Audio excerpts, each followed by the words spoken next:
He is clearly the strongest S-rank sword spirit. Can't even pass the novice assessment.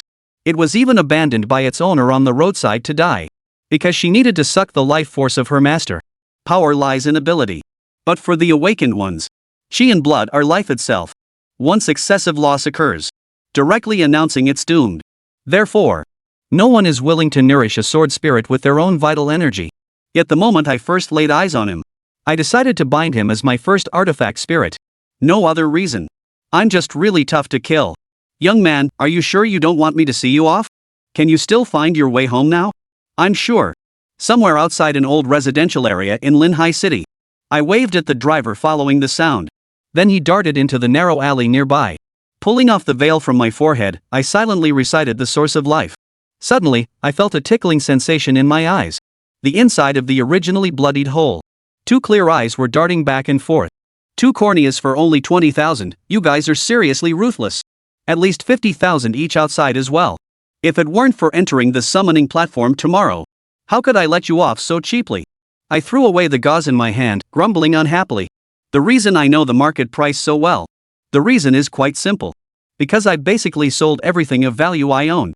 Then his thoughts stirred, and the panel opened. Name, Qin Xiao. Age, 20. Level, unawakened. Chi and blood, 32. Spiritual power, 10. Skill 1, Lifespring. No matter how severe the injury, it can heal rapidly. Note, please don't recklessly seek death. Healing everything does not include reviving the dead. Skill 2. Obtain the Horcrux and activate it after passing the Awakener Guild's assessment. The humans of this world. As long as an invitation can be sent to another world through the summoning platform, the powerful entity that has been drawn can parasitize objects. Then sign the contract through the Horcrux. Regardless of gender or age. As long as one summons an excellent Horcrux, can reach the sky in a single bound. Become truly superior to others.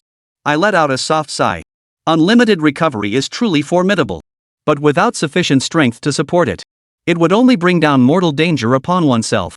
To survive in this world swarming with superhumans, one must obtain the Horcrux and become an awakener.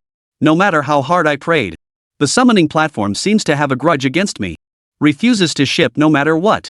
This also allowed me to travel back 3 years in time. Can only proceed with extreme caution and care. Afraid that a momentary lapse of attention might lead to being caught and sliced up for research. Lost in thought, I arrived home. Unlocked the shop's door. Looking at the deserted street, I sighed. I felt like locking it was completely unnecessary. Soul vessel retrieval. It gradually lights up after being connected to the power source. The night is like a curtain, with stars shining brilliantly. Such a beautiful starry sky. Am I the only one who saw it? Alice crouched at the empty street corner, slightly tilting her head upward. The streetlight cast her shadow long and lonely. She had once heard her master read The Little Match Girl. Back then, she didn't yet understand. Why did the little girl die? You will see all sorts of hallucinations. Until now, Alice finally understood. Because in her eyes, the past scenes are repeating themselves over and over again. Master, give me another chance. I will strive to become stronger. Master, I can eat a little less. Eating once every 3 days, or even once every 5 days is fine. Are you out of your mind? If you were just like the other sword maidens. It's spiritual power potion for consumption. I didn't even bat an eye. But what exactly are you eating? You are consuming my vital energy. It's my very life I'm eating. A woman dressed in a haute couture gown. Adjusting angles repeatedly in front of the mirror. The extent to which the skirt hem appears to lift. More important than Alice's life. Master, even though I feed on your vital energy and blood. But I only eat a little each time. It will absolutely not affect your body. Ever since I came to Planet Blue, not once did I ever eat my fill. Shut up, you worthless piece of trash. Before Alice could finish speaking, the woman had completely lost her patience. Do you still expect me to nourish you with my precious vitality? Do you even deserve it, you worthless trash? Alice still wanted to argue. But before she could speak, I saw the master personally sever the soul contract between the two of them. The memories end here. Alice's life is also about to come to an end. A Horcrux deprived of its master's sustenance will quickly dissipate. At the point of death, she saw a shop with its lights on. The 4 characters Horcrux retrieval flickered faintly in and out of view. The Horcrux that was discarded there. All are worthless trash that nobody wants. The owner left me here. Perhaps it's just trying to tell me. I'm just an unwanted piece of trash, aren't I? Alice closed her eyes, waiting quietly for death to come. Little artifact spirit, did you come here alone? Suddenly, a gentle voice sounded. Alice weakly opened her eyes. She really wanted to say, "Please don't mind me. I will disappear soon." But the words stuck in my throat. The instinct for survival made her say, "I'm so hungry." Smack! After Alice finished drinking the third bottle of spiritual potion, I finally confirmed one thing. This artifact spirit girl is here to freeload and scam for food and drinks. I helplessly shook my head. Although this possibility was guessed from the very beginning. As someone who had crossed over from Zhonghua Nation, I still carry on the virtuous traditions I was meant to inherit. If someone begs for money by feigning misery, I might not give any. Yet some might say she was on the verge of starvation. Please spare me a bite to eat. Then I really can't refuse. Once upon a time. I've never seen a living artifact spirit before. You can't tell the difference from a real person at all. A delicate and pure oval face. Graceful figure. Long hair cascading down the shoulders. Had the girl not lost control of her human form in her dying moments, revealing glimpses of the sword's true form, Su Ping'an would never have recognized her identity. Sword Maiden, did you get separated from your master? Su Ping'an quietly shifted his position, blocking the last 2 bottles of spirit energy potion on the counter behind him. Alice paused, startled. A long silence followed. I no longer have a master. Tears slid down Alice's cheeks, dripping onto her formal gown. She hastily wiped her eyes, then carefully lifted the hem of her dress to dab at the fabric. This dress was a gift from her master, the only thing she truly possessed in this world. Ha! A wild sword maiden? That shouldn't be possible. In this world, every soul tool starts at a minimum value of 1 million, with no upper limit. What kind of wealthy family would casually discard such a precious soul tool? Never mind that. Since this little sword maiden herself said she has no master, signing a contract with her should be fine, right? With the livestream as a prototype, Su Ping'an was eagerly anticipating the second skill of his golden finger. All he could think about now was quickly binding a soul artifact to become an awakened one, strengthening himself so he could live without constantly walking on eggshells. Ahem. Miss, you've seen what kind of business I'm in. Su Ping'an cleared his throat, trying to sound as gentle as possible. If you're willing. I understand, boss. Little Sword Maiden nodded earnestly, her gaze fixed on the handsome, refined features of her boss. I haven't even said anything yet, and you already understand? What exactly do you understand? I won't just eat and drink for free. I can work in your shop to pay back the spiritual energy potions I drank. Xiao Jian Yang had actually considered becoming the boss's soul artifact, but she knew her own limitations. She needed to absorb human chi and blood to survive and grow. Though she could control the amount she absorbed, preventing irreversible damage to her master's body. But doing so also stunted her growth. No one would want a soul artifact that never fully matured and constantly consumed its own life force.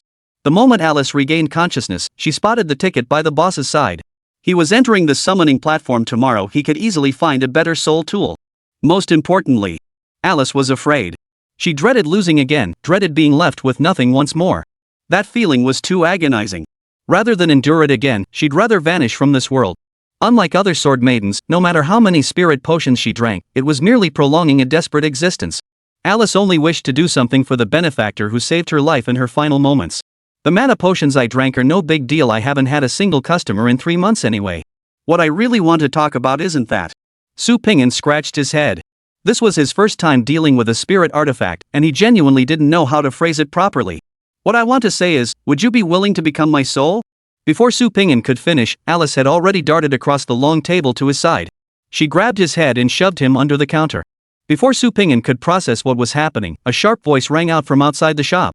Who runs this place? Su Ping'an's brow furrowed. That voice sounded familiar. How could it sound like? Like the black market boss who harvested his corneas this morning? The black market itself was anonymous. I'd used a fake identity and hadn't revealed my address. I took every precaution, yet this bastard still tracked me down? Through the gap in the counter, Su Ping'an could barely make out 4 figures flooding into the shop. Outside, shadowy figures moved back and forth, their numbers indistinct. I'm the owner here. Alice stood up and positioned herself in front of the counter, her expression unflinching as she faced the black market boss, whose face was twisted with ferocity. As a spirit artifact, her perception of malevolence was exceptionally keen. From a distance, she had already sensed the brutality and coldness emanating from the black market boss. Young lady, don't play games with me. I know there's a young man here, about your age, fair-skinned and clean-cut. He's the real owner, right? I'm his friend. Get him out here. I need to talk to him. Facing the aggressive black market boss, Alice launched a flying kick. The black market boss never expected this delicate-looking girl to strike with such brutal ferocity. Caught completely off guard, he was sent flying out of the shop. Dazed and disoriented, the black market boss struggled to sit up with his henchman's support. What are you staring at? Damn it, get her. Little Sword Maiden didn't understand why these people were causing trouble for the boss, nor did she grasp the complexities of human intrigue. Her thoughts were simple: the boss had saved her life, so he was a good person. She would protect him. 7 or 8 thugs surged into the shop simultaneously, tangling with Alice in a chaotic melee. Under normal circumstances, Alice could have easily taken them down even in human form. But now, on the brink of death, her physical strength was less than a tenth of what it had been at her peak. Facing the relentless onslaught, she gradually began to struggle. Finally, after dodging a roundhouse kick, a fist slammed hard into her temple. Alice's vision darkened, and she was about to collapse. Yet she forced herself to stand. She sensed that the boss had already slipped out the back door. She had to buy him time. Damn, this little brat can take a beating. Though I wonder if you'll still be so feisty once I knock you down. Ha ha ha. Gazing at Alice's lovely face, the thug's eyes burned with lust, erupting in a wave of vicious, lecherous laughter. Alice didn't understand their meaning, but her instincts warned her that something terrible was about to happen. With a pang of regret, she glanced at her filthy little dress, then wiped the blood trickling from her lips. Still standing before the counter. Not backing down an inch. The henchmen could no longer contain themselves, closing in around her in a fan formation. At that very moment. Hold your horses. Damn it. Everyone step back. The henchmen froze at the familiar voice. Turning their heads, they realized their boss had been seized at some point, now held hostage. A gleaming fruit knife was pressed against the black market boss's throat. Behind him stood a stranger with a face as cold and ghostly as a specter. Chapter 3, The Oath. Boss? Why aren't you running?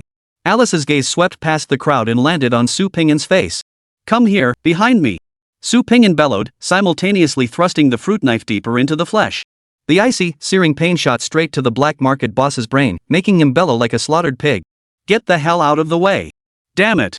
Are you all blind? His henchmen licked their lips, reluctantly scattering to make a path. Alice forced herself through the crowd, pain gnawing at her. The moment she reached Su Pingin's side, she felt a large hand grip hers.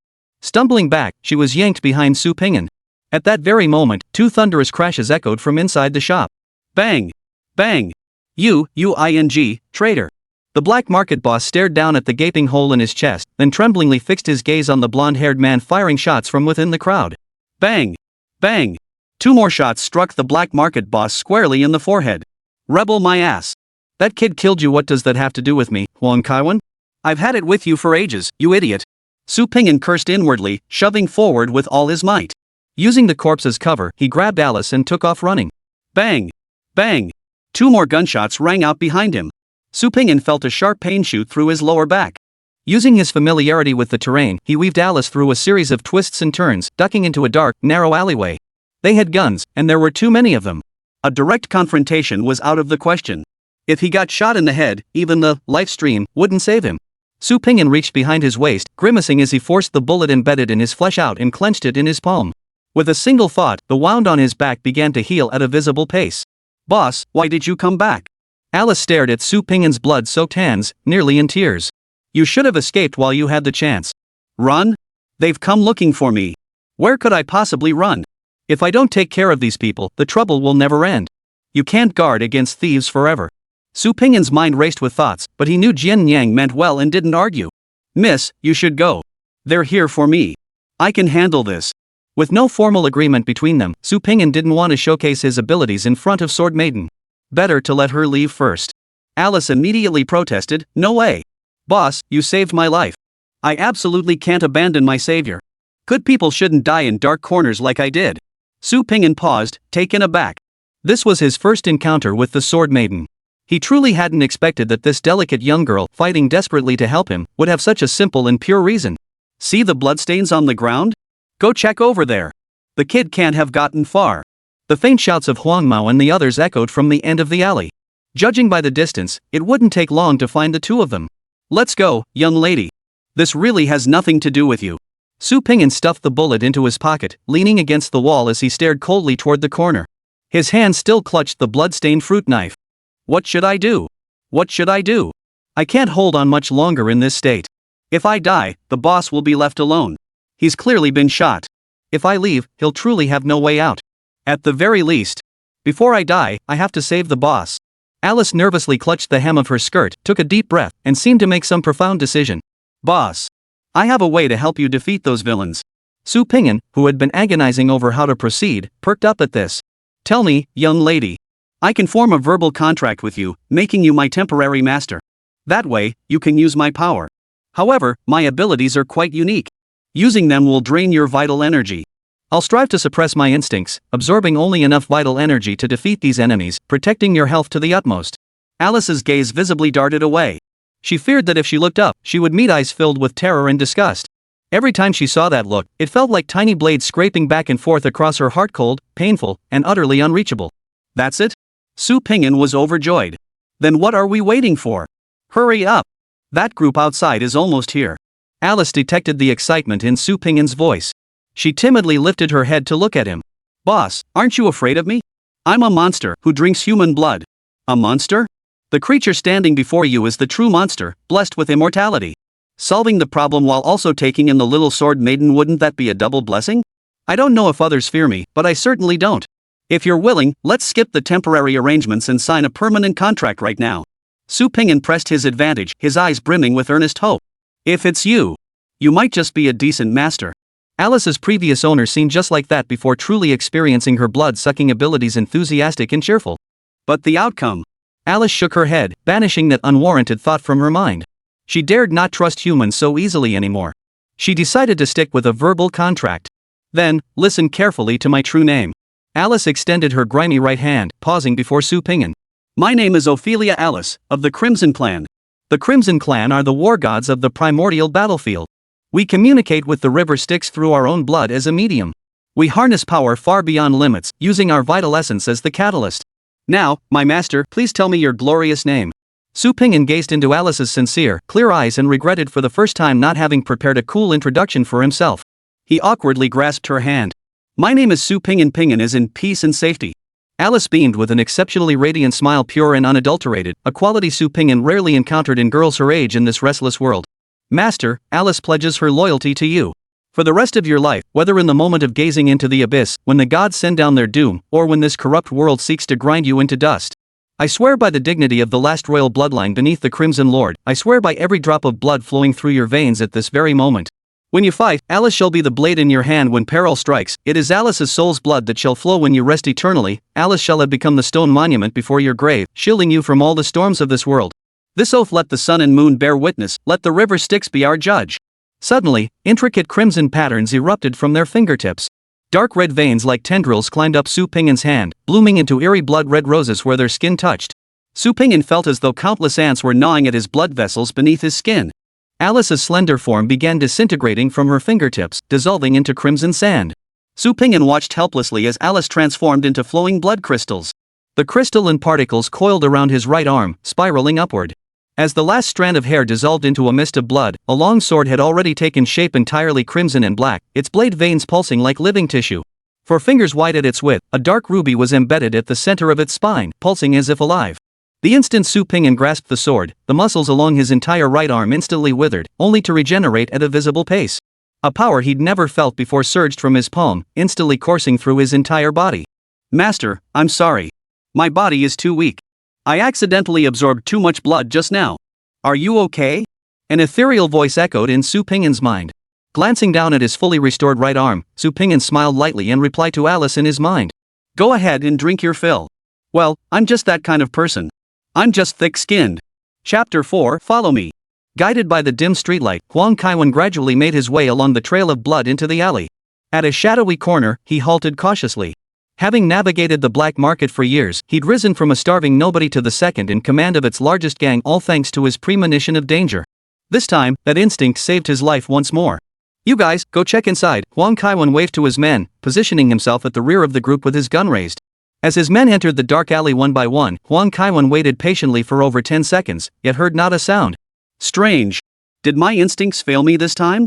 Is that kid not here? Huang Kaiwan muttered softly, cautiously shifting his feet until he reached the corner. One glance froze him in place.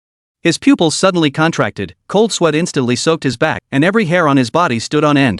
The alley was littered with severed limbs, crimson blood splattered everywhere. In less than 10 seconds, 6 henchmen had been silently eliminated. Only something. Only inhuman strength. Awakened. The terrifying realization struck Huang Kaiwan, and he bolted for his life, but it was already too late. A young man with an icy expression had already blocked his only escape route. Holding a crimson longsword, Su Pingyan stepped forward slowly and asked softly, "How did you find me?" Huang Kaiwan knew that look in Su Pingyan's eyes all too well.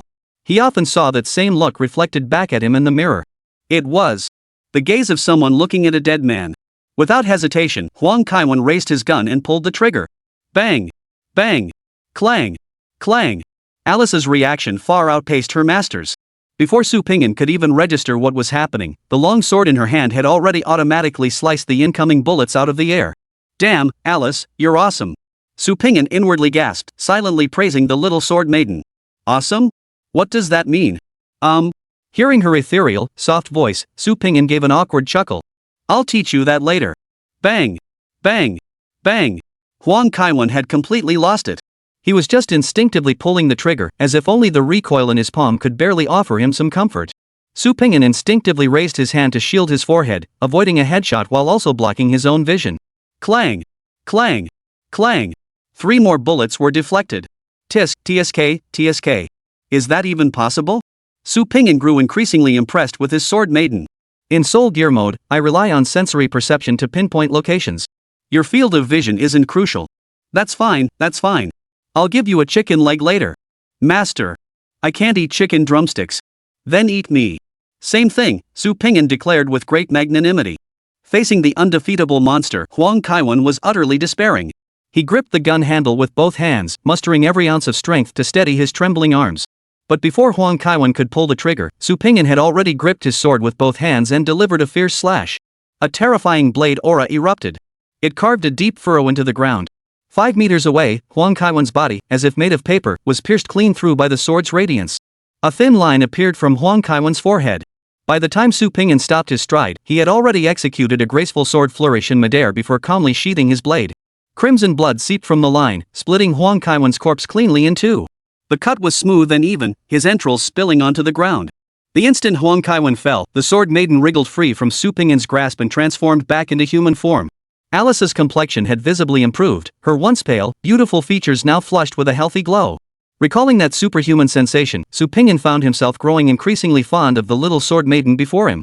Why the rush to transform back into sword maiden? I can sense you're not quite full yet. Su Pingyan generously extended his right hand, offering it toward the little sword maiden. Alice took a step back in apprehension, avoiding Su Pingyan's large hand. Master, our agreement was only verbal, and it's only valid for 1 day. If I remain in my soul tool form, I'm afraid I might not be able to resist and actually eat you. Recalling the earlier sensation, Alice still trembled with lingering fear. It was the first time since arriving on Blue Star that she had so thoroughly and freely drunk her master's vital essence. That profound sense of satisfaction from the depths of her soul had nearly made her lose control, tempting her to devour every last drop in one go. So, you don't intend to continue being my soul artifact? Then what you said earlier about being my sword maiden, shielding me from blades, even becoming my tombstone after I die, all that was just bull? Su Pingyan frowned. No. Sword maiden snapped her head up, her voice trembling with urgency. The oaths of our Crimson Clan are sacred. Once spoken, they cannot be broken. But, Su Pingyan wasn't a fool. If he still couldn't discern Alice's hesitation at this point, he would have perished long ago in this unfamiliar world.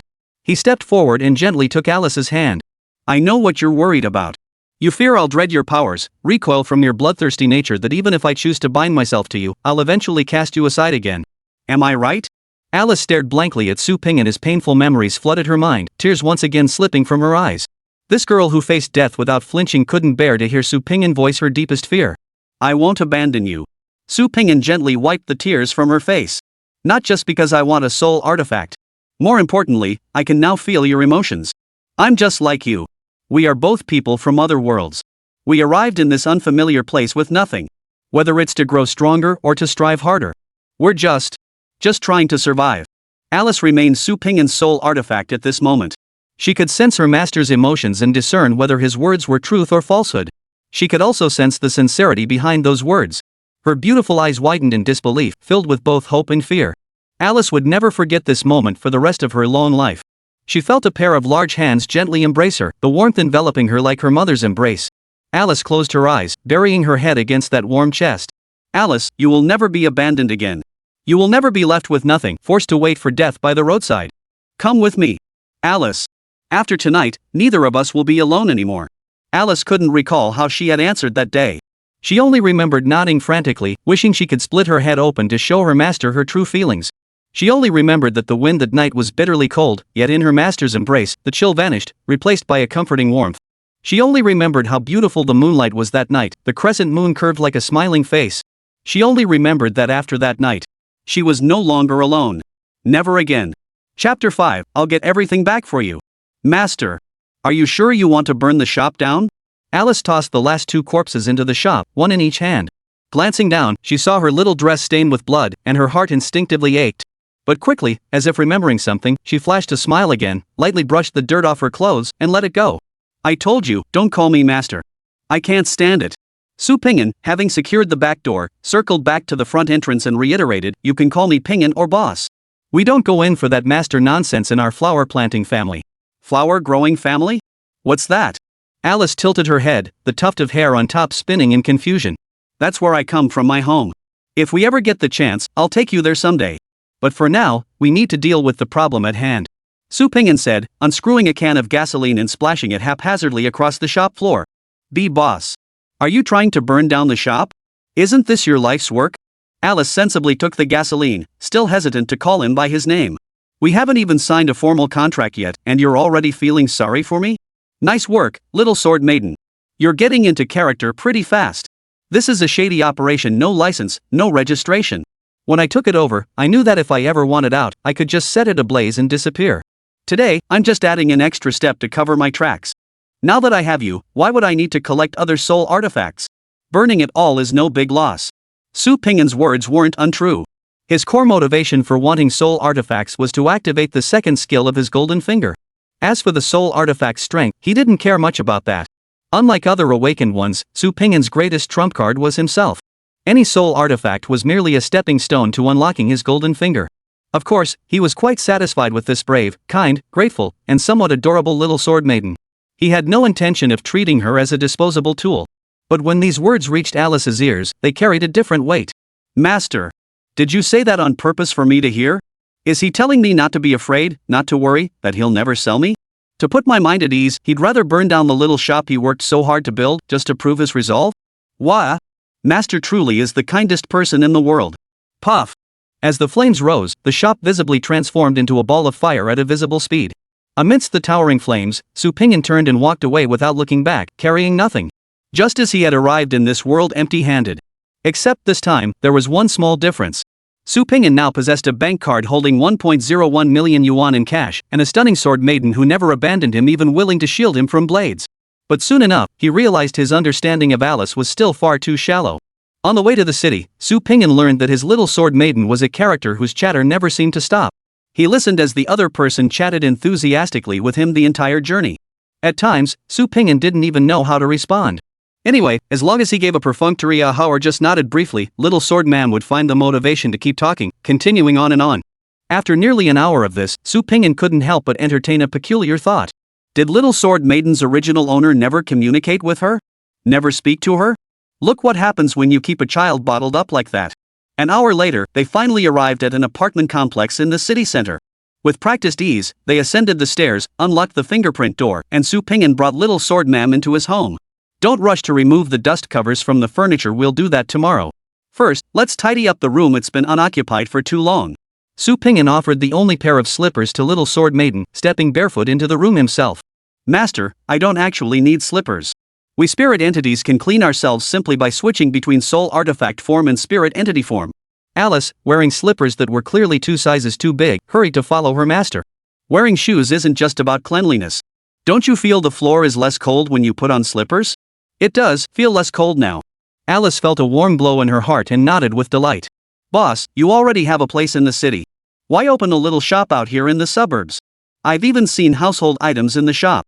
Taking the bedding and sheets handed to her by Su Ping'an, Xiao Jianyang began making the bed with nimble hands and feet. Judging by her practiced movements, she must have done this often for the previous owner. Too bad. If only I'd brought a maid outfit from home. It would have looked great on Xiao Jianyang. After silently lamenting this thought, Su Ping'an calmly replied, didn't I just explain? I've long planned to close the shady shop. How could I not secure a backup plan for myself? Do you understand the principle of a cunning rabbit having 3 burrows? I know. Xiao Jian raised her right hand like a schoolgirl. It means you need at least 3 backups, 1 for food, 1 for shelter, and 1 for gold coins. Su Pingyan frowned, his expression odd as he watched Xiao Jianyang's busy back.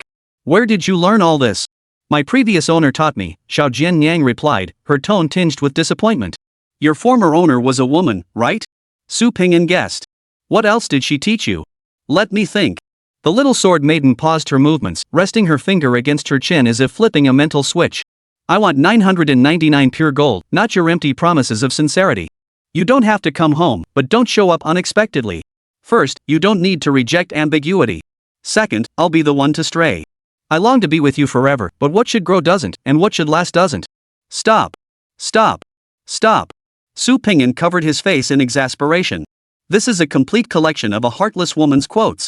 What kind of environment did Little Sword Maiden grow up in? Did the original owner teach you all this too? Su Pingyan quickly added, do you even know what these things mean? The original owner didn't teach me these. Little Sword Maiden hung her head in hurt, her tuft of hair drooping along with it. She hasn't spoken to me in a very, very, very long time. I overheard all this in the corner. I don't know what it means either. She was so happy when we first met at the summoning platform. But after failing the assessments repeatedly, she wouldn't even look at me straight anymore. I really tried my hardest, but she wouldn't let me absorb more of her life force. So every time we had an assessment, I just didn't have the strength. Instead of comforting the dejected Little Sword Maiden, Su Pingyan calmly walked to the bedside and pulled the curtains open. Alice, come here. The Little Sword Maiden silently drew a breath, mustering her resolve, and skipped over to her master's side. Following her master's gaze, she looked ahead. Awakened Guild. The 5 familiar characters stamped themselves clearly into her vision. She couldn't even remember how many times she'd embarrassed herself there, or how many scowls she'd earned from her master. To Alice, this place was nothing but a torturous hell. Tomorrow, I'll take you to the Awakened One assessment. Do you have confidence? Su Pingyan asked softly. Every word from her master felt like a sharp blade, piercing deep into Alice's fragile heart, leaving her gasping for breath as if drowning in the depths of the ocean. Despair, agony, helplessness, and numbness intertwined, forming an indescribably intense emotion. 1,000 words swirled in Alice's mind, yet not a single one could escape her lips. Scenes from the past flooded her mind, her original master's gaze shifting from affection to disappointment, then from disappointment to icy coldness, as if it were happening right before her eyes. She desperately wanted to muster the courage to tell her master that she could do it, that she wasn't a useless piece of trash. But the repeated blows had long since shattered her illusions. Master. I'll try. I really will. Alice lowered her head, hiding behind Su Pingyan's back, her entire body trembling uncontrollably. She was truly terrified. She feared that after tomorrow, everything she had gained tonight would vanish like a bubble in the air, ready to burst at the slightest touch. She feared even more seeing that same look of disappointment in Su Pingyan's eyes. Su Pingyan gently stroked Alice's head and whispered, "Don't be afraid, Alice. The past is the past. The present is the present. I've fought alongside you and know your capabilities well. The previous owner couldn't unleash your full power. That was her failure, not yours." Alice slowly lifted her head, gazing at Su Pingyan with a look of hurt. Su Pingyan smiled softly and stepped aside, allowing the sign of the Awakened Guild to come back into Alice's view. "I'm not like your former owner. What you left behind here. Tomorrow. I'll get it all back for you." Chapter 6, Taking You Home. The next morning. Warm sunlight streamed through the windowsill, a few strands of hair brushing across Su Pingyan's face, tickling his nose. He casually brushed them away, only to hear an ouch that instantly jolted him awake. "Alice?" Su Pingyan rubbed his eyes, finally focusing his vision. "Why aren't you in your own room this early in the morning? What are you doing lying next to me?" "Master. I couldn't bear to leave you sleeping alone. What if something happened and you needed to call me, but I didn't hear? I've always done this. After you fall asleep, I crawl to a corner of the room and wait for you to wake up. I only wanted to wake you today because you mentioned yesterday that you needed to get up early." Alice held up one finger from each hand, pressing them together in a pout. "What kind of ridiculous rules are these? You're not a kitten or a puppy. What's the point of hiding in a corner? Now that you're with me, all those rules are changing. I'll teach you everything step by step. Don't treat that crazy old owner's words like gospel. With me, there's no master-servant nonsense." Alice couldn't understand her master's words, but she could feel the concern behind them. A happy smile spread across her face once more. The simple little sword maiden was so easy to please. In the blink of an eye, she was bustling about again, full of energy, the very picture of a domestic maid. "All right, stop rushing around for now, Alice. Come here." Taking hold of the little sword maiden's soft, delicate hand, Su Pingyan guided her to the dining table. "Before we head to the Awakened Guild, there's something we need to take care of first." The little sword maiden tilted her head in confusion, her tuft of hair falling forward. "Let's formalize the contract first. I've never done this before, how do we proceed? Alice had always assumed her master knew everything. Little did she know there were things she understood that he didn't. With a smug little thought, she happily began explaining the process for humans to sign soul contracts with soul artifacts. Step 1, they had actually already completed. The spirit of the artifact must initiate the verbal contract. This type of contract had an extremely short validity period. Once it expired, the two parties would have no further connection. Step 2 involved formalizing the soul contract, establishing a symbiotic relationship based on mutual consent. Both parties could choose to tear up the agreement, but for the spirit, tearing it meant losing their master's sustenance, essentially a death sentence. Thus, most who tore the agreement were the awakened ones. Nearly all awakened individuals stop at this stage for the convenience of buying and selling soul-bound artifacts. However, a small minority choose to complete the final step. The final step involves mutually imprinting the soul contract. Once signed, it cannot be undone. Only the death of one party renders the soul contract void. Boss, maybe we should take the awakened one assessment first, then consider the contract. Alice's gaze shifted nervously. She had already prepared for the worst. If she failed this time, she would voluntarily leave her master and find a deserted place to fend for herself. Her master was a good person, he shouldn't have to carry such a burden as her. Don't be foolish, Alice. We absolutely must sign the contract first, and we'll sign it all the way to the final step. Su Pingyan's reasoning was straightforward. To unleash Alice's true power, he couldn't conceal the secret of his own immortality. Now that he knew her secret, how could Su Pingyan let Xiao Jianyang slip away? He absolutely had to bind her to his side, bound for life and death. Besides, who could resist a sword maiden who could slash enemies, protect her master, possessed a sweet face, a figure that defied the rules, and was utterly devoted to him? Before his journey through time, Su Pingyan wouldn't have dared dream of such a beautiful scenario. Tears welled up in Alice's eyes once more. From her perspective, her master not only didn't resent her for holding him back, but even sought to bind her with a soul contract before the Awakened's trial. This was the greatest trust he could show her. Since arriving on Blue Star, Alice felt for the first time that someone could trust her unconditionally. Stop crying. If you feel rushed, we can sign the second step first. After all, we've only just met. I will sign a soul contract with Pingyan. Little Sword Maiden blurted out impatiently. Su Pingyan froze. He had been in this world for 3 years now. As a lone wolf harboring the secret of immortality, he understood a harsh truth: the man is innocent, but the treasure brings guilt. No matter which city he arrived in, he kept a low profile, avoiding human contact whenever possible. Relatives, friends, colleagues, none existed. 3 years. This was the first time anyone had ever called him Pingyan. Alice clearly sensed something was amiss. How could she address her master by name? She quickly ducked her head, looking guilty. To Alice's surprise, her master didn't get angry. Instead, he chuckled softly, reached out, and stroked her head. All right, let's sign the soul contract. Awakened Guild. At the contract service center, the front desk clerk took the document Su Pingyan handed over and pushed his glasses up his nose in surprise. A soul contract. It's been years since we've seen one of those. Sir, as per standard procedure, I must remind you, once a soul contract is signed, your soul artifact can no longer be bought or sold, nor can its registration information be altered. Are you sure? I'm certain. Su Pingyan frowned in displeasure. Besides, I'd never sell Alice. Even after 3 years of being transported here, he still couldn't adapt to the customs of this world.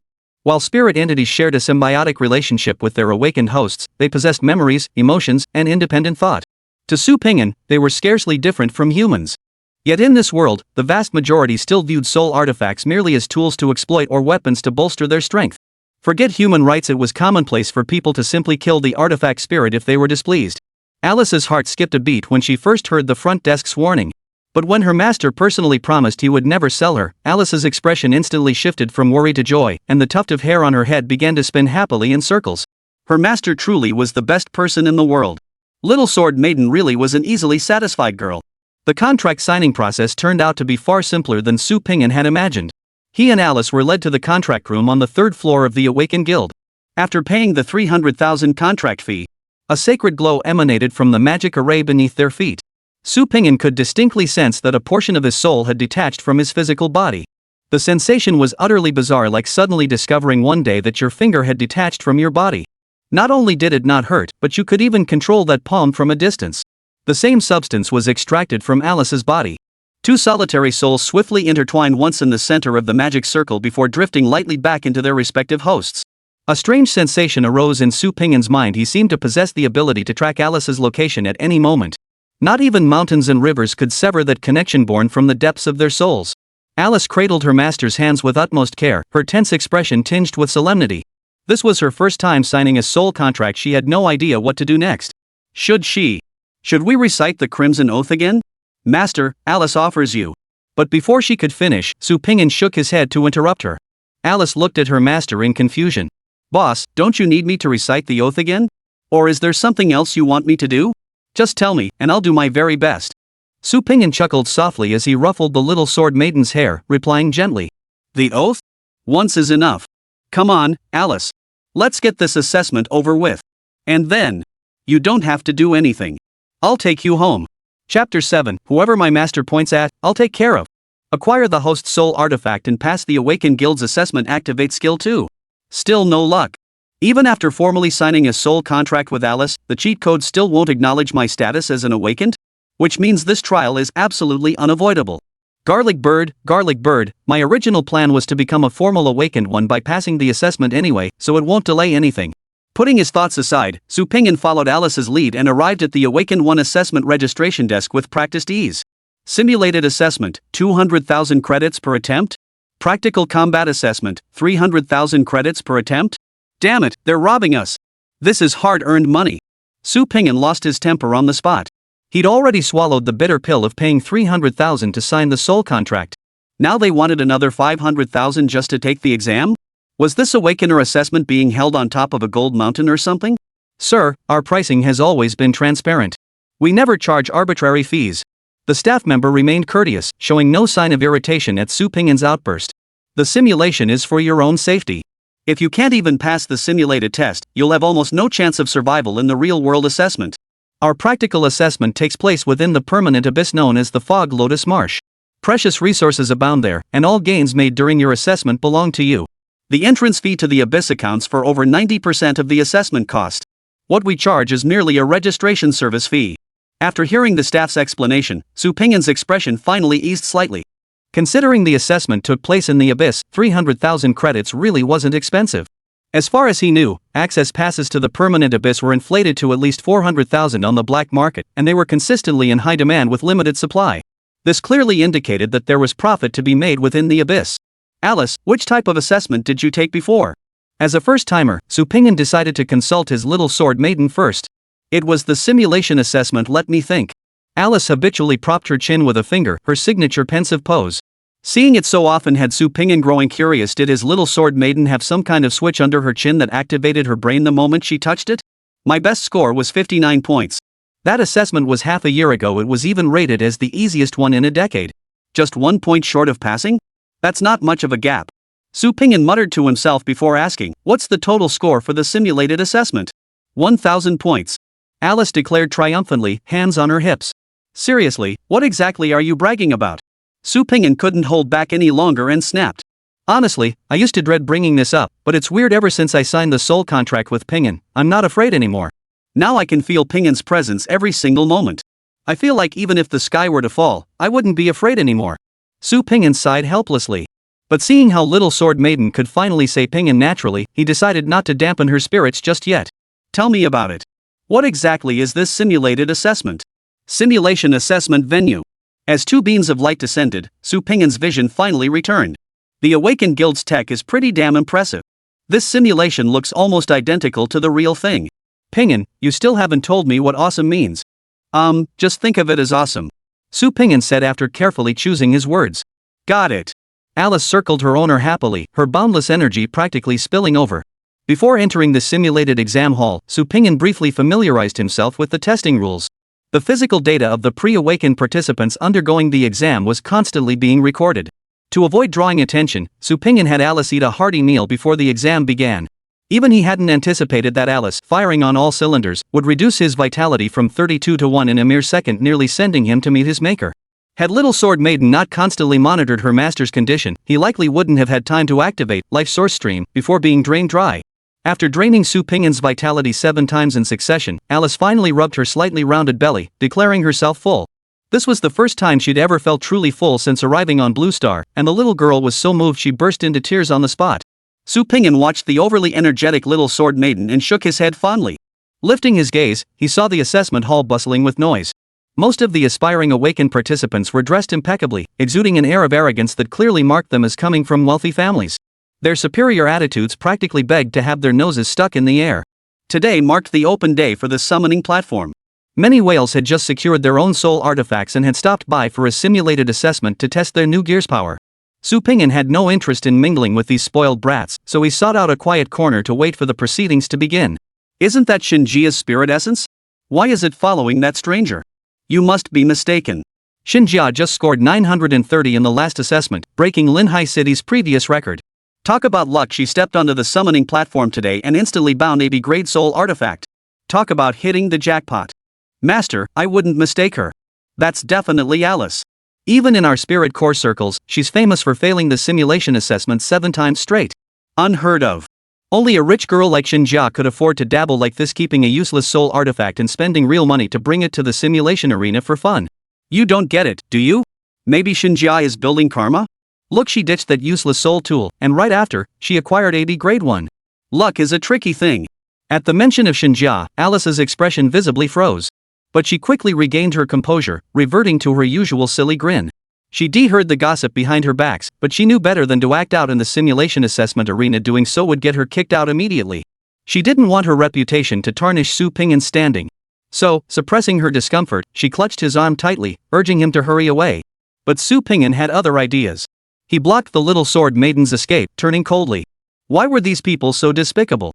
That look of contempt, that haughty attitude, that smug superiority that didn't even bother to hide when speaking ill of others. Su Ping'an saw it all. Who was Su Ping'an? A chosen transmigrator, a lone wolf. He's the type who takes care of himself first, and now he's just added a little sword maiden to the mix.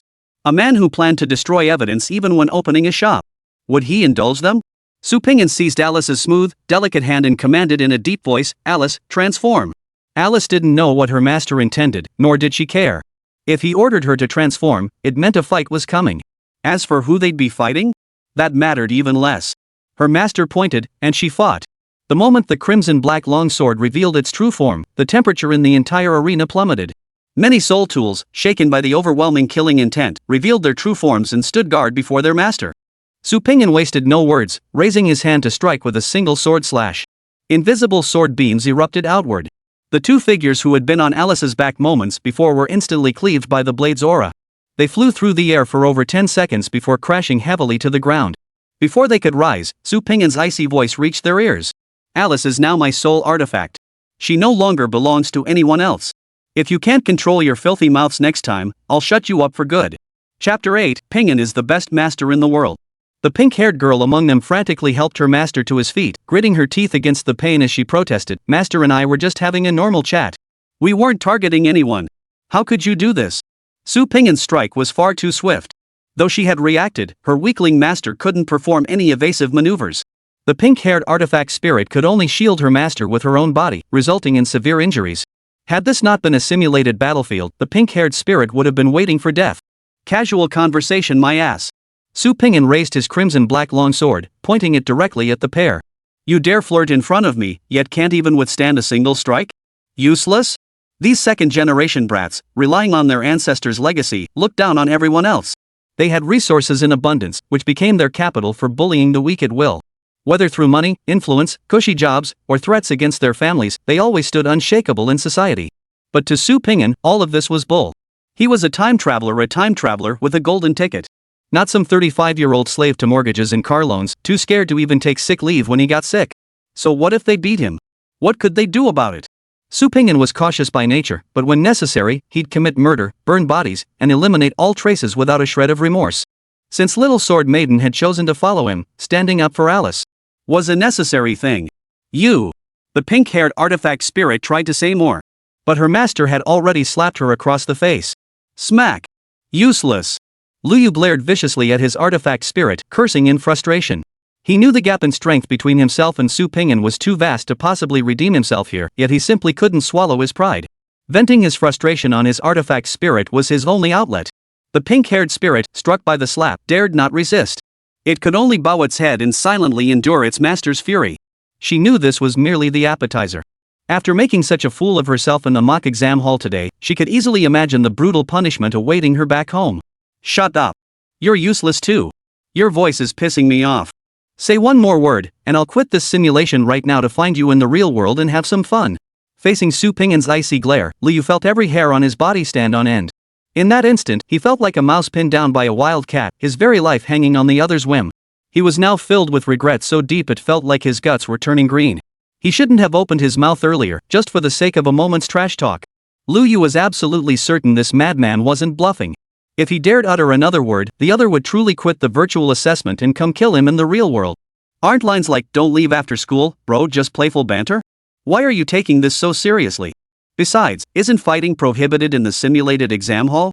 Why isn't anyone stopping this monster? Is there no law anymore? No justice?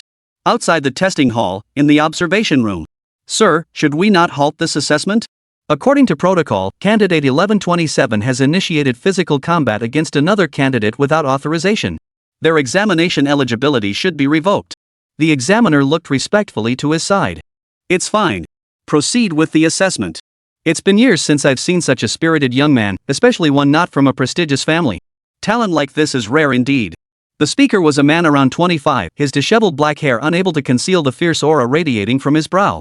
His cold eyes held a carefree, devil-may-care spirit. The examiner clearly feared the young man beside him, nodding respectfully without further comment. Simulated assessment, commence now. Hearing the broadcast echoing from all directions, Su Ping'an cast no further glance at Liu Yu and calmly stepped into the examination hall. The simulated environment mirrored the real abyss almost perfectly. Even the test questions were identical. The only difference was that here, death offered a chance to restart.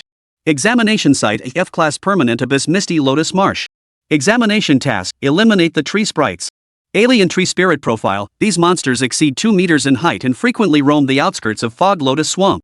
Their primary attacks are vine strikes and root entanglements. Friendly reminder: Treants possess strong attack and defense capabilities but move slowly. Candidates may exploit this weakness by engaging in hit-and-run tactics. The moment the voice faded, the scene before Su Ping'an abruptly darkened. The once clear jungle marsh instantly plunged into utter gloom. Simultaneously, eerie rustling sounds began echoing from the forest depths. It felt as though a great horde of beasts was stirring from slumber. Ping'an, close your eyes. In his mind, Alice's ethereal voice echoed. Though Su Ping'an wasn't entirely sure what Alice intended to do, he still closed his eyes. He trusted his little sword maiden implicitly. After all, they were bound by a soul contract, inseparable through life and death. Alright, you can open your eyes now. Su Ping'an opened his eyes. The scene before him instantly sharpened, revealing details previously obscured. His field of vision extended much farther than before. Su Ping'an could now even make out the texture of tree branches 500 meters away. Alice, what's going on? Su Ping'an asked, his voice filled with surprise and delight. I've synchronized the images I perceive with yours. It drains more of my power, but it's okay. I'm all charged up now. I'm bursting with energy. Alice's voice was light and cheerful. Alright, Alice. I'll treat you to some chicken drumsticks later. Hee hee hee. Alice's adorably silly chuckle echoed in his mind once more. Just as Su Ping'an was about to charge into the monster horde and wreak havoc. Ping'an. Earlier, thank you. Alice was just clumsy, not dumb. She'd discussed the simulation exam rules with Su Ping'an and understood the immense risk he'd taken by standing up for her. One misstep could get him expelled from the simulation exam hall. Worse still, he could lose his exam eligibility altogether, doomed to live out his days as an unofficial awakened being, forever barred from becoming a formal awakened. Yet her master had acted without hesitation, not even pausing for half a second. Hesitation. Alice, I told you yesterday everything you lost, I'll get it all back for you. Not only will you pass the assessment, but everyone who looked down on you will see your true strength. You're not unwanted trash, and you're certainly not a failure. Your power flows through my veins right now. I know better than anyone in this world how strong you are. Truly powerful. An unprecedented surge of emotion churned within Alice. The humiliation of the past, Shinjia's contempt, the world's scornful glances, the piercing mockery all converged to a crescendo in this moment. Then, her master gently pierced through it. To Alice, this world had always been a bleak, gray-white wasteland. Until this moment, when she finally glimpsed the light of hope and the dazzling, vibrant colors. Her master had always understood. Ping'an had always understood. The ethereal voice sounded once more. This time, Alice did not suppress her emotions. The sound was clearly choked with tears and trembling. Whoa whoa. I knew it. Ping'an is the best master in the world. Chapter 9, Slashing Through the Enemies, Alice's True Strength. Silly girl. Su Ping'an chuckled softly, scooped up Alice, and charged out of the crowd. Come on, let this world see your true power. He raised his sword, unleashing a terrifying invisible blade that sliced through the air, leaving nothing standing in its path. A tree spirit hadn't even managed to pull itself out of the soil before it was cleaved clean in two. The immense commotion sent shockwaves through the surrounding candidates, who gasped in unison. All eyes were fixed on Su Ping'an's retreating figure, momentarily forgetting they were in the midst of an exam. Su Ping'an charged at the forefront of the crowd, slashing wildly in all directions. Terrifying sword beams scattered wildly, sending splinters of wood and blood flying through the air, while severed limbs and arms danced wildly in the sky. A dark green mist of blood dripped down, yet not a single drop touched Su Ping'an. Like a flower-adorned path where not a single leaf clings, he weaved in and out of enemy lines 7 times, moving with the ease of a leisurely stroll. As the battle deepened, Su Ping'an realized he had underestimated Little Sword Maiden. The power surged endlessly within him, as if a nuclear reactor had been installed in his heart, leaving him seemingly immune to fatigue. Surrounding scenery became crystal clear under his perception. Tree spirits were often sliced to pieces before they could even get close. Even the rare escapes were swiftly spotted by Alice, who finished them off with precision. Su Ping'an's current state was akin to having X-ray vision and invincibility, with auto-aim and guaranteed headshots. It was no different than charging into a mob of minions with God mode activated. What the hell good is brute strength if you can't even hit me? High defense? Not that I've noticed. So far, not a single one has survived Alice's blade. They haven't even gotten a chance to test the limits of Alice's attack power. Before the assessment, Su Ping'an had Little Sword Maiden drain his blood 7 times a full 200 vitality points. Keep in mind, a new awakened being's maximum vitality rarely exceeds 80. Theoretically, Alice now could only be wielded by an awakened being 2 major realms above Su Ping'an, and even then, sustained use would be impossible in the short term. Of course, the novice awakened Su Ping'an had no clue about any of this. His mind was consumed by a single thought. Battle. Pure bliss. Observation room. Candidate 1127 score climbed from 0 to 100 in 5 minutes, then surged from 100 to 500 in a mere 10 minutes. The rate of increase was accelerating at a visible pace. The observing examiners were all dumbfounded, their mouths agape like a row of Teletubbies.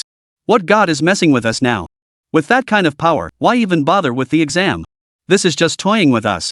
Xinjia was already insane enough, but there's someone even stronger? No, 1127 is stronger than Xinjia, much stronger. When Xinjia hit 500 points, he clearly started to slow down, relying on his movement speed to kite enemies. But 1127 just plowed through like a bulldozer, slicing through opponents effortlessly. 1127. Su Ping'an? Never heard of him. Some noble family's scion? No, he's the only non-clan commoner here today. That's why just now.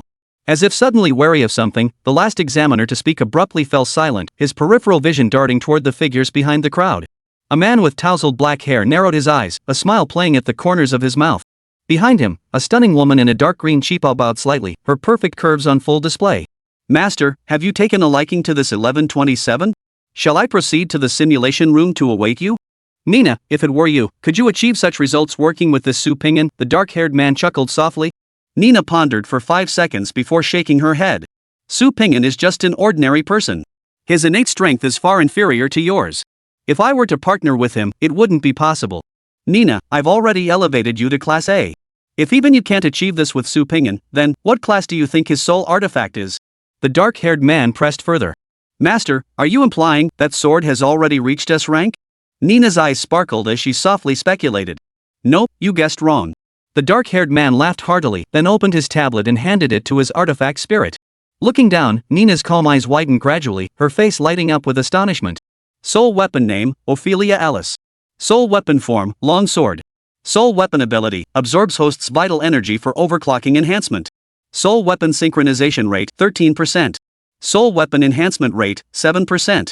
Soul gear rating, F. An F-grade soul weapon? And how can the enhancement rate be negative? Nina gasped in disbelief. This is Alice's result from her last assessment, the dark-haired man explained. It indicates she provides 0 enhancement to her master. In fact, she actually burdens him. To unleash Alice's power, he must have drained every last ounce of his vitality.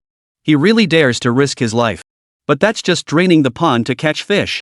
Such power won't last. Nina shook her head helplessly. She felt a pang of sympathy for Alice. Possessing such abilities meant every master she served would meet an untimely end. As a spirit bound to its host, Alice was like a rootless duckweed without one doomed to perish. Impressive, Nina baby, you've even mastered idioms now. The dark-haired man chuckled cheerfully.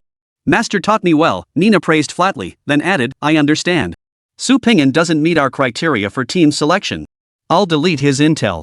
No, you've got it all wrong, the dark-haired man said, tilting his head slightly as he gazed calmly at Nina. It's precisely because of this that we must recruit him. The hound squad has always wanted hungry hounds, not a bunch of clueless pigs. Watching those newbies is like watching ducklings just separated from their mother, clumsy and clueless, waddling around like they're ready for the slaughter. They don't spark a shred of interest in me. Master, so what are you suggesting? Nina had already guessed her master's intentions, but she needed a clear command. Go to the simulation room and bring him over, the dark-haired man said indifferently. As soon as Nina had left, the dark-haired man seemed to remember something and added, Nina, be polite. Inside the examination hall, Su Pingyan remained oblivious to the events unfolding outside. He simply swung his long sword with abandon, slaughtering every living thing within sight. Scores held no meaning for him now. He had already achieved 1,000 points. Now he was merely using this rare real combat opportunity to constantly adjust his own state and improve his synergy with Alice. The sensation was profoundly strange. Though they were clearly two separate individuals, as the battle raged on, their thoughts gradually began to align. It felt as if they were acting as one. Synchronization rate over 90%. Holy crap. So someone really can break 90% synchronization during the rookie stage? That ghost story that only existed in theory has actually happened. Damn. 90% sync means unleashing the soul weapon's full combat potential while conserving massive energy. If 1127's combat power was 100 before, it's at least 300 now. What a pity. The score cap is only 1000. Otherwise, we might have witnessed a skyrocketing score today. Breaking 10,000 wouldn't have been just talk.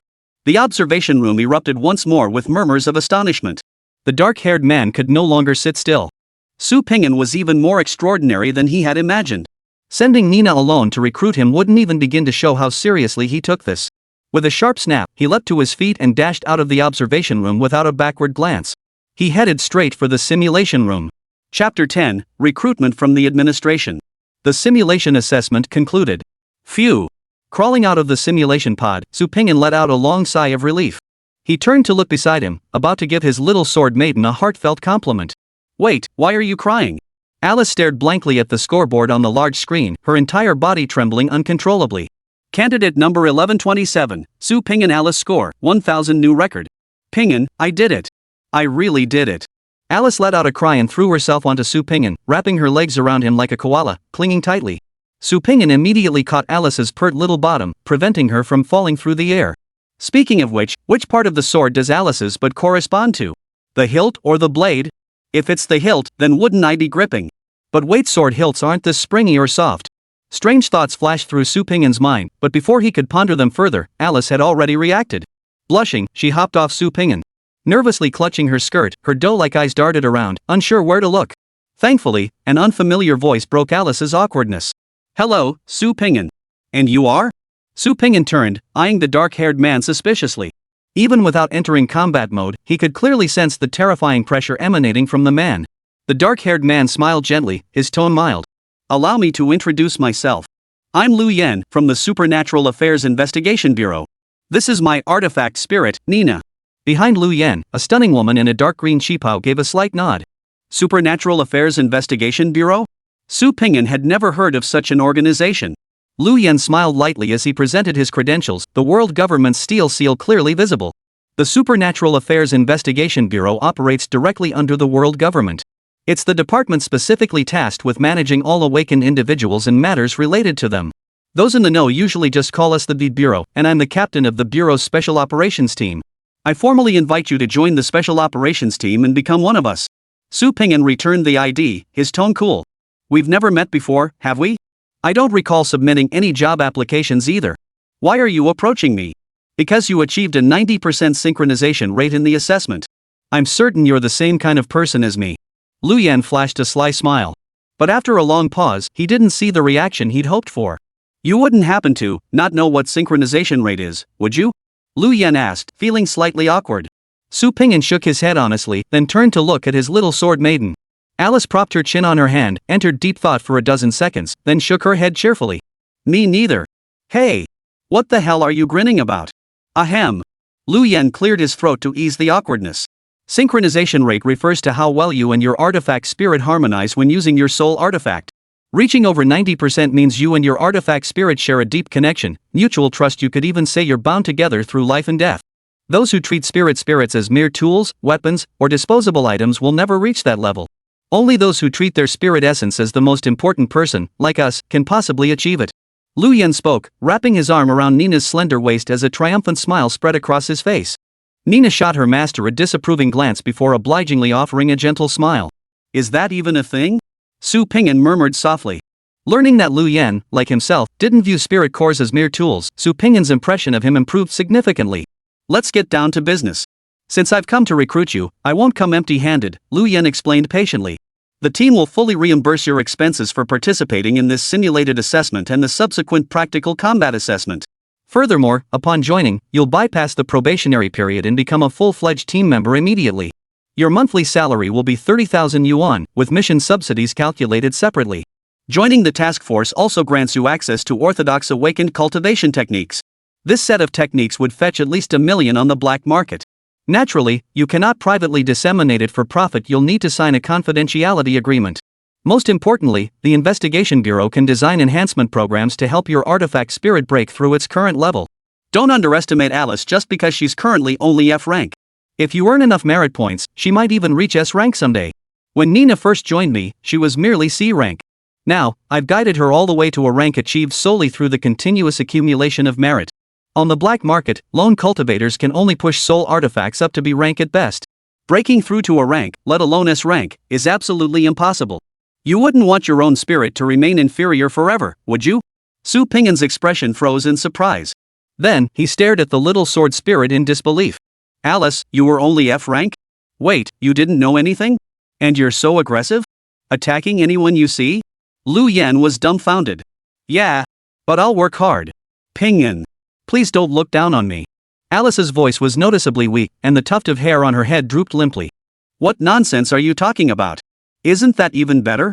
It means you have huge room for growth in the future. Su Ping'an beamed with delight. Is that how it is? Alice scratched her head. It was the first time she'd considered her rank from that perspective. Of course it is. Think about it, you're already this powerful at F rank. Once you reach S rank, you'll be unstoppable. The intense expectation and longing in her master's eyes burned so fiercely that Alice couldn't bear to look directly at him. I guess, that's true. Alice clenched her tiny fist uncertainly, muttering timidly, so, I'm actually pretty good? Of course you are. If Lu Yen hadn't been present, Su Ping'an would have likely scooped up his little sword maiden and spun her around in joy. Ahem. Seeing her owner's speechless expression, Nina kindly stepped in to ask, Mr. Su, Miss Alice, you haven't answered my master's question yet. Would you be willing to join the Special Operations team and become part of our unit? Whether to join the official team? This question wasn't difficult to answer. Su Ping'an was currently utterly clueless about the awakened world. If he had to figure it out on his own, who knew how long it would take? In this world where strength reigned supreme, climbing the ranks inevitably meant facing competition. He'd have to battle the heavens, battle the earth, and battle other people. Joining the official faction means having a powerful backer and free access to vast intelligence. Why wouldn't he? Besides, that guy Lu Yen seemed like a decent guy. We're in, Su Ping'an declared firmly, taking Alice's hand. Alice blushed and lowered her head, looking awkward as if she wanted to laugh but dared not. Master just said we instead of I, you know. Su Ping'an truly is the best master in the world. So, are we signing a contract or something next? Su Ping'an wasn't one to drag things out. Since he'd agreed to it, he might as well get the necessary paperwork done first. Lu Yen nodded and smiled. All right. Today I'll sign a preliminary agreement with you. The formal contract can only be finalized after you pass the official Awakened 1 assessment. The Awakened Guild is just a branch under the Investigation Bureau. Do you need me to apply for an exemption for you? I believe your strength is more than sufficient. Waived? That sounds pretty sweet. But the Golden Fingers requirement was clear, passing the Awakened Guild's assessment was non-negotiable. If I skipped the assessment and got approved anyway, it could backfire if they later ruled it invalid. Alice's abilities far exceeded my expectations. Taking the practical exam would be a mere formality, and with someone covering the costs, there was no need to take that risk. After a moment's thought, Su Ping'an shook his head. A mere combat assessment? No need to pull strings for that. Su Ping'an's response pleased Lu Yen immensely. He wanted someone tough like this, not a coward who backed down at the slightest challenge. What Lu Yen didn't know was that if not for the Golden Fingers' demands, Su Ping'an would have agreed to his suggestion long ago. At that moment, only one thought occupied Lu Yan's mind. I definitely didn't misjudge him. Spoiler warning, this book incorporates official tropes that avoid stereotypical targeting. It's not a story of pent-up frustration. Instead, it focuses on settling scores without unnecessary frills. Chapter 11, We're so awesome. Today was the happiest day Xinjia had experienced in 3 years. After decisively ditching that deadweight, she managed an unprecedented first-try success, summoning a B-grade artifact spirit at the altar. Gazing at the short-haired girl seated beside her, Xinjia grew increasingly pleased. "Yani, is the food not to your liking? No worries, I'll have the cook prepare something else. I know spirits don't need human food. This is just for you to try something new. Whatever amount of spirit essence potions you desire, I can provide. Rest assured, now that you're with me, I'll treat you well. I'll make you the happiest little princess in this world." As a wealthy heiress, Xinjia had long been a seasoned player in the game of love, spouting manipulative lines with effortless ease. Watching his greasy advances, if Yani were a man, she'd have tackled him to the ground by now. "Thank you, master. I don't care for greasy types." The short-haired girl's voice was soft yet cold. She wasn't one for words, having come to Blue Star solely to evade her enemy's pursuit. Deep down, she refused to submit to anyone. Yet bound by the contract, she had no choice but to bow her proud head. "Yani, sweetie, we're working together so well today. How about considering a soul contract with me? Let's be sisters for life, forever and ever?" Xinjia wrapped her arm around Yani's shoulder, speaking with intimate familiarity. Had she spoken to Alice, that adorably clumsy little sword maiden would likely have been moved to tears, kneeling to kiss her high heels. But faced with something Alice desperately craved, Yani remained utterly indifferent. "Master, I've only just arrived on Blue Star. I'd like to get more familiar with things first. Let's talk about the soul contract later, okay?" Yani replied non-committally. Xinjia's expression visibly stiffened, but she quickly regained her composure. "No problem, Yani dear. Once you've had time to adjust, there's no rush about the soul contract. Rest assured, as long as I pass tomorrow's combat assessment and obtain my awakened status, I can apply for the Investigation Bureau exam. With our abilities, getting in is a sure thing. Then I can use official channels to design enhancement plans for you. What the black market can't do, the official system absolutely can. Breaking through to be rank won't be a dream." At the mention of breaking through her rank, a faint smile finally touched Yani's icy face. She gave a slight nod and looked at Xinjia beside her, her voice soft. "Thank you, master." Good girl. Xinjia happily pinched Yani's cheek. "Later, I'll take you to buy a nice outfit. Wearing that battle suit all the time is just too unladylike. For us girls, elegance and propriety are paramount." Just as Xinjia was enthusiastically sharing her aesthetic views, the butler entered at an inopportune moment. His face filled with apprehension as he reported the latest intelligence. "What?" Xinjia's expression darkened instantly. "You mean that good for nothing? The one I abandoned to die? He scored 1,000 points on the simulation assessment? And he broke Yani and my record? Linhai City, Central Business District. Pingin, wearing this outfit. I just feel kinda shy." Alice clutched her heavy chest with one hand while awkwardly tugging at her skirt hem with the other, trying desperately to pull it down. Her cheeks flushed crimson before the full-length mirror, as if they might bleed. The reflection showed a girl clad in a modified maid outfit. The main fabric was a blend of moonlight satin and dark patterned lace. The ivory satin gathered at the chest into a heart-shaped neckline, deliberately cut extremely low to reveal her delicate collarbones and a startling cleavage. The skirt featured a mermaid-style cut, shorter in front and longer in back. The front barely covered the top of her thighs, while the back trailed down to her ankles. As she walked, the tantalizing glimpse of her thighs made the air feel thick and sticky. Most dangerously, a carved leather corset cinched her already slender waist to a mere handful, making her ample bust appear even more voluptuous. "Pingin, are you really going into battle wearing this?" The girl tugged at the slipping shoulder strap, unaware that the motion only accentuated the swaying allure of her décolletage.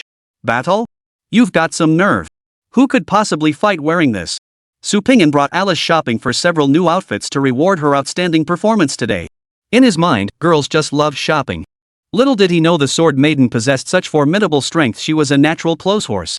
Every outfit perfectly aligned with Su Pingin's taste, making him want them all. Su Pingin swallowed hard, his expression unchanged. "Of course not. These are loungewear just for wearing at home." Alice visibly relaxed. If it was just for home, she could accept that. "Then I'll go change into that everyday outfit you mentioned earlier. Otherwise, I feel like it's a bit too revealing." With that, Alice dashed back into the fitting room to change. Su Pingin breathed a sigh of relief too. Phew. No wonder whales love buying skins. Changing outfits really does make a difference. Lost in thought, Alice had already slipped into a white dress, her delicate shoulders exposed to the air. Her ample curves stretched the adorable lace trim taut, transforming the originally conservative style into something with a hint of mature allure. Paired with her deer-like, evasive gaze and stunning looks, Su Pingin happily paid the bill on the spot. Though she carried her new clothes in several bags with ease, Alice's mood remained subdued. "Pingin, do you think we'll pass the combat assessment tomorrow?" After spending a few days with Alice, Su Pingin had come to understand the little sword maiden's temperament. She appeared adorably clueless, seemingly unconcerned about anything, a natural-born optimist. But the awakened test was a nightmare in her mind. Even the slightest doubt would be magnified endlessly until she completely lost confidence. He couldn't fathom what kind of master Xinjia was to have broken the little sword maiden like this. Su Pingyan had witnessed Alice's combat prowess firsthand. Even if Xinjia didn't possess Su Pingyan's immortality, as long as she trusted Alice and was willing to expend some of her own vital energy, she shouldn't fail a mere awakened one assessment. What's wrong? Aren't today's results enough to put your mind at ease? Su Pingyan murmured softly. I'm just a little worried. Alice lowered her head dejectedly, her signature tuft of hair drooping along with it.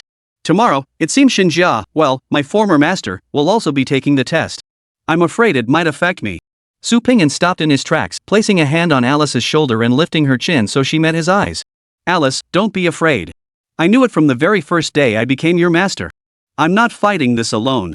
And neither are you. Neither are you. After a brief pause, Su Pingyan's lips curved into a warm smile. The reason I kept fighting after scoring 1,000 points in the simulation assessment was to quickly get used to the feel of working with you. Alice, I know better than anyone that we're incredibly strong. Truly formidable. Alice stared blankly, the bright sunlight spilling over her master's shoulders, warm and dazzling. The gloom in her heart gradually lifted, and a smile unconsciously curved her lips upward. Peace. We're awesome. Chapter 12, I am not a worthless person. My name is Ophelia Alice.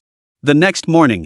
In the circular hall of the Awakened Guild, chandeliers suspended from the dome cast spiderweb like shadows upon the stone walls.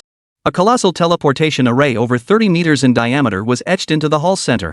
Energy swirled across it like a liquid galaxy, flickering and shifting. 12 ring-shaped grooves held strange metals that emitted faint, eerie blue glows. The chief examiner, clad in dark silver uniform and holding the gold-embossed cover of the Abyss Management Manual, swept his gaze across the 217 candidates in the hall and announced in a resonant voice. The objectives, clearance conditions, and restrictions for this practical assessment were emphasized during the mock exam and need not be repeated here. I must particularly emphasize that all candidates entering the Abyss must wear smart wristbands. This serves two purposes, to record your performance and to facilitate the retrieval of your remains. Take note, when the bracelet displays a red arrow, whatever you're doing even mid-defecation must cease immediately. You must clench and withdraw swiftly, then evacuate in the indicated direction. Failure to comply will either lead you astray into the core of the Abyss or cause you to miss the return portal. Either outcome spells certain death. Now, the countdown begins. In 5 minutes, the portal will activate. May all candidates pass successfully. Closing the manual, the chief examiner strode out of the hall with head held high, returning to the backstage observation room. With 5 minutes left to prepare, the hall suddenly came alive. Whispers and playful banter flowed continuously. Nervous again? Su Pingyan couldn't help teasing Xiao Jianyang as he watched her pacing restlessly in place. I'm fine, Alice waved her hands frantically. It's just my heart's beating a little fast, my breathing feels a bit strained, my body's stiff, and my fingers are trembling a bit. Isn't that exactly what nervousness feels like? Su Pingyan chuckled softly, just as he reached out to ruffle little sword maiden's hair, a soft, muffled voice called out. Haven't seen you in a few days, and I almost didn't recognize you, Alice. Alice froze instantly, stiff as a board, her eyes going blank as if she'd been caught off guard. Su Pingyan turned his head to see a tall woman dressed in an elegant gown, her makeup flawless. Behind her stood a short-haired girl with a cold expression, radiating a menacing aura. Even without Alice speaking, Su Pingyan could tell from her reaction that the woman before him was likely her former owner, Xinjia. Young master, I must thank you for taking such good care of my Alice. Ha? What's that supposed to mean? Now she's pulling this sister's forever routine? Su Pingyan stood before Alice with a cold expression. He harbored no affection whatsoever for the original owner who had abandoned Alice to fend for herself. Xinjia didn't seem to mind. Still beaming at Alice, she called out softly, Alice, what's wrong? Just a few days, and you've forgotten your big sister already? We promised each other we'd climb to the peak of Awakened together. Have you forgotten? Alice stiffened as she turned, her breathing growing increasingly ragged. That's right. Now that's my good girl. Come here, let your sister give you a kiss. Xinjia lifted her skirt slightly and took a step forward. Alice recoiled as if electrocuted, stumbling backward 2 steps and nearly falling. Watching the little sword maiden cower like that, Su Pingyan felt not the slightest resentment, only deep pity. What kind of torment could terrify a silly little sword maiden, the kind who was always cheerful, who would clap her hands with delight at the sight of a bird on the street, into such a state? Come here, Alice. Xinjia lifted her chin smugly. Seeing Alice's lack of response, her tone abruptly turned icy. Look up. Look clearly. Who is your master? Alice jerked her head up, her face already streaked with tears. Su Pingyan sighed. It seemed Alice couldn't overcome her psychological shadow on her own. He extended his right hand, intending to take Alice's and bring her into combat readiness. But Alice seemed possessed, ignoring Su Ping'an's outstretched hand as she walked blankly toward Xinjia. That's right, now you're being good. Xinjia's smug grin widened. Come on, just like before, scrub my shoes clean. I knew I wasn't mistaken about you. A waste of space is always a waste of space. So what if your new master got you through the simulation assessment by selling blood? You're still a piece of trash. Xinjia chuckled smugly, lifting her skirt slightly to reveal her right foot in high heels. Memories flooded Alice's mind like maggots clinging to bone, impossible to shake off. The naive Alice had once believed that after losing all her family, she would die alone in solitude. It was Xinjia's call that gave her hope to survive, yet it was also this woman who taught her the true meaning of despair. The pain from countless beatings couldn't compare to the bone-deep agony of those repeated cold stares and curses. She had believed that if she tried just a little harder, if she obeyed just a little more, everything would turn out fine. Xinjia had promised her she would take good care of her. That tiny, fragile hope sustained Alice, keeping her clinging to existence in the darkness. But in the end, what awaited her was Xinjia severing their bond and abandoning her by the roadside to fend for herself. Alice closed her eyes in agony and took a deep breath. Then, smack! Xinjia froze in shock from the slap. Clutching her stinging right cheek, she looked up at Alice in disbelief. You dare hit me? You dare hit me? Alice's chest heaved violently as she glared at Xinjia, screaming with every ounce of strength, "You're not my master. You're nothing but a selfish, vicious, treacherous liar. You can no longer order me around, insult me, or beat me. I am not trash, nor am I a worthless piece of garbage. My name is Ophelia Alice. My master is the kindest person in the entire world. My master's name is Su Ping'an. Not you, you monster." Xinjia was utterly dumbfounded. Years of cultivated composure, poise, and refinement vanished from her mind. You. I came back to you with good intentions, you worthless piece of trash, and you dare to hit me? You. Today I'll show you exactly why you're a worthless piece of trash. Xinjia's right hand shot backward. Yanni understood the signal instantly, transforming into a long sword and slipping into her master's grasp. With a backhand motion, she drew the blade and swung it down. Alice in human form could wield less than a tenth of her true power, yet she stood bravely beneath the blade, not retreating an inch. Because she knew. She was no longer fighting alone. She had a master she could trust. She had a master who would stand by her through life and death. Just as the blade was about to fall, Alice sensed it. A large hand grasped her right hand. "You're amazing, Alice. Truly remarkable. The rest? Leave it to me." A faint smile touched Alice's lips. Fear, timidity, inferiority, and pain vanished completely with that single whisper. Her body instantly transformed into a crimson-black longsword. Where Alice had transformed, a single crystal-clear tear fell. This tear was shed for no one else. It was her own tear, shed in celebration of her rebirth. Boom! The twin blades collided. A massive shockwave reverberated throughout the arena, sending all the surrounding candidates reeling. Xinjia was sent flying by the immense force, staggering back over a dozen steps. Only when her high heels snapped did she finally come to a halt. Su Ping'an stood rooted to the spot, coldly gazing at Xinjia as he spoke, enunciating each word deliberately. "Alice asked me to pass along a message. She said, 'Bitch. Open your dog eyes and see clearly who the hell is the real piece of trash.'" As the words fell, the magic array beneath their feet suddenly ignited. A blinding white light engulfed everyone's vision. All felt the world spinning violently. When the world settled back into stillness, the scene before their eyes had completely transformed. A dimly lit swamp, thin miasma, and the stench of decay and dampness assaulted their senses. Deep within the forest, sensing the presence of living beings, waves of inhuman growls echoed in succession. The awakened one's practical combat assessment had officially begun. Chapter 13, Possession and Soul Stealing. Ping'an.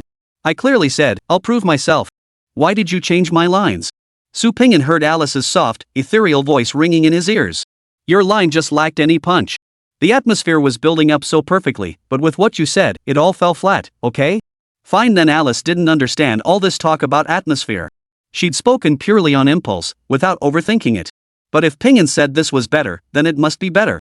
After less than a second of hesitation, Alice reverted to her adorably clueless self. "Ping'an, why aren't we moving yet? The combat assessment has a time limit. If we don't act soon, we might not get any monsters to fight. The combat assessment poses no challenge for us. Compared to that, I have more important matters to attend to." Su Ping'an's lips curved slightly, revealing a cold smile. "Alice?" On the other side of the Mist Lotus Marsh, Xinjia swung her longsword wildly, hacking and slashing as if venting frustration. Just as she was about to cleave the third trent's head off, a sword beam suddenly shot from afar, snatching the kill right from under her blade. Crack! What the hell? Watching helplessly as the tree spirit was cleaved in two right before her eyes, Xinjia whipped her head around, eyes blazing with fury. What do you mean? With me here, you still think you can pass the combat assessment? I think you're dreaming.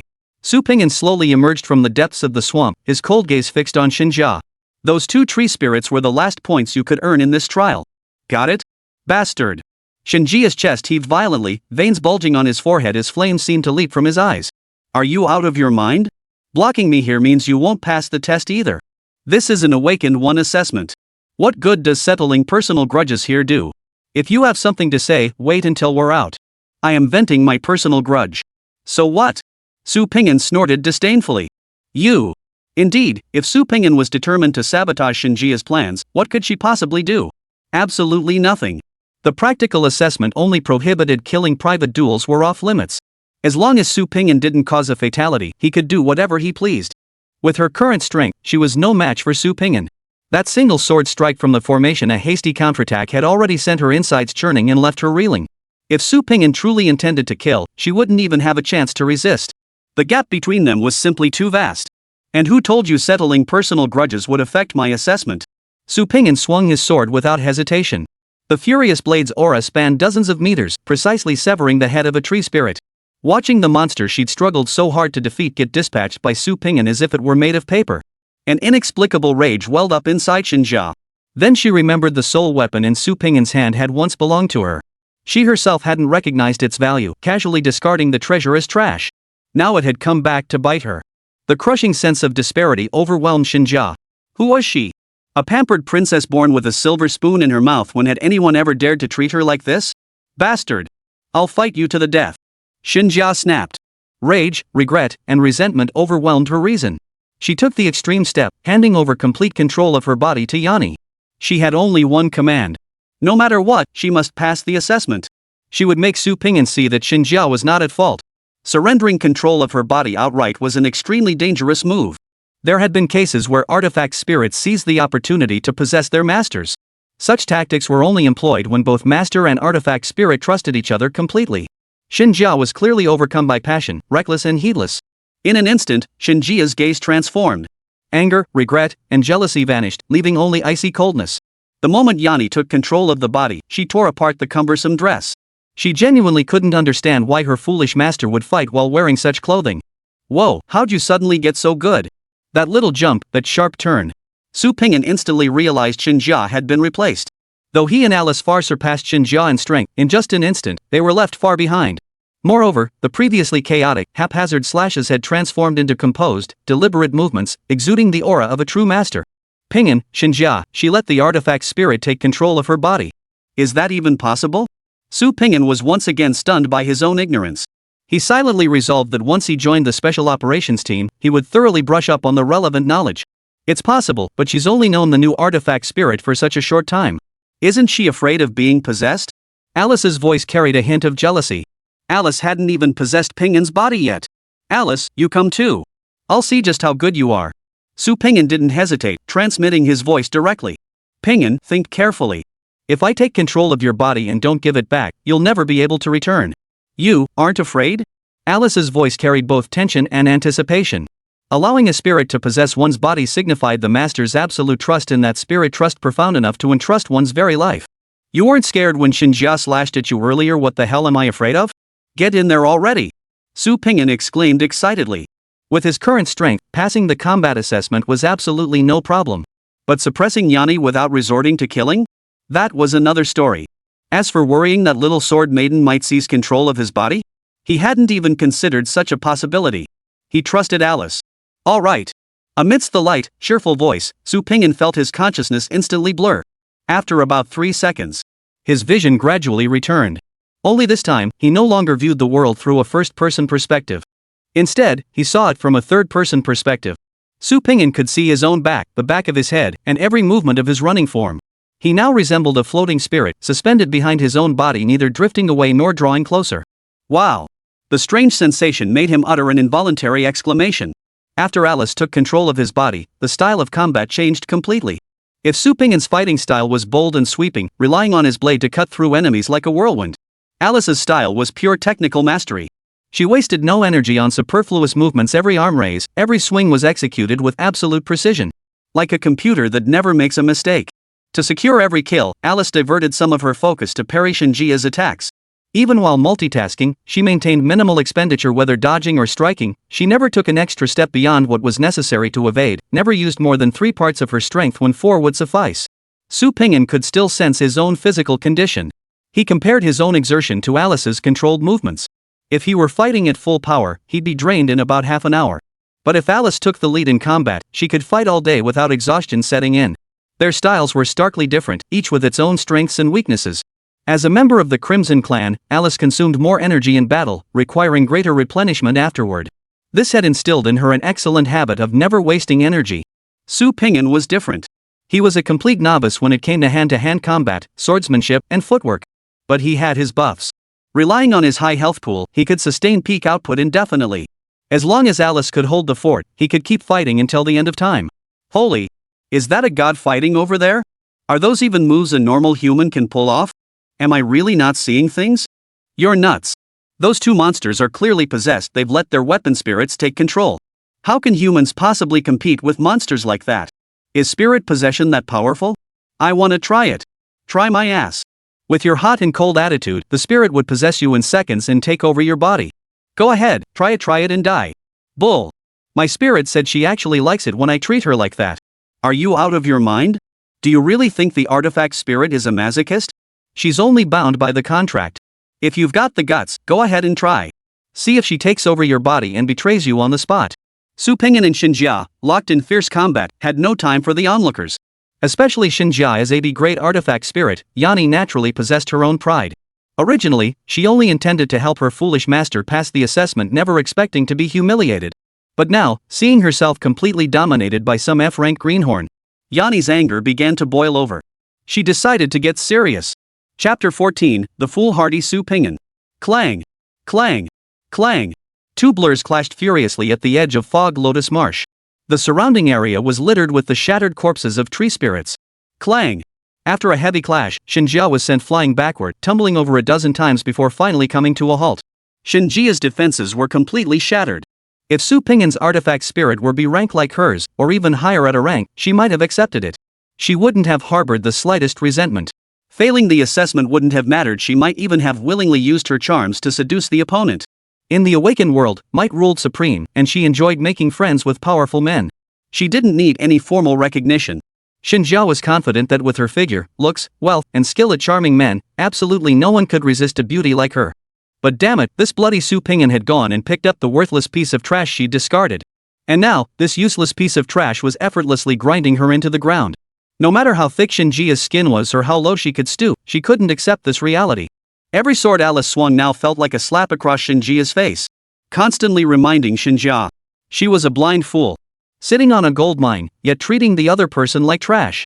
Even if reason told her it was time to bow her head and submit, that offending such a ruthless person would bring her no benefit. But Shinjia simply couldn't overcome that mental barrier. The mere thought of Su Ping'an growing stronger step by step made her certain she'd become the laughingstock of the awakened world. She couldn't control her rage. And regret. Yani. What the hell are you doing? You're a great artifact spirit. How can you fail even a basic combat assessment? Alice can only act by consuming her master's vital energy. Her state can't last. You can't even suppress a worthless trash like this? Yani's ears were filled with Shinjia's hysterical screams, unsettling her mind. As a seasoned warrior, Yani had no need for Shinjia's amateurish commands. She was in a predicament.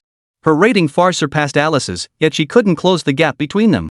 And this monster didn't seem anywhere near exhausted. With Yani's keen insight, she could clearly see that Alice had been holding back the entire time. Exhausting her strength? That was nothing short of a pipe dream. If this fight continued, the one to exhaust her strength first would undoubtedly be Yani. To break the deadlock, she had to fight with everything she had. Driven by sheer ferocity, Yani tuned out her master's frantic shrieks and forced her body to harness power far beyond its limits. She would defeat Alice. It had nothing to do with her master, nor the evaluation. It was solely about the dignity of her B-grade spirit. In an instant, the tide turned. Alice, who had been steadily suppressing Yani, was now forced into retreat. Unlike Yani, who cared little for her master's life, Alice would never risk Su Ping'an's safety. Throughout the battle, she constantly monitored her physical condition, refusing to burden Su Ping'an in any way. Otherwise, had a fully charged Alice unleashed her full power, Yanni would have been decapitated long ago. Rip! A powerful jumping slash sent Su Pingyan flying while tearing apart the fabric on Shinjia's arm. Her arm had swollen to twice its normal size, its skin covered in purplish-red creases, even the veins bulging exaggeratedly. Yanni tore off both sleeves, slowly rotated her arm twice, and coldly fixed her gaze on Su Pingyan. Again! Alice took a deep breath, gripping her sword with both hands as she assumed a defensive stance. She knew her master had long since earned enough points. This fight with Shinjia was purely personal. She couldn't recklessly use her master's body just to vent her own anger. All she needed to do now was maintain her defensive stance until the assessment ended. Then she could safely escort her master away from this place. Facing Yanni's relentless barrage of attacks, Alice found herself completely overwhelmed. She could only react defensively, unable to muster any thought of counterattack. Su Pingyan, who had been observing the entire time, also noticed the shift in momentum. He looked at Shinjia, gasping for breath and spurting blood from her nose, then turned his gaze to himself, barely breaking a sweat. He guessed what was holding the little sword maiden back. After being sent flying by Shinjia yet again, Su Pingyan finally couldn't hold back. Alice, switch fighters. Alice shook her head frantically. Master. I can sense Shinjia's weapon spirit has gone mad. She won't care about the rules of the combat assessment. If you go in, you'll get hurt. It's too dangerous. We don't need to fight her to the death. We just need to stall for a little while longer, and then we can leave this place. She can't break through my defenses. Facing Alice's concern, Su Pingyan offered only 6 words. Trust me, Alice. Those words seemed to carry a magical power, instantly dispelling all of Alice's doubts and fears. How could she not trust her master? How could she not trust Pingyan? Just as Su Pingyan trusted Alice unconditionally. She made the same choice. Clang! Su Pingyan, who had been on the defensive the entire time, suddenly countered with a backhand strike aimed straight at Yanni's face. Caught off guard, Yanni could only pull her hand back to block. Staggering back over a dozen steps, Yanni regained her footing and stared at Su Pingyan in astonishment. She truly hadn't expected this human before her to actually dare confront an awakened being possessed by a spirit artifact? Does he want to die? Today's been quite an eye-opener. Su Pingyan shrugged, readjusting to his own body. So the power I unleashed earlier wasn't even Alice's full limit. What did you say? Yanni wiped the blood trickling from the corner of her mouth and asked coldly. That was quite the enjoyable fight. Su Pingyan gripped his swords with both hands, assuming a charging stance. Now, it's my turn. With that, Su Pingyan vanished into a blur, charging straight at Yanni. In terms of combat technique, exquisite swordsmanship, and breath coordination, Su Pingyan couldn't hold a candle to Yanni. But there was one thing Yanni could never hope to match. He didn't care about his life. The moment he moved, Su Pingyan had already coordinated tactics with Alice. Ignore personal limits. Maximize combat power. Alice was to ignore everything except fatal wounds, leaving all else to Su Pingyan. Faced with this near-suicidal onslaught, even the battle-hardened Yanni was stunned. This man. Has he lost his mind? Attacking without defense? And what's with this monstrous strength and inhuman speed? How could an ordinary person, untrained in any martial arts, possibly endure combat of this intensity? Afterimages swirled wildly, sword glints flying everywhere. Su Pingyan's state was bordering on madness. Muscle strain? It didn't matter. Burst blood vessels? He didn't care. Heart rate over 200 beats per minute? No big deal. Even if Su Pingyan possessed no technique whatsoever, even if Su Pingyan could only perform simple slashes, even if Su Pingyan's body was on the verge of collapse, he didn't care. In the face of overwhelming power and speed, all techniques are meaningless. All martial arts can be broken, only speed cannot be broken. After her final evasive sidestep, Yanni finally exposed a fatal opening. Su Pingyan, perfectly attuned to his physical peak, charged like a tiger descending a mountain, raising his long sword to cleave through the air. Snap! Shinjia's blade shattered at the blow, her palm shattered and mangled by the immense force. With its host severed, the soul weapon could no longer sustain its possession over Yanni. Shinjia's consciousness returned to her physical body. She coughed up a large mouthful of blood, collapsing weakly to the ground, gasping for breath. The severed blade spun through the air a dozen times before plunging violently into the ground beside Shinjia. Staring at the broken blade mere inches from her, Shinjia froze in terror, her body rigid with fear. In that moment, she felt as though she were drowning in a bottomless abyss of terror, with not a glimmer of light in sight. Su Pingyan, drenched in blood, stood towering over Shinjia. His appearance now resembled a demon from hell that had crawled into the human world. Cold, cruel, and mad. The overwhelming terror suffocated Shinjia, robbing her even of the ability to breathe. She could only stare blankly as the monster approached step by step, utterly powerless to resist. Su Pingyan shot a contemptuous glance at Shinjia, frozen in place like a statue. Alice isn't a worthless piece of trash you can just throw away. You're the worthless piece of trash. Gazing at the terrifying figure, Shinjia's eyes lost all their light. The despair, helplessness, and agony Alice had once endured, Shinjia tasted them all within a mere few hours. Her pride, arrogance, and sense of superiority were all mercilessly shattered by that final sword strike. She had lost. Even after giving everything she had, even allowing Yanni to possess her, she still lost. She was utterly defeated. Defeated by the very Alice she despised, looked down upon, and loathed. The crushing sense of failure and bitter regret dragged Shinjia into a dark abyss. She lowered her head in a daze. Her gaze fixed on the crimson glowing longsword. She felt like nothing but a clown. Chapter 15, Prohibited Art Specialization. Pinyin, don't die. If you die, I will be alone again. Don't die. Pinyin. I beg you. Alice's trembling, tearful voice rang in his ears. Even without her physical form materialized, Su Pinyin could vividly imagine her face streaked with tears. Stop crying. I'm not dead yet. After dealing with Shinjia, Su Pinyin found a random patch of open ground to sit down, breathing heavily. The previous battle had taken a tremendous toll on him, and now he felt as if his entire body was about to fall apart. The combat assessment wasn't over yet, and he couldn't use life stream to recover, so he gritted his teeth and endured the pain. Yet even this brief silence was enough to send little Sword Maiden into a panic. Pinyin, you're not dead. That's wonderful. That's wonderful. You absolutely must never do something like this again. It's too dangerous. If you died, I wouldn't find a new master either. Whether it's hell or oblivion, Alice will follow you wherever you go. Wah! Alice couldn't hold back any longer and burst into tears. Alice, don't cry. Su Pinyin forced a light smile through the pain. I'll never abandon you. It took me so long to find you. I won't just die for no reason. Not only that, but I'll take you with me. Step by step, we'll climb to the very top of this world. We'll see the scenery no one has ever laid eyes on. No matter how far, I'll take you with me. Alice completely broke down, her words slurring with sobs. Pinyin will believes in you. Wah. Hey, Alice. I need to ask you something. The intense pain was almost unbearable. Su Pinyin feared he might faint from agony and hurriedly asked, when you possess someone, do you feel the pain? Yes, whoa, but I can block the sensation of pain. Pinyin, are you in a lot of pain? Let me take control of your body. Consciousness blurred instantly. That strange sensation descended once more. Su Pinyin felt his entire body relax, as if floating on air. Really, Alice? You have this hidden ability? Wiping away non-existent tears, Alice controlled Su Pinyin's body as she slowly stood up. Pinyin, don't be afraid. I'll protect you. This time, it's my turn to take you home. This little Sword Maiden. She remembered everything. In his spirit form, Su Pinyin felt a wave of warmth wash over him. He instinctively reached out to pat the little Sword Maiden's head, only to realize he didn't even have hands anymore. However, the feeling of warmth didn't last long. Alice, the bracelet's flashing red. We can go now, let's get out of here fast. Hearing her master's call, Alice glanced down at the arrow on the bracelet and nodded firmly. Then, without a backward glance, dashed off in the opposite direction. South. Alice, are you directionally challenged? South isn't north. South. You can't tell directions, but you should at least recognize an arrow, right? I'm dying, Alice. South. Not west. Look at the arrow. Can't you see I'm already coughing up blood? South. Amid Su Pinyin's helpless shouts, Alice finally found the correct direction and completed the return just before the teleportation array activated. That night, a gentle evening breeze blew, and the Milky Way shone brilliantly.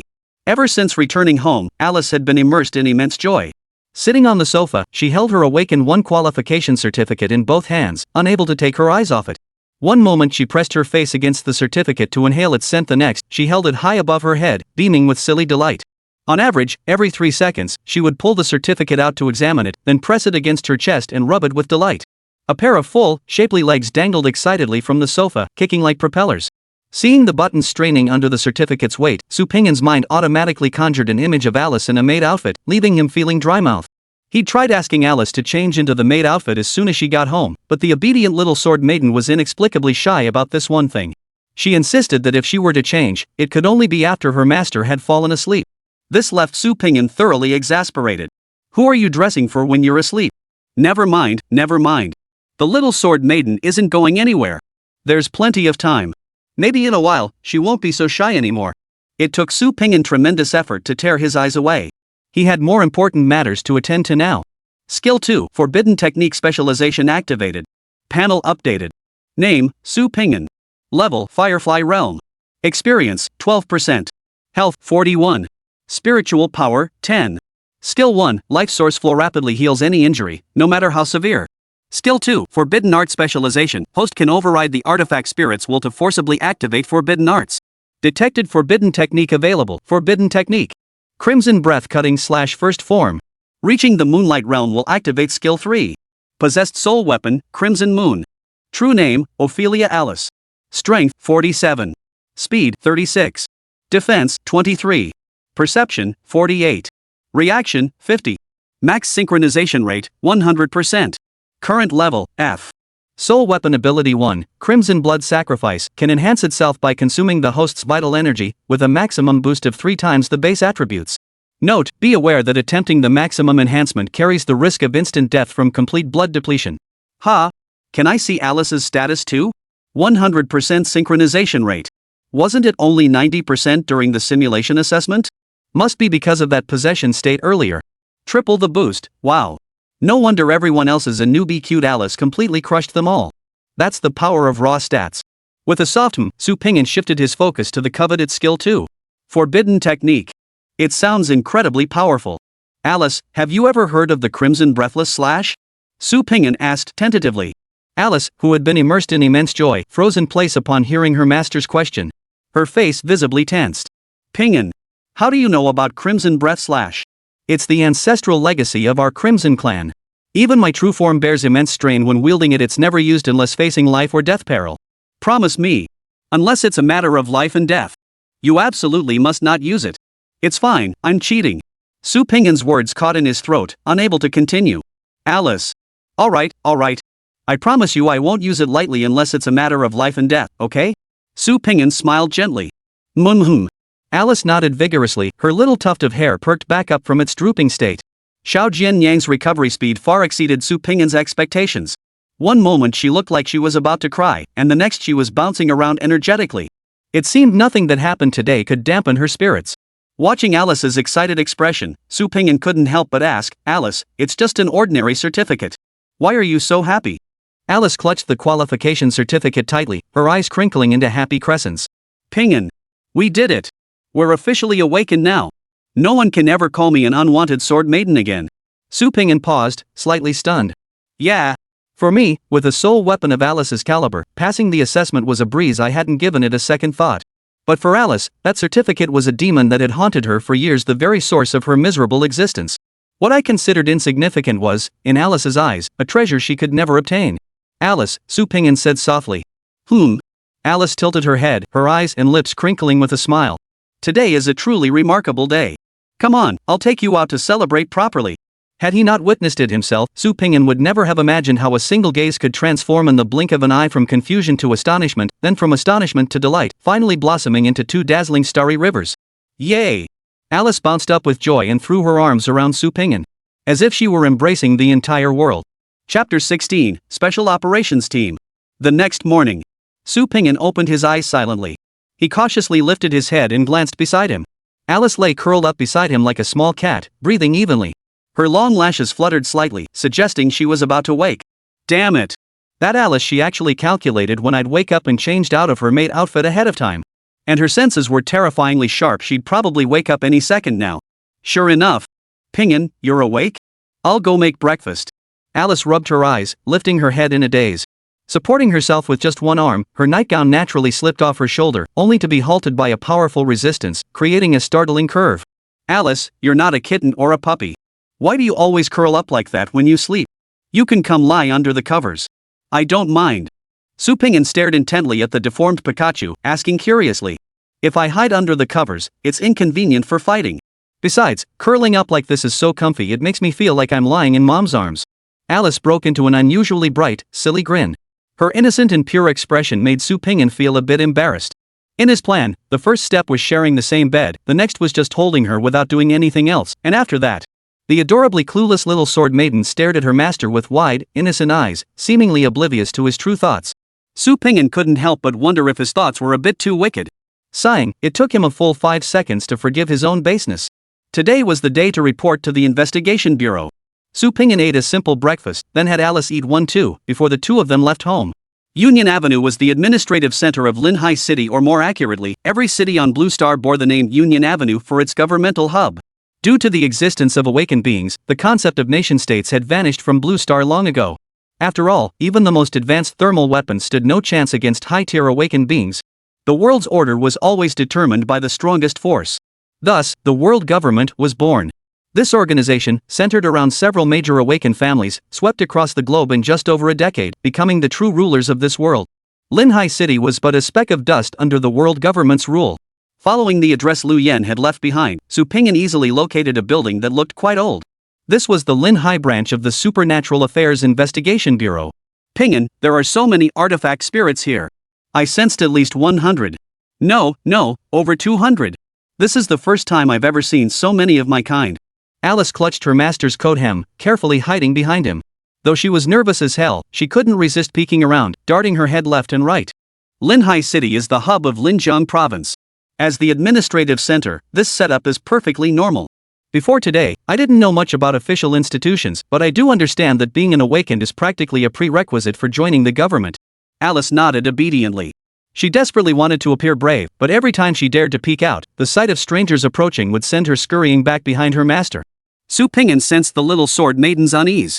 He stopped walking and gently took Alice's small hand. Does this help? Alice responded with a bright smile. Suddenly I'm not scared anymore. Su Pingyan chuckled softly, ruffling the little sword maiden's hair before leading her into the building. The interior of the building was spacious, with a central information desk staffed by a dozen or so beautiful young women in matching uniforms. From Alice's expression, Su Pingyan realized these staff members were all artifact spirits. What immense wealth and resources! Artifact spirits, which ordinary people could only dream of possessing, were being used as receptionists here. Silently muttering his disbelief, Su Pingyan approached the front desk. Hello, I'm here to see Lu Yen. Here's his business card. The receptionist, who had been warm and welcoming moments ago, visibly stiffened. The practiced smile she'd worn seemed to crack. May I ask, are you a member of the Special Operations team? Not yet, but I expect to be very soon. Very well, please wait a moment. I'll take you up immediately. The receptionist's expression instantly shifted to one of deference. She practically jogged to Su Pingyan's side, gesturing him forward with a please sign. Special Operations team. That impressive? Su Pingyan felt slightly puzzled, but didn't dwell on it. Guided by the receptionist, Su Pingyan smoothly entered the 18th floor of the building. Along the way, passing colleagues would occasionally greet the young lady, who responded politely each time. But as the trio ventured deeper into the office complex, the greetings grew fewer and fewer. Instead, a palpable sense of apprehension filled the air.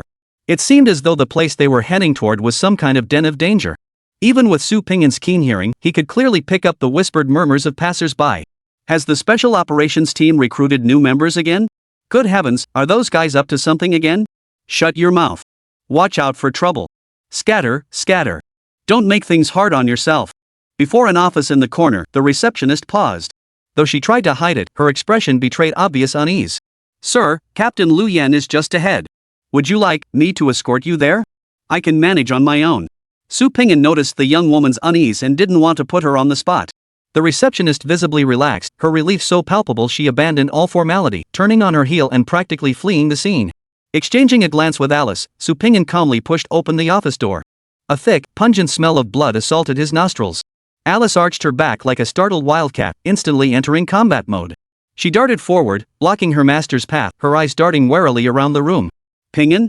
Sorry, I didn't expect you to arrive so early. If you don't mind, could you wait for me a moment? Lu Yan's appearance now was completely different from when they first met. He wore a crimson and black uniform, a sleek black outfit edged with dark red cloud patterns. Embroidered on his shoulder was the mythical beast Xieji, its eyes adorned with vermilion, radiating an intimidating aura. Hanging upside down before him was a middle-aged man covered in blood. The man's mouth was sealed with duct tape, his swollen face resembling a pig's snout. Blood seeped steadily from beneath the tape, dripping onto the floor with a steady rhythm. His breath was faint, too weak even to beg for mercy. His eyes held nothing but despair and numbness. Judging by the plastic sheeting laid out on the floor beforehand and Lu Yan's composed expression, this was clearly not the first time such an incident had occurred in this office. Su Pingyan closed the office door behind him and spoke calmly. It's fine. Continue. Perfect. I'm curious to see exactly what kind of work I'll be doing next. Chapter 17, We are guardians, yet also executioners. Lu Yan's lips curved into a faint smile as he nodded approvingly at Su Pingyan. Come, sit here. Lu Yan wiped the blood from his knuckles and gestured toward the nearby sofa. Nina, pour Pingyan a cup of coffee. Alice, what would you like to drink? Alice ignored Lu Yan and turned to look at her master. Only after seeing Su Ping'an nod did she gradually relax. I'll have yogurt. Alice, aren't you drinking the spiritual energy potion? Nina asked softly at the office water bar. With Ping'an here, I don't need energy potions. Alice lifted her chin, flashing a proud smile. Hearing Alice address her master by name, Nina visibly startled. She studied Su Ping'an from head to toe before nodding gently. Ping'an, do you know this guy? Lu Yen took the coffee Nina handed him, sipped it, and pointed at the man hanging upside down. No recollection. Su Ping'an knew few people in this world and was certain this middle-aged man wasn't among his acquaintances. He's Lu Zhixue, head of the Awakened Guild in Linhai City, Lu Yen said with a smile. Come to think of it, we owe our meeting to him. If I hadn't gone to question this guy that day, I wouldn't have met you. Care to guess why this guy's hanging here? Su Ping'an pondered for about 10 seconds before replying calmly. The fact that you dared bring him directly to the Special Investigation Team's office suggests this isn't a personal grudge. From what I've seen and heard along the way, I suspect the Special Operations Team's work likely targets internal government affairs as well. Otherwise, it's hard to explain why my colleague showed such intense fear upon learning my identity. Since it targets internal government affairs, and the Awakened Guild is such a lucrative department, then I suspect Lu Zhixue abused his authority for personal gain, which is why you're interrogating him now. Oh, not bad, Ping'an. I always thought you were just a brute. Lu Yen raised an eyebrow in surprise. You're mostly right, but there are a few inaccuracies. Lu Yen set down his coffee and rose slowly. First off, this isn't our office. This is Lu Zhixue's office. Lu Zhixue's office? You mean you stormed into his territory single-handedly and beat the leader of the Awakened Guild into this state? Su Ping'an had thought his assessment of the Special Operations Team was already high, but Lu Yen's single sentence completely overturned his expectations. Second, I'm not interrogating him. I came to kill him. The words fell, and Lu Zhixue, who had been as lifeless as a dead fish, suddenly erupted with a terrifying will to survive. He frantically shook his body, causing the ropes binding him to the ceiling to creak and groan. Lu Yen approached Lu Zhixue with cold detachment, swinging his arm to deliver a decisive strike. The hemp rope snapped with a crack, and Lu Zhixue's slightly plump body crashed heavily to the ground. Rip! Lu Yen crouched down and ripped the duct tape from Lu Zhixue's mouth. Your Honor! Please, I beg you, I'm sorry. Give me one chance. I'll make amends to the victims. I'll give up everything I own to compensate them. I'll spend the rest of my life atoning for my sins. Please give me one chance. Lu Zhixue knew his chances to speak wouldn't last long. He dared not cry innocence, so he simply admitted his crimes outright. Tell Ping'an what crime you committed. Lu Yen nodded toward Su Ping'an. I abused my position as supervisor to secretly activate the summoning platform for personal gain. Lu Yen delivered a flying kick to Lu Zhixue's abdomen, sending him reeling and spewing a mouthful of blood. Wrong. Repeat. Lu Zhixue dared not even cry out in pain. Gritting his teeth through the agony, his face deathly pale, he stammered, I altered candidate scores, allowing some unqualified quasi-awakened individuals to pass the assessment. Another flying kick. This time, Su Ping'an clearly heard the sound of bones snapping. Wrong. Repeat.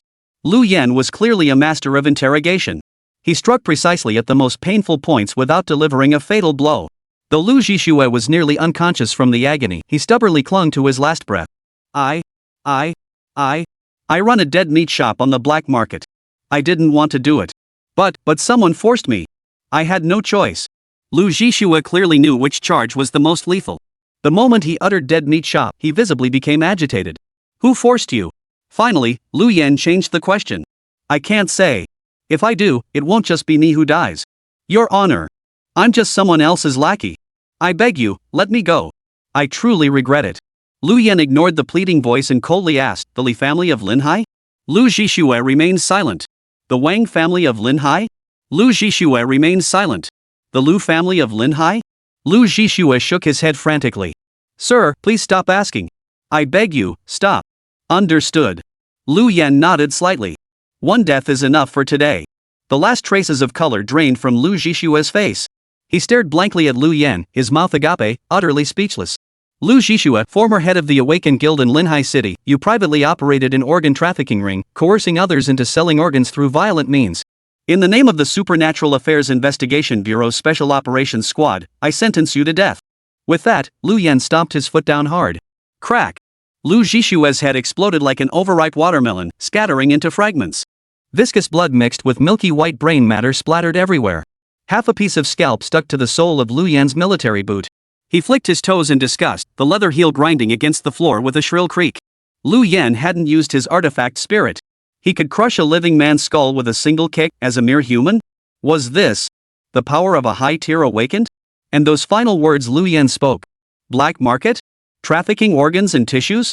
Su Pingyan stared at the corpse on the ground in utter astonishment, his mind racing with thoughts. His original plan was to become an awakened, activate skill 2, and then investigate Huang Kaiwan's case. But these black market scum had walked right into his trap? Pingyan. Lu Yan's voice snapped Su Pingyan out of his thoughts. This is our job. Outsiders don't usually call us the Special Operations Team. They call us the Hunting Dog Squad because once we lock onto a target, we never let go until we've torn it to shreds. Every enemy we face is an awakened. They either hold high social status, possess extraordinary power, or are simply not human.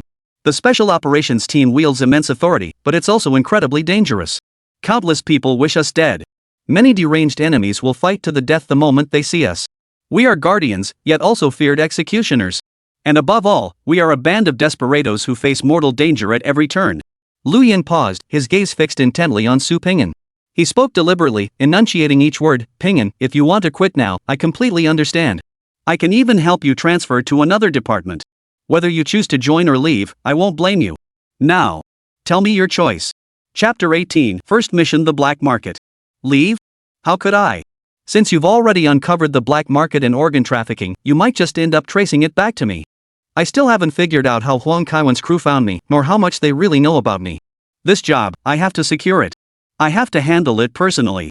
Without much deliberation, Su Pingyan made up his mind. But to avoid arousing Lu Yan's suspicion, he still pretended to ponder for a long time. Alice approached her master with a look of concern. Lu Yan's display of power had been terrifying. Little Sword Maiden feared that if the other party acted on a whim and attacked her master, she might not even have time to react. As for the corpse on the ground, Alice didn't even spare it a second glance. In her eyes, only her master existed. Everything else was insignificant. After pondering for roughly 3 minutes, Su Pingyan sensed the timing was right. He slowly rose to his feet and addressed Lu Yan with solemn gravity. Captain, process my employment paperwork. The coldness in Lu Yan's eyes gradually softened, and the corners of his mouth curved upward involuntarily. He gave Su Pingyan a firm pat on the shoulder. Very good, Pingyan. I knew I hadn't misjudged you. Lu Yan reached into his coat pocket, pulled out a brand new ID card, and pressed it into Su Pingyan's hand. Come on, I'll take you to get your gear. Nina calls someone over to handle this. Supernatural Affairs Investigation Bureau Special Operations Team member, Su Pingyan. Staring at the photo and personal details on the ID, Su Pingyan muttered in disbelief. Captain, you said you hadn't processed my employment yet? How come the ID is already ready? I lied to you, Lu Yan replied without turning his head. Hey! What if I'd said I didn't want to join just now? Are you kidding? Someone I've set my sights on? There's no way I'd let you work for another department. If you refuse, I'll have to drag you back here myself. Then asking if I'm willing to join is kind of redundant, isn't it? I just wanted to see if my judgment was spot on. Is that a problem? Su Pingyan shook his head helplessly. Seems like he needed to revise his assessment of Lu Yan. This guy's bottom line was far lower than he'd ever imagined. As they rode the elevator, Su Pingyan noticed that while the adjacent elevators were packed with people, the one he and Lu Yan were in remained completely empty. Lu Yan's uniform seemed to possess some kind of magical power, as if looking at it one more time might cause an explosion. Observing his colleagues' fearful glances, Su Pingyan sensed that the workplace atmosphere would likely be anything but harmonious in the days ahead. Lin High Branch, 3rd floor Logistics Department. Here are your uniforms, 2 sets each for winter and summer. Both you and your Sword Maiden have them. You can claim new ones twice a year, and if they get damaged in battle, you can come get replacements. Here are the cultivation techniques. They are identical for everyone.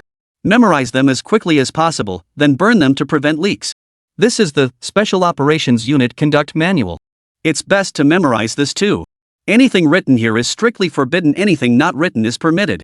Besides your monthly salary, you'll also receive 100 anonymous points. These are valuable, they can be directly exchanged for merit points, something money can't buy. Also, I've downloaded the Investigation Bureau app for you. All merit point exchanges happen through it. In your free time, you can pick up extra missions to earn some merit points.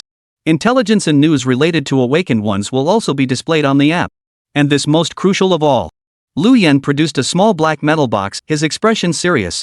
This is a chi-breaking pill. It's the key item to help you unlock cultivation. Don't lose it. Only 1 per person. If you want more, you'll have to pay with merit points, and they're expensive. Alice, acting as his little assistant, eagerly took all the supplies and assumed the role of his personal bag carrier. About that reimbursement I promised you last time, let's take care of that now. Lu Yan casually pulled out a reimbursement form and handed it to Su Ping'an. Oh, and when you entered the abyss, you did buy insurance, right? The logistics staff member visibly froze, but upon catching a glimpse of Lu Yan's uniform, quickly lowered his head and pretended to be extremely busy. Insurance? Su Ping'an's expression froze. He didn't even have a beneficiary. How could he possibly have bought something like that? Besides, given Lu Yan's meticulous nature, he must have investigated his background. Why ask such a question? Based on market rates, the maximum insurance coverage the Awakened Guild can offer wouldn't exceed 50,000 credits. Even if you have a strong bond with your artifact spirit, it'd be 100,000 at most. Don't go writing down random figures just to claim a bogus reimbursement. Lu Yan gave Su Ping'an's reimbursement form a subtle glance. Ha? Is he hinting that I could inflate the claim? Oh, and when you entered the abyss, you must have brought spirit energy potions, right? The ones sold outside are way more expensive than what we get at the bureau, especially at the Awakened Guild. They're downright extortionate. They dare charge 5,000 yuan for a single bottle. Utterly insane. If the earlier hints were subtle, this was outright blatant. Su Ping'an got the message and wrote it down with a flourish. Beyond the 500,000 yuan for the assessment itself, he added 100,000 yuan for insurance and 10 bottles of mana potions, totaling 650,000 yuan. The logistics department's efficiency was astonishingly high, or rather, when dealing with the special operations team, they had no choice but to be efficient. No sooner had Su Ping'an left the logistics department than a text message arrived on his phone. Seeing the notification that 650,000 yuan had been credited to his account, Su Ping'an suddenly realized that this job of his was actually pretty sweet. Remember to transfer half to me once you receive the funds, Lu Yan said without batting an eye. I get half of any over-reported amounts from all team members. Fair enough. Su Ping'an was no longer a greenhorn. He saw nothing wrong with this arrangement. There's no such thing as a free lunch in this world.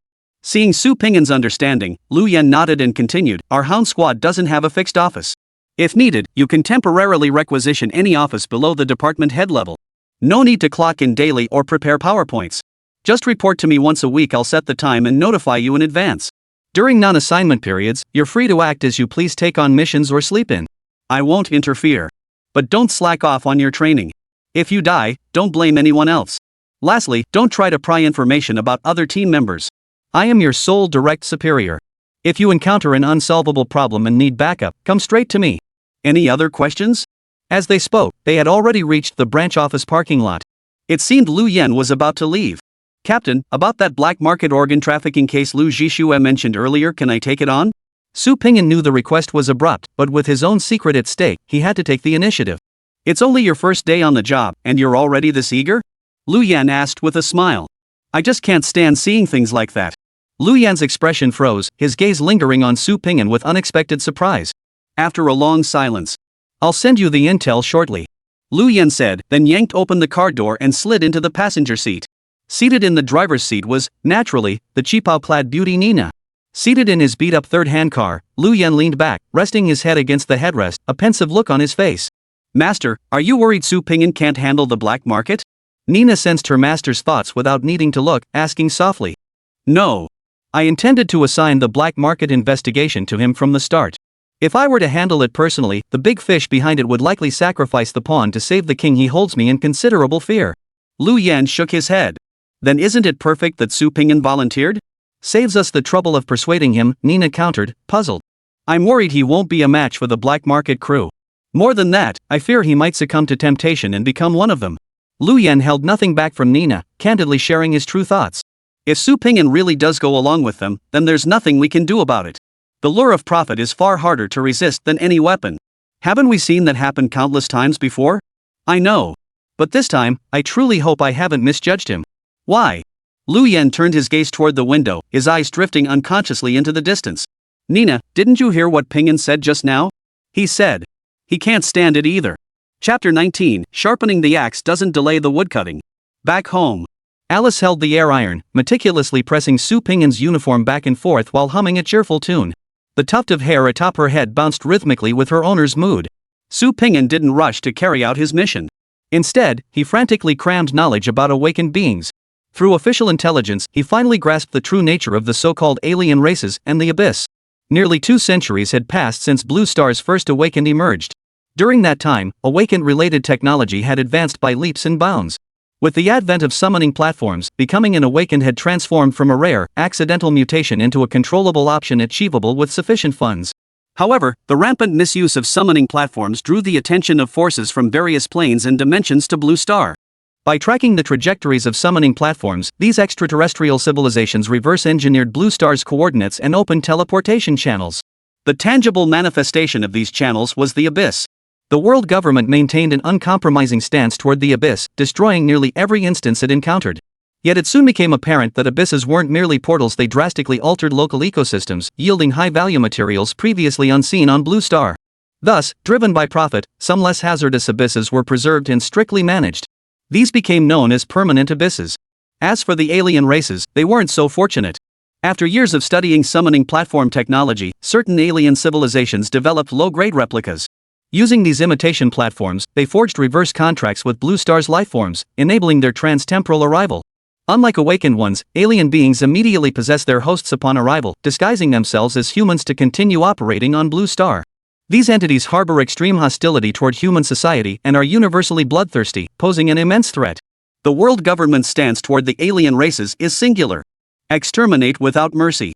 Beyond this, Su Pingyan finally discovered the origin of the Moonlight Realm, which had long puzzled him. All awakened ones on Blue Star now practiced a unified cultivation method called the Return to Origin Chi Flow. Some claimed it was an ancient immortal cultivation technique, while others said it originated from the sudden enlightenment of a powerful awakened one. However, its exact lineage had long been lost to history. Based on their progress in cultivating the Return to Origin Chi Flow, awakened ones were divided into 9 realms.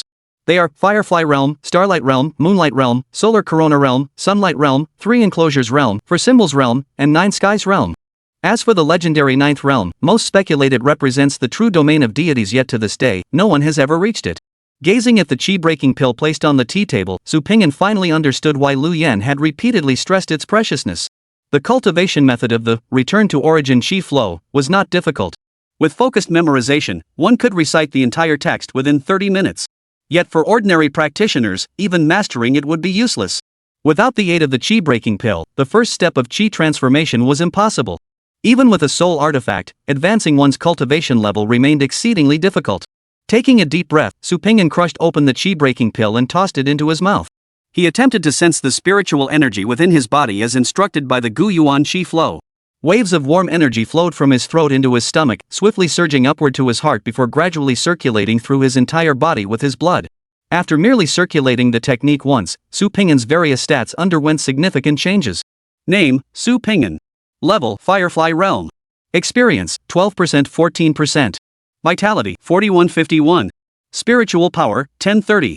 Although the experience points increase was only 2%, Su Pingyan distinctly felt an unprecedented force erupting from within him, relentlessly washing over his cells. This power was incomparable to the boost Alice had provided, yet it was undeniably his own. After circulating his spiritual energy twice and gradually adapting to the newly acquired power within his body, Su Pingyan stretched comfortably. Now that he knew how to activate Skill 3, Su Pingyan felt it was time to plan for the future. First, level up. Break through to the Moonlight Realm as quickly as possible to activate Skill 3. This was his trump card for survival. Cultivation was something he absolutely couldn't slack off on. Second, he needed to investigate intelligence within the black market, neutralize potential threats, and if necessary, silence all those in the know. Finally, he needed to find a way to level up Alice. This would require merit points, so after resolving the black market issue, he would actively take on merit quests to accumulate them. Having set his course of action, Su Pingyan still showed no sign of rising. Before taking concrete action, there was one more thing he needed to do. Opening the Special Operations Team handbook given to him by Lu Yan, Su Pingyan began studying it meticulously. He needed to understand the full extent of his Special Operations Squad's authority. Though Su Pingyan had mentally prepared himself, the reality before him still stunned him. The Special Operations Team's authority far exceeded his wildest expectations. His only direct superior was Lu Yan. He was accountable to no one else. Not only could he exercise control over the public security bureaus of all secondary cities, but he also possessed the authority to investigate any official below the ministerial level in Linjiang province. Beyond that, he held judicial and enforcement powers. To say they operated with imperial authority, acting first and reporting later, was no exaggeration. If this were ancient times, the Special Operations Unit would be a super combination of the Imperial Guard, the Eastern Factory, the Western Factory, and the Supreme Court of Justice. Beyond astonishment, Su Pingyan felt a deep sense of unease. Such a department could easily be described as holding immense power.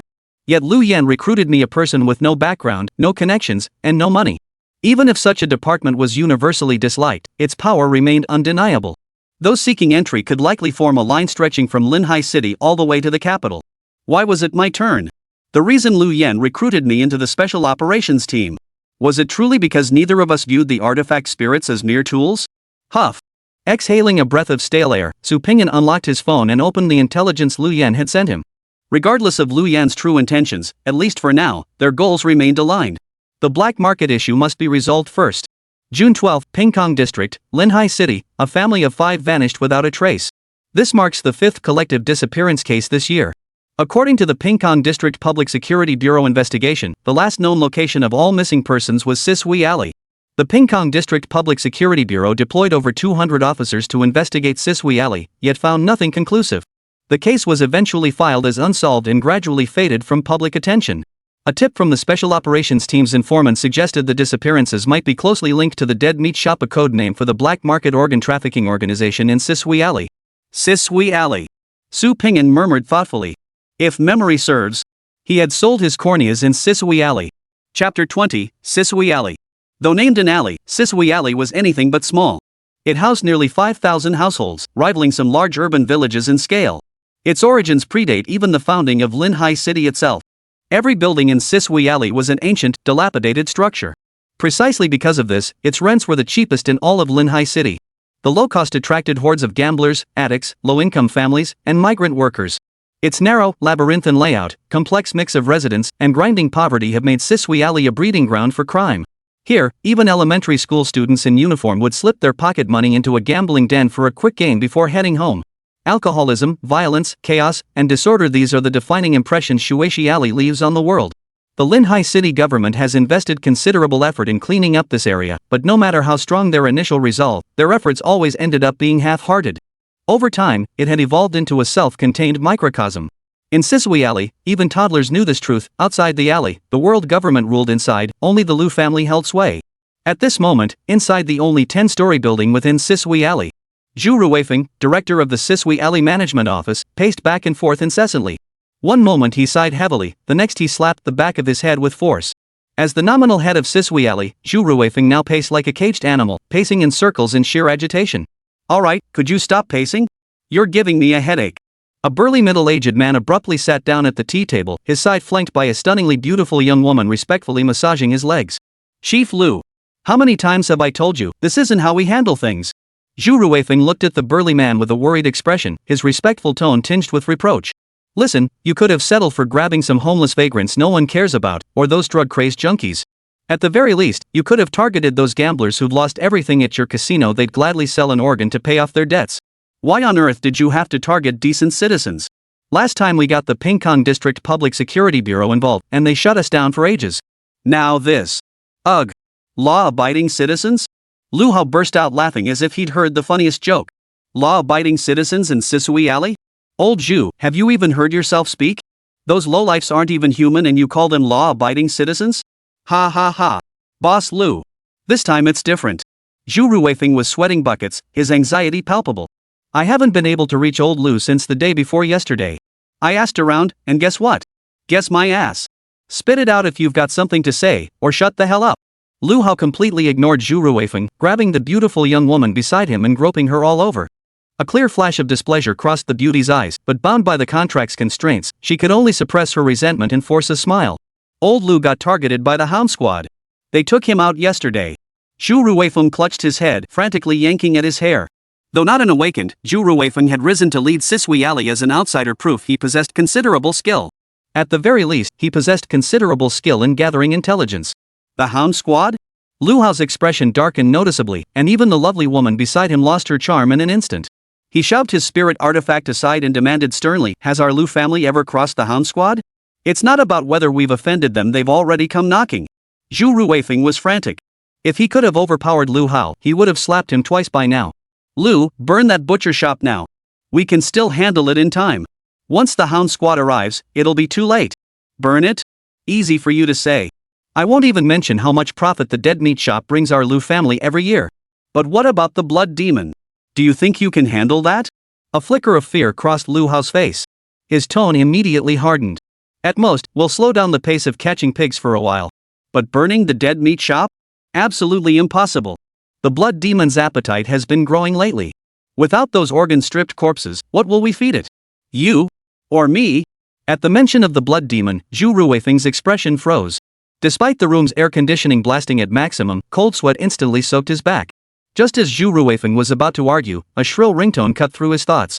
I'm busy right now. Talk to me later. What did you say? Someone broke into the dead meat shop?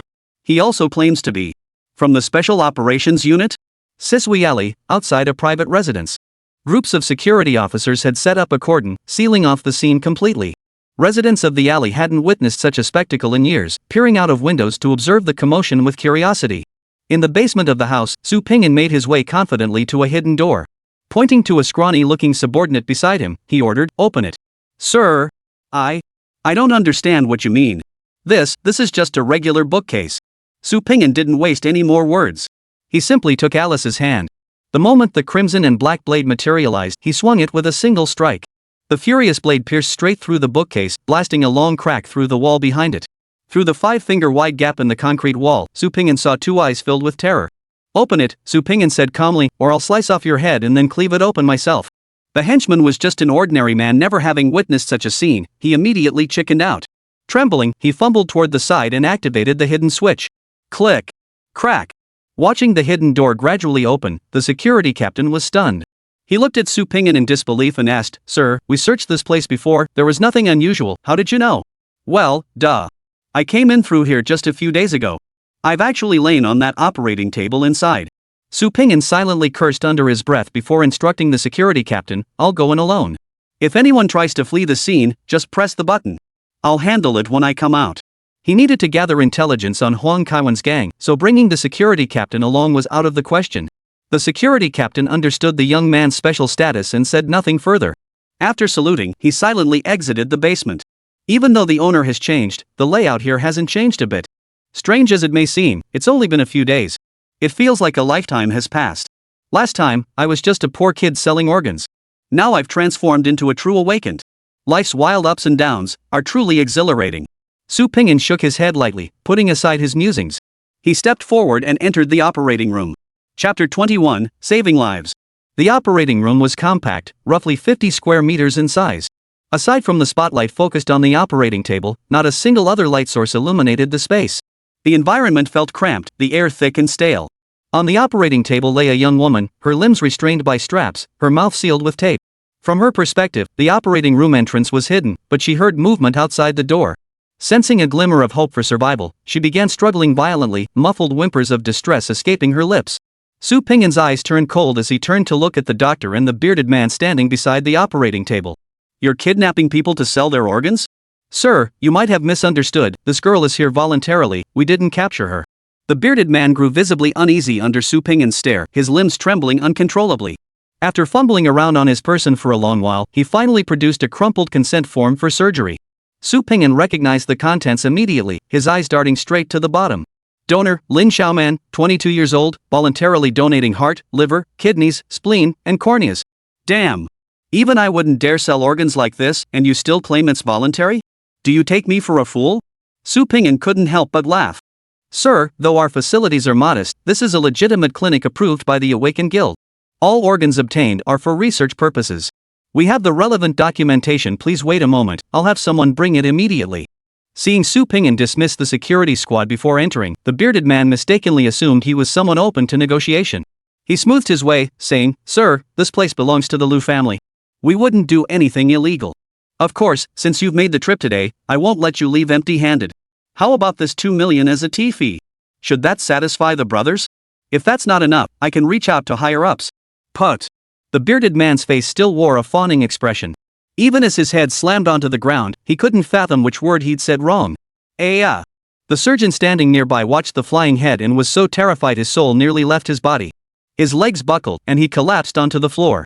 Su Ping'an ignored the pale-faced doctor, busying himself with unbuckling the straps restraining the girl. The girl sat up and immediately ripped the tape from her mouth. Her body trembled uncontrollably, yet she forced back her fear, stammering, "Sir. I'm Lin Xiaoman, a level 3 public safety officer from Pingkong District. This is the Sisui Alley slaughterhouse.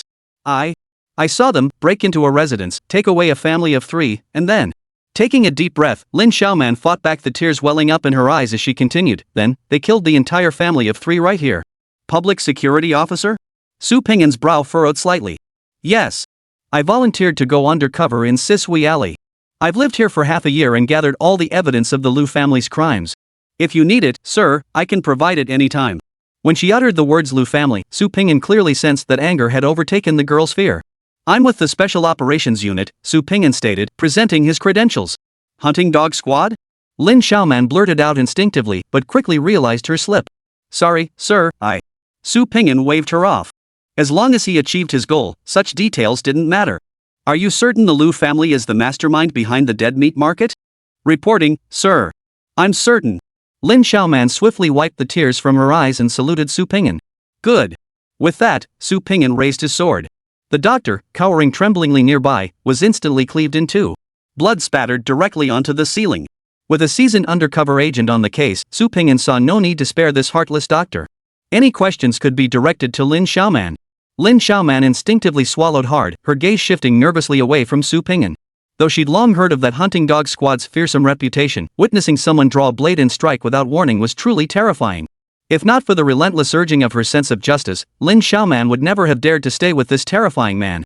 Su Ping'an was unaware of Lin Xiaoman's thoughts, nor did he care. From the very start of this black market operation, he'd never intended to leave any survivors. Given the crimes these people had committed, lining them up for execution would be justified 10 times over. Slashing them dead with a single sword stroke would save the branch office some ammunition costs. Most crucially, these people actually dared to come looking for him. Whether they truly uncovered Su Ping'an's secret or had other motives. The moment Huang Kaiwan's crew stepped into the shop, every single one of them on this line was already marked for death. Joining the Special Operations Unit merely hastened this inevitable outcome. Tell me. Su Ping'an asked calmly. Who's the boss behind them? And what's the deal with this so-called Liu family? The Liu family? They're the local tyrants of Sisui Alley.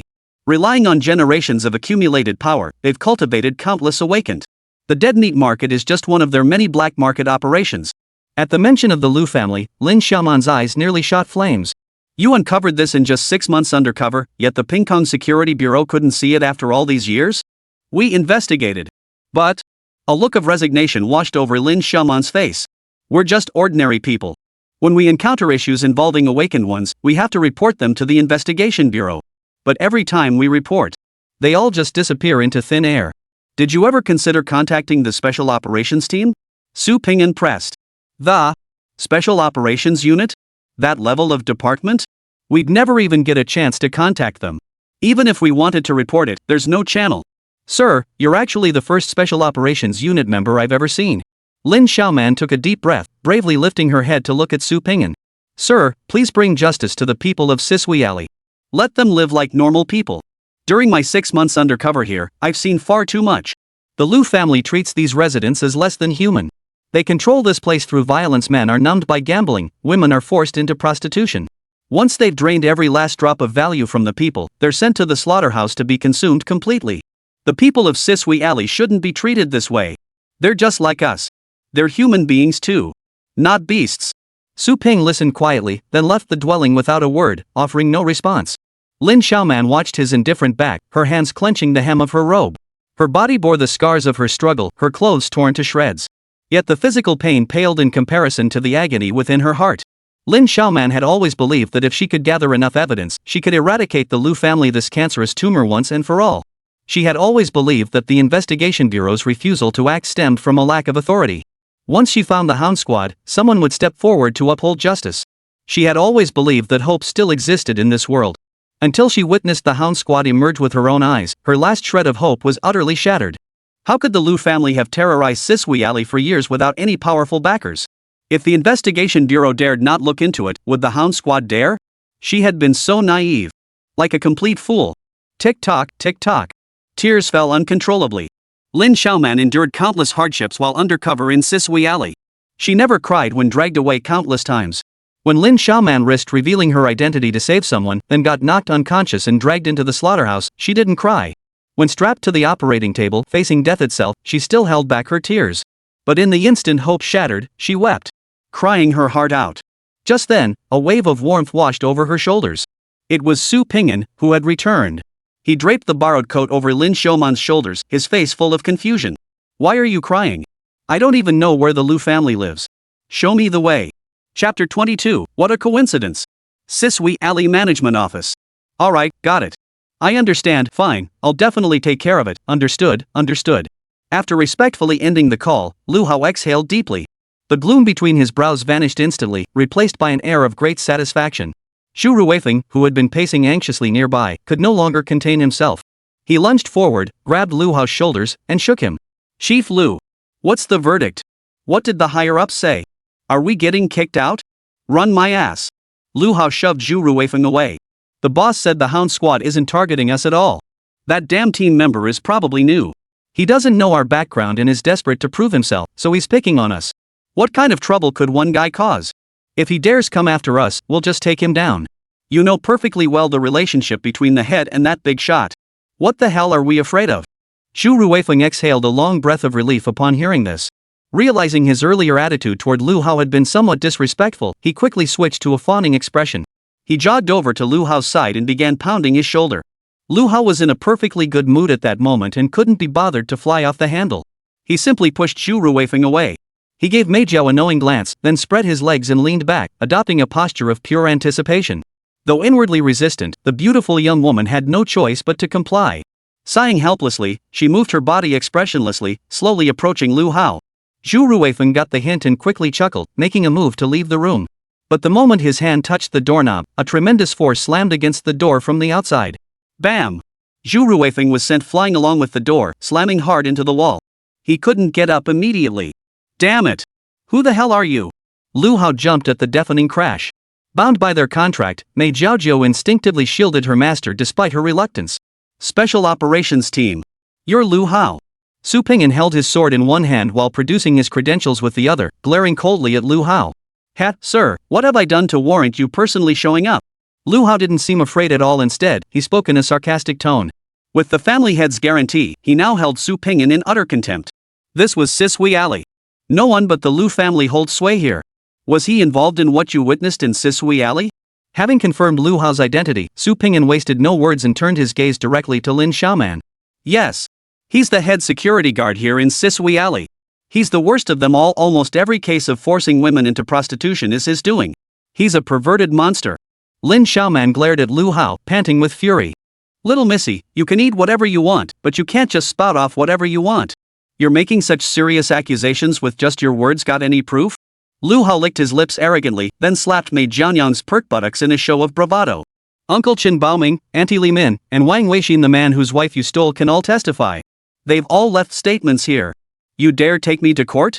Lin Xiaoman stormed past Su Pingyan, pointing her finger right at Lu Hao's nose. Hoof. Fine, why not? Name anyone in the entire Sisui Alley you want as a witness, and I'll personally deliver them to you. I'll see if what they say matches your version.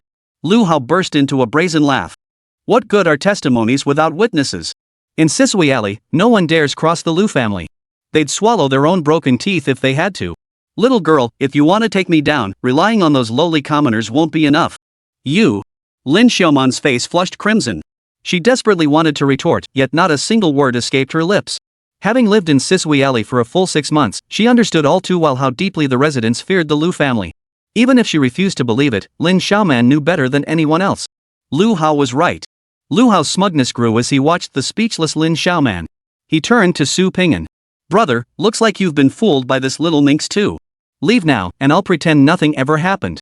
Who told you the special operations team needs someone else's approval to act? Su Pingyan coldly cut Lu Hao off, slowly raising his crimson and black longsword. Lu Hao, former head of security for Sisui Alley, abused his authority to force women into prostitution and operated an organ trafficking ring.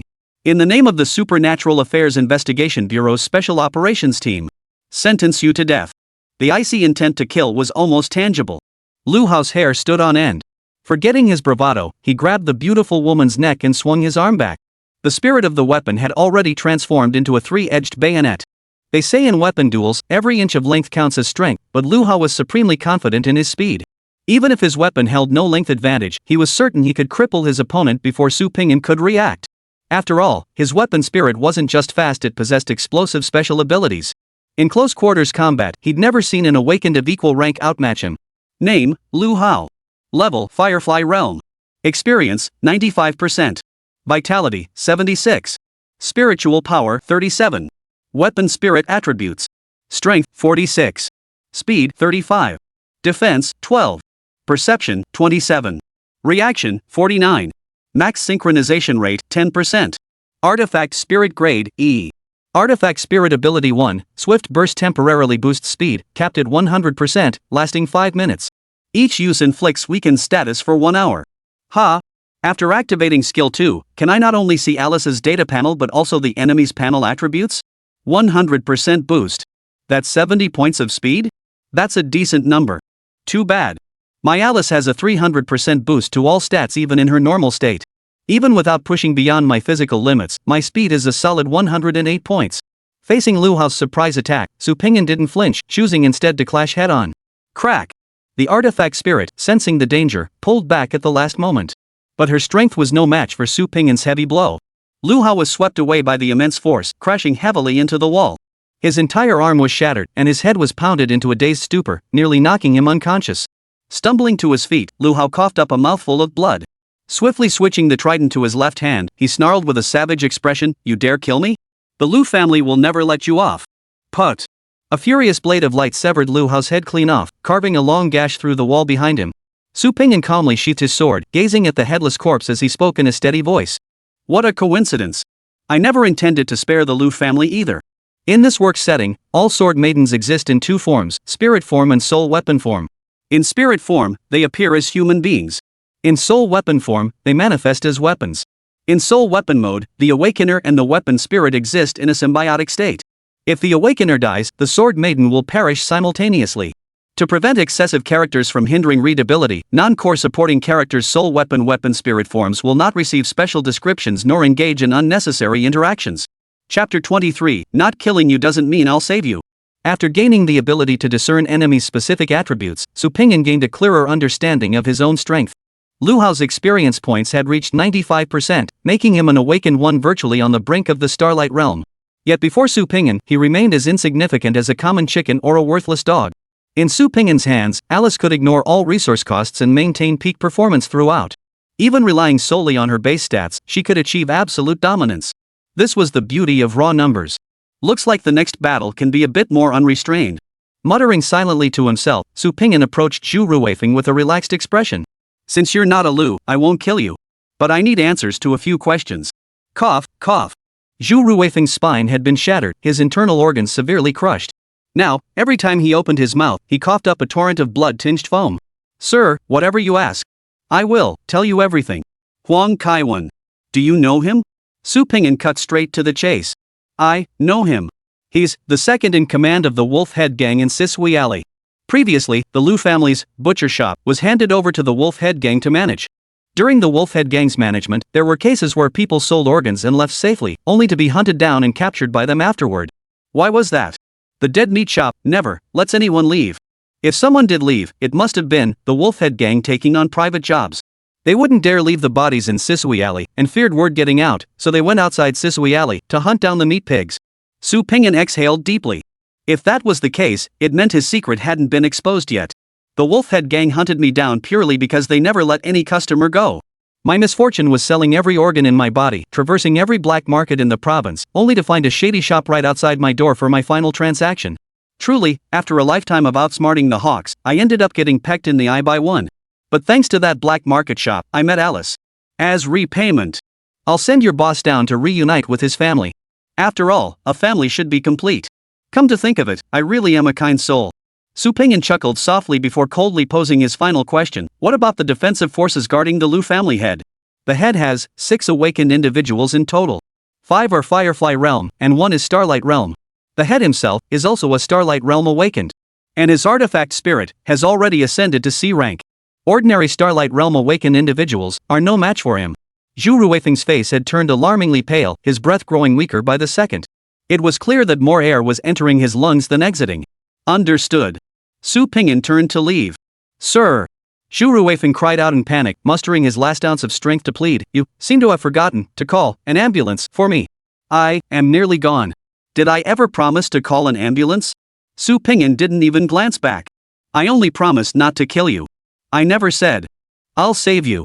Watching Su Pingyan and Lin Xiaoman's retreating figures, Zhu Ruifeng struggled to extend his right hand, desperately clawing at the air like a drowning man grasping at a last straw. Yet like those poor souls who died unjustly on the operating table, no matter how much strength he mustered, no matter how desperately he clung to life, he grasped only emptiness and despair. In that moment, he finally understood the world in which those untouchables he had once scorned truly lived. After a long while, Zhu Ruifeng's hand fell limply to his side. Never to rise again. Linhai City, a hillside villa. Lu Hanwen, the current head of the Lu family, was sipping tea and chatting idly with a middle-aged man, his words dripping with flattery. Commander Fu, I'm truly sorry to trouble you. You came all this way personally. That little incident in Sisui Alley, I could handle it myself. Lu Hanwen poured a full cup of tea and respectfully presented it to Fu Jijie. His submissive demeanor bore no resemblance to the ruthless warlord of Sisui Alley, the Lu family patriarch who slaughtered without mercy, treating human life as worthless chaff. Fu Jijie lifted the cup to his nose, sniffed it with disdain, curled his lip in disgust, and promptly poured it out, sparing Lu Hanwen not a shred of face. My apologies, my apologies. My servant was inconsiderate. Commander Fu, I'll have fresh tea brewed immediately, tea infused with the essence of living creatures. Lu Hanwen wiped the cold sweat from his forehead and hastily offered a forced smile. Forget it. The higher-ups are pressing us hard lately. We need to reserve the living essence for them. How's this month's output? Fu Jijie crossed his arms over his abdomen, leaning back with relaxed ease, as if he were the true master of this villa. This month's production is already 90% complete. The remaining 10% might require another week's extension to fulfill. Lately, the blood demon has become increasingly picky. The corpses are gradually failing to satisfy its appetite. Lu Hanwen grew even more tense, unable to meet Fu Jijie's gaze. He dared only stare at the third button on the other man's chest. If corpses won't do, then feed it the living. Do I really need to teach you that? Fu Jijie's tone grew heavier with displeasure.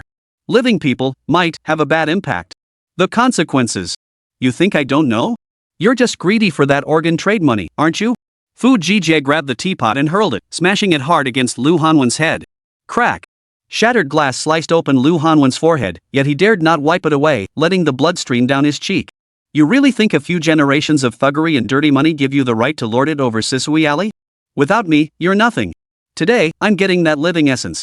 Even if you feed all your mistresses to that beast, you'll get the job done. If it doesn't spit out what I want, you and it both die today. Lu Hanwen dared not argue, kneeling and nodding frantically. Just then, an inconsiderate subordinate barged into the tea house. Lu Hanwen lifted his head, his gaze cold and menacing, fixing it on the flustered subordinate. Before Fu Jijie, he might grovel like a dog, but that was behind closed doors. But for his men to witness this? What would that look like? If word got out, how could he ever manage the Lu family again? In that instant, he considered killing the subordinate to silence him. The subordinate knew he'd committed a grave offense. To save his own skin, he scrambled to speak, desperately trying to divert the family head's attention. Master! Someone's here to see you. He says. He's from the Hound Squad. Chapter 24, Forbidden Art. Crimson Breath Cutting / First Form. Lu Hanwen instinctively turned his head, gazing at Fu Jijie seated in the master's position. I didn't send anyone. Fu Jijie's brow furrowed sharply, his expression darkening instantly. It must be that new recruit Lu Yan brought in. That bastard really knows how to cause trouble. Rising to his feet, Fu Jijie looked down coldly at Lu Hanwen kneeling on the floor. That new recruit, you'll handle it yourself. I wasn't here today. After taking 2 steps, Fu Jijie abruptly halted. And this. Without even glancing at the stunned subordinate, he coldly exited the tea room. Master. I won't say a word. I beg you. I've served you for 20 years. I swear I won't breathe a syllable. As if foreseeing his fate, the subordinate who had rushed to report earlier collapsed to his knees, his legs giving way. He desperately kowtowed, pleading for mercy. Watching his subordinate's desperate pleas, Lu Hanwen glimpsed a reflection of himself. This only fueled his rage further. He paced slowly, approaching the subordinate. Don't be foolish, Away. You've been with me since you were 14. I don't trust others, but surely I can trust you? Away lifted his head, moved, about to speak his loyalty once more, but met a pair of eyes as cold as blades. Snap! Lu Hanwen snapped his fingers and left the tea house with a cold expression. Behind him, Away's face, his neck now snapped, still bore an expression of grateful ecstasy. Minutes earlier. At the villa's main gate. 5 awakened ones, each wielding a soul weapon, stood vigilantly in a fan formation outside the gates.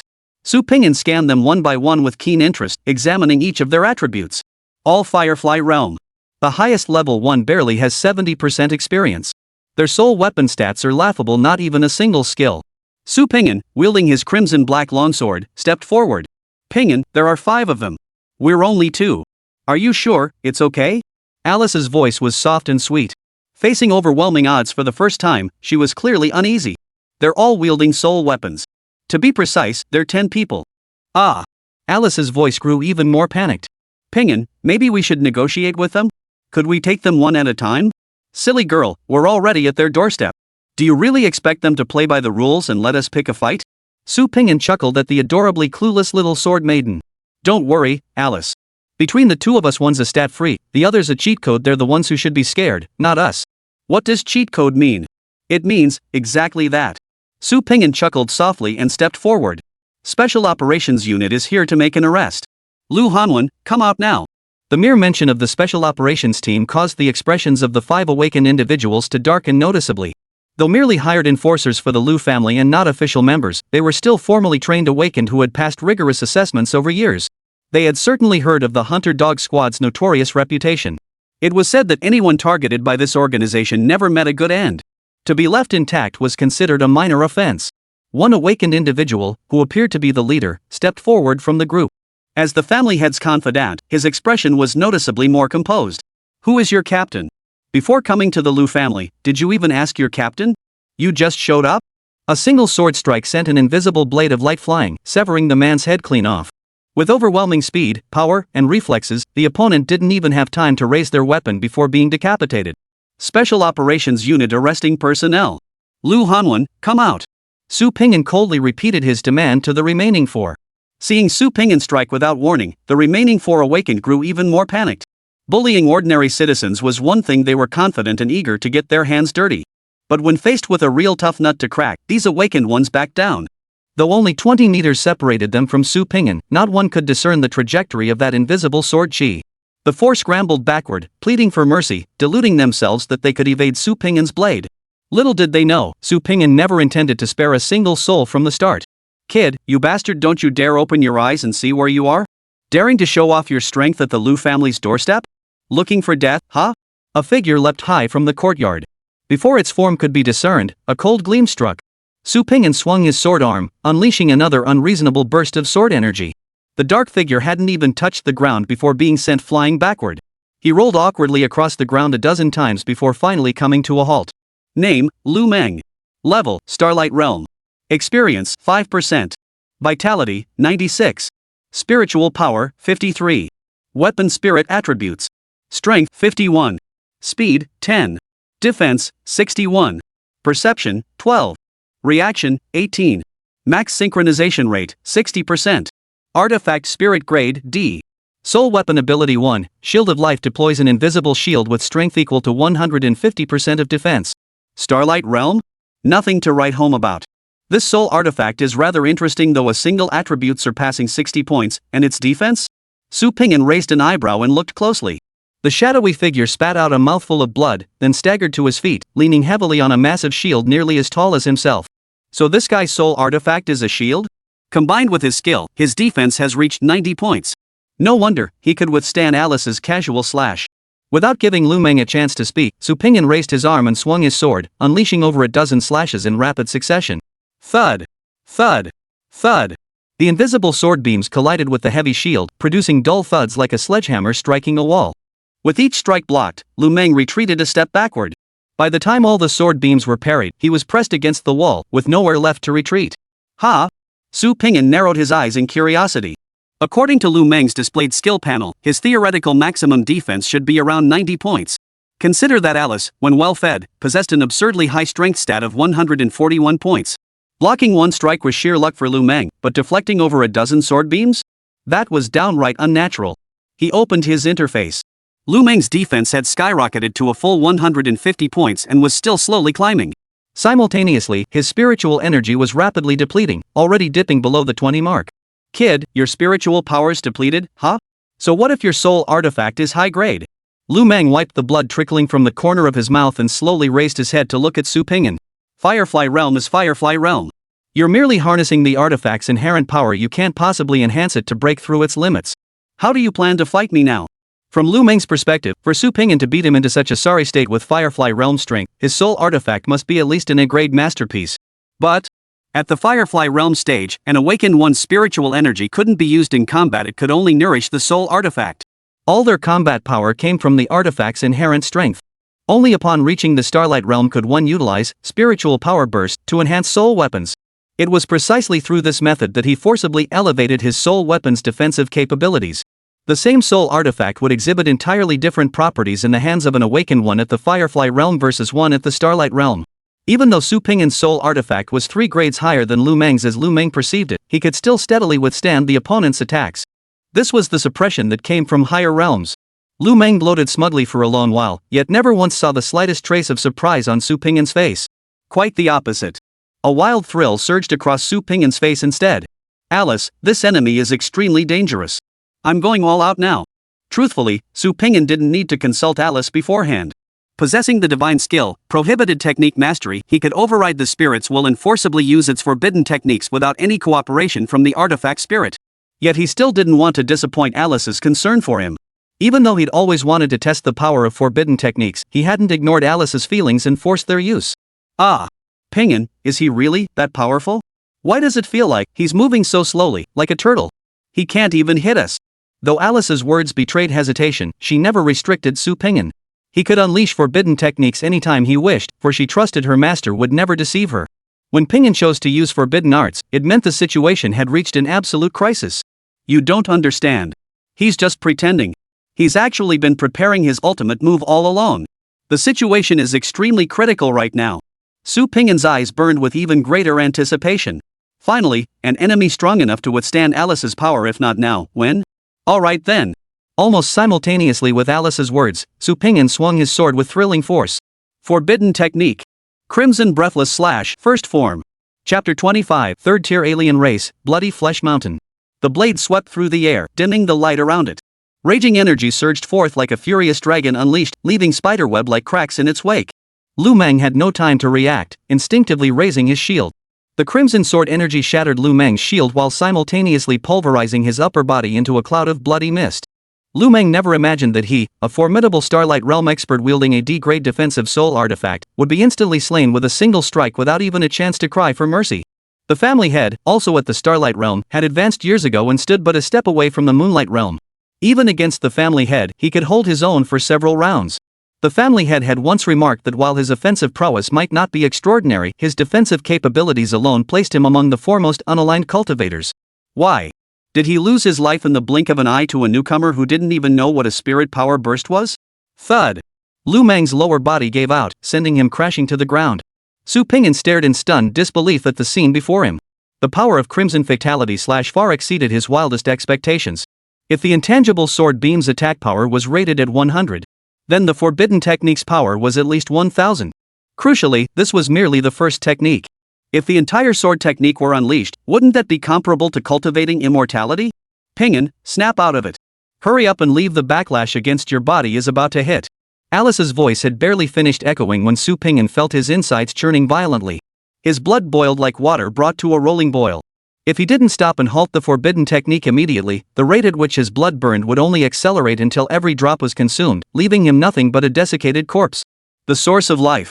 With a flick of his thoughts, Su Ping'an ceased to heed the changes in his body. Let the blood burn if it must, no matter how much it consumed, he could replenish it all. It was no big deal. Alice, we're not out of danger yet. Look! Those people are trying to kill us while we're vulnerable. Su Ping'an looked excitedly to the side. The four awakened who had appeared first knew Lu Meng's strength well. They had thought the situation was already decided, never expecting such an unexpected turn of events. Everything unfolded too swiftly. Before they could even react, a thunderous roar erupted. Forbidden technique. Crimson Breathless Slash, First Form. Boom! A torrent of crimson sword energy erupted, instantly pulverizing two of them into dust while tearing a terrifying hole through the wall behind them. Seeing the splattered flesh and spinning heads in the air, the remaining two awakened ones immediately wet themselves in terror. Both raised their hands simultaneously, frantically shaking their heads while muttering pleas for mercy. Alice, look! They're still provoking us.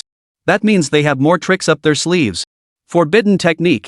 Crimson Breathless Slash, First Form. Splatter! Splatter! Crimson sword energy sliced through their bodies like a crescent moon, cleaving both men clean in half at the waist. The upper halves of the two corpses flew forward with momentum, tumbling several times in midair before crashing to the ground. TSK, TSK, TSK. Alice, that was way too dangerous just now. Good thing I acted decisively. Su Ping'an said with wide eyes, bluffing. Ping'an, are you really okay? Don't push yourself. If your body can't handle it, let me take control. I'll get you to safety. Alice's voice was already trembling with tears. Don't worry, Alice. Didn't I tell you? My recovery speed far exceeds that of ordinary people. These injuries are nothing to me. Su Ping'an was already completely immersed in the power of the forbidden technique, having no desire to return to primitive slashing attacks. He decided to lay down the groundwork with Alice beforehand. But, what if? Ping'an, you promised me you wouldn't abuse forbidden arts.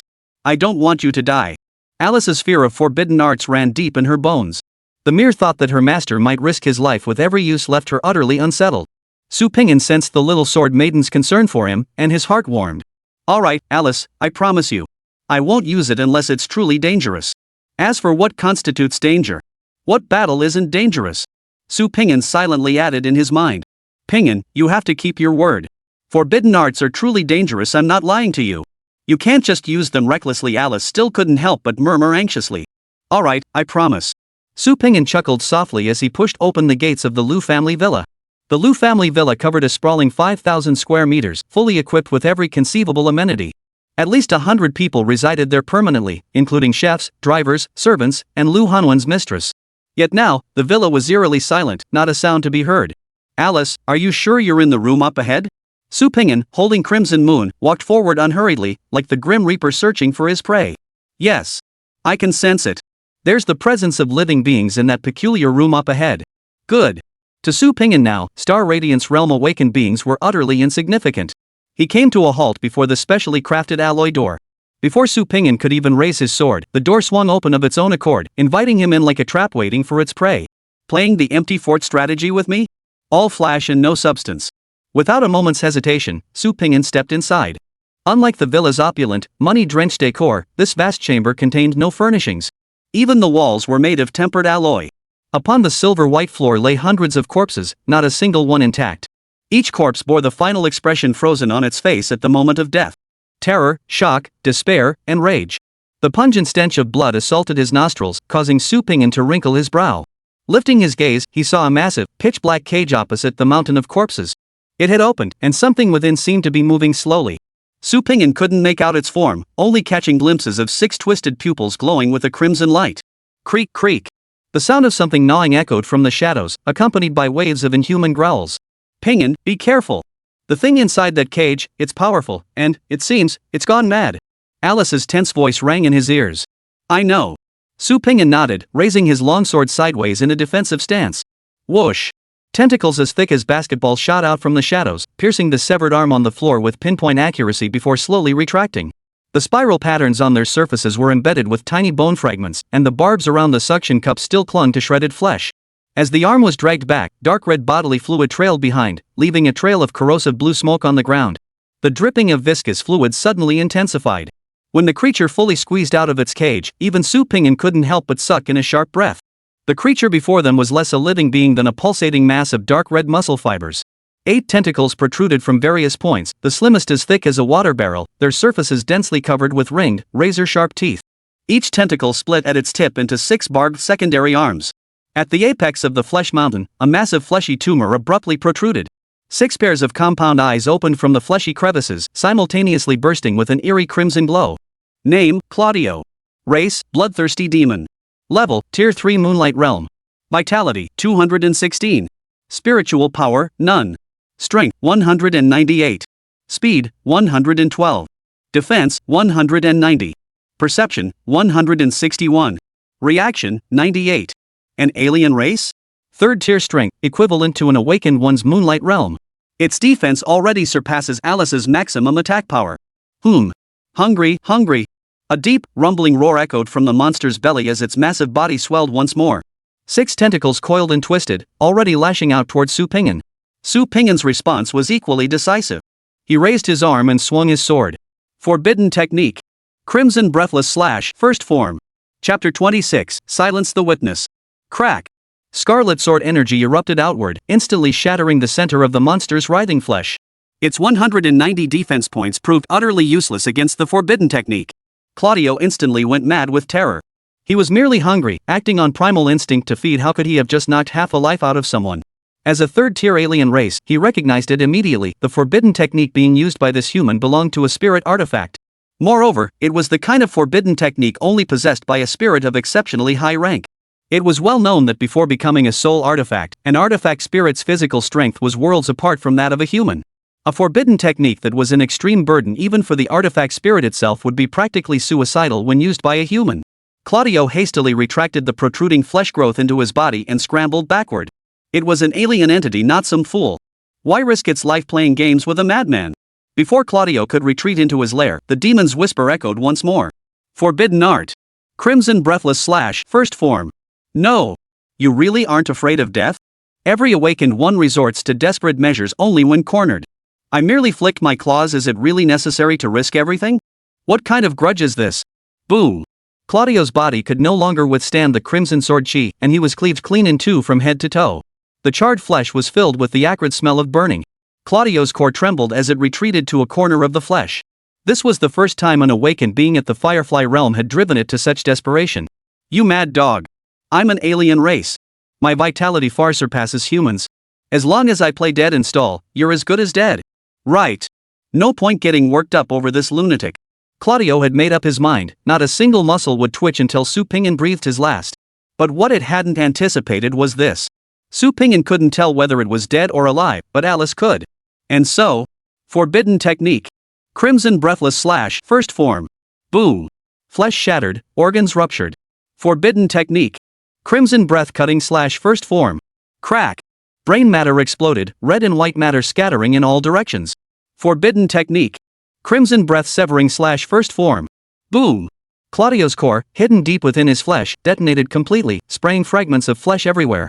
To ensure the enemy was thoroughly dead, Su Pingyan unleashed over a dozen more forbidden techniques in rapid succession.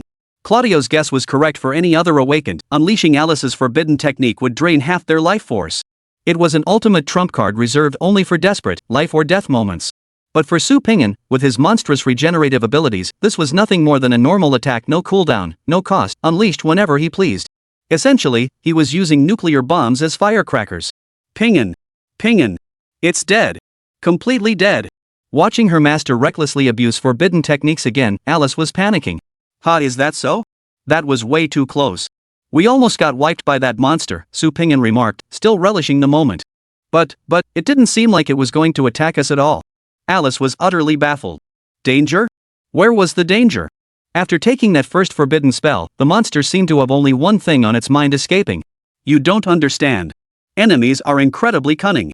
Only dead enemies are good enemies. Battles in the awakened world are incredibly perilous, Alice. You still have so much to learn. Su Ping calmly sheathed his sword, his eyes brimming with excitement.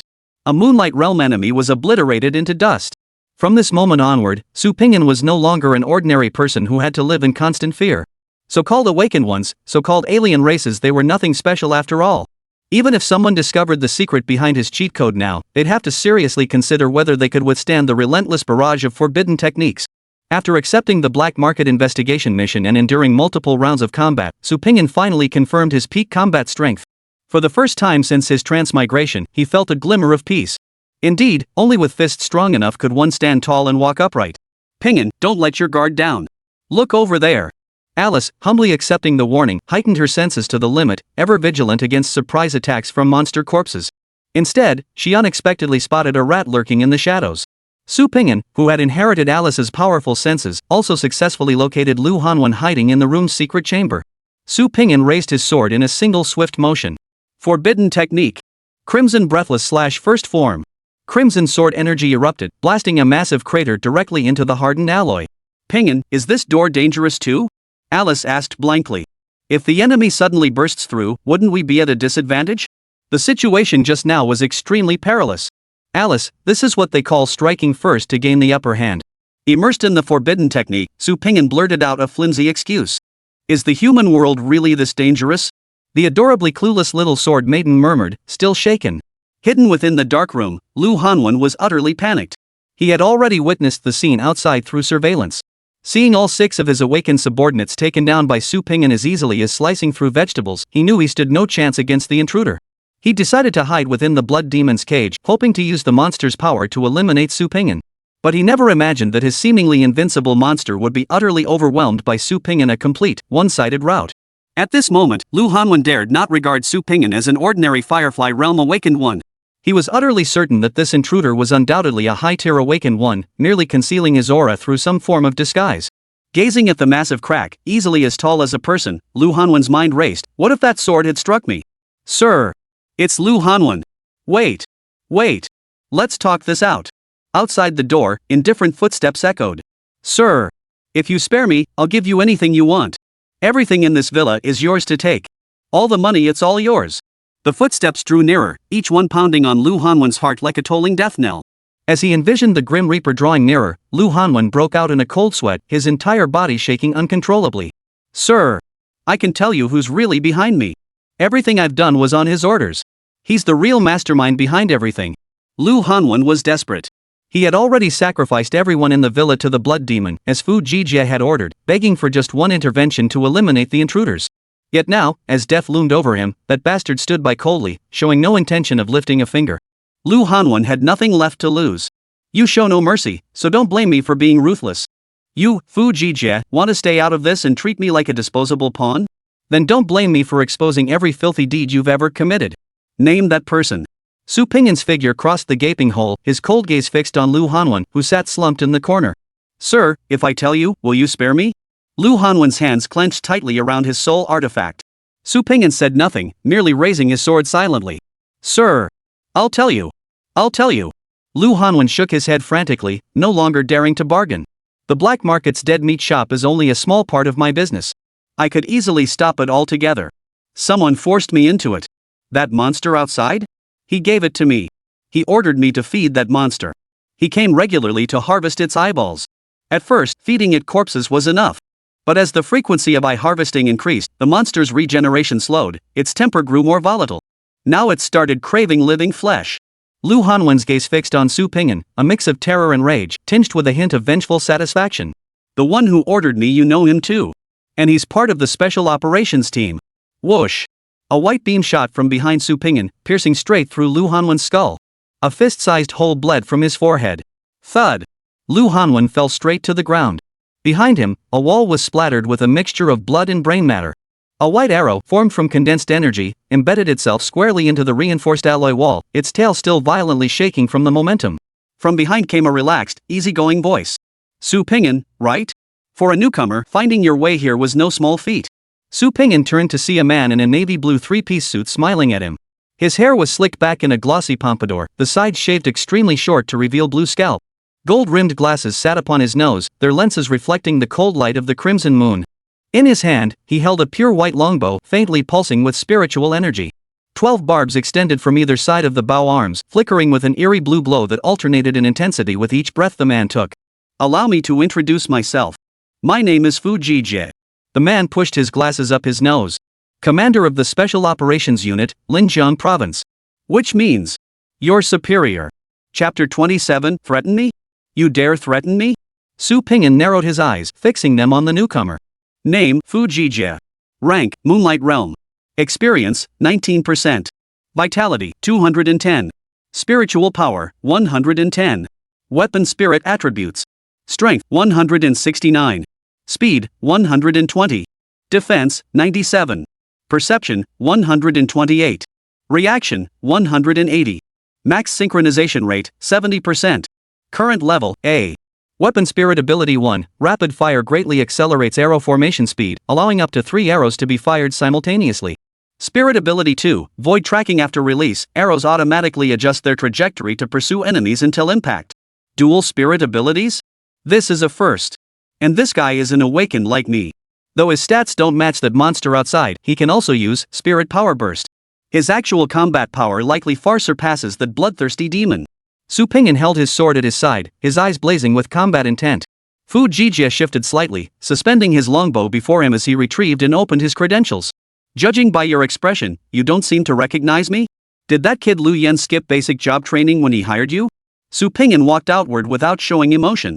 With his current vision, he could clearly read the text on the ID even from nearly 30 meters away. The man was indeed an official. Why did you kill Lu Hanwen? Su Pingyan asked calmly.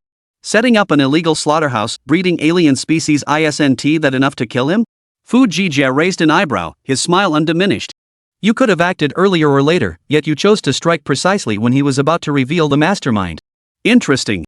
How did you end up here? Su Pingyan walked toward Fu Jijie without betraying his emotions, his voice soft and probing. Same as you to investigate the black market organ smuggling case. Fu Jijie pushed his glasses up his nose, appearing utterly nonchalant. I've reviewed your records. Your performance truly astonished me. For an awakened Firefly Realm cultivator to eliminate a third-tier alien race? It's nothing short of extraordinary. Across the entire Linjiang province, the number of individuals capable of such a feat wouldn't exceed the fingers on one hand. Crucially, those monsters were wielding A-grade soul weapons. And your soul weapon? A mere F-grade. Young man, your future is exceptionally bright. Su Pingyan noticed that although Fu Jijie's hand holding the bow appeared relaxed, it remained poised at an angle ready to draw and knock an arrow at any moment. This guy has been guarding against me the whole time. Without the wise leadership of Commander Fu, how could I have achieved what I have today? If Commander Fu hadn't intervened just now, I'm afraid Lu Hanwen would have finished me off long ago. Thank you for your assistance, Deputy Commander. I shall forever remember this kindness. Fu Jijie frowned in surprise. One moment he was a defiant young prodigy, and the next he transformed into a sycophantic bootlicker? Had I misjudged him? This Su Pingyan and Lu Yan weren't cut from the same cloth at all. Had he just happened to be recruited by Lu Yan? Your skills are impressive, but it's a shame you followed the wrong person. Fu Jijie deliberately probed further. Are you talking about Lu Yan, Commander Fu? I've never liked the guy. That idiot walks around spouting justice like it's his job, like he can actually keep the world at peace? Bull. Upholding justice? What a load of crap. Only profit matters. We awakened ones grind our asses off climbing the ladder. Isn't it all for a better life? As long as it makes money and gets you ahead, who cares about the so-called rules? Just turn a blind eye and move on. Every word Su Pingyan spoke struck a chord with Fu Jijie, resonating deeply with him. Coupled with Su Pingyan's truly astonishing prowess, recruiting him under his banner would undoubtedly yield a formidable warrior in the future. Since Su had laid it out so plainly, Fu felt it was time to make his stance clear. Pingyan, to be honest, my relationship with Lu Yan is strained. Normally, I wouldn't poach people from under his nose, it'd only escalate the conflict. But you see, I value talent. It's truly a shame to see such a promising young man stuck under that stubborn mule Lu Yan. Here's what we'll do. I'll submit a request to transfer you to my team. With your current salary, you only get 100 anonymous points per month. Even if you work your ass off taking on tasks all year round, your income won't exceed 3,000 points. That's nowhere near enough. Starting today, I'll personally give you an extra 3,000 points every month. You're new to the official ranks, so you might not know. In the awakened world, anonymous points hold far greater value than blue star currency. Points can buy you anything you need, especially those precious items for enhancing spirit cores. You couldn't buy those with all the blue star currency in the world. As long as you still want to climb higher, points are the most crucial resource, no question about it. Fu Jijie declared with unshakable confidence. His most formidable weapon had never been the longbow in his hands, but rather the points no one could refuse. He didn't care how much truth or deception lay in Su Pingyan's earlier words. He firmly believed that no one would turn down a chance to profit. Except for idiots like Lu Yan, of course. Thank you, Commander Fu. Su Pingyan promptly flashed a delighted expression, then opportunistically asked, Boss, about this whole thing, how do you want the report written when we get back? How about we just burn the whole place to the ground? I'm quite familiar with that kind of work. Fu Jijie waved his hand dismissively. Lu Wenhan was merely a disposable dog under his command. If he died, so be it. He could always groom another to take his place whenever he wanted. It was a pity about that bloodthirsty demon, but then again, recruiting a fierce warrior like Su Pingyan was worth the cost. Had he known Su Pingyan would be so cooperative, Fu Jijie would have gone out to meet him when he barged in earlier. Dealing with it is inevitable, but first I need to retrieve certain things. With that, Fu Jijie leapt effortlessly over the scattered corpses. Crouching beside Claudio's corpse, he suppressed his revulsion and plucked out several red eyeballs oozing viscous fluid. He retrieved a silver container from his gear and carefully placed each eyeball inside. The rest is up to you. What are you doing?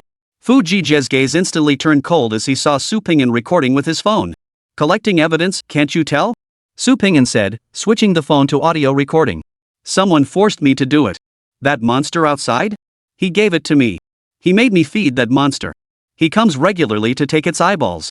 Hearing Lu Hanwen's voice, Fu Jijie's expression darkened further. At this point, he could confirm without a doubt that Su Pingyan's earlier demeanor had been nothing but an act. It was all just a ploy to extract information from him. A cold, murderous intent flared in Fu Jijie's eyes. A mere Firefly Realm awakened one, who thought he was invincible after killing a bloodthirsty demon that had lost its mind? If I hadn't recognized your potential, I would have eliminated you along with Lu Hanwen just now. Su Pingyan. I thought you were a smart man. But it turns out you're even more foolish than Lu Yan. Drawing his bowstring taut, Fu Jie gazed coldly at Su Ping'an as he drew the arrow to full moon. If I were you, even if I guessed it, I wouldn't blurt it out. Threatening me? You dare threaten me? Su Ping'an's lips curled slightly. Fu Jie was stunned. What the hell was that look on your face, excited yet slightly hopeful? You're out of your mind, aren't you? Can't you see who's in control here? You forced my hand, you bastard. Forbidden technique. Crimson breathless slash, first form. Chapter 28, Sudden Mutation. A torrent of crimson sword energy erupted with overwhelming might. Fu Jie's pupils abruptly contracted. Almost instinctively, he activated Spirit Power Burst, pushing the spirit essence's speed to its absolute limit. He darted sideways, narrowly evading the forbidden technique's attack. Boom! The walls, forged from tempered alloy, crumbled like paper under the crimson sword chi, instantly blown open with a gaping hole. Have you lost your mind? Fu Jie's face paled as cold sweat instantly drenched his back. As a battle-hardened veteran awakener, he recognized forbidden techniques instantly. Fu Jie genuinely hadn't expected Su Ping'an to be this reckless. Starting with a zero-frame attack and unleashing his ultimate ability right away. What kind of bull tactic was this? If the first strike missed, wouldn't he just be waiting to die? Su Ping'an. I'm no brainless alien. Did you really think you could steal my chicken? Su Ping'an's response to Fu Jie's taunts was simple and brutal. He raised his arm and swung his sword. Forbidden technique. Crimson breathless slash, first form. Boom. You. Are you out of your mind? You mad dog. Forbidden technique. Crimson breath cutting slash, first form. Boom. The terrifying shockwave sent Fu Jie flying. Had his speed not far surpassed Su Ping'an's, that slash would have blown his head clean off. Rolling out of the crater blasted by the forbidden technique, Fu Jie didn't even dare to think about drawing his bow to counterattack. Only one thought filled his mind now. Run. Run now. That monster behind him was a rabid dog. Forbidden art. Crimson breath cutting slash, first form. Forbidden technique. Crimson breath cutting slash, first form.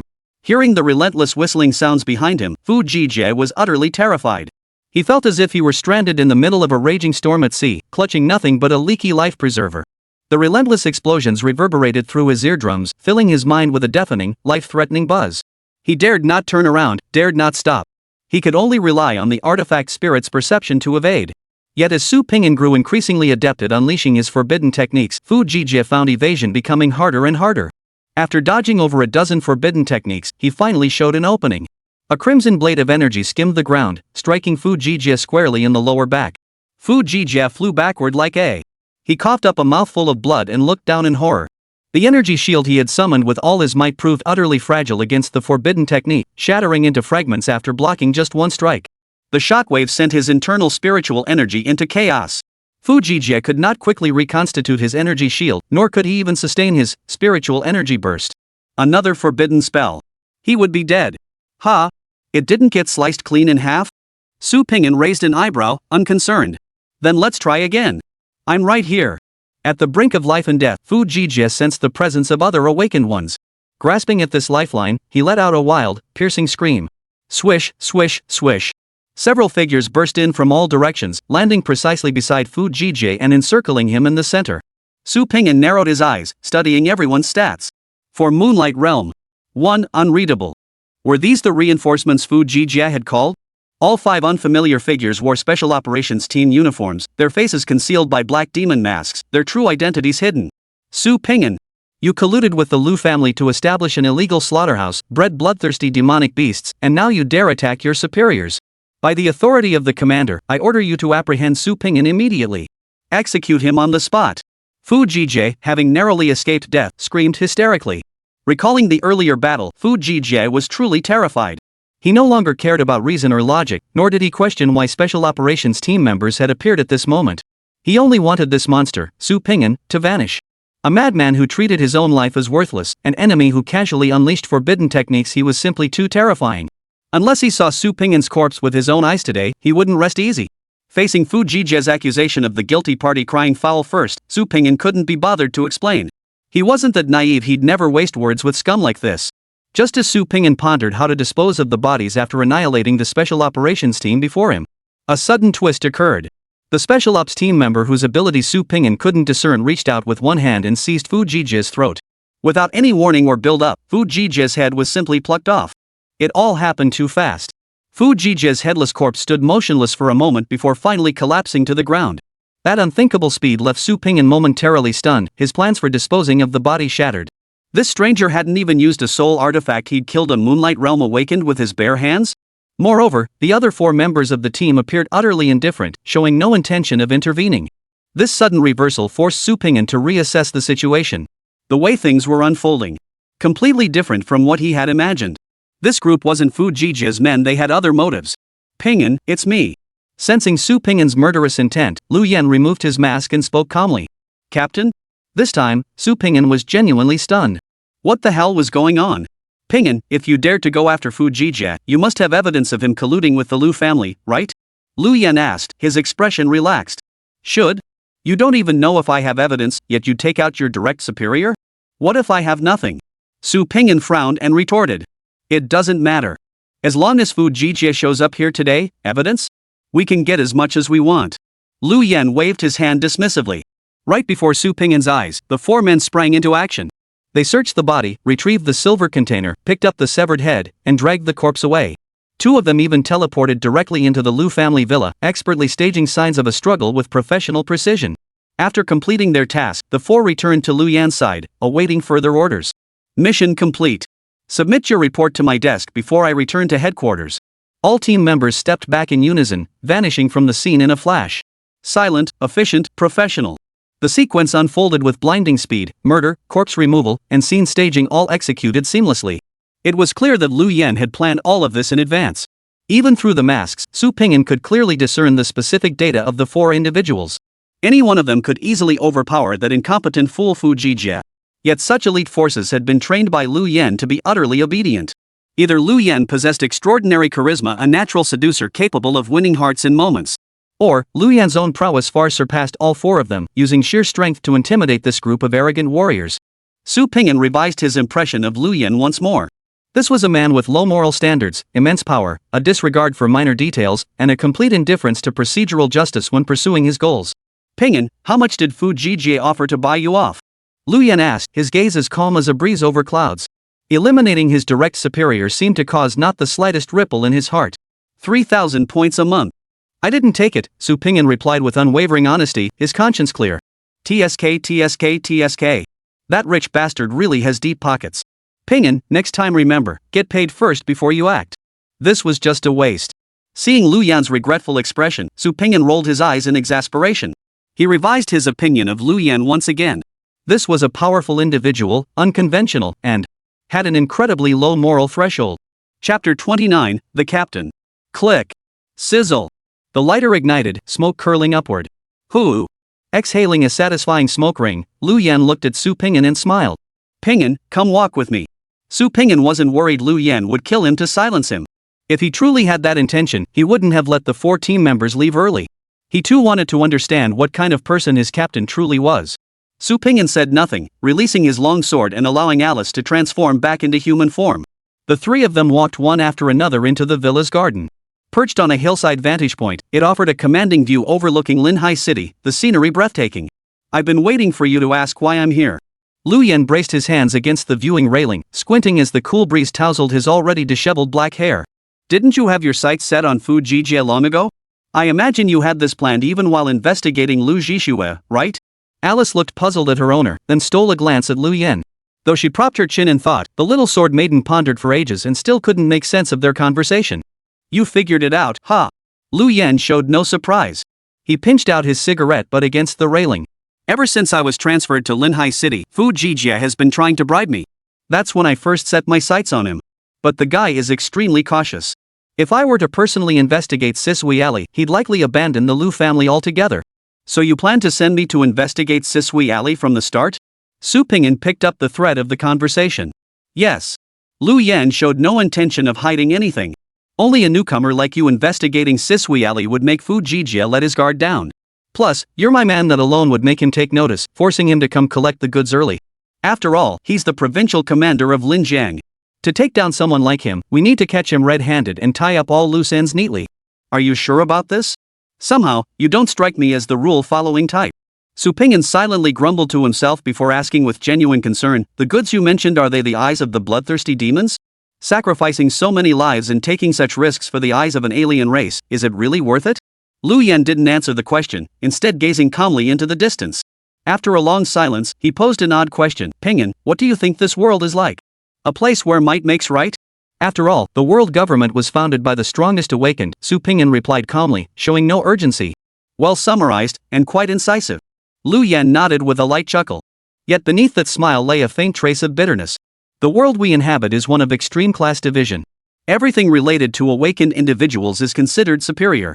The most luxurious hotels always have rooms reserved exclusively for awakened ones. The finest restaurants only accept reservations from them. To join the world government, being an awakened one is an absolute requirement. For the wealthy and powerful, becoming an awakened is not a matter of chance, but inevitability. They can spend vast sums to forcibly create a soul artifact, thereby achieving a leap in status. Though the summoning platform cannot be used repeatedly, for them, attaining awakened status is merely a matter of time. For the vast majority of the poor, mere survival is a struggle. They can't even dream of affording those money-guzzling summoning platforms. And so, the poor remain poor, and the rich remain rich. As time passed, awakened ones and ordinary humans shared the same blood, breathed the same air, and lived beneath the same sky, yet their lives became utterly distinct. Perhaps long ago, they ceased to be the same species altogether. Lu Yan reached for a cigarette and lit it once more. He took a deep drag. He continued, back to your question. The eyes of the bloodthirsty demons aren't ordinary eyes, they're their core organs. Their species possesses extraordinary vitality. As long as they haven't breathed their last and have ample sustenance, they can continuously regenerate these core organs. In the awakened world, those eyeballs go by another name, living essence. Living essence is the core material for crafting various spiritual energy items. Many elixirs, equipment, and spirit cores require it for enhancement. On the market, 1 gram of living essence sells for 1,000 to 1,200 points. Converted to blue star coins, that's 1 million to 1.2 million. Of course, only a handful of awakened would exchange precious points for blue star coins, so the price fluctuation could be even greater. Is the exchange rate between points and blue star currency 1:1,000? And yet it's priced beyond market value? Su Pingyan inwardly gasped. He mused, so Fu Jijie did all this for profit? To make money, he fed a living person to a monster? Lu Yan shook his head and took another drag on his cigarette. In the minds of people like Fu Jijie, they don't see themselves as killing. To them, ordinary people aren't much different from livestock or beasts. Killing is just killing. Su Pingyan's brow furrowed, his expression growing cold. Exhaling the last smoke ring, Lu Yan slowly stubbed out the cigarette butt. His gaze drifted hazily toward the mountainside below as he murmured, almost to himself, Pingyan. This world of ours is a world that devours its own. Su Pingyan remained silent for a long while before slowly approaching Lu Yan's side. He mimicked him, resting his hands on the railing and gazing at the same scenery. So that's why you refused Fu Jijie's bribe and were determined to kill him? To be precise, I took his money. But that doesn't stop me from finishing him off. Hey! So you just took the money without doing the job? What about the rules of the underworld? I never promised to risk my life for him. He slapped the points on my table, why wouldn't I take them? I'm not stupid. Without points, how do I level up? How do I enhance Nina? Without points, I have no strength. How am I supposed to fight these guys? Su Pingyan shot Lu Yan a speechless sideways glance. A moment of silence passed. Su Pingyan finally asked the question burning in his mind, why? What do you mean, why? Lu Yan reached for another cigarette, only to realize the one he'd tossed was his last. He instantly regretted not taking a couple more puffs. With your abilities, you could easily be a commander. Why would you rather be suppressed by Fu Jijie and his crew than join their corrupt ways? If you just backed down, I bet Fu Jijie and the others would have gladly put you in a position of power. Lu Yan crumpled the empty pack into a ball and gave a carefree laugh. Of course I know.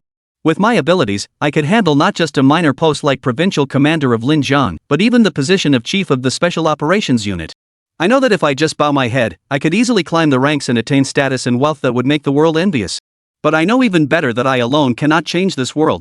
You ask me why. Perhaps my answer is the same as yours. I am simply. Lu Yan tossed the cigarette pack aside, turned to face Su Pingyan, and spoke slowly, enunciating each word.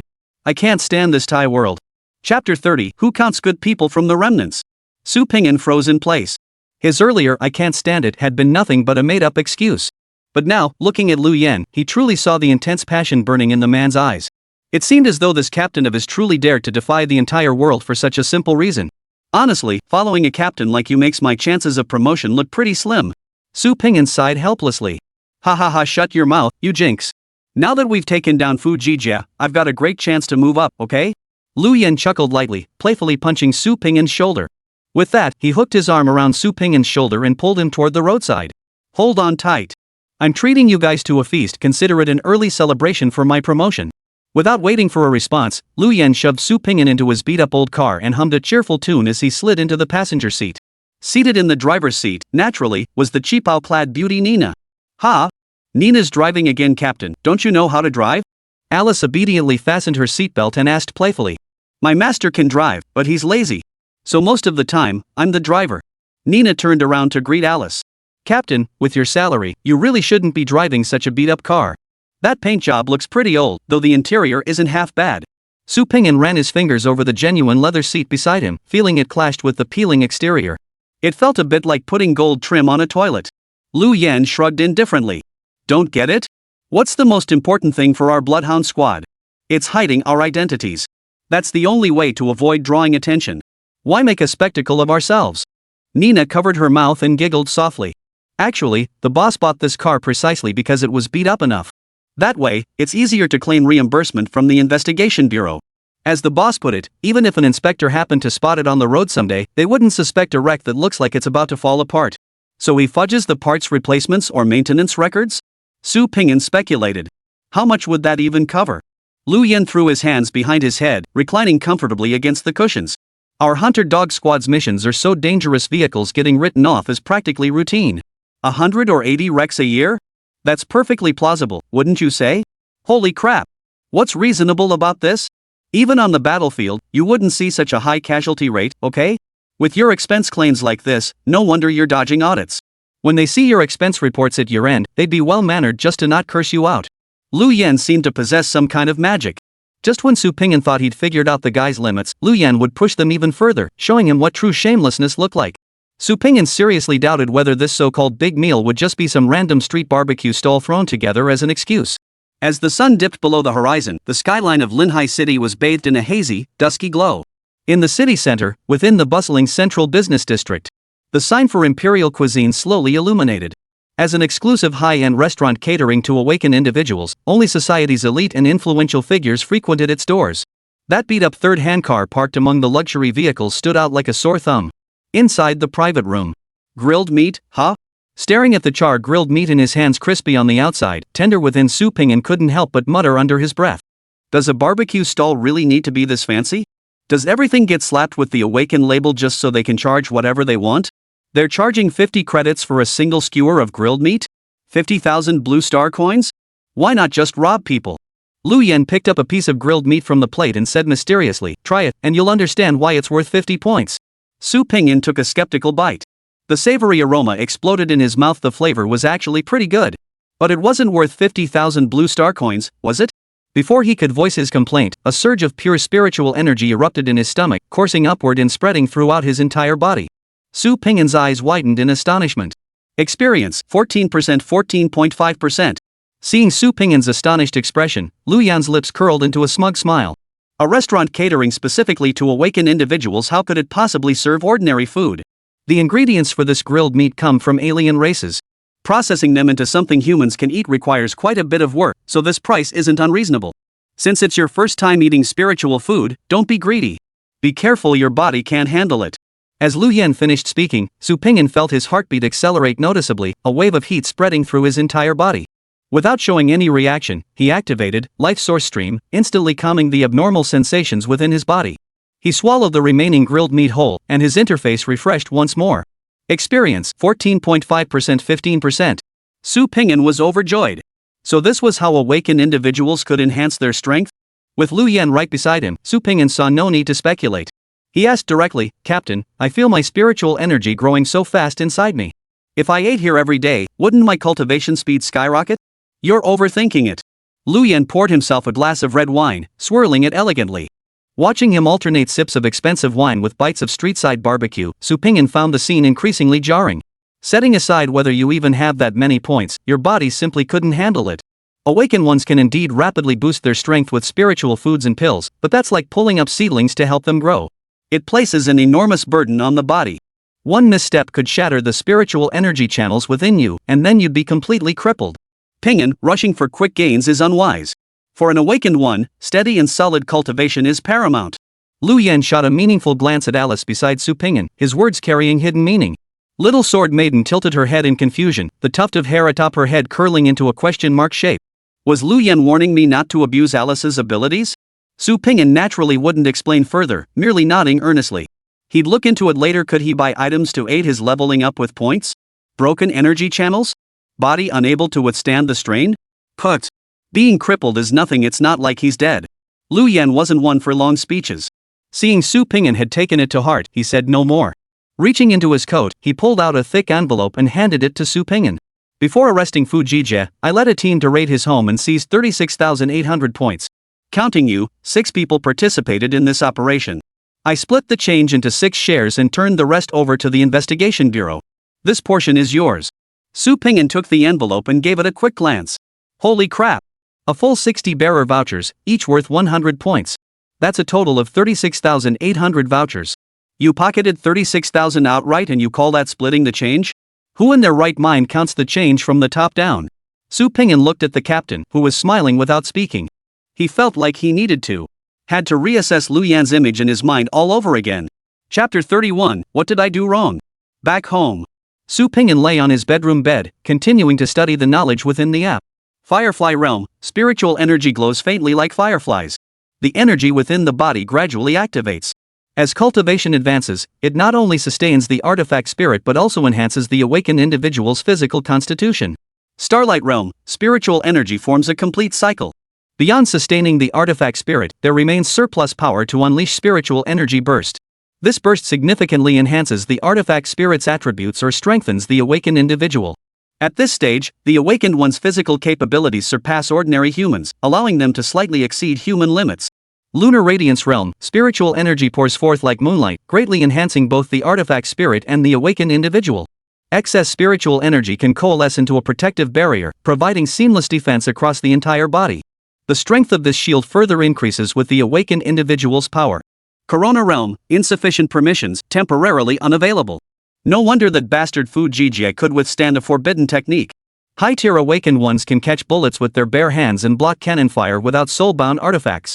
From the Moonlight Realm onwards, awakened ones gradually transcend the boundaries of humanity. At my current cultivation pace, breaking through to the Moonlight Realm might take years. Since spending money can accelerate cultivation. Su Ping'an stared at the thick envelope in his hand, his heart itching with desire. He opened the exchange list. Qi condensing pills, a potent elixir distilled from 13 spiritual plant roots and stems. Consumption infuses the awakened with pure spiritual energy equivalent to 3 months of arduous cultivation. Precautions: during the drug's effect, the awakened will experience a stinging sensation akin to thousands of silver needles traversing their meridians, accompanied by dizziness, chest tightness, and surging qi and blood. These are all normal side effects. Applicable range: awakened individuals at the mid to late stages of the Firefly Realm. Each dose must be spaced at least 1 week apart, otherwise, the body cannot withstand the infusion of spiritual energy, carrying a high risk of shattering the spiritual veins. Price: 500 points. Su Ping'an completely ignored the side effects section, his eyes fixed on the price at the bottom. Damn! My monthly salary is only 100 points, and this qi condensing pill costs 500?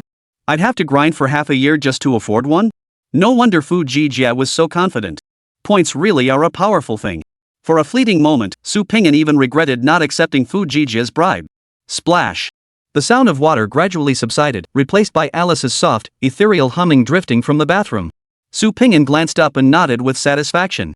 It had taken him many lessons to help Alice understand the joy of bathing. Sword maidens could indeed cleanse their bodies by shifting forms, but such bathing held no soul whatsoever. What's the difference between that and spending 998 just to wash your feet? Bathing should be done properly. Those bathhouses with suggestive signs that turned out to be run-of-the-mill establishments? They should all be burned to the ground. Seeing his thoughts drifting off, Su Ping'an shook his head and quickly refocused on how to allocate his points. Once I reach Starlight Realm, I'll be able to reverse amplify Alice. Naturally, the higher her base stats, the better. With 6,000 points now, it's time to consider upgrading Alice. Su Ping'an picked up his phone again to look up information. Unlike the advancement of awakened ones, upgrading his little sword maiden from F rank to E rank required purchasing specialized enhancement cores. The prices of different enhancement cores varied wildly. The most basic, white, enhancement core could only boost one attribute of the Sword Maiden, with a cap of no more than 10% of the original attribute value. Priced at 500 points, it was considerably cheaper than entering the summoning platform. Most transitional soul weapons with average attributes opted for this enhancement plan. The next tier up, the Wood Blue Enhancement Core, boosts 3 attributes with a 15% increase. Priced at 1,500 points, it's already more expensive than using the summoning platform. Those choosing this option generally won't consider replacing the soul weapon later, making it the most common choice. The Purple Enhancement Core is truly formidable. As the highest tier core usable by F-rank spirit essences, it not only boosts all attributes but also delivers an astonishing 25% enhancement rate. However, its price is equally outrageous, a full 3,500 points, enough to enter the summoning platform 3 times with money left over. Very few opt for this path. At the F-tier level, top-tier soul weapons are virtually non-existent. No one would spend such a fortune to enhance a soul weapon with a clearly visible ceiling. For Su Pingyan, the choice was effortless. Since it was for his own Sword Maiden, only the best would do. Still, the price was undeniably steep. Just as Su Pingyan was wincing at the cost, a buyer's review caught his attention. The Purple Enhancement Core is absolutely insane. I never imagined using it would deliver such results.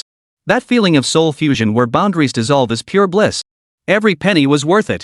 The only regret is I succeeded on my first try, no chance to experience it again.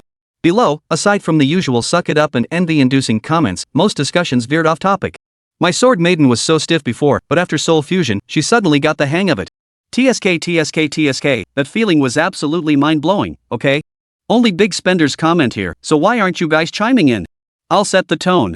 After soul fusion, my Sword Maiden unlocked 18 positions. 18 positions. Ever since I started using that Purple Enhancement Core, my kidneys feel like they're giving out. Gotta go grab some goji berries to drink. Su Pingyan's eyes widened. Is this what I think it is? Are these things even meant to be discussed openly? Hey! Isn't anyone going to rein these people in? The comments section isn't a lawless zone.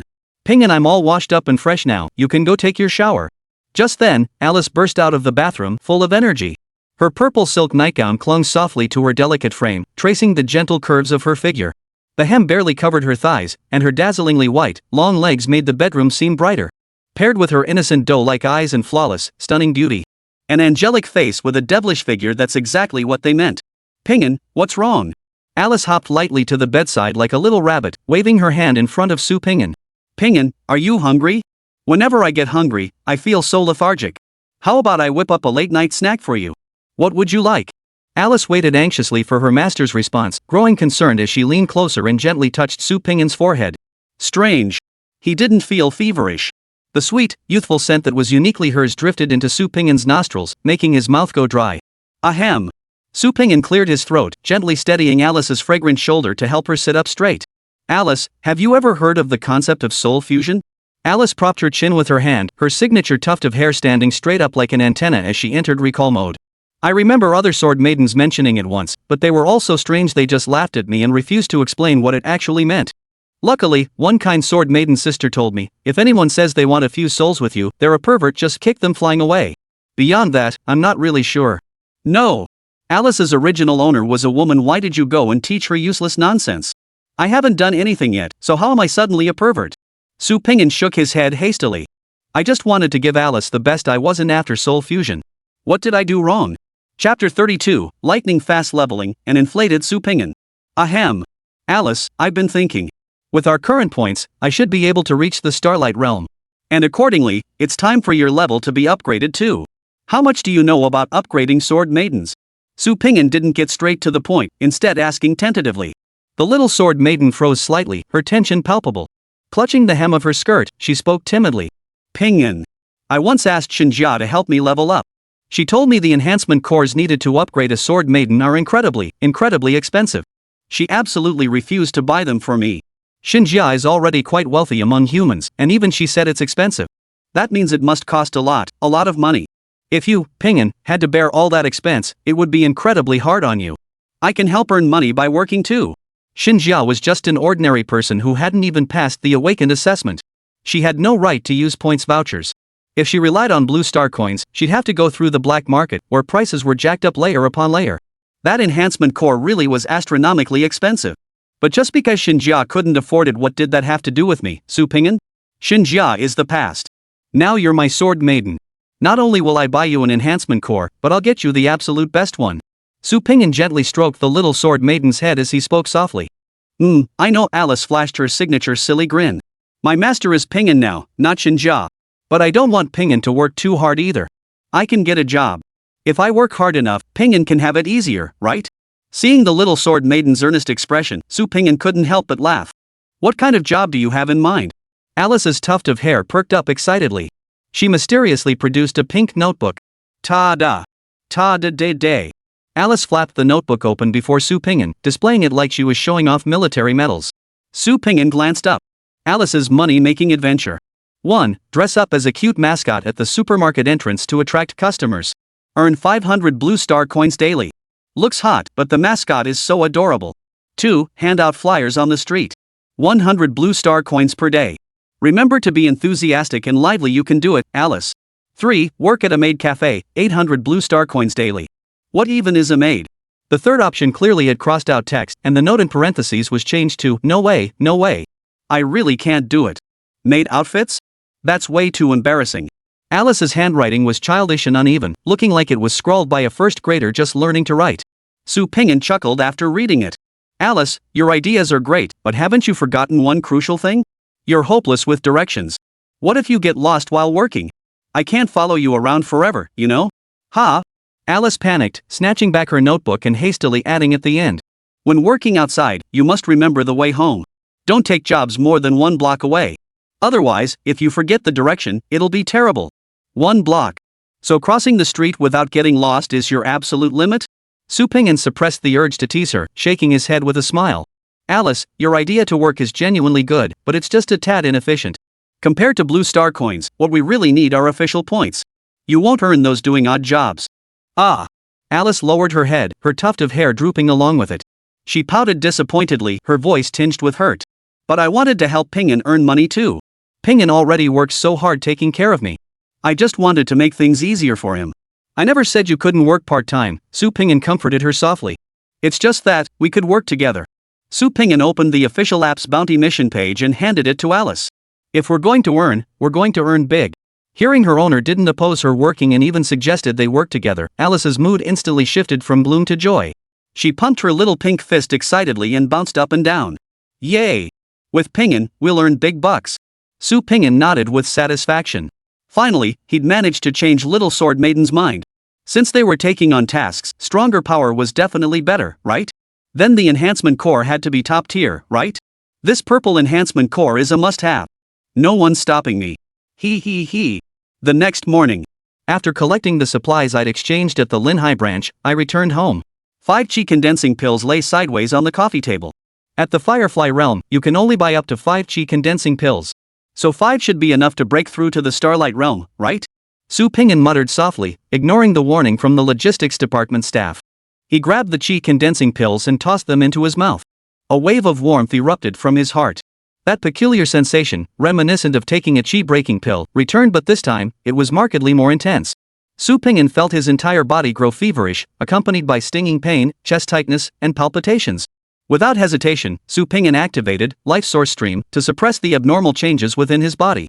Then, he watched his experience points skyrocket at a visible speed. Experience 15%, 44%. Vitality 5162. Spiritual power 3039. Damn it, spending money really does make you stronger. The big shots weren't lying. Su Ping'an's lips curled upward in excitement. Without hesitation, he grabbed the remaining 4 chi condensing pills and stuffed them into his mouth.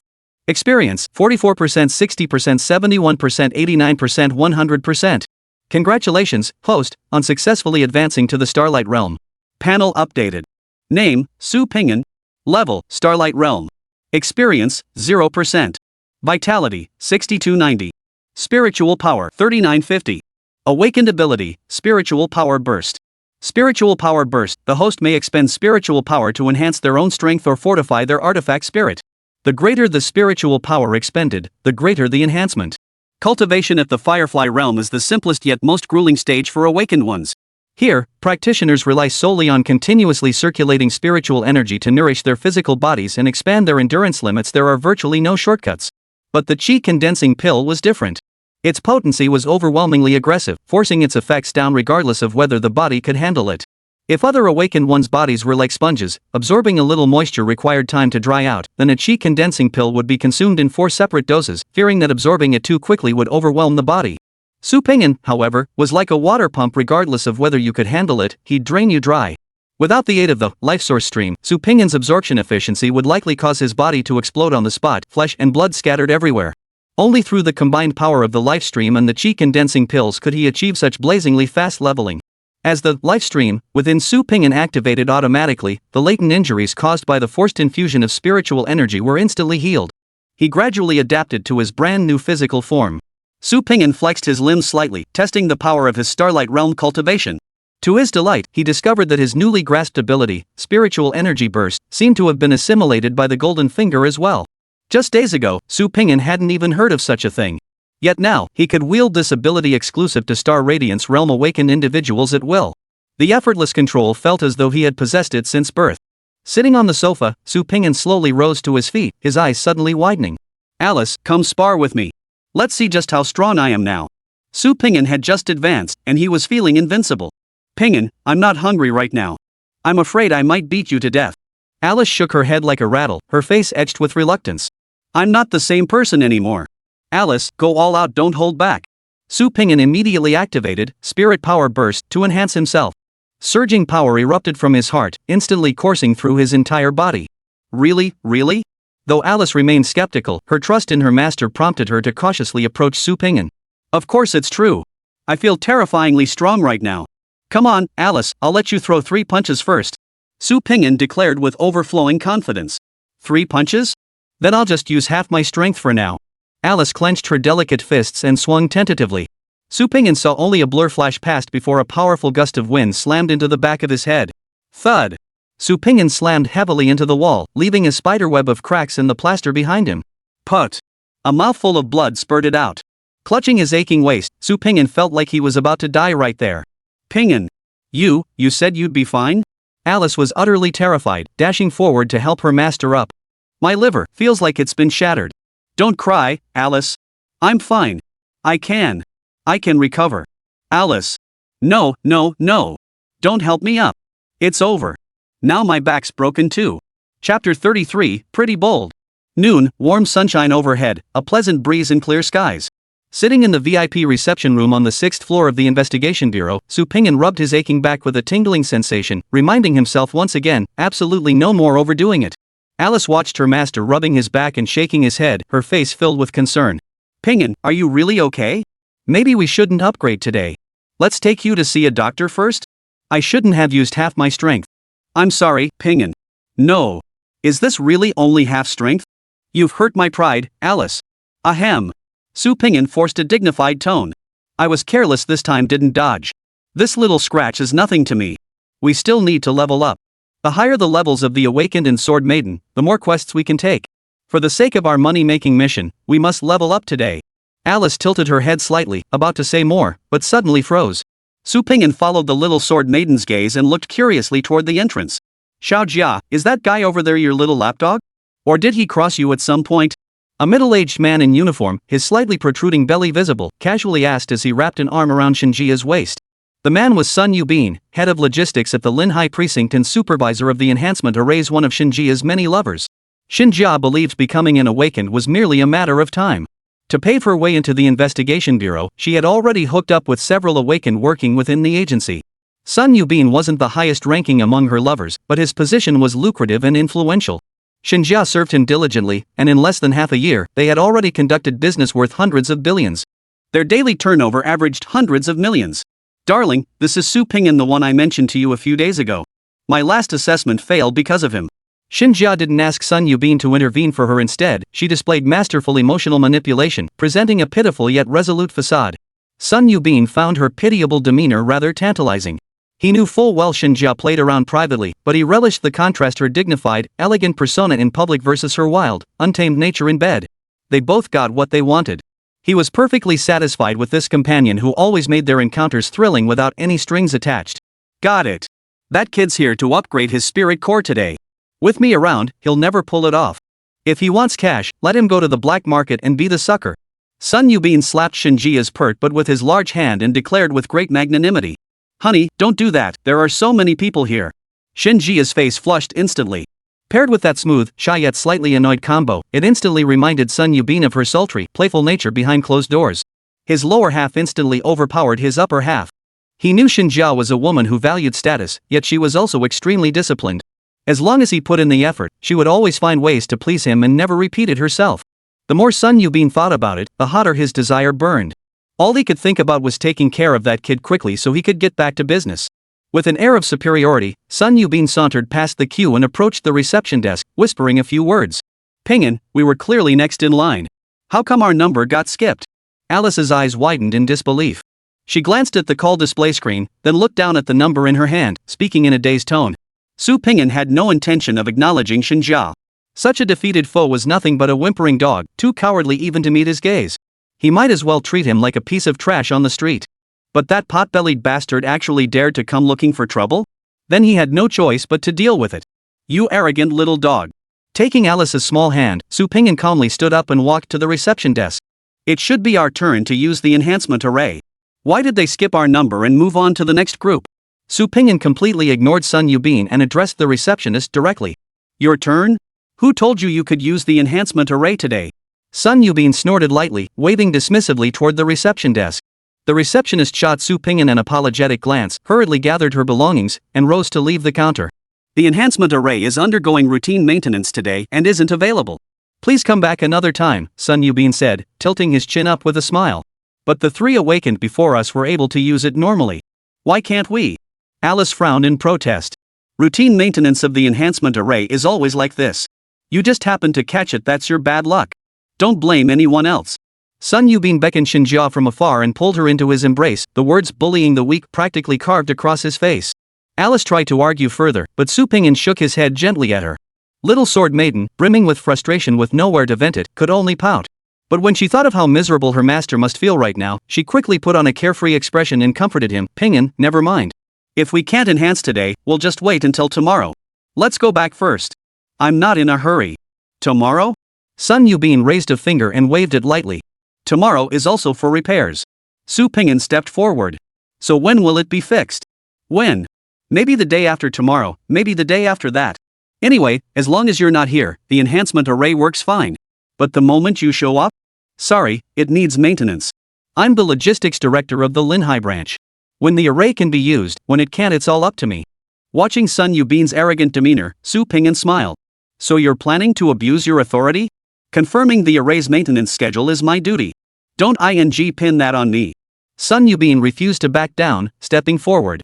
Kid, I'll be blunt with you. As long as I'm here, you won't get your hands on the Linhai branch's enhancement array. Not in this lifetime. Good. That puts my mind at ease. Su Pingin turned off the recording function on his phone. The evidence collection phase concluded. Next came the interrogation phase. Without a shred of warning, Su Pingin launched a flying kick that slammed squarely into Sun Yubin's midsection. Sun Yubin felt a tremendous force slam into him, sending his entire body flying backward uncontrollably. He rolled 4 or 5 times on the ground before finally coming to a stop. Sun Yubin's expression darkened as he instinctively reached out to summon his artifact spirit. But he'd forgotten to facilitate his affair with Xinjia. He'd sent his artifact spirit to wait on the first floor long ago. What the hell are you staring at? Pin him down. As the head of logistics, this was Sun Yubin's turf. Even without his artifact spirit, he could still command the guards here. Having suffered such humiliation in front of Xinjia, he was determined to skin Su Pingin alive today. The guards, seeing their leader being bullied, instantly swarmed forward, attempting to surround Su Pingin. But the moment they drew near, they all froze in place. Because the thug who had just publicly assaulted the supervisor now held an ID card in his hand. It was clearly inscribed with Supernatural Affairs Investigation Bureau Special Operations Unit. Chapter 34, You Bastard. Your time is up. What are you all standing around for? Don't you want to work anymore? Sun Yubin was completely enraged. Gritting his teeth against the searing pain, he scrambled to his feet and turned to glare at Su Pingin.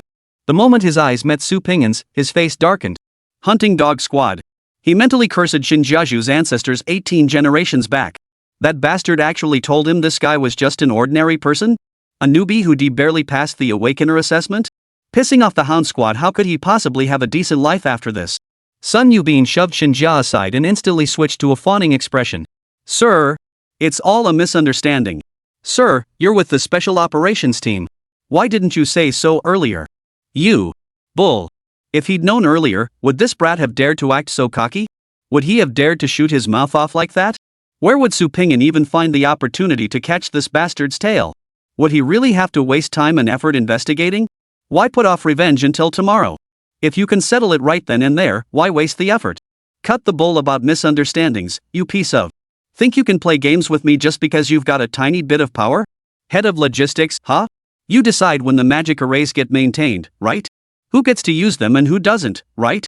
You think the Lin High Precinct is your personal backyard? Do you really believe the Special Operations Squad is all blind? Sun Yubin's heart sank completely. He knew full well how formidable the Hound Squad was. Once these guys had you in their sights, dying with dignity was a luxury. Crucially, he wasn't clean. If Su Pingyan was truly determined to take him down, he wouldn't need much effort to dig up a mountain of charges. His only option now was to play dumb, insist he didn't know Su Pingyan, and eliminate this massive threat first. Then he could push the guards out as scapegoats. That was his only way out. Stealing his resolve. What are you standing around for? This guy's a fraud. I've never heard of anyone by that name in the Special Operations Unit. He's an intruder. Seize him. Execute him on the spot. Su Pingyan gave a light snort, offering no explanation. With a single hand, he made a grasping motion behind him. Alice understood immediately, instantly shifting into combat stance. Su Pingyan's mind flickered, and spirit power burst activated at full force. The spiritual energy within him surged like a dam bursting, flooding madly into the long sword in his palm. Since ascending to the Starlight Realm, this was Su Pingyan's first time enhancing his little sword maiden. Alice, already overpowered, now had attributes that were utterly incomprehensible. Equipped soul weapon, Crimson Moon. True name, Ophelia Alice. Strength, 141-47. Speed, 108-36. Defense, 69-23. Perception, 144-48. Reaction, 150-50. The latter set of numbers represents Alice's attributes without the Crimson Blood Sacrifice enhancement. Under the enhancement of Crimson Blood Sacrifice, even in her normal state, Alice's stats already rivaled those of an A-grade soul weapon. Further enhanced by Su Pingyan's spirit power burst. Alice's strength doubled entirely, reaching a monstrous 282 points. Consider this, even the bloodthirsty demons, renowned for their formidable physical prowess, only possess 198 strength points at their third stage form. With combat prowess of this caliber, Su Pingyan didn't give the mere guards a second thought. He raised his arm and swung his sword. Boom! A massive gash appeared in the center of the hall, the powerful sword beam piercing straight through the thick reinforced concrete. Even staff working on the 5th floor could vaguely see the commotion on the 6th floor through the gash. The terrifying spectacle stunned everyone into silence. Dead silence fell over the entire room, so quiet you could hear a pin drop. Special Operations Unit in action. Cross this line, and you will be killed without mercy. Su Pingyan's gaze swept coldly over each guard until not a single one dared meet his eyes. Only then did he turn away, his expression icy. Sun Yubin, former logistics director of the Lin High Precinct. You abused your authority by illegally deactivating the reinforcement array. Suspected of murdering a Special Operations team member, I hereby formally initiate an investigation against you on behalf of the Supernatural Affairs Investigation Bureau and the Special Operations team. Sun Yubin panicked completely. Sir, I merely used my authority to cause a little trouble, right? At worst, I'd write a self-criticism to headquarters. Is this really worth such a serious charge? Let's leave a little room for future encounters. A moment ago you didn't even know who I was, yet now you're calling me sir? Think I don't know what you're scheming? You just want to signal those guards to kill me, then plead ignorance to the end, don't you? Now that you see the guards aren't your match, you're backing down? Su Pingyan slowly raised his sword, its tip pointing straight at Sun Yubin's forehead. Sun Yubin struggled to speak through his fear. You're lying. You can't kill me here. You have no proof. Who heard me order the guards to kill you? Who can testify? Everyone here is my man. You think you can convict me based on your word alone? I'll find your captain. I'll find the commander. Su Pingyan smiled.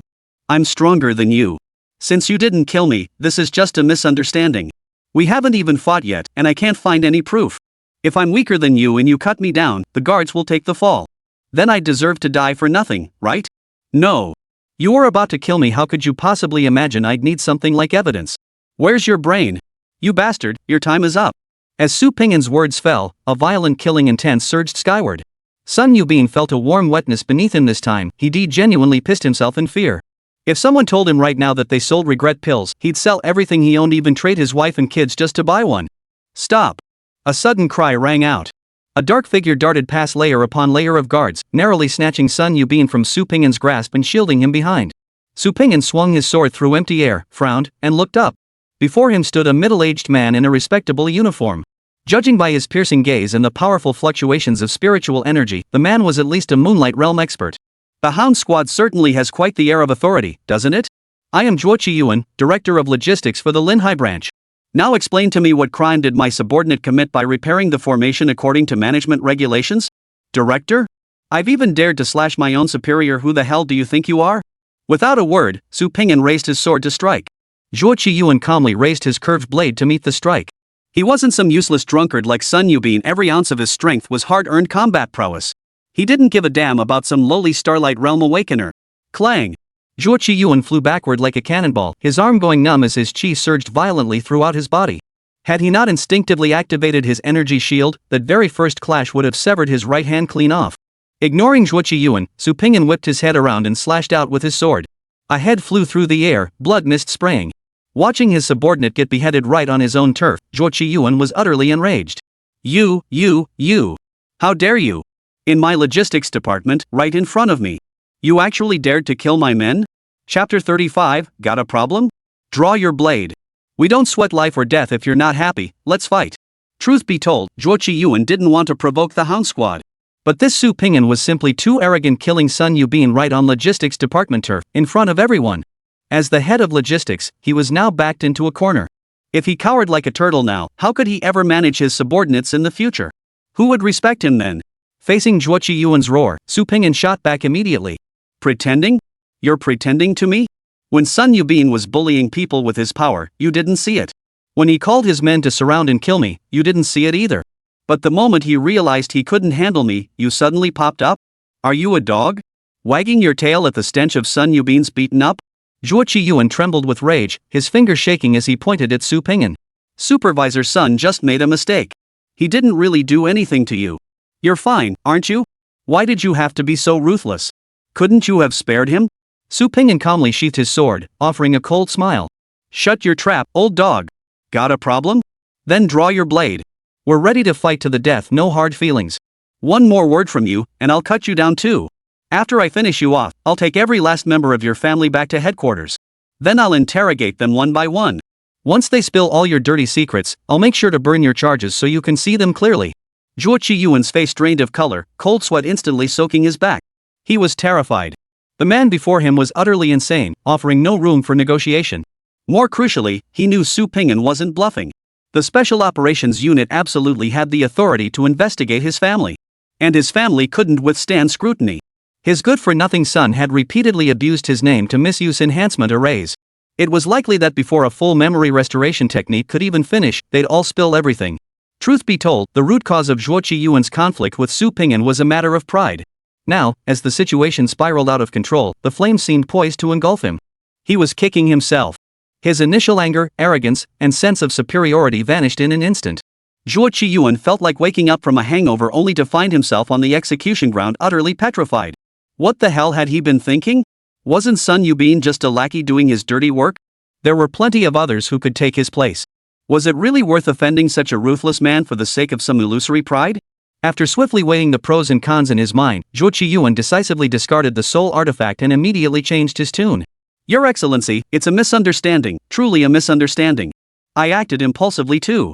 If you won't raise your blade, then shut your mouth. Su Pingyan raised his long sword and stepped forward, his gaze fixed intently on Zhuo Qiyuan. His expression screamed, "One wrong word and I'll cut you down." A momentary lapse? A misunderstanding? Couldn't you have spared me a chance to live? The words made Su Pingyan want to vomit. He was strong enough. He had one. That was why he stood here unscathed. If he were just an ordinary man, powerless, he'd have to swallow his pride today, endure the humiliation, and even the thought of resistance would be a luxury. Why? Is your life worth more than others? Is there such a thing as a free lunch in this world? When you bully others, remember this, one day you'll kick a steel plate and break your own damn leg. Not ready for that? Then keep your tail tucked between your legs and stop barking like a dog every damn day. Zhuo Qiyuan obediently shut his mouth, not daring to meet Su Pingyan's gaze. He could only wave frantically at the guards, urging them to drag Sun Yubin's body away before it became an eyesore. Just as Zhuo Qiyuan prepared to slink away, Su Pingyan suddenly blocked his path. Unable to speak, he could only stare at Su Pingyan, his nervousness making it hard to breathe. I'm about to activate the enhancement array. Any objections? Zhuo Qiyuan shook his head frantically, retreating several steps backward in fear. Are you kidding me? Sun Yubin's body hasn't even been removed yet. Who dares to stop you, sir? The onlookers among the guards all lowered their heads, pretending not to see. The receptionist at the front desk also quickly returned to her post, sitting stiffly at attention. Except for the long trail of blood left by the dragged corpse on the floor, everything that had just happened seemed like a dream. Xinjia, who had long since retreated to a distance, stared wide-eyed at Su Pingyan in the center of the crowd.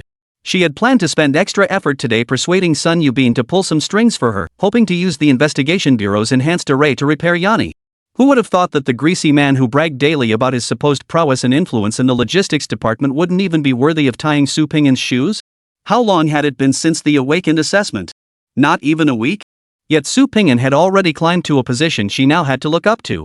Xinjia's regret now was no less than Zhuo Qiyuan's. If she could turn back time, she would never have let Sun Yubin be the one to stick his neck out. After toiling for half a year, pouring every ounce of effort into serving him, only to end up with a dead man? That would shatter anyone's defenses. Su Pingyan had no time for such petty calculations. His sole purpose today was to complete Alice's enhancement. Everything else was merely a trivial interlude. The moment Su Pingyan stepped into the enhancement array, the previously silent hall erupted with whispers. Holy, did you see that guy's ID? Su Pingyan, never heard of him before. Is he some new bloodhound? And such a vicious one? Ready to slash people at the drop of a hat? Sun Yubin was never any good. If you ask me, he deserved it. That bastard treated the enhancement array like his personal property. If you didn't grease his palm, he'd sabotage you. Greedy as hell. Spit. You're clueless, aren't you? Really thought Su Pingyan acted for justice? You know perfectly well how our Linhai City Hunter Dog Squad operates. My guess is Sun Yubin and his higher-ups couldn't agree on the spoils, so they just found any excuse to take him out. I'd wager the mastermind behind this is most likely that Commander-in-Chief again. Don't you get it? Fu Jijie is dead. How can a dead man command his men? What? I didn't know. When did this happen? Keep your voice down. Fu Jijie's cause of death hasn't been announced yet. It's still under internal investigation. If you talk too much, you might get dragged in for questioning too. Do you really want to experience the Hound Squad's methods? Bunch of cowards. In my opinion, Su Pingyan did the right thing. He's got the skills and he's part of the special operations team. He should crack down on these vermin. That Fu Jijie ran the special operations team into the ground. They didn't do a damn thing. It was long overdue for a shake-up.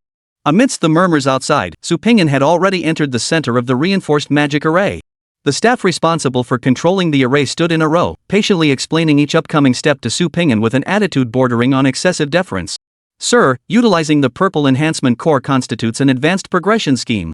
During the enhancement process, you must temporarily relinquish control of your body, allowing Sword Maiden to take over. Only then can we monitor the corresponding progress based on her feedback. Rest assured, Master. The enhancement array features a mandatory disengagement function. Upon completion, we will restore full control of your body. There is absolutely no risk of being possessed by the artifact spirit. Possession itself doesn't bother me, it's not my first time. But I saw comments on the exchange list mentioning soul fusion. What does that mean? Su Pingyan forced his tone to sound calm and unconcerned. Sir, those are nothing but fabrications by mischievous individuals. Awakened beings who can afford to purchase purple enhancement cores for F-grade soul artifacts are extremely rare. After buying them, those awakened beings discovered that even with purple enhancement cores, the soul artifact's later development failed to meet expectations. Feeling resentful, they deliberately left ambiguous and unsavory comments, hoping to lure others into making the same mistake. Subsequent victims, feeling cheated, spread the rumors themselves, eager for more people to fall into the trap. This cycle perpetuated the false narrative. Su Pingyan. Sir, if you were also influenced by those reviews, I can adjust your enhancement plan. F-grade soul artifacts truly don't require purple enhancement cores, it's far too extravagant. Noticing Su Pingyan's disappointment, the staff member hurriedly explained. What the hell do you mean? Su Pingyan exploded in anger. You think I'm some gullible fool who gets swayed by a few words? I just want the best for Alice, it has nothing to do with all that nonsense, got it? Get this enhancement started now. The staff nodded repeatedly, not daring to say another word. Wait. Su Pingyan called out to the staff member who was about to leave. Are you sure you don't need soul fusion to enhance it? Could you have misremembered? Seeing Su Pingyan's unyielding gaze, the staff member frowned uneasily. Sir, should I offer you an alternative plan instead? Chapter 36, Bounty Mission. Su Pingyan still chose the purple enhancement core. Each upgrade presented an opportunity to alter destiny. From the very beginning, he had never intended to use cheap components for his little sword maiden, lest it limit her future potential. In spirit form, Su Pingyan gazed at his physical body with boredom. Under the staff's guidance, Alice obediently cooperated as she moved through each section of the magic array. It took a full hour of procedures to complete the entire process. Alice, now back in human form, bounced and skipped around Su Pingyan, occasionally nudging his palm with her head like a cat that had found a fish treat. Watching Alice's delighted expression, Su Pingyan chuckled softly and shook his head. Open the interface. Equipped soul artifact, Crimson Moon. True name, Ophelia Alice. Strength, 4759. Speed, 3645. Defense, 2330. Perception, 4860. Reaction, 5063. Max sync rate, 100%. Current tier, FE. 59 strength points. Combined with the enhancement from Spirit Burst, that's 118 points. Add Alice's special abilities, and at peak condition, Alice's strength can surpass 354 points. With combat power like this unleashing forbidden techniques, if she faced Fujijia again, she could probably one-shot him shield and all. As a stat-focused character, Alice's base attributes form the foundation for amplification. The higher her base stats, the more absurdly powerful she becomes after amplification. This money was well spent. Ping and I still think purple enhancement cores are way too expensive. Next time, just use a cheaper one for me. 3,500 points. That's more than what it cost to upgrade Ping into Starlight Realm. Her joy gradually faded as Alice suddenly felt a pang of regret. She didn't know the exchange rate between points and blue star coins, but instinctively felt that if she had to work to earn that much, she'd have to dress up as a mascot countless times and hand out flyers for an eternity. Her owner worked so hard to earn money, she shouldn't be so wasteful. Pingyan? What are you doing? Seeing her owner ignore her for so long, Alice curiously moved closer. Su Pingyan's fingers danced rapidly across the screen, seemingly replying to someone's comment. He wrote a full 250 words, using every suggestive phrase he could think of in his entire life, before finally clicking send with satisfaction. The thought that his juniors would see the comment and follow in his footsteps made Su Pingyan feel like he'd accomplished something truly remarkable. Alice, what did you just say? Before Alice could speak, a familiar voice echoed in their ears. Pingyan. They turned toward the sound.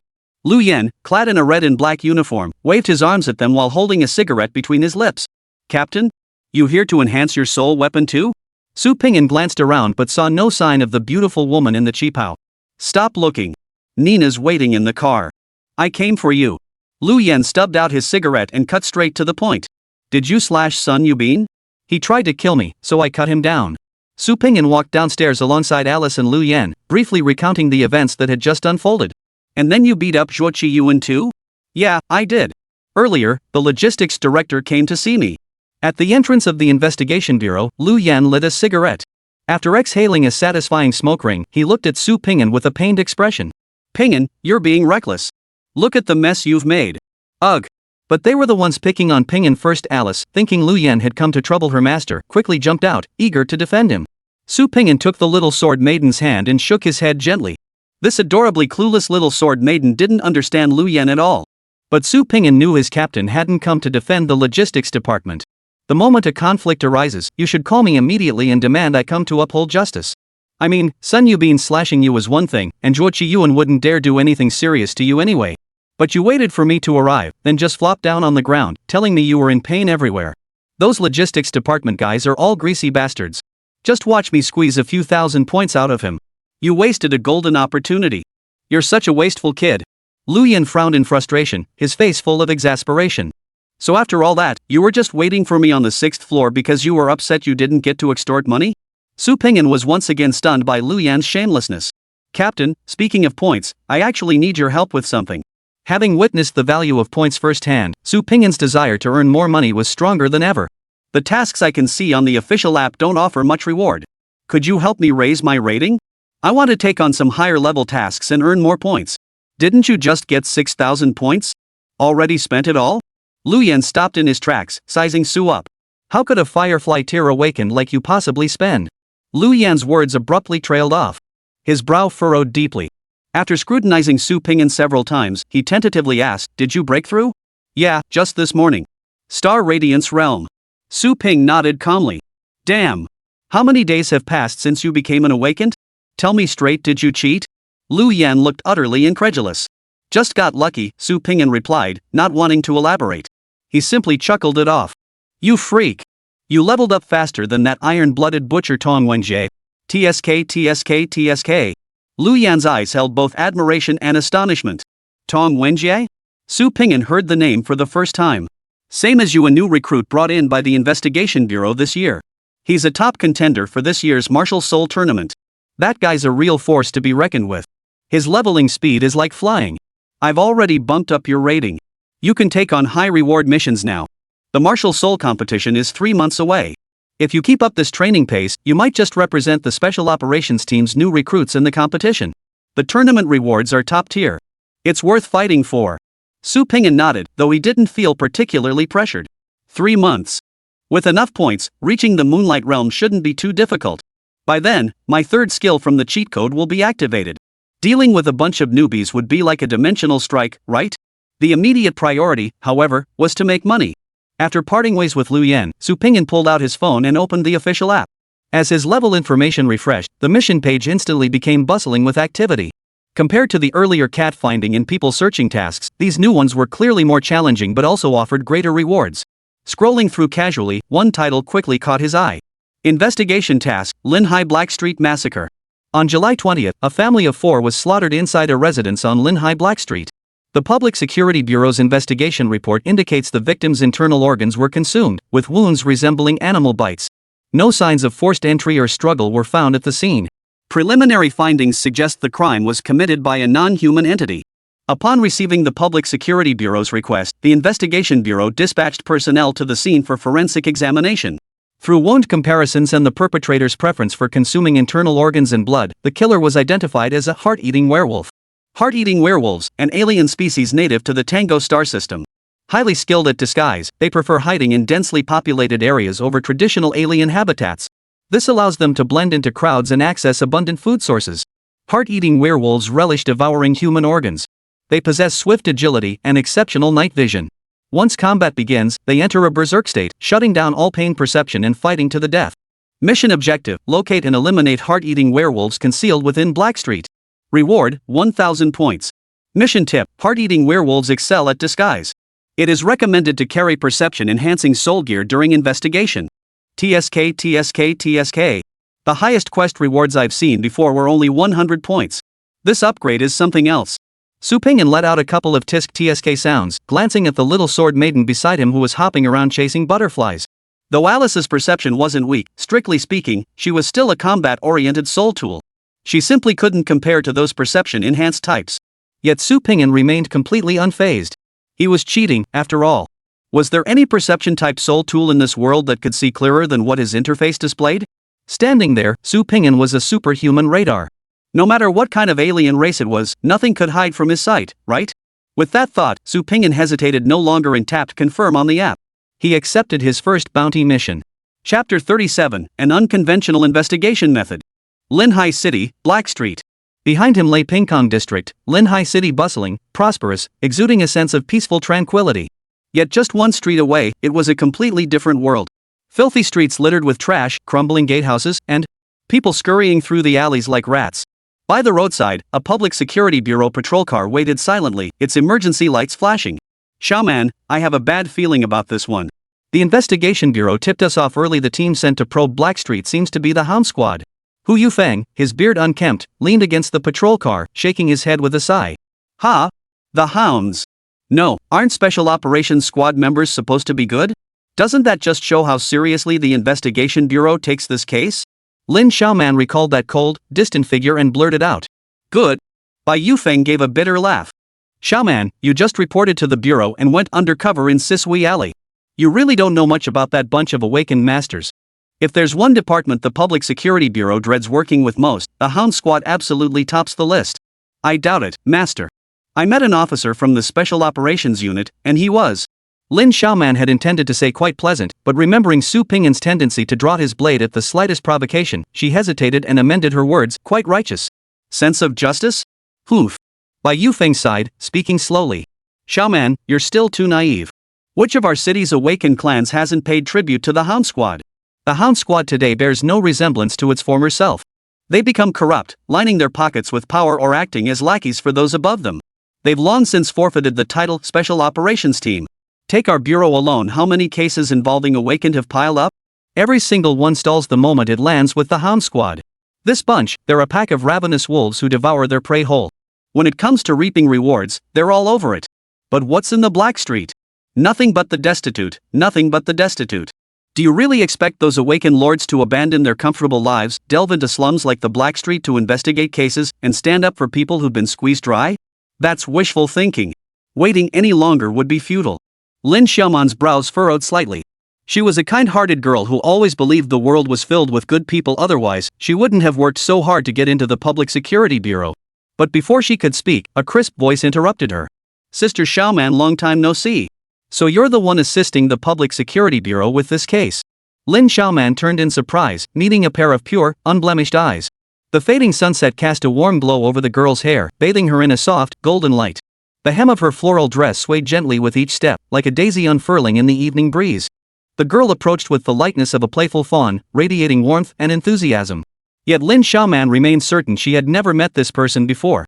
With her stunning looks, Lin Xiaoman would never forget her if she'd seen her even once. It's me, I'm Alice, Sister Xiaoman. Alice happily approached Lin Xiaoman, repeatedly pointing to her own nose. Alice, Agent Xiaoman last met you in your soul artifact form. How could she possibly recognize you? Chief Su? Lin Xiaoman instantly recognized the steady voice, her face lighting up with surprise. It's been a few days, but Agent Xiaoman has already been promoted to level 1 constable? Congratulations. Su Ping'an nodded with a smile as he looked at Lin Xiaoman's shoulder insignia. He truly admired this girl. She dared to go undercover in Sisui Alley as a mere mortal, solely to expose the Lu family's dark secrets. People who held on to their convictions like her were increasingly rare these days. Xiaoman, do you know this officer? Bai Yufeng looked at Lin Xiaoman with a peculiar expression. Master, the last time I made it out of Sisui Alley alive, it was Magistrate Ping'an who saved me. Lin Xiaoman hurriedly introduced them.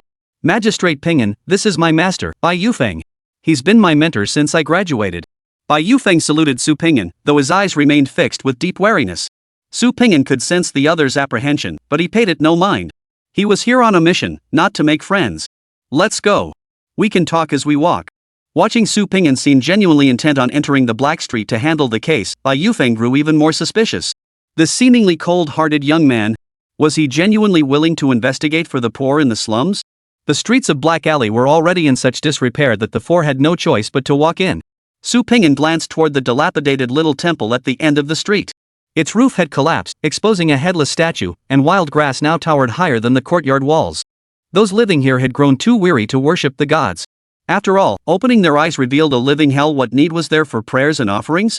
As the four navigated the alley, a scattered group of ragged paupers stood in the distance. Their faces were gaunt, their eyes vacant as they stared. They swallowed instinctively, like beasts reacting to prey. Were it not for the uniforms worn by Lin Xiaoman and Bai Yufeng, the four would likely have been surrounded long ago. Lord Ping'an, our investigations reveal no new faces have appeared in Blackstreet over the past 6 months. That foreigner is highly likely to be an undercover resident within the district. According to our informants, 4 suspects have recently exhibited conspicuous abnormalities. First, the sugar figurine artisan who's peddled at the Blackstreet entrance for 30 years. He has an old injury in his left leg, always hunched over and coughing. Witnesses claim they once saw him crouched in a corner, writing strange symbols with molten sugar. Second, the deaf-mute shoemaker Chenpa, an old woman who repairs shoes in a makeshift shelter beside Blackstreet's garbage station. Witnesses have observed her frequently bowing to thin air, sometimes continuing until she collapses unconscious. The third is Beggar Asi, who claims to converse with cockroaches by tapping his iron bowl. Witnesses have seen him arrange rice ball crumbs into patterns, instantly summoning thousands of cockroaches to form twisted human faces. The fourth suspect is the blind storyteller in the dilapidated temple. It's said he prophesied a massacre in Blackstreet a week before the family slaughter occurred, accurately describing the victims' conditions. Listening to Bai Yufeng introduce each suspect, Su Ping'an nodded slightly. The dilapidated temple is just ahead. Let's start here. Stepping over the temple threshold, Su Ping'an lifted a makeshift gate of broken planks from the pile of debris and peered inside. Who's there? Didn't I say? No storytelling today. The blind man grumbled in annoyance upon hearing the door open. After just one glance, Su Ping'an replaced the plank and turned to leave the dilapidated temple. Not him. Teacher, are awakened ones really that powerful? Can they tell humans from other races with just a glance? Lin Xiaoman watched Su Ping'an's retreating figure and muttered enviously. Xiaoman, you underestimate those alien races. If they could be seen through at a glance, they'd have been wiped out long ago. Don't you get it? This so-called awakened master has no intention of properly investigating the case. When I introduced the suspects to him earlier, he was completely distracted. He's no different from those hunting dogs. Most likely, he just came down to make a show of doing his job. Don't get your hopes up too high. Master, Lord Ping'an isn't that kind of person. Lin Xiaoman tried to defend Su Ping'an, but just then, Su Ping'an had already spotted the beggar Aussie by the roadside. Just like with the blind man, Su Ping'an gave him only a cursory glance before ruling him out as a suspect. Faced with this ironclad evidence, Lin Xiaoman couldn't help but hesitate. Could it be? Was Master Ping'an really just here to put on a show? Why would that be? Lord Ping'an. Not a good person? Chapter 38, I'm not buying it. The next suspect they tracked down was Chen Pa, the cobbler. This time, Su Ping'an was even more dismissive. After merely glancing casually from dozens of meters away, he turned on his heel and declared, "Not her." Bai Yufeng sighed helplessly, saying nothing more as he silently led Su Ping'an to find the final suspect. Lin Xiaoman, however, couldn't stand by any longer. Furrowing her brow, she took a step forward, only to be firmly grasped by her master's hand.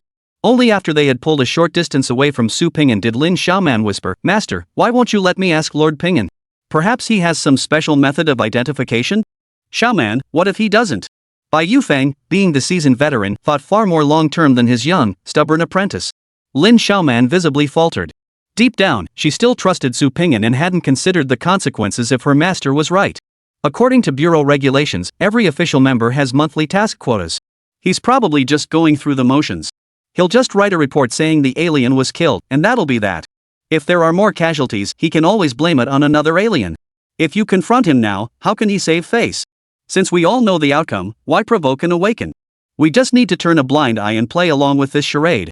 Having witnessed too many injustices, Bai Yufeng had long since lost his fiery passion. His sole focus now was to get through the motions quickly. Once back at headquarters, he'd have to draft today's report to avoid trouble later.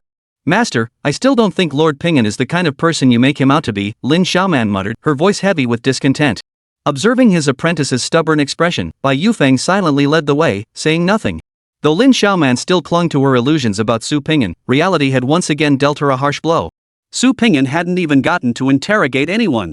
The moment he saw the sugar figurine maker, he shook his head, turned, and walked straight out of the scene. Not him either. Watching his apprentice's dejected expression, Bai Yufeng shook his head helplessly. He didn't want his apprentice's fervor to be so abruptly doused, but reality was what it was. What could he possibly do? They were just two ordinary people. There was so little they could do. "Master Ping'an, since none of the four suspects match, it seems the alien race has already left Blackstreet. Should the case report state they escaped, or that they were eliminated?" Bai Yufeng knew there were things Su Ping'an couldn't say himself, so he had to bring it up. "What are you saying?" Su Ping'an's brow furrowed slightly. "The alien hasn't been captured yet. How can we report it as escaped? How can we report it as killed? How can I complete the mission without resolving the alien threat?" "Chief Ping'an, with the report issued by our Public Security Bureau, you only need to sign it to confirm completion. This isn't my first time working with the Special Operations team. I'll handle it properly and won't put you in a difficult position." "Still pretending? You just want me to speak up and take all the blame, don't you? You phony." Bai Yufeng bowed respectfully, not even sparing Su Ping'an a second glance. Su Ping'an watched Bai Yufeng's excessively deferential demeanor, his brow gradually furrowing. Judging by how smoothly he pulled this off, he'd probably done this kind of thing plenty of times before. Not a single trace of the alien race was found, and this is supposed to count as mission accomplished? Is this how the Special Operations team handled missions before? What kind of influence did that bastard Fu Jijia bring with him? This is ruining the Special Operations team's reputation. "You bastard, you deserve to die. I don't care how you guys operated before. I won't stand for this nonsense," Su Ping'an said coldly, narrowing his eyes. "Let's go. We'll turn Blackstreet upside down today if we have to. We're finding that bastard and taking him out."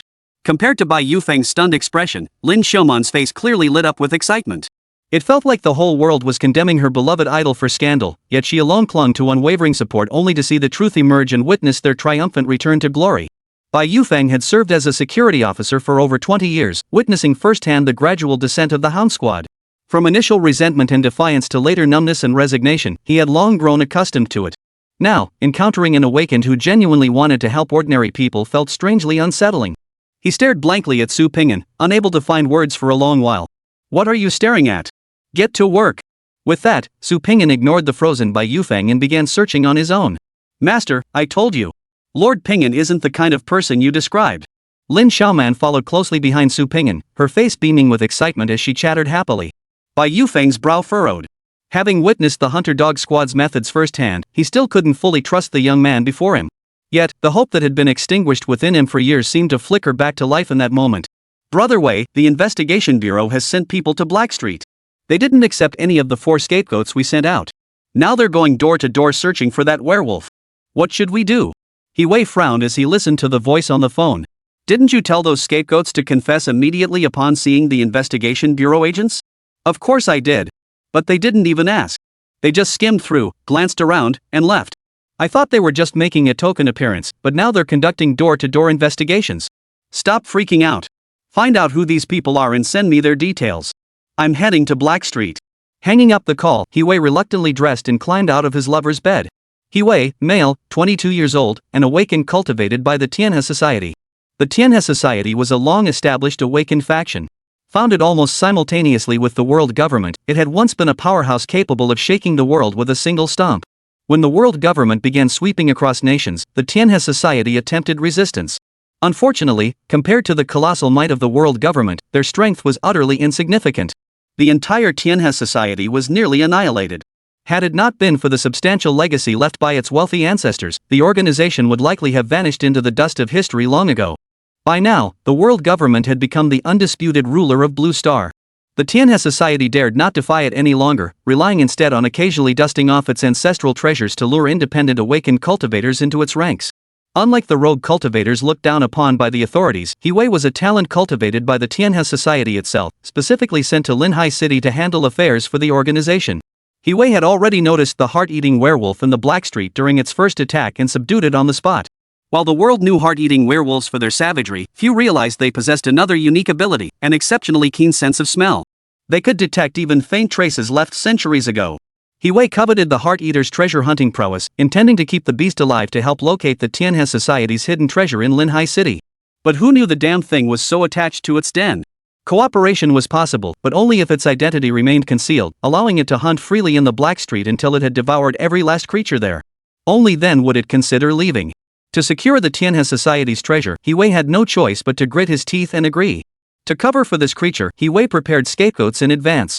Should anyone question any of the four, they would readily confess, allowing the awakened to complete their mission effortlessly. Wei thought he'd covered every loose end. Who could have predicted some hothead would show up? Not only did he refuse the easy credit, but he went to the trouble of investigating every single household. Why the hell didn't you just ask those four suspects? Just ask them, and they'll confess. Wei was on the verge of losing his mind. Chapter 39, How could someone be so greedy? Su Ping'an's search was remarkably efficient. Starting from the end of the street, he knocked on every door one by one. He entered, called out, scanned the room, and exited. The entire process took less than a minute. If anyone tried to flee along the way, Alice would catch them, ensuring no one slipped through the net. Su Ping'an's physical prowess far surpassed that of ordinary people. Even when Bai Yufeng and Lin Xiaoman pushed themselves to their absolute limits, they could barely keep pace, spending nearly the entire time in an out-of-body state, unable to offer any meaningful assistance. This skimming the surface search continued for over an hour until darkness completely fell. Only then did Su Ping'an halt before a dilapidated shack. Knock, knock, knock. The crisp knocking echoed through the pitch-black night. 10 seconds passed. No response. Ping'an, something feels off inside. I sense a presence far stronger than anyone here, much stronger. Su Ping'an's eyebrow arched. He immediately grasped Alice's small hand, transforming it into a long sword. Bang! He kicked the door open, sending it flying. A putrid stench assaulted his nostrils. A dim tungsten bulb flickered to life, casting a gloomy, flickering yellow glow. The dilapidated shack was utterly bare. Even a mouse that ventured inside would lose half its weight before escaping. A badly torn straw mat covered the floor, stained a sickening dark red by dried blood. Rotten entrails, wrapped in roadside weeds, lay carelessly tossed in a corner. Upon the mat, a skeletal man lay bare-chested, staring fixedly at the doorway. He held a chunk of rotting flesh in his hands, chewing expressionlessly. Lin Xiaoman and Bai Yufeng exchanged a glance before simultaneously drawing their sidearms from their belts. Lightning fast, they raised their guns, aiming squarely at the man inside. Even without a confirmation prompt, Su Ping'an instantly recognized the creature as his target, the very one he'd been hunting based solely on its visceral eating habits. I'm eating. If you need something, wait until I'm done. The man showed no sign of panic, waving his hand impatiently. He clearly mistook Su Ping'an for one of Wei's men and didn't take him seriously at all. You bastard, you're pretty cocky, huh? Su Ping'an couldn't help but laugh. What do you call me? Heart-eating werewolves detest being treated like dogs above all else. Su Ping'an's words had struck a nerve.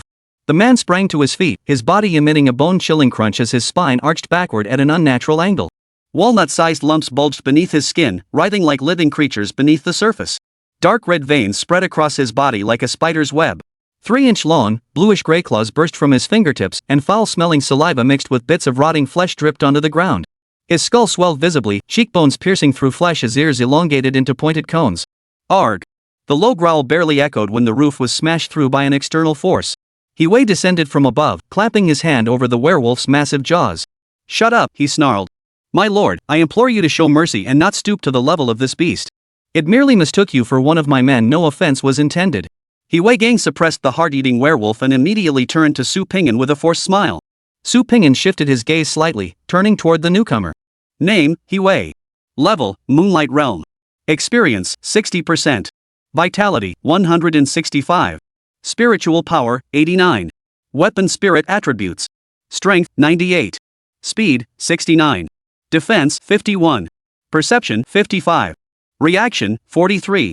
Max synchronization rate, 80%. Current grade, D. Artifact Spirit Ability 1, Uprooting Mountains instantly consumes all spiritual energy to grant the artifact spirit a massive temporary power boost. Though both were at the Moonlight Realm, Hiwei's attributes were no match for Fu Jijia's, let alone those special ops team members Liu Yan had brought along. Such adversaries posed absolutely no threat to Su Ping'an. His long sword resting on the ground, Su Ping'an adopted a relaxed stance. He wanted to see what tricks the other party had up their sleeve. "Your man? What do you mean? I dare not conceal anything from you, Your Excellency." Seeing Su Ping'an's reaction, Hiwei beamed with delight, bowing respectfully as he explained, "I need this beast's abilities to handle some minor tasks. That's why I had the audacity to step forward and ask for your favor. I humbly request your leniency, my lord, to allow me to take this beast with me. Of course. I won't let you come all this way for nothing." Hiwei spoke, then drew an envelope from his robe, presenting it with both hands to Su Ping'an. Su Ping'an opened the envelope and glanced inside. "You think 1,000 anonymous points will get rid of me? My mission reward is 1,000 points too.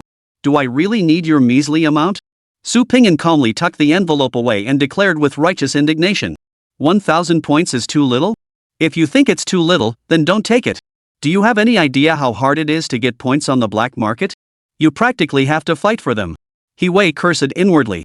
If this had been an ordinary awaken, he might have killed him to silence him. But this time, it was someone from the special operations team. He dared not lay a finger on him. Hearing Su Ping'an's unabashed demand for favors, he gritted his teeth and conceded. "Sir, I've already lined up 4 suspects for you. You may take any one of them away. They'll all confess to the crime and won't affect your claim to the mission reward." "Bull. Can't you see my 2 Public Security Bureau colleagues standing behind me?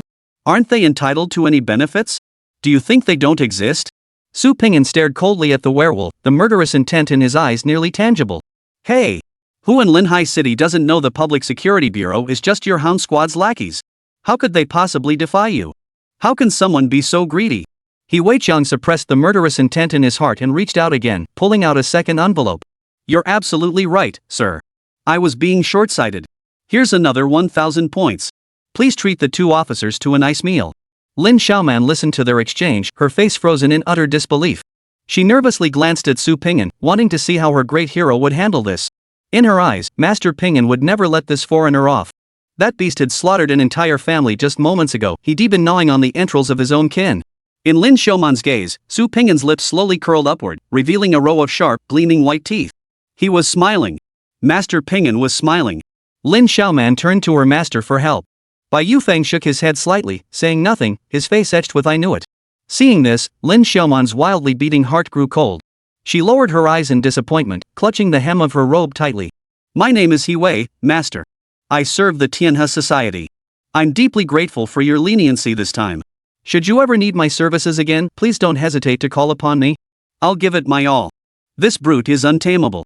I'll take him away first, lest he spoil your mood." Even though it stung, 2,000 points were real money spent. Before leaving, Hiwei wanted to make the most of it and leave Su Ping'an with a favorable impression. Who knew when it might come in handy again? "Hold on." After tucking the second envelope into his robe, Su Ping'an beckoned Hiwei with a finger. "Damn it! This guy wasn't going to ask for more, was he? I don't have a single point left on me, and he's still trying to get more? Just how greedy are you?" "Sir, I only brought this much credit points this time, but rest assured, once I return, I'll definitely prepare another generous gift for you. We've done business before, and there might be many more opportunities for cooperation in the future." Before Hiwei could finish his sentence, a cold gleam erupted suddenly. Put! Blood spurted forth. The warm sensation on his cheek left Hiwei frozen in place. He turned his head in a daze. The hairy, headless corpse lost its balance and crashed heavily to the ground. He Wei's eyes blazed with fury as he fixed his gaze on Su Ping'an. Why? Su Ping'an flickered his wrist, flinging away the bloodstains clinging to his sword. That bastard bared his teeth at me. He thought he could walk out of here alive? I think you're just dreaming. Chapter 40, Revenge and Justice, as the Heart Desires.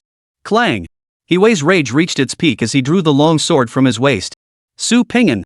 How dare you break the rules? You took my money and then sabotaged my plans. You bastard! Is this how you do business? Rules? You think you're qualified to lecture me about rules? With that, Su Ping'an swung his sword. The powerful blow sent He Wei staggering back several steps, rippling the energy shield around him. Privately keeping alien creatures for profit, coercing ordinary people into taking the fall through improper means, attempting to bribe investigators with money. Clang! Clang! Clang! Each word represented a sword strike from Su Ping'an. Despite his superior cultivation level, He Wei was forced into retreat. After desperately parrying the third strike, he stumbled back dozens of steps, ending up outside the dilapidated hut. Come with me to the branch office. Su Ping'an held his long sword level, pointing it directly at He Wei. Had he not been mindful of Lin Xiaoman and Bai Yufeng behind him, he could have smashed He Wei's skull with the very first strike. Now that they were out of the dilapidated hut and in the open, Su Ping'an saw no reason to hold back. He Wei's eyes widened, veins bulging on his forehead. Call me a traitor for harboring outsiders? Fine. Accuse me of framing someone? I'll take that too.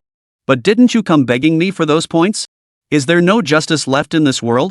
No law to speak of? If he didn't know it was useless, He Wei would have called the police right then and there. Don't think I'm scared of you just because you're official. Since you're making my life miserable today, you're not leaving either. He Wei's eyes blazed crimson. His spiritual power erupted, synergizing with his soul artifact's abilities, instantly propelling his strength past 250 points. The long sword in his palm trembled violently under the immense force, its jet black blade visibly pulsing with spiritual energy. Gripping the sword with both hands, He Wei suddenly lunged forward, braced against the relentless barrage of invisible sword chi. The seemingly cumbersome blade whirled through the air with fierce momentum in his grasp, each strike faster than the last. As the two closed in, cold laughter echoed within He Wei's mind. To withstand this long with only Star Radiance realm strength was already quite impressive. Too bad. You've crossed paths with He Wei. The power of the Moonlight Realm is beyond anything you could ever imagine. Once I get close enough, I'll break every bone in your body until you beg me to finish you off. While he was lost in this fantasy. Forbidden technique. Crimson Breathless Slash, first form. Forbidden technique? Who are you trying to fool? Put. He Wei abruptly froze in place, staring blankly at his side. His right hand, which had been gripping the sword, was gone without a trace, leaving only a cleanly severed wound spurting blood. He waited 2 seconds. Piercing agony shot straight to his brain, causing He Wei to instantly collapse to his knees. Ah-ha-ha! Su Ping'an twisted his wrist, shaking the blood from his sword. He hadn't used the forbidden technique immediately, not because he intended to go easy. He was purely afraid that one strike might kill He Wei. The fact that this kid had just accurately stated his name meant the forces behind him had already investigated him. He didn't care what kind of shady organization the Tianhe Society was. If they dared to investigate him today, they'd dare to follow him tomorrow, and come for his life the day after. Could he tolerate that? Not a single bit. Better to strike first than wait passively. Get He Wei to spill the beans, then trace the network connection to wipe out the entire operation. You know my name. Tianhe Society investigated me? Su Ping'an coldly raised his sword, pointing it straight at He Wei's forehead. Gritting his teeth against the pain, He Wei clutched his wound tightly, his eyes filled with venom and savagery. Su Ping'an, you're scared now? Ha ha ha ha. Too late. If you've got the guts, kill me. Tianhe Society blood debts must be repaid. Splatter. With a flick of his wrist, the sword sliced through. A head flew through the air. If you don't want to talk, then don't. Whether I dare to cut you down or not, you still owe a bloody debt. It's utterly useless except for drawing hatred onto the bastard behind you. What the hell are you even pretending to be? Throwing down a last threat to look like you'd rather die than yield? What a joke! After plunging his blade 3 times into the headless corpse to ensure it wouldn't rise again, Su Ping'an turned his head and shook the blood from his sword. Gentlemen, kindly write up the report for me. I've other business to attend to. Bai Yufeng and Lin Xiaoman both flinched, taking a moment to snap back to reality. Especially Bai Yufeng. It was his first time witnessing an awakened combatant's battle up close. In the blink of an eye, heads rolled. Human lives in the hands of these superhumans were as fragile as white paper. Lin Xiaoman, having experienced this before, adapted far more quickly than Bai Yufeng.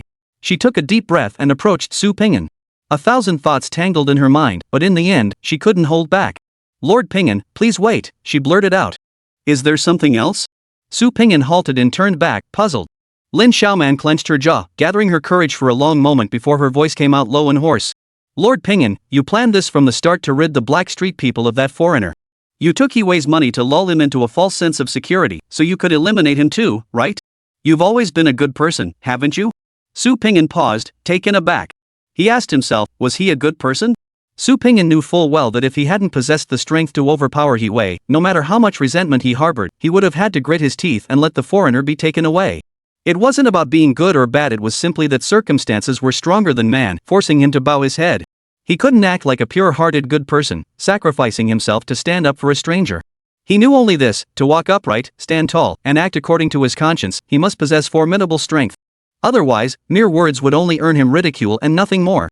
In his past life, Su Pingyan had been an utterly ordinary mortal, no extraordinary encounters, no glorious deeds worth boasting about. As a youth, he too dreamed of wandering the world with sword in hand, but reality taught him that his destiny lay in factory assembly lines. He was the most ordinary, most insignificant among the masses. Even if a dump truck plowed him into oblivion, his disappearance from the world would go completely unnoticed. Reborn, he still couldn't shake the mental imprint of his past life. All along, he only thought about surviving, just getting by was enough.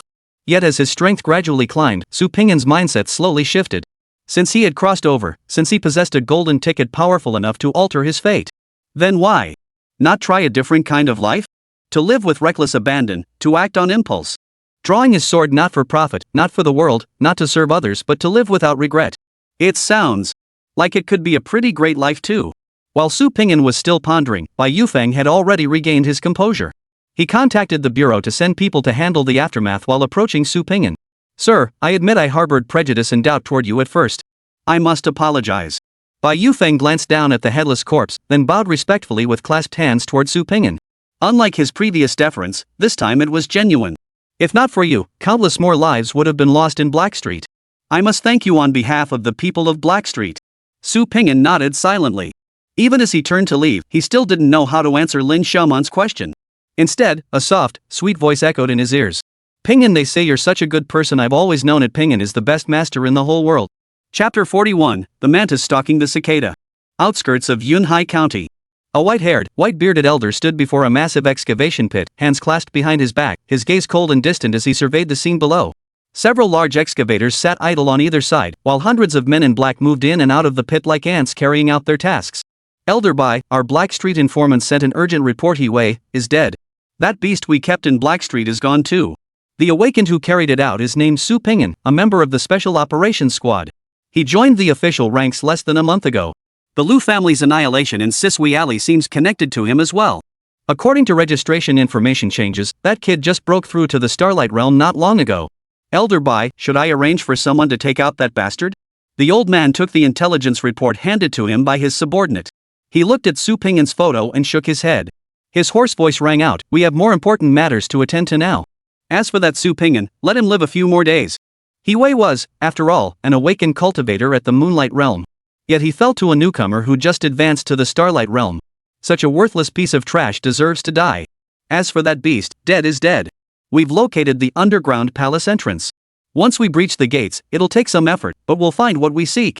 Notify Black Ghost to secure the surface. Tonight, we breach the underground palace. Back at headquarters. After completing the mission report, passing logistics review, and successfully claiming the reward, it was already deep into the night. Su Pingyan scanned the mission list but found no tasks related to the Tianhe Society. Fortunately, he wasn't the type to let connections go to waste. He immediately dialed Liu Yan's number. After briefly recounting the incident, Liu Yan's lazy voice came through the phone. Tenha Association, huh? How much did you take from that He-Wei? Seriously, Captain, are you a dog or something? Can you actually smell the points through the phone? Took 2,000 points. Getting paid first was Liu Yan's own teaching, and Su Pingyan had no intention of hiding it. He calmly replied. Nice work, Pingyan. You've really stepped up. Liu Yan's hearty laughter filled the line. Got it. Coincidentally, Team Liangsa has an ongoing mission targeting the Tianhe Association. Liangsa is trustworthy. I'll have him send over the intel. I won't ask what you plan to do, but keep it within bounds. Don't mess up your teammates' operation. Liu Yan seemed to have anticipated Su Pingyan's intentions and issued a preemptive warning. Understood. Su Pingyan got the message. After a pause, he seemed to remember something and asked, Captain, I need a vehicle. Can I requisition one from the branch office? This time, he was going to eliminate witnesses. Su Pingyan couldn't very well hail a ride-hailing car for that, could he? That's just too careless. I'll give you an address. Just give my name when you get there. Lu Yen hung up after saying that. Soon after, Su Pingyan received a document and an address. The captain's pretty reliable after all. Su Pingyan's admiration lasted exactly 10 minutes. Are you sure this is the car Lu Yen arranged for me? Standing at the entrance of a car dealership just one street away from the branch office, Su Pingyan asked with a look of disbelief. Of course. Mr. Lu Yen is our VVVIP customer, we only give him the best. The bearded owner grinned, patting the car's body. Check out this model. An authentic third-hand big Jeep built to last. Clang! The driver's side step panel clattered to the ground.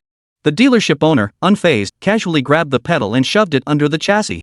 Without bothering to check if it was properly secured, he opened the door and gestured please to Su Pingyan. Rubbing his temples, Su Pingyan reluctantly climbed into the passenger seat. His butt barely touched the seat. Clang! The footrest fell again. Unlike last time, the dealership owner simply tossed the step into the trash can behind him. Afterward, he waved at Su Pingyan as if nothing had happened. What was I expecting? Sighing helplessly, Su Pingyan handed the driving duties over to Alice and began carefully reading the intelligence Lu Yen had sent him. Yunhai County. Inside a farmhouse courtyard. Hold up, everyone. I need to say something. Liang Su waved his hand, halting his teammates mid-meal. I shared our intel with Lu Yen. A new recruit from his team will be joining our operation. I've already sent his details to all of you. Open it up and review it. We don't want any friendly fire during the mission. Su Pingyan? Never seen his face before, but that name sounds so familiar. How could it not be? Su Pingyan's reputation now outshines even the captain's. The entire Linhai branch is abuzz. A ruthless new recruit has joined the special operations team, efficient in action, killing without hesitation. On his first mission, he wiped out the Lu family, removing this cancer that had plagued Linhai City for years. As a rookie, he took down 7 awakened members of the Lu family. That kind of off-the-charts combat prowess? He's a future big shot for sure. It's only natural he's more famous than the captain. Well, he was personally recruited by Lu Yen. That level of skill isn't surprising. You haven't seen the other members of his team, they're all like man-eaters. How could the captain possibly compare? Hey! Seeing the conversation veering off track, Liang Su slammed his fist on the table in frustration. You all got nothing better to do? Nothing to do? Then get your asses to the monitors. The Tianhe Society could open their underground palace any day now. If you let them slip right under our noses, I'll skin you alive. Captain, I told you to cut back on the soap operas. Times have changed. Nowadays, you can monitor footage right from your phone. No need to sit glued to a screen like a dumb goose. Yi Sui waved her phone. See? It's crystal clear. The underground palace door. Yi Sui jumped to his feet. The underground palace door looks like it's already been opened. Bai Koan has taken his men down into the cavern. Damn it! Everyone, stop eating. Let's get to work. 1 kilometer away from the farmhouse. Deep within the dense forest, a massive pit gaped open to the air. Heavy excavators stood on either side, industrial floodlights piercing the misty haze of the forest, bathing the surrounding 100 meters in a harsh, sickly white light. Over 20 figures clad in black were erecting alloy supports along the pit's edge to prevent structural instability. Swoosh! Swoosh! Swoosh! Without warning, 6 dark figures descended from the sky, swiftly cutting down over a dozen black-clad workers without warning. Special Operations Unit. Drop to the ground if you value your life. Liang Su kicked the corpse before him aside, swiftly drawing the long sword embedded in it. The warning had barely been issued. A flash of cold steel sliced through the air behind Liang Su, utterly silent. Captain, watch out. As if he had eyes in the back of his head, Liang Su spun without looking back, parrying the blade. He blocked the sneak attack while using the recoil to leap several steps back, adjusting his stance and angle. Black Ghost? You dare show your face in Linhai City? The burly, shirtless man let out a savage laugh, slinging his flaming battle axe over his shoulder. What's there to be afraid of? The Tianhe Society knew long ago we were being hunted by you dogs. I came back just to give you a little surprise. Masked Man Liang Su. Today is the day you die, you bastard. Chapter 42, The Yellow Bird in the Rear. Yunhai County. A third-hand jeep that looked like it could fall apart at any moment pulled up outside a farmhouse. The gate was unlocked, allowing Su Pingyan to slip inside with ease. Yet aside from the mess scattered everywhere, there wasn't a single soul in sight. Strange. According to Lu Yen, I was supposed to meet up with Liang Su's team here and proceed together. Pingyan. Did I drive too slowly and miss the rendezvous time? Alice hung her head guiltily, twisting her fingers in distress. It's not your fault. Liang Su and the others seemed to have left on a whim. Su Pingyan shook his head, offering gentle reassurance. Look, they didn't even take their surveillance equipment with them. Stepping forward past the living quarters, Su Ping'an entered a windowless room where over a dozen screens displayed live surveillance feeds. On one screen, hidden within a camera mounted on an excavator, an utterly bizarre battle was raging in full force. Clang! Amidst towering flames, two figures split apart, each retreating several steps before regaining their footing. Blackie, your fire talent sucks. You can barely roast meat, and you think you can cook me? Liangsu flicked his scorched hair off his forehead. Liangsu, you're just pretending. Last time we fought, if it weren't for Black Yama Luyan backing you up, do you think I'd have fallen to you? This time, no one's coming to save you. Just wait and see how I'll finish you off. Spiritual energy erupted as Black Ghost's muscles rapidly swelled. His already imposing frame ballooned further, while fiery flames ignited from thin air, swirling and coiling around him like a suit of battle armor. Swinging one arm in a wide arc, the man-sized battle axe in the Black Ghost's grasp seemed like a mere toy as he whirled it, stirring up gusts of wind. In the blink of an eye, axe and sword clashed, sending sparks flying across the sky. Both moved at speeds far beyond human limits. Their combat left only streaks of motion and deafening explosions. Amid the shrill screech of the axe blade tearing through the air, Liangsu suddenly crouched and spun, exploiting a slight speed advantage to flick his sword upward along the axe handle in a devious parry. Faced with the lunging blade and no angle for counterattack, the black demon let out a savage grin, released his grip, and discarded the axe. His burning right fist crashed down like a falling meteor, choosing to trade injury for injury. Liangsu scrambled to evade, but his thrust lost its momentum, easily parried by the Black Ghost's energy shield. The black-skinned man's arm shot backward, and the massive axe, sensing its master's call, instantly returned to his grasp. This farce ends now. A single axe swing sent a terrifying shockwave crashing through the ground, tearing open a massive crater. Its size rivaled those excavated by heavy machinery. But Liangsu clenched his jaw, forcing back the blood welling in his throat to prevent the enemy from seeing him spit it out. Blackie, I agree this farce really should end. Liangsu spread his hands wide and bellowed at the top of his lungs, Luyan. Are you watching this? If you don't come out to help me, I'll die right here in front of you. Blackie's pupils suddenly contracted, and even his hair stood on end from sheer terror. The words Lu Yan seemed to possess some kind of magic, piercing directly into his most vulnerable nerve. Instinctively, he whipped his head around, frantically scanning his surroundings. By the time he snapped back to reality and looked at Liangsu again, the latter had already sprinted over 100 meters away. Liangsu, you bolthead me? You're a disgrace as captain of the Hunter Dog Squad. Where's your face? Liangsu kept sprinting with his team, shouting back without breaking stride, your late-stage Corona Realm. I just broke through to Corona Realm. I'd be an idiot not to run. You just wait, I'm going to call for backup right now. You bastard. Come die. Black Ghost's forehead veins bulged as he launched himself like a cannonball, charging straight at Liangsu. Xiao Sui. Get the others into the underground palace first. Don't let the Tianhe Society take anything inside. Leave Black Ghost to me. Captain, what if Black Ghost ignores you and chases us? We can't outrun him. Don't worry. That dumbass gave Lu Yin PTSD. Just hearing his name makes him act like a neutered dog seeing the vet. He won't chase you. With muscle-bound morons like him, I could toy with him until he drops dead. With that, Liangsu abruptly stopped, pointing at Blackie's back and bellowing, Lu Yin. Your chance. I'll distract Blackie. Blackie's body reacted faster than his brain. As if possessed, he whipped around, adopting a defensive stance.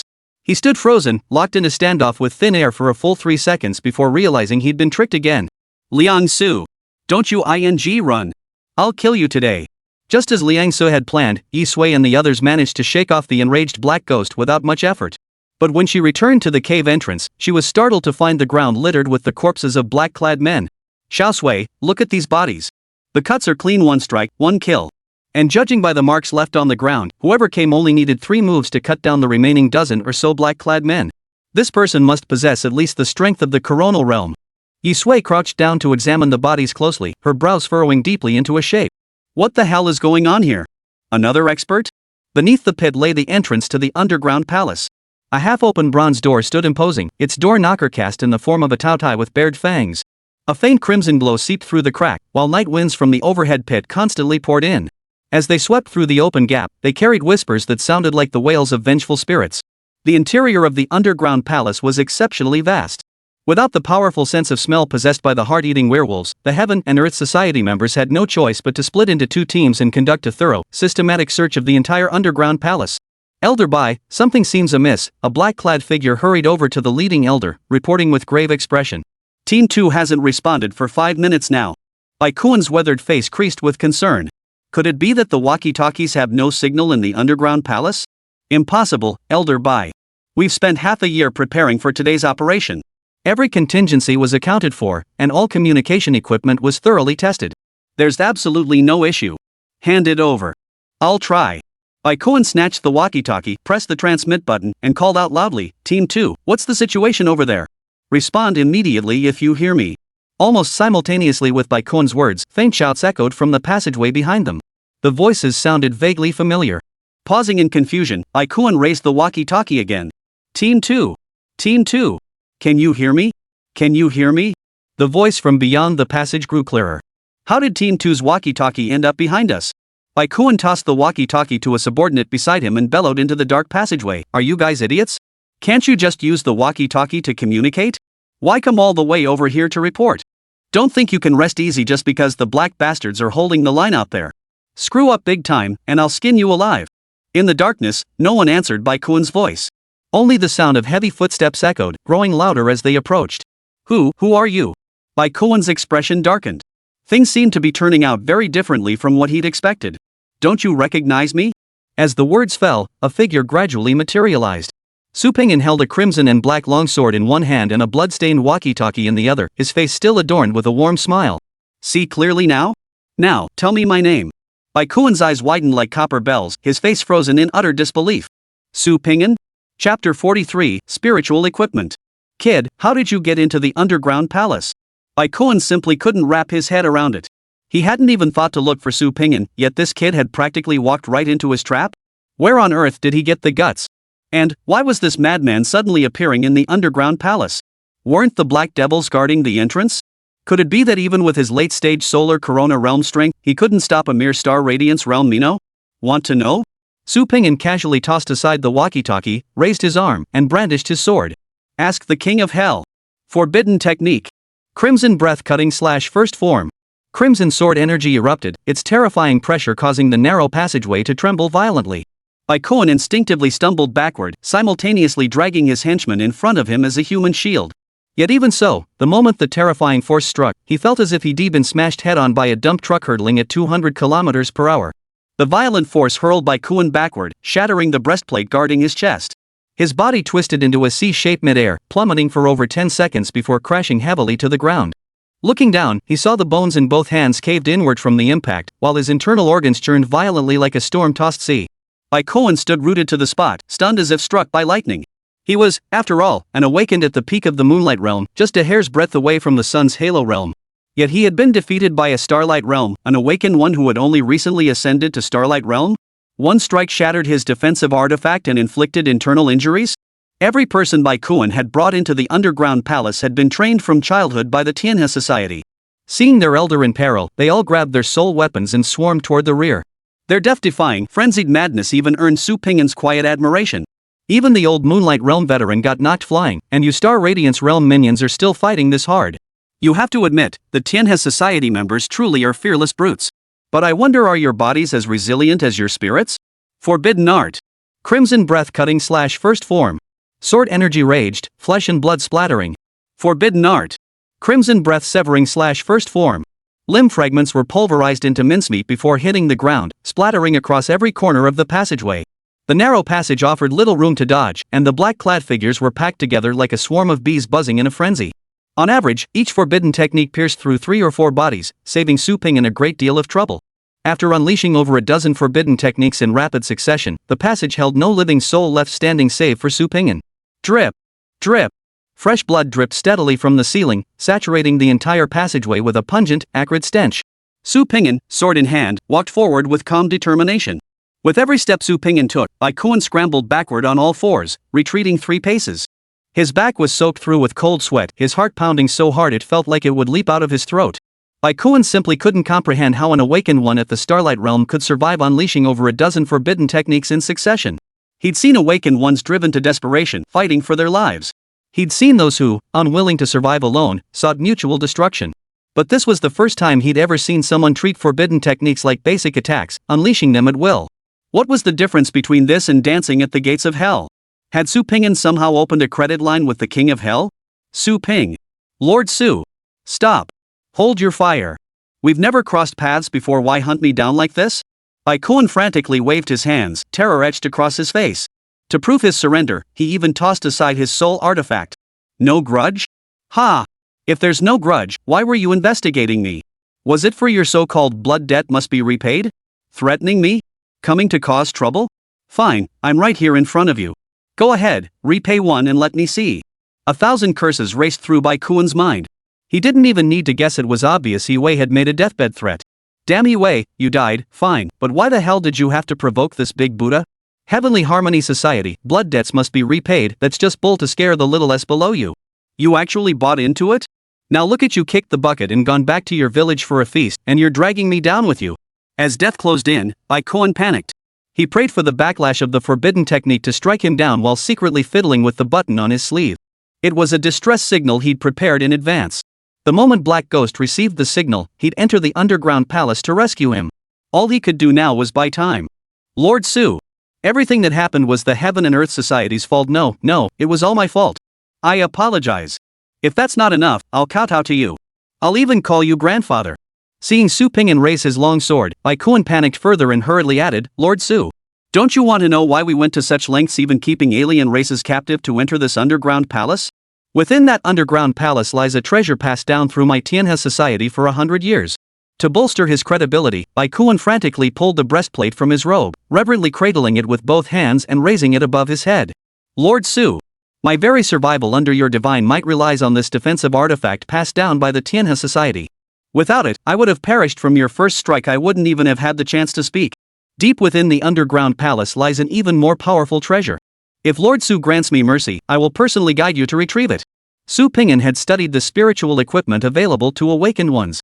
Whether for combat support or defensive enhancement, such gear could vastly boost an awakened one's combat prowess.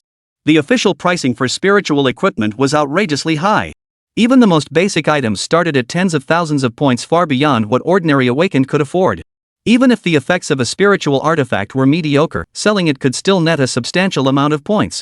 Su Ping'an was tempted. He raised his long sword slightly, flicking the breastplate out of Baikuan's grasp. Spell it out. The treasures deep within the underground palace are the legacy left by our Tianhe society a century ago. They hold the power to change the world. Linhai City isn't our territory, but we risked our lives to open the palace precisely for those hidden treasures. Magistrate Su, I know how to break the seal on the artifacts. Please give me a chance to atone for my past mistakes. Seeing Su Ping'an's wavering resolve, Baikuan pressed his advantage. Change the world? Blowing smoke? If you had that kind of power, your Tianhe society wouldn't have been beaten to pieces and become a pariah everyone wants to hunt down. What's the deal? You didn't use it when the organization was at its peak, but now that you're down and out, you suddenly remember to dig up the treasure? What's wrong with that? If I could get 1 or 2 pieces of spiritual gear stronger than this breastplate, that'd be great. Recalling the prices of spiritual gear on the official app, Su Ping'an felt a surge of excitement. He casually stowed the damaged breastplate and lifted his chin slightly. Lead the way. As the words fell, Baikuan exhaled a long sigh of relief. Suppressing his inner dread, he scrambled around on all fours and staggered forward to lead the way. Su Ping'an maintained a steady 5-step distance behind them, simultaneously boosting Alice's reaction by double through a burst of spiritual energy. Combined with Alice's innate abilities, her reaction speed now reached a monstrous 372 points, allowing her to vaguely anticipate impending events. No matter what unusual move Baikuan made, she could react instantly, slicing off his head with a single sword strike. As for old Deng's supposedly stealthy maneuver moments ago, Su Ping'an had seen it all along, yet paid it no mind. Before entering the underground palace, he had already contacted that captain with the incredibly low moral standards. By now, the battle above ground should have concluded long ago. The reinforcements Baikuan fantasized about arriving were absolutely impossible. Chapter 44, Hey, Blackie, how many drinks did you have? What's got you so hyped up? Above ground. With every swing of Blackie's axe, a 2-meter-high wave of flames erupted. Frenzied tongues of fire raged through the dense forest, igniting trees along the path as thick smoke billowed skyward. Black Ghost held his axe in one hand, his legs suddenly springing like coiled springs as he leapt high into the air. Defying the fierce wind pressure, he delivered a powerful jumping chop from mid-air. Liang Su was completely engulfed by flames, trapped with no escape. He had no choice but to brace for the full force of that devastating aerial strike. Die for me! Boom! A terrifying force crashed down upon Liang Su's head, cleaving him clean in two. The shockwave from the leap strike slammed into the ground, carving a terrifying, 10-meter-long ravine through the dense forest. Fierce flames surged upward along the ravine's edges before slowly subsiding. It resembled a miniature volcanic eruption. The dark-skinned warrior rose slowly, his right hand grasping at the air before him. The massive axe embedded deep in the ground sprang back, returning to its master's grasp. I'll give you this to repeatedly dodge my lethal strikes at the early Corona realm level. You've got some real talent. Let me guess, your talent lies in physical enhancement, right? With a focus on speed? At the far end of the ravine, Liang's figure slowly materialized. His uniform, unable to withstand the wind pressure from his rapid movement, had been torn into shreds. Damn it, I'm gonna have the logistics department make me a uniform that can actually hold up. Tearing my clothes to shreds every time I move at full speed is just too embarrassing. Liangsu grabbed the shredded fabric and tossed it aside, choosing to go shirtless like Black Ghost. You're about to die, and you still care about your clothes? Black Ghost grinned savagely, hoisting his massive axe as he advanced step by step. You can't even touch me. What good is your strength? You're still just a bloody brute. Liangsu shrugged, continuing his taunts. You little bastard. I gave you a chance to die honorably by my hand. Since you refuse, don't blame me. Black Ghost crouched low, adopting the stance of a sprinter ready to charge. Now I'll shatter every bone in your body, piece by piece, until you beg me to finish you off. Forbidden technique. Damn it. Lu Yin. This mad dog's going all out. If you don't move now, I'll have to use forbidden techniques to save myself. Liangsu held his sword horizontally before him, adopting a posture of utmost vigilance. You think you can still trick me? Black Ghost's eyes widened with fury, his face contorted into a savage grimace. 2 years ago, Lu Yin could suppress me only because he was at the late-stage Sun Crown realm. Now I'm at the late-stage Sun Crown realm too. Even if he shows up right now, I'll still beat him to a pulp. Are you sure? Liangsu lifted his gaze slightly, looking behind Black Ghost. Act? You still think you can act? Then go ahead and call Lu Yin over. I'll stand right here and wait. I'll see if he can even survive under my axe. I'm not the man I once was. Do you really think some nobody like Lu Yin can scare me? If he dares show his face, I'll teach him a lesson today. Even Black Ghost himself didn't notice that upon hearing Lu Yin's name, he'd completely lost his composure. Though he'd planned to end the fight with forbidden techniques, he couldn't help but spew threats instead. It seemed only by relentlessly belittling Lu Yin could he slightly suppress that bone-deep terror. Black Ghost, how many drinks did you knock back? You're acting like a madman. A cold whisper erupted abruptly from behind Black Ghost. His pupils instantly contracted. Every muscle in his body tensed reflexively, his mind frozen solid, utterly incapable of thought. That voice, he knew it all too well. In his dreams, he had heard that whisper countless times, only to be jolted awake by terror each and every time. He had always believed that once he reached the late stage of the solar corona realm, he could conquer his inner terror. He would have the courage to face his nightmares head-on. But when reality finally struck, he realized he was wrong. He was dead wrong. Stiffly craning his neck, Black Ghost's vacant gaze fixed on the figure behind him. Lu Yin, clad in a red and black uniform, had appeared on the battlefield unnoticed. He now stood atop a thick tree branch, hands tucked into his pockets, gazing down indifferently. The tree beneath his feet still burned fiercely, yet the rising flames seemed alive the moment they neared Lu Yin. They obediently retreated, unable to come within inches of the monster. Lu Yin! Black Ghost bellowed hysterically, as if only such a roar could steady his wildly pounding heart. Damn it, why are you yelling so loud? I'm not deaf. Lu Yin frowned slightly, calmly reaching into his pocket to pull out a cigarette. After fumbling around, he realized he'd forgotten his lighter. Lu Yin! Die! Just die already! Black Ghost had completely lost his mind. Utter terror had robbed him of all rational thought, leaving him to act purely on instinct. Forbidden art! Blood flame boil! The pores on Black Ghost's skin rapidly expanded, spurting crimson blood that instantly vaporized into a scarlet mist upon contact with the flame armor. The flames swirling around him expanded at a visible pace, while the Black Ghost's body rapidly shriveled. The once massive figure, as imposing as a double-door refrigerator, transformed in an instant into a skeletal, deformed monster at first glance, resembling a skeleton warrior draped in human skin. Within those sunken pupils, little human emotion remained. What remained was only fear, rage, madness, and hatred. Wait! The black-skinned man froze in place at Lu Yin's roar, momentarily forgetting what he was about to do next. Lu Yin's toes lightly touched the branch, propelling him upward.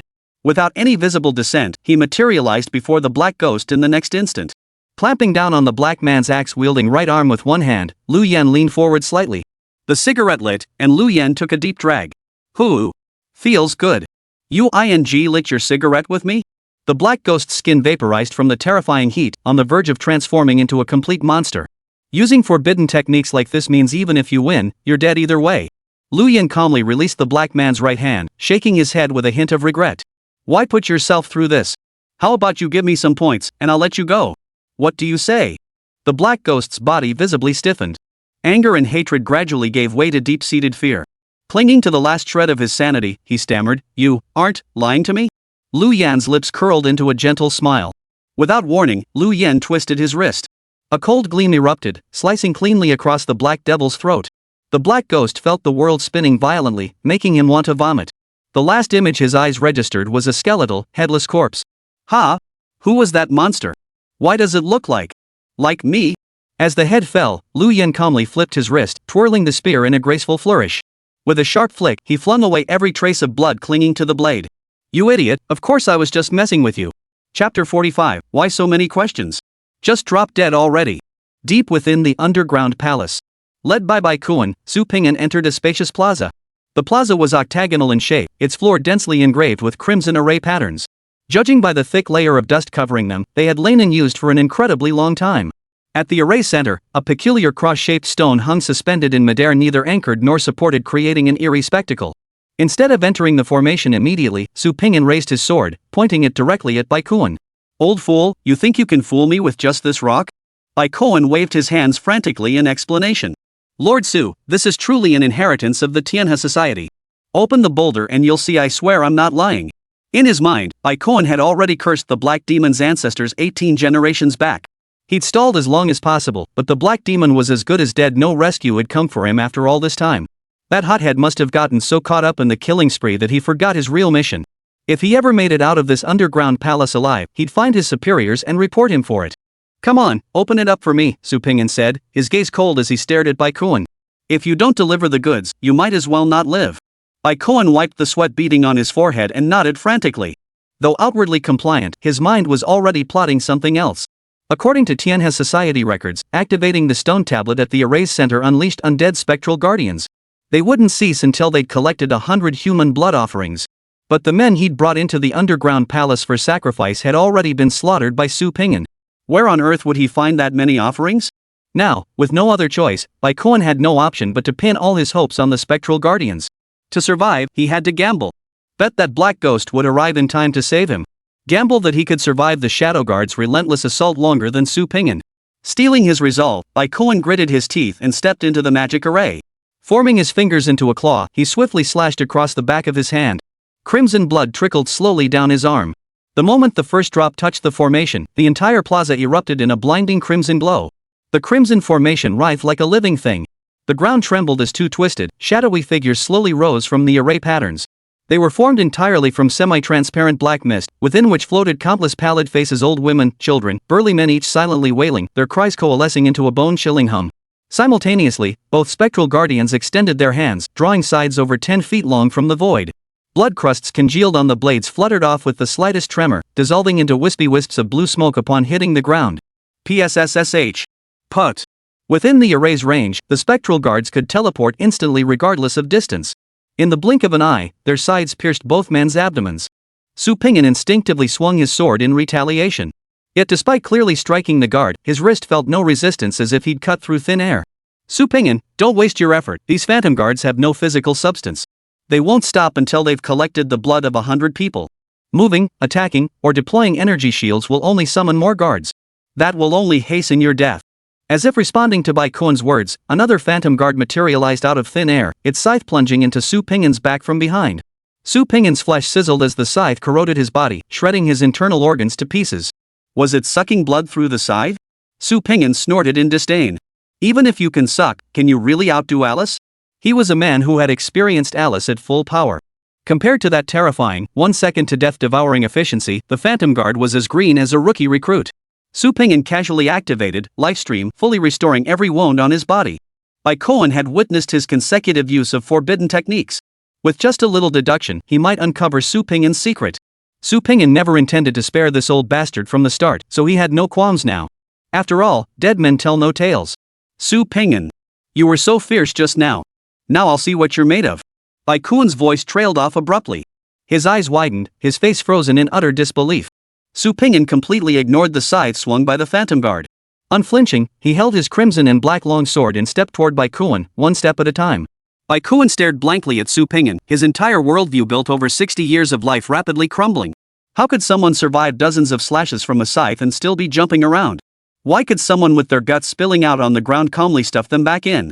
Why could someone walk right up to me without even breathing heavily after having their eyes gouged out? Why? Did you get a good look?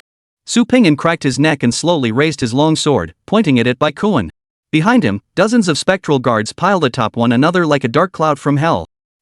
Are you human, or a ghost? Bai Kuan's eyes widened. Suffocating despair instantly spread through his entire body, plunging him into an icy abyss. His whole body trembled uncontrollably.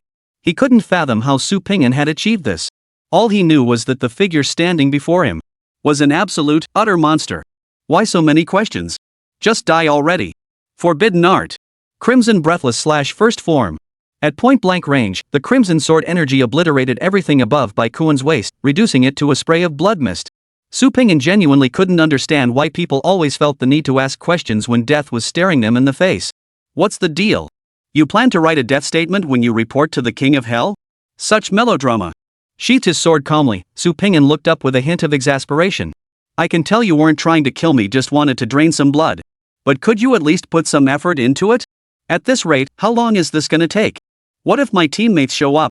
How am I supposed to explain this? Take my advice, go all out. We may not have much, but our blood vessels are packed. The Phantom Guards seemed devoid of intelligence, unable to comprehend Su Ping'an's words. They acted purely on instinct, draining every last drop of blood from their prey without killing them.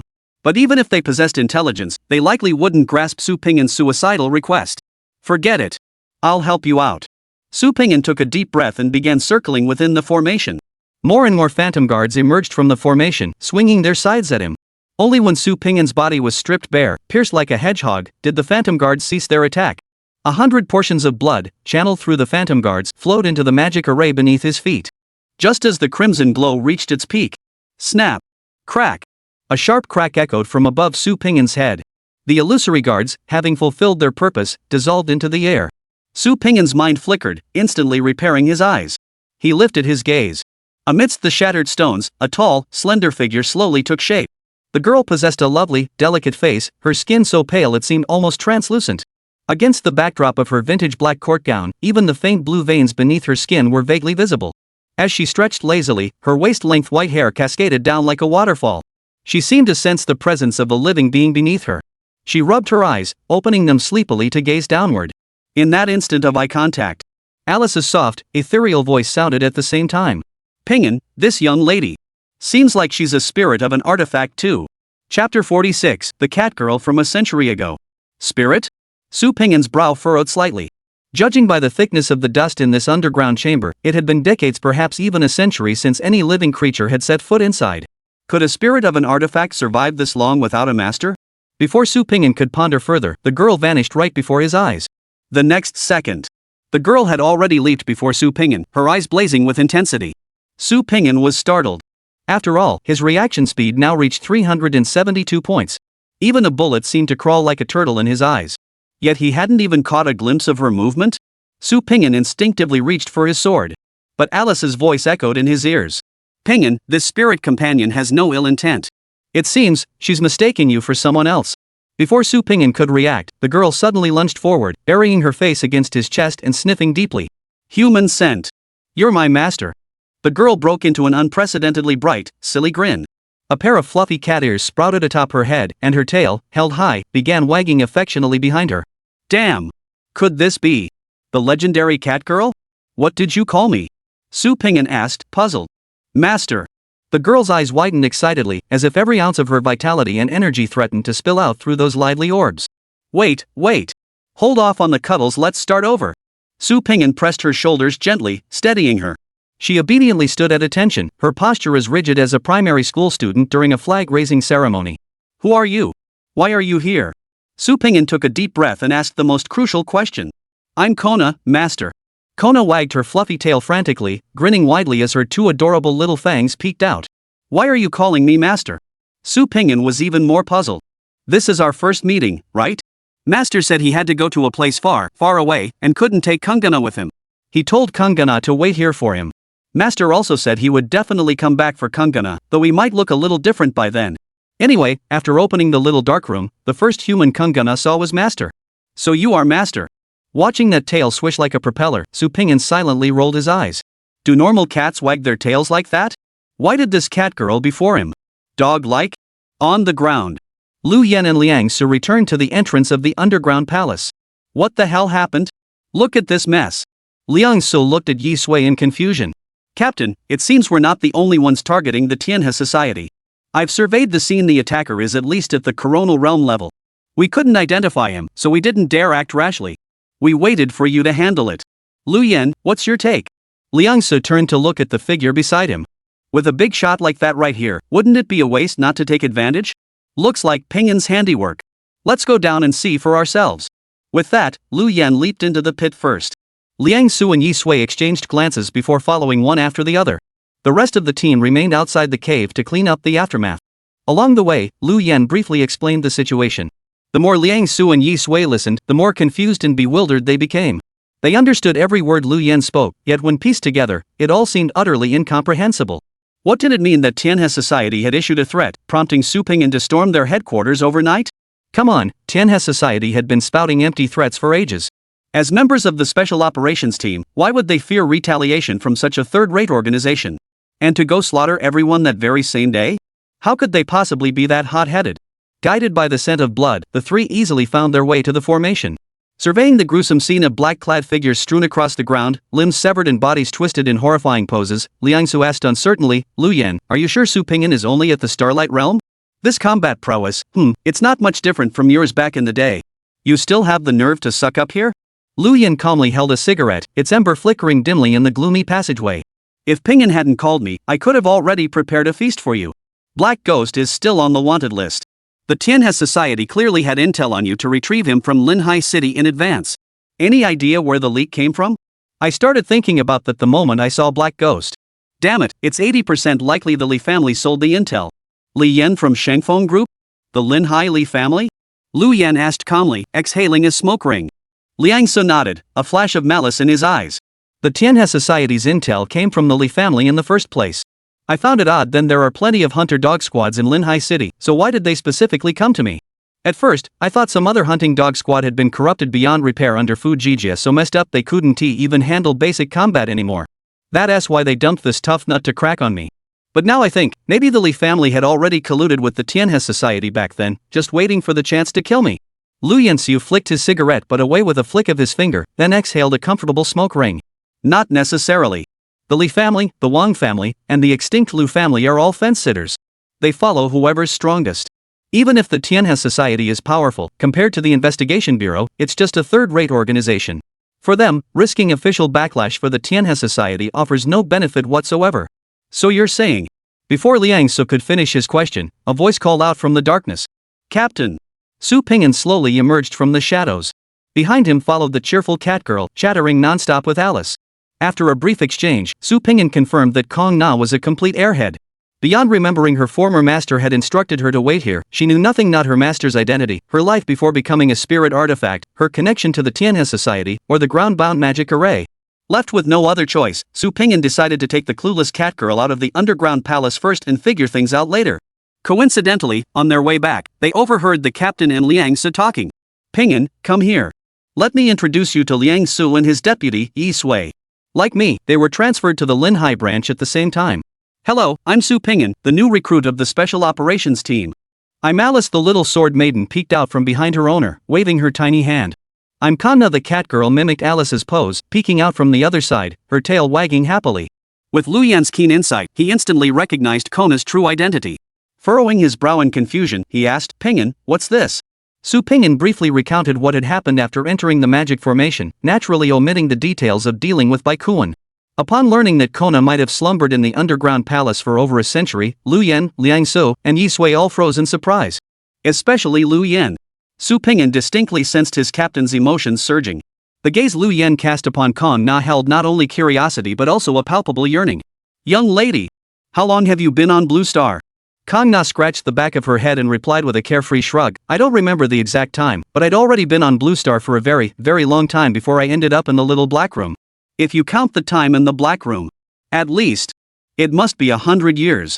Chapter 47, Soul Gear Beyond S Rank. On the way back to Linhai City. Su Pingyan glanced back through the rearview mirror. Nina was driving the captain's beat-up old car, following steadily behind them. Alice sat in the front passenger seat, her eyes wide with intense focus, as if she feared her master might vanish from sight at any moment. Catgirl Kona sat in the back seat, attempting to scratch her face with her right paw. She seemed to have forgotten she was currently in human form, making the gesture incredibly difficult. After several failed attempts, she gave up. Pulling his gaze back, Su Pingyan tilted his head slightly and asked Lu Yan, who was driving, "Captain, you specifically sent Alice and Nina away. Is there something you need to talk to me about?" Lu Yan stared straight ahead, looking deeply preoccupied. His right hand fumbled in his pocket, trying several times to pull out a cigarette without success. "Pingyan, there is indeed something I need to ask of you." Su Pingyan looked at Lu Yan with some surprise. This was the first time he'd ever heard his captain, a man with an incredibly low threshold, use the word ask. "Go ahead. If it's within my power, I'll do my best. Kona mistakenly believes you are her master. You must find a way to get her to reveal how an artifact spirit can break through the shackles of the third rule and become a true living being. A true life form?" Su Pingyan's mind was filled with question marks. He had no idea what Lu Yan was talking about.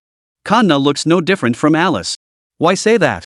"Pingyan, you don't know the 3 rules governing artifact spirits' descent to Blue Star?" Liang Su, seated in the back seat, looked utterly astonished. "I've only been in this world for 3 years, okay? I'd been too busy selling organs to scrape together money. Ordinary people don't have access to knowledge about awakened beings. Is it so strange I don't know these things?" Despite his grumbling, Su Pingyan nodded honestly. Pingyan's Sword Maiden wasn't summoned through a summoning platform, so he hasn't heard of the rules governing spirit entities' descent, Lu Yan explained. No wonder. Yi Sui immediately began explaining the rules to Su Pingyan. Every spirit must accept these 3 rules before it can descend. First, never attack its master. Second, obey the master's commands for the duration of the contract. Third, destroy its original form, only then can it synchronize with the summoning platform's teleportation channel. The reason team leader Lu mentioned the 3rd rule is because behind it lies a hidden unwritten rule. Whether F rank or S rank, any artifact spirit entering Blue Star through the summoning platform has its lifespan begin counting down the moment it descends. Since the summoning platform became operational, not a single artifact spirit has ever survived beyond 10 years. What did you say? Su Pingyan's face paled, staring at Yi Sui in disbelief. Alice had arrived on Blue Star 3 years ago, just like him. Which meant his little sword spirit had only 7 years left to live? Is there any way to extend? Su Pingyan suddenly stopped, whipping his head around to stare at Lu Yan. Captain, the so-called true life form is the key to breaking the lifespan limit for artifact spirits, right? Lu Yan took a deep breath, his hands tightening around the steering wheel. Actually, I can't confirm it either. I once read in an ancient text that for soul artifacts, S rank isn't their ultimate limit. Above S rank lies another tier, the true rank.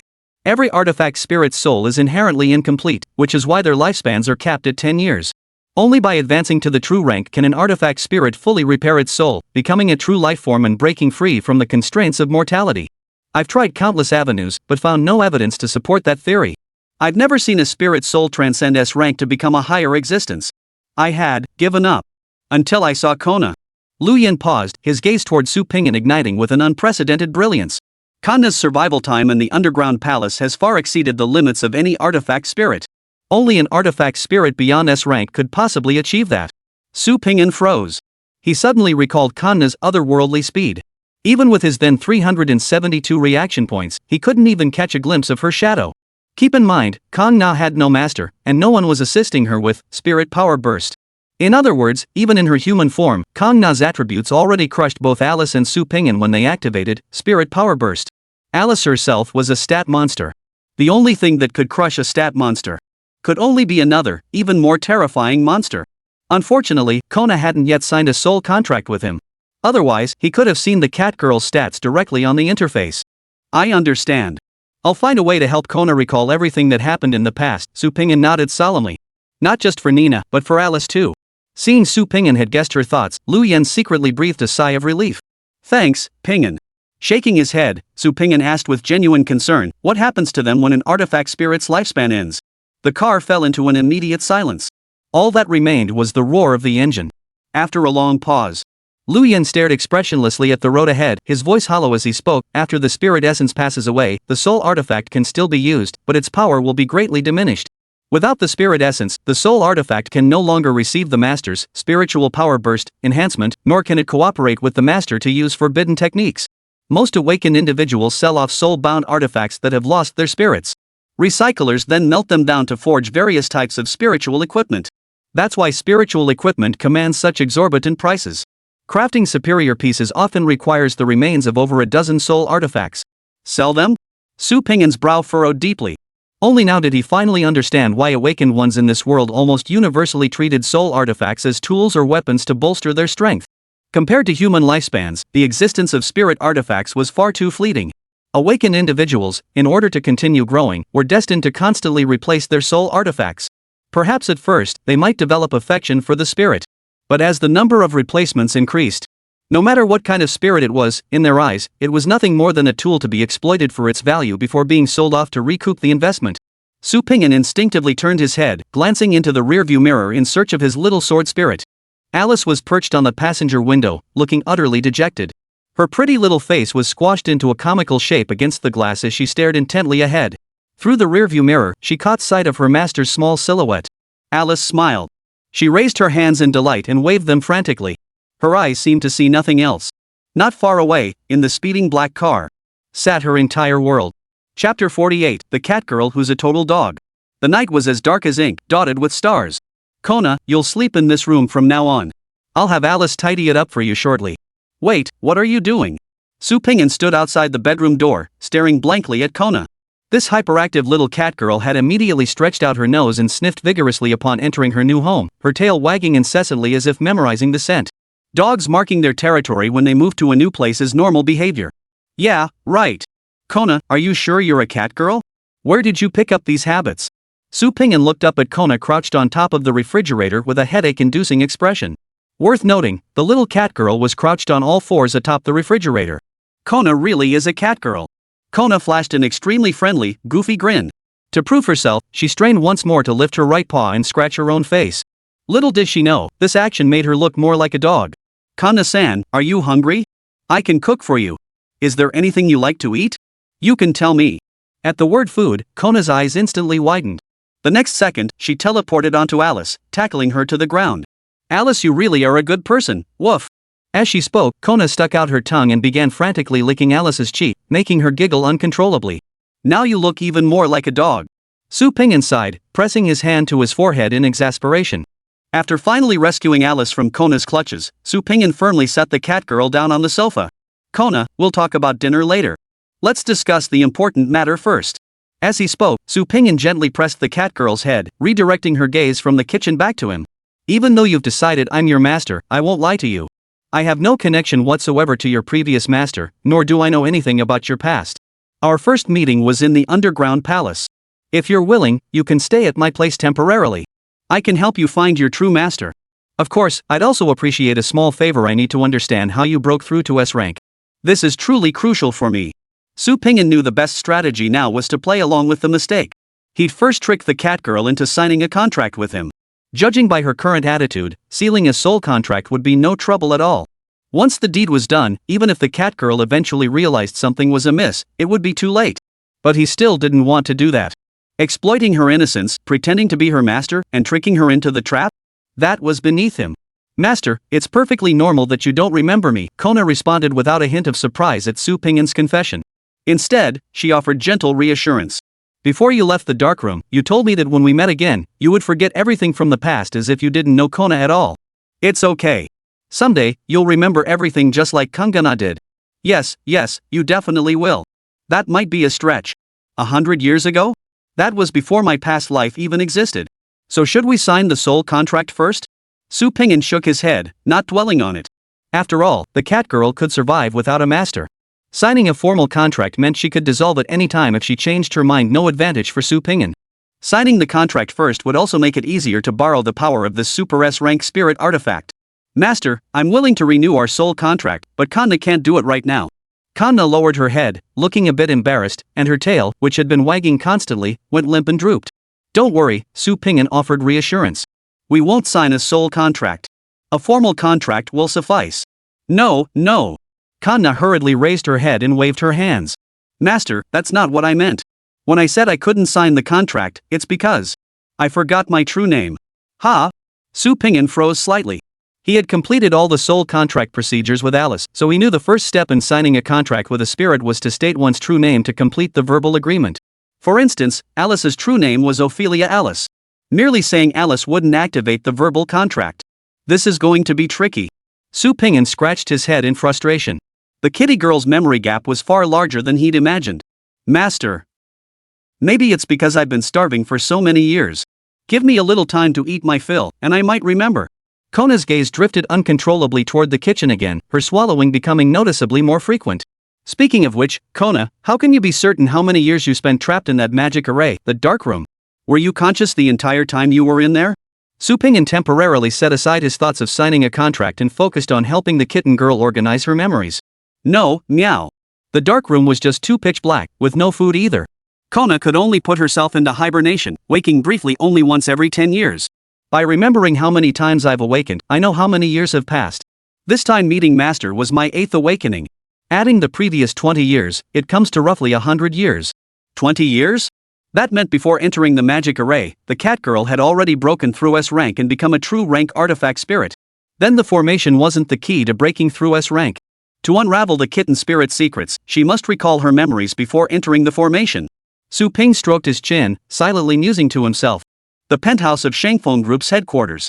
In the exquisitely luxurious office, besides Li Yan, the head of the Li family, his second brother Li Hao and third brother Li Bin were both present. Cigarette butts littered the table before the three brothers, each face etched with deep worry. Big brother, I told you then we shouldn't have taken this deal. And what happened? You didn't listen to me. Now look at us. Those mad dogs from the Tianhe Society actually dared to provoke the hunting dog squad.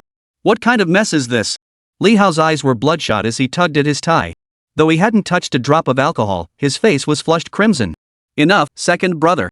This isn't the time for complaints. Third brother Li Bin nudged his agitated sibling, attempting to smooth things over. Didn't we all agree? We were just selling some fake identities to the Tianhe gang. We weren't involved in what they did afterward. And in the end, we even took them out ourselves. Strictly speaking, our merits far outweigh our faults. Besides, didn't the Tianhe Society get wiped out? Third brother, did a donkey kick you in the head? Li Hao sprang to his feet, pointing an accusing finger at his younger brother. Those mad dogs of the Tianhe Society are dead, but what did they do before they died? They brought that damned black ghost here. They planned to wipe out the entire hunting dog squad. Do you really think the hound squad wouldn't find us if they investigated? Do you think they'd let us off? The two argued more and more fiercely, on the verge of coming to blows. Enough! Shut up! Li Yan slammed his fist hard on the desk, his eyes blazing as he roared. Li Hao and Li Bin both fell silent instantly. Turning their heads, they saw their older brother staring at his phone with an incredibly complex expression. Damn it! It's Bai Kuan's brother calling. This Tianhe Society is like a ghost, it just won't leave us alone. Chapter 49, if you can survive 10 minutes after getting ashore, then you're something special. Taking a deep breath to steady himself, Li Yan answered the call and switched it to speakerphone. Look up someone for me. A cold voice echoed from the other end of the line. Li Hao and Li Bin hastily waved their hands at their older brother. They were scrambling to distance themselves from any suspicion. The last thing they wanted was to get entangled with these lunatics. Li Yan pressed a finger to his lips, signaling for silence. Elder Bai, who do you want investigated? Find out who killed my brother. I will avenge him. The voice trembled noticeably, like a volcano ready to erupt at any moment. Big brother, ignore this lunatic. Li Hao leaned close and whispered urgently. Shut up. Li Yan glared fiercely at his second brother, his voice barely above a whisper between them. This guy isn't like Bai Kuan, holed up in the deep mountains all day, clueless about anything. Our chance to turn things around depends entirely on this. Regaining his composure, Li Yan spoke with respectful tone. Elder Bai, the one who killed Elder Xiao Bai is Su Pingyan, a member of the hunting dog squad from the Lin Hai branch. Most of the followers Elder Xiao Bai brought with him also died by his hand. Su Pingyan, is it? Prepare his intelligence file for me, along with 13 false identities. In 3 days, I will send men to avenge Khan. Li Yan's eyes brightened, and the worry on his face gradually faded. Yet he still asked apprehensively, Elder Bai, Su Pingyan's squad leader is Lu Yan. Are you certain you still intend to act? Lu Yan? Never heard of him. The 13 I'm sending are all Moonlight Realm awakened. If that Lu fellow dares interfere, we'll take care of him too. Li Yan's lips curled upward uncontrollably. He was so excited he nearly hugged the screen. No problem. Where do you plan to enter Lin Hai City, Elder Bai? I'll send someone to meet you. Xianyi Port. I'll send you the ship's ID when the time comes. Beep beep beep. As the dial tone sounded, Li Yan sprang to his feet and punched the air with all his might, releasing most of his pent-up frustration. Big brother, you still dare take Bai Qian's call? Are you trying to make sure we die faster? This is the time to distance ourselves. And you're still working for them? Li Hao, a hothead who couldn't fathom his elder brother's reasoning, paced frantically in circles. That. Li Yan kicked his second brother hard, sending him sprawling. This is our lifeline. Got it? If we take out this group of assassins, we can not only distance ourselves from the Tianhe society but also build a relationship with Su Ping'an. Do you realize how much benefit this could bring? Li Bin was far sharper than his second brother and quickly grasped the crux of the matter. Yet hesitation lingered. Big brother, but won't this completely alienate the Tianhe society? What the hell? They're just a bunch of illegal immigrants who need fake IDs to cross provincial borders, backwoods bumpkins who don't even know the name of the underworld king. Those clueless fools wouldn't even make it out of Shangye port without me covering their backs. You really think we should fear them? If Bai Koan hadn't offered such a hefty price back then, do you think I'd give them the time of day? Compared to the rising stars of the Special Operations Unit, they're nothing but roadside trash. Who is Su Ping'an? As a rookie, he took down the Lu family. He went solo into the underground palace and slaughtered every awakened one there, including Bai Koan. A badass like that? In a few years, he'll be climbing to a position where even you and I will have to look up to him. If we play our cards right this time, we could win this big shot's favor. Do you realize how much potential benefit lies in that? Whether it's about being a person or doing things, can you just think a little more long-term? Li Yan stared at the ship details Bai Qian had sent, practically jumping for joy. Just when he was fretting over lacking an opportunity to prove his loyalty, this fool practically walked right into his hands. You like picking on Su Ping'an, huh?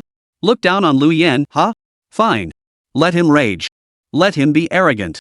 If you can even last 10 minutes after stepping ashore, then I'll admit you're something special. 3 days passed in a flash. What's it like to suddenly have an amnesiac catgirl in the house? It didn't seem to change much. Kona was an easygoing girl. Despite possessing strength far beyond ordinary humans, she didn't fly into rages and tear the house apart at the slightest provocation. If you ignored the 2 fluffy ears on Kona's head and the tail that wagged incessantly whenever she was happy, she looked no different from any ordinary girl. Except for her astonishing appetite, she ate 16 meals in 3 days, and her chattiness. Once the little cat girl and the little sword girl were left alone together, they could snuggle up and chat all day long without repeating a single topic. On the third morning of their cohabitation, Su Ping'an was once again roused by a soft, furry sensation. Opening his eyes, he saw Kana's tail sweep unconsciously across his face, while the figure curled beside him had grown from 1 ball to 2. Ever since Kangana confirmed Alice also loved curling up to sleep, she couldn't bear to sleep alone anymore. She insisted on squeezing into bed with Su Ping'an. Unfortunately, this little one had the worst sleeping habits. Unlike the well-behaved Alice, every time Su Ping'an opened his eyes, Kang Na's posture had changed. Ping'an, you're awake? The little sword maiden rubbed her eyes and sat up groggily, muttering as if in a dream, I'll go cook. Is dinner ready? As if receiving a forced reboot command, Kang Na sprang to her feet instantly. On all fours, she scampered after Alice out of the bedroom. Su Ping'an sighed, pressing his hand to his forehead. This had become his daily routine upon waking. Over the past 3 days, he'd tried every trick in the book to help Kangana recall her past, but all attempts had ended in failure. Whenever her recollections hit a wall, she insisted that eating her fill might jog her memory. The result? This humanoid catgirl possessed a bottomless pit of a stomach. No matter how much food he shoveled in, it never seemed to fill her. Thus, over the past 3 days, Kangna's life had devolved into a vicious cycle: attempt to recall, fail, wait for meals, eat, engage in endless chatter with Alice, start recalling again, fail once more, and wait for the next meal. At this rate, even regular food wouldn't last. Seriously, who can polish off 30 buns in one sitting and still ask when the main course is coming? Su Ping'an pressed his hand to his forehead, shaking his head with a soft sigh. Master, are you still going to eat that bowl? Kang Na eyed Su Ping'an greedily, her empty plates already piled high before her. Su Ping'an quickly shielded his last bowl of soy milk, fearing it might vanish if he blinked. Just then, his phone buzzed beside him.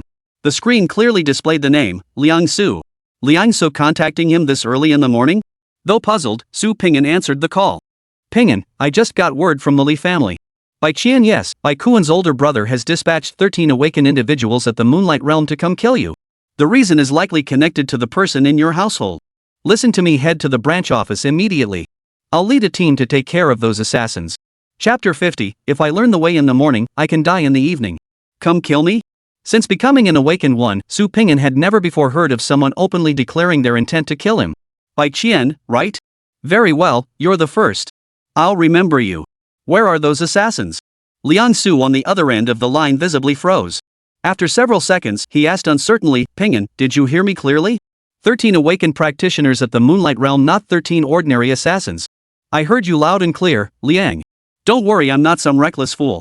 I just want to be prepared. If you guys can't stop them, at least I won't be caught off guard. Su Ping'an lied through his teeth without batting an eye. Liang Su didn't dwell on Su Ping'an's explanation. In his mind, Su might be capable of taking on Moonlight Realm awakened ones in a one-on-one duel, but facing 13 alone? That was pure fantasy. Facing danger, seeking more intelligence to protect oneself was perfectly logical. Alright, I'll send it to you now. Remember, under no circumstances are you to leave the branch office. Damn it, why did Lu Yan have to go to the capital right now? If he were here, things would be much more secure. Liang Su muttered under his breath as he hung up. Moments later, a message was forwarded to him. Su Pingyan stared at the message on his screen, his gaze growing cold. He certainly had no intention of retreating to the branch office. Enemies at the Moonlight Realm posed no challenge whatsoever to him, especially in a battle where no survivors were needed. He could unleash forbidden techniques without restraint, effectively delivering a dimension-lowering strike. Most crucially, if the Tianhe Society dared to send assassins into Linhai City to kill him in broad daylight, what guarantee would there be that they wouldn't strike again? And again? Even if Liang Su had thwarted this attempt, the Tianhe Society would only see Su Pingyan as a spineless coward. Once targeted by such vermin lurking in the sewers, who could endure having assassins sent to creep up on them every other day? You can't guard against thieves forever. Su Pingyan would strike first, crushing every last one of these vermin. He would make the masterminds behind them understand he wasn't some meat bun to be coveted at will, but a hellish killing machine who'd make you lose your head if you crossed him. This is what they call striking first to prevent 100 strikes later. His thoughts settled. He rose, took Alice's small hand, and turned to walk out the door. Before leaving, he reminded Kona not to wander off and to keep watch over the house. The kitten girl's identity was highly sensitive. If anyone discovered her existence, it could easily stir up a massive storm. Until the issue of her identity was resolved, the little cat girl would have to stay home for now. Pingyan, where are we going? Why are you so angry? Little sword girl sat in the car, looking at her master's grim expression with concern. Alice, today I'll teach you an idiom: to hear the truth in the morning, to die in the evening is no regret. Pingyan, I don't quite understand. Little sword girl's tuft of hair curled downward into a question mark. It means, if I hear someone's coming to kill me in the morning, I'll wipe them all out before the sun sets. Otherwise, I won't be able to sleep. Boom! The accelerator was floored. The three-door Jeep roared to life, charging straight toward Xiangye Port. Xiangye Port. A modified fishing boat drifted lazily in circles, more than 10 nautical miles from the harbor. Inside the cabin, 13 shadowy figures clad in black peered out furtively, scanning the distant horizon. Big brother, we're not far from Xiangye Port. Why keep cruising around out here? Just take him out already, Su Pingyan. Then we'd still have time to hit Linhai City and have some fun. Exactly. Boss, let's get this over with. Wei told me the awakened in Linhai City are as soft as lambs. If we want it, we can have all the cash and women we desire. Damn it, I'm going stir crazy up in the mountains. The last woman I saw was Aunt Shan delivering vegetables. Big brother, it's just a Starglow realm bug we're dealing with. What the hell are we hesitating for? Let's do it. The dark-clad man called Ada waved his hand steadily. You guys grew up in the mountains, you don't understand how treacherous the outside world is. We're stepping on someone else's turf here. The local awakened may be weak, but there are plenty of them. If they swarm us, even with our fighting skills, we won't fare well. This is my third time leading a mission. Trust me, I've got experience. We'll wait until nightfall to sneak in. Then we'll hijack a vehicle, move in, take out Su Pingyan, and get out. The group of black-clad men immediately erupted in protest. What? Big brother, we finally got out for once, you won't let us have some fun? Who knows when we'll get another chance? No way, big brother. This plan is totally lame. No way, no way. Just going back like this? How are we supposed to brag to our buddies? This trip would have been a total waste. Big brother rubbed his temples in exasperation. The assassins he brought out this time were all raised from childhood by the Tianhe Society. They'd lived completely isolated lives and had only a vague understanding of modern society. Their loyalty was unquestionable, but their understanding of modern society was painfully shallow. This was supposed to be a long-range raid, steal and run before they could react. Instead, these guys thought it was a picnic. Alright, after we finish this job, I'll arrange for you guys to celebrate in the neighboring province. But you must listen to me, no ing around. Otherwise, this will be your last mission. Ada helplessly offered empty promises. A thunderous cheer erupted instantly within the ship's hold. Every face was lit up with anticipation and longing. Just as the excitement peaked, a crimson blade of energy erupted from the sea. Crack! Old 14, standing outside the cabin, caught completely off guard, was struck directly in the chest. A gaping hole tore through his torso, spewing out fragments of his entrails. Thud! His body fell straight down, his head slumping limply toward his companions. His face still bore the expression of joy he had held at the moment of death. Enemy attack! Ada bellowed, directing his men to surge out of the cabin. But the scene that unfolded next plunged their spirits from blazing fervor straight into the depths of hell. Crack! Crack! Crack! 3 more crimson sword chi blasts. The first three to burst from the hold instantly exploded into mist of blood, crimson liquid instantly staining the deck scarlet. The terrifying barrage forced all the assassins back into the cabin. Damn it! Did anyone see? What the hell is going on out there? Big guy, his eyes bloodshot, bellowed at the group of assassins. I saw it. Duh. Not far from us, there's a man standing on a small boat. His aura isn't strong. Seems like, only at the Starlight Realm. Starlight Realm? Duh froze, his eyes instantly hardening. Damn it, he must have used forbidden techniques. Don't panic. He's already used 4 of those forbidden techniques at this level. That kid is already not far from death. Chapter 51, When the King of Hell calls roll, whoever's name is called is doomed. At sea, the waters were calm. Seated within the gently rocking cabin, Ada waited silently for over 10 seconds before pointing at one of the black-clad figures. Old 7, your defense is the strongest among us. Go outside the cabin and check if that guy's kicked the bucket. One of the black-clad figures promptly stepped forward. Old 7 raised his round shield, unleashing a burst of spiritual energy to max out his defense stat.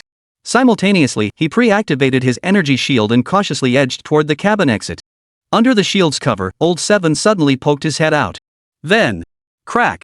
A crimson sword chi instantly pierced through his shield, tearing a fist-sized hole in his abdomen. Big brother! That guy's nearly done for. He can barely stand. Gritting his teeth against the searing pain, Old 7 whipped his head around and bellowed into the cabin. But before he could retreat back into the cabin, the second crimson sword chi struck. Put! Lao Chi's head flew straight into the air, hanging there for a full 5 seconds before plopping into the sea with a splash. This ship's rocking way too hard. Should have commandeered a bigger vessel. Su Ping'an stood atop the speedboat's engine hood, feeling the deck sway violently beneath his feet. Old 7. Ada let out a piercing wail from inside the cabin, his face contorted with agony as he stared at the headless corpse outside the hull. Damn it! Lao Jio. You're the fastest, sneak out and draw the enemy's attention while we break through the cabin for a pincer attack. Go! Lao Jio nodded silently, drew his long sword, and without a word activated his soul artifact skill. Combined with the boost from his surging spiritual energy, his speed soared to a staggering 270 points. His form flickered, and in 2 strides, Lao Jio shot out of the cabin. Bastard! You! Crimson sword energy arrived on the deck almost simultaneously with Old 9, making it appear as though he had deliberately collided with the enemy's attack. Crack! Lao Zhou's energy shield shattered as if it never existed, cleaved cleanly in 2. Before he even hit the deck, his body had already split into 2 separate halves. Pretty quick. Su Ping'an muttered under his breath, his gaze shifting slowly as he probed through the ship's hull to pinpoint the assassin's location. Back when he was at the Firefly Realm, he had already forced Fu Jijie to flee in panic. Now, not only had he advanced to the Starlight Realm, but Alice had also reached E-class. In terms of pure lethality, the Forbidden Technique's destructive power had long since surpassed any limits. With nowhere to hide on the open sea, these assassins were practically sitting ducks. Su Ping'an didn't even need to get close. By maximizing his perception, he could comfortably snipe his enemies from a distance. Inside the ship's cabin, Ade was utterly dumbfounded. Had the awakened outside truly evolved to this level? Prohibited arts being casually unleashed? How could they possibly fight this? This is ridiculous. Everyone hold your ground. Don't go outside. We'll ambush them right here on the ship. Ada pressed his back against the cabin corner, forcing himself to stay calm. That kid must have used a delayed backlash pill. As long as we can hold out until the effects wear off, we don't need to fight him head on. He's as good as dead. Duh. What if that madman storms the ship? One of the black-clad figures swallowed nervously. He wouldn't dare. If he had that kind of power, he'd have boarded from the start. No need to lurk far away and shoot cold arrows. Ada felt his confidence soar, convinced he'd found the enemy's weakness. Exactly. I'm absolutely right. That kid's just bluffing. As long as we hide in the cabin, he can't touch us. Boom. A deafening roar shattered Ada's delusion. A crimson sword chi pierced straight through the cabin, instantly pulverizing one assassin into mincemeat. The energy shields that Moonlight Realm awakened once prided themselves on seemed utterly non-existent against that deadly blade energy. Their only apparent purpose was to preserve their master's body intact. Duh. Didn't you say hiding in the hold would be enough? Ada, think of something. Are we just going to wait here to die? Ada stared blankly at the gaping hole in the cabin, his mind a complete blank. Find a way? What could he possibly do? The Tianhe Society only taught him how to fight awakened beings. They never taught him how to fight monsters like this. Boom! Boom! 2 more sword chi blasts tore gaping holes in the ship's hull. The enemy was like they had a cheat code for aim even without line of sight. Every strike landed, every hit a headshot. Big guy. We can't wait any longer. Damn it, let's go all out. I'll draw their fire. You guys crawl through the holes and finish him off. Fourth brother. No way. You're not as fast as him. Big brother instinctively reached out to stop him. What did you say? I'm not as fast as him? I'm not afraid to race old 9, how could I be slower? Old 4 slowly raised his long sword, assuming a charging stance. I only ever claimed second place outside because I didn't want to embarrass old 9 or shake his confidence. Let me be honest with you, my forbidden technique is speed specialization. Now is the time to fight for our lives. No more holding back. You're scared of that bastard, but I'll tell you this, I'm not afraid. Ade tried to say more, but fourth brother was already completely fired up. He bellowed, forbidden technique. Shadow Gale. Then. There was no then. A crimson blade of energy pierced straight through his heart, pinning him to the cabin wall. It took a full 5 seconds before his lifeless body slowly slid down, collapsing into a heap. Under Su Ping'an's keen perception, rated at a staggering 360 points, even old 4's movements within the ship's blind spot were as clear as day. Everyone else was quietly waiting for death, but you had to go and strike a pose like you were sniping from the center gate. If not you, then who? The cabin was filled with the salty tang of seawater and the overpowering stench of blood.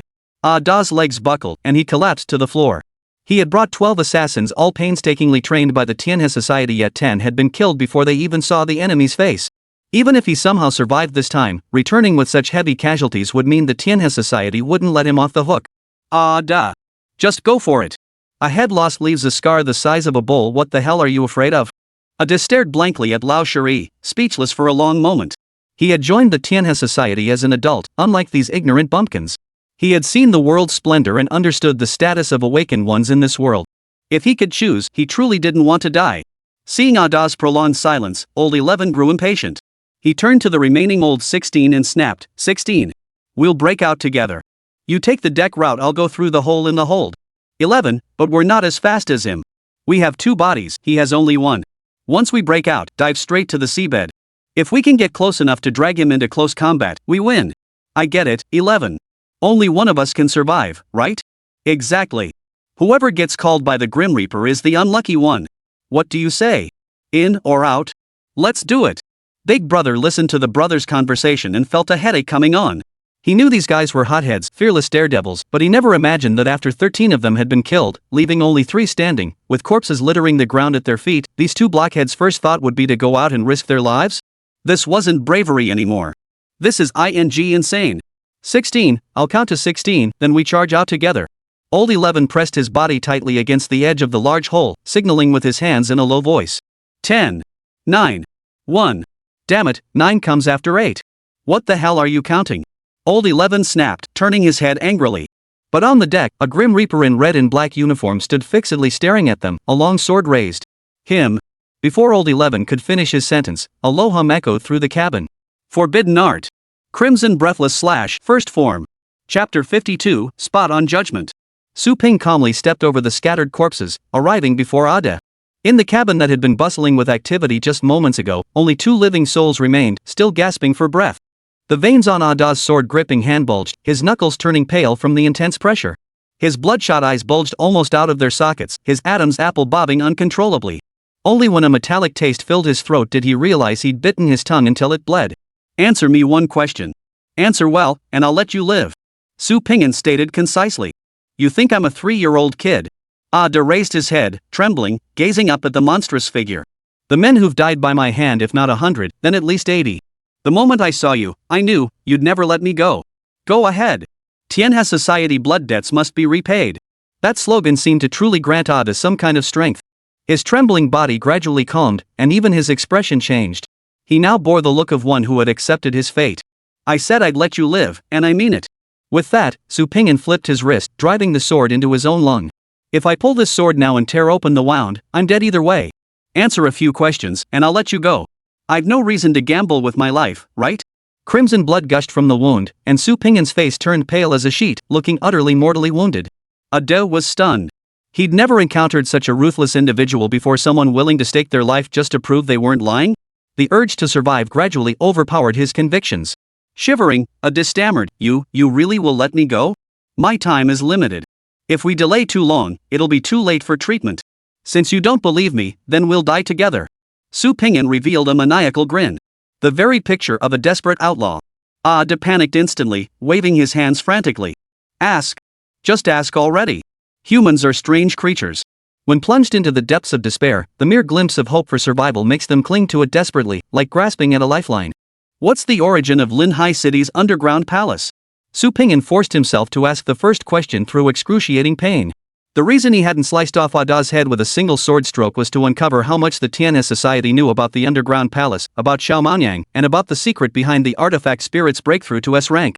This directly concerned Alice's life. He was willing to bleed for intelligence. I don't know the specifics of what lies within the underground palace, but I do know that intelligence regarding Linhai City's underground palace was only recently relayed from headquarters. Normally, even if Tianhe society's treasures were buried for years, they would leave hidden agents to guard them. Yet this Linhai City treasure showed no signs of hidden agents waiting to receive it. It looked like headquarters had only just received the intelligence. Ada shifted his feet unobtrusively, edging toward the large hole nearby. He moved with extreme caution to avoid provoking Su Ping'an. Su Ping'an noticed the subtle movements, but paid them little mind. He pressed on. Where is Bai Qian now? After the Linhai City incident, Elder Bai was recalled by headquarters for disciplinary action. I don't know his exact location now. Tianhe Society's headquarters isn't fixed. Ada had already reached the edge of the cavern. The salty sea breeze swept over him, making him feel that freedom was just a step away. Alright, one last question. Su Ping'an stared calmly at Ada. Does the Tianhe Society know what treasures are buried in the underground palace? They probably don't. Otherwise, Elder Bai wouldn't have ordered me to thoroughly search the place after killing Su Ping'an and take everything of value back with me. Seeing his chance for survival right before him, Ada answered with increasing candor. Su Ping'an's eyebrow arched. The real target stands before you, yet you still dared to say you'd kill me? So the Tianhe Society really relies entirely on buying intel? No wonder you don't even know when you've been sold out. You don't even know what the treasure in the underground palace is. Seems Bai Qian might not even know the origins of the underground palace. In that case, keeping you alive is pointless. Put. Da? Wait, what's this guy playing at now? Didn't I already explain? Why are you still drawing your sword? Are you that eager to die? With your style of play, even the King of Hell would have to praise you for being so eager. Sir, what are you doing? Da asked cautiously. Seeing his chance to escape, he didn't want to provoke the monster before him, lest it self-destruct and take him with it. Then he'd have nowhere to cry. Didn't I tell you? The moment you first saw me, you knew I'd never let you go. With a flick of his thoughts, Su Ping'an's abdominal wound instantly closed, and his complexion quickly regained its healthy flush. Ada's pupils contracted sharply. Witnessing that near miraculous recovery speed, he instantly grasped the other's meaning. You son of a forbidden art. Crimson breathless slash, first form. Crimson sword energy surged through his body. The violent chi tore apart Ada's form, pulverizing everything above his waist into a mist of blood. With a flick of his wrist, he calmly sheathed his sword. Gazing at the mangled half-corpse, Su Ping'an spoke in a hollow tone. You sure know how to pick 'em. Outside Xiangye Harbor. Several speedboats sliced through the sea, leaving trails of spray in their wake. If all 13 Moonlight Realm awakened ones infiltrated Linhai City, it would likely cause a major uproar. To ensure absolute security, Liang Su had mobilized 4 special operations squads, determined to prevent any escapees amid the chaos. Target fishing vessel spotted ahead. No obvious movement detected. Liang Su stared intently at the vessel, gripping his walkie-talkie. Hold your fire. Encircle the target first. Not a single survivor is to be spared. Team 2 in position. Team 3 in position. Team 4 in position. Liang Su grabbed the walkie-talkie again. Prepare for forced boarding. Note, there are 13 targets in total, all Moonlight Realm awakened. Once combat begins, be wary of desperate prey. If you detect any using forbidden techniques, withdraw immediately and await backup. Scattered responses trickled in over the public channel. The Special Ops team members participating in this mission were all at least at the Moonlight Realm level, while Liang Su himself was a Corona Realm powerhouse. Yet facing 13 assassins from the Tianhe Society, apprehension still crept into everyone's hearts. The Tianhe Society members were notorious for their madness. If they found themselves surrounded, they would undoubtedly resort to forbidden techniques immediately, fighting to the death. In such a situation, whoever charged first would inevitably become the focal point of their concentrated fire. Faced with such a situation, no one was willing to be the first to step forward. Seeing that his repeated shouts for action had yielded no response, Liang Su was at his wit's end. He lacked Lu Yan's authority and couldn't command these spoiled hunting dogs from Fuji Jezera. Getting them out here to save face was already pushing it. Expecting them to risk their lives? That was wishful thinking. But the arrow was already on the string. Liang Su angrily shut off his walkie-talkie. Xiao Sui, I'll go first. Keep an eye out for anyone slacking off besides our team. I'll settle the score with them one by one later. Yi Sui nodded but quickly called out to Liang Su. Captain, something doesn't seem right. Would a normal fishing boat cut such a huge hole in its hull? Could those Tianhe Society lunatics have brought cannons? Chapter 53, Absurd. Liang just stared intently and also noticed something amiss with the hold. Damn! Those mad dogs really might pull something like this. Captain, should we call for backup? Yi Sui frowned with concern. Reinforcements? What a joke! Calling for backup to deal with a few Moonlight Realm awakened? If Lu Yen heard that, he'd laugh his teeth out. Liang Su waved his hand dismissively. His legs bent slightly, and with a sudden burst of power, his body shot forward like a cannonball, landing precisely on the deck. The moment he touched down, he regretted it. The deck was littered with severed limbs and broken arms. Every assassin had been killed with a single strike. Judging by the battle traces, the mastermind behind this had given these awakened no chance to fight back. It was a one-sided slaughter. To be fair, Liang Su was confident he could take on all 13 assassins one-on-one. But to make it look this clean? That was another story. The Tianhe Society members were mad, they were insane, but they weren't stupid. If they couldn't win, didn't they know to run? If 13 awakened individuals, armed with forbidden arts, were determined to flee, Liang Su couldn't guarantee he'd catch them all. Otherwise, he wouldn't have gone to such lengths, summoning this many men for the ambush. If the leader who initiated the attack had already left, that would be one thing. But what if he hadn't? If he rashly boarded the ship and was mistaken for an assassin's accomplice? What if that big shot had a temper and wouldn't even give him a chance to explain? The more Liang Su thought about it, the more anxious he grew. Just then, faint footsteps echoed from within the cabin.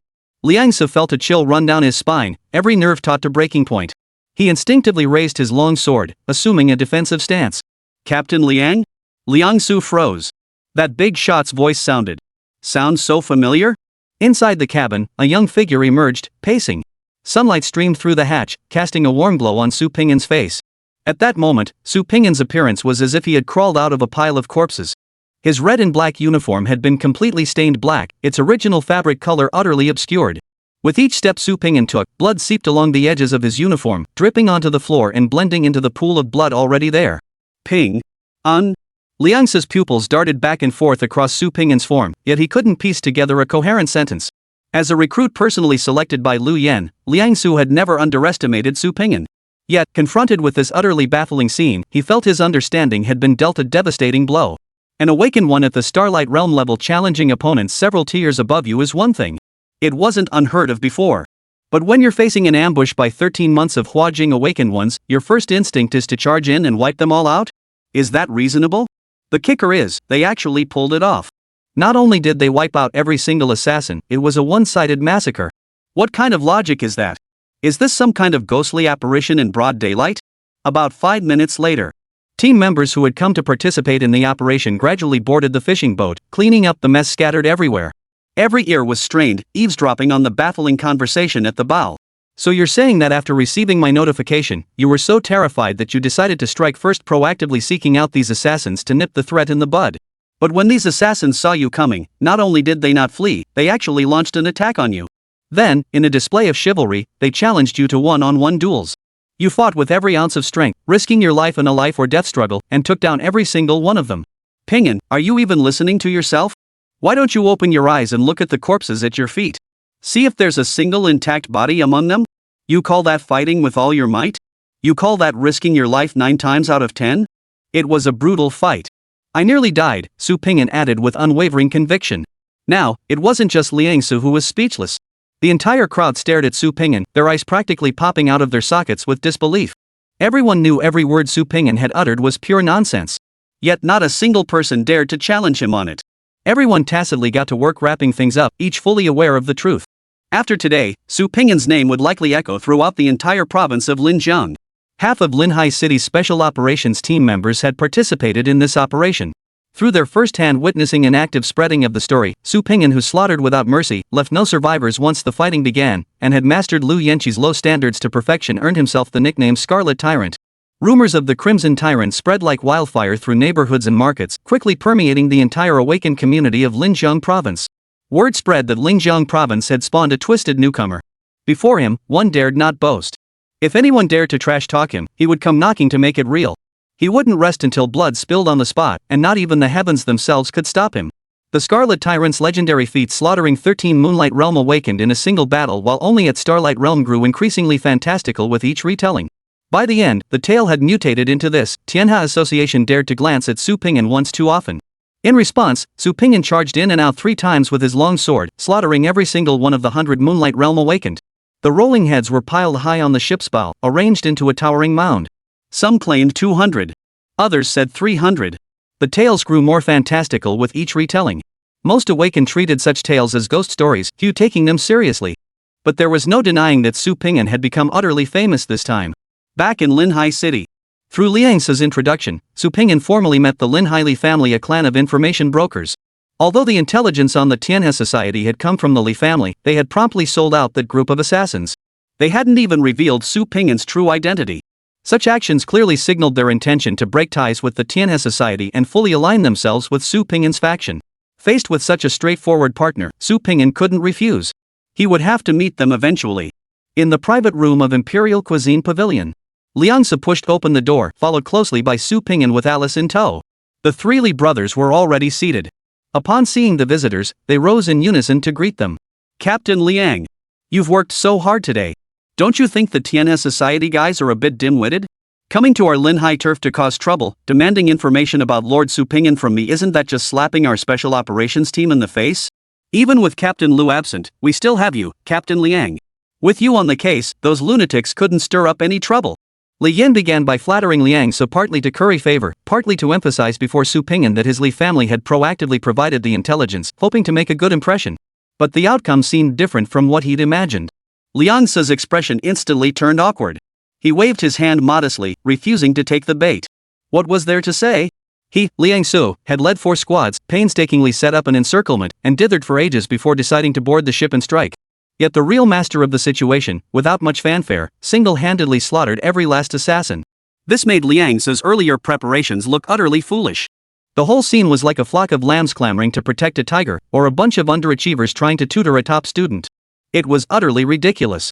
Chapter 54, Mindset Collapse, Bro. Li Yin realized his flattery had backfired and quickly changed the subject, introducing himself instead. Su Pingyan calmly appraised the 3 brothers. The eldest was steady and obsequious, the second seemed nervous and awkward, while the third was excessively deferential. All 3 were classic fence-sitters. They'd follow whoever was stronger, and they'd suck up to whoever was stronger.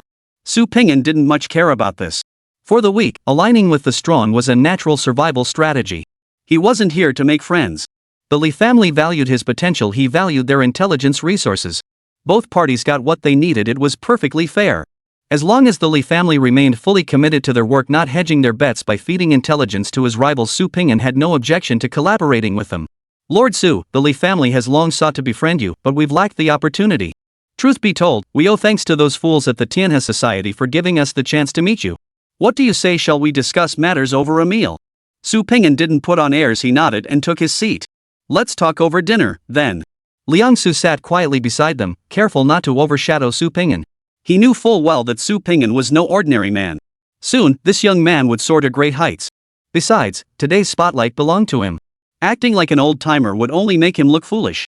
After this assassination attempt, the Tianhe Society will surely regard your Li family as a thorn in their side. "You're risking their retaliation to inform me, aren't you afraid of their vengeance?" Su Pingyan cut straight to the point. "Honestly, Lord Su, we're not exactly renowned in Linhai's awakened circles. But we know our place. Our family has survived this long precisely because we've always played by the rules, never crossing official lines. It's true that some independent cultivators or clandestine organizations approach us for intelligence, but we always conduct our business by the rules. Matters like the assassination of special operations team members, we would report such incidents immediately." Li Yin gestured to his 2 younger brothers, who rose in unison and bowed respectfully. "Regarding the Tianhe conference, it was our Li family's faulty intelligence that led to your peril in the underground palace last time, Captain Liang. Lord Su's assassination attempt this time is also directly connected to that incident. We 3 brothers have reflected deeply. We must offer our sincere apologies to both of you. We humbly request that you consider our efforts to make amends and grant the Li family another chance. We will dedicate ourselves wholeheartedly to our duties and ensure such errors never recur." The intelligence Li family provided to Liangzi's squad was entirely fabricated. The Black Ghost's appearance in Linhai City was an unforeseen variable, and even the tip about Tianhe Society's presence in Linhai's territory originated from Li family sources. If pressed to argue, the Li family could have come up with some excuses. But Li Yin offered no excuses whatsoever, decisively taking full responsibility for all the mistakes. This was a potentially fatal liability. With the Special Operations Team's authority, these few words alone could have sealed the Li family's fate. Li Yan was essentially placing the blade against his own throat, inviting the two men to grasp the hilt, a deliberate act to demonstrate his loyalty, to make Su Pingyan and Liang Su understand the depth of his sincerity. Su Pingyan and Liang Su were no fools, they understood Li Yan's subtext perfectly. They exchanged a glance and smiled in unspoken understanding. After waiting 3 seconds and seeing Liang Su show no intention of speaking, Su Pingyan understood this was his cue to take the lead. "Let's set those matters aside for now," Su Pingyan said in a measured tone, getting to the core purpose of tonight's banquet. "There's something I need your help with." He made no mention of rewards for success or consequences for failure, because none were needed. Li Yan was a sharp man and immediately understood Su Pingyan was demanding a pledge of loyalty. He bowed his head even lower and replied respectfully, "Please speak, Lord Su. Gather detailed intelligence on the underground palace in Yunhai County. Find out its exact origins." Over the past 3 days, Su Pingyan had also tried official intelligence channels. Strangely enough, there were hardly any useful records, not just about the underground palace, but about Yunhai County as a whole. He wanted to see if the Li family's unconventional methods could uncover anything worthwhile. The Li family naturally accepted Su Pingyan's overture without hesitation, agreeing on the spot and pledging to exhaust every resource at their disposal to deliver the answers he sought. What followed was straightforward. Everyone ate and drank as they should, exchanging contact information. By the end of the meal, both parties had achieved their respective objectives. Overall, it had been a pleasant affair. Carrying the food he'd packed for Xiao Maonyang, he walked home. Su Pingyan pondered aloud, "Captain Liang, I recall that last time we dined at Imperial Cuisine Pavilion, my spiritual energy showed significant growth. Why didn't I feel that effect this time? Is it my fault?" Liang Su shrugged, his response coming naturally. "That reaction indicates you're stuck at the early stage of Starlight Realm. The spiritual foods aren't ineffective, they're nurturing your Qi. Breaking through from Starlight Realm to Moonlight Realm involves continuously expanding your Qi. Moonlight refers to spiritual energy filling your Qi and surging upward like spilling moonlight. Only then can you channel surplus energy outward to form protective shields, enabling awakened ones to achieve transformative breakthroughs. You can purchase Qi pills through the official app to aid in expanding your Qi. They are a bit pricey, but compared to the time saved, it's absolutely worth it. Expanding the Qi on your own could take anywhere from 1 year to 3 or 5 years. With that time, you'd have earned back the points long ago. At your current strength, earning back those points would likely take." Liang Su abruptly came to a halt, his eyes widening in belated realization. "Pingyan, so you're telling me you're still only at the initial stage of the Starlight Realm?" "Yeah, just broke through a few days ago." "What's up?" Su Pingyan's "what's the problem" left Liang Su completely dumbfounded. What's the big deal? What kind of person, right after breaking through to Starlight Realm, would dare to pick a fight with a 13-month Moonlight Realm Awakener? And you wiped them all out? Is that even reasonable? At some point, Liang Su had silently acknowledged Su Pingyan possessed strength equal to his own. Their conversations no longer carried the slightest hint of seniority. But now, when it came down to actual cultivation levels, one was early Starlight Realm, the other early Corona Realm, a full 2 major realms separated them. He hadn't felt anything until it was brought up deliberately. Now that the words were spoken, he suddenly realized this conversation could go on no further. It was a blow to his pride. He wasn't incapable of accepting that geniuses existed in this world. Every year, newcomers made a name for themselves. Back in their time, Lu Yan had already risen to a point where no one at his level dared to provoke him. He could accept all that. But what he truly couldn't fathom was how Su Pingyan just a short while ago, an ordinary person who knew nothing about the awakened world, had suddenly soared to such heights. In terms of cultivation speed, Su Pingyan wasn't the fastest. If one disregarded the future and was willing to spend money, there were plenty of awakened who could force their way up the ranks by stuffing themselves with elixirs. But when it came to combat prowess, Su Pingyan was absolutely unparalleled, without precedent or successor. The most crucial point was that he seemed utterly disinterested in cultivation itself, carrying himself with an air of "I'm just messing around, don't take it seriously." And with that attitude, he still managed to crush everyone else into the ground, time and time again. As an ordinary awakened, Liang Su felt utterly crushed. He desperately wished these monsters, these prodigies, would all gather in one place and engage in a fierce internal competition. Once they'd bred a master of poisonous insects, he could just step forward and declare himself the undisputed champion of the world. Could they please stop popping up one after another and messing with everyone else? My head's spinning, bro. Pingyan. Captain Liang Su, how did he suddenly turn into a zombie? Alice tilted her head in confusion as she watched Liang Su stagger away, his spirit completely broken. It's nothing. He'll probably be fine after a good night's sleep. Su Pingyan waved dismissively, continuing toward home. Wonder how that little cat girl at home is doing now. Chapter 55, 5 Days in the Sky.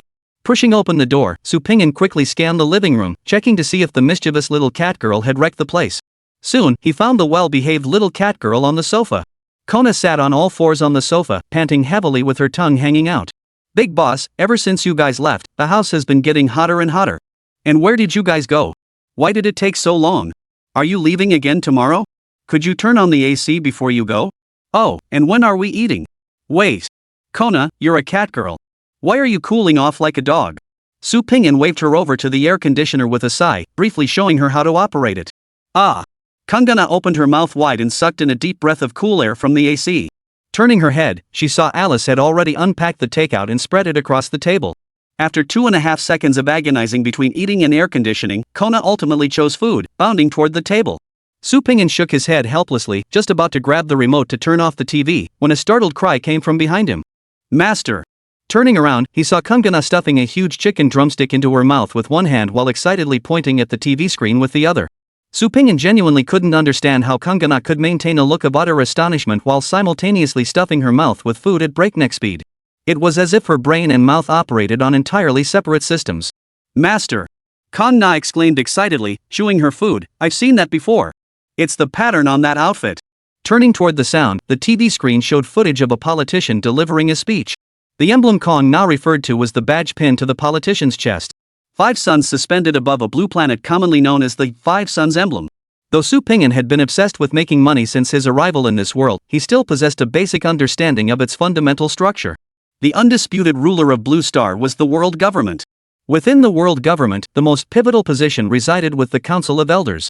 The 5 elders, all hailing from the 5 great awakened families that founded the world government, held hereditary positions passed down through generations. They constituted the highest authority on Blue Star. Beneath them sat 207 World Parliament members. These legislators, each bearing the 5 suns soaring badge, collectively formed the World Parliament. All major decisions on Blue Star are controlled by the 5 elders, then pass through the World Parliament for implementation.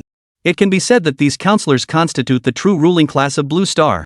They are not only the supreme governors of Blue Star's 207 provinces but also possess privileges unimaginable to ordinary people. Kona, are you certain your previous master was a World Council member? Su Pingyan stepped closer, pointing at the badge on the screen for confirmation. I don't know what a World Council member means, but I recognize that badge. And I remember it clearly. Kona said, shoving a mouthful of food in. Wow. This little cat girl has some serious pedigree. Su Pingyan froze for a moment before a thought struck him. He hurriedly opened the official app to look up who the highest-ranking official in Linjiang province had been 100 years ago. Logically speaking, if Kona's owner was indeed a world counselor, he or she would have hidden the soul artifact within their own territory. If he could find out who the counselor in charge of Linjiang province at that time was, he might just uncover Kona's identity and her secrets. With that thought, Su Pingyan wasted no time. He grabbed his phone and dialed Lu Yan's number. Pinggu province. A certain estate. A middle-aged man sat composedly at his desk, listening to a subordinate's report. His sideburns were trimmed like knife cuts, deep creases etched beneath his brow bones. His calm gaze radiated the authority unique to those at the top. He wore a navy blue stand collar uniform, its buttons fastened with meticulous precision. 4 golden tassels hung from his epaulets, forming sharp creases at his collarbones. His fingers drummed absent-mindedly on the desk. The 5 days in the sky insignia pinned to his left breast swayed gently with his movements. Even a stranger meeting him for the first time could sense the palpable pressure radiating from him. So, you're saying you already sent intelligence to the Tianhe Society in advance, yet they still failed to eliminate the hunting dog squad in Linhai City and were wiped out instead. And the thing I wanted is gone too, right? Before the man, a special operations team member clad in red and black uniform bowed his head in terror, his body trembling uncontrollably. He knew Lord Lei Yao's temper all too well. This master was like an emotionless power machine. When subordinates delivered results, he was generous with rewards, often exceeding expectations.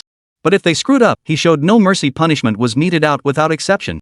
Lu Yao watched his silent subordinate, who dared not even argue his case, then rose with a sigh of boredom. He gave a subtle nod to the woman beside him and walked toward the window. Having served her master for years, the woman understood without needing instructions. She retrieved a body bag from the desk, approached the subordinate from behind, and slowly, deliberately, began to open it. The man had already foreseen his fate, yet he dared not resist. He would go meekly to his death, and only he would die. Had he dared resist even to utter a plea or struggle, his entire family would have been buried with him. Don't be afraid, Lekung.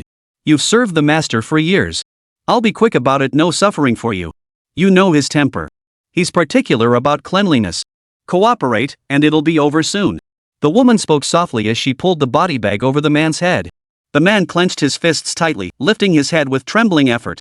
He furrowed his brow, fighting back tears so they wouldn't fall and soil the carpet beneath his feet. He even cooperated with the woman's movements, making it easier for her to slip him into the bag. After confirming the seal was secure and no blood would spill out. Your family will be fine. The master will take good care of them. Rest easy on your journey. The woman took a step back. She swung her leg out. Crack!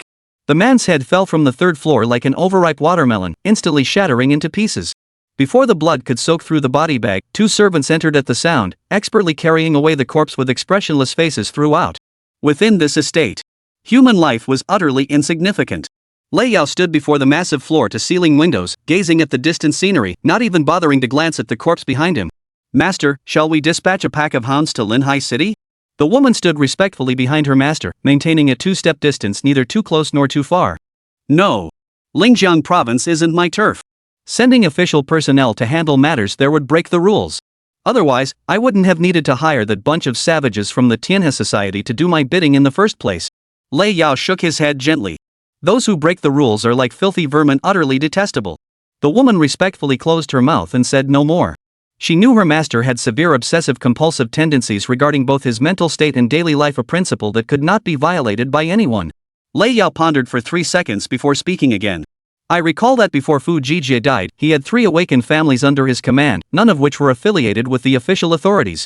The Lu family, the Wang family, and the Li family. The Lu family perished alongside Fu Jijie.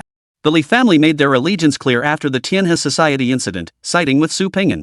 Now, the only family left without a patron is the Wang family, who control Linhai's awakened black market.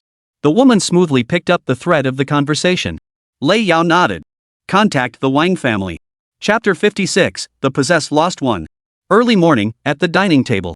Kona, are you sure you don't recognize the person in this photo? Su Ping'an waved his phone, still reluctant to give up. The cat girl shook her head like a rattle, still chewing her food as she did so. What about this one? Su Ping'an swiped his finger, revealing another photo. Don't recognize. The kitten girl mumbled with her mouth full. Do you at least remember your owner's face?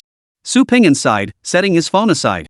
He had already had Lu Yan send him photos of every World Council member who had served in Linjiang province within the last 100 years, yet Kong Na couldn't recognize a single one. I don't remember. Kong Na swallowed her food with effort before sighing in relief and continuing, but as long as I see my owner's face, I'll definitely remember. Yes, I definitely will. Where'd you get that confidence? You can't even remember what you ate last night, how could you possibly recall events from a century ago? Su Ping'an sighed, rubbing his temples in exasperation. After preparing a breakfast large enough to feed 10 people for the little cat girl, Su Ping'an finally pulled Alice out the door. Kona's memory remained elusive for now, and there was still no word from the Li family.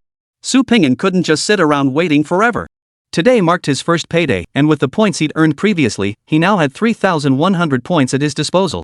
Su Ping'an decided it would be safer to convert the points into tangible strength first. He arrived at the Linhai branch. Su Ping'an made his way confidently to the 3rd floor, where he exchanged his points for the Qi Si pills Liang Su had mentioned earlier. Qi Si pill, a special elixir that can only be refined in the abyss environment. When consumed, it accelerates the development of the Qi Si for awakened individuals. Precautions: this pill must be taken in 3 separate doses under medical supervision, with at least 10 days between each dose. Symptoms such as Qi Si distension and pain, unstable spiritual energy, or aching flesh and blood are normal reactions. Applicable range: Starlight Realm Awakened Ones. Price: 1,000 points. As my level rises, these cultivation aiding pills just keep getting pricier. Money sure is easy to spend but hard to earn. Returning home, Su Ping'an sighed helplessly at the 3 pitch-black mud pellets in his hand. For the convenience of awakened individuals, the Qi Si pills had already been pre-divided into 3 smaller portions. Simply tugging the red string attached to the pill would evenly split it. But to Su Ping'an, the so-called side effects were child's play. Unless the staff had explicitly warned him that consuming even one would cause his body to explode instantly, everything else was a minor issue. He pinched one between his fingers and popped it into his mouth. A violent surge of spiritual energy erupted within him, raging and crashing wildly through his body. If the spiritual energy within him had been a calm sea before, this moment unleashed a raging tempest. In the blink of an eye, the spiritual energy pathways within Su Ping'an's body were shattered by this external force. For an ordinary awakened individual, this would mean a lifetime of losing control over their spiritual energy, doomed to live out their days as a useless shell. But Su Ping'an, possessing the life source stream, couldn't care less about such superficial trappings.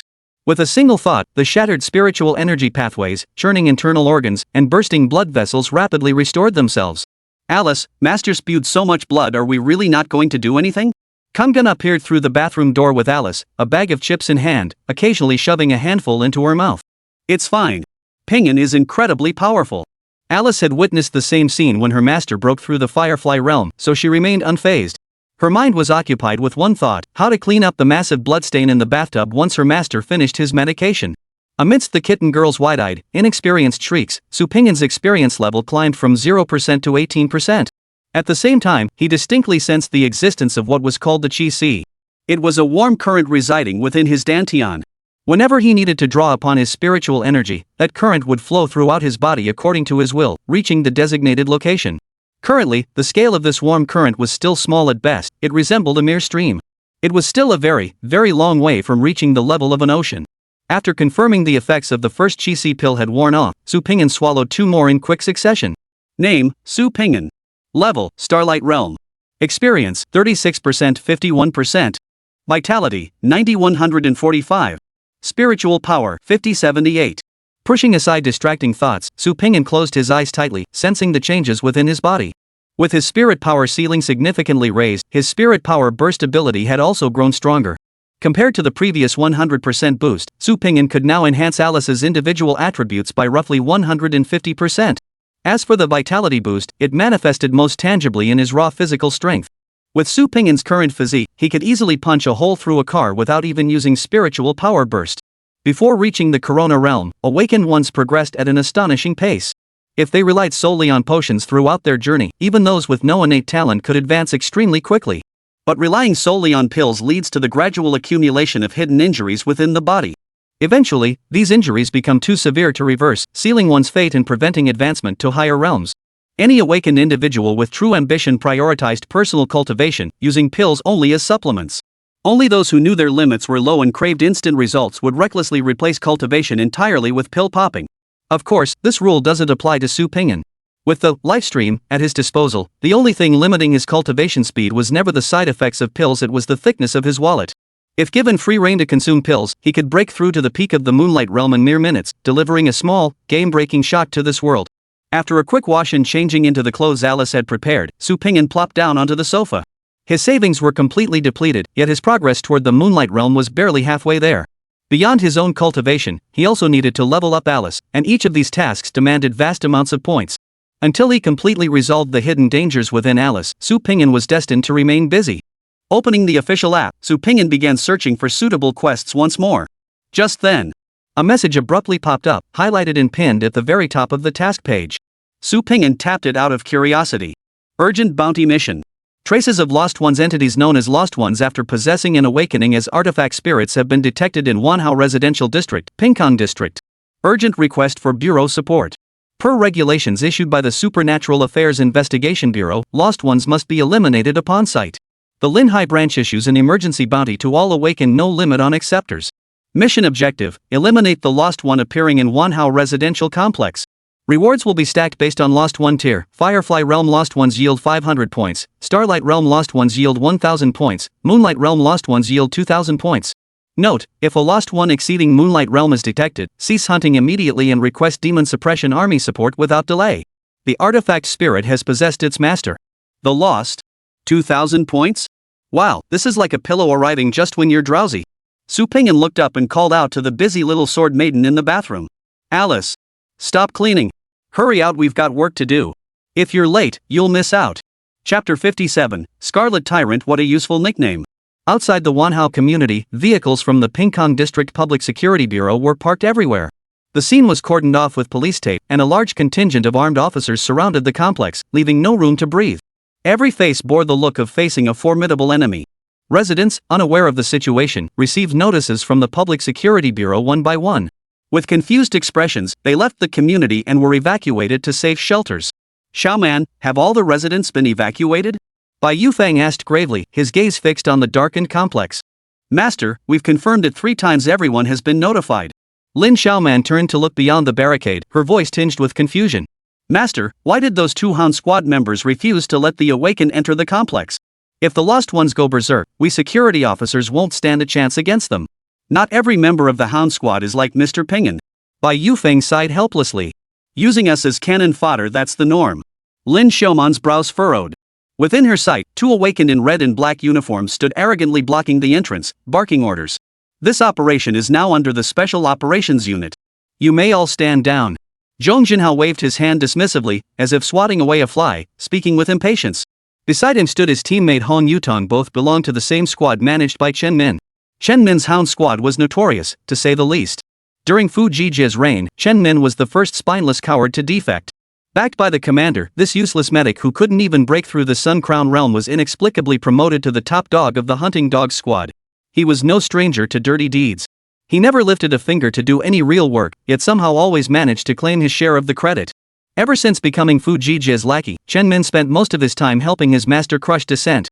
If any department in the coastal division dared to disobey, Chen Min would show up that very night and turn your entire family upside down. He might be useless at legitimate work, but when it came to underhanded dirty tricks, he was a true professional. It was precisely with the support of vicious lackeys like Chen Min that Fu Jijia dared to act with such unchecked arrogance, ruling with an iron fist. After his master's downfall, Chen Min swiftly cut ties, even proactively delivering mountains of incriminating evidence to scrape by. Damn it, all this trouble for 2,000 points. Back in the day, I wouldn't have bothered for such peanuts. Zhong Jinhao eyed the gathering awakened with utter disdain. Can't be helped, times have changed. Those good old days of counting points from home are gone for good, Hong Yutong sighed wistfully. As the crowd outside the complex swelled, discontent began to bubble up. You guys from the Hound Squad are being way too bossy. We accepted the mission too, why won't you let us in? The bounty on the lost ones is meant to be shared by anyone who finds them. How can you hog it all for yourselves? Exactly. What's the difference between this and hogging the toilet? If you two are scared, just move aside. I need this job to redeem supplies for advancing to the Moonlight Realm. Damn it! We've got dozens here, and they're just two. What the hell are we afraid of? Let's just charge in together. Think this is back in the day? Fu Jijia's down now. The Hound Squad needs to play by the rules too. The hunting dogs have been raking in cash for years. How could the well-fed understand the starving? Let's go all out. Whoever gets the kill, it's theirs. Zhong Jinhao watched the crowd spiraling out of control, a chill running down his spine. Damn! This is a full-blown mutiny. When the hell is the captain getting here? If this keeps up, I won't be able to hold them back. Even if the captain showed up, he couldn't calm these guys down. Haven't you seen their eyes glowing green? Then what do you suggest? Hong Yutong pondered for 2 seconds before a sudden idea struck him. Fu Jijia is gone. The captain's authority doesn't hold sway anymore. Why don't we find a new leader? What do you mean? Zhong Jinhao took a couple of nervous steps back. The Scarlet Tyrant's reputation is at its peak lately. Hong Yutong said with a sinister smile. Will that even work? What if someone sees through it? Won't that just make everyone angrier? Zhong Jinhao instinctively felt it was a bad idea. Are you stupid? No matter how impressive Su Ping'an is, he's still just a newcomer. How many people here even know him? Haven't we all just heard his name without ever seeing him in person? We're in uniform. Do they really dare come check our credentials? First, intimidate these guys. We'll figure out the rest later. Hong Yutong was far more of a gambler than Zhong Jinhao.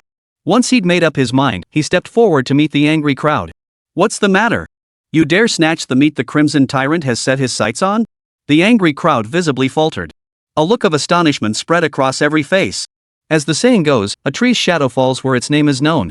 Su Ping'an, the Crimson Tyrant, had become the undisputed sensation of Lingjiang province these past few days.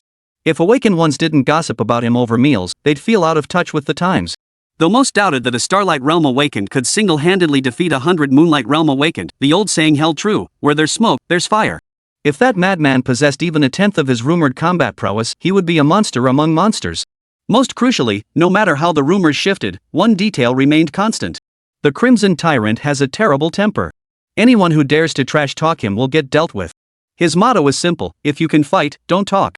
Everyone present began to ponder, was it truly worth offending such a ruthless figure for a few points? Money is one thing, but you need to be alive to enjoy it. As the angry crowd gradually calmed down, Hong Yutong exhaled a long, heavy breath. This Crimson Tyrant was indeed formidable. His reputation carried more weight than Fu Jijia's ever had. After all, offending Fu Jijia meant losing your job at worst. Offending that guy? You'd lose far more than just your job. When it came to bullying others under someone else's authority, Hong Yutong was a master. He shoved his hands into his pockets and advanced coldly. His brutal gaze swept across the faces of the awakened, yet not a single soul dared meet his stare. After single-handedly forcing back dozens of awakened, Hong Yutong let out a particularly stylish cold snort and dropped a line. You punks dare come steal my food? Though seething with resentment, the awakened dared not defy him. No one wanted to be the first to provoke the tyrant's wrath. Seeing the entire crowd subdued, Hong Yutong arrogantly turned and walked shoulder to shoulder with Zhong Jinhao to stand before Bai Yufeng. Take your men upstairs immediately. Locate the lost one's exact position. Find a way to determine their rank and report back promptly. Lin Xiaoman's eyes widened. Before his master could speak, he stepped forward. Sir, we're just ordinary people. We have no way of determining the lost one's level. Sending us up there is completely pointless. Who said you can't tell? Hong Yutong chuckled softly, his voice eerily calm. You have guns, don't you? The commander will give you a lesson. Open fire the moment you see one. If you hit the target, it's a level 1 lost one. If you miss, it's a level 2. If you can't even raise your gun to shoot, it's a level 3. How about it? Pretty simple, huh? Lin Xiaoman's forehead veins bulged, his eyes blazing with fury. Sir, you're risking our lives as cannon fodder. This violates bureau regulations. Ha! Hong Yutong leaned forward slightly, his gaze cold as he fixed it on Lin Xiaoman. Isn't that exactly what it should be? Do you have any idea how precious an awakened's life is? If we don't send you to scout, are we supposed to go ourselves? Your life matters, but ours doesn't? Lin Xiaoman tried to argue further, but Bai Yufeng grabbed him and pinned him behind him. Lin Xiaoman looked at her master in confusion, only to see his eyes slightly lowered. Turning her head in fury, Lin Xiaoman saw Hong Yutong's hand already resting firmly on his sword hilt.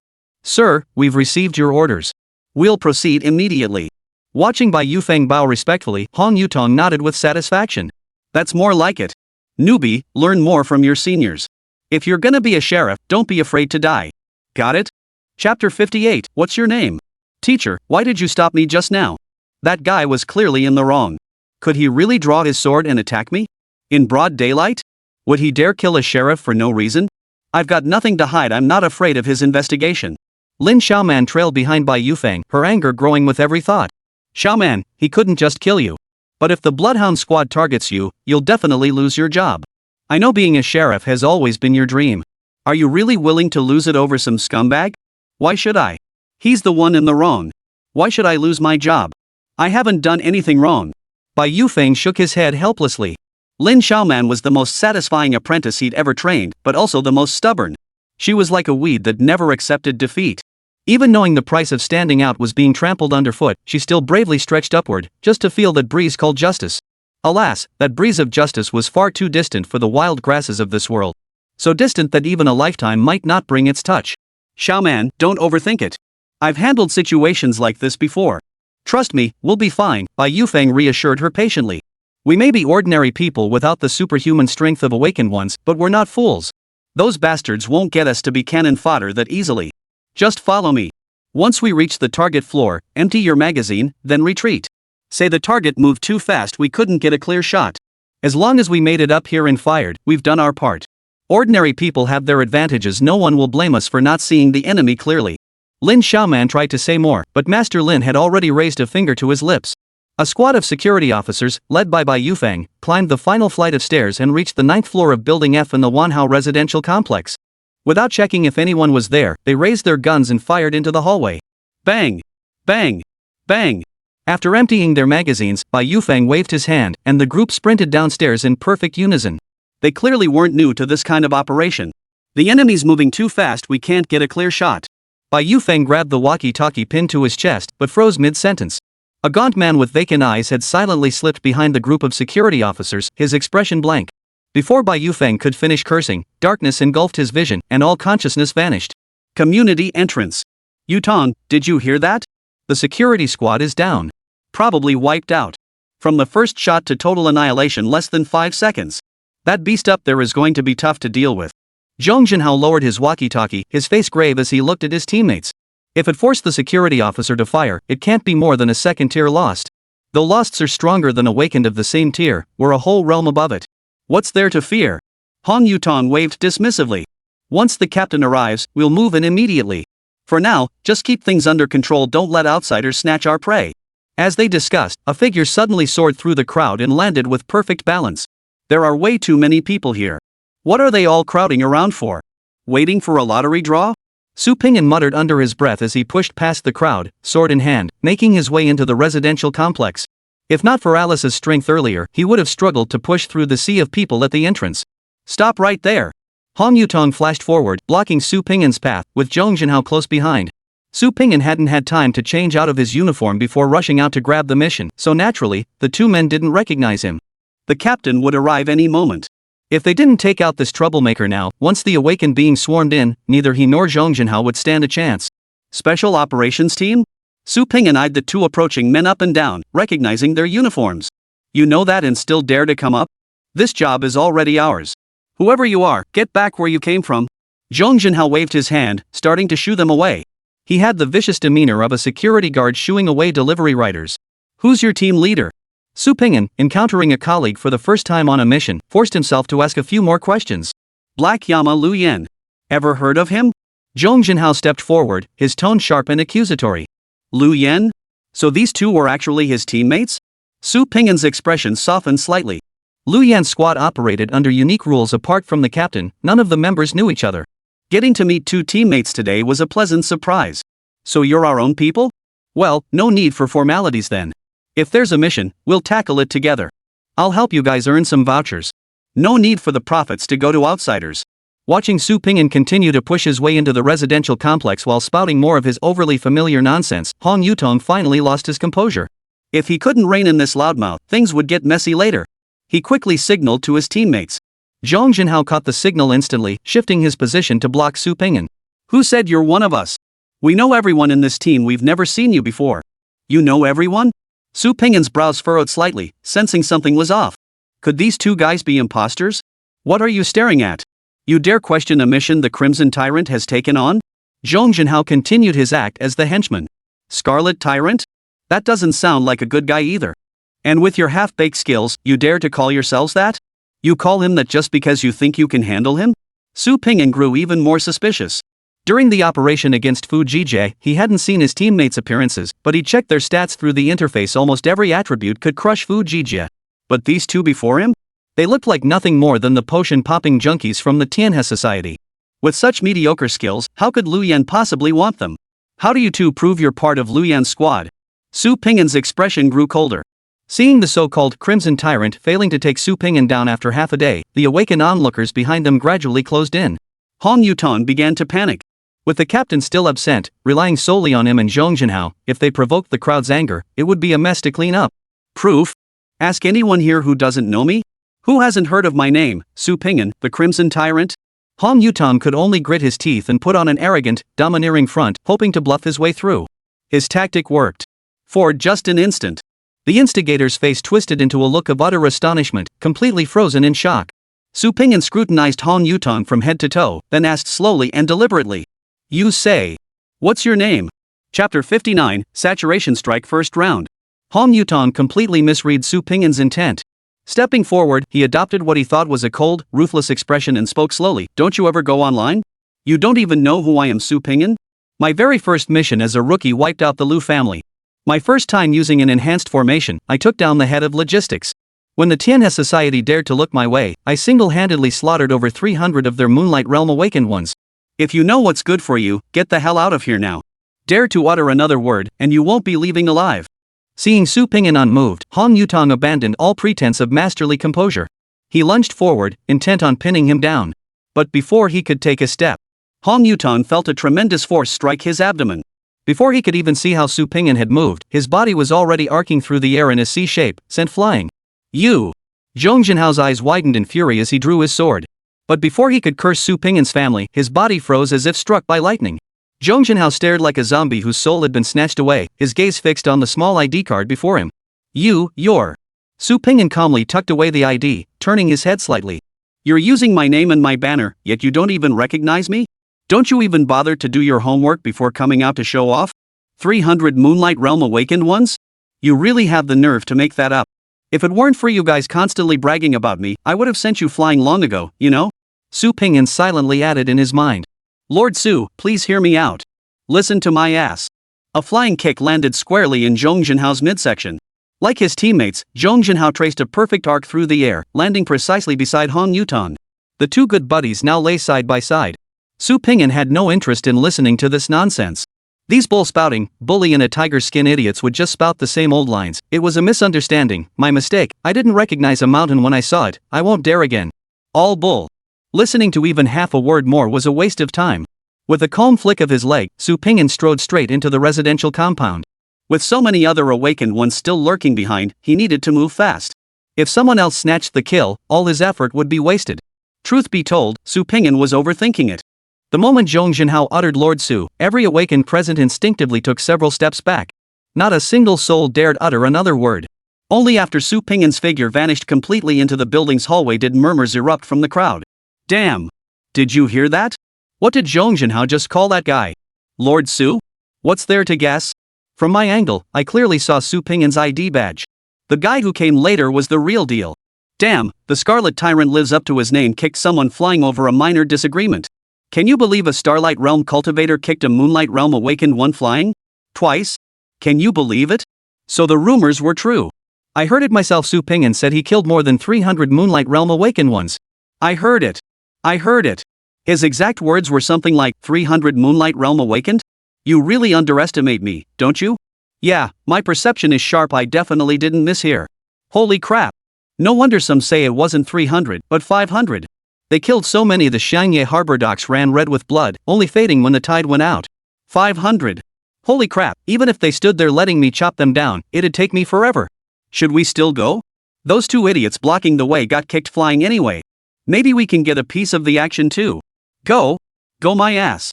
You wanna get yourself blown to bits too? And so, the legend of the Crimson Tyrant took another wild turn, growing ever more outrageous. Building F, Wanhao Residential Complex. Following the intelligence-provided coordinates, Su Pingyan climbed the stairs. Along the way, he spotted numerous firearms and walkie-talkies scattered on the ground. Strange, he muttered in confusion. Why would security guards' equipment be here? They can't handle lost ones anyway. Muttering his confusion under his breath, Su Pingyan stepped into the 9th floor hallway. Turning around, Su Pingyan froze in his tracks. Over 20 security officers hung upside down from the ceiling, suspended by clumps of silvery white substance. They resembled strips of cured meat waiting to be dried. At first glance, Su Pingyan spotted Lin Xiaoman and Bai Yufeng among the crowd. Both were in an appalling state, their faces as pale as mummies. Blood dripped steadily from their hair, staining the floor tiles a deep crimson. Xiaoman. Su Pingyan's brows furrowed tightly, his eyes blazing with cold, murderous intent. Pingyan. Watch out. Before Su Pingyan could step forward, Xiao Jianyang's anxious call rang in his ears. Whoosh. Whoosh. Whoosh. A powerful whistling sound suddenly pierced the air. Su Pingyan raised his sword to shield his head, darting several steps to the side. Yet two powerful blows still struck his waist, tearing open two bloody gashes. Oh, you actually dodged? Turning toward the voice, he saw a gaunt, cold-faced man slowly emerge halfway from behind the inverted crowd. Name, Sina Hake. Rank, Tier 3 Moonlight Realm. Vitality, 227. Spiritual power, 137. Strength, 190. Speed, 172. Defense, 109. Perception, 161. Reaction, 217. Su Ping calmly brushed the bloodied gash on his waist and abdomen before rising to his feet. With a single thought, his internal organs began repairing at a visible pace. To avoid revealing his secret in front of the security officer, Su Pingyan symbolically left the bloody hole intact. Judging by the panel display, the original owner of this vessel has vanished completely. This thing before me is now indistinguishable from any alien race. So this is what they call soul stealing. Su Pingyan murmured silently within his mind. He cracked his neck, calmly raised his sword, and stood sideways. Crack! A terrifying whistling sound echoed once more. The Lost One's figure suddenly elongated, darting, and weaving through the narrow corridor. Logically speaking, with a mere 172 speed, Su Pingyan should have been able to easily track the opponent's movements without even needing to amplify Alice's reaction with spiritual power. But the Lost One was entirely different from an awakened. Its movement patterns were utterly unpredictable, each leap and shift defying logic and rendering any anticipation impossible. These artifact spirits, born across time and space, were almost universally innate combat machines. Unlike humans, a species that only learned combat in adulthood, most of them had begun life and death struggles from the moment they were born. In terms of combat experience and tactical acumen, even if an awakened one had trained since birth, they couldn't compare. Even with identical attributes, the combat prowess unleashed by a spirit entity versus that of a human is akin to the difference between a seasoned pro and a greenhorn. That's the boost from skill. Of course, when facing those who cheat, even pro players get wiped out. Forbidden Art. Crimson Breathless Slash, First Form. Crimson Sword energy erupted upward, instantly engulfing all space before him. Violent shockwaves slammed into the ceiling, spreading upward until they shattered the roof and surged into the clouds. Su Ping'an was indeed struggling to keep up with his opponent's bizarre footwork, but he understood one thing. If the opponent wanted to close in, they'd have to get near him, right? As long as his attack covered every inch of space before him, it didn't matter if he could keep up or not. First, a saturation strike. If you survive, here comes another round. Chapter 60, any last words? Tell them to my forbidden arts. The corridor was filled with smoke and dust, debris flying everywhere. Blinding sunlight poured through the gaping hole overhead, illuminating the entire passageway. The Lost One froze in terror, staring at the gaping hole less than half a body length away, plunged into deep doubt. It was genuinely baffled. Who was the true monster here, it or Su Ping'an?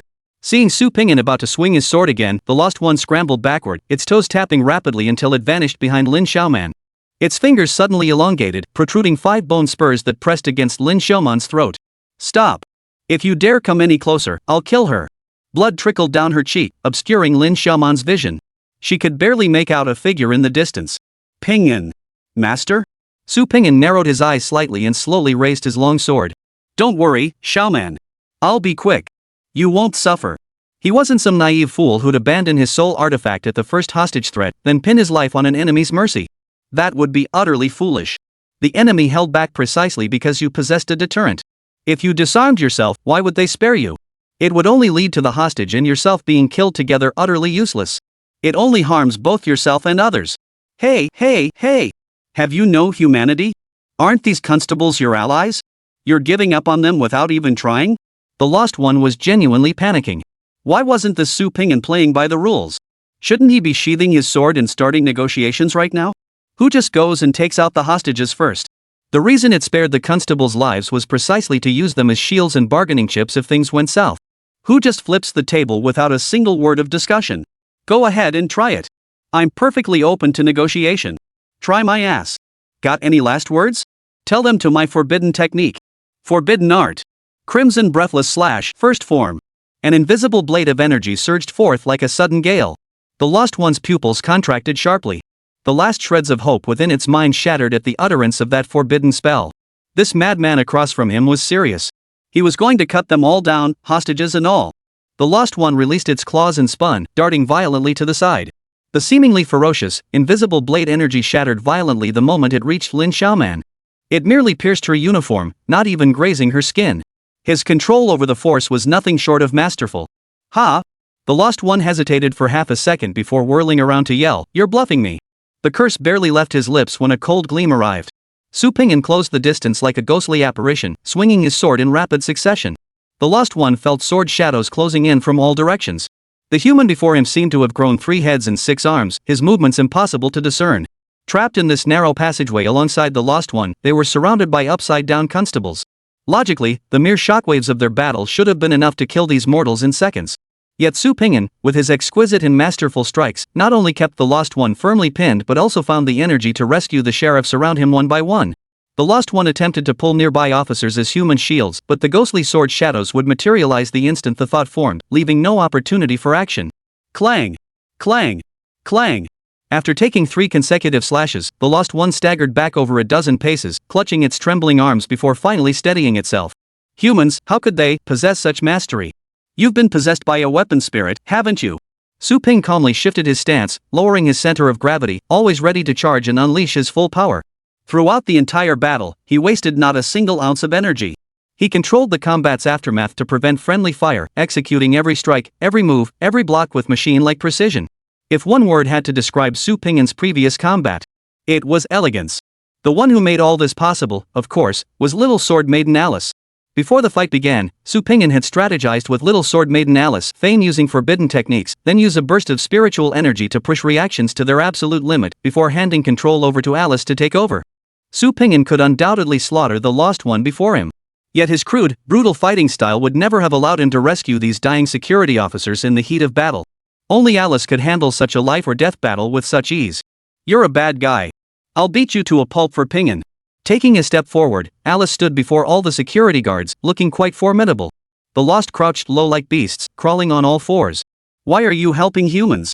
Compared to that human, I'm your companion, aren't I? Since that awakened one entrusted his body to you, why not join me in carving a bloody path out of this hellhole? With your strength, we could easily survive on Blue Star together. Join me slaughter those filthy humans. Why endure the agony of servitude? Ping'an never enslaved me. He never forced me to do anything against my will, nor did he ever harm me. He is the best person in this world. A flicker of anger crossed Alice's face as her brows furrowed in a minor outburst. Bull. A flash of jealousy flickered in the Lost One's eyes as his tone grew increasingly venomous. Humans? That species doesn't deserve to live on this planet. Only we noble spirit entities should rule this planet. The body you control now is nothing but one of countless vermin. They're nothing but a pack of greedy, selfish, cold-blooded beasts. Come. Join me in exterminating every last one of these beasts. Alice was truly enraged this time. Even her right hand gripping the sword hilt turned pale and blue. I will not allow you to speak ill of Ping'an. In a single bound, Alice flashed before the Lost One. The creature's body swelled violently as 4 thick arms burst through its skin, protruding from its back. 6 palms, each covered in protruding claws, lunged toward Alice in unison. Clang! Clang! Clang! As the floating spirit Su Ping'an, he stared blankly as Alice manipulated his body, performing all sorts of unimaginable movements. This was the first time he'd witnessed Alice fighting at full strength. The little sword maiden faced 6 arms with a single blade, yet despite her speed disadvantage, she steadily suppressed her enemy. Su Ping'an could no longer distinguish the blurred sword shadows. He was certain that if he weren't in spirit form, Alice's exaggerated evasive maneuvers would have left him dizzy. Su Ping'an now felt like a child watching a pro play a bullet hell shooter. The master could always find impossible angles to survive amidst the screen-filling barrage, never wasting a single opportunity to attack. It left this noob utterly awestruck. Alice. Just go for the forbidden technique. Take him down. Take him down. Su Ping'an shouted excitedly through telepathy. He couldn't wait to see just how absurdly devastating Alice's forbidden spell would be when unleashed in a direct clash. Under normal circumstances, Alice would likely avoid using forbidden techniques, relying instead on her combat experience to slowly wear down her enemies. But who did this lost soul insult? That damned Lost One had touched Alice's sore spot, causing her to lose her usual composure. Crimson Breathless Slash, first form. Amidst the swarm of 6 attacking arms, Alice twisted her body and swung her sword. The moment the crimson blade's light shot skyward, ripples spread through the air along the entire corridor. A terrifying vortex ground every speck of dust and debris into dust, whipping up a scarlet storm within the building's interior.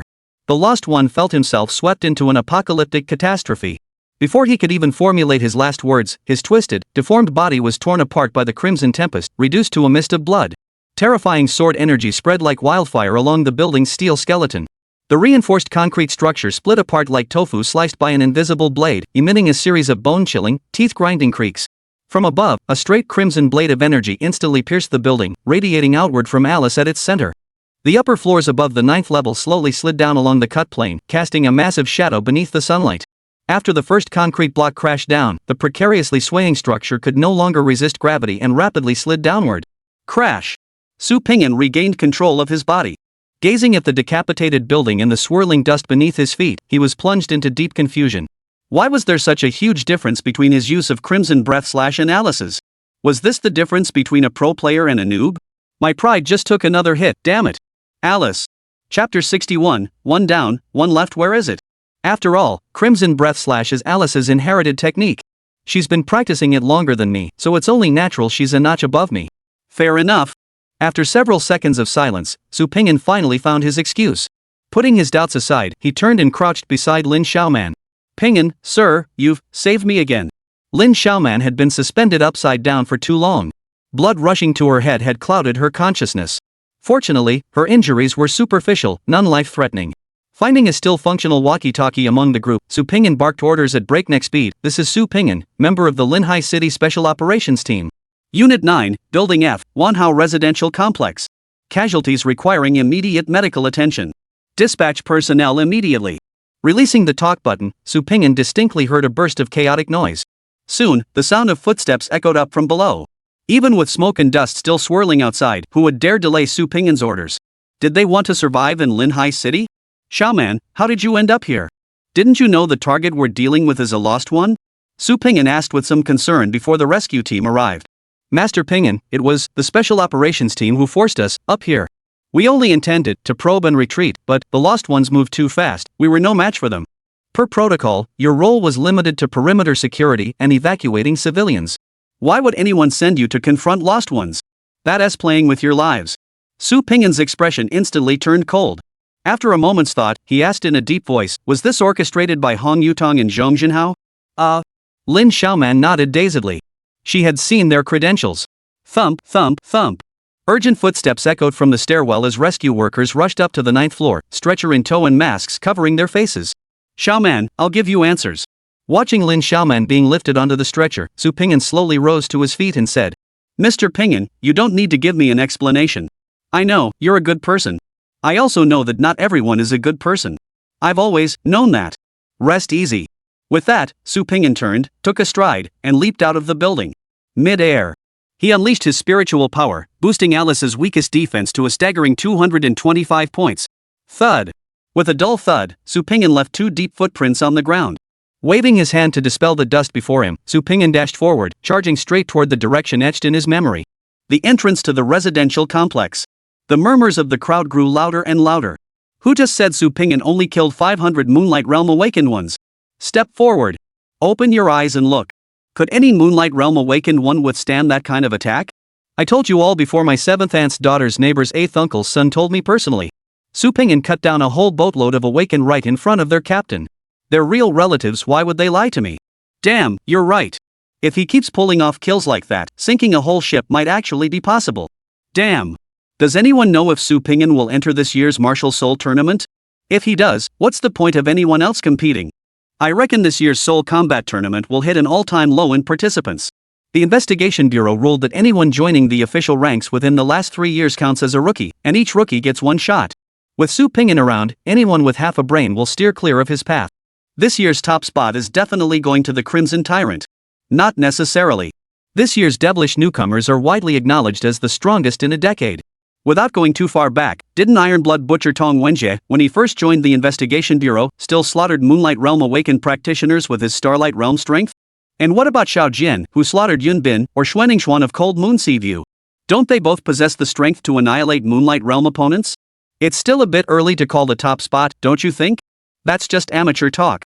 Isn't challenging higher tiers a standard trait of geniuses? Is beating someone to death with a floundering belly the same as wiping out a whole group with a wave of your hand? Tell me, can they be the same? Listening to the dense murmur of surrounding voices, Hong Yutong felt an inexplicable chill run down his spine.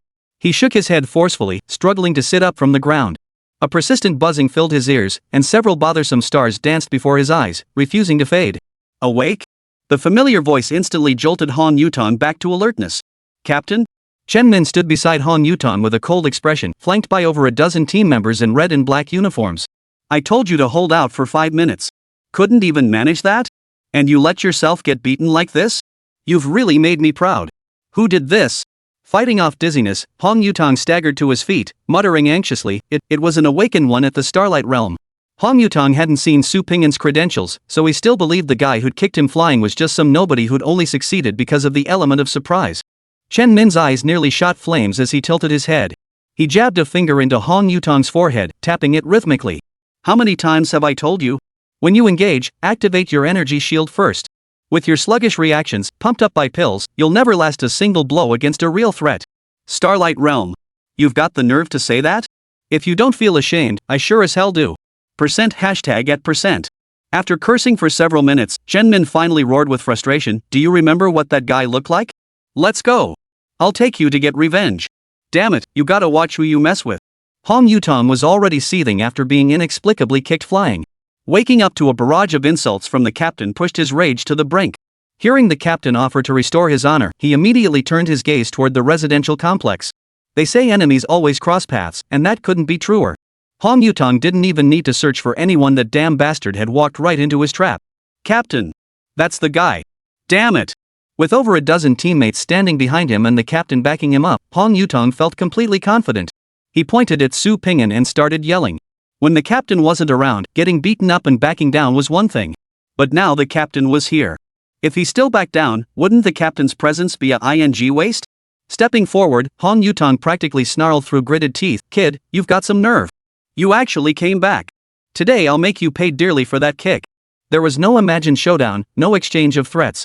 Su Ping'an accelerated, closing the 10-meter gap between them in a single stride. His arm shot out, clamping down on the back of Hong Yutong's neck. Put! The long sword pierced straight through his chest. Send ordinary men to be your cannon fodder, huh? As the words fell, another thrust pierced his heart. Blood splattered across both faces. One turned deathly pale with shock, the other remained cold and ghostly. You, an awakened one, too cowardly to face them yourself, so you send ordinary people to scout the way for you. Your life matters, but others' lives don't? Only you were born to parents, and no one else's family? Su Ping'an's tone grew increasingly calm, yet his movements became sharper and more precise. Thud. Thud. Thud. Thud. Thud. With each word spoken, the long sword pierced a hole in Hong Yutong's body. He struggled desperately, but the massive hand behind him held him like a steel clamp, preventing even the slightest movement. To the stunned onlookers, Hong Yutong appeared to be leaning in to listen to Su Ping'an's whispered words, all while watching himself get stabbed to death, one sword thrust after another. After stabbing him over a dozen times, Su Ping'an finally released his grip. He coldly watched the limp, lifeless body collapse at his feet. He wiped the blood splattered across his face. Su Ping'an lifted his head, fixing his gaze on Chen Min and the special operations team members behind him. One more. Where? Chapter 62, The First Strike. I want his hand. Chen Min's body stiffened like stone as a flood of thoughts washed over him. This stranger before him. Killed my man right before my eyes? This Star Radiance Realm awakened one. Killed my man right in front of me and a dozen of my men? Then, he even asked me, where's the other one? Ha ha ha ha ha ha. Chen Min's face darkened to a terrifying shade as he couldn't help but let out a cold laugh. For the first time, he realized that when a person is consumed by extreme rage, they can indeed burst into inexplicable laughter. Hey, buddy. My team members didn't do anything to you. You just came up and started hacking them down. Don't you owe me an explanation? Chen Min tilted his head to look at Su Ping'an, his energy shield suddenly surging to life. Behind him, over a dozen team members gritted their teeth and pressed forward, subtly encircling Su Ping'an at the center. Shut up. I'm here for Zhang Jinhao. What's it got to do with you? Su Ping'an ignored Chen Min's sarcastic tone, turning his head coldly as his gaze swept the area like an eagle's. You killed my man, and you're asking what this has to do with me? Chen Min's eyes widened, his mind momentarily frozen. Awakened ones, after all, often carried that superior arrogance. He'd seen his share of madmen, but someone this utterly insane? This was a first for Chen Min. Silently, Chen Min gripped his sword hilt. His team members, understanding the signal, instantly raised energy shields, poised to pounce and eliminate Su Ping'an. Just as tensions reached a breaking point, a slightly panicked voice rang out from behind them. Captain? Captain! Don't move! That guy is Su Ping'an. Hearing Zhang Jinhao's desperate cry, Chen Min froze. He stared fixedly at Su Ping'an, a stern face emerging in his mind. The blood-soaked, smoke-covered warrior before him gradually overlapped with the photograph he had once seen. A Star Radiance Realm cultivator who dared to challenge higher tiers, slaughtering Moon Radiance Realm awakened beings. If he could act, he wouldn't talk ruthless, merciless, killing without a second thought. Damn it! Those ghostly eyes, this ING bastard is Su Ping'an? No wonder every single one of those awakened onlookers outside was watching us with that, the more chaos, the better look on their faces. Chen Min, still shaken, waved his hand to restrain his eager teammates. You, are Su Ping'an, the Crimson Tyrant? Su Ping'an raised an eyebrow, slightly exasperated. He was clearly a reasonable, principled, and well-mannered awakened. How did he end up with such a nickname? To anyone unaware, he must seem like some unreasonable madman, a psychopath who kills as easily as drinking water. That certainly didn't sound like a good guy. Nicknames like this were purely the result of rumors circulating among the masses. Su Ping'an couldn't control them, so he simply shook his head and focused on the task at hand. Seeing Su Ping'an striding straight toward them, Chen Min instantly reacted. He scrambled back 2 steps and positioned himself in front of Zhang Jinhao. The rest of the team wisely stepped back, forming a human wall in front of Zhang Jinhao. Lord Su, if my subordinate has offended you, please state it plainly. I shall punish him severely. But for the sake of our comradeship, I beg you to spare his wretched life. Chen Min's emotions were now incredibly complex. From a purely pragmatic standpoint, provoking Su Ping'an now was absolutely unwise. 2 henchmen? So be it, they could be replaced. With the Special Operations Team's authority, recruiting new personnel was a matter of minutes. But today, he had brought out his entire team. He could brush off Hong Yutong's death by claiming he didn't know Su Ping'an. But if he stood by and watched Zhang Jinhao get hacked to death, he'd never be able to lead a team again. Who would entrust their lives to a captain who runs away at the first sign of trouble and doesn't even dare to plead for mercy? No amount of money would make anyone risk their life for him. Chen Min was filled with regret. Had he known today would bring such a situation, he would have preferred coming alone. At least then, backing down would have been easier. Step aside. Su Ping'an raised his sword slightly, aiming it at Zhang Jinhao behind Chen Min. Lord Su, we're both members of the Special Operations Unit. Any disagreements between us can be resolved behind closed doors. Why invite outsiders to witness our humiliation? There's no grudge in this world that can't be resolved. I guarantee Zhang Jinhao will remember this lesson well. He'll never make the same mistake again. Chen Min glanced at the mocking stares around him, swallowed his resentment, and bowed his head in a submissive posture. The only response was 8 cold, stark words. First strike, I want his hand. Chen Min snapped his head up, staring at Su Pingyan in disbelief. What the hell? Are you seriously planning to cut someone down right in front of our entire team? Earlier with Han Yutong, you relied on a sneak attack. But now we're ready. Dozens of eyes are on you. Do you think we're invisible? Put. Chen Min's thoughts were abruptly shattered by the sound of flesh and blood splattering. A blood-soaked arm spun through the air a dozen times before landing directly before him. Captain! Save me! Zhong Jinhao was genuinely stunned. He had only just regained consciousness and hadn't even grasped what was happening. Before he could activate his energy shield, his right hand was severed. Intense pain and terror washed over him simultaneously, erasing all rational thought. All he knew was to scream hysterically. Chen Min clenched his fists so tightly he could feel the knuckles white. In his mind, he'd already cursed every female ancestor of Zhong Jinhao's family for 18 generations. Can't you just die quietly? Your yelling just got me cornered again, didn't it? Su Pingyan, you're being completely unreasonable. We're all. Next strike, I'll cut off his foot. Su Pingyan stared coldly at Chen Min, forcibly cutting him off. Captain! Save me! Put! Zhong Jinhao's body lurched sideways, but before he could collapse, a large hand clamped down on the back of his neck, forcibly steadying him. You're trying to say, we're both from the Special Operations Unit, it's just a little misunderstanding, once we talk it out, it'll be fine. You're trying to say, if this guy pours me tea, fetches water, and bows his head, then this whole thing will be over? Su Pingyan stared straight at Chen Min as his long sword plunged deeper and deeper into Zhong Jinhao's body. Drawing on his previous experience, he carefully avoided vital organs this time, ensuring the young man wouldn't breathe his last before Su finished speaking. Your so-called punishment, is it just making him keep a low profile for a while, until things blow over, singing and dancing as usual? As for those security guards who nearly died because of him, they're insignificant. Next time, he'll just use them as cannon fodder again. After all, they're just a bunch of ordinary people. Right? Put. Put. Put. Put. Put. One by one, bloody holes pierced Zhong Jinhao's chest and abdomen. His breath grew weaker and weaker, his entire body convulsing uncontrollably. Captain, save me.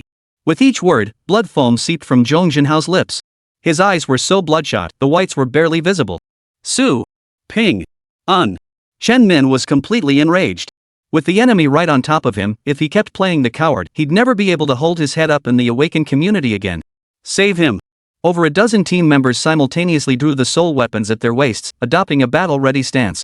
Yet not a single one dared to take a step forward. Su Pingyan's lips curled slightly as he spoke, enunciating each word deliberately. You treat others' lives as worthless, so it's only natural. Now that your own lives are in someone else's hands, you suddenly play the righteous heroes? Thud. The long sword pierced Zhong Jinhao's neck, tearing straight through his windpipe. In this world. Su Pingyan gripped the hilt and slowly applied pressure. Warm blood spurted forth like a fountain. Put. The sword swung out violently, trailing a long column of blood that splattered onto the ground. Gripping Zhong Jinhao's head with one hand, Su Pingyan flung it aside with a casual flick. Is it that easy? Chapter 63, Showing Off? I'll make you fly. Ghoul ghoul ghoul. Watching Zhong Jinhao's head roll to his feet, Chen Min descended into utter madness. A raging inferno of fury overwhelmed his reason in fear. Good. Good. Good. After uttering the word good 3 times, Chen Min drew the soul weapon from his waist. The Special Operations Team does have the authority to investigate and judge, but you cut someone down without a word, without giving them a chance to explain what kind of nonsense is this? We're members of the Special Operations Team just like you, not some lowly minions you can intimidate. I've shown you respect precisely because you're Black Yama's man. Do you really think I'm afraid of you? Today, I won't waste time debating whether Zhong Jinhao and Han Yutong are guilty or not. Let's just spar and see if the new recruit team leader Lu brought in is worthy of the Scarlet Tyrant title. Su Pingyan stared at Chen Min, whose face was flushed with rage, and couldn't even be bothered to roll his eyes. You're already in the wrong, yet you talk about setting aside whether those two are guilty or not. You just want to use brute force to save face and make yourself look less pathetic, right? What are you trying to pull? Forget sparring. You can all come at me together. If that's not satisfying enough, we can settle this in a fight to the death. When we meet the King of Hell, no one will have anyone else to blame. Chen Min's heart skipped a beat, leaving him completely dumbfounded. His original plan was just to make some threats. Given the understanding between him and his men, someone would soon step in as a peacemaker. A few words exchanged, a couple of playful jabs, and the matter would be settled. That way, Su Pingyan's reputation would remain untarnished, and Chen Min could gracefully back down. Wouldn't that be a win-win for everyone? Why would a Starlight Realm Awakener, surrounded by over a dozen Moonlight Realm practitioners, shout, "Come at me all at once"? Could it be That outrageous rumor, is it true?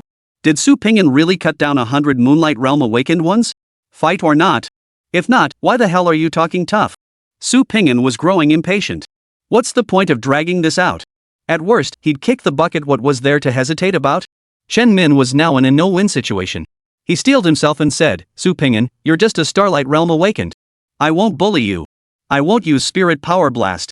Before Chen Min could finish, Su Pingyan's figure had already flashed before him. Shut up. A fist slammed into Chen Min's jaw. Snap. The sound of shattered bone echoed as immense force rippled through his neck.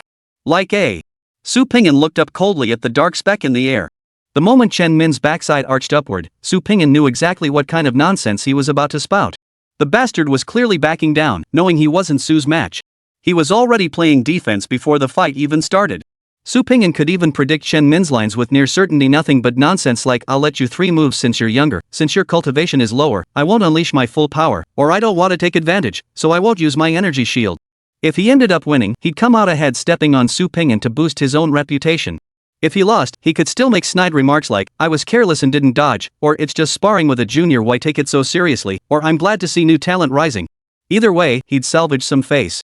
Plotting how to brag after the fight before it even started, could Su Pingyan possibly tolerate that? He recognized only one principle.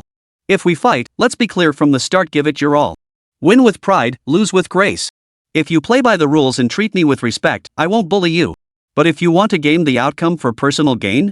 Sorry, no deal. Show off? I'll make sure you get your ass kicked. He flew through the air for a full 10 seconds before plummeting headfirst.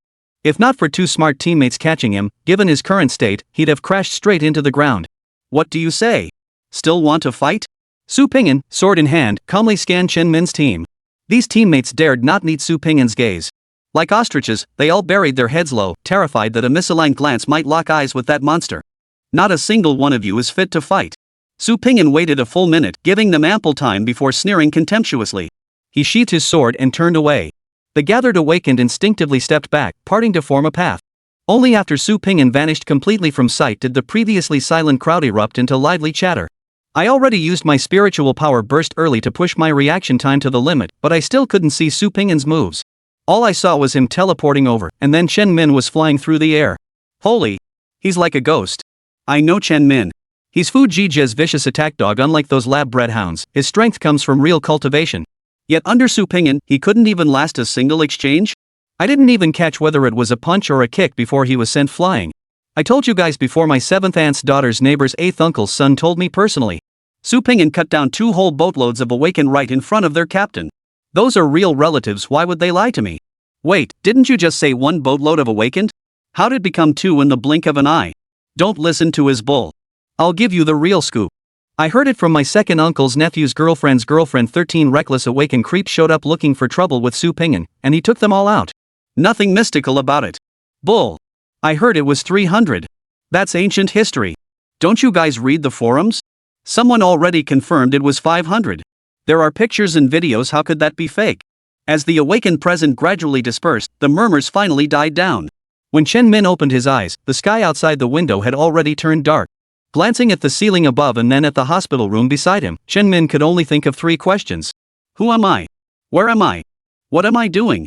Even Chen Min himself probably never imagined that a simple sparring match would turn him into a philosopher. Awake? A teasing voice sounded beside Chen Min, snapping his attention back to reality. Zhang Yong? Chen Min instinctively tried to put on a tough front, but the sharp pain in his jaw from simply lifting his head made him grimace uncontrollably. Pretty brave of you, Chen, going after Su Pingyan? Impressive, really impressive. Zhang Yong gave him a thumbs up, his face unabashedly mocking. I got careless. Didn't dodge. It's just sparring with the younger generation. Why take it so seriously? I'm glad to see newcomers making their mark. What's so shameful about that? Chen Min perfectly articulated every one of Su Pingyan's preconceptions. Exchange? You call knocking someone flying with a single punch an exchange? Ha ha ha ha. Zhang Yong couldn't hold back any longer and burst into laughter. Acting. Keep pretending. The whole forum's buzzing about you getting knocked flying. Now, who in the entire Linjiang province doesn't know the name of Captain Chen? Didn't you always want to be famous? Well, now you've got it. Now you're famous. Chapter 64, what can you stand up to? Can you handle it? Did you come all this way just to mock me? Chen Min shot a cold, sidelong glance at Zhang Yong, who was laughing until tears streamed down his face. Have you forgotten that back when Fu Jijie was around, you were always tagging along behind me to reap benefits? What? Think that by keeping quiet now, your dirty deeds will just be forgotten? Once Lu Yan takes power, neither of us will escape reckoning. Laugh all you want now, but don't cry later. Hearing this, Zhang Yong finally stifled his laughter. He glanced around behind him, confirming no other ears were nearby, then cleared his throat and got down to business. Enough with the jokes, Chen. Since you've considered this too, have you figured out how to deal with Lu Yan? Deal with Lu Yan? Chen Min forced a cold snort through the searing pain. Even when Fu Jijie was still around, we feared him. And you dare scheme against him? Do you know how the Black Yama moniker came about? Zhang Yong's eyes darted around as he tentatively suggested, because Lu Yan is ruthless? Ridiculous. Chen Min slowly sat up. We're all awakened. When it comes to fighting, who holds back? Who spares their opponent when fighting for their life? The reason he's called the Black King of Hell, not something like the Iron-Blooded King of Hell or the Bloodthirsty King of Hell, lies in that crucial black character. Whatever he does, he handles it flawlessly, leaving no trace for anyone to catch. And once he sets his sights on you, just wait. That man could be smiling and chatting about love and romance with you one second, then the next, he'll pull out a fruit knife and stab it right into your heart. He won't honor martial ethics or respect rules. He'll gang up on you rather than fight one-on-one. Once he strikes, it's because he's certain he can eliminate every last one of your countermeasures. With Lu Yan's skills and abilities, if he hadn't made that huge mistake back in the capital, he'd have climbed to the top long ago. Why would he even bother scheming against you and me? After patiently listening, Zhang Yong peered furtively over his shoulder once more. Only after confirming no one was eavesdropping did he lean close to Chen Min's hospital bed and whisper. I have a way to eliminate Lu Yan completely. Team Leader Chen, interested in taking a gamble? Take out Lu Yan? You really have some nerve. Who is Lu Yan? He joined the Special Operations Unit at 18 and dominated the elite packed capital with relentless force. His reputation as a rookie was every bit as formidable as Su Pingyan's is now. There must be at least 1,000 people wanting to take Lu Yan down. And every single one of them is stronger than you, Zhang Yong. And what happened?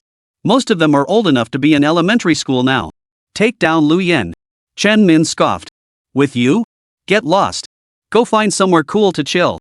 If it were just me, it would be impossible. Zhang Yong didn't leave, instead speaking mysteriously. Even with me, it's still impossible. Chen Min at least had some self-awareness. I never said I'd use force. Zhang Yong leaned closer again, murmuring softly, next month is the scheduled cleanup of the Fog Lotus Swamp. As per tradition, our special operations team must enter to oversee the cleanup. Now, what if Lu Yan accidentally wanders into the core area of the Fog Lotus Swamp? What if the stabilizing formation there happens to malfunction at that very moment? What then? Even if Lu Yan is a coronal realm expert, could he possibly withstand the swarms of 4th-tier alien races in the core zone? Chen Min finally perked up. He turned his head slightly, asking with genuine interest, what's your plan? Seeing Chen Min's interest piqued, Zhang Yong cut to the chase. I have connections that can locate the array's weak point. Once we send a distress signal from the designated spot and lure Lu Yan there, success is assured. What do you say, Team Leader Chen? Are we in? Chen Min pondered for a long time, until Zhang Yong grew impatient. Finally, still shaken, he spoke up, even if what you say could work, haven't you forgotten something? The monsters in Linhai City aren't limited to Lu Yan alone. What if we actually take down the Black King of Hell? How do you plan to handle the Scarlet Tyrant he personally cultivated? Can you handle that? Zhang Yong froze. He hadn't personally witnessed Su Pingyan's capabilities, he'd only ever heard the man's name through rumors. Now, upon careful reflection. Right. How could he have forgotten about this guy? While some worry, others rejoice. After collecting his reward, Su Pingyan felt refreshed and invigorated, even feeding his cat back home with extra enthusiasm. He set up the hot pot, watched it bubble vigorously, dipped some beef slices into the boiling broth, and popped them into his mouth spicy, numbing, tender, and delicious. Paired with ice-cold beer, it was pure bliss. Swatting away Kong Na's greedy hands reaching into the pot once more, Su Pingyan proudly tossed in beef slices, lamb slices, beef balls, tripe, beef throat, large duck intestines, shrimp paste, fish slices, and crab sticks. Watching Kong Na devour the food like a whirlwind, Su Pingyan thought that if he set up a phone right now and started a live-streamed eating show, he'd definitely go viral overnight. He turned his head. Xiao Jianyang's eating manners were still the most pleasing, so refined and ladylike, clearly the daughter of a distinguished family.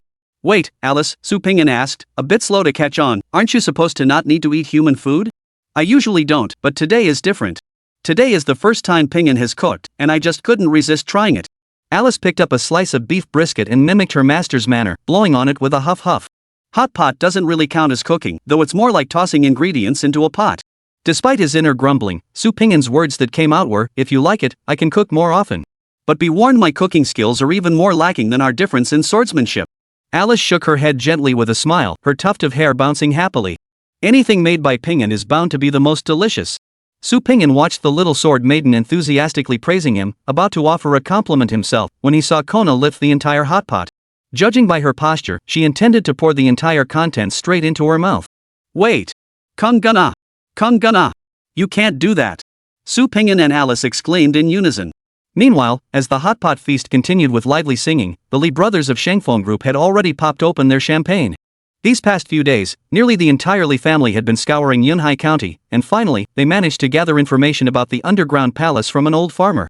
Several days prior, he had heard whispers of the underground palace from a hunter. However, the hunter lived in an extremely remote location, leading a primitive existence with almost no contact with others. The farmer couldn't pinpoint the hunter's exact whereabouts. Adopting a nothing ventured, nothing gained approach, the Li family mobilized all their resources and plunged deep into the ancient forests. To their surprise, they actually found the legendary hunter. Old man, are you certain you know about the underground palace in Yunhai County? Li Yen poured wine with a forced smile. He dared not rashly hand the man over to Su Ping'an. What if the old man knew nothing? How could he account for it then? Are you the owner of the underground palace? The old man, named Tianzhong, looked slightly tipsy.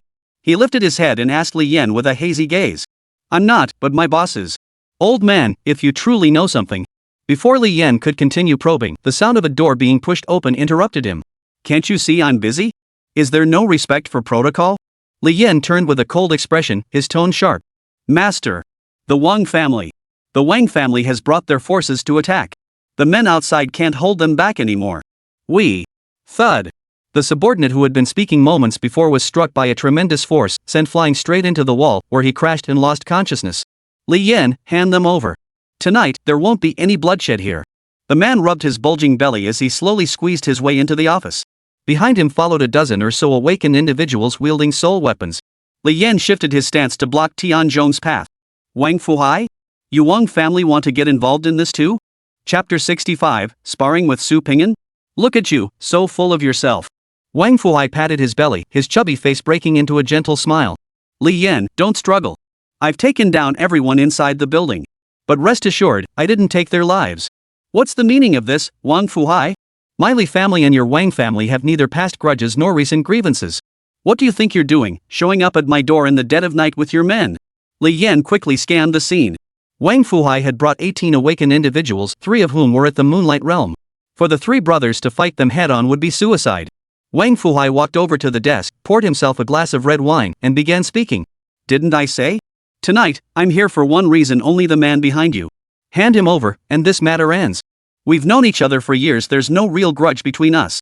If something can be settled through negotiation, why resort to guns and knives? Li Yen placed his hands behind his back, gave a discreet signal to his sharp-witted third brother, then sat down deliberately. Let me be blunt. This elderly gentleman is someone Magistrate Su Ping'an asked me to find. If you're sensible, withdraw immediately. I can pretend nothing ever happened. We're all under the same roof, working for the government. We'll cross paths again. No need to make things tense. Wang Fuhai downed his cup of wine in one gulp and laughed heartily. Oh, Li Yen, why the rush to bring up that name? Doesn't the whole city of Linhai know by now that you're Su Ping'an's lackey? Facing the scornful taunt, Li Yen remained unflappable, even finding it slightly amusing. He'd known Wang Fuhai for years and understood exactly what kind of person he was. Was it that he disliked not being able to latch onto Su Ping'an's coattails? He simply couldn't. So here he was, raging in impotent frustration, consumed by envy and resentment. Since you know this, why dare you come snatch him away? Li Yen warned sternly. Aren't you afraid Lord Su will come personally to demand his man back? Wang Fuhai's smile grew even broader. I know Su Ping'an's reputation is skyrocketing lately. He's part of the Hound Squad, ruthless and merciless in his ways. But what does that have to do with me, Wang Fuhai? I'll be blunt with you. Someone's offering 100,000 points for intel on the underground palace. With that kind of money, I'll be free as a bird soaring through the sky, a carp leaping through the dragon gate. Wherever I want to go, I'll go. Can Su Ping'an really chase me all the way? Su Ping'an may be reckless and vicious. But let me tell you this, you may fear him, but I sure as hell don't. If he actually comes knocking, I'd love to spar with him. Let's see just how impressive this newbie is who single-handedly slaughtered 500 Moonlight Realm awakened ones. As he spoke, Wang Fuhai took another step forward, his tone growing increasingly hostile. I found you because I heard you were investigating the underground palace. When it comes to gathering intelligence or tracking people and things, I'm no match for you. But when it comes to striking from the shadows, 10 of you couldn't hold a candle to me. You should know the consequences of not releasing them. 100,000 points? Li Yan froze in place. For unofficial factions like theirs, access to point vouchers was extremely limited. The only options were exchanging vast amounts of blue star coins on the black market. Not only were the prices astronomical, but the vouchers were often unavailable. When points occasionally surfaced on the market, the major families not only competed with their wealth but frequently clashed violently. If he could truly obtain 100,000 points at once, then Wang Fuhai really wouldn't need to struggle anymore. After all, they possessed no cultivation talent. With that kind of money, they could live a life of luxury for the rest of their days. Li Yan remained silent for a long time, still unable to find a way out of this predicament. The Li family had expended immense resources searching for Tianzhong these past days. The family's awakened members had barely slept. After Li Yan brought Tianzhong back, he ordered his subordinates to rest. This had given Wang Fuhai his opening. Otherwise, if both sides had lined up their forces for a real showdown, he might not have feared the Wang family at all. If I hand him over to you, will you spare us 3 brothers? Wang Fuhai nodded calmly. Of course. Our 2 families don't have any major conflicts.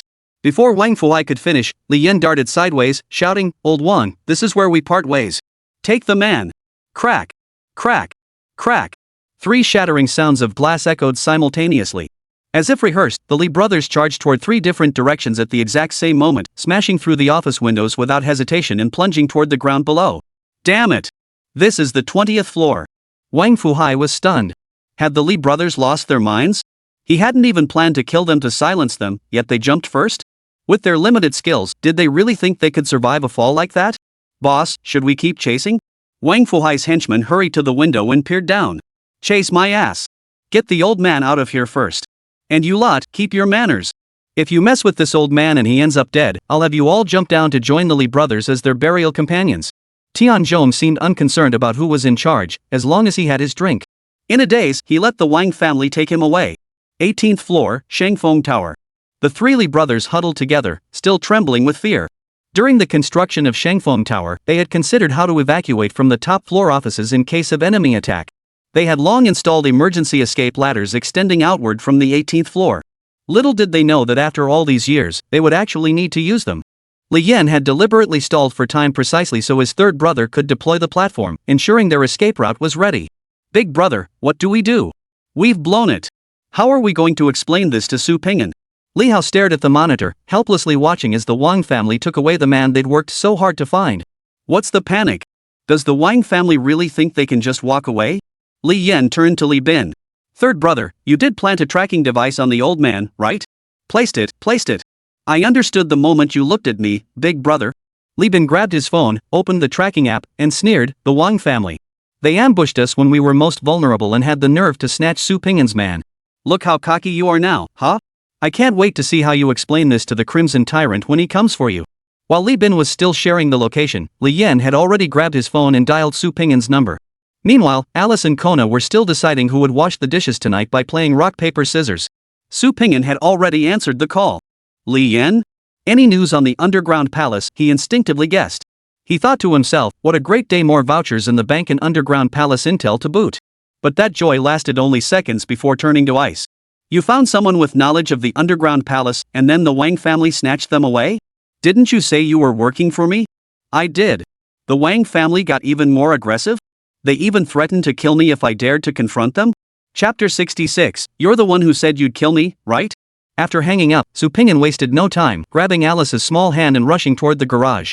Behind him, Kung Gana's displeased protests echoed. Master! Alice! You two are so sneaky, meow. I clearly won. Yet you still make me wash the dishes, meow. Tossing the phone to Alice and letting the little sword maiden navigate, Su Ping'an floored the accelerator, sending the 3rd-hand jeep roaring out of the garage. On the road, he continued analyzing everything Li Yan had said. Su Ping'an wasn't some hot-headed fool who'd lose his temper at the slightest provocation. He'd never even met Wang Fuhai. There was no way Li Yan's few words could sway him into losing his reason. What if the Li family had been wronged and was now exaggerating the situation, hoping to use him to eliminate the Wang family? Su Ping'an's visit this time was primarily to retrieve the elderly man who knew the secrets of the underground palace. If Wang Fuhai knew his place, Su wouldn't mind giving him a chance to explain. After all, he wasn't exactly a monster. Having made up his mind, Su Ping'an pressed down hard on the accelerator again. The 3rd-hand jeep might not look like much, but underneath, it was a true steel beast. It tore down the road with fierce momentum, holding its own against any sports car. Compared to the third-hand jeep, which darted about like a giant black rat, Wang Fuhai's convoy seemed almost leisurely by comparison. Old man, you really know the intel inside the underground palace? My buyer can afford 100,000 points. They're definitely not ordinary. If you can't handle this, just say so now. Don't drag us all to our deaths. Wang Fuhai rubbed his hands together, his face brimming with anticipation as he looked at Tianzhong. As if he were eyeing a hen that lays golden eggs. Burp, are you the owner of the underground palace? Tianzhong set down his wine bottle and let out a satisfied belch. I am. Just tell me first, what's the deal with this underground palace? What's really in there? Wang Fuhai asked eagerly. You're the master of the underground palace? Tianzhong's flushed old face scrutinized Wang Fuhai from head to toe. After pondering for a full 10 seconds, he waved his hand dismissively. You think this old man can't tell? You look like a useless drunkard. Would the underground palace choose someone like you as its master? You're just full of hot air. Wang Fuhai's anger flared up instantly. He'd been a big shot in Linhai City for years. Sure, compared to the authorities, he was just a small fry, but in the awakened community, he was someone who could hold his own, right? Tianzhong was just some ordinary old man, not even an awakened, and he dared speak to him like this? Old man, I'm not lying. I really am the master of the underground palace. Just talk to me first, won't you? Otherwise, I won't feel at ease. Wang Fuhai summoned every ounce of self-control he possessed to suppress his rage, forcing a strained smile. You're not the chosen one of the underground palace. You have no right to listen. Get out of my way, get out of my way. Don't disturb this old man's drinking. Tianzhong waved him off irritably, grabbing the wine bottle again and downing it in one gulp. Wait, do you have any information or not? If you know nothing, just tell me so I can take you back to the Li family. Wang Fuhai was dumbfounded. He'd risked defending Su Ping'an to intercept Tianzhong from the Li family. If the man turned out to be empty-headed, he'd be holding a hot potato. Just then, a frantic shout erupted over the convoy's walkie-talkie. Holy! A huge black rat just flew past me. I'm not exaggerating. It flew past me. Holy crap! Could the pilot please not fly so low? That was terrifying. Lead vehicle, beware. Lead vehicle, beware. I can't even describe this black, shadowy thing is about to plow through. Already irritated, Wang Fuhai snatched the radio. What the hell are you all screaming about? Never seen a speeding car before? How fast could it possibly go? You're all awake and scared of a little speeding? Wang Fuhai was about to yell more when a shadowy blob whizzed past him, sending a chill down his spine. Holy! What the hell is that thing? Before Wang Fuhai could stick his head out the window to yell, the big black rat in front suddenly slowed down. Only then did everyone see clearly that the ghostly thing that had overtaken 7 of their cars was actually a beat-up jeep that looked like it was about to fall apart at any moment. It came to a screeching halt in the middle of the road, forcibly blocking the Wang family's convoy. Su Ping'an calmly stepped out of his car, pointing at the lead vehicle of the convoy and beckoning them over. The Wang family instantly understood the meaning behind this brutal roadblock. They'd run into trouble. As black market operators, they naturally carried an air of rogue-like insolence. They were used to being the bullies. When had anyone ever dared to pick a fight with them? The awakened individual in the lead vehicle immediately pushed open the door and stepped forward to confront Su Ping'an. Inside the business van where Wang Fuhai sat. What's the situation up front? Wang Fuhai frowned, gazing toward the lead vehicle. This is Su Ping'an. Which one of you is Wang Fuhai? A calm voice came through the walkie-talkie. Holy! Wang Fuhai stumbled, nearly sliding off his seat. Boss! That guy up front is Su Ping'an. Should we call the guys behind us to take him out? The henchman beside him looked at Wang Fuhai with some excitement. Take him down? Take him down my ass. Wang Fuhai grabbed the sole weapon by his feet and thrust it toward the subordinate. Here, take this blade. You go take Su Ping'an down for me. But boss, didn't you just say you wanted to spar with him? The shouted subordinate froze, clearly confused. The subordinate thought, you were talking tough just a moment ago. Why do you look so guilty now? Didn't you realize I was just bragging? Who do you think Su Ping'an is? Do you think the nickname Scarlet Tyrant was just some random, meaningless label? Haven't you heard the saying? There are only wrong names, no wrong nicknames. Wang Fuhai sprang up suddenly, jabbing his finger repeatedly at the underling's head. Then why were you talking big? You know full well. The Crimson Tyrant loves to take down those who talk big. The underling muttered, looking utterly aggrieved. Still barking like a dog? I thought we'd just snatch someone from the Li family and make a clean getaway. Who knew Su Ping'an would show up so fast? While Wang Fuhai was still raging, the defiant voice of his underling crackled through the walkie-talkie. So you're Su Ping'an? Good timing. Our boss said he wants to. Wang Fuhai roared, instantly activating his forbidden technique to fortify his physique. He charged forward with lightning speed. In just 2.5 seconds, he was upon the speaking henchman, delivering a brutal headbutt that nearly sent the man straight to meet his grandmother. Lord Su. He meant.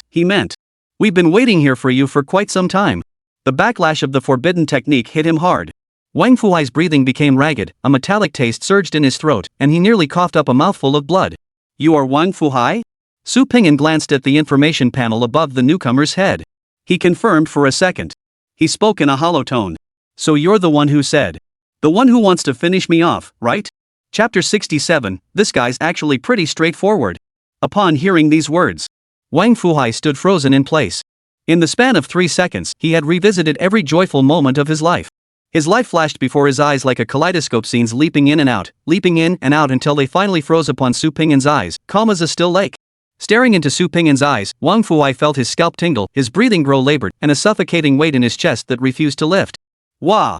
Unable to hold it in any longer, Wang Fuhai coughed up blood on the spot.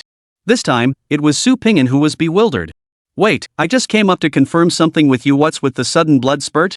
Am I really that scary? I haven't even done anything yet. Heaven above. Magistrate Su. Someone is framing me. Strangely enough, after spitting that mouthful of blood, Wang Fuhai seemed to have suddenly found the key to survival, as if he'd unlocked some hidden power. The rumors Su Ping'an had heard were clearly exaggerated by the Li family. Even if he was bragging, he'd only dare say spar a bit. How could he possibly utter such harsh words? Upon reflection, he hadn't actually clashed with Su Ping'an yet. Everything Su knew was based solely on hearsay. If handled properly, there was still a chance to survive. With that, Wang Fuhai knelt before Su Ping'an with a thud. Unlike the face-conscious Chen Min, Wang Fuhai had always been a street thug at heart. With a thick skin, he couldn't care less about the looks from his underlings as he immediately began kowtowing. Thud. Thud.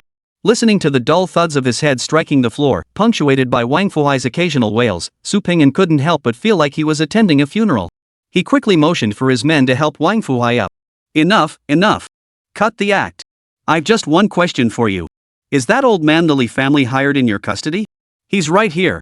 He's in my car. I'm feeding him fine wine and delicious food. Seeing Su Ping'an's relatively calm tone, Wang Fuhai pushed aside his henchman, knelt down, and began banging his head on the ground even more fervently. Enough. Stop banging your head on the ground. It's the middle of the night out here in the boonies. It's freaking creepy. Su Ping'an waved his hands hastily. If Wang Fuhai had started off with empty boasts, Su Ping'an would have chopped him into mincemeat before he could finish his first pretentious sentence. But this guy launched straight into a seamless combo, spitting blood, kneeling, banging his head, begging for mercy, leaving Su Ping'an genuinely flustered.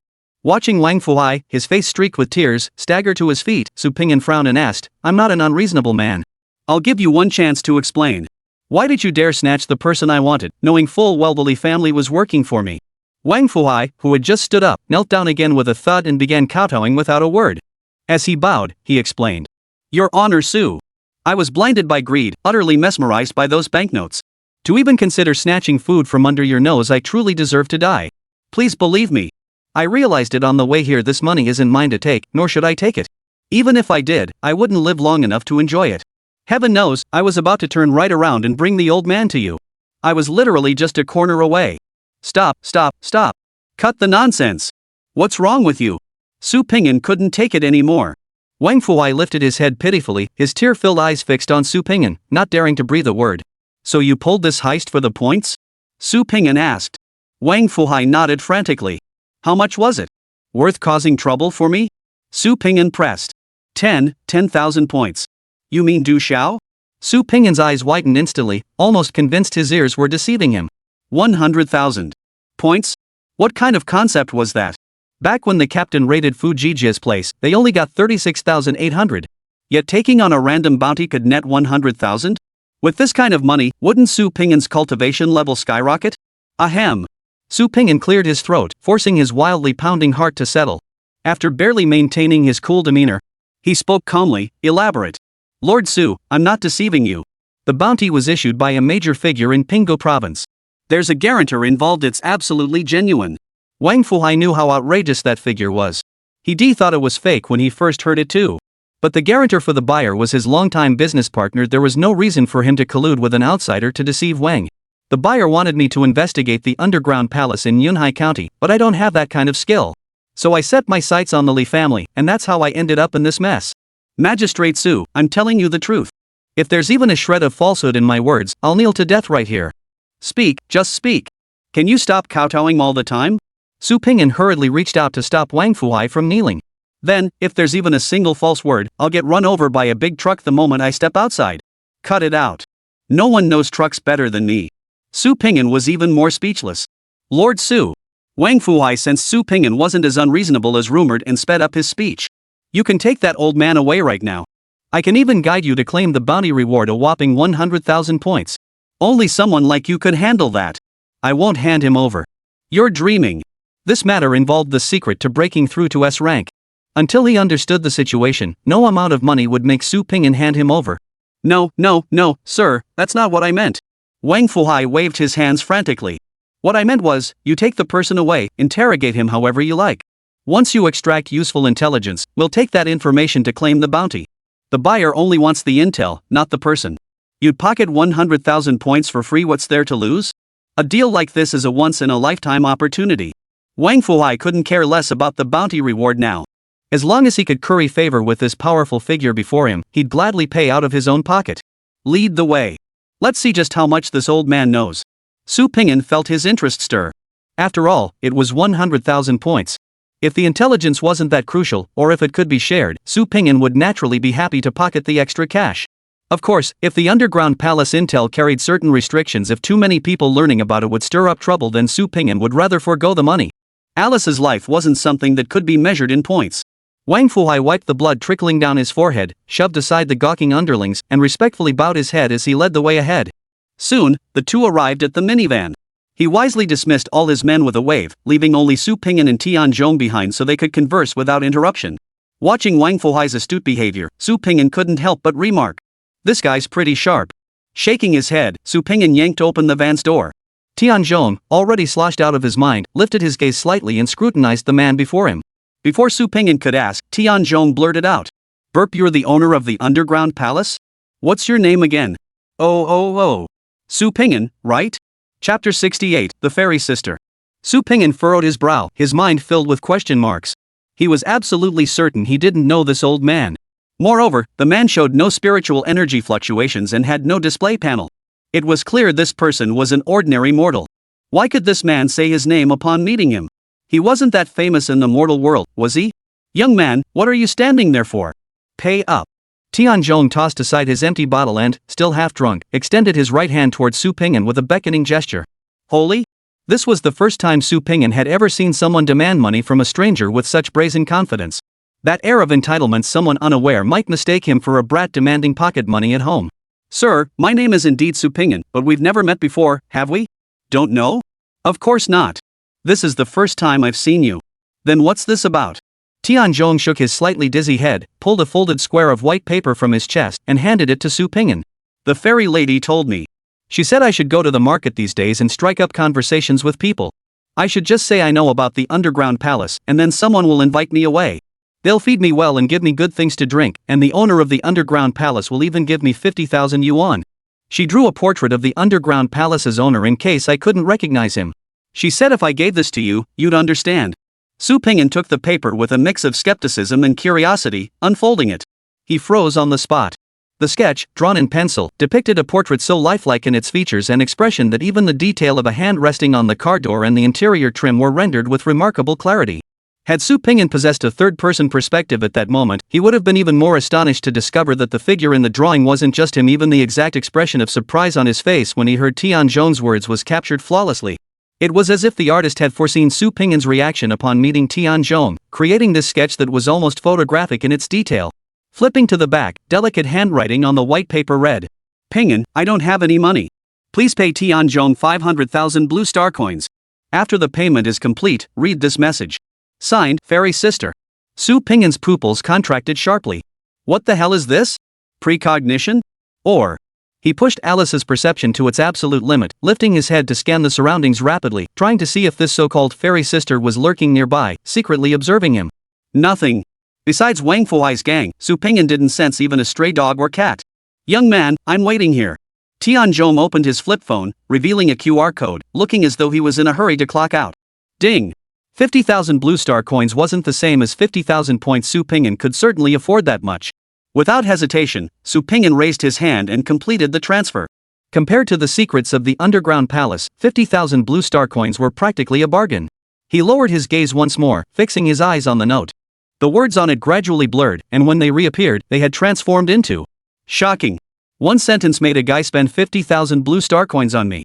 Damn it! Just as Su Pingyan was about to curse, the text on the note shifted once more. Just kidding, he. Su Pingyan. This fairy sister doesn't seem like a serious person at all? Su Pingyan took a deep breath and looked again. There's only one way to break the spirit artifact's lifespan limit. Wait, you're jumping around a bit too fast here, aren't you? You went straight from the underground palace intel to the secrets of the artifact spirit? Are you rushing to get off work too? Su Pingyan had just perked up, but the next sentence froze him in his tracks. Allowing the artifact spirit to possess a body breaks the constraints of lifespan. The artifact spirit possessing its master. Break through the limitations of lifespan? Countless thoughts exploded in Su Pingyan's mind, his grip on the sword tightening violently. He and Alice. Only one of them could live? Tell me, Pingyan. Will you choose your own life, or Alice's? As if reading Su Pingyan's thoughts, the text on the paper refreshed once more. Choose my ass. Su Pingyan stared coldly at the note, enunciating each word deliberately. I want both. This is bull. Su Pingyan had observed Connor more than once. He hadn't seen any interface information on the cat girl. This proved Connor hadn't broken through the lifespan limit by possessing someone else. This fairy sister was clearly spouting nonsense. He tensed his fingers, ready to crumple the paper, when the text shifted again. And this time, it happened much faster than before. No, oh my goodness, I was just joking with you. Actually, there are other ways. The text on this note refreshes based on my reaction? Or, was the note's owner communicating with me in real time through some method? Why did you lie to me? Su Pingyan didn't know if the other person could hear him, so he asked tentatively. I'm just the type who likes to tell little white lies now and then, Omega. 3 black lines slid down from Su Pingyan's forehead. He confirmed once more that this fairy sister was absolutely not a serious person. But since she held the information he needed, Su Pingyan steeled himself and asked, you mentioned other methods. What are they? Find the missing soul of Alice, and she can ascend to true rank. What does that mean? Su Pingyan instinctively held the note closer, afraid to miss a single word. The text vanished once more. This time, Su Pingyan waited a full 3 minutes without receiving a reply. Instead, the note suddenly burst into flames in his hand, reducing itself to ashes. Hey! You disconnect me right at the most crucial moment? May the riddle maker rot in hell, I tell you. Who the hell are you? Su Pingyan clenched the scorched corner of the note and shouted angrily. In the desolate wilderness, no one answered Su Pingyan's demands. With no choice, Su Pingyan tossed the scrap of paper aside, pinning his hopes solely on Tianzhong. Old man, do you remember what the person who gave you this paper looked like? Any distinguishing features? Tianzhong was a straightforward man. He did his job after getting paid and spoke without reservation. You mean that girl? Let me tell you, young man, that girl was something else. Her skin was so white it practically glowed. The moment we met, she introduced herself as Fairy Sister. I've never seen a girl that beautiful in my entire life. A wasp waist, a pert behind, and a head bigger than a thunderbolt. Calling her a fairy was no exaggeration. Breasts bigger than a thunderhead. Su Pingyan noted the key details and pressed further. Can you recall her specific features? I can arrange for a professional artist to sketch her likeness. Can't recall that, son. I was too busy watching the thunderstorm. Just remember the girl was beautiful. Details?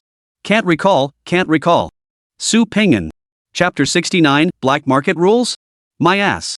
Lord Su's rules are the only rules. After dispatching Wang Fuhai to escort Tianzhong home, Su Pingyan plopped down in the minivan and fell deep in thought. Ever since the Li family had contacted him, Su Pingyan had felt something was off. Logically speaking, no matter how deep the Li family's connections ran, there was no way they could have uncovered intelligence this quickly, intelligence that even official channels hadn't obtained. Now that he thought about it, this wasn't information the Li family had uncovered at all. It had been handed to him on a silver platter by that fairy-like woman. Not only did this fairy sister know Su Pingyan, she also knew Alice. She even knew the specific reason behind his investigation of the underground palace. Though she spoke little, her words contained 2 crucial pieces of information. First, by possessing its master's body, the artifact spirit could transcend the limitations of lifespan. Second, locating Alice's fragmented soul would enable one to break through to the true rank. The first point was easy to verify. A simple check of the lost one's previous registration records would reveal clues. The second point was troublesome. There wasn't a single clue. He'd have to consult Lu Yan first. Lu Yan had broader connections and more experience than him. Perhaps he'd offer some fresh insights. Having settled his thoughts, Su Pingyan immediately reviewed the investigation report from the day the Lost One's mission concluded. Based on footage from the Pingkang District Public Security Team's body camera, the lost individual has been identified as Ji Jiqing, a clerk at the Linhai Branch Archives Bureau. Ji Jiqing acquired a soul artifact via the summoning platform at age 23. Soul artifact form, long sword. Soul artifact grade, E, disappeared 3 years ago without contacting family. Prior to disappearance, had worked at the branch for 9 years with no record of position changes, soul artifact enhancements, or major misconduct. A 000 case. To work at the branch, the most basic requirement is to become an awakened. That means, counting the 3 missing years, Ji Jiqing's soul weapon has been on Blue Star for at least 12 years. If that's the case, the first piece of intelligence the fairy sister provided me is indeed accurate. Of course, we can't rule out the possibility that Ji Jiqing replaced his soul weapon during those 3 missing years, though that seems highly unlikely. If he had the financial means, he wouldn't have gone 9 years without enhancing his soul weapon. Su Pingyan stroked his chin, rapidly reviewing the situation in his mind. Alice, wait for me in the car. I'll be back soon. After a moment's thought, Su Pingyan grabbed his phone and jumped out of the van, not forgetting to give Xiao Jianyang a quick reminder before leaving. Got it. Though Alice didn't understand why her master needed privacy for the call, she obediently nodded. Finding a secluded spot, Su Pingyan dialed Lu Yan's number. He recounted every detail of tonight's events. Silence fell on the other end of the line. After a full 10+ seconds of contemplation, Lu Yan finally spoke slowly. If I'm not mistaken, that paper you mentioned is likely a communication device exclusive to the Demon Suppression Army. It possesses extremely potent anti-surveillance capabilities, making it nearly impossible to crack or trace back. However, it's only used during wartime and hasn't been seen on the market for ages. The claim that soul possession can extend a spirit artifact's lifespan is indeed true. I discovered that long ago. But this notion about souls is entirely new to me. Previously, the widely accepted theory was that advancing to the true realm was necessary to repair a soul. Yet this fairy sister insists that retrieving one's soul is the prerequisite for reaching the true realm. That line of thinking gives me some inspiration. Since I'm currently in the capital, I'll seek out my old comrades and see if I can uncover any clues. Pingyan, the person who sent you that note is likely no ordinary individual. Her talent is either that of a rare prophet, one who foresaw all your reactions to draw your expressions with such precision, or she's an illusionist who planted suggestions on the communication paper to make you react exactly as she envisioned. A prophet? An illusionist? Su Pingyan frowned in confusion.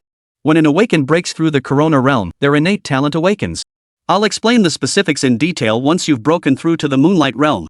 I'll be staying in the capital for a while longer and won't return to Linhai until next month. Keep an eye on your personal safety during this time. I've heard you've been making quite a splash lately, kid. A tree that stands out in the forest is sure to be struck by the wind.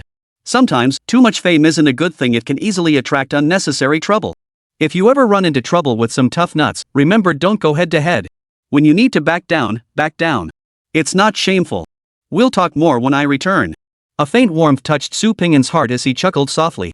Don't worry, Captain. I've got this. After hanging up, Su Pingyan pondered Lu Yan's words as he retraced his steps. The moment he spotted the van, Su Pingyan froze in his tracks. Wang Fuhai had already stripped off his shirt and knelt on both knees, his right arm stretched out straight, a wad of white towel clenched between his teeth. Beside him, aside from one henchman standing with a machete raised, everyone else knelt in unison on either side, as if awaiting Su Pingyan's arrival. Seriously, are you addicted to kneeling or something? It never ends. Su Pingyan was genuinely baffled. What kind of charade was this? Lord Su. Though you chose not to hold it against me, that was your magnanimity. As your subordinate, I must show proper respect. Wang Fuhai removed the towel and declared loudly, by the rules of the underworld, the Li family was acting on your behalf. By intercepting their men, I have disrespected you. I'll chop off my own arm to make amends. Wang Fuhai spoke with righteous indignation, but his mind was sharp as ever. He knew full well that Su Pingyan was merely distracted by the 100,000-point bounty. This didn't mean he'd forgiven him.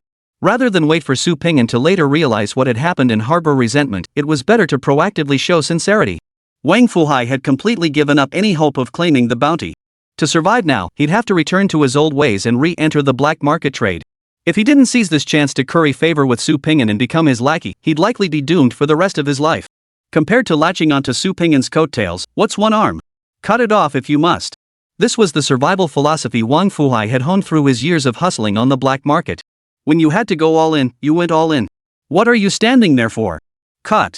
Wang Fuhai bellowed at the henchman holding the blade. Enough. Su Pingyan waved his hand dismissively. What good would it do me to take your hand? I'm not dealing in the black market. Cut the fancy stuff. Take some vouchers to replace your right hand. Only Su Pingyan hadn't yet developed the nerve to speak up. Had Lu Yen been present, he would have stripped Wang Fuhai bare the moment he saw him. No way would he wait until now to speak.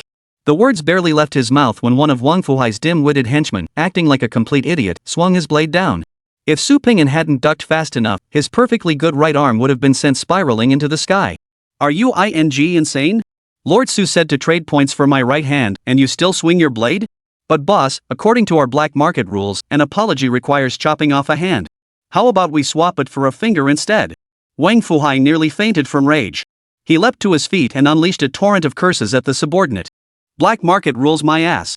Lord Su's rules are the only rules that matter. Got it? You fool. Chapter 70, A Spark Can Ignite a Prairie Fire. Suburbs of Yunhai County. An RV sat parked by the side of a deserted road. Lights blazed inside the vehicle, while outside, two men sipped beer and chatted idly beneath the moon. Brother Pan, who the hell commissioned this bounty job? 100,000 points, wow, I've never seen that much money in my life. Zhong Jichang gazed at the man beside him with envious admiration, his voice filled with wonder. He was the guarantor for this bounty mission, well connected in both Pinggu and Linjiang provinces. Honest and reliable, he served as a trustworthy intermediary. It was largely thanks to his assurances that Wang Fuhai had decided to take the gamble to try turning a bicycle into a motorcycle. Ever heard of the Qi family in Pinggu? Pan Rui leaned back in his chair and stretched comfortably. The Qi family? Zhong Jichang knew Pinggu province just as well as Linjiang, and he certainly knew about that colossal powerhouse. Pinggu province differed from Linjiang. In Linjiang, families of awakened individuals, large and small, existed within every city. But in Pinggu, all unofficial, independent cultivators had no choice but to join the Qi family and follow its unified command. In terms of raw power, the Qi family could almost rival the Pinggu authorities. It was far beyond what small-time operations like the Li family of Linhai or the Wang family of Linhai could even compare to. So this bounty was issued by the Qi family? Zhong Jichang exclaimed in sudden realization. No wonder. Only a monster-level family like that could afford such a sum. You're mistaken, Pan Rui shook his head smugly, showing off. While the Qi family is powerful, their expenses are equally massive. Asking them to cough up 100,000 points in one go would bankrupt them. The real money came from a higher-level big shot. The Qi family is merely the executor. Higher up? Zhong Jichang's interest grew. Brother Pan, spill it, who exactly is this big shot? I wouldn't dare ask, and you're asking? Don't you want to keep your head? Pan Rui shot Zhong Jichang a dismissive glance. I won't ask. Ha ha ha. Zhong Jichang realized he'd crossed a line and quickly laughed it off. As long as I get my commission, I won't pry into anything else. Put your mind at ease. You won't miss out. Pan Rui turned away coldly, picking up a beer bottle from the ground. Fool. You actually believed me when I said 100,000? The Qi family only gave me 10,000 points. You and the Wang family are just small-time players trying to get a piece of the pie? You're just dreaming. Once I get the intel, you're all dead. After silently muttering to himself, Pan Rui raised the wine bottle and downed it in one gulp. Meanwhile, a minivan crept along a suburban road. Lord Su. For half my life, I've drifted like a leaf, regretting only that I never met a wise ruler. If you won't reject me, I'd be honored to call you my sworn father.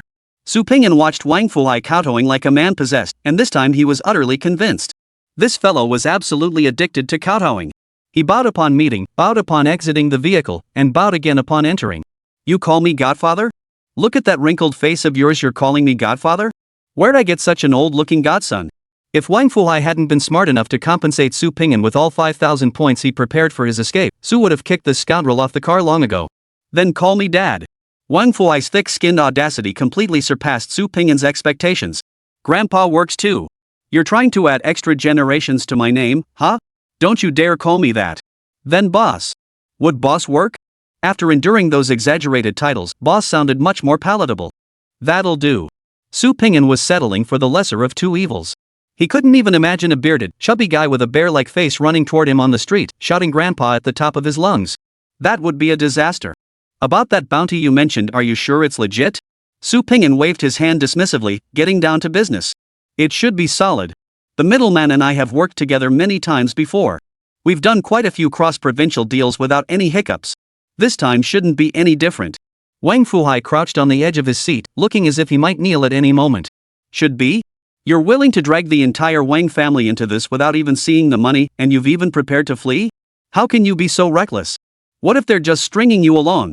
Su Pingyan silently complained in his mind. What choice did I have? That's 100,000 points, enough to buy several Wang families. I couldn't refuse. A deal like this, no matter how risky, had to be taken. Though I'm an awakened one, I know my place. Compared to Lord Su, I'm nothing but a lowly insect. But even an insect wants to control its own destiny, to have a bright future. There's no other way. There's no other way. Wang Fuhai chuckled, hiding his melancholy deep within his eyes, daring not to show it. Su Pingyan stared at Wang Fuhai expressionlessly. After several seconds of silence, he spoke in a flat tone, people are people. There's no such thing as ants or non-ants. To me, ordinary people and awakened ones are all the same.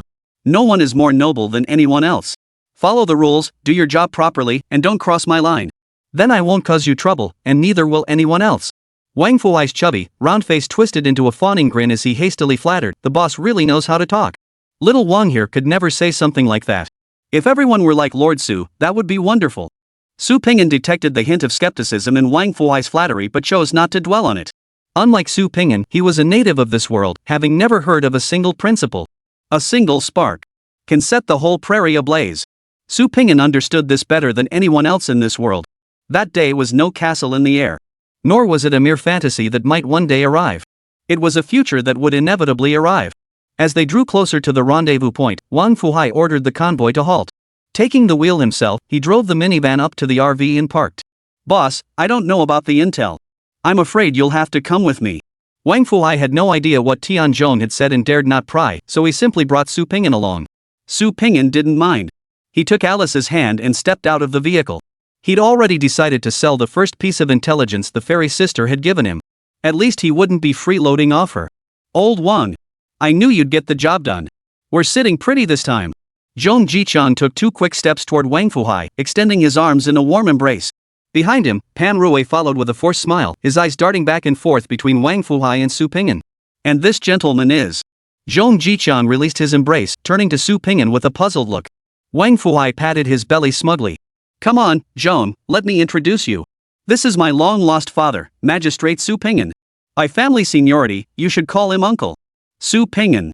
Chapter 71, 100,000 points to buy your dog's life. You're taking advantage of me, aren't you? Zhong Jichang knew Wang Fuhai's temper all too well. He smiled and greeted Su Pingyan, though the name felt strangely familiar. He'd been operating in Pinggo province lately and hadn't returned to Linjiang province for a while, so suddenly he couldn't quite place it. Gentlemen, care for a drink? Pan Rui handed over 2 chilled bottles of beer, interrupting Zhong Jichang and Wang Fuhai's small talk. Wang Fuhai grinned as he took one, popped the cap with one hand, and offered it to Su Pingyan with both hands. We're here to discuss business. No drinks for us. From the moment Su Pingyan first saw Pan Rui, he sensed something peculiar about the young man's gaze. His expression was far too calm. As a buyer, even if he was loaded, he shouldn't be this composed. That was 100,000 points, not 100,000 blue star coins. After paying such a hefty sum, he showed no interest in intelligence upon meeting, no hint of regret, and instead tried to get people drunk first? Something just didn't feel right about this. With doubt swirling in his mind, Su Pingyan naturally declined the drink Pan Rui offered. Brother, you see, I'm the kind of guy who likes to make friends first, then do business. If you don't drink, you're not giving me face. If you won't give me face, I won't do business with you. Pan Rui lifted his chin slightly, his expression instantly turning cold. No, no, no. Oh dear, my father doesn't drink much anyway. Boss, please don't take it personally. I'll drink for him. Boss, I'll take my leave. You guys carry on. Just as Wang Fuhai spoke, a large hand clamped down on his wrist, halting his motion to raise the bottle. Snatching the bottle, Su Pingyan tossed it behind him. Crack! Crack! As the shattering sound of broken glass echoed, Su Pingyan spoke coldly, I'm not giving you face anymore. So what? You? Pan Rui narrowed his eyes, grinding out the words through clenched teeth, don't want the bounty anymore? You're the one who wanted the intel. Now I have it. If you're willing to pay, we'll do a straight cash for info deal. Don't try to pull that money talks bull with me. I'm not buying it. Hand over the cash, and I'll give you the intel. Money for goods, no questions asked. No money? Shut up and get lost. I'll pretend I never saw you tonight. Keep acting tough with me, and I'll make you fly. Su Pingyan was genuinely tempted by the bounty. But that was only on the premise of a fair deal. He had his own way of playing fair. When it came to acting tough and putting on airs, Su Pingyan was even tougher than him. Those who paid and thought they were the client, entitled to boss people around from on high, every last one of them was a complete moron. Su Pingyan wasn't about to indulge them. Pan Rui clearly hadn't anticipated this turn of events. He was a big shot in Pinggo province, after all otherwise, he wouldn't have dared take on the Qi family's assignment and come to Linjiang province to handle business. Pan Rui wasn't like those medicine jars who relied on pills to boost their abilities. He genuinely possessed some cultivation talent. If not for his thick criminal record, he might have secured a cushy government job long ago. As fellow Moonlight Realm cultivators, he could easily crush Zhong Jiqiang and Wang Fuhai in a 1-on-2 fight. As for that Starglow Realm loudmouth, he hadn't given him a second thought from the very beginning. Well, in all my years in business, I've never met anyone who talks to me like that. You want to know what happens when you don't give me face, huh? I'll show you exactly what happens. Pan Rui suddenly grabbed the wine bottle and smashed it to the ground. Crash! The bottle shattered, and figures darted into motion. Pan Rui had just performed a modern-day signal by smashing the bottle. A dozen Moonlight Realm awakened ones charged in from all directions, clearly having been lying in wait for quite some time. Brother Pan!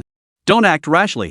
Zhong Jiqiang, acting as mediator, saw the situation escalate and quickly stepped between the two groups, raising his hands in a plea. The young ones don't know any better. Give them a chance. We're all just trying to make a living. No need for guns and knives, let's not ruin our relationships. Fu Hai! Don't just stand there. Quickly talk some sense into him. Persuade? Persuade your ass. Wang Fuhai snorted dismissively. Zhongqiang, have you been living too comfortably these years that you can't even read the situation? Can't you see? That bastard never intended to do business with us. The son of a wants to double-cross us.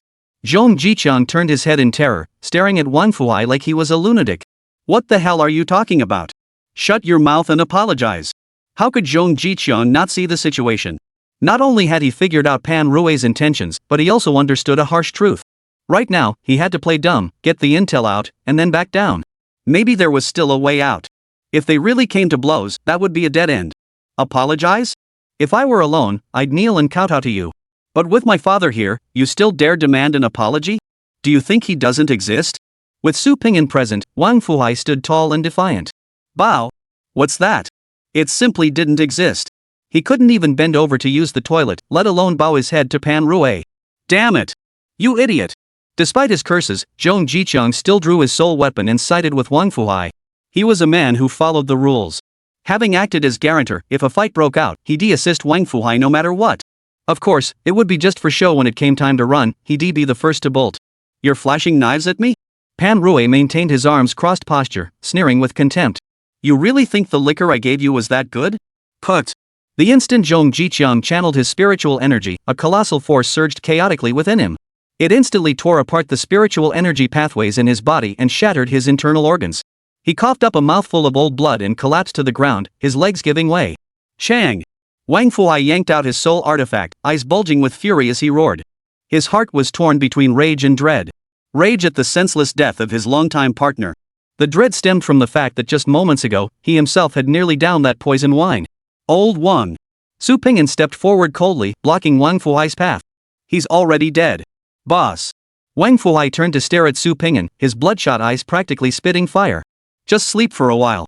When you wake up, it'll be over. Before Wang Fuhai could react, a tremendous force struck him. He flew backward like a cannonball, soaring through the air for over 10 seconds before landing heavily on a roadside haystack. To avoid accidentally kicking old Wang to his death, Su Pingyan had asked Alice to deliver that final blow. Switching back to his own body, Su Pingyan calmly looked at Pan Rui. Under normal circumstances, you would have been dead the moment you smashed that bottle. For the sake of the points, I'll give you one chance. 100,000 points to buy your worthless life. Pan Rui's crew hadn't yet recovered from the shock of watching Su Pingyan kick Wang Fuhai across the room. Hearing Su Pingyan's words, Pan Rui found it laughable. He'd seen his share of lunatics, hotheads, and idiots who couldn't read the situation. But someone this crazy and this dumb? Was a first. Is this your last words? It's fine. Once I've extracted the information about the underground palace from you, I'll give you another chance to speak. Pan Rui's face remained cold as he waved his hand sharply at his subordinate. Take this kid down. The ratings are in. Thank you all for your support, please give it 5 stars. Deeply grateful. Chapter 72, Using Forbidden Arts in Front of Me? Do you even know what you're doing? Pan Rui's gang clearly had plenty of experience bullying the outnumbered, working together with seamless coordination. At the command, 3 figures immediately broke away from the crowd, forming a triangular formation as they charged toward Su Pingyan. Simultaneously, 2 awakened individuals behind him crept silently, lowering their footsteps to slip into Su Pingyan's blind spot. The rest remained at the perimeter both to prevent overcrowding that would hinder their maneuvers and to seal off every possible escape route for Su Pingyan. For ordinary awakened ones, let alone those at the Starlight Realm, even those at the Moonlight Realm facing such an ambush would send chills down their spines, leaving them unsure of any escape. Unfortunately for them, the target of Pan Rui's ambush. No ordinary awakened. Fancy tricks. Sword raised, arm swung. Forbidden technique. Crimson breathless / first form. Crimson sword energy erupted toward them. The three awakened ones tasked with frontline distraction were closest and were instantly pulverized into pulp. A drizzling mist of blood rained down from the sky. Like spilling a bottle of red ink on a pristine white tabletop, the earth was instantly dyed a deep crimson. Holy, this kid's going all out. No mercy. Kill him fast. After a split-second hesitation, the two ambushing from behind clenched their eyes with fury, shouting almost in unison, "Forbidden technique! Forbidden technique!" Crimson breathless / first form. Before they could finish speaking, Su Ping'an had already whipped his sword around. A crimson blade of energy sliced through the air like a crescent moon, cleaving both attackers clean in half at the waist. Their upper halves continued forward with momentum, tumbling twice across the ground before finally coming to a halt. Using forbidden techniques in front of me? Do you even know what you're doing? Su Ping'an muttered with utter disdain. He's unleashed 2 forbidden techniques already. Retreat! Pan Rui was a desperate man himself, no stranger to forbidden techniques. His experience in dealing with them was extensive. He knew the most crucial thing when facing such an enemy was to avoid being stubborn.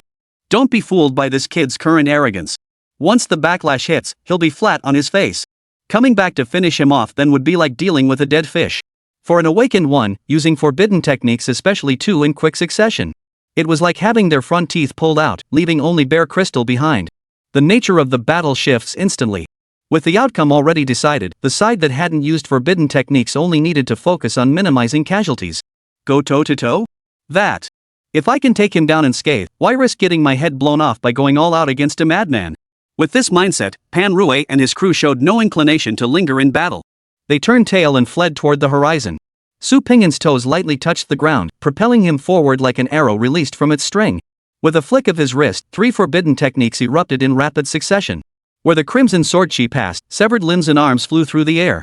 Even the ground was plowed with 3 deep gullies, like scratches clawed out by some colossal monster. Damn it! Brother Pan!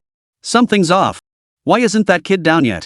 He must have swallowed some pill to delay the backlash. But the way he's going, even the strongest pill won't hold out. He won't be able to unleash another shot. Forbidden technique. Crimson breath-cutting / first form. Before Pan Rui could finish his thought, a demonic growl echoed from behind.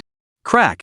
The subordinate who'd been talking moments ago had his entire upper body obliterated right before Pan Rui's eyes. Bleached white bones were exposed to the air, while the averted flesh was covered in scorched marks. Don't panic. I misjudged earlier, but this time I won't be wrong. That bastard, absolutely, definitely, for sure, guaranteed, won't be able to fire another. Forbidden technique. Crimson breathless / first form. Crimson sword energy pulverized 2 awakened while simultaneously slicing a parked RV in half. Along with the vehicle's lights, the lives of 2 awakened ones were extinguished. Brother Pan. We can't run anymore. If we keep fleeing, the rest of us will die. Let's turn back and fight him. Yeah, Pan. That mad dog's about to bite the dust. It's unfair to die for a dying man. The 2 remaining henchmen panicked. They no longer trusted Pan Rui's words. What if Pan Rui made another misjudgment? Their own lives would be over too. Damn it! We'll take him on later. Pan Rui was furious. So what if it meant risking their lives? As if anyone else wouldn't. Seeing Pan Rui and his 2 companions halt, Su Ping'an also slowed his pace. His arms still rose with precise control, sword raised. But this time, he said nothing. This kid's really done for. He can't unleash his forbidden technique anymore, he's already. Pan Rui's excitement hadn't even faded when his pupils suddenly contracted. 2 crimson sword chi streaked past him on either side, slicing the last 2 henchmen into mincemeat. You bastard! You shouted when you cast forbidden techniques before, why didn't you shout this time? Have you no shame left? Pan Rui's guard shattered completely. Su Ping'an lowered his sword to the ground, advancing step by step, his expression unchanged. My throat's dry. I didn't feel like shouting. Is that a problem? Besides, it's my forbidden technique. I'll shout if I want to, and I won't if I don't. What business is it of yours? You. Just as Pan Rui was about to curse Su Ping'an's female ancestors, he saw the other raise his arm and swing his sword once more. Forbidden technique. Crimson breathless / first form. Pan Rui, caught between panic and confusion, swallowed his rage and desperately unleashed his forbidden technique. Forbidden technique. Eclipsing moon escape. A misty vapor seeped from Pan Rui's body, enveloping him entirely. The invisible sword chi passed right through his chest, striking only air and having no effect whatsoever. Oh ho, a defensive forbidden technique? Su Ping'an raised an eyebrow with interest. Oh ho my ass. You clearly didn't use a forbidden technique, so why the hell are you shouting nonsense? I was afraid I might kill you, Su Ping'an replied calmly. Damn it! Pan Rui felt like 10,000 wild horses were galloping through his mind. His current state was excruciating. If he dispelled the forbidden technique, the backlash would hit him immediately. Without the ability to move, he'd be dead meat. But if he didn't release it, the backlash would only keep piling up. Either way, he was doomed. Dissolve the forbidden technique first. Su Pingyan calmly sheathed his sword, adopting a conciliatory posture. I already said it earlier, 100,000 points for your worthless life. That offer still stands. Though Pan Rui didn't trust Su Pingyan to his very core, he had no choice. Continuing the forbidden technique meant certain death, while releasing it and negotiating offered a sliver of hope. Between certain death and a faint glimmer of hope, Pan Rui's survival instincts ultimately chose the latter. Put. The moment the forbidden technique dissolved, Pan Rui's legs buckled beneath him. He collapsed to his knees and coughed up a large mouthful of blood. This time, he had channeled the forbidden technique for far too long. The backlash that struck him nearly took half his life. Su Pingyan looked down at Pan Rui with an air of casual indifference. Is that really necessary? Casting a forbidden spell and making yourself cough up blood? Forbidden techniques? Anyone with hands can do them, right? Chapter 73, No horse grows fat without night feed, no man grows rich without windfall. What does casting a forbidden spell and making you spit blood even mean? What do you mean, isn't a forbidden technique just something anyone can do? Do you know why forbidden techniques are called forbidden? Because they'll cost you your life. That's why they're called forbidden arts, damn it. If Pan Rui weren't so damn weak right now, he'd have stood up and taught Su Pingyan a proper lesson. Give you the money, and you, really, will let me go? Pan Rui deliberately slowed his speech. He was now fish on the chopping block, utterly powerless to resist. His last hope rested solely on the backlash Su Pingyan would suffer after casting the forbidden technique. Only by stalling until then would he have a chance to survive. Su Pingyan wasted no words. He raised his long sword and thrust it toward his own liver. That natural, almost effortless motion left Pan Rui utterly dumbfounded. What the hell? Was there really someone in this world who deliberately practiced stabbing themselves? Why are you so skilled at this? Piercing his liver was excruciatingly painful, but Su Pingyan didn't want to waste time. He stated bluntly, you saw it yourself. I unleashed over a dozen forbidden techniques, and now I've stabbed through my liver. If I pull the sword out, I'm as good as dead. Just hand over the money, and our grudge is settled. We'll each go back to our own homes and mothers. If you don't pay up, I'll pull the sword even if it kills me and take you with me first. Pan Rui hesitated for a full 10 seconds before finally catching up to Su Pingyan's logic.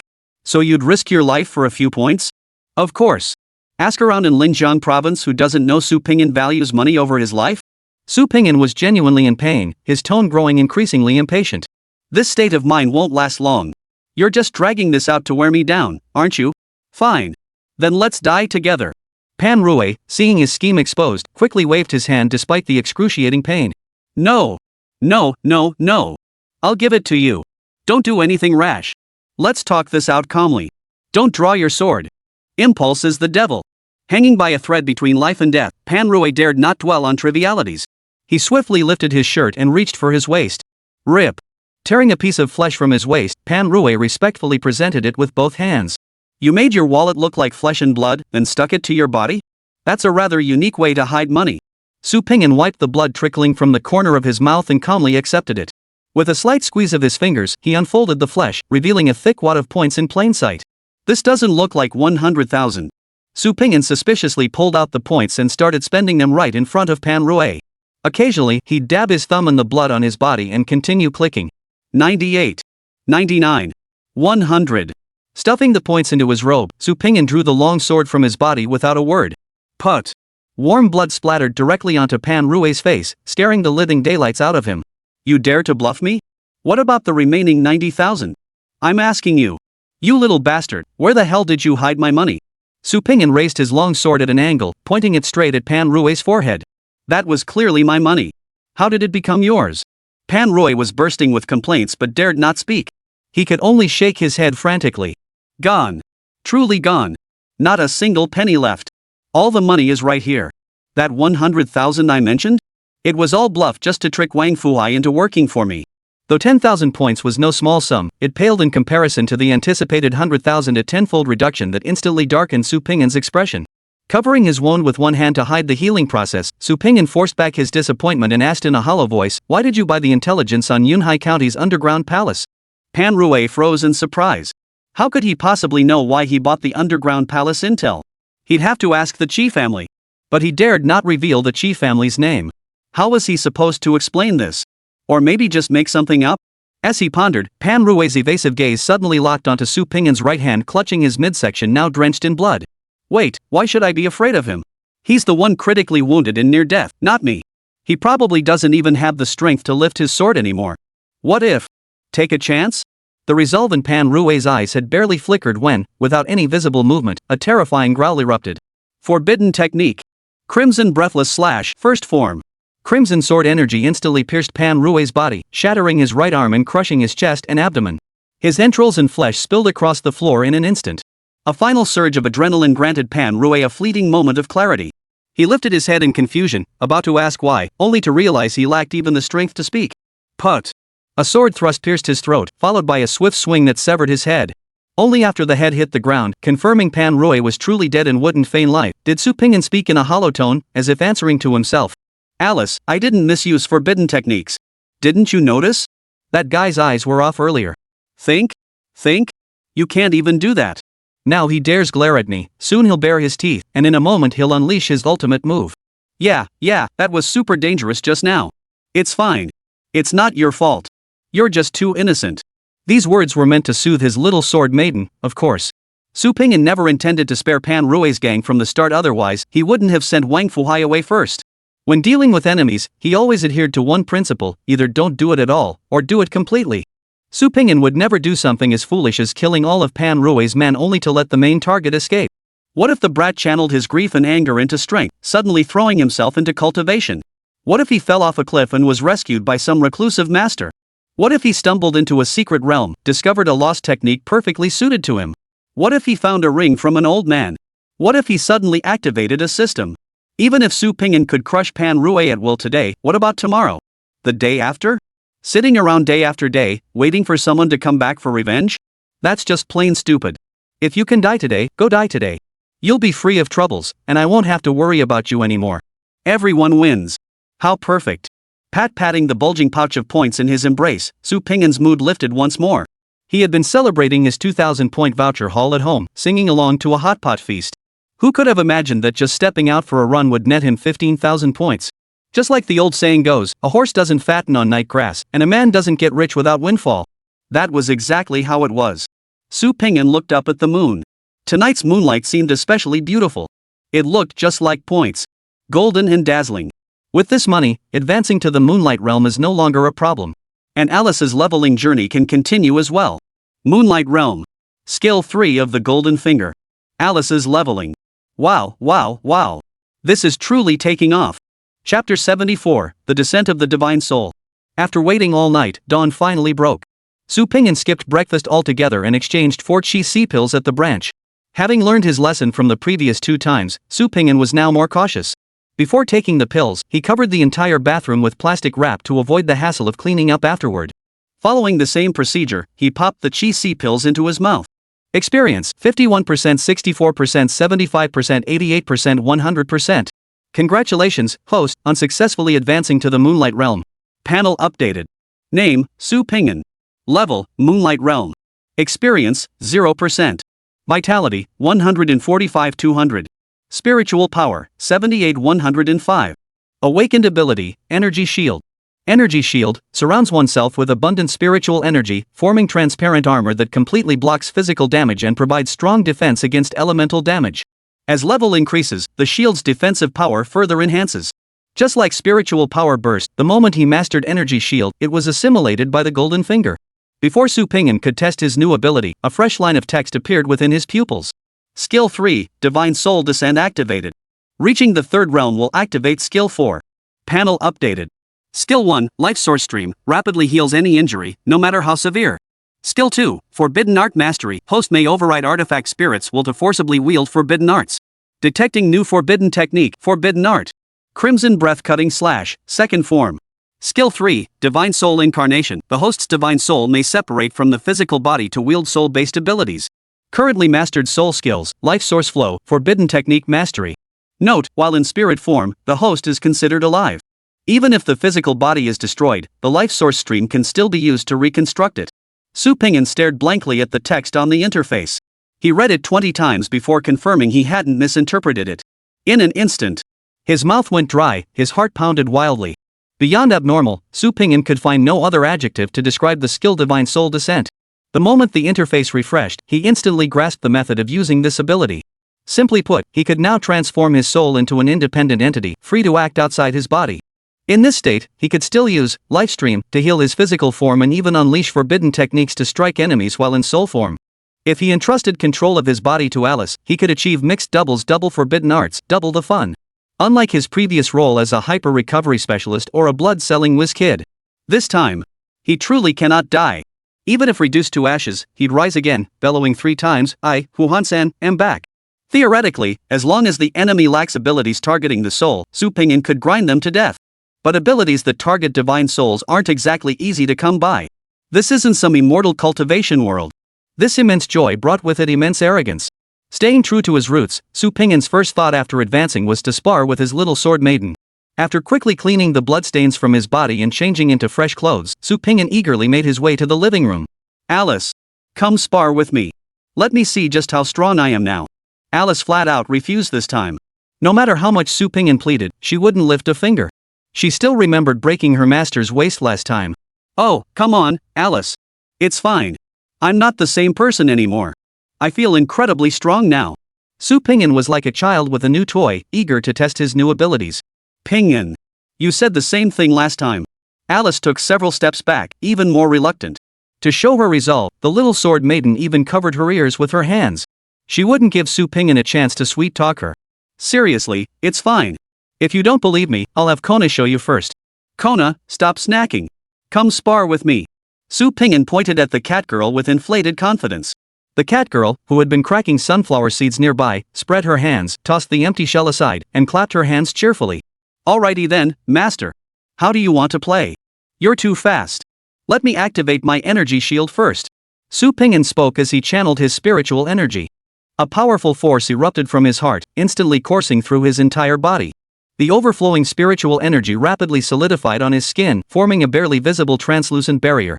As long as Su Pingyan's spiritual energy remained unspent or the damage exceeded his energy threshold, the shield would absorb the impact. "I'm ready. Kona, bring it on." Su Pingyan took a deep breath, striking a pose that flexed his muscles, his eyes brimming with anticipation. "Gotcha." The next second, Su Pingyan's pupils suddenly contracted. In his final vision, he saw only adorable fangs, a joyful smile, eyes brimming with anticipation for play, and arms bent backward. And then, a sonic boom. Smack. Su Pingyan's energy shield shattered like paper, the pink fist piercing right through it and tearing a gaping hole in his skull. The powerful fist wind followed, hurling Su Pingyan's body backward, crashing straight into the bathroom. Suspended in midair, Su Pingyan stared at his nearly transparent hands. It took him a full 2.5 seconds to finally snap out of it. "Holy! Did Kona just punch my soul right out of me?" "Pingyan! Master!" 2 heart-wrenching cries rang out one after the other. To prevent Little Sword Maiden and Little Cat Maiden from doing something foolish, Su Pingyan hurriedly repaired his body and slipped back inside. "Don't cry, don't panic. It doesn't hurt at all." After all, it was a newly grown brain, still not quite sharp. Su Pingyan pressed his forehead, unable to stand for a long while. His vision was filled with stars, and 4 overlapping figures seemed to dance before his eyes. It felt like a lingering hangover, head heavy, feet light, everything blurred in double. "Pingyan, you. I clearly saw your head get smashed flat. Why? Just a minor scratch. You know me, I'm tough as nails. Master. I'm sorry. I didn't realize you were so weak. I'll never do it again." Hey, Kona, that stings." "Pingyan, look behind you, those white bits, is that brain matter? Are you really okay?" "You're mistaken, Alice. Probably just some of the milk I drank this morning coming back up." "But Pingyan, we had porridge for breakfast. Porridge digests into that color." "Don't worry, I'm fine." Su Pingyan took a full 5 minutes to gradually recover. Seems like the tactic of wearing down opponents with infinite revives needs a slight tweak. During the brain-growing phase, forget combat, even basic movement was a struggle. From now on, if I must use it in battle, I'll keep my soul drifting farther away. Only after the new brain is fully formed will I make my heroic entrance. Resurrecting directly on the spot would turn him into a brain-dead idiot right then and there. It was just dumb. Chapter 75, Crimson Breathless/second form long chapter. Lazily sprawled on the sofa, Su Pingyan gradually adjusted to his new brain. Glancing over, Alice's tear tracks still streaked her face. Wiping them away, Su Pingyan quickly changed the subject. "Alice, what's the difference between Crimson Breath/Form 2 and Form I?" The worry in Alice's eyes hadn't faded yet, now tinged with a hint of confusion. Pingin, how do you even know there's a second form of Crimson Breath Slash? Haven't I told you many times? I'm cheating. Su Pingin had no intention of holding anything back from his little sword maiden. He simply couldn't explain the mechanics of his cheat code himself, so he could only be honest. Alice didn't grasp the meaning of cheating, but she accepted that her master was incredibly powerful. Cheating must mean being super awesome. Sitting up straight, Alice sniffed and said earnestly, Pingin, the power of the second form far exceeds that of the first form, but it requires charging to unleash. The longer the charge, the heavier the burden on the body. With your recovery abilities, Pingin, Form 1 is more than sufficient for most battles. There's really no need to risk using the more dangerous Form 2. Who learns a new skill and doesn't use it? Besides, I've advanced to the Moonlight Realm now, right? I'm practically terrifyingly strong now, okay? Don't even mention physical strain. If you asked me to risk my life for a big move, I wouldn't hesitate. Su Pingin knew his little sword maiden well. No matter how many times she witnessed it, Alice would still worry like crazy whenever he used forbidden techniques. It's like that stubborn insistence your mom has making you wear thermal leggings even when you're perfectly fine. Su Pingin didn't dwell on it. After all, his little sword maiden was a piece of cake to placate. If push came to shove, he'd just make up another excuse. All minor issues. While Alice was cooking for the little cat girl, Su Pingin began researching Alice's advancement requirements. Regardless of the missing soul's mystery, advancing to true rank required first elevating Alice to S rank. The Chi-Si pill had cost 4,000 points, leaving Su Pingin with 13,000 points remaining, a time when he was flush with cash. Without even glancing at the lower tier enhancement cores, he clicked straight into the highest grade option. Text popped up. Similar to the previous enhancement, the E-rank sword maiden could still only use 3 types of enhancement cores. However, the purple enhancement core required to upgrade from E rank to D rank was significantly more expensive. The price had risen to 6,500 points. Yet the attribute boost only increased by 5%, reaching 30%. From a cost-effectiveness perspective, this was undeniably poor value. After all, no sane person would spend 6,500 points to upgrade an E-rank sword maiden. This time, Su Pingin didn't see any strange comments in the discussion section. No weird comments, huh? Don't worry, they'll show up soon enough. Without hesitation, Su Pingin placed his order and reserved the enhancement array's usage time. Time flew by. Whether it was because the enhancement array was currently idle or Su Pingin's reputation was simply too formidable. Though he'd seen the notification that morning stating the reservation was confirmed but required a 2-day wait, by noon, the logistics department had already called to inform him the array was available for use. Without delay, Su Pingin took Alice's hand and hurried to the branch office. A row of staff members stood waiting respectfully, showing not a hint of impatience despite Su Pingin arriving slightly later than his scheduled time. Looking at their respectful smiles, Su Pingin couldn't help but recall a saying. When you're weak, you're always surrounded by petty people who pick fights over every little thing. But once you grow strong, your surroundings fill with cheerful smiles. Everyone seems to become magnanimous, treating everything as trivial and easily negotiable. He felt a wave of emotion. Su Pingin didn't put on airs. He nodded to the staff, signaling they could begin. After all, this wasn't her first time entering an enhancement array. Little Sword Maiden felt less anxious and more composed, obediently following the staff's instructions as she checked various data points within the array. With nothing else to do, Su Pingin took the opportunity to familiarize himself with his divine soul state. This differed from his previous possessed state. Su Pingin now possessed arms and legs, appearing almost identical to his original self in appearance. His movement was no longer restricted. As long as he didn't stray too far from his physical body, he could control his divine soul to dart back and forth through the air, completely undetectable to outsiders. Whether passing through walls or people, it caused no disturbance to the outside world. Maintaining this state, lurking stealthily in a corner to unleash a forbidden technique upon you. That would be impossible to defend against, even for a god. A combo of invisibility and wall walking, ha! 2 hours had passed. Alice pressed her hand to her chin, looking puzzled at her master. Ever since completing the enhancement, her master had been in a cheerful mood. While leveling up was certainly cause for celebration, she hadn't been this excited the last time she entered the enhancement array. What on earth was going on? The awakened black market of Linhai City. Wang Fuhai plopped down into an armchair, directing his subordinates at work. Box after box of sealed metal containers were hauled out from the corners by his men, neatly stacked in the center of the warehouse. He began notifying each client to come collect their share. These were contraband goods he stored for various clients. Wang Fuhai never inquired about their contents. That was the unwritten rule of the trade. In the past, he'd simply collect payment and handle the job, never concerning himself with who his partners were. As long as the money was right, everything was fine. But things were different now. Having sworn allegiance to his godfather, he could no longer engage in these shady deals. If he got entangled in unnecessary trouble, he could have simply packed up and left before the world was vast, after all. But now, with his godfather, if he got into trouble over this, how could he ever show his face to him? With a powerful patron to lean on and a chance to walk the straight and narrow, who would choose to take the crooked path? Wang Fuhai had made his decision. From now on, the black market for awakened individuals in Linhai would operate by the book. Anything the authorities forbade was absolutely off limits. Every transaction would be documented with invoices, aiming to become a major taxpayer by year's end. Given his relationship with his godfather, he might even land an unofficial government position. Wouldn't that make him practically half an official? While his mind mapped out the future, his hands and feet never stopped working, and he kept at it all afternoon. Just when he thought he could finally rest, a major job came in. The buyer was a member of Chen Min's team, offering 5,000 points up front. The job itself was simple: just borrow Wang Fuhai's smuggling channels. In the past, Wang Fuhai would have been over the moon at such an offer. But fresh off a double cross himself, he was now at his most timid and fearful. Hearing someone offer 10 times the market price, his first thought was, could this be another double cross? Faced with such a juicy offer, he couldn't bring himself to turn it down. After much deliberation, he decided to take it. This time, though, he played it smarter. He arrived at the designated meeting spot ahead of schedule, prying open the cargo containers early to inspect the goods. He wanted to see exactly what was being transported before deciding whether to proceed with the deal. Wang Fuguei and his crew located the large truck parked by the roadside at the designated address. Confirming it was unattended, they silently opened the cargo compartment and discovered box after box of tightly sealed metal containers. The moment they pried it open, a sickening stench of blood assaulted their nostrils, immediately making 3 of the henchmen gag and vomit. Dismembered bodies, severed arms, and severed heads slid out through the open box doors, spilling onto the ground in a chaotic heap. Wang Fuhai froze in place. Only when the stench of blood seeped into his nostrils, stinging his eyes until tears nearly welled up, did he abruptly turn his head. Before he could shout a retreat, a somewhat familiar voice sounded behind him. Wang Fuhai, you've always been reliable. You never pry into our clients' secrets. That's why I chose you for this deal. Why are you being so unreasonable this time?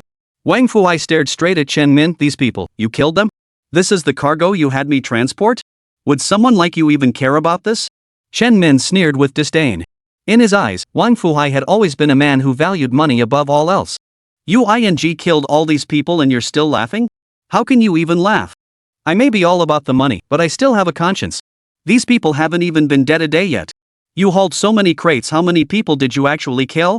Chen Min's smile gradually faded. The people in the cargo hold were originally intended as fodder for the bloodthirsty alien creatures kept by the Liu family. Who could have imagined Fu Jijia would vanish without a trace, leaving this hot potato in his hands? Logically, the best course would be to kill them immediately and bury them on the spot to destroy the evidence. But after losing Fu Jijia, Chen Min and his crew suddenly found themselves strapped for cash. The crew, accustomed to living lavishly, collectively pressured Chen Min to find a buyer and sell the cargo as a package deal.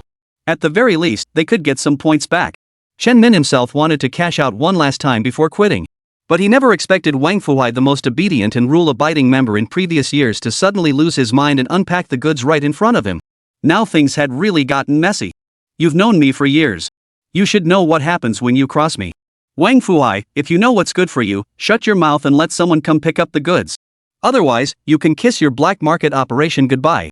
I guarantee you won't have a place to stand in Linhai City, or even the entire Linjiang province.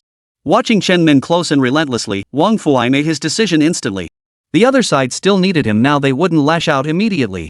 If he was going to run, he had to do it now. You're tough. You're powerful.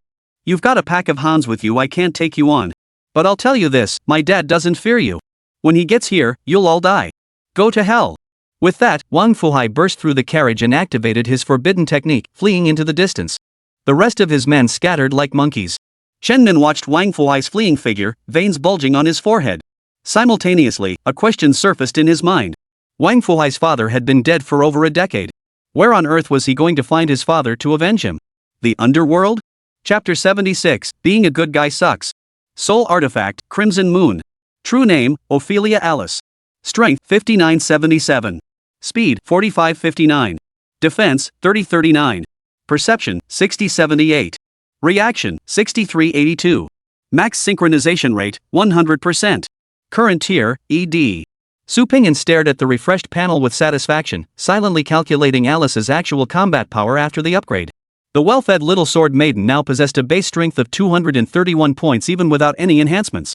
Combined with his spiritual energy burst, that meant a staggering 693 points. Indeed, with his own advancement to the Moonlight Realm, Su Ping'an's spirit power burst enhancement had once again increased, now reaching 200%. According to the official app's description and discussions among Awakened on forums, the disparity in strength between awakened individuals largely manifested in the skill spiritual power burst. Those who relied solely on pills to boost their power could only achieve a maximum 100% amplification even at the peak of the Moonlight Realm, much like Fujijia back then. Only true geniuses could achieve a 200% boost as early as the initial stages of the Moonlight Realm, or even the late stages of the Starlight Realm. This is the fundamental reason why those monstrous newcomers can challenge opponents several tiers above their level. In this regard, the assimilation ability of the Golden Finger becomes exceptionally crucial. Whatever abilities Su Ping'an acquired during advancement, he could master them instantly and achieve perfect proficiency. To borrow cultivation terminology, while others were still progressing through the stages of initiation, minor mastery, major mastery, and perfection, he would already be at perfection, perfection, perfection. Closing the interface, Su Ping'an stretched lazily on the sofa. He had it all planned out tonight. Come hell or high water, he would inspect little Sword Maiden in his divine soul state, to see if Alice had obediently changed into her maid outfit after he fell asleep. Ring ring. Just as he was making his plans, the phone rang. He picked up the phone, and immediately heard frantic shouts on the other end. Godfather! Help me! Chen Min, that bastard Chen Min killed a whole truckload of ordinary people and is trying to smuggle them out of Linhai City right now. That bastard tried to cut me out of the deal, and I caught him red-handed. Now he's trying to kill me. Boss! I've sent you my location. I can't hold out much longer. Chen Min? The captain of that special operations team? Damn it! No wonder I knew he wasn't a good guy the first time I saw him. Without a word, Su Ping'an grabbed Xiao Jianyang's hand and dialed the number on his phone. The phone rang just once before Li Yan's voice came through. Sir Su, what are your orders? Send me intel on every member of Chen Min's squad and pinpoint their exact locations. They're also special operations team personnel. Don't use official channels to track them down. We don't want to alert them prematurely. Got it? I want every single person. Hanging up, Su Ping'an had already sprinted to the garage. Chen Min, huh? Last time it was your team causing trouble, and I let it slide. This time it's you causing trouble, huh? When the top beam is crooked, the bottom beams are bound to follow. If this incident is confirmed, your entire team will be finished. Wang Fuhai hid nervously in the grass, occasionally wiping the blood trickling from the corner of his mouth. Casting forbidden spells twice in 2 days had left him feeling the pressure mounting. As for the minions he brought along, he didn't give them a second thought. Those little bastards were sharp as tacks. They might not be reliable when it came to getting things done, but when it came to making a clean getaway, they were all professionals. Staring intently at the road's end, Wang Fuhai dared not blink. 2 henchmen under Chen Min's command were already closing in on him in a fan formation, their search for his hiding spot nearing its end. Wang Fuhai never imagined that after spending his entire life in the black market relying on brutality and violence, his first attempt at being a good person would land him in mortal danger. Indeed, being a good person is no easy feat. He took a deep breath, ready to charge out and fight for his life. Suddenly, a heavy weight settled on his shoulder. Cold sweat instantly soaked through his back, nearly scaring him to the point of wetting himself. Wang Fuhai, we've worked together before. Why so nervous? The boss sent me to deliver a message, just do what you're told. You'll get every penny you're owed. Wang Fuhai swung his knife behind him. Bull! Things have gotten this far, and you still expect me to deliver? Do you think you'll spare my life after I'm done? Do you take me for a fool? Clang! Blades clashed, sending both men staggering back several paces. The loud clang caught the attention of the other 2 awakened. Soon, Wang Fuhai was surrounded by all 3. What's the deal? Without Wang Fuhai's connections, shipping the goods out would be too conspicuous. If we get caught, forget about the points, we might not even keep our lives. There's no Fujijia to clean up our mess now. How about we just scrap this job? Kill the guy and be done with it. Then set the truck on fire, problem solved. Back out? After getting this far? You think we can just walk away? He's just a lone cultivator, no connections, no backing. I don't buy he's that tough. We'll subdue him first. I've got plenty of ways to make him bend. Let's do him in. The 3 men discussed their plan right in front of Wang Fuhai. Soon, greed overwhelmed reason. Their gazes toward Wang Fuhai grew increasingly cold and ruthless. Damn it! Who says I have no backing? Wang Fuhai suddenly grew defiant, catching the trio off guard. Today, I'll show you what it means to kill as easily as drinking water, to punch the moonlight and kick the sun's corona, unmatched in this world, invincible for all time. Today, I'll show you what it means to grasp the sun and moon, pluck stars from the sky, a man without equal in this world. Listen up, all of you. Wang Fuhai stood tall, chest puffed out, and let out a piercing howl to the heavens. Father! Come! Come on! Come! Come! The resounding cry echoed through the grove in successive waves. As the last echo faded, one of the squad members swung his leg up and kicked Wang Fuhai hard, sending him flying backward. "What the hell are you wailing about? Your old man's been dead for years, what the hell are you doing here?" calling his soul back. Wang Fuhai rolled on the ground a dozen times before finally coming to a halt. Seeing he hadn't intimidated the other man, he instinctively tried to crawl up and kowtow. After all, his phone was still tracking his location. If he could just stall until his godfather arrived, all this humiliation wouldn't matter. Just as he rose to his feet, before Wang Fuhai could kneel, a cold voice cut through the air. "Xiang Weitao?" The awakened individual who had just attacked froze in surprise. He turned toward the voice. A figure clad in a red and black uniform had silently approached the edge of the battlefield.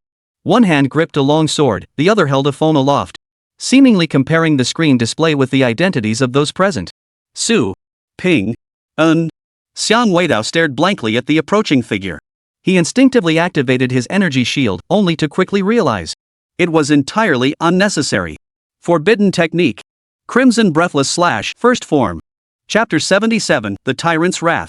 Crimson Sword energy instantly tore through him, piercing Xiao Weidao from the heart and exiting through his back. The violet energy blast pulverized his corpse into a mist of blood. From a bystander's perspective, it resembled a water-filled balloon being shot through with an air gun. Red and white splattered across the ground. The remaining two awakened froze in place.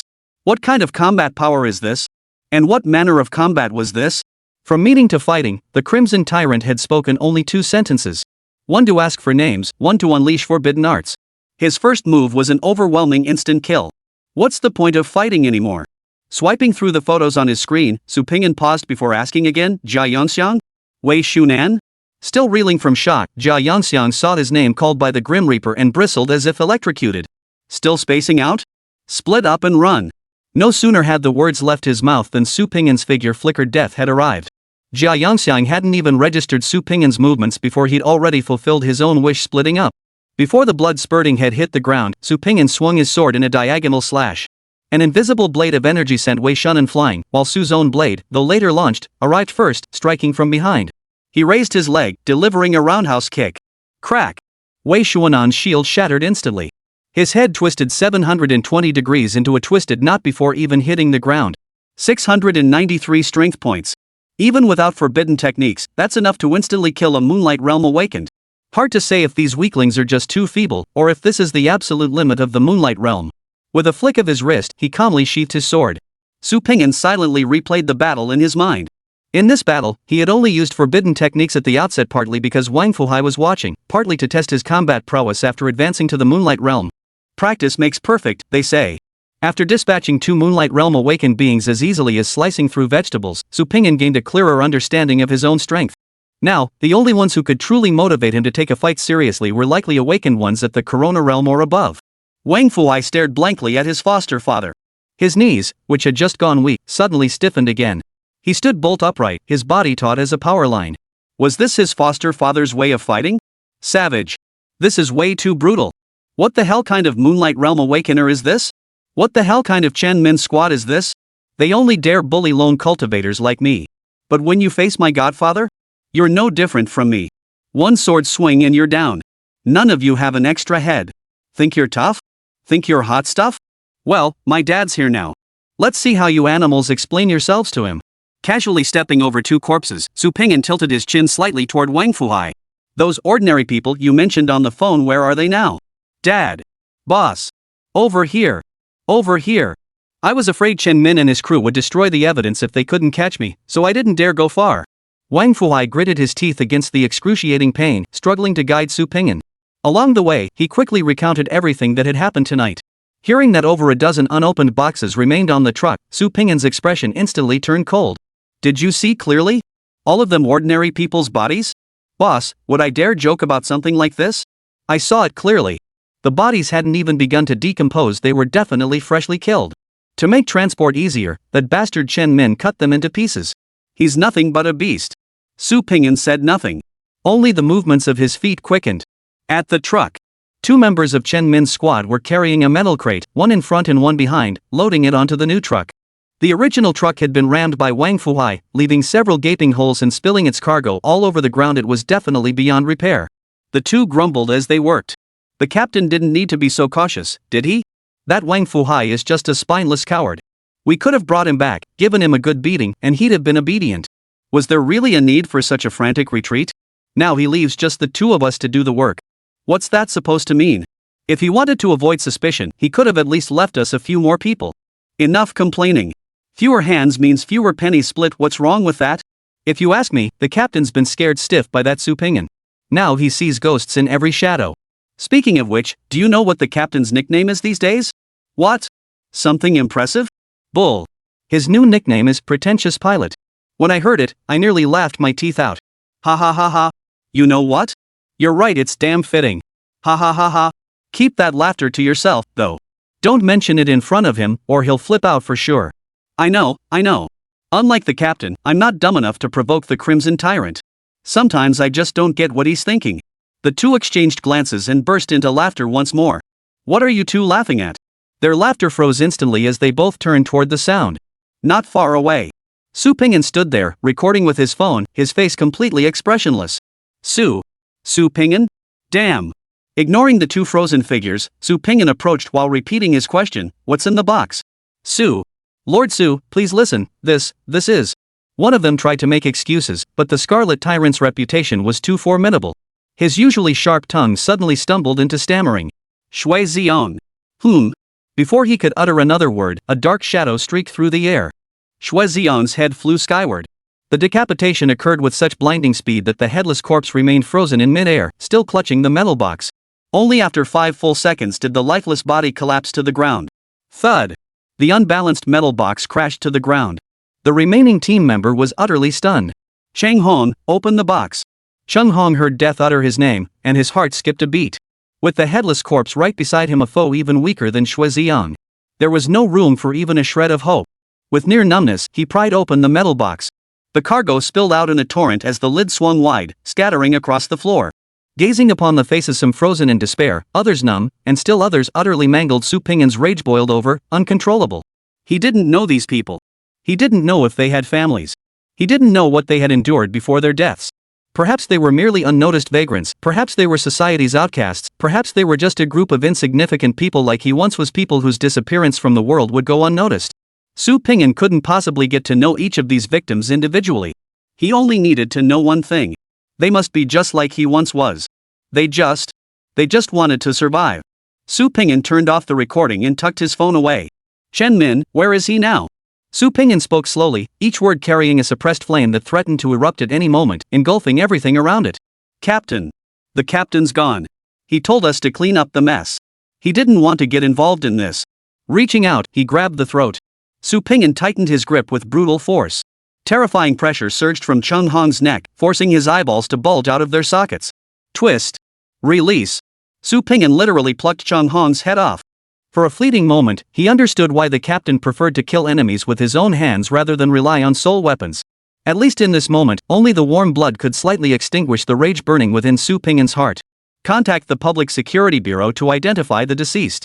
Then, send them home.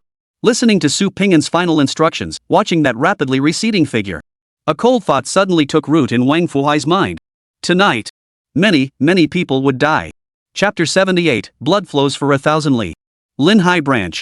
Inside the Logistics Department office. What brings you here so late? Meng Buochao, head of Linhai Logistics, poured 2 cups of tea before them, offering one to Chen Min. Director, I did come seeking your assistance.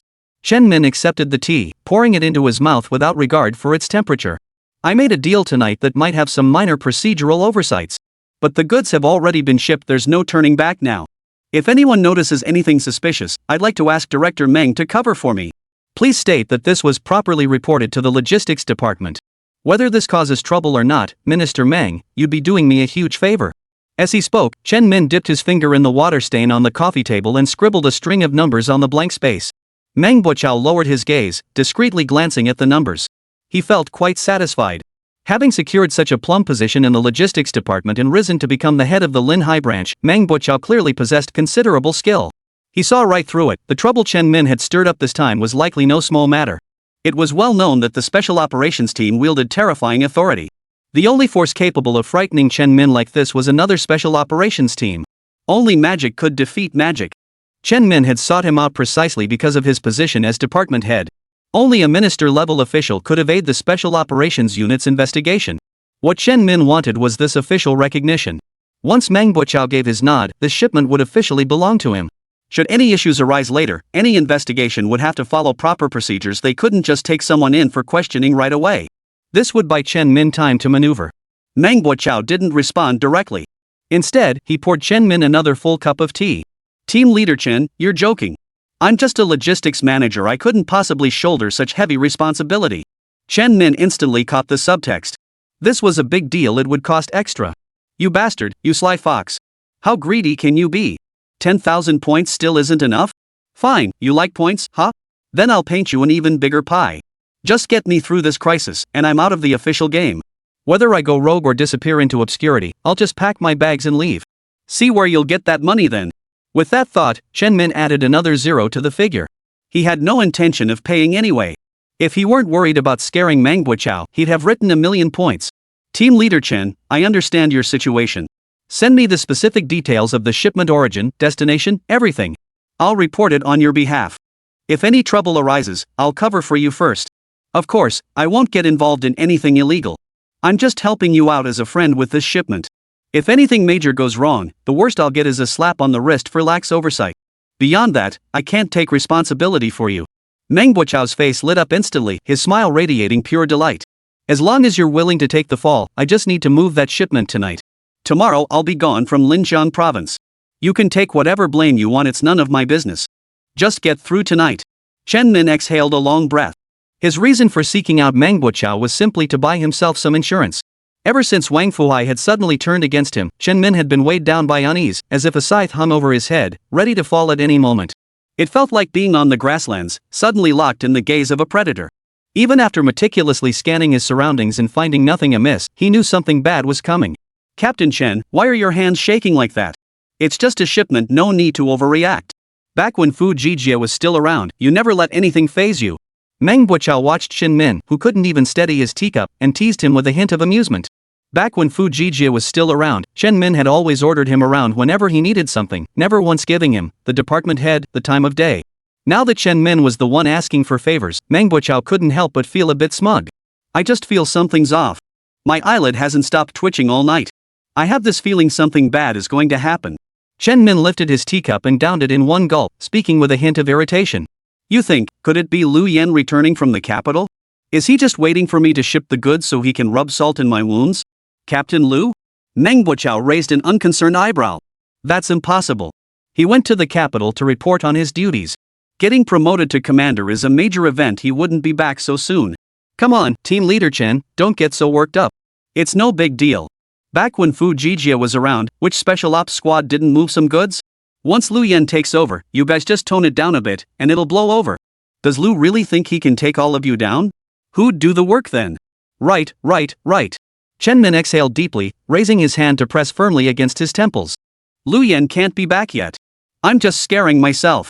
Inside the office, cups of tea were drained one after another. Outside the office, the remaining members of Chen Min's squad gathered restlessly in the branch lobby. They had planned to hit the town after pulling off tonight's job, but the captain had suddenly called off the operation for some inexplicable reason. If the captain hadn't promised them a share of the loot regardless of whether the operation succeeded or not, the team would have revolted long ago. The captain's taking forever. Didn't he say he just needed to chat with old Meng? Why is this taking so long? Who knows?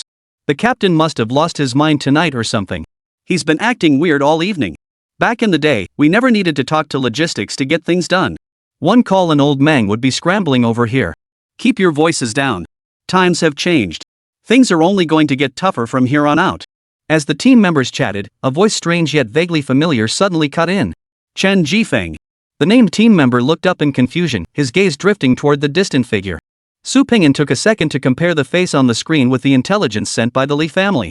Identity confirmed. He drew his sword and swung his arm. Forbidden technique. Crimson breath cutting / first form. Crimson sword energy instantly pulverized the marble floor, reducing everything in its path to dust. Chen Jifeng didn't even get a clear look at the attacker before being smashed into a cloud of blood mist. Beep beep beep beep. The terrifying energy fluctuations triggered the branch's emergency alarm, its broadcast instantly echoing throughout the entire building. Warning! Branch under attack! Warning! Branch under attack! Warning! Branch under attack! These chapters have been killing off characters at an alarming rate and were running critically low on supporting character names. Seeking suggestions for several supporting roles. Name specifications: name plus villain, name plus neutral, name plus male supporting character, female supporting character. Chapter 79, The Reaper. The blast wave kicked up a cloud of dust that instantly obscured everyone's vision. Chen Min's squad members, somewhat sluggishly, picked up their soul weapons and activated energy shields. They had no idea what was happening, only hearing someone shout a teammate's name before a deafening boom erupted. It wasn't just them, every awakened being still working in the branch office felt a jolt in their hearts. How many years had it been? The Linhai branch's alarm had never sounded. What the hell was going on tonight? An alien race had attacked? Amidst the swirling dust, Su Pingyan coldly reached out toward the terrified little ducklings. He had already amplified Alice's perception through a burst of spiritual energy. With a perception rating of 702 points, mere dust couldn't obstruct his vision. Xiao Xiangjie? Xiao Xiangjia's heart skipped a beat as he instinctively glanced behind him. But the moment he turned his head, it slid clean off his shoulders. Gua Hongting. It's Su. Put. Before Gua Hongting could finish uttering Su Pingyan's name, his heart was pierced clean through, followed by a swift sword stroke that severed his head. Hongting. What did you say? Did you see someone? Damn it. Don't leave me hanging like that. It's terrifying. Hongting? Hong. Thud. Another body thudded to the ground, a fist-sized hole gouged through his chest. In the span of a few sentences, 3 squad members had fallen. Though the others hadn't seen the enemy's movements, they could sense danger closing in. Without time to fight back, they all scrambled toward the edge of the smoke. But in the mere moments it took to flee, 8 more heads were severed.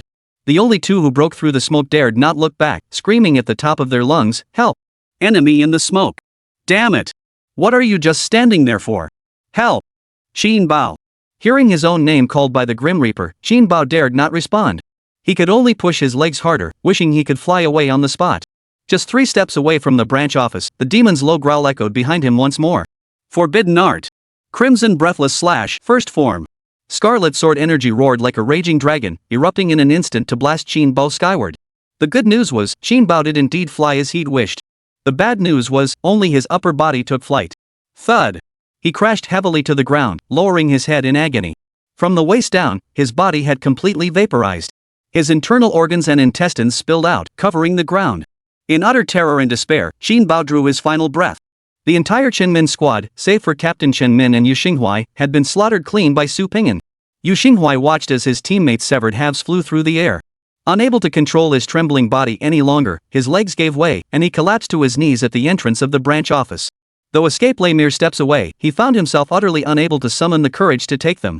All he could do was listen quietly to the footsteps of death drawing nearer. Thud. Thud. Thud. As the sound of heavy boots echoed closer, Yu Xinghuai's heartbeat raced faster and faster. Finally, it pounded so hard it felt like it was lodged in his throat. Su Pingyan, covered in blood, grabbed Yu Xinghuai by the back of the neck with one hand and hoisted him up like a small chicken. Chan Min. Where is he? Yu Xinghuai stiffly turned his neck to look beside him. Su Pingyan, drenched in blood, resembled a demon. Within those eyes, calm as a lake, thunder seemed to brew. It felt as if the next second, blazing electric arcs would erupt, obliterating everything in sight into nothingness. The squad. Yu Xinghuai strained, but his tongue felt frozen solid. He couldn't form a complete sentence for the longest time. Su Pingyan's patience was wearing thin. He reached out, one hand tightening around Yu Xinghuai's throat. Just as he was about to tighten his grip, a sharp cry echoed through the hall, momentarily halting Su Pingyan's motion. Su Pingyan! Are you trying to start a rebellion? Su Pingyan turned his head coldly. Upon seeing Chen Min's damnable, downtrodden face, Su Pingyan's lips finally curved upward. A smile he hadn't shown in ages appeared. Su Pingyan! Release my men! Or don't blame me for being ruthless. This branch is covered in surveillance. We're surrounded by colleagues. We have witnesses and evidence. Release Xinghuai now, and I guarantee you'll get your chance to explain. Chen Min couldn't care less about his subordinate's life. He was deliberately provoking Su Pingyan with his words, aiming to force him into killing someone in full view of everyone, a killing committed without any evidence or explanation. He hadn't forgotten that punch that sent him flying. Seeing Su Pingyan eliminate his troublesome subordinate and simultaneously dispose of this enemy brought Chen Min a surge of satisfaction. Fool. Hothead. Actually thought he was invincible? Attacking my men without a word? There are limits to your thuggish antics. Once you're on the official wanted list, I'll see if Lu Yan personally comes hunting you down. Su Pingyan, put the man down first. Let's discuss this calmly. How can you kill someone without a word? If you don't trust us, have Captain Lu talk to you. Acting like this will only make things worse. Meng Buqiao hadn't received his points yet, so naturally he sided with Chen Min. As the highest-ranking official present, his words immediately skewed public opinion.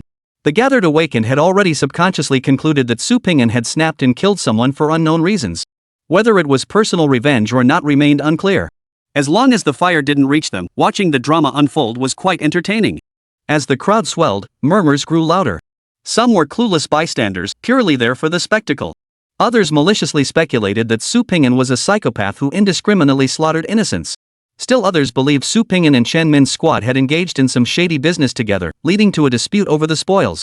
There were those who firmly believed Su Ping'an bore no fault, though they were few. After all, his fame had grown far too immense lately. Everyone here was an awakened, everyone was either new or had been new themselves. Why should all the spotlight be stolen by you, Su Ping'an? Why should you be the one so damn awesome? Why couldn't that genius be me? Fueled by envy and jealousy, the rumors spiraled further and further in an unfavorable direction for Su Ping'an. The malice lurking in people's hearts was laid bare at that moment. Snap! Facing the crowd's skepticism, their hostile stares, and their unmasked whispers, Su Ping'an's response was to snap Yu Xinghuai's neck clean off. Well, newcomers sure have a temper. Su Ping'an, I advise you to think carefully. Shut up! Su Ping'an raised his long sword, pointing it at Meng Buqiao. You like taking sides, huh? You like spouting cold remarks, huh? Say one more word, and I'll cut you down too. Meng Buqiao was genuinely startled by that ferocity and instinctively shut his mouth. Anyway, nearly all the awakened in the entire branch had gathered by now. He wasn't worried Su Ping'an would actually lose control and hurt someone. As for that sensational rumor, Meng Buqiao couldn't care less. One man took down 500 Moonlight Realm awakened? Bull. Chen Min's promise of payment was just that, a promise. With the points still not credited, Meng Buqiao had already shown more than enough goodwill by saying those two sentences earlier. As for how things unfolded afterward, that was none of his business. Of course, Meng Buqiao hadn't forgotten Su Ping'an's disrespect. Fine. Su Ping'an, today is the day you meet your end. Chen Min couldn't be bothered to feign sorrow anymore. His face was filled with anticipation and glee at the impending revenge. Su Ping'an ignored Chen Min's ranting. He grabbed his phone and hurled it toward the front desk. Connect to the big screen. Su Ping'an's tone brooked no argument and left no room for negotiation. The spirit-bound attendant at the front desk instinctively obeyed the command, carrying out Su Ping'an's instructions. Soon, the puzzled crowd's attention was drawn to the images on the large screen. At first, people didn't understand what was happening. They simply assumed Su Ping'an was showing off his strength. It wasn't until heads began rolling that the crowd's eyes widened in utter disbelief. Chen Min stared blankly at the screen, a chill rising from the soles of his feet, shooting straight to his forehead, nearly freezing his nerves. Only now did he finally understand where that inexplicable sense of impending doom had come from tonight. That figure wielding a scythe, existing only in his mind, it wasn't the Black King of Hell, but another monster. A monster called the Crimson Tyrant. Chapter 80. He knew he was going to die. Su Ping'an advanced step by step, his long sword raised. Hey, do you know the person in that video? Meng Buqiao glanced helplessly around before staring blankly for a moment. He finally pointed at his own nose. Are you talking to me? You're the loudest one here, who else would I be talking to? Su Ping'an tilted his head impatiently toward the large screen.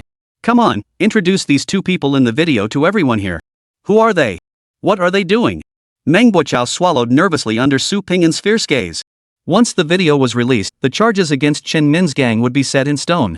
Forget 100,000 points. Even if they offered him 100 million, he wouldn't dare accept it.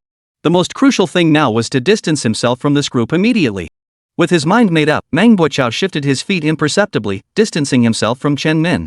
The two men in the video are both members of Chen Min's squad. They're moving a body? Su Ping'an tilted his long sword slightly, adopting a slashing stance, and spoke again.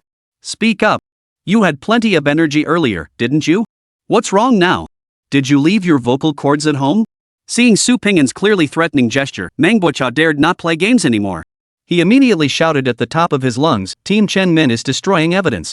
They're indiscriminately killing civilians, dismembering bodies, and packing them into boxes. They're utterly insane. All right. That's the line. Now stand at the division entrance and keep repeating it.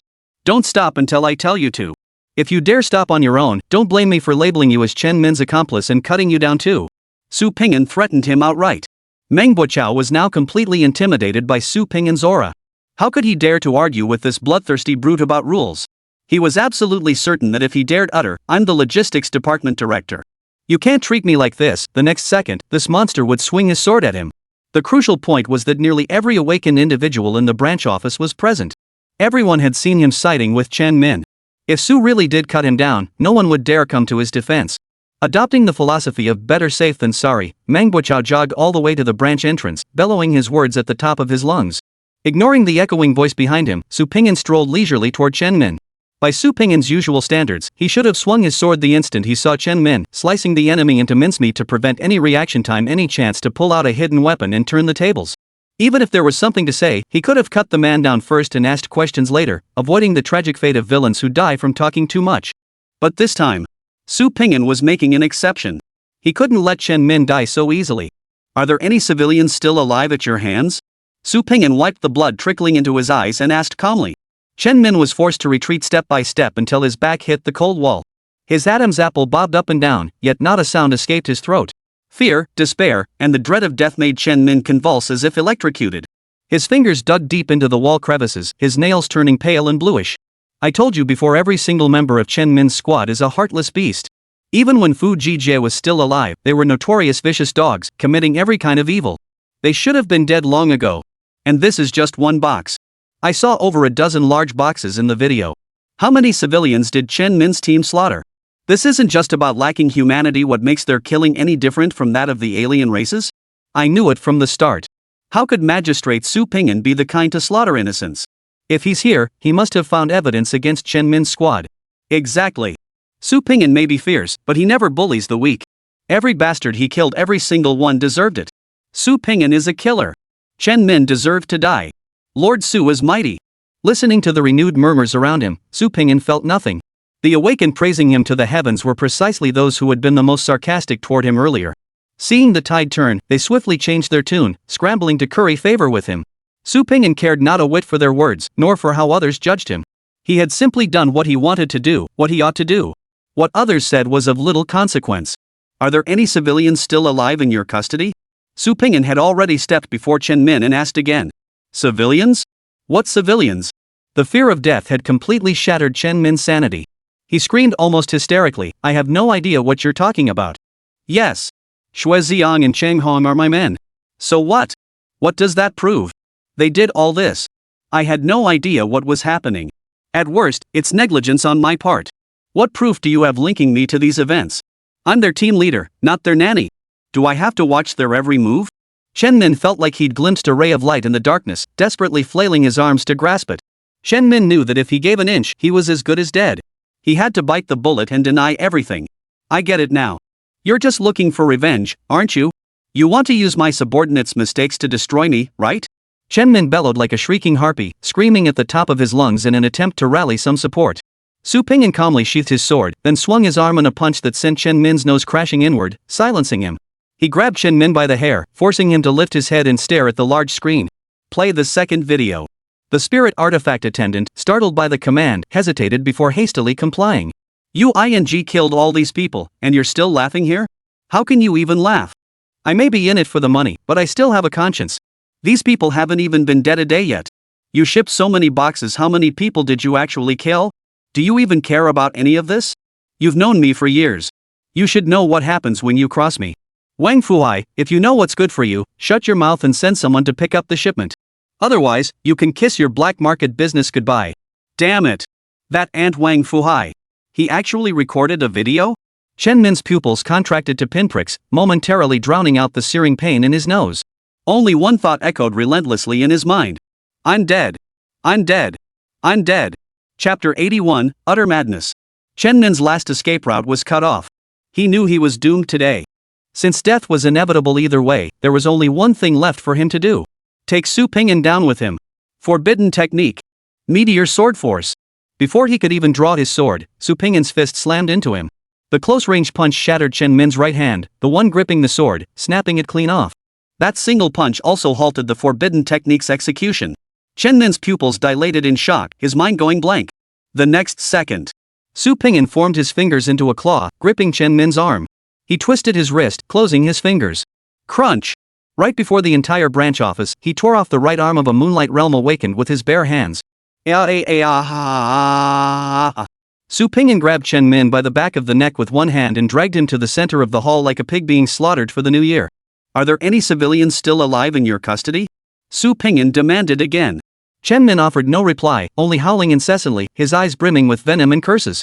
Grabbing his uninjured left hand, Su Pingyan seized one of his fingers and snapped it inward with a sharp crack. Ah! You! Then kill me if you've got the guts.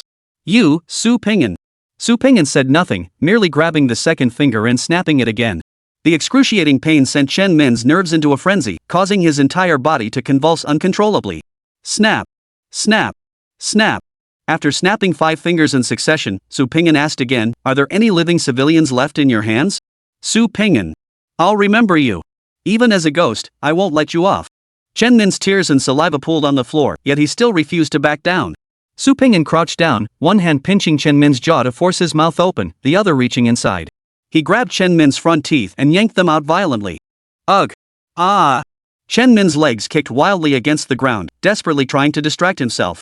But the searing pain had already flooded his nerves, impossible to block out. For the first time, he hated his own power. Had he not been an awakened Moonlight Realm cultivator, such agony would have sent him reeling into unconsciousness long ago. Then he wouldn't have to endure this torment. Are there any civilians still alive at your hands? As he spoke, Su Pingyan had already seized the second tooth. No, none left. Chen Min was utterly hopeless. He dared not hope Su Pingyan would spare him anymore, only praying for a swift end. Where did you find these civilians? Su Pingyan paused his actions and asked his second question. They're not civilians. They're all homeless people, or just folks from the slums. Nobody cares about them. They've been detained for half a year now, and still nobody cares, right? They're just a bunch of insignificant ants. Even if they died, no one would care about them. Right? With every word, blood seeped from the corners of Chen Min's mouth. He looked imploringly at Su Pingyan, struggling to speak. Originally, I planned to feed them to the blood demon, but the blood demon is gone. I had no choice but to dispose of them. I told you. I begged you. I begged you to put me out of my misery. Su Pingyan lowered his head coldly. The spotlight in the hall illuminated his face, yet failed to reveal the coldness in his expression. Did you see the look on their faces before they died? Chen Min shook his head in confusion, his pupils filled with terror. They begged you too. Begged you to spare them. Begged you to let them go home. What did you do to them? Su Pingyan spoke, once again clamping down on Chen Min's teeth. Wah! Wah! Wah! Pop! A tooth was pulled out. You called them over one by one. 2 teeth fell out. Like beasts. 3 teeth fell out. Slaughtered them all. In less than a minute, every tooth in Chen Min's mouth was pulled out.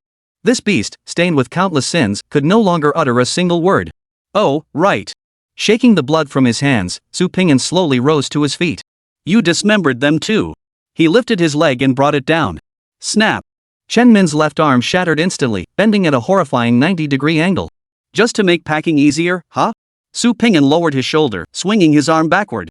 Are you even human anymore? Bastard. Fists flew like iron hammers, pounding Chen Min's body. To avoid killing him outright with a single blow, Su Pingyan deliberately dispelled his spiritual energy burst, relying solely on brute physical force to pound him. Bones shattered, shards piercing his internal organs. Chen Min could no longer breathe or speak. He could only watch helplessly as Su Pingyan pounded his body like a meat patty, punch after punch, reducing him to a mangled mess. In the Linhai branch's main hall, the murmurs had ceased. Every pair of eyes widened, fixed on the figure in the center of the hall, clad in a red and black uniform. In the air hung only the sound of punches landing on flesh, punctuated by the echo of his own heartbeat. Time seemed to stand still. The punching sounds gradually ceased. Su Pingyan rose to his feet, panting heavily. He lifted his head slightly, surveying the crowd. In his hand, he still held Chen Min's head twisted beyond recognition. Wherever his gaze fell, all bowed in submission. Not a single soul dared meet his gaze. Former captain of the Special Operations Team, Supernatural Affairs Investigation Bureau, Chen Min, along with 20 of his subordinates, deliberately murdered civilians, dismembered their bodies, and packed them into boxes all for personal gain. In the name of the Supernatural Affairs Investigation Bureau's Special Operations Team, I sentence these 21 individuals to death. Execution is to be carried out immediately. Su Pingyan's voice was not loud, yet it still reached every ear with clarity. He tossed forward. The head thudded onto the ground, splattering filthy blood. Some of you may recognize me. Some of you don't. Now. Su Pingyan paused briefly before bellowing, look up, all of you. His voice boomed like a temple bell, commanding authority. Every heart in the room trembled. Instinctively, all eyes lifted to the figure at the center, drenched in blood. Remember my face.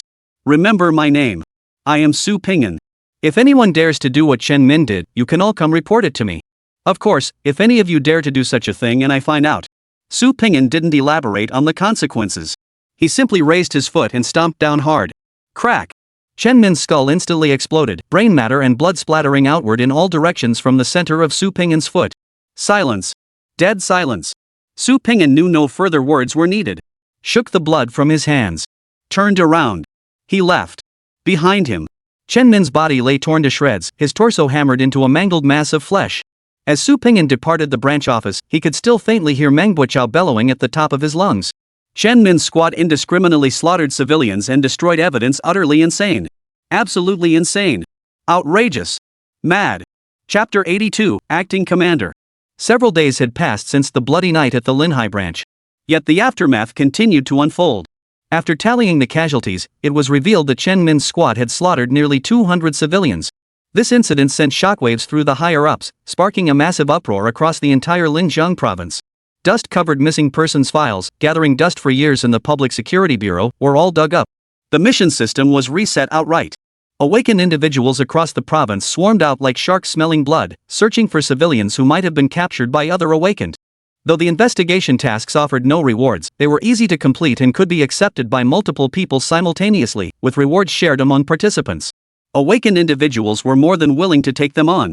After all, opportunities to both fulfill higher-ups' orders and curry favor with leadership while simultaneously meeting task KPIs were rare indeed. Those who had previously engaged in similar collusion with Chen Min were now panicking. In less than half a month, hundreds of missing persons were found and returned to the light. Most remained in a dazed state, unaware of who had captured them or who had released them. The few who could recount the details followed the clues only to find the places deserted. Meanwhile, the Scarlet Tyrant's notoriety had reached new heights. This time, however, few doubted whether the Crimson Tyrant could slay 500 Moonlight Realm Awakened ones. After all, far too many had witnessed the battle that night. That hellish, demonic figure, radiating an oppressive aura as terrifying as a demon god, had left an indelible impression on every awakened within the branch. Su Ping'an paid little heed to the rumors circulating in the streets. What troubled him was the inability to take on missions and earn points during this period. That day, Su Ping'an drove his second-hand little jeep slowly to Linhai Airport. Kona leapt out of the car like a wild horse breaking free from its reins, sniffing the air excitedly as she breathed in the outside world. Ever since leaving the underground palace, she'd been practically confined to the house. Once the novelty wore off, the little cat girl couldn't stand being cooped up anymore. Every day, she'd pester her master or Alice to take her downstairs for a stroll. Su Ping'an couldn't stand the constant pestering and agreed that keeping the little cat girl cooped up wasn't right. So, they made a deal. Going out was allowed, but if anyone asked about her identity, she had to pretend not to understand and say nothing. And so, today, Kona accompanied Su Ping'an and Alice to the airport to pick someone up. Alice. I want to eat that meow. I want that one too meow.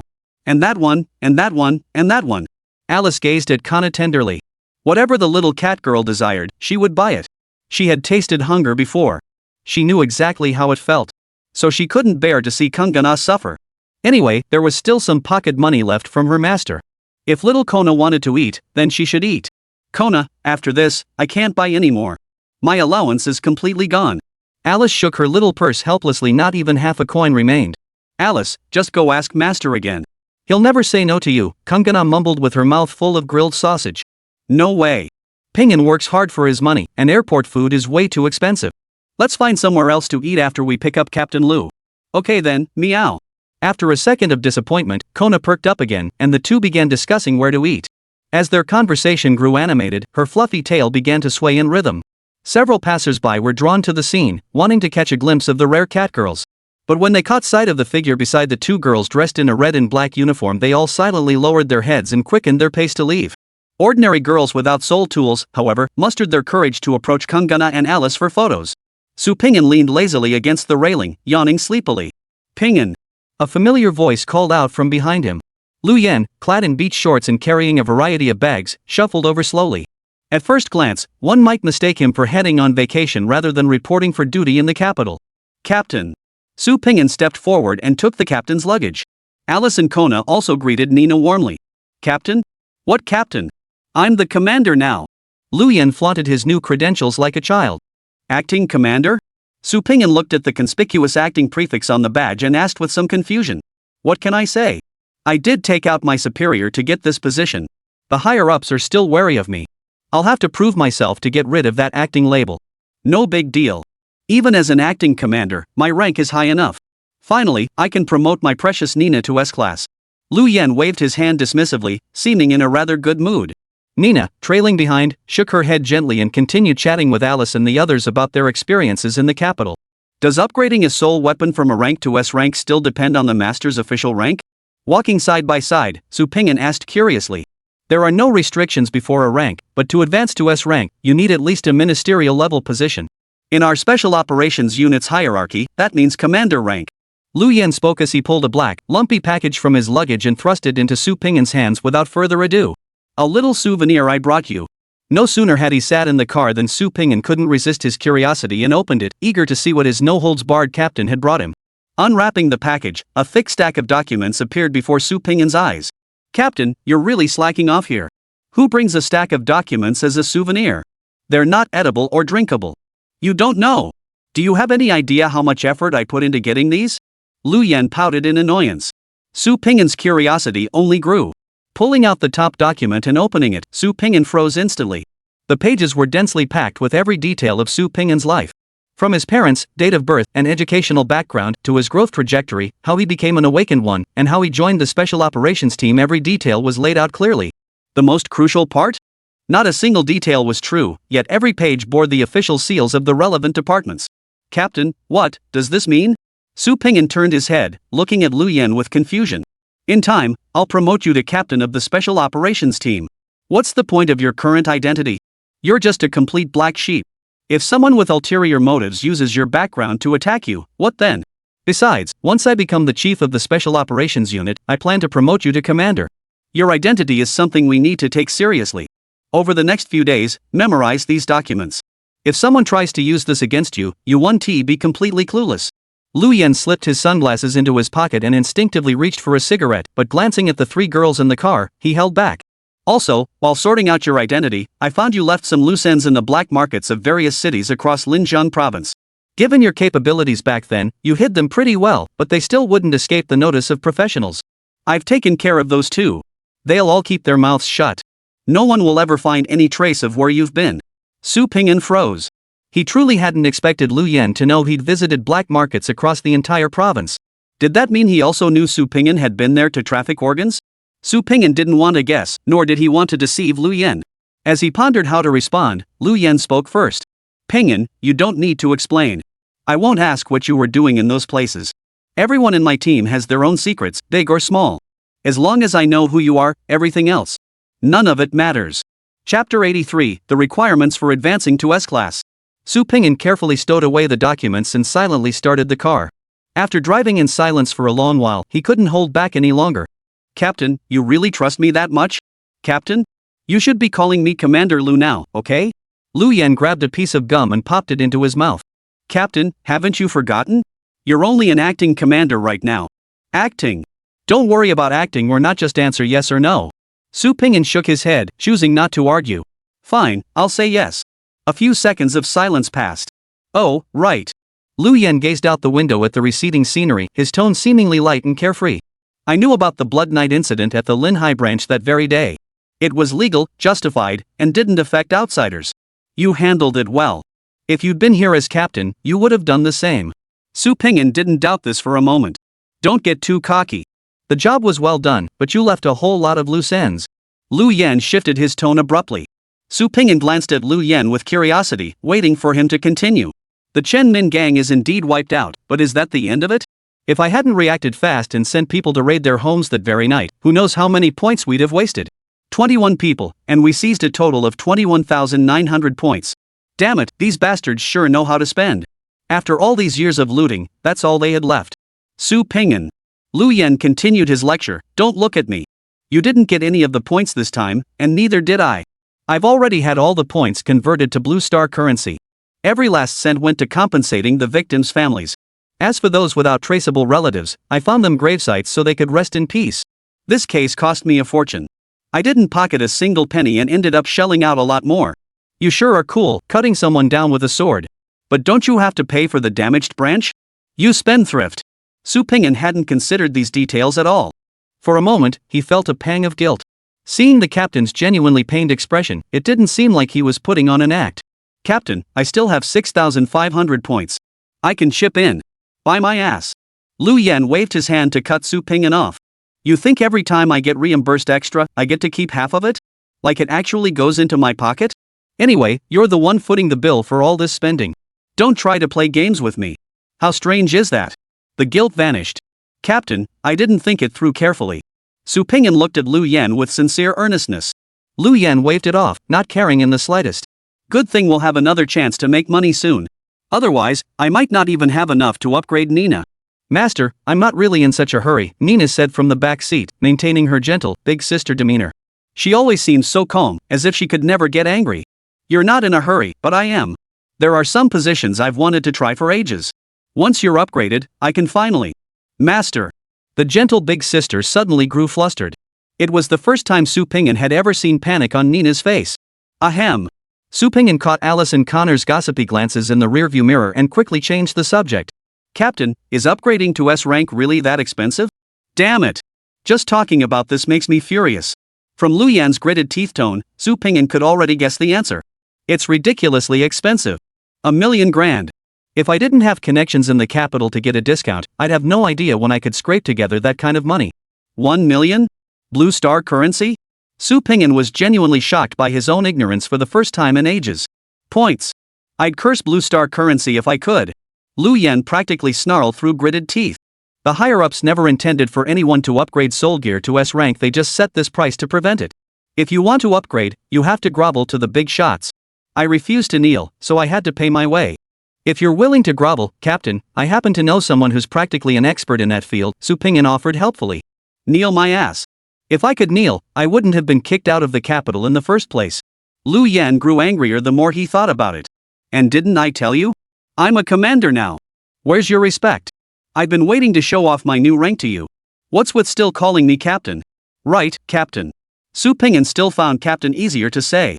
If promotions cost so much in the capital, why not get promoted here in Linjiang province? Since you're already a commandant, getting the logistics department to give you a discount shouldn't be too hard, right? I hear the head of logistics is pretty easy to talk to. It won't work. Lu Yan spread his hands, cradling the back of his head as he leaned back. The S-tier enhancement arrays are only available in the 5 major cities. You know what the 5 major cities mean, right? Hey! Captain, I may be undocumented, but I'm not an idiot. I watched the news, okay? Su Pingyan was thoroughly annoyed by Lu Yan's questioning tone. Aren't they just the cities where the 5 founding families reside? Exactly. Lu Yan sighed helplessly. So? I have to make a big play this time. Otherwise, this is going to be a real pain. Watching Lu Yan's pensive expression, Su Pingyan couldn't help but feel the captain's eyes had turned into the shape of in-game currency. Then he thought about how he might face the same day someday. Su Pingyan couldn't help but feel a pang of melancholy. Inside the private room at Imperial Cuisine, Zhang Yong downed glass after glass of liquor. Beside him, Xiao Tao and Lu Yuni both wore expressions as if preparing for the execution ground. Like Chen Min, who was now scattered in pieces, all 3 were remnants from Fuji Jie's era. The abducted civilians released earlier were the work of these 3. It wasn't that they didn't want to sell those civilians, they simply hadn't found suitable buyers, which was why they had narrowly escaped punishment. Captain Zhang, Lu Yan is coming back today. Have you finally made up your mind? What are we going to do? Xiao Tao was the first to lose his composure, his face etched with anxiety as he asked. Captain Zhang, didn't you say you had a new plan to handle Lu Yan? Speak up. Just hearing his name makes me tremble. I'd rather cross that crimson tyrant at worst, a clean cut to the neck, and at least I'd know when I die. Lu Yuni stood up, pacing restlessly. Calm down, calm down. Zhang Yong raised a hand to steady him, his expression surprisingly composed. Calm? How am I supposed to stay calm, Zhang? That idiot Chen Min has already blown all our chances. That brain-dead fool escalated things this much. Do you really think Lu Yan will just let it slide? Lu Yuni's right hand clenched and unclenched in the air, as if grasping at imaginary straws. How about we all resign? Or just run away? Live out our lives under assumed names better than getting killed by the Black King and having our bodies displayed in front of the branch office. Lu, can you calm down? Is Lu Yan really that terrifying? Displayed in front of the division? Even if he wants to take action, he wouldn't be that reckless. Xiao Tao was already panicking, and Lu Yuni's words sent chills down his spine. What do you know? Back then.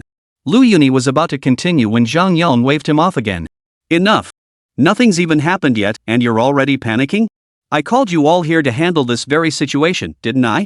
Lu Yan won't escape our trap. The biggest flaw in our original plan wasn't Black Yama, it was Scarlet Tyrant. As long as we take Su Pingyan out too, this whole thing will be settled, right? Captain Zhang, you make it sound so easy when you say it. Didn't you see the video from the Blood Knight incident at the branch? Can you take Su Pingyan down? Can I take him down? Or do you think the three of us together could do it? That's just nonsense. Lu Yunyi's brow furrowed into a deep character. If this was Zhang Yong's plan, then he'd truly come here for nothing today. He might as well just run away, he might even catch the 8 a.m. bus. Zhang Yong watched the two panicking men, his own frustration boiling over. If he could pull this off alone, he wouldn't have to partner with these vermin. Just because I can't do it, or we can't do it, doesn't mean others can't. Rest assured, I've already made arrangements for dealing with the Crimson Tyrant. Just wait and see. Chapter 84, Su Pingyan's limit is 2 forbidden techniques. Xiao Tao and Lu Yunyi exchanged glances, both seeing confusion in each other's eyes. Before they could ask, the private room door swung open. A stranger scanned the room, locating Zhang Yong among the three. Satisfied he was in the right place, the man sat down without a word, calmly grabbing a bottle of liquor and pouring himself a drink. Xiao Tao and Lu Yunyi frowned in unison as they looked over. The newcomer wore a loose-fitting suit jacket, unbuttoned over his bare chest. Bald-headed with sharp eyebrows, his imposing frame commanded the space like a tiger crouching or a dragon coiled. Captain Xiao, Captain Lu, come, let me introduce you. Zhang Yong waved his hand smugly. Qi Lang, a master from the Qi family of Pinggu province. Brother Qi is a Corona realm awakener. Xiao Tao and Lu Yunyi raised their eyebrows slightly, greeting him with a hint of surprise. Pinggu province was right next to Linjiang province, so the two had heard a bit about the Qi family. What they hadn't anticipated was that the Qi family could actually possess an awakened one at the coronal realm. In their understanding, for unofficial aristocratic families, cultivating even a few Moonlight Realm awakened ones was already considered remarkable. Awakened ones reaching the coronal realm had already transcended the realm of perpetual medicine bottles, possessing at least some degree of cultivation talent. Such individuals would actually choose to serve the Qi family? Wouldn't a cushy government job be far more appealing? Or could it be that this Qi Lang was a direct descendant of the Qi family? As the two observed Qi Lang, he was sizing them up as well. By his own standards, Qi Lang held no regard for these pill-dependent nobodies. Yet, with his current cross-province mission, he couldn't manage without a local power broker's assistance. The family head had suddenly insisted on investigating the underground palace in Yunhai County, even spending 10,000 points to hire Pan Rue for the job. At the time, Qi Lang had pointed out that 10,000 points was far too high. What if that kid Pan Rue got greedy and ran off with the money? But the head of the Qi family was adamant about using Pan Rue, specifically forbidding any Qi family members from getting involved. He claimed he was afraid of overhearing things he shouldn't. Ridiculous. In Pinggu province, who dares to mess with the Qi family? And what happened? Exactly as Qi Lang predicted. That bastard Pan Rue pocketed the reward and vanished without a trace, leaving not a single shred of evidence behind. Qi Lang had come here across provincial lines, keeping it secret from his family, solely to track down that traitor Pan Rue and make him understand the consequences of taking the Qi family's money and failing to deliver. And that's how he happened to connect with Zhang Yong. Zhang Yong wanted someone to deal with Su Pingyan, while Qi Lang needed local help to track down a person. The intermediary merely mentioned it in passing, and the two immediately hit it off. To Qi Lang, eliminating an awakened Star Radiance Realm practitioner was a task anyone could handle. Zhang Yong not only agreed to help with the search but also guaranteed a reward of 10,000 points after eliminating Su Pingyan. To prove his sincerity, he even handed over a 5,000 point deposit up front. Recalling that Pan Rue still had 10,000 point vouchers on him, Qi Lang's mind was consumed by a single thought: this trip was worth it. He might just walk away with 20,000 points after a single trip. Where else could you find such a sweet deal? Though each harbored their own ulterior motives, the atmosphere remained cordial once they were seated. After a few cups of wine, the atmosphere gradually warmed up. Seeing the moment was ripe, Zhang Yong pulled out the tablet he'd prepared earlier and leaned toward Qi Lang. Brother Qi, I owe you an apology. Remember how I told you our target was a Starlight Realm Awakener? Well, damn it, the bastard broke through recently. He's probably a Moonlight Realm Awakener now, just waiting for the info to update. Of course, if you change your mind now, Brother Qi, I won't blame you. After all, the mistake was mine in the intelligence. Qi Lang rolled his eyes without restraint. Captain Zhang, it's just this one thing. Is it really necessary to split hairs over who's right or wrong? Moonlight Realm? What's so great about Moonlight Realm? In my eyes, the Moonlight Realm isn't even worth a dog's bark. Since I've taken this job, I won't back out. Just get your points ready and wait for my good news. Zhang Yong, Xiao Tao, and Lu Yunyi all froze in unison. Somehow, that sounded really harsh. This guy probably isn't just using this as an excuse to insult someone else. Zhang Yong silently grumbled to himself but managed to suppress the rising anger in his chest. He opened his tablet and played the video of the Bloody Night incident at the Linhai branch. As Qi Lang watched, his expression shifted from initial disdain to growing interest, then gradually turned serious. He really is a Moonlight Realm Awakener. And he must be using forbidden techniques to unleash this level of power. Su Ping'an's fighting style is peculiar, unleashing a forbidden technique right off the bat. Has he always been this reckless? Qi Lang frowned and asked. I don't know. Everyone who witnessed it is gone. Only this time there was surveillance. Otherwise, no one would ever know how Chen Min and his crew died. Zhang Yong scratched the back of his head awkwardly, searching for the right words, but Qi Lang had already seized upon the crucial point. This Su Ping'an really has something. If he advances to the solar corona realm, I doubt I could match him. But right now. Qi Lang lifted his chin smugly. All I can say is, this kid still needs more practice. Brother Qi, are you sure? Didn't you see the power of that forbidden technique? Zhang Yang asked, still uneasy. Once they made their move, it would mean completely severing ties with the Black King of Hell. He had to be absolutely certain about every single detail. Rest assured. I never promise what I can't deliver. If I say we can take him down, we can take him down. Qi Lang hummed confidently. Look at the footage. Su Ping'an unleashed the forbidden technique twice, once at the start and once during the pursuit. After that, he sheathed his sword and switched to bare-handed combat. What does that tell us? Zhang Yong and the others exchanged puzzled glances. Before they could respond, Qi Lang continued, it means two forbidden techniques are his absolute limit. The forbidden technique level of that soul artifact in his hand must be extremely high. The damage it deals is truly staggering. Even I wouldn't fare well if hit head-on by one. But if we can endure just 2 strikes, or eliminate him swiftly upon encountering him without giving him time to react, this youth poses no real threat. Besides, in actual combat, he might not even be able to unleash a second forbidden technique. Prohibited techniques of this caliber are nearly impossible to unleash twice in quick succession without relying on chi-stopping pills to delay the backlash. Su Ping'an doesn't know we're planning to move against him. He can't exactly pop a chi-stopping pill every time he steps out, can he? Listening to Qi Lang's analysis, Lu Yunyi seemed to have an epiphany. No wonder Su Ping'an suddenly went quiet this past month. What do you think? Could he be recuperating from injuries? That actually makes sense. The chi-stopping pills only delay the backlash and distribute it evenly, they don't make you immune. If Su Ping'an hasn't acted this month, he's probably been suffering the backlash and holed up somewhere recuperating. Zhang Yong's eyes lit up as well, suddenly finding Su Ping'an not quite so terrifying after all. Alright, you three can put your minds at ease now. Qi Lang shrugged, raised his cup, and downed it in one gulp. The task of eliminating Su Ping'an. I'll take it. Chapter 85, Cultivation Methods of the Moonlight Realm. Achoo. Su Ping'an wiped his nose and muttered curiously, is someone talking behind my back? Ping'an, have you caught a cold? Little Sword Maiden paused mid-scoop, rushing to touch her master's forehead. Kanna also turned her head belatedly. Though her chewing motion didn't stop, her eyes were filled with concern. It's nothing, probably just the steam from the hot pot got to me. Su Ping'an waved it off and returned to their earlier topic. Captain, you weren't finished. Why did you stop letting me buy pills to aid my cultivation after I advanced to the Moonlight Realm? It's not that you can't use them. It's that you have more important things to focus on now. While Kong Na was still lost in thought, Lu Yen quickly scooped several slices of beef from the pot and dropped them into his own bowl. For Moonlight Realm Awakened practitioners, the most crucial factor has never been the realm itself. It's about unlocking your potential and activating your innate talents. Your current obsession with advancing your realm is actually hindering your progress. Take this example, if your innate talent leans toward physical enhancement, then at the Moonlight Realm, you should focus on strengthening your physical body. Only then will you have a greater chance of breaking through to the Sun Crown Realm. Similarly, if your talent lies in elements, you must concentrate on enhancing your spiritual energy manipulation and reserves. No wonder. For the Firefly Realm, there's only the Chi Condensing Pill. For the Starlight Realm, just the Chi Sea Pill. But once you reach the Moonlight Realm, there are 7 or 8 different pills to aid advancement. Su Ping'an sat up straight, like a diligent elementary school student. The knowledge the captain shared wasn't found on the official app, it was pure, unadulterated gold. Captain, how do I activate my innate talent? Lu Yen swallowed the food in his bowl, set down his chopsticks, and held up 3 fingers. First, you're a prodigy. You're sleeping soundly one night, and suddenly it activates.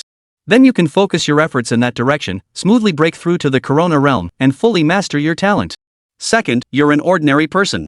You grind away in the Moonlight Realm quickly, maybe a year or two slowly, maybe 20 or 30 years until you finally reach the threshold of your talent. Then you start working hard and eventually break through. The third path involves external assistance to activate your innate talent. The vast majority of awakened individuals can only choose the second path. During that long wait, many give up and resort to drugs to artificially boost a single attribute, hoping for a lucky break. Of course, some get lucky by sheer chance. But the vast majority bet wrong, stuck forever at the peak of the moonlight realm, unable to advance another inch. As for those who artificially inflate their stats with pills, their spiritual energy pathways are riddled with latent damage. No amount of money can restore them to their original state, let alone activate their innate talents. That's pure fantasy. So most of them simply abandon any hope of advancing to the Corona realm, settling for the peak of the moonlight realm early on. Don't go down the same path as those pill poppers and make that foolish mistake. Forever stuck at the moonlight realm? Su Ping'an's brow furrowed slightly.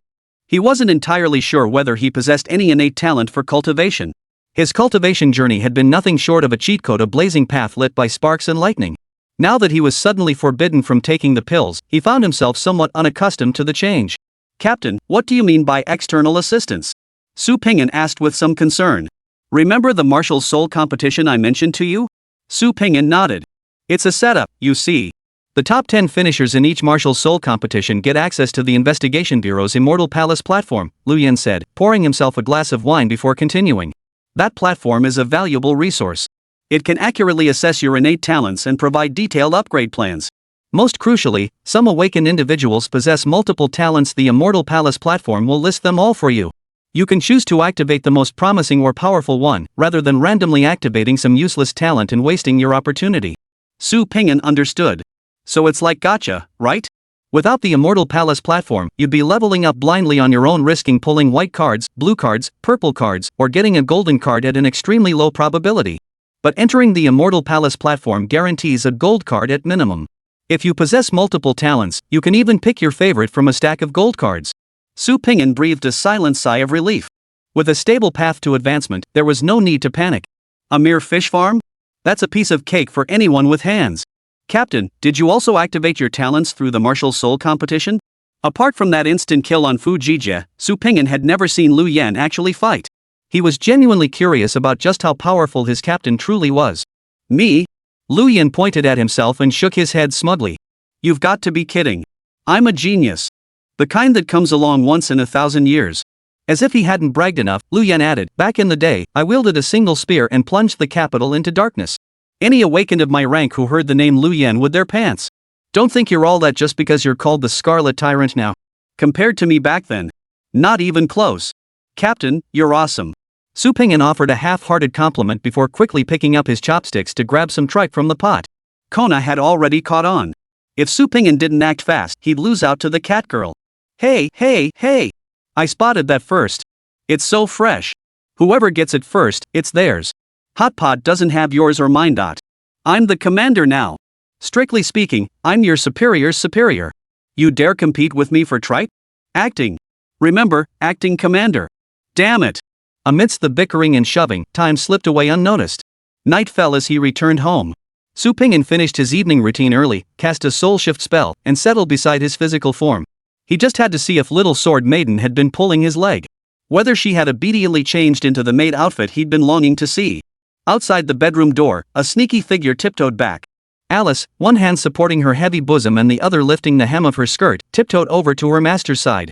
Little Sword Maiden carefully lay down beside her master, her hands cradling her chin as she gazed at him quietly. Only after confirming her master was sound asleep did she smooth her bangs and gently rest her head against her master's shoulder. Sniffing lightly twice, Alice's eyes narrowed. The scent emanating from her master was comforting, filling her with an overwhelming sense of peace. Alice gently nuzzled her head against him, afraid even the slightest movement might wake her sleeping master. Only after completing these actions did she curl up like a soft little kitten, closing her eyes contentedly. Cool moonlight streamed through the window, casting a soft halo around Alice. Before her eyes lay a scene of sensual beauty. Yet Su Ping'an did not act like a gentleman. Gazing at the faint smile playing on Alice's lips as she slept, he simply reached out and gently stroked the little Sword Maiden's cheek. Logically, Su Ping'an in his soul state should have been undetectable. Yet, whether due to their soul contract or some other reason, Alice seemed to genuinely sense that invisible hand. The little Sword Maiden happily turned her head, but after rubbing against him for a while, she still couldn't find the source of the large hand. Instinctively, Alice edged closer toward her master. She felt as though she was drifting away from her master. Just a little bit closer. Chapter 86, Back into the Abyss. The next morning. Su Ping'an yawned, his mouth stretching wide. His exhausted appearance suggested he hadn't slept a wink all night. Pingin, did you sleep well last night? Alice approached her master, hands cradling the freshly ironed uniform, her voice tinged with concern. I did sleep well. But my soul drifted all night, so I'm a bit tired. Su Pingin silently muttered to himself. Alice's senses were exceptionally keen. Su Pingin feared that the moment his soul returned to his body, it might startle her awake. So he drifted all night long. He nearly became a bound spirit. Alice, you're wearing the same outfit as Master today, meow. Kona crouched on all fours on the sofa, eyeing the pair with curiosity. This is my first time wearing a uniform, do you like it, Kona? Alice bounced happily in front of Kona, twirling around. Master looks so imposing, but Alice, I kinda feel like those buttons are about to burst.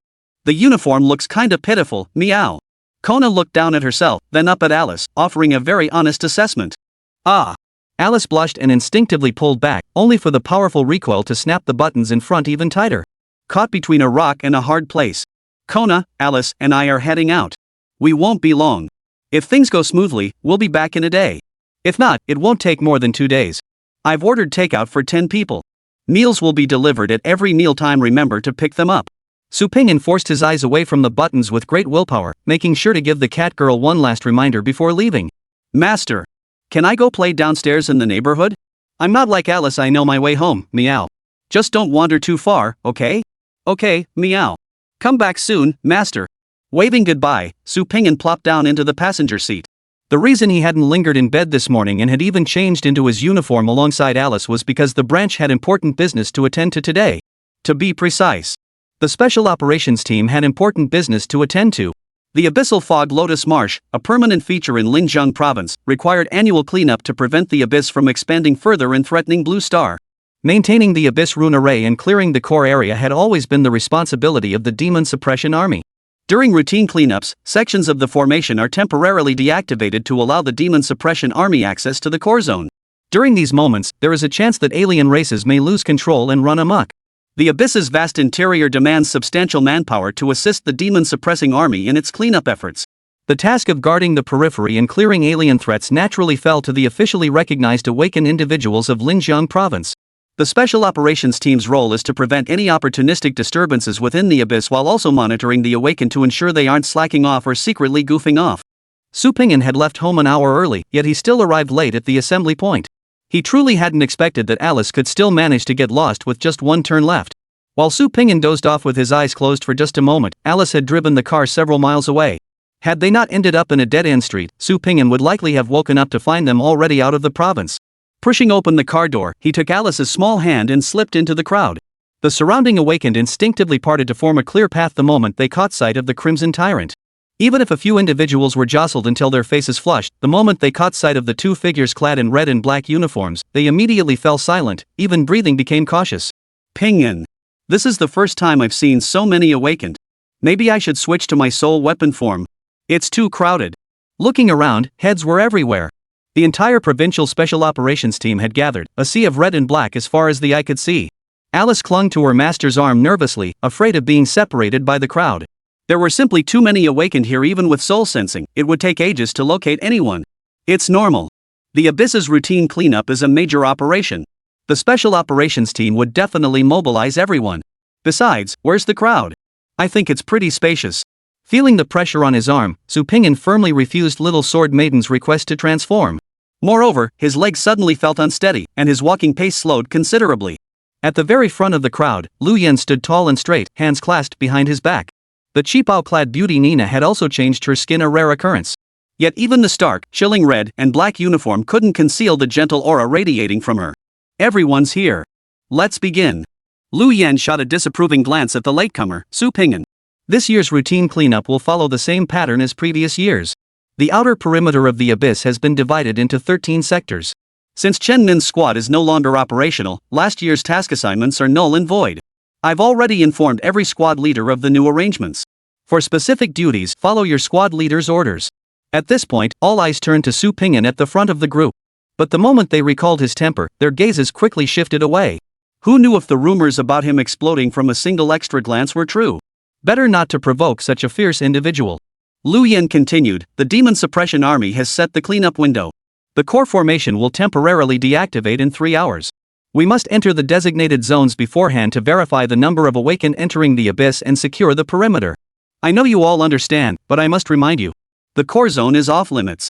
The demon-suppressing army won't care if you're special operations or even human. Anyone who enters dies, not even the heavens themselves can save you. That's ironclad. For any other precautions, if new members are unclear, consult your own squad leader. The teleportation array activates in 30 minutes. Complete all preparations before then. Dismissed. Every awakened present breathed a collective sigh of relief. If Fujijia had been the one speaking, he wouldn't have stopped for at least 2 or 3 hours. How he managed it was beyond anyone's comprehension, just repeating the same old platitudes over and over, leaving everyone clueless about what he'd actually said. How refreshingly concise and clear this was. Su Ping'an hadn't endured Fujijia's notoriously long-winded opening speeches, so he felt little emotion about it. Lu Yan had now been promoted to commander, but his original squad leader hadn't been reassigned yet. Since Su Ping'an couldn't join another squad, he had no choice but to follow Lu Yan to his command center. They passed through the teleportation array. Su Ping'an boarded a pre-positioned multi-purpose combat vehicle. For the duration of the cleanup operation, this would serve as the command center for the Linjiang Province Special Operations Team. Ping'an, did you buy insurance this time? Routine abyss cleanups are actually pretty dangerous. You can purchase insurance with point vouchers. Lu Yan clearly emphasized the word points. For our special operations team, the maximum insurance is 2,000 points. Got it? Got it. Anything over 2,000 won't get reimbursed. Exactly. Lu Yan deftly pulled out a reimbursement form from his pocket and handed it over. It's just sitting there anyway. Fill out the form first, and remember to transfer half to me later. Su Ping'an stared at the captain with a dark look on his face. Do I really need to be told that? Like I'd stiff you? How desperate for cash are you lately, Captain? Also, why do you always have reimbursement forms tucked in your coat? And how come you're so skilled at filling them out? People who don't know any better might think you're the head of logistics. Su Ping'an always thought that after the captain was promoted to commander, he'd change at least a little. But now it seems he was completely mistaken. Chapter 87, The Demon Tide Approaches. Peripheral Zone 3 of the Wulian Marsh. The same gloomy marshland, thin miasma hanging heavy, as if daylight would never break. The stench of decay and dampness hit them like a wave, making Zhang Yong frown. Captain Zhang! Captain Zhang! Xiao Tao and Lu Yuni had long since left their assigned areas and been waiting for quite some time. Zhang Yong scanned his surroundings, confirming no one was paying attention to their movements, before beckoning the two over with a wave of his hand. They found a concealed spot. Lu Yuni couldn't hold back any longer. Captain Zhang, where's Brother Qi? And you said you had a way to lure Lu Yan out. What exactly is that method? Why all the secrecy? Why insist on waiting until we're deep inside the abyss to explain? I've already had Qi Lang lie low. Once Lu Yan and Su Ping'an split up, he'll find his own chance to strike. Are you serious, Team Leader Zhang? Such a critical mission, and you're leaving it entirely up to him? What if that Qi guy chickens out, switches sides at the last minute, and runs? Wouldn't all our efforts be wasted? You know exactly what kind of person the Crimson Tyrant is. When he was at Starlight Realm, he could kill Moonlight Realm cultivators. Does that mean a Moonlight Realm cultivator can't kill a Suncrown Realm one? How can we ensure Qi Lang will give his all without us there? Xiao Tao's face darkened instantly, and thoughts of backing out immediately surfaced. Forget it. This job's too dangerous. I'm out. What's the panic? Zhang Yong glared up at Xiao Tao. What we're about to do can't see the light of day. If you dare do it in front of Qi Lang, you'll be at his mercy for the rest of your life. I never expected Qi Lang to actually pull it off. Bringing him along was just extra insurance. Zhang Yong pulled out a map as he explained, our Zone 3, Zone 5, and the headquarters in Zone 1 are actually aligned geographically. If we can infiltrate the outer perimeter of the core area and draw out the alien demon tide, all the awakened in Zones 1, 3, and 5 will die. Including Lu Yan, Su Ping'an, and that Qi Lang. Every last one of them will die. Captain Zhang, didn't you say we'd only feign breaking into the core zone's perimeter, then trick Lu Yan into coming to our aid so we could ambush him? Lu Yuni stared at Zhang Yong in shock, his eyes filled with disbelief. Are you guys stupid? Zhang Yong sneered. Is Lu Yan your father? Or mine? Is he that close to us? Why would he risk his life to come save us in the core zone? Do you think Lu Yan is that kind of person? But Lu Yuni still felt uneasy. This will cost a lot of lives. Smack! Zhang Yong raised his hand and slapped him. Lu, playing the saint with me? What we've done? We deserve to be lined up and shot 100 times over. And now you're giving me this? Stepping forward, Zhang Yong yanked Lu Yuni by the collar, pressing his forehead against Lu's as he barked. Do you realize we're hanging by a thread right now? Once the routine inspection wraps up and Lu Yan gets his hands free, do you think you 1T come after us? The executioner's blade is already at our throats, and you're still daydreaming about being a saint? We have no choice but to fight back now. If those people don't die, we will. Tell me. You die. Or they die. Lu Yuni snapped out of his daze at the outburst. The unease faded from his face, replaced by a growing ferocity in his eyes. Captain Zhang, tell me how to do it. I'll give it my all. What about you? Zhang Yong glared sideways at Xiao Tao. Xiao Tao jolted awake. Facing the demonic glare from both men, what else could he say? If he dared utter a single no now, he'd likely be silenced on the spot. Captain Zhang, I'm in. Xiao Tao gritted his teeth, steeled himself, but there's a problem with your plan. Our Sector 3 is also on the path of the alien demon tide's onslaught. If this really happens, won't we be doomed too? Zhang Yong gave a light snort and pulled out the prop he'd prepared long ago from his robe. This stuff is called Scent Essence. It's high-grade gear only issued to demon-suppressing army scouts. Just rub it on your body, and it'll give off the unique scent of an alien race. It lasts 2 or 3 hours, enough for us to escape the demon tide. But what if that bastard Lu Yan just bolts? Then all our efforts would be wasted. Xiao Tao still couldn't shake his unease. Run? As the commander of the Special Operations Unit, deserting during a demon tide would mean his career is over. If Lu Yan really flees, it's no different from him being dead. He'll pose no threat to us either way. This is an unbeatable strategy. Lu Yan is doomed this time. 1 a.m. The 3rd Squad Special Operations Team crept stealthily to the outskirts of the Abyss's core region. Stop. We can't go any further. Zhang Yong stared at the red glow pulsing from his tracking bracelet, then glanced at the map to confirm their position. Lu Yuni took the scent agents Zhang Yong handed him and distributed them one by one. Captain Zhang, are you sure you can lure the alien race out of the core area? Where do you think I got these scent agents? And how did I even know about the gap in the formation? Zhang Yong endured the foul stench, evenly coating his skin with the scent agent. This plan was Fu Jie's idea from the start. He intended to eliminate Lu Yan during this year's routine inspection. Little did he know Lu Yan would act faster than him. Once the alien forces emerge from the core area, don't panic. Move at a steady pace and lure the demonic tide toward Zone 3. The moment they clash with the awakened, they'll fight each other. We just need to find a safe spot to hide. It'll be over soon. With that, Zhang Yong retrieved another tightly sealed metal box. He took a deep breath, suppressing the fear in his heart. Zhang Yong twisted open the switch on the box. It was like opening Pandora's box. A cold, sinister, and violent aura spread out from within the box. Xiao Tao, Lu Yuni, and Zhang Yong all felt goosebumps rise the instant they encountered this aura. The primal fear ingrained in human DNA surged to the surface. Their breathing quickened, hearts pounding wildly. At that very moment, a savage roar echoed from the heart of the abyss. Then came 2 more. 3. Fog Lotus Marsh Outer Zone 1, Command Center. Taking the coffee Nina handed him, Su Pingyan said somewhat sheepishly, Captain, everyone's busy working, and here we are just sitting around drinking coffee and listening to music. Isn't that a bit too leisurely? What else should we do? Howl like madmen and charge into the abyss to hack away wildly?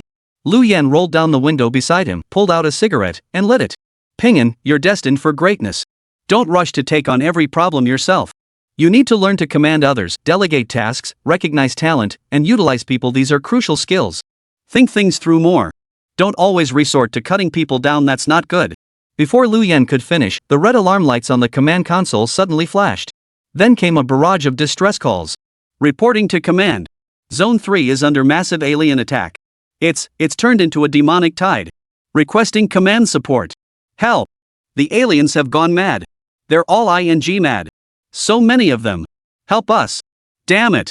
People are dying. Command. Zone 5 is swarming with aliens. People are dying. Lu Yan stubbed out his cigarette. I just got promoted, and this is how you treat me? Lu Yan grabbed the walkie-talkie, switching to full channel and speaking at breakneck speed. Zones 3 and 5 under demonic tide assault. All other special ops teams, organize rescue immediately. Also contact the Demon Suppression Army and report the outer perimeter situation. Hold the line in zones 3 and 5. I'm on it. Su Pingyan didn't even catch how Lu Yan vanished. The figure was gone before his eyes could follow. It was as if the person who just said, use your brain when trouble arises, don't always think about hacking people down, wasn't Lu Yan at all. He froze for 2 seconds. Su Pingyan took Alice's small hand and leapt into the air. Aliens? No need for interrogation then. Just chop them down, right? Chapter 88, 4th tier alien race? Perfect for testing out my new skill. Peripheral Zone 5 of the Mist Lotus Marsh.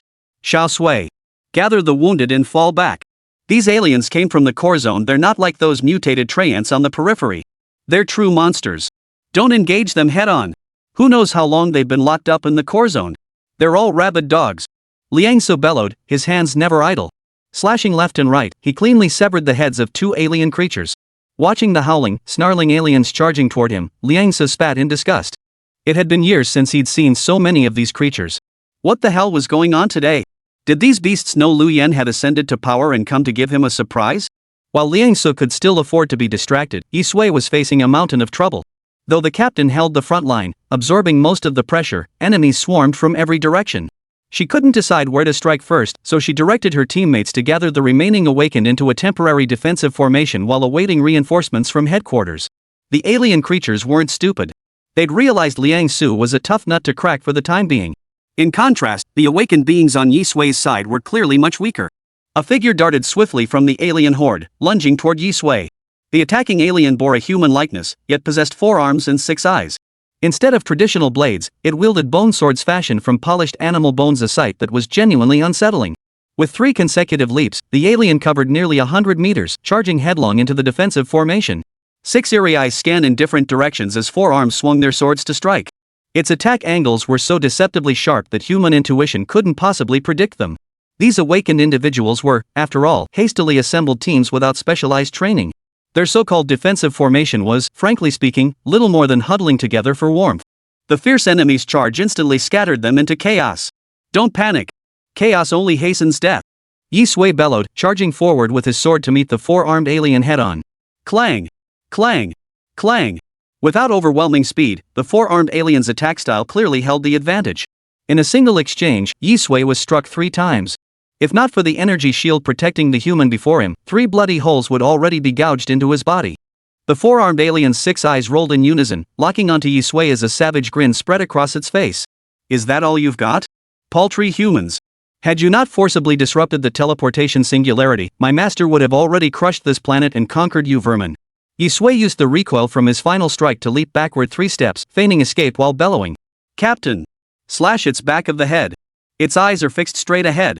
The 4-armed alien's heart skipped a beat as it instinctively turned its head. Behind it, the sound of a blade cutting through the air erupted.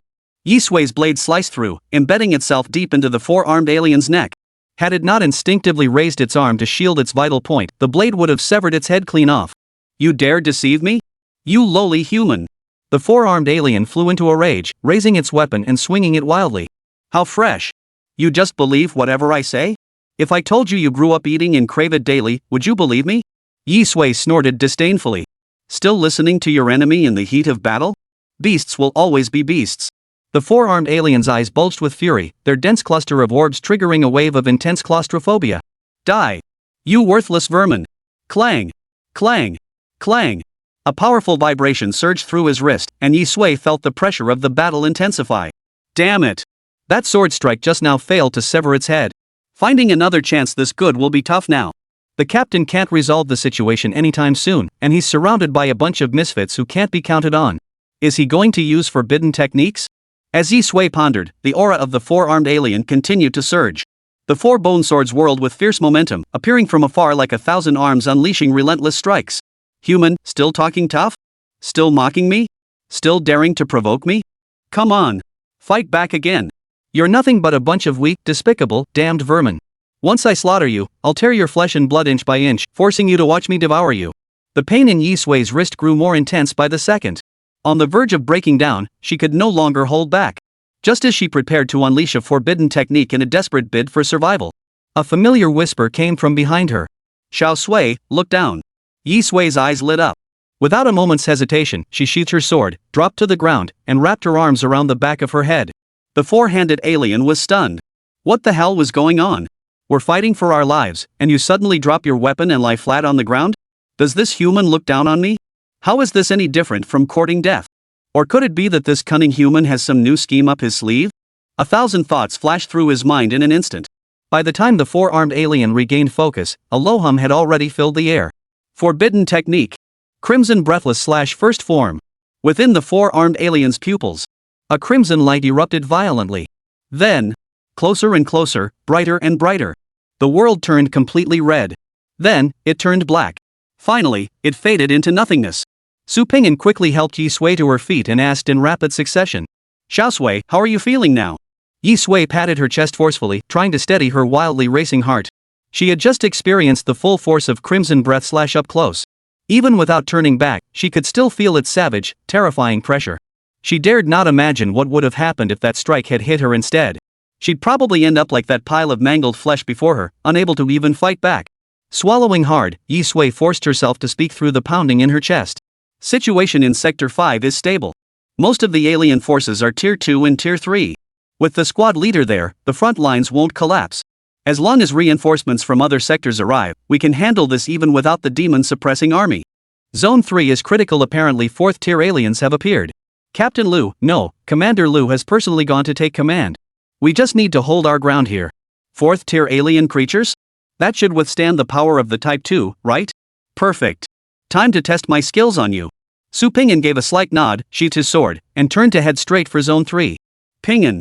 Yi Sui watched his stance and hurried forward to dissuade him. You just unleashed a forbidden technique. Wait until the backlash subsides before acting. This is a demonic tide. If you get surrounded by enemies while your energy is depleted, it'll be extremely dangerous. Su Pingyan visibly froze. Damn it! He'd almost forgotten about backlash entirely. Ever since activating skill 3 of his cheat code to achieve true immortality, he had indeed grown a bit overconfident. Lately, casting forbidden techniques had become second nature. He didn't even bother pretending anymore. This won't do. He still needed to go through the motions. With a flick of his thoughts, Su Pingyan shut down the active, life source flow. The backlash of chi energy instantly surged forth, raging wildly within his body. Put! A mouthful of old blood spurted out. Wiping the blood trickling from his lips, Su Pingyan deemed the performance sufficient. With a satisfied wave to Yi Sui, he sprinted toward Zone 3 without looking back. That agile figure bore no resemblance to someone suffering backlash or depleted of strength. Yi Sui stared blankly at Su Pingyan's retreating figure. Somehow, Su Pingyan's forbidden technique backlash seemed a bit half-hearted? Chapter 89, I want 4th tier. At the border between Zone 5 and Zone 3 on the outskirts of the Mist Lotus Swamp, a 3rd tier alien creature sprinted on all fours. Ahead of it, 2 awakened beings, stripped of their armor and weapons, fled in panic. Don't run, human awakened. When you trapped us in the core magic array, you weren't like this. Didn't you think us insignificant? Weren't you so fierce? What? Without the core formation's protection, you ants don't even have the guts to face us head-on? The alien creature's hind legs surged with power. As it leapt into the air, a pair of fleshy wings abruptly unfolded behind it. It soared hundreds of meters horizontally, instantly blocking the fleeing awakened. Run, then. The monster tilted its head mockingly, circling the two like a wildcat toying with a mouse. Its wings slowly folded behind it.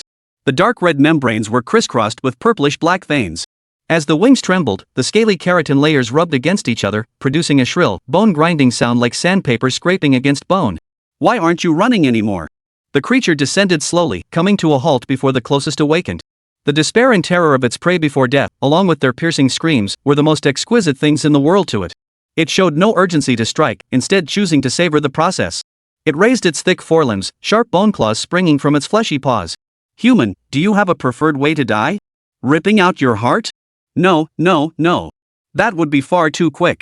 It would diminish our enjoyment considerably. What I truly relish is slashing open your abdomen, pulling out your intestines, and devouring them, bite by bite. Rest assured, my claws are exceptionally sharp. A second strike will never be necessary. Do you like that kind of death? The monster grinned savagely as it raised its upper body, its right claw swinging through the air, aimed directly at the man's midsection. The imagined blood splatter, the imagined piercing screams, none of it happened. The monster turned its head in confusion, staring at its right claw. At some point, its right claw had vanished without a trace, leaving only a clean wound still spurting blood. Before it could react. Your act! A flash of cold steel erupted as a crimson blade sliced through the air, piercing the monster's forehead and emerging through its tail. The terrifying force pierced straight through its body. Even without the blade touching the ground, the sheer momentum of the sword's aura alone carved a deep gash into the earth. Thud! Thud! The severed corpse collapsed lifelessly to either side, blood and entrails spilling from the wound across the ground. You've learned nothing good on Blue Star, but you sure picked up human posturing pretty fast. Su Pingyan flickered his wrist, flinging the blood from his sword.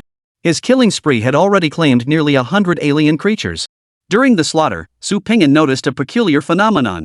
Whether these beasts had gone mad from too long in confinement or were genuinely ignorant of the world, every single one of them shared an intense love for trash-talking.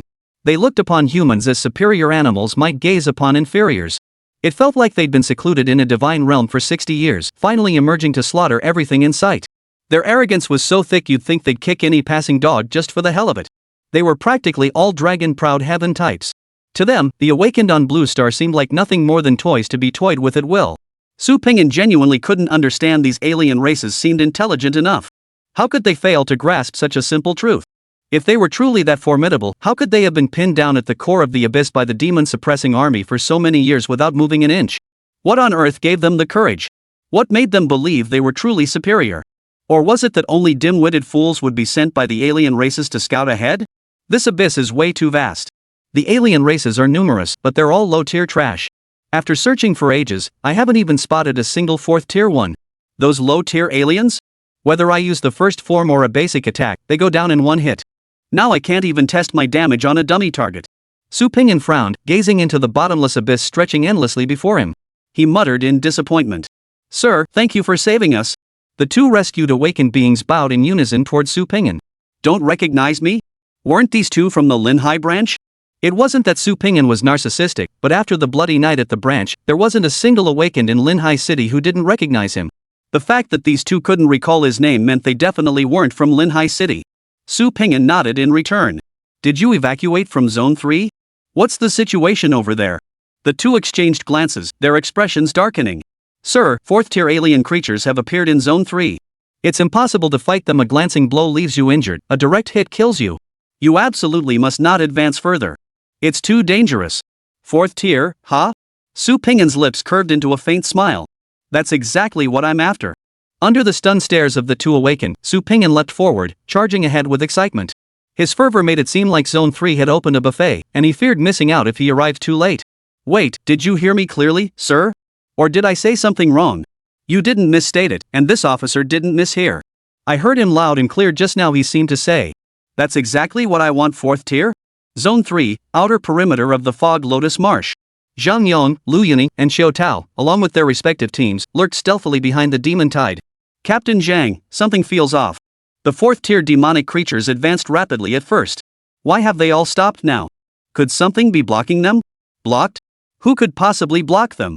Who dares stand in the way of a demon tide led by 4th-tier alien races? Zhang Yong snorted dismissively. Unless the demon-suppressing army arrives, no one can stop them. It'll take at least another hour before the magic array's maintenance is complete. By the time the demon-suppressing army finishes their current tasks and arrives, it'll be too late. Those beasts must have gone mad from being cooped up too long.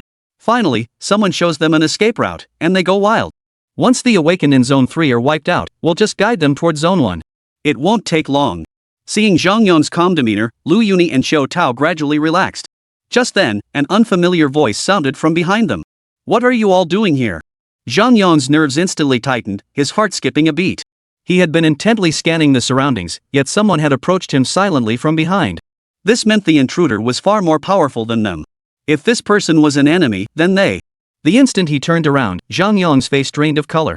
He'd rather have turned to see a 6-foot-tall cockroach sitting in an armchair demanding he sing it a song than encounter this monstrosity. Su Pingyan. Those 3 syllables seemed to carry some kind of magic, instantly capturing the attention of everyone present. Everyone turned their heads in a daze, staring at the newcomer as if they'd seen a ghost. Su Pingyan covered his nose with his hand and frowned. "Wait, what is that smell on all of you? Did you all fall into a cesspool?" Chapter 90, used up both forbidden techniques, huh? Zhang Yong and the others were already guilty as charged. Seeing the real culprit closing in behind them, they froze in place, unable to utter a word for a long while. They feared that if they uttered another word, the Crimson Tyrant would swing his sword at them. "Are you here to reinforce Sector 3? Seeing Zhang Yong's group remain unresponsive, Su Pingyan took a couple steps back and asked again. Yes. Zhang Yong's eyes darted around as he snapped to attention. Right. What were they freaking out about? This was their first time seeing Su Pingyan in person. Before this, they didn't even know each other, let alone have any grudges. No one knew they'd orchestrated the demonic surge, so what exactly were they feeling guilty about? With the right excuse, they could easily cover it up. Su Pingyan shot his colleagues a disdainful glance before leading the way toward Zone 3. After taking just 2 steps, he suddenly halted as if remembering something. Zhang Yong and the others, who had just relaxed, instantly tensed up again, all looking as if facing a formidable enemy. Aren't you here to support Zone 3? What are you standing around for? Let's go. Xiao Tao and Lu Yuni both turned to look at Zhang Yong, momentarily at a loss. What's the panic? The aliens aren't going to attack us. Let's move. Zhang Yong gritted his teeth as he spoke. Su Pingyan was long accustomed to the fearful looks directed at him and his group. Nowadays, any awakened in Linhai City trembled at the sight of him. He paid them no mind. Su Ping'an charged out first. Whether it was an illusion or not, ever since entering Zone 3, the alien creatures seemed to have suddenly become docile. They no longer barked threats at his sight, nor did they charge forward with a roar to fight to the death. Some even stood motionless as Su Ping'an approached, their eyes fixed strangely on the space behind him. Those unyielding alien creatures simply couldn't comprehend it. This awakened one was being hunted by dozens of his own kind, so why would he dare charge forward so arrogantly to slash at it? Didn't he realize his death was imminent? After felling over a dozen beasts, Su Ping'an was utterly dumbfounded. What the hell was going on? Why weren't these beasts even putting up a fight? And why were they all staring at Zhang Yong's group before dying? What's so terrifying about those weaklings whose spirit power burst enhancement barely exceeds 100%? They weren't afraid of me, but of them? Had these beasts lost their sense of hierarchy? He stopped in his tracks. Su Ping'an turned around, eyeing Zhang Yong and the others suspiciously. I mean, are you just going to stand there and watch? Zhang Yong swallowed nervously and hastily explained, Lord Su is so formidable, how could we dare to show off our skills in front of you? Cut the nonsense. You lot go ahead and take down a few of those outsiders for me. Su Ping'an casually raised his thumb, gesturing behind him. He genuinely wanted to see what kind of skills Zhang Yong and his men possessed that could leave the foreign tribesmen so utterly stunned. Lu Yuni and Xiao Tao both paled, glancing frantically at Zhang Yong. Don't panic. The outsiders won't attack us. Don't panic. Though he urged calm, Zhang Yong's voice trembled noticeably. If the outsiders don't attack us, doesn't that prove there's something wrong with us? How are we supposed to explain this to Su Ping'an? Xiao Tao forced out the words through gritted teeth, his breathing growing increasingly ragged. Then, why not go all out? Lu Yuni's heart pounded in his throat, the immense pressure threatening to drive him mad. Before Zhang Yong could respond, Su Ping'an's gaze suddenly shifted nearby, his aura surging explosively. Forbidden technique. Crimson breathless / first form. Crimson sword energy roared toward them. Xiao Tao, the slowest to react, was instantly struck by the shockwave, exploding into a cloud of blood mist. The sword energy pierced through all four men before its residual shockwave slowly dissipated behind them. Going all out, huh? The alien race won't attack you, right? You bastards are indeed up to no good. Su Ping'an gripped his long sword, his gaze cold as he surveyed everyone present. Ever since earlier, he'd sensed something off about Zhang Yong and his crew. After a brief test, he drifted over to Zhang Yong and the others. Their earlier conversation had been heard clearly by Su Ping'an. Now that he was certain this group was up to no good, there was nothing left to say. Death descended. Zhang Yong's pupils suddenly contracted, and every strand of his hair stood on end. No. Are you a ghost? You can hear me from this distance? As death closed in step by step, Zhang Yong's inner ruthlessness surged. He bellowed at the top of his lungs, if Su Ping'an doesn't die, we all die. Take him down. The thunderous roar snapped everyone into action. Lu Yuni, already on the brink of snapping under the pressure, seized this moment as an outlet for his pent-up fury. He snatched his long sword and lunged forward with blinding speed. Forbidden technique. Shadow assassination. His form elongated instantly, launching him like a cannonball hurtling through the air. Extreme terror left Lu Yuni's mind blank. He had no energy left for other thoughts. Only one final notion sustained his actions. Die. Die. Whether it's Su Ping'an or myself. Just die already. Death would end it all. With forbidden techniques activated, did the speed climb from 100 to 308 points? Still climbing. It's already at 378. Alice can barely see clearly with her current 234 perception. Then enhance perception. Otherwise, if these guys are determined to escape, we might not react in time. Unlike Lu Yuni's painstakingly slow attribute boosts, Su Ping'an merely focused his mind. His spiritual energy erupted to its peak, instantly propelling his perception from 234 to 702. The world seemed to slow down as if someone had pressed the rewind button. Lu Yuni's previously blurry figure suddenly came into sharp focus. Forbidden art. Crimson breathless / first form. The moment Lu Yuni heard the demonic growl, every hair on his body stood on end. He desperately tried to dodge, only to discover with horror that no matter how he moved, the crimson sword energy seemed locked onto him. He could only watch helplessly as his world grew redder and redder. Crack! The crimson blade energy, fired like a volley from the sky, detonated Lu Yuni's body, reducing him to a pile of shattered debris. Faced with Su Ping'an's monstrously heightened perception, all of Lu Yuni's preemptive maneuvers became laughable. No matter how he struggled, it was like a rookie facing a pro player. Positioning? Reaction speed? Relying on luck to dodge an opponent's skill? Not a chance. When a pro takes on a newbie, every move locks down the headshot, every strike lands a critical hit. All flash and no substance. After that honest critique, Su Ping'an turned his head to look. One glance was all it took to freeze him in place. An unfamiliar man had somehow slipped past Alice's 702-point perception, silently creeping up to Zhang Yong's group. And now, he took a provocative step forward, stepping out of the crowd. Finished using your 2 forbidden techniques? Xi Lang crossed his arms, a roguish grin still plastered on his face. Well then, I'm about to reap the rewards. Chapter 91, The Peerless Sword Maiden and the Crimson Tyrant. Name, Xi Lang. Level, Corona Realm. Experience, 68%. Vitality, 527. Spiritual power, 276. Weapon spirit attributes. Strength, 142. Speed, 107. Defense, 87. Perception, 1089. Burst amplification, 800%. Reaction, 132. Max synchronization rate, 80%. Current grade, B. Weapon spirit ability 1, Dual Blade Frenzy. This soul weapon can split into dual blades. Each enemy hit stacks 1% strength, with a maximum boost of 100%. Holy! 1089 perception points? No wonder it dodged my perception and snuck up on me without a sound. This is the first time I've seen someone break the 1000 mark in any attribute. Is a coronal realm spirit power burst this intense? And this guy's experience is only at 68%, which is roughly mid-corona realm level. So, if he reaches the late stage, will this amplification increase even further? While Su Ping'an's thoughts raced, Zhang Yang wasn't idle either. He wasn't stupid. He saw through Xi Lang's scheme instantly. This guy was clearly using them as cannon fodder to trick Su Ping'an into revealing his forbidden technique. He'd wait until Su Ping'an's ultimate was on cooldown before stepping in to reap the rewards. Yet despite his understanding, Zhang Yang dared not erupt or show the slightest discontent. Even if Su Ping'an couldn't unleash his forbidden technique, he wouldn't dare provoke the Scarlet Tyrant. Brother Qi, the rest is up to you. With that, Zhang Yang waved his hand and swiftly retreated from the battlefield, diving deep into Zone 3. Su Ping'an showed no urgency in pursuing Zhang Yang. He had already memorized their names.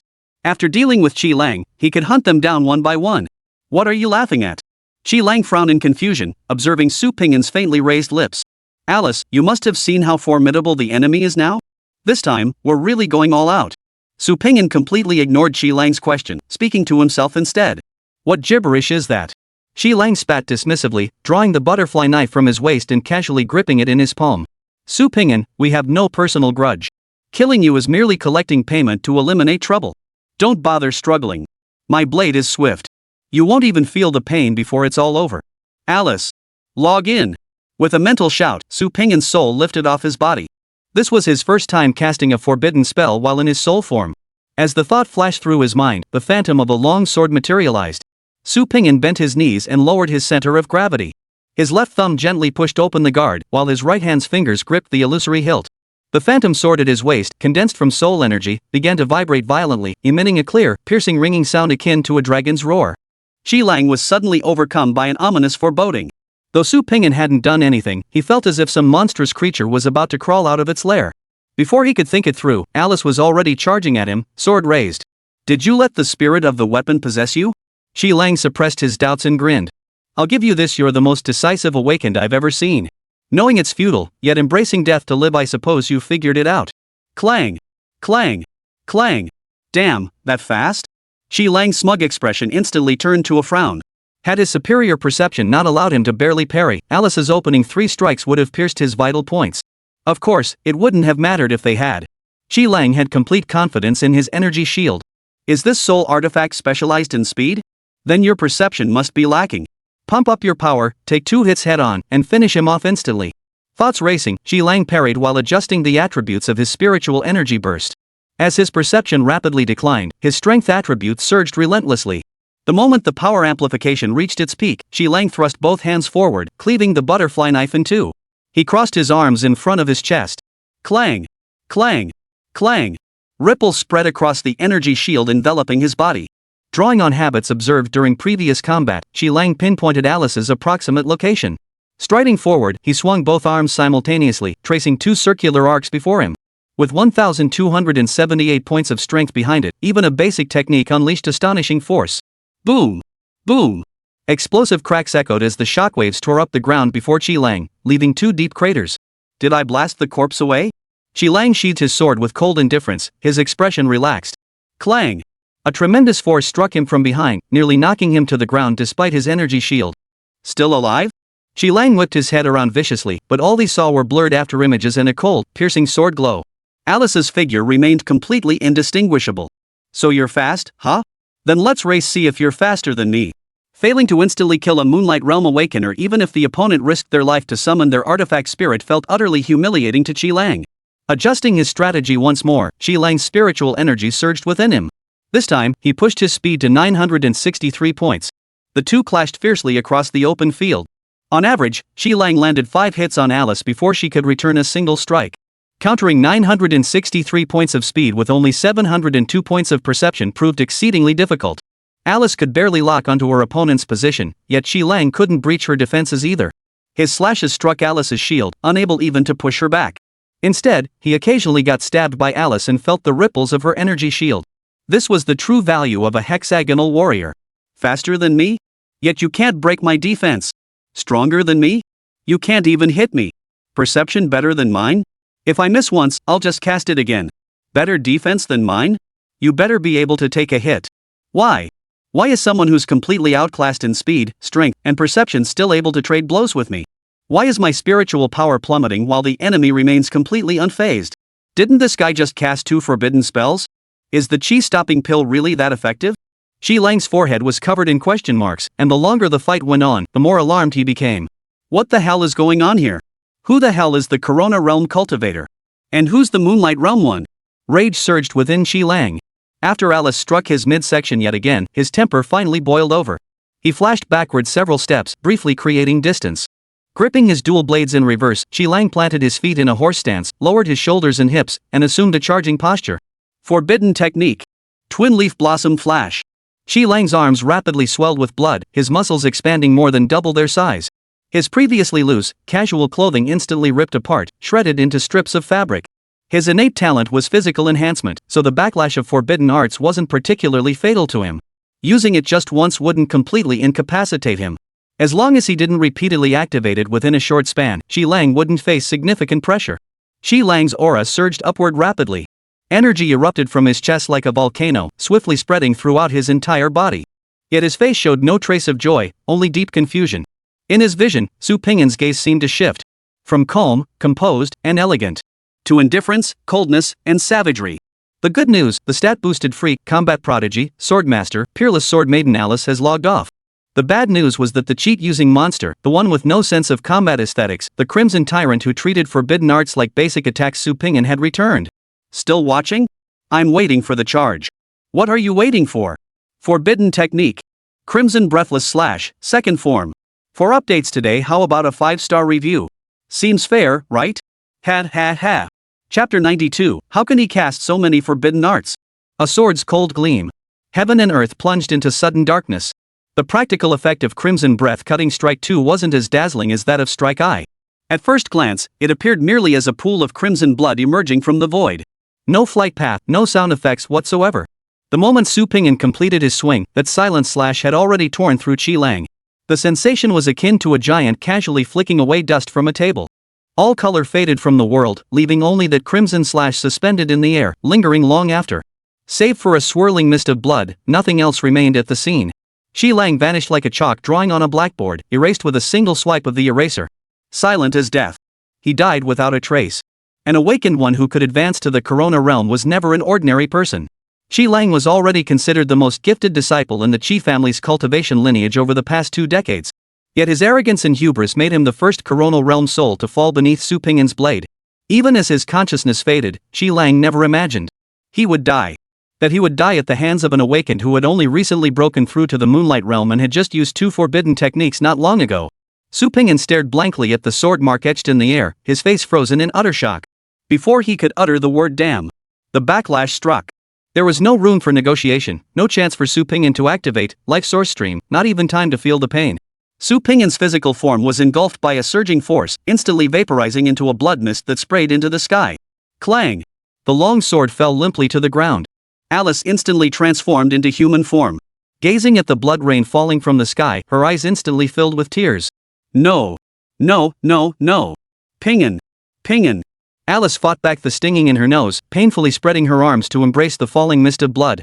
The world instantly turned monochrome, despair striking her heart like an invisible hand clutching her throat, choking the life from her. The only reason Alice didn't cry out was the clear, undeniable sensation deep within her soul. She knew her master was still alive, but she had no idea where he was now. Alice couldn't even tell if her overwhelming grief had caused her to hallucinate. Perhaps her master truly was dead. Was the connection she felt merely an illusion? No. No. Her master had promised he would never abandon her. Alice stood amidst the blood mist, tears welling in her eyes only to be forcibly held back. She wiped away the tear stains, fighting back the stinging in her nose. Now was not the time for tears. She must find her master. Her master must be waiting for her somewhere. He must be. Alice, help me up quickly. I'm feeling dizzy. Su Pingyan sensed the young sword maiden's concern and, forgetting to find a suitable spot to resurrect, hastily reshaped his physical form. The familiar voice sent Alice reeling as if struck by lightning, her entire body convulsing violently. She whipped her head around and saw Su Pingyan, who had just finished pulling up his pants. Alice lunged forward in a single bound, throwing herself onto her master. Only when her arms closed around him, feeling his warmth and hearing his heartbeat, did she completely break down. Tilting her head back, she burst into loud sobs. Wah! Pingyan! I thought you were dead. Su Pingyan was still in the early stages of regaining his senses after being revived. His head was already buzzing, and having someone cry right in his face like this was incredibly uncomfortable. Yet he gently reached out and embraced Alice. Wah! Alice cried even louder. Su Pingyan tightened his arms slightly, holding Alice closer. Alice, didn't I tell you already? I'll never abandon you. Don't worry. My word is my bond. Little Sword Maiden was now a complete mess of tears, utterly unable to utter a single word. She could only nod frantically, like a chick pecking at grain. Thankfully, her master understood her meaning. The moment the two monsters clashed, Zhang Yong had already fled far away, not daring to look back even once. If Qi Lang won, then half the battle would be won. If Su Pingyan won, he was dead either way. Since he couldn't influence the outcome anyway, he decided to turn a blind eye. After sprinting a considerable distance, Zhang Yong gradually slowed his pace. Captain, do you think that Qi Lang can handle Su Pingyan? A team member approached Zhang Yong, his face filled with anxiety. Probably, maybe, he can. Zhang Yong slumped down, his voice weak and defeated. Before the fight began, Zhang Yong had been 80% confident in Qi Lang. But after experiencing the power of Crimson Breath / firsthand, he didn't even have 30% confidence left. That feeling of life hanging by a thread was simply too terrifying to shake off. Watching a tiger hunt on TV was nothing like facing one in the flesh, especially when you were the prey. If Qi Lang hadn't still carried the title of Coronal Realm, giving Zhang Yong some glimmer of hope, he might not even have held on to that last sliver of confidence. Captain, what do we do next? Zhang Yong stroked his chin, deep in thought. Before he could reach a conclusion, a crimson sword chi shot from behind the group, plowing through the crowd like a runaway train. A single strike shattered 3 of them into pieces. Why stop at 1? The demon's voice echoed behind them once more. Zhang Yong sprang up as if electrocuted, his eyes filled with terror as he stared behind him. Staring into Su Pingyan's ghostly, icy gaze, Zhang Yong felt tears welling up. No. Why do you hold such a grudge?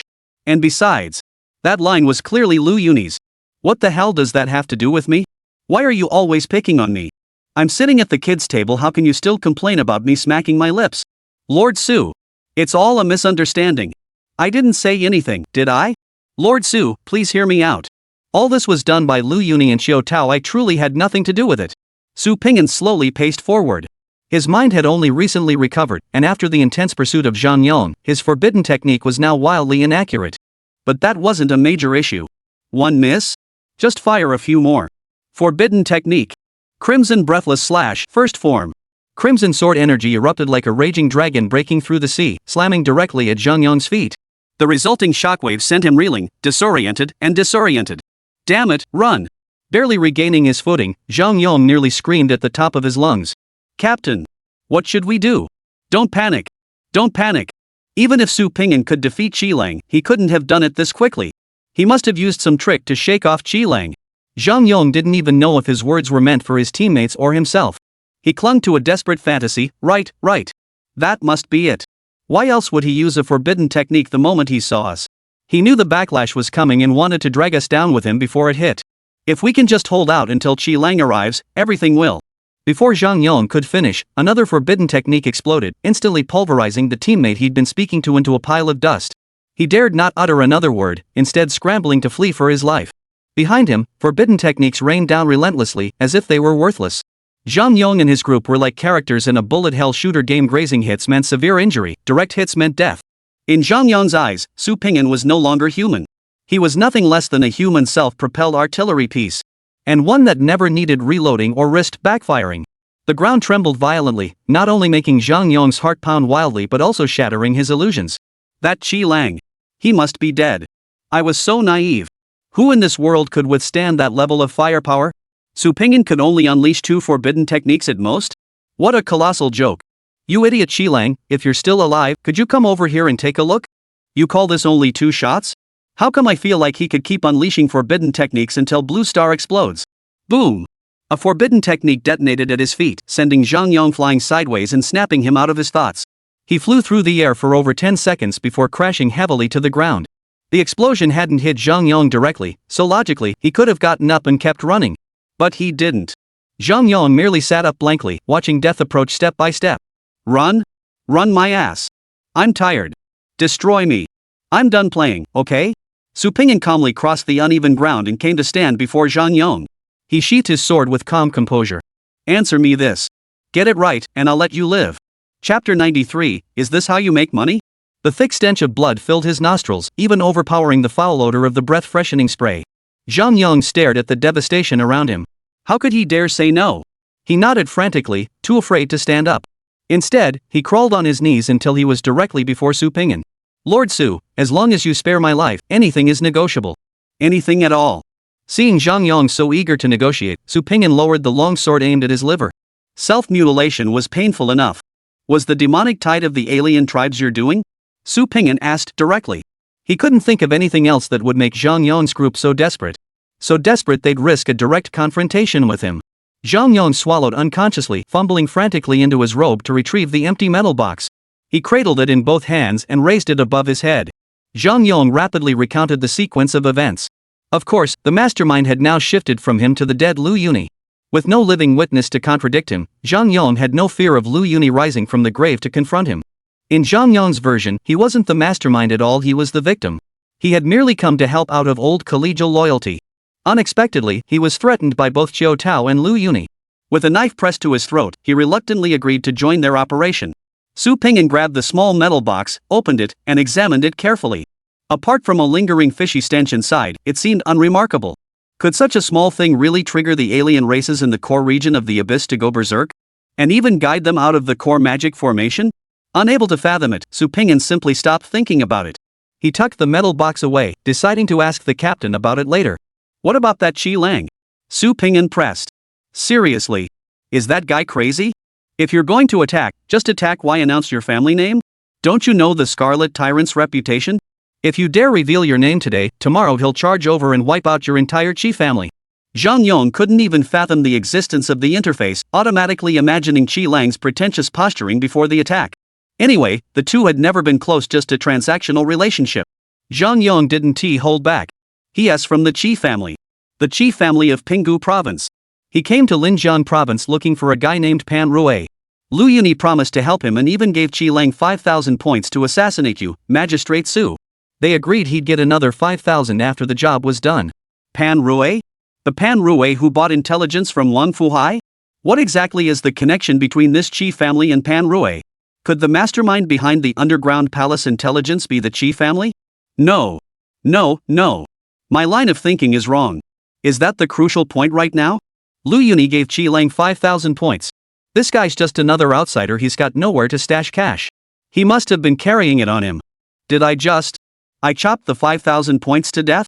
I tried a skill and chopped up 5,000 points? Su Pingyan's forehead veins bulged, his eyes turning red. His menacing expression startled Zhang Yong to his core.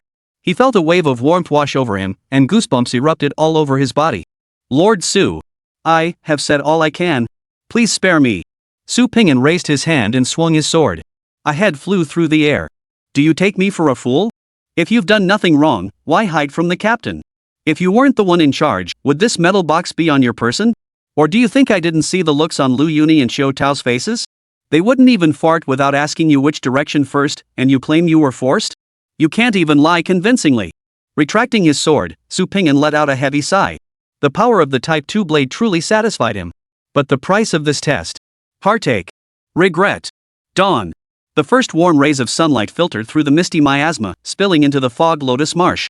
Beneath the warm sun, the icy killing intent lingering after a night of bloody combat gradually melted away. The alien demon tide, capable of inflicting massive casualties, was swiftly suppressed under Lu Yan's command and personal charge. He had practically single-handedly cut through the entire main force of the alien hordes. It must be noted that the first wave of invaders to strike Zone 3 included a significant number of 4th-tier alien creatures. After this battle, the name Black Yama once again echoed throughout Linjiang. Countless Awakened recalled the terror of Lu Yan's rule on that very day. Zone 1 Command Center. Su Ping'an. How many times have I told you? Why can't you get it through your thick skull? Couldn't you have asked first checked if Zhang Yong and the others had any points vouchers on them before you went and did that? Lu Yan snatched the metal box from Su Ping'an's hand, his face betraying utter exasperation. Captain, I searched the bodies. They didn't have any points on them. Su Ping'an retorted, sounding somewhat unconvinced. How could that be? You definitely didn't search thoroughly enough. I've already raided all 3 of their team's homes, and we barely got any money. How could they not have any? Su Ping'an was dumbfounded. No wonder Zhang Yong and the others were in such a rush to act. Without any evidence, Lu Yan had already raided their homes. Once this mission ended, would they even get off scot-free? Why are you staring at me like that? My methods aren't like yours. Everything I do is backed by solid evidence, crystal clear, got it? Lu Yan grabbed a thick stack of documents and tossed them onto Su Ping'an's desk. Those civilians who vanished and then suddenly reappeared? That was their doing. They know full well that once this abyss ends, their time is up. That's why they're going all in, trying to take me out in the abyss. Su Ping'an flipped through the documents in his hands. It seemed the investigation had been ongoing for some time. Captain, if you knew something was off about them all along, why didn't you take them down earlier? To be honest, Su Ping'an couldn't quite wrap his head around Lu Yan's approach. By his standards, with evidence this solid, wouldn't he have acted immediately? What do you know, you spoiled brat? Lu Yan pulled out his last cigarette from his pocket, lit it, and took a satisfying drag before shifting gears. Ping'an, are you good at crying? Captain, you're jumping around a bit too fast here. Su Ping'an genuinely struggled to keep up with Lu Yan's train of thought. Why would you want me to cry? Hot exhaling a smoke ring, Lu Yan cast a furtive glance around. After confirming no one was eavesdropping, he carefully pulled a stack of insurance policies from his chest as if retrieving a precious treasure. Zhang Yon, Lu Yunyi, Zhou Tao, all 3 squads. Captains and members included, 51 people total. I bought insurance for every single one of them. And I'm the beneficiary on every single policy. Cost me 100,000 points. Once you get to the logistics department, remember to cry loud and pitifully, otherwise, it'll raise suspicion. Su Ping'an stared at Lu Yan in utter disbelief. Wait. This isn't about suspicion anymore, okay? You're the beneficiary of all 51 people's insurance policies. And you were the one who ordered them into the abyss. And then Zhang Yong and the others just happened to all die in the abyss. Then the moment the mission ended, you marched straight to logistics with the insurance policies to cash them out. Does that seem reasonable to you? Do you think they'll pay out? So when you just got back from the capital and said, good thing there's another money-making opportunity coming up soon, you were just biding your time? Any agent who takes your case would be the luckiest person alive. Su Ping'an stared at the team leader in speechless disbelief. Once again, Lu Yan's image in his mind had taken another hit. Chapter 94, The Strange Report. To cut to the chase, Lu Yan didn't get his full reimbursement as hoped. After the routine inspection of the abyss concluded, Lu Yan arrived at the Linhai branch office with Su Ping'an, brimming with excitement. Given the staggering amount of the reimbursement claim, Meng Buqiao, the head of the logistics department, had to personally step in to negotiate with Lu Yan. After nearly 3 hours of intense back and forth, they finally reached an agreement. Lu Yan's claim was settled at a 3-fold discount. Su Ping'an didn't know the final amount, but whatever it was, it must have been astronomical to satisfy Lu Yan. Su Ping'an simply didn't possess Lu Yan's acting chops and couldn't spout lines like, Zhang Yong is my dearest friend, my brother. So, after casually getting his own 2,000 points reimbursed at the logistics department, Su Ping'an headed home on his own. After all, Lu Yan was already lost in his own 5-cent acting performance, with no time to spare for him. On the way home, Su Ping'an was still replaying everything that had happened in the abyss. Was that Pan Rui really a henchman sent by the Qi family to Linjiang province? If so, why was the Qi family also investigating intelligence about the underground palace in Yunhai County? How much did the Qi family know about the underground palace? And how much did they know about Kong Na? No matter how he thought about it, Su Ping'an felt a persistent thorn in his side until this matter was resolved. Indeed. He must seek answers at dawn.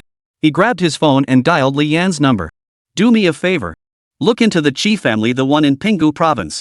Find out who really calls the shots in that family, who's the head of the household. Yeah, I need intel on their exact location. When? Let me check my flight reservation. I'll be in Pinggu province in 2 hours. Get the intel to me before then. Hanging up the phone, Su Ping'an pressed harder on the accelerator. The third-hand jeep roared to life beneath him, hurtling straight toward the airport. Li Yan dared not delay Su Ping'an's affairs. He immediately activated all intelligence networks to gather information on the Qi family. He had initially feared that gathering information from the neighboring province might prove difficult and delay Su Ping'an's mission. Instead, it went surprisingly smoothly. Su Ping'an had barely arrived at Linhai Airport when Li Yan's call came through. Li Yan's voice raced through the line, and with each word, Su Ping'an's brow furrowed deeper. "You say the Qi family is gone? What do you mean gone? Someone else got there before me? Pinggu Province. A certain estate." Lei Yao sat composedly at his desk, listening to his subordinate's report. His expression was impassive, commanding respect without anger. The head of the Qi family, along with all direct and collateral relatives, has been eliminated. The Qi family's assets have been fully seized. Your Excellency may designate the next awakened family to take control at any time. Lei Yao's fingers tapped the desk absently as he contemplated who to hand this business over to who would continue serving as his lapdog. As for the lives of the 300 members of the Qi family? In his eyes, they were utterly insignificant, not even worth the mental effort to consider. Assign it to Shui Xiang. Though his abilities fall short of Qi Min's, he excels in obedience. Understood. I'll withdraw now. The subordinate answered concisely, bowed respectfully, and exited the room. From start to finish, he dared not lift his gaze to meet Lei Yao's expression. Beside Lei Yao stood a tall woman in a business suit, a black blazer, pencil skirt, and stockings. Her ample bust filled the blazer to the brim, and a pair of gold-rimmed glasses perched on her nose. By all logic, Sword Maiden shouldn't be nearsighted, yet to satisfy her master's aesthetic preferences, Janet still wore the glasses. Master, Qi Lang did depart without authorization, and the Qi family reported it themselves. Might the punishment for the Qi family be a bit too severe? Lei Yao tilted his head slightly. Jeanette immediately crouched down, allowing her master to see her expression without having to look up. The crouch accentuated Janet's curvaceous figure, making her appear even more alluring. Yet Lei Yao felt not a shred of lust. His eyes held only calmness and coldness. If it were a minor matter, the Qi family made a mistake, and only Qi Lang needed to die. I'm not the kind of person without the capacity to forgive. I can accept subordinates making mistakes. But this time is different. This matter concerns the prophecy. I explicitly told the Qi family, do not ask, do not pry. Yet they still failed to keep their own dog in check. Then they must die. I know Qi Min's spirit artifact and you are quite close, but you'd best understand one thing. Jeanette, I am your master. Lei Yao's tone remained perfectly calm throughout, yet Janet found herself trembling slightly. Cold sweat soaked her back without her noticing, and even breathing became difficult. Master, I know I was wrong. Listening to Janet's trembling reply, Lei Yao stared expressionlessly at the sword spirit. After a full dozen seconds passed, he finally shifted his gaze. Jeanette breathed a silent sigh of relief and cautiously stood up. She dared not utter another word. Seated at his desk, Lei Yao stared blankly at a photograph, lost in thought. In the photograph, a girl with delicate features knelt on the ground, her hands pressed against the floor, excitedly talking to a golden retriever. The golden retriever across from her tilted its head in confusion, seemingly unable to comprehend the meaning behind the human's actions. Yesterday, the Pinggu Province Special Operations Team launched a sudden operation, taking all awakened members of the Qi family into custody for interrogation. This morning, an official announcement was issued, listing every crime committed by the Qi family over the past decade, each one a capital offense. According to sources in Pinggu Province, there were no warning signs before the Qi family incident. They hadn't engaged in any major activities or conflicts with authorities. It was as if they had vanished into thin air overnight. This is nothing but silencing witnesses. Besides crossing me, did the Qi family cross anyone else? How much trouble can you possibly stir up? Su Ping'an reviewed the intelligence Li Yan had sent, shaking his head helplessly. With the Qi family now completely vanished, Su Ping'an naturally saw no reason to return to Pinggu Province. Back at his residential complex, Kang Na was happily swinging with her friends. Judging by her mud-covered outfit, she'd been playing for quite some time. Kang Na, time to go home. Alice waved cheerfully at the cat girl. Kang Na's ears perked up instantly, and she bounded toward Alice. Yes, using both feet. Before leaving, the little cat girl didn't forget to say goodbye to her friends. Afu Xiaoya air bow, I'm heading home now, let's play again tomorrow. Behind her, came the chorus of farewells. Cat boss, see you tomorrow. Kanna, have you become the neighborhood kid leader now? Su Ping'an chuckled, pointing at the dirt on Kanna's fur. He. Kangana grinned triumphantly, revealing two adorable little fangs. Big boss, I'm super awesome now. All the kids in the neighborhood call me Cat Boss. Oh, right. Master, when you were out, someone seemed to be looking for you. He left you a phone number, saying he'd tell you as soon as you got back. They came looking for you in the neighborhood? Su Ping'an asked, puzzled. Logically speaking, only official personnel should know his address. But with his current reputation, would anyone actually dare to come knocking? How bold could they be? Curiosity piqued, he took Kan Na's small hand. A string of phone numbers was scribbled crookedly on her palm with a colored marker. Fortunately, Su Ping'an returned just in time. Had he been any later, the number might have been smudged away by the dirt. He dialed the number. Su Ping'an answered calmly, "This is Su Ping'an." "Who's this?" "Su. Lord Su. Is this really you?" The breathing on the other end of the line instantly grew urgent. Before Su Ping'an could speak, the person choked out, "Lord Su. I heard that if anyone abuses their power, neglects their duties, or disregards people's lives, I can report them to you and you'll handle it. I'm taking the liberty of disturbing you, Sir Su, just to ask. Is that true?" Chapter 95, A Glimmer in the Darkness. "It is true." Su Ping'an answered without hesitation or evasion, his tone unwavering. In his view, since he had taken on the role of the special operations team and been entrusted with such immense authority, he should act accordingly. It wasn't about glory or personal gain. He had no interest in blending in with the crowd. Su Ping'an simply couldn't stand it. They say you should do your job diligently while you're at it. His duty was to investigate those troublesome awakened. If someone dared to cause trouble, someone had to pay the price. That was his style. Got a problem with that? Take it up with the King of Hell. Above ground or below you choose. Officer Su. I'm Jiang Xayan, the new recruit of Hangshan City's Demon Hunting Squad. Hangshan City, now. Overjoyed that Su Ping'an was willing to help, Jiang Xayan stammered in his excitement. Take your time, Su Ping'an waved to Alice, signaling her to wash Kangana, then stepped out onto the balcony. First, tell me what exactly is this Demon Hunting Squad? Silence fell on the other end of the line. Jiang Xayan genuinely hadn't expected that Su Ping'an, the man who had created the Bloody Night at the branch office and gained a fearsome reputation throughout Linjiang province, would be unaware of an official government department. Lord Su, the Demon Hunting Squad falls under the Demon Suppression Army Reserve. It's a local armed force stationed in every city, primarily handling matters related to the alien races. Most of our work involves dealing with them. Understood.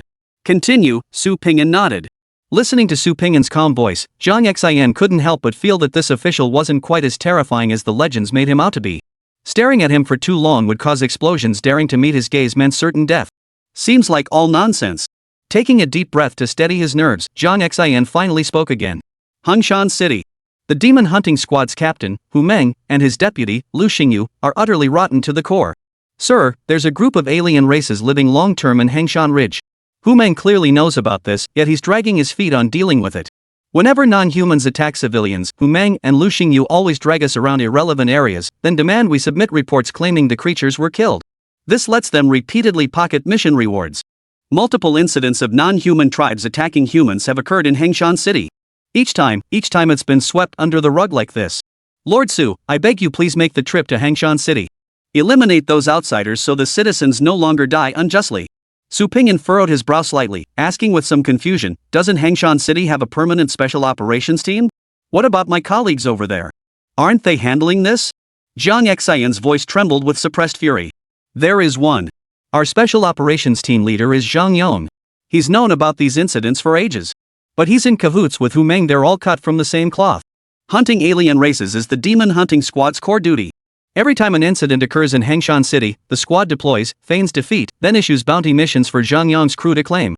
When Fu Jijie was still around, they didn't go quite this far.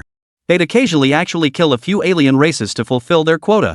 Ever since Fu Jijie died, they've gone completely rogue, practically fabricating over a dozen alien race attacks every single month. It's as if no one could rein them in after Fu Jijie's death. That logic is flawed. It's not that Fu Jijie's death left them unchecked. It's that after Fu Jijie died, their extra income dried up, forcing them to invent new ways to make money. Originally, they might have genuinely looked down on mission rewards. When accepting tasks, if they didn't encounter any alien races, they'd just go through the motions.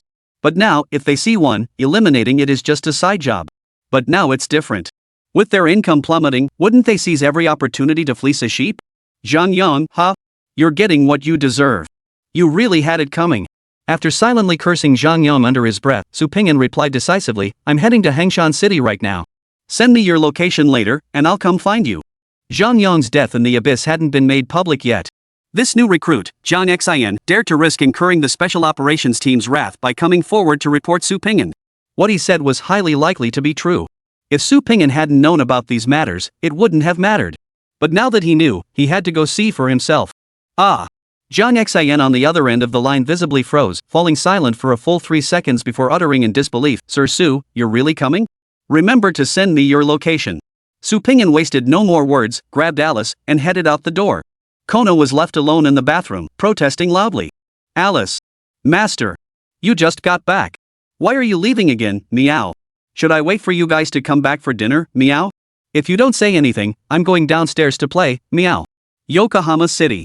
Jiang Xin listened to the beep beep sound coming from the receiver, still completely dumbfounded. He was just a rookie who recently joined the demon hunting squad. No matter how much he disapproved of Hu Meng's actions, he couldn't do anything about it. Among the squad, there were teammates who shared his sense of justice, yet no one dared cross the Special Operations Unit. Especially under Fu Jijia's rule, the Special Operations team of Linjiang Province had a reputation so foul it was practically unbearable. Everyone knew seeking justice from the Hound squad was impossible. They also understood that expecting those greedy hounds to do anything without payment was nothing short of a pipe dream.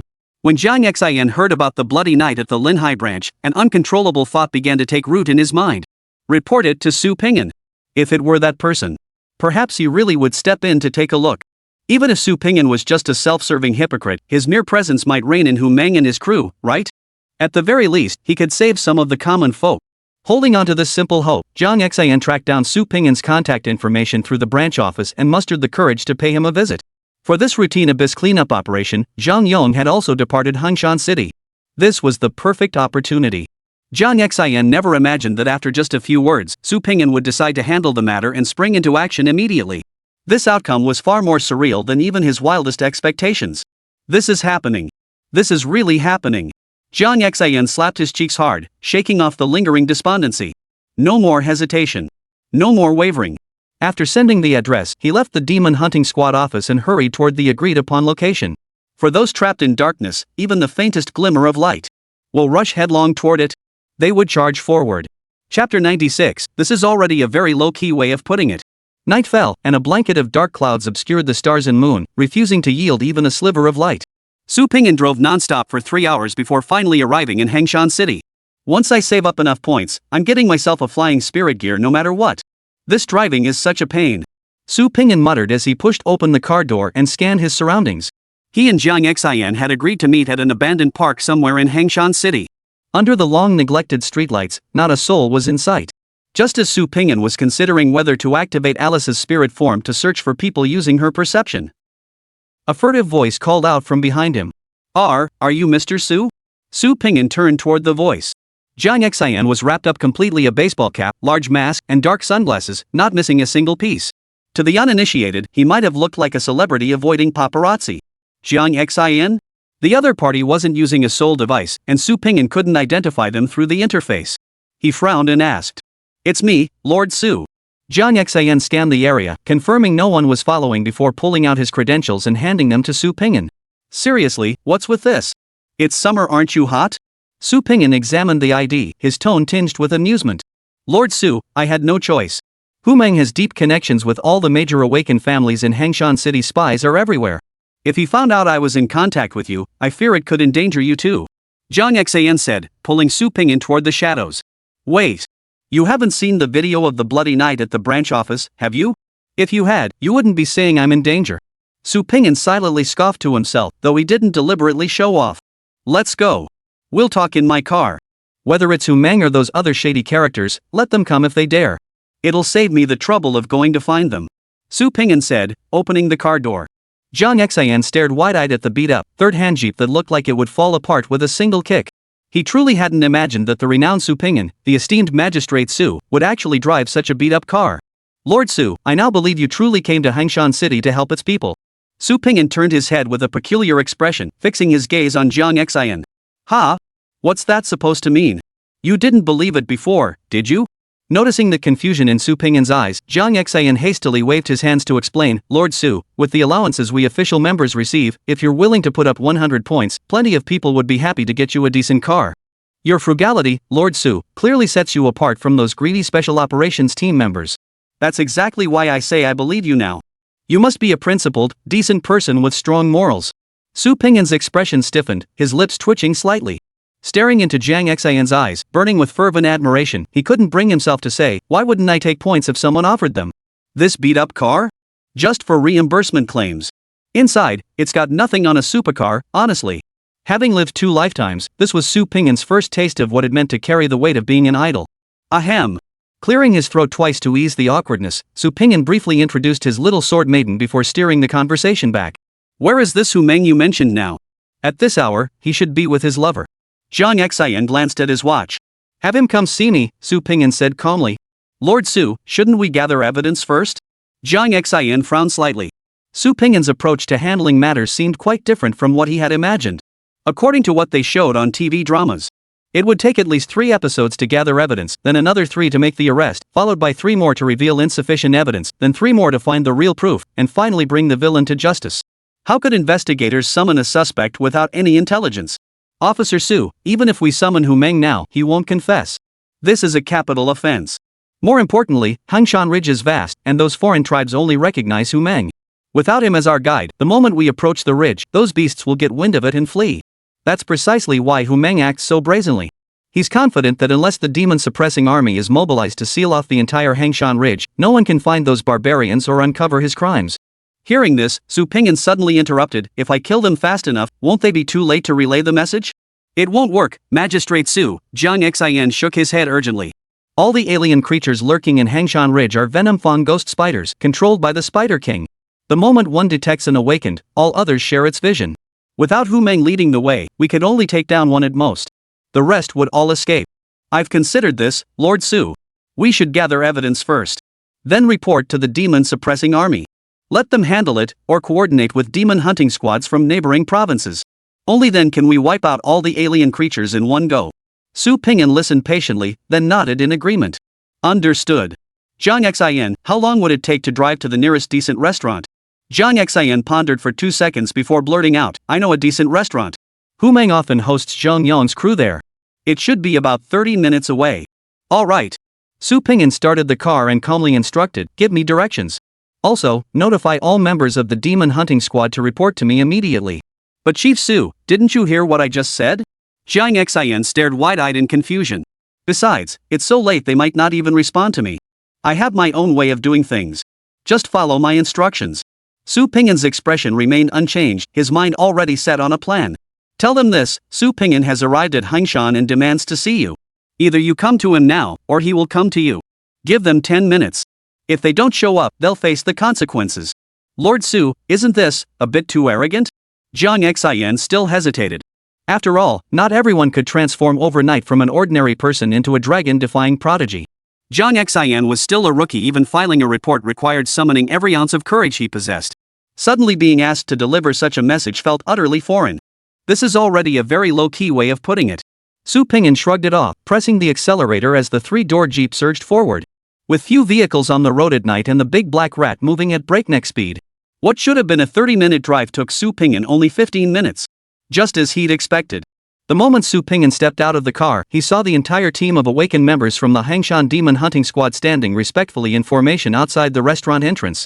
In less than 10 minutes, over 100 people had been roused from sleep and rushed to a designated location overnight, all to welcome a single outsider. That was the sheer weight of the 4 characters, Scarlet Tyrant. Chapter 97, you tell him to shut up, and he still makes a sound? Think he's got some kind of face? Outside the Hangshan Hotel, Hu Meng led over 100 members of the Demon Hunting Squad, forming ranks outside the main gate. Gazing at the deserted street, most were utterly baffled. None of them understood what kind of mischief Hu Meng was up to this time. In the middle of the night, he wouldn't let them sleep, making them come here to stand guard. What on earth was he up to? Boss, what's Su Ping'an's game, suddenly showing up in Hangshan City? Could he be here to cause trouble? Lu Xingyu approached Hu Meng with a dark expression, lowering his voice. You're asking me? Who else should I ask? Hu Meng's brows knitted tightly, forming a deep character. One moment he was embracing a beauty, ready to press his advantage, the next he got a call summoning him to meet the Crimson Tyrant. He was scared stiff on the spot. Hu Meng even wondered if his little brother might develop psychological trauma. Su Ping'an never plays by the rules. His style is extremely aggressive. What if he discovered our collaboration with Zhang Yong? Hu Meng speculated, growing increasingly irritated. Compared to Hu Meng, the brute, Lu Xingyu was the brains of the operation. Colluding with outsiders, cozying up to Zhang Yong's squad, suppressing conscientious members, most of these moves were his doing. Seeing Hu Meng panic, Lu Xingyu quickly reassured him, Boss, don't overthink it. I've studied Su Ping'an. He's the type who prefers action over words. If he really wanted to wipe us all out, he wouldn't have bothered notifying us. Most likely, he'd just show up, take us down, then pin some crime on us all in one go. Since he's coming to talk, it means there's still room to maneuver. Whether this turns out good or bad, it's hard to say right now. Fu Jijia is gone. Zhang Yang's crew are like grasshoppers after harvest, they won't last long. If we handle this right and get on Su Ping'an's good side, wouldn't that be better than being under Zhang Yang? Whether it's our demon hunters or his hunter dogs, we're all in the same line of work, licking blood off blades, rolling in corpses. As long as the profits are split fairly, who really wants to risk their life for nothing? The Wang family in Linhai City crossed Su Ping'an once too, yet they're still alive and well. Money moves mountains, boss. After hearing Lu Xingyu's analysis, Hu Meng's emotions actually settled down. In their eyes, fairness, justice, and the lives of ordinary people were all bull. Only profit mattered. When it came to profit, it was simply a matter of who got more and who got less. That's no big deal. As long as you survive, you'll never run out of chances to make money. As he pondered this, Su Ping'an had already stepped out of the car and was striding toward him. Which one of you is Hu Meng?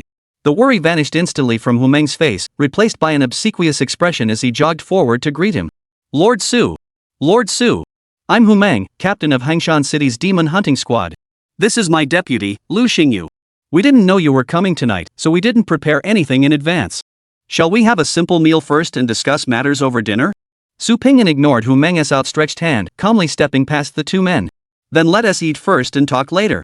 Seeing Su Ping'an's imposing official demeanor, Hu Meng grew even more enthusiastic. He wasn't afraid of Su Ping'an flexing his authority. Zhang Yang had been far more overbearing before, and hadn't they still reached an agreement in the end? Playing hard to get only proved Su Ping'an was after something. This time, it was truly in the bag. To observe everyone's expressions, Su Ping'an avoided private rooms and seated himself directly in the banquet hall. He didn't beat around the bush, getting straight to the point. Do you know why I'm here? Hu Meng and Lu Xingyu both felt a jolt of surprise. They hadn't expected this gentleman to be so blunt. After exchanging a glance, Hu Meng cautiously probed, Lord Su, we've had no prior dealings. If we've been careless in our duties and inadvertently offended you, we humbly request your guidance.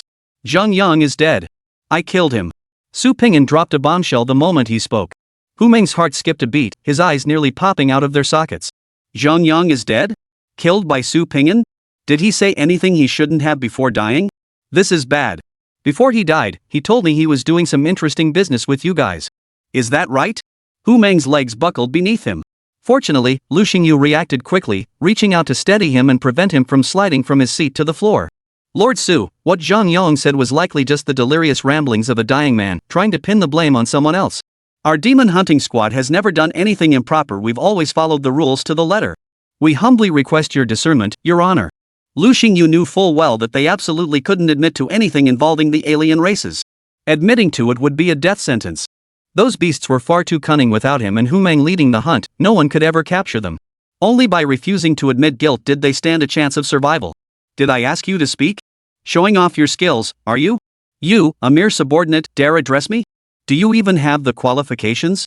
Su Ping'an instantly saw through Hu Meng's nervousness and Lu Xingyu's cunning. Since Lu Xingyu was the mastermind behind this scheme, silencing him first was the priority. As the words fell, Su Ping'an seized Alice's hand. The moment the crimson blade flashed into view, the entire atmosphere froze. Staring at the blade pointing straight at his forehead, Lu Xingyu instinctively swallowed hard, not daring to utter another word. Lord Su, this. After Lu Xingyu was silenced by force, Hu Meng also lost his composure. Let me make this crystal clear, Zhang Yang is dead. From now on, your foreign business belongs to me. How you split it with him is none of my concern. My appetite is huge, I want 90%. Got it? Su Ping'an fixed Hu Meng with a cold stare, enunciating each word deliberately. Lord Su, what you mean is? This sudden turn of events left Hu Meng utterly bewildered. Who asks for a cut so bluntly? With over 100 demon hunters present. Was this something to discuss openly? This was utterly lacking in decorum. At the very least, they should discuss it behind closed doors. Lu Xingyu had already seen through Su Ping'an's scheme. Panic seized him, and he forgot about the sword before him. Boss, don't. Splatter. Before he could finish saying you've been had, Su Ping'an swung his sword, decapitating Lu Xingyu on the spot. You still dare to speak when I told you to shut up? Did I give you permission? Su Ping'an flickered his wrist, flinging the blood from his sword. He still placed considerable trust in what Jiang Xian had told him.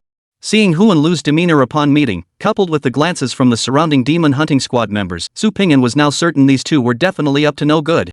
In a team fight, always take out the support first, that's never a mistake. The only reason Su Ping'an hadn't killed Hu Meng yet was because he still had some use. Since Lu Xingyu was so eager to meet the King of Hell, Su Pingyan didn't mind letting him jump the queue. Thud! The flying head slammed heavily to the ground.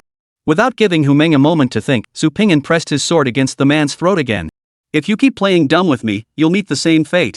Who? Ask around all of Linjiang province. I, Su Pingyan, am notorious for recognizing money, not people. Since I'm here today, whether you have deals with the outsiders or not, I'm sticking my foot in this mess. If you can produce it, then everything can be discussed. Things will remain as they were before. We'll carry on as usual, and I'll become your new patron. If you can't deliver, I've already made my move. One more won't make a difference. You'll join this fellow down below. The carrot and stick approach left Hu Meng completely dumbfounded. He was never one to think for himself, and after being intimidated like this, he could only nod frantically. Lord Su, business is business, it doesn't matter who I do it with. Just put down your sword first, and we can talk. We can talk about it. Chapter 98, Hu Meng will die, the foreign tribes will die, tonight they will die. Su Pingyan sheathed his sword with satisfaction. Tell me, what's the deal with these foreign tribes? Hu Meng stole a glance at the headless corpse at his feet and swallowed unconsciously. A wave of dread rose from the soles of his feet, swiftly spreading throughout his entire body. They say a tree's shadow falls where its name is known. This time, he truly witnessed the terror of the Crimson Tyrant. He'd slash people at the slightest provocation, literally, one extra glance could cost you your life. Take him away. Quickly. After dismissing his subordinates, Hu Meng approached Su Pingyan, carefully maintaining a smile. Lord Su, perhaps we should discuss this elsewhere? Such matters are best not spoken of in front of so many people. Bull. Su Pingyan slammed his hand on the table. I've always made my money above board, never hiding anything. We'll talk right here. My special operations unit deals in life-threatening business. One day you're eating, the next you're dead. It happens all the time. You die where you fall, buried on the spot. Who can predict such things? One day you're happily eating hot pot and singing songs, the next you're in some foreign tribe's belly or mysteriously assassinated by enemies. I'm sick and tired of this life. It's just a job, why risk your life? Eat when you can, enjoy when you can. Living day by day is the right way to go. Don't you know about my relationship with Lu Yen? Do I need to hide from anyone when I'm raking in the cash? The entire Linjiang province already bears the Lu name. Got it? As the words fell, Su Pingyan quietly let his spirit drift, scanning the expressions of every member of the demon hunting squad. Most of them regarded Su Pingyan as Zhang Yang 2.0, a supercharged version, and shot him contemptuous glances. A few who couldn't hide their feelings even gritted their teeth in anger. Zhang Xin, in particular, wore an expression of extreme complexity. Doubt, anger, resentment, despair all swirled within him. He truly couldn't understand. Su Pingyan had clearly agreed with him to come and reorganize the Hangshan City Demon Hunting Squad. How could things turn out like this in the time it took to eat a meal before the dishes were even served? Could it be? Are all crows truly equally black? Was Su Pingyan truly a hypocritical scoundrel, a worthless creature who valued money over people? Or was all of this merely Su Pingyan's facade, a ploy to deceive Hu Meng? Su Pingyan observed the expressions on everyone's faces. These unconscious expressions often reveal the truest reflections of one's inner thoughts. After all, not everyone is an Oscar-winning actor capable of controlling their micro-expressions at all times. Not bad. The Hangshan monster hunters aren't completely rotten to the core. Most still know right from wrong. Only those who were close to Hu Meng showed smug expressions. I've already taken note of you all. Once this is settled, not a single one of you will get away. Su Pingyan muttered a silent curse under his breath before slipping back into his host's body without a sound. If Lu Xingyu were still here, he could have discerned how much truth and how much pretense lay in Su Pingyan's words. Unfortunately, he'd been instantly killed the moment he initiated the fight. Hu Meng, with his dog-headed strategist by his side, hadn't had to think for himself in ages. This time, Su Pingyan had genuinely stunned him into silence. Every word Su Pingyan spoke struck a chord with Hu Meng, acting as his perfect mouthpiece. The demon hunter's work was no safer than the special operations team's words he'd long wanted to say, but without Su Pingyan's formidable strength, he couldn't have spoken so boldly in front of so many people. Now, after Su Pingyan's outburst, Hu Meng felt no anger, only a sense of regret at not having met him sooner. Waving his hand to dismiss the irrelevant members, Su Pingyan insisted on discussing matters in the main hall. The choice before Hu Meng was now crystal clear. 1. Follow Su Pingyan, latch onto this powerful ally, continue running his existing business as usual, and perhaps even uncover new lucrative opportunities. 2. Play dumb, feign ignorance, and refuse to speak no matter what. Choose the first path, and enjoy endless wealth and glory. Choose the second. That. Lu Xingyu isn't even cold yet. Minister Su, tell me, how do you plan to handle this deal? I'll follow your lead. Hu Meng respectfully raised the wine bottle and filled Su Pingyan's cup to the brim. Su Pingyan took the cup and downed it in one gulp. Let's go. First, take me to see those beasts. I need to see what they're capable of before deciding how to proceed. Hu Meng's hand holding the cup froze, surprise etched across his face. Now. I don't like to let things sit overnight. If it can be done tonight, we do it tonight. Any issues? Su Pingyan casually gripped his sword hilt, the threat unmistakable. His current intimidation worked on Hu Meng partly due to the military deterrence of Lu Xingyu's beheading, and partly because of the relentless pressure with no time for reaction. But what if, after dinner, drinks, and a night's sleep, Hu Meng came to his senses? Partnering with a stranger on a life or death deal, even Hu Meng, however dim-witted, would surely think twice. Once he started thinking, who knows what new schemes might take root. They say the night is long and dreams multiply. That's exactly what this situation was about. If they could take care of those bastards tonight, why drag it out until tomorrow? Su Pingyan had driven 3 hours straight to get here. He wasn't here for drinks. Seeing Su Pingyan's resolute stance and the murderous intent in his eyes, Hu Meng dared not delay. He immediately led Su Pingyan out of the restaurant. At Su Pingyan's insistence, Jiang Xian was also brought along. With 3 people in 2 cars, they set off one after the other toward Hengshan Ridge. Hu Meng certainly didn't want an outsider tagging along, but he couldn't fight a higher authority and had no choice but to grit his teeth and agree. Jiang Xian was ushered into the car by Su Pingyan. Staring at that stern profile, he felt like he was sitting on pins and needles. After driving for a while, Su Pingyan finally broke the silence. "Send me the files on every member of the demon hunting squad," he ordered. "And make sure to mark which ones are in Hu Meng's camp." Jiang Xian nodded. Silence settled over the car once more. Halfway through the journey, Jiang Xian couldn't hold back any longer and asked, "Lord Su, is your purpose here to obtain points, or to save people? Asking that, aren't you afraid I'll get angry and silence you?" Su Pingyan glanced at Jiang Xian out of the corner of his eye. Jiang Xian visibly trembled, his right hand tightening around the armrest. This young man was clearly terrified of him, yet his face remained resolute. He seemed mentally prepared for his own demise. He seemed to truly just wanted an answer. "Jiang Xian, you're brave." Su Pingyan withdrew his gaze and fixed a cold stare on the car ahead. "To be honest, if our roles were reversed, I'm not sure I could do what you did. Normally, I wouldn't share my plans with others. Too many mouths could ruin everything. But this time, I don't want to keep it from you." Jiang Xian stared intently at Su Pingyan. The faint light that had dimmed in his eyes reignited, and his breathing quickened. Meeting Jiang Xian's expectant gaze, Su Pingyan spoke deliberately, enunciating each word. "Hu Meng will die. Those beasts will die too. Tonight." Chapter 99, Is everyone here? Jiang Xian's emotions surged instantly. Given Su Pingyan's status and power, he had absolutely no need to deceive a rookie like him from the demon hunting squad. Even if Su Pingyan silenced him right now, no one would come to his defense. "Lord Su. I knew it. I knew it. I'm a good person, right?" Su Pingyan shot Jiang Xian a playful glance. "That's not what you were saying earlier." "Well." Recalling his earlier attitude, Jiang Xian scratched the back of his head awkwardly, unable to find words for a long moment. The awkward silence lingered. Finally, Su Pingyan offered him a way out. "Why are the villagers from that place up so late? What are they all doing standing outside their homes? And it seems like they're all elderly people." Jiang Xian's expression, which had just eased, grew grave once more. He clenched his fists tightly, the veins on his forehead bulging uncontrollably. "Lord Su, the village we passed through is called Lingsha Village. It's the closest settlement to Hengshan Ridge. Those beasts up there always snatch people from the nearest villages.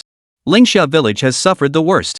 Hu Meng fears exposure, so he's warned the villagers not to speak out. Anyone who leaks information will have their entire family killed." When those beasts grew particularly violent, Hu Meng would even force villagers to volunteer as sacrifices. These elderly villagers recognized Hu Meng's vehicle by its engine sound. They came out willingly to be selected, sparing their children from harm. Su Pingyan listened in silence. His foot eased off the accelerator, slowing the car. He rolled down the window. One by one, the elderly men, their hair and beards entirely white, stood silently at their doorsteps. They resembled a cluster of candles about to be extinguished, devoid of any vitality. Upon recognizing the red and black uniform Su Pingyan wore, their eyes grew even more numb. They were just ordinary people, unaware of the inner workings of the awakened world, but they weren't blind. They knew the source of their suffering. That red and black uniform. Hu Meng's car had already come to a stop in the distance, yet Su Pingyan still moved slowly forward. He met the gaze of every villager, reading the expressions on each face while enduring countless hollow, numb stares. Beneath those eyes, hatred and curses were clearly hidden. Yet not a single one dared to show it. As the vehicle came to a complete stop, dozens of elderly villagers had already begun shuffling toward it like zombies, gathering slowly. Su Pingyan pushed open the door and stepped before the crowd. Alice had long since transformed into a long sword, now sheathed at his waist. "You won't be needed this time. Disband. Don't spoil Lord Su's mood." Hu Meng jogged over to Su Ping'an's side, waving impatiently at the gathering villagers. Su Ping'an turned with a cold glance. A single glance was enough to send Hu Meng reeling, nearly collapsing to his knees. That was truly a look a human could possibly make. The primal fear humans felt toward monsters surged within him. Hu Meng felt as though an invisible hand had clamped down on his throat, leaving his entire body rigid and utterly immobilized. Let them watch. As the words fell, Hu Meng finally felt his body relax, and the numbness returned to his cold limbs. That sensation just now. What exactly was that? Could this Su Ping'an even still be considered human? Despite his grumbling, Hu Meng dutifully blocked the retreating villagers. He couldn't afford to offend this guy anyway. Let him do as he pleased. Go fetch those outsiders. I'll wait right here. Su Ping'an spoke again, his tone now perfectly normal, betraying not a hint of emotion. Understood, Lord Su. Please wait here. I'll return shortly. Wiping the cold sweat from his brow, Hu Meng dashed into the dark forest as if granted a reprieve. The villagers, clueless about Su Ping'an's intentions, exchanged bewildered glances before all crouching down. They hugged their knees, neither begging for mercy nor attempting to flee. They waited there, frozen in place, waiting for the slaughter to begin. Just then, a little girl of about 7 or 8, rubbing her sleepy eyes, stumbled over in a daze. Grandpa, why aren't you sleeping? The numb villagers gradually snapped out of their stupor. They glanced at the figure clad in red and black uniforms before hastily rising to shoo the little girl away. Before they could lift her, rustling sounds echoed behind the crowd. Following the villagers' terrified, helpless gazes, Su Ping'an looked back. A pair of crimson lights pierced through the dense forest. Then came the second pair. Then a third pair. Within moments, dozens of crimson pupils emerged one after another from the thicket. They hovered in midair, moving in eerie patterns. Only when the first venomous fanged ghost spider revealed its form did Su Ping'an realize they weren't flying at all. They had been treading upon transparent spiderwebs the entire time. The bodies of these ordinary ghost spiders were a rotting, bluish-gray color, covered in sticky, pus-filled sores. With each step, they shook several drops of foul-smelling mucus from the webs. When the Spider King descended from the canopy shadows, the mist throughout the forest seemed to stir in response to its presence. This Spider King was as large as a full-grown water buffalo, its dark red carapace streaked with lava-like patterns. Each leg was as thick as an ancient tree trunk, ending in crescent-shaped blades. Most terrifying were the venom sacs on its back, now pulsing rhythmically with each breath. Through their translucent walls, the churning dark green venom was visible, a stark contrast to the other ghost spiders. Moments later, Hu Meng burst from the dense forest, rushing excitedly to Su Ping'an's side. Lord Su, these creatures are problematic. If they say anything offensive shortly, please don't take it personally, just consider it directed at me. Just leave all future dealings with them to me. I won't sully your eyes. Hu Meng whispered the explanation into Su Ping'an's ear, poking his temple twice with his finger. So you've been saving up little treats for me? The leader of the spider web creatures slowly descended to the ground, its body gradually unfurling. 8 eyes rolled wildly across its hideous head before fixating on the little girl in the crowd. Its massive mouth instinctively opened, drool dripping greedily from its fangs. The villagers shook their heads in despair, desperately forming a human wall to shield the little girl. But how could mere mortals possibly halt the advance of a third-tier alien creature? The lead ghost spider dragged its massive legs, slowly advancing toward the crowd. Unbeknownst to the little girl at the center of the crowd, danger was approaching. She lifted her head, curiosity piqued. Through the gaps in the human wall, she saw a terrifyingly huge monster. But before the little girl could scream, her view was blocked by a towering shadow. The little girl didn't know whether to cry or scream. She just stared intently at that red and black silhouette. Under the little girl's gaze, the figure slowly drew the long sword from its waist, until the blade was fully drawn. Su Ping'an held the sword pointing downward and spoke coldly. Is everyone here? Chapter 100, Resembling Azura's, yet also divine. Lord Su, why have you drawn your weapon? This will only provoke these beasts. Hu Meng made apologetic gestures toward the ghost spiders while shooting meaningful glances at Su Ping'an. Answer me. Su Ping'an grabbed Hu Meng by the back of the neck, yanking him forward like a chicken. Are all here? All. Thud. The sword pierced his chest the moment the word all left his lips. How many mortals did you feed to these beasts? As the words fell, another sword thrust pierced him. Hu Meng stared blankly at Su Ping'an, his mouth agape, unable to utter a single word. As the captain of the demon hunting squad, you saw the alien race and didn't kill them, you even collaborated with these beasts, you forced villagers to their deaths. Have you seen the look in their eyes? Have you ever considered how utterly hopeless you'd feel if it were you, facing this kind of situation? Thud. Thud. Thud. With each sentence, the sword pierced a hole in Hu Meng's body. This wasn't the first time Su Ping'an had done such a thing, and he had improved greatly. At least, not before he finished speaking.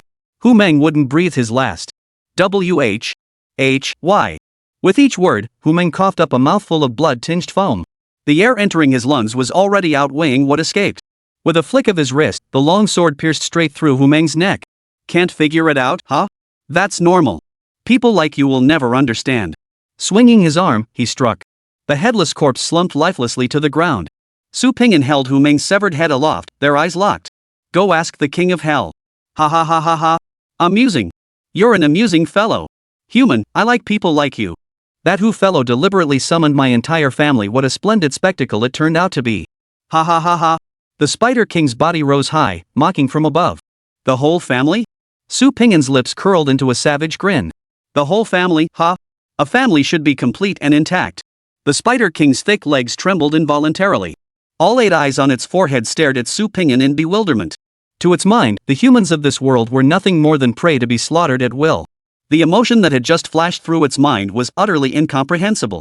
Even less could it fathom why it had started trembling for no apparent reason. Then I'll kill you last. As Su Pingyan's words fell, his sword danced through the air. Forbidden technique. Crimson breathless / first form. Crimson sword energy swept past the Spider King, instantly obliterating 3 venom fawn ghost spiders. You dare kill my child? Su Pingyan crouched low, then launched himself forward like a cannonball. Mid-air, 3 more forbidden techniques shot through the sky. The ghost spiders furthest from Su Pingyan exploded violently, turning into pools of blood mist. Plunging into the horde, Su Pingyan unleashed his full fury. With a single stride, he closed the distance to an approaching ghost spider. Just as it lunged to spew venom, his blade descended from above, cleaving off its head. Sheathed the blade, spun around, and lunged forward. Slashing left and right, he severed the heads of 2 more ghost spiders. Su Pingyan charged through the horde of monsters with reckless abandon, as if entering an empty field. Those that dared to close in were no match for him, each meeting a swift, decisive decapitation. Those attempting to flee barely shifted before Crimson Sword energy struck them first, pulverizing them into mist on the spot. The venomous fanged ghost spiders were trapped, unable to flee or fight back. They could only watch helplessly as their kin were slaughtered one by one. All 8 eyes of the Spider King glowed with a blinding crimson light. Its massive body suddenly lowered, and the venom sac on its back rapidly contracted. As its fangs snapped open, a cloud of emerald poison mist erupted violently. Su Pingyan ignored the mist entirely, continuing his slaughter. One after another, the ghost spiders roared as they lunged forward, seemingly forming an impenetrable net of attack. Yet in Su Pingyan's eyes, they moved slower than turtles. His current speed had reached 531 points, combined with Alice's 234 points of perception. Facing these beasts that could only lunge, bite, and claw, it was nothing short of a dimensional strike. Engaging such opponents, riddled with weaknesses, didn't even qualify as combat in Su Pingyan's eyes. Perhaps slaughter was a more fitting description. Were it not for the need to vent his fury, these beasts would have been obliterated into dust by forbidden techniques long ago. Even approaching him for close combat was a pipe dream. Forbidden technique. Crimson breathless / first form. The crimson sword energy curved through the air, striking the ghost spider hiding behind the tree roots with pinpoint accuracy. As the final ghost spider exploded, the emerald green poison mist finally seeped through Su Pingyan's energy shield. Everything the poison mist touched, be it corpses or vegetation, emitted a sizzling sound of corrosion, while a steaming white mist began to drift through the air. Su Pingyan's body, subjected to prolonged corrosion, began to rot and decay. Ignoring the excruciating pain radiating from his body, he activated Life Source Stream and charged forward, slashing his way to the Spider King's position. Put! The long sword pierced through the Spider King's upper jaw, penetrating its lower jaw, pinning its mouth shut like a staple. Su Pingyan held the sword in one hand while pressing the Spider King's head down with the other, slamming it hard onto the ground. He dragged the colossal creature across the battlefield, moving slowly. The sword pierced through the ground, leaving a trail of blood-stained sword marks in its wake. My son, my son! You, what have you done, you monster? With its mouth pierced by the sword, the Spider King could only emit muffled roars. So you still care about these little beasts, huh? Su Pingyan halted, a satisfied smile spreading across his face. He stepped forward, grabbing a severely wounded ghost spider, a special prize Su Pingyan had deliberately spared. Not for nothing did I save one. And this creature, what rank does it hold? You dare kill my offspring? The Spider King roared, trembling. Su Pingyan released his grip, raised his foot, and stomped down. Crack! The ghost spider's head exploded on impact. Beasts are beasts, always asking such idiotic questions. I kept it alive just to kill it in front of you. You still ask if I dare? You're the beast. What's there to be afraid of? Killing beasts like you is my job. The Spider King's massive body convulsed violently, seemingly determined to rise once more and fight Su Pingyan to the death. Ants, vermin, lowly humans. Su Pingyan gripped the sword hilt and drew it with a fierce jerk, the the blade cleaving clean through the Spider King's upper and lower jaws. Same old lines over and over. If you can't say anything new, just shut up. It's annoying to listen to. Gah! Arg! The Spider King roared in agony. Su Pingyan had already had his fill of the kill and saw no point in lingering. He stood sideways beside the Spider King, gripping the sword hilt with both hands and raising it high. Little girl, close your eyes. Don't watch. Su Pingyan turned his head and spoke gently to the wide-eyed little girl. The villagers, frozen in shock, snapped out of their stupor and rushed to cover the little girl's eyes. Yet they themselves stared unblinkingly at Su Pingyan. These elders from the remote village had likely never seen so much blood in their entire lives, let alone such an inhuman battle. Yet at this moment, they felt neither tension nor fear. In each pair of eyes, a light seemed to be igniting. Under the watchful gaze of the villagers, Su Pingyan calmly swung his sword. With a swift stroke, the Spider King's head fell to the ground. On the horizon, the warm morning sun rose. The first rays of dawn gradually illuminated the entire village of Lingxia. In the warm morning light, a figure clad in red and black uniform stood sword in hand, surrounded by scattered limbs and broken arms. The slanting morning sun struck Su Pingyan, drenched in blood. He resembled a demon. Yet like a deity. Chapter 101, the only one who can suppress Su Pingyan. Hungshan Branch. Demon Hunting Squad Captain's Office. Li Xiang stubbed out his cigarette but, pacing back and forth incessantly, his face etched with worry. Inside the office, a dozen or so members of Hu Meng's inner circle sat huddled together, all listless and yawning. Bro Xiong, maybe you're overthinking this? Boss probably took Su Pingyan to see the alien race, then went off to have some fun. He might even be in bed with some hottie right now. Nope. Li Xiang stared at the empty cigarette pack, crumpled it in frustration, and tossed it into the corner. Before him, the ashtray held a crooked, towering pile of over 100 cigarette butts. When I saw Su Pingyan yesterday, something felt off. Why did he rush to see those outsiders overnight? Once he'd settled things with the boss, he wouldn't have needed to deal with them at all. You know as well as I do how foul-mouthed that bunch of animals are. Why put up with that crap when you can make some easy money? Maybe Su Pingyan just hasn't seen many outsiders before, so he's curious? Xiang, you're overreacting. One of the crew members yawned as he speculated. Li Xiang tore open another pack of cigarettes, pulled out his lighter, and lit one. Hoo! After smoking all night, his throat burned fiercely. Irritated, Li Xiang pushed past the others and stood by the floor-to-ceiling window, his eyes fixed on the entrance to the branch office. You can't judge someone like Su Pingyan by normal standards. If anything goes wrong, we'll all lose our heads. Got it? Better safe than sorry. Brother Xiang, if it really is like you say, what can we do? The Scarlet Tyrant is so notorious now, who dares cross him? Should we just get out of here? Lay low until things calm down, then come back? Yeah, Xiong, let's just treat it like a vacation. Some smart guys among the crew chimed in. Run? Run my ass. If we want to protect ourselves now, we need to find a backer tougher than Su Pingyan. Li Xiang's eyes burned as he stared fixedly at the entrance. Only when an unfamiliar black car pulled into the branch parking lot did he exhale a heavy breath. You lot hand over every last point voucher you have. This is money to buy our lives, no one skips out. Hurry up. The night of bloody battle ended. Returning to Hangshan City, Su Pingyan randomly picked a shopping mall. The shop assistant nearly fainted on the spot upon seeing Su Pingyan, covered in blood and his uniform corroded and torn to shreds. Fortunately, Alice's appearance remained relatively normal, allowing him to explain the situation. Stepping out of the mall, Su Pingyan had already changed his attire. He now wore a tailored suit, a pure black silk shirt, and a sharp peak lapel as precise as a blade. The waistline was cinched extremely narrow, emphasizing a crisp and decisive look. He strode toward the parking lot, his footsteps swift enough to lift the hem of his suit, revealing a matching vest beneath. If he had a pistol or dagger tucked at his waist, he'd be the epitome of a suit-wearing thug. The original second-hand Jeep was now splattered with blood and clearly unusable. Su Pingyan simply abandoned it by the roadside. He'd pick up another one later, no big deal. Spotting Jiang Xan's SUV, Su Pingyan spoke calmly to the demon hunting squad. Su, you've been working all night. Shouldn't you rest? It's still early, not everyone at the demon hunting squad is on duty yet. Although Jiang Xan had been sent away early by Su Pingyan and hadn't witnessed the actual battle last night, he had participated in the post-battle cleanup. Just judging by the gruesome state of those alien creatures, Jiang Xan could guess how fierce the battle had been. Magistrate Su must have narrowly escaped death multiple times to wipe out that entire pack of beasts. Having become Su Pingyan's devoted admirer, Jiang Xan naturally worried for his idol. After enduring such brutal combat, he was about to face another round. What if Lord Su collapsed from exhaustion? After all, news of Hu Meng's death hadn't spread yet, and those demon hunters weren't going anywhere. Why rush things? That's perfect. We'll catch them off guard. Take out the office first, then deal with them one by one at their doorsteps. Su Pingyan held a favorable impression of Jiang Xan and seized the moment to impart some lessons. When facing enemies, it's all about speed, precision, and ruthlessness. If you can ambush them, absolutely do it. Never wait to be struck first before countering. What if we delay too long and one of them breaks through? What if they summon some ancient monster?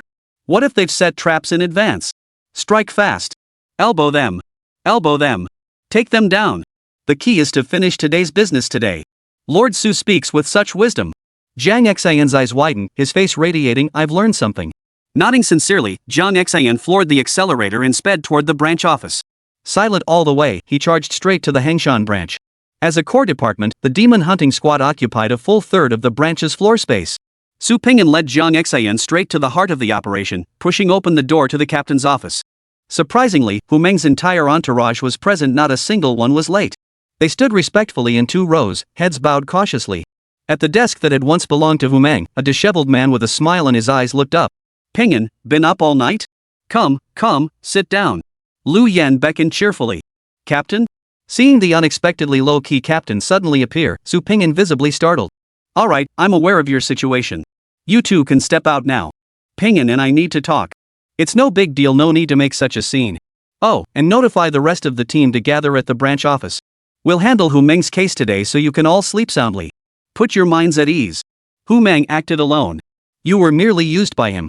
Write a self-criticism, admit your mistakes, and this matter will be closed. Lu Yan waved his hand with a friendly smile. Li Xiang's heart leapt with joy as he nodded excitedly.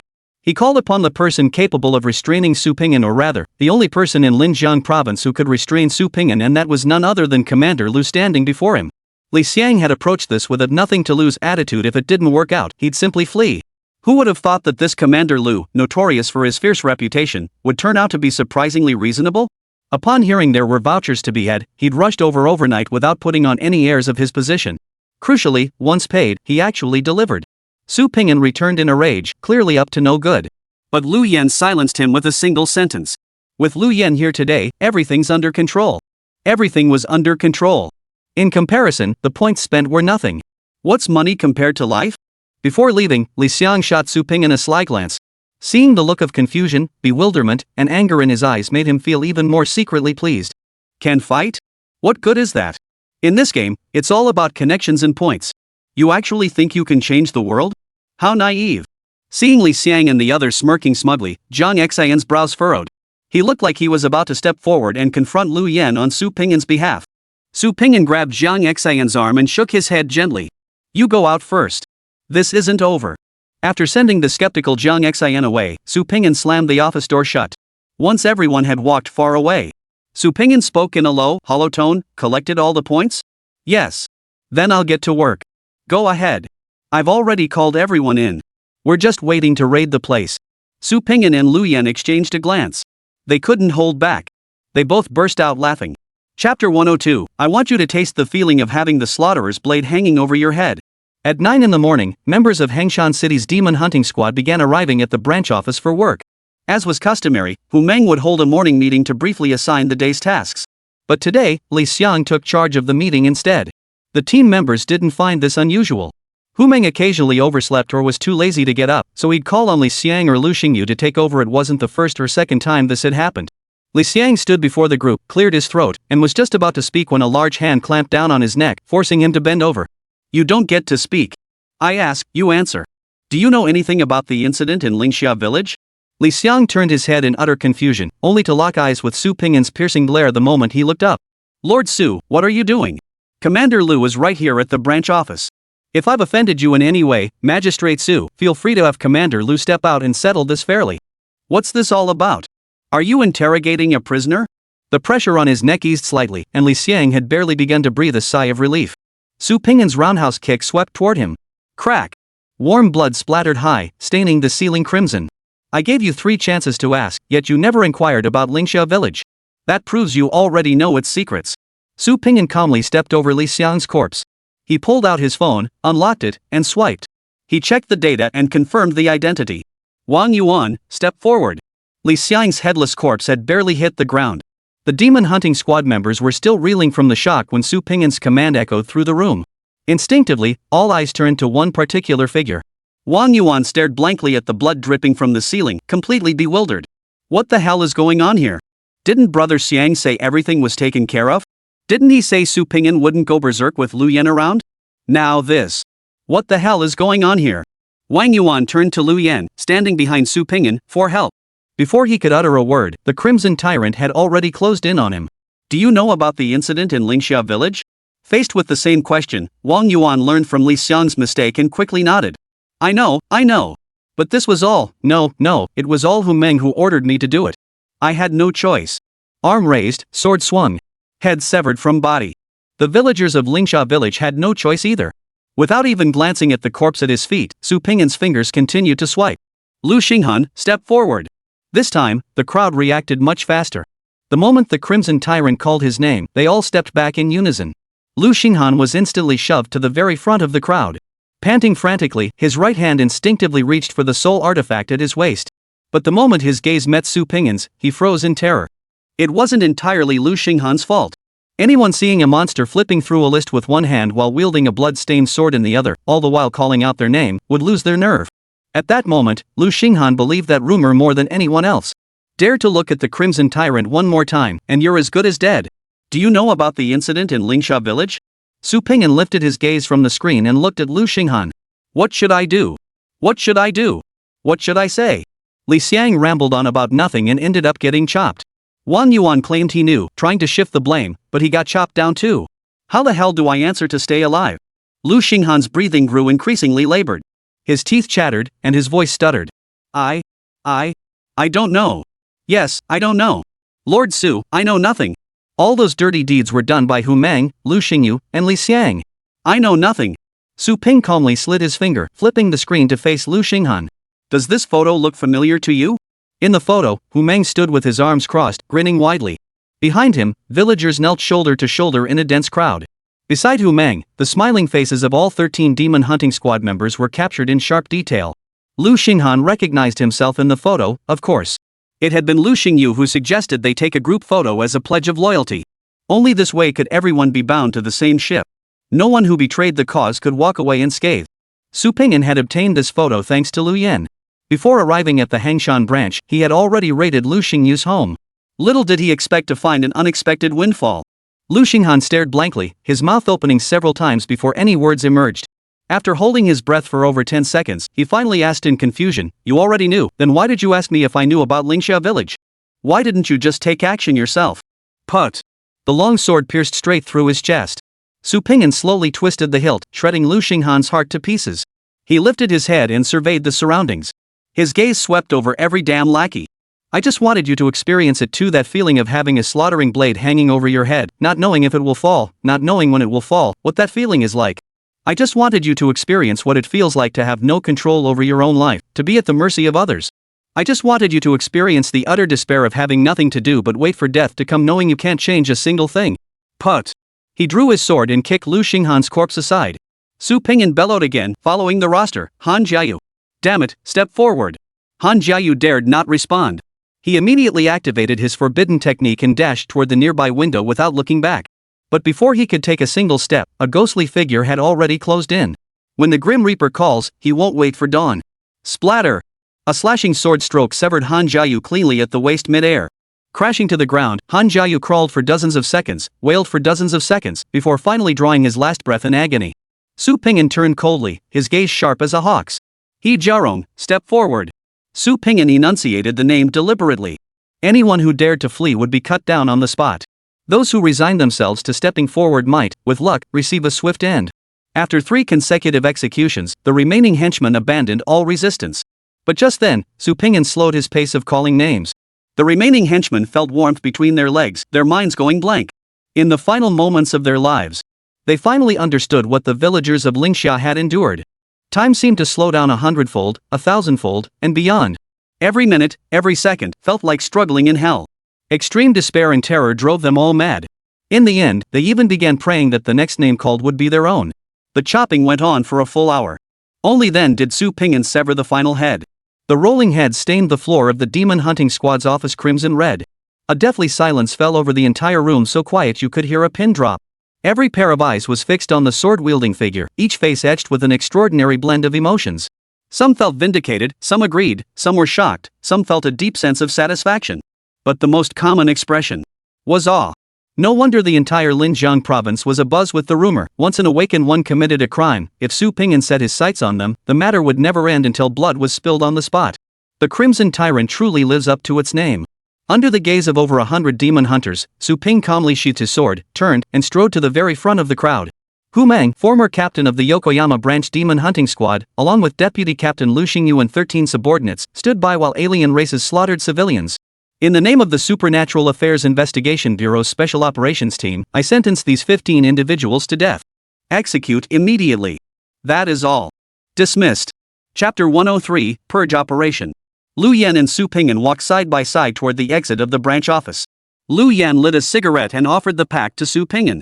Have the casualties from Lingxia village been recorded? Taking the cigarette and lighting it, Su Ping'an exhaled softly. It's been recorded. Otherwise, I wouldn't be back so late. Lu Yan took the documents Su Ping'an handed him, gave them a cursory glance, and tucked them into his coat. The money seized during the raid still needs to be compensated to the victims. You won't get a share of that either. It's only fair, Su Ping'an nodded.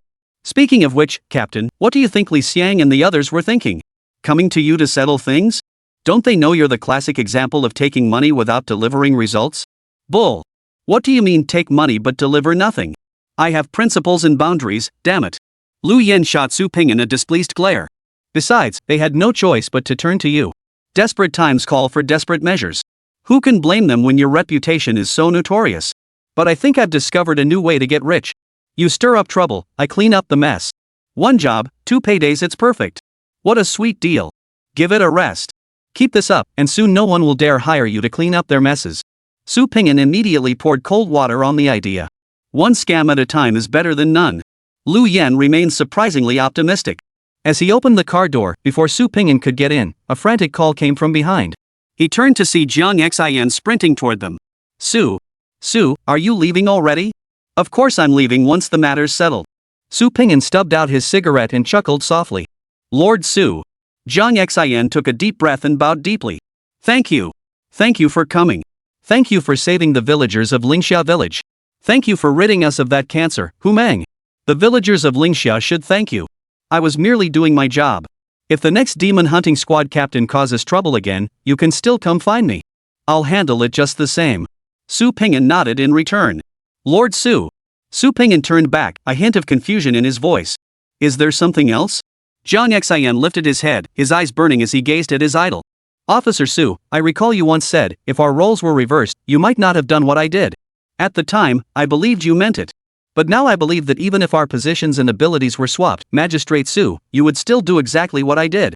You absolutely would. Su Ping'an paused, momentarily stunned. His instinct was to retort, you're overthinking it. I'm not nearly as reckless as you, but seeing Jiang Xian's fervent gaze and the look of earnest expectation on his face, Su Ping'an felt a pang of embarrassment. He waved silently in farewell, then turned and climbed into the captain's black van. The idol's burden is truly terrifying. Su Ping'an silently cursed under his breath. On the way back, Lu Yan, sitting in the front passenger seat, pulled out a brand new ID card and handed it to Su Ping'an. Supernatural Affairs Investigation Bureau Special Operations Team Captain Su Ping'an. Captain, are you promoting me? Lu Yan had mentioned this before, so Su Ping'an felt no surprise now, his tone remaining calm. Before, you were a team member calling me captain, and I didn't argue. Now that you're the captain yourself, you still call me captain? What's your deal? Is the word commander too hot to say? Lu Yan tilted his head slightly, his tone tinged with irritation. It's just a habit. Su Ping'an chuckled softly as he tucked away the credentials. Captain, since I've been promoted, shouldn't the team members you trained earlier be transferred to me? Su Ping'an was quite satisfied with those formidable teammates. Having such elite fighters under his command would certainly boost his prestige. Don't even think about it. That's the team I worked my ass off to build. Want members? Recruit them yourself.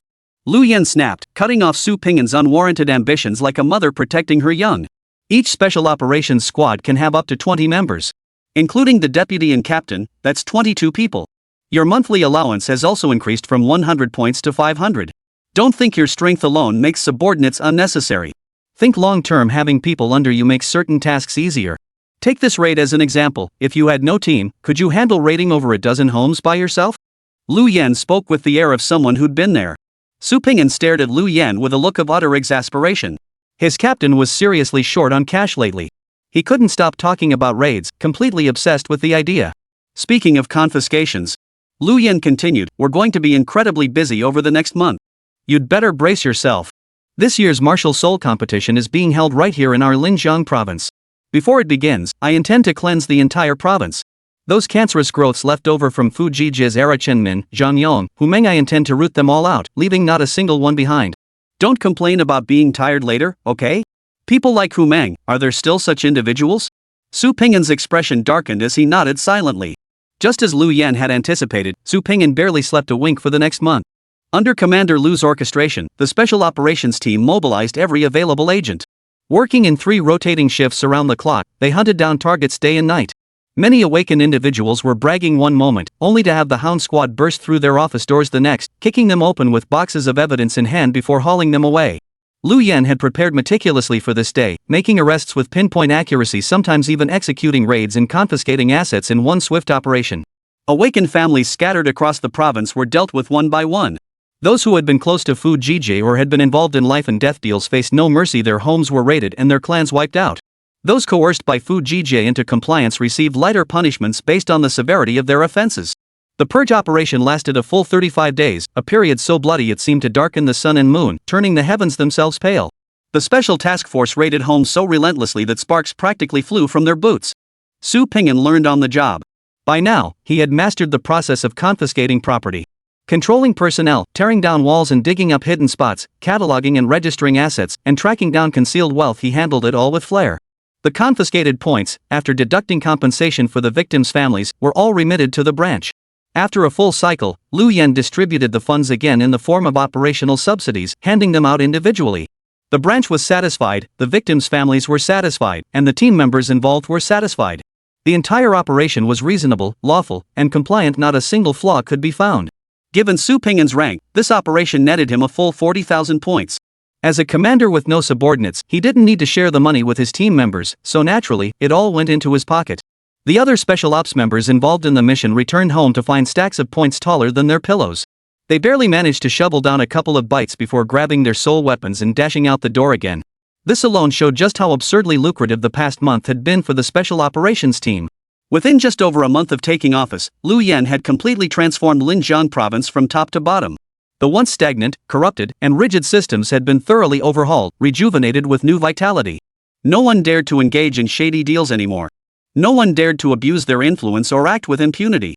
Suddenly, everyone seemed to understand the rules and began to abide by them. It truly felt like a new era had dawned.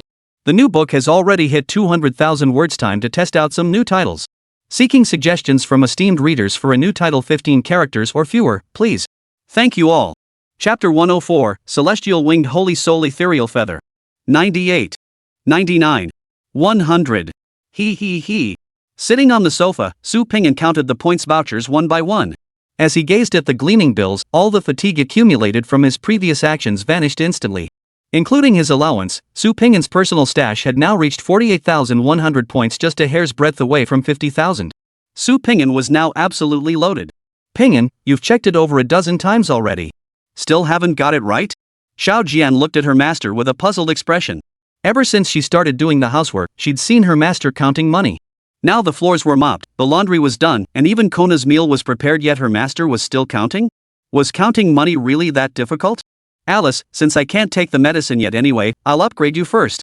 I've already checked upgrading from D rank to C rank allows you to use a golden upgrade core.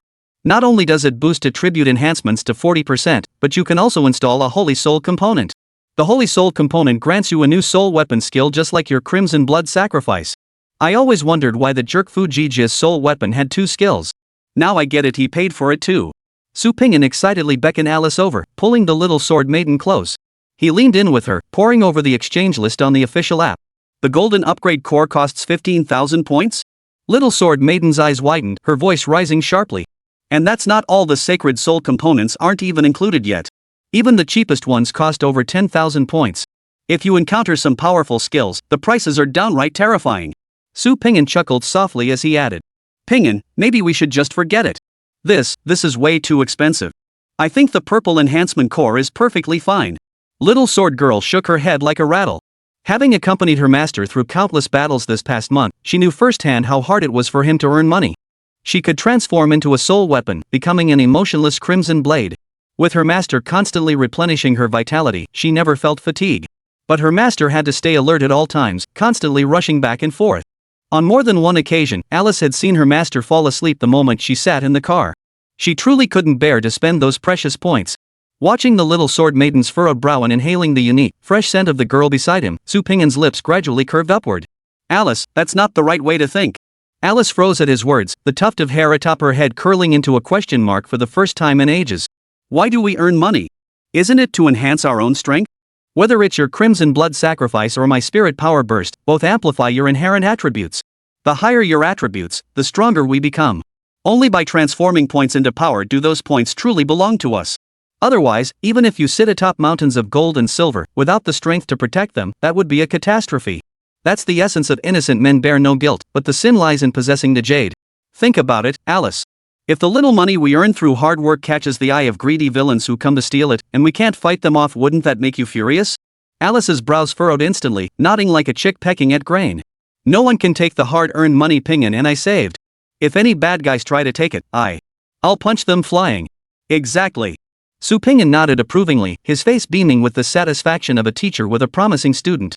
Only the Golden Reinforcement Core can be upgraded with the Holy Soul component. More skills mean you're even more powerful. If you're strong, doesn't that make us strong too? Even the little cat girl listening in caught on. With her mouth still stuffed with food, she mumbled and raised her paw. I get it. Ding dong. Master's point is, food is only good when it's in a kitty's tummy. Just looking at it, no matter how delicious, is useless. Su Ping'an gave Kona a thumbs up. Look at Alice, even Kona gets this principle. Well, fine. Alice still felt a pang of regret. But since both Master and Kona said so, then it must be right? Su Ping'an had persuaded the little sword maiden and resumed researching the details of the Holy Soul component. Honestly, this thing was surprisingly hard to come by. Even the official app only had a tiny bit in stock, and the effects were pretty mediocre. He'd been searching for days without finding anything satisfactory. Because of this, Su Ping'an specifically instructed Wang Fuhai to keep an eye out on the black market for anyone selling powerful Holy Soul components. Who knows if he'll actually find any? Lin Hai awakened one's black market. Wang Fuhai and his henchmen patrolled the black market, scanning the area. With the Martial Soul Grand Tournament approaching, Lingjiang Province, the host region, welcomed numerous out-of-province awakened participants. Not only were Lin Hai's hotels and restaurants packed to capacity, but the black market had also suddenly become bustling. As an annual gathering for awakened ones, the Martial Soul Tournament was organized on an exceptionally grand scale by the world government. It divided the 207 provinces of Blue Star into 20 major regions. Lingjiang Province belonged to the 7th major region, where awakened from 10 provinces competed for the title of strongest newcomer. To prevent promising newcomers from facing overpowered opponents early on, each province selects a seeded contestant. Seeded contestants bypass the preliminary rounds and advance directly to the second stage, significantly boosting their chances of reaching the top 10.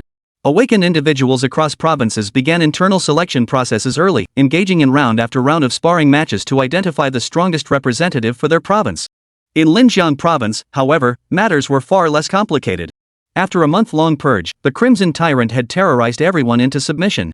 No one dared entertain any thoughts of challenging the seeded spot. Even the number of awakened who registered for this year's Martial Soul competition hit an all-time low. After all, every newcomer had only one chance, and no one wanted to face a monster like Su Ping'an. Talented individuals emerge every year, but a year like this one, where even the slightest desire to challenge them is utterly crushed, is truly rare. Awakened individuals from other provinces, however, maintained their high enthusiasm. Most of those now lurking in Lin Hai's black market were out-of-province awakened. Wang Fuhai ignored all other business, his mind and eyes fixed solely on the Holy Soul component. Since his foster father had given the order, this was now his top priority. Other matters could be delegated to subordinates, but this one demanded his personal involvement. Such was the dedication and awareness of a devoted son. After shuttling back and forth like this, Wang Fuhai finally spotted the Holy Soul component at a makeshift stall. Holy Soul component, Celestial Wing, Holy Soul Ethereal Feather. Function, equipping grants Sword Maiden dual flight capabilities, unrestricted aerial gliding and short-duration high-speed dash, while boosting aerial maneuverability by 30%. Price, negotiable. Hey vendor, how much are you asking for this Holy Soul? Sir, how much are you looking to sell this Holy Soul for? Wang Fuhai frowned and turned his head, glaring irritably at the figure beside him. Before him, a young man in a demon hunting squad uniform glared back just as defiantly. His face radiated an air of unwavering determination. Chapter 105, No matter how tough you are, can you beat my dad? The vendor was a burly middle-aged man, his muscular frame bulging beneath a black vest. Gentlemen, are you interested in my sacred soul components? Wang Fuhai stepped forward first, using his bulky frame to secure his position, shielding the younger man behind him. Stall owner, I'm Wang Fuhai, head of this black market. I am indeed interested in your holy soul components. But rest assured, our Linhai black market operates differently from others. We value fair trade above all. We never force deals. No problem. If you try to take it by force, I won't be afraid. If it comes to a fight, you might not fare well against me, the vendor laughed heartily. You're a man of honor, boss. Wang Fuhai didn't take offense, bowing his hands in a smile. Then let's discuss business. How many points are you asking for this holy soul component? Before we talk business, I'll lay it out straight, the vendor said honestly. A normal ethereal feather can easily fetch 50,000 points. But this sacred soul component had a glitch during production. It drains the host's spiritual energy like crazy. You could call it a semi-defective item. I'm not trying to hide anything. You decide for yourself. If you can handle the side effects, then we can talk price. If not, let's just consider this a friendly exchange, no hard feelings. What do you say? This item was meant for his foster father, so Wang Fuhai dared not make decisions on his own. He asked with some concern, you say the drain is significant. How significant exactly? Take a peak-level Moonlight Realm Awakened one as an example. Flying for about 5 minutes would drain their entire spiritual energy supply. They'd have to stop to replenish it. Of course, if you're willing to drink spirit potions while flying, you might last a bit longer. But not by much after all. Awakened ones are human, not artifact spirits. They don't absorb spirit potions as efficiently. The vendor didn't hold back, explaining openly. I'll take it. I want this sacred soul component. Behind him, the young man shoved past Wang Fuhai and waved at the vendor. Boss, name your price. 300,000 points. No haggling. The vendor calmly held up 3 fingers. A flat 40% discount? Damn. If that's the case, then that minor side effect isn't so bad after all. Having navigated the black market for years, Wang Fuhai knew the going rate for holy soul components. He knew this vendor wasn't bluffing. A finished ethereal feather could easily fetch 50,000 points, and it was the kind of hot commodity that gets snapped up the moment it appears. After all, the ability to fly is an incredibly powerful attribute, whether used for travel or combat. Let's be blunt, if you ever face a formidable foe, and you can fly while they can't, wouldn't you be able to attack at will and escape whenever you please? Compared to your life, points are nothing. Boss, could we negotiate the price a bit? Kai Kong frowned in hesitation. Like Wang Fuhai, he was a connoisseur who could instantly tell the vendor was honest and this price was indeed fair. So what if it consumed more spiritual energy? Kai Kong never intended to use the ethereal feather for long-distance flight anyway. He valued its flight capability for the Soul Combat Tournament. As a top contender from Shizhou Province, Kai Kong had signed performance-based contracts with numerous sponsors. If he secured a top 10 finish, he would be hired as their spokesperson immediately after the competition concluded.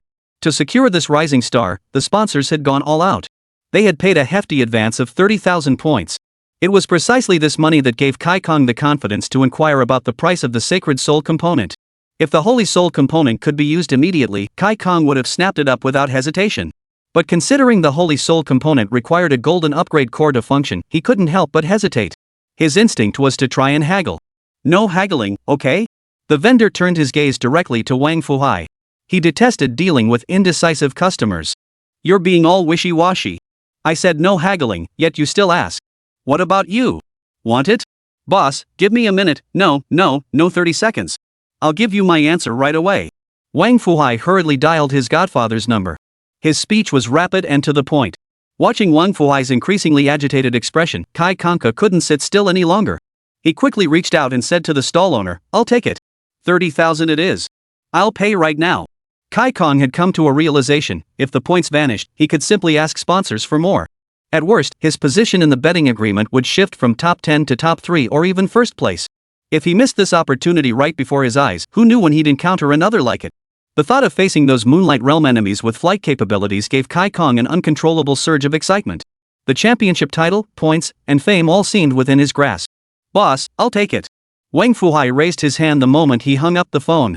Sorry, young boss, but this young man spoke first. As per the rules, the first offer wins. Though the vendor wasn't particularly fond of the effeminate-sounding Kai Kong, he still adhered to the principles of trade. Kai Kong felt a surge of satisfaction, turning to look at Wang Fuhai with smug pride. He'd come so close to missing out on this treasure. I'll give 35,000. Wang Fuhai was no novice. He didn't try to curry favor or resort to vulgar insults, he simply raised the price by 5,000 points. Of course, he'd still sell it to his godfather for 30,000, the extra 5,000 was his treat. After all, with the black market booming these days, he could easily afford this token of respect. Can we raise the bid, boss? Wang Fuhai said to the vendor, but his eyes were fixed on Kai Kong. Let the kid play his part. Of course. Business is business, highest bidder wins. The vendor was honest but not stupid. Who wouldn't cash in on extra points? Kai Kang's expression darkened. This fat bastard was clearly trying to drive up the price just to mess with him. If he raised it again, it could hit 40,000. Might as well pay a bit extra and buy a normal version of the ethereal feather. Friend, aren't you deliberately trying to ruin my deal here? Wang Fugui shot Kai Kong a dismissive glance, waving his hand like swatting a fly. Go ask around. Our Linhai black market is the most rule-abiding in the entire Linjiang province. I'm willing to pay, and the vendor is willing to sell. How is that ruining your deal? What's the deal? You get to snag a bargain, but others can't make a little extra credit? Bull. Fine, fine, fine. Kai Kong repeated fine 3 times before yanking the soul artifact from his waist. Since you claim to play by the rules, let's settle this by the black market's rules. Let's go. We'll settle this with a duel. Whoever wins gets the deal. Wang Fuhai couldn't be bothered to draw his soul weapon.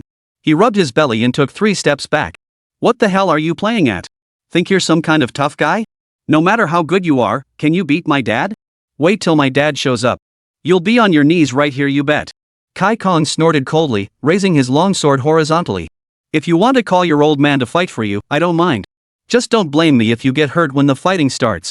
The words fell. The surrounding awakened all froze, turning their curious gazes toward Kai Kong. A few of them even widened their eyes, giving Kai Kong a thumbs up, clearly relishing the spectacle. As the crowd grew larger, Kai Kong felt an inexplicable flutter in his heart. What the hell is going on here? Could this insignificant Linhai black market really harbor some reclusive master? That doesn't make sense. If someone that powerful really existed, would this fat bastard even need to lead patrols himself? Fine. You just wait.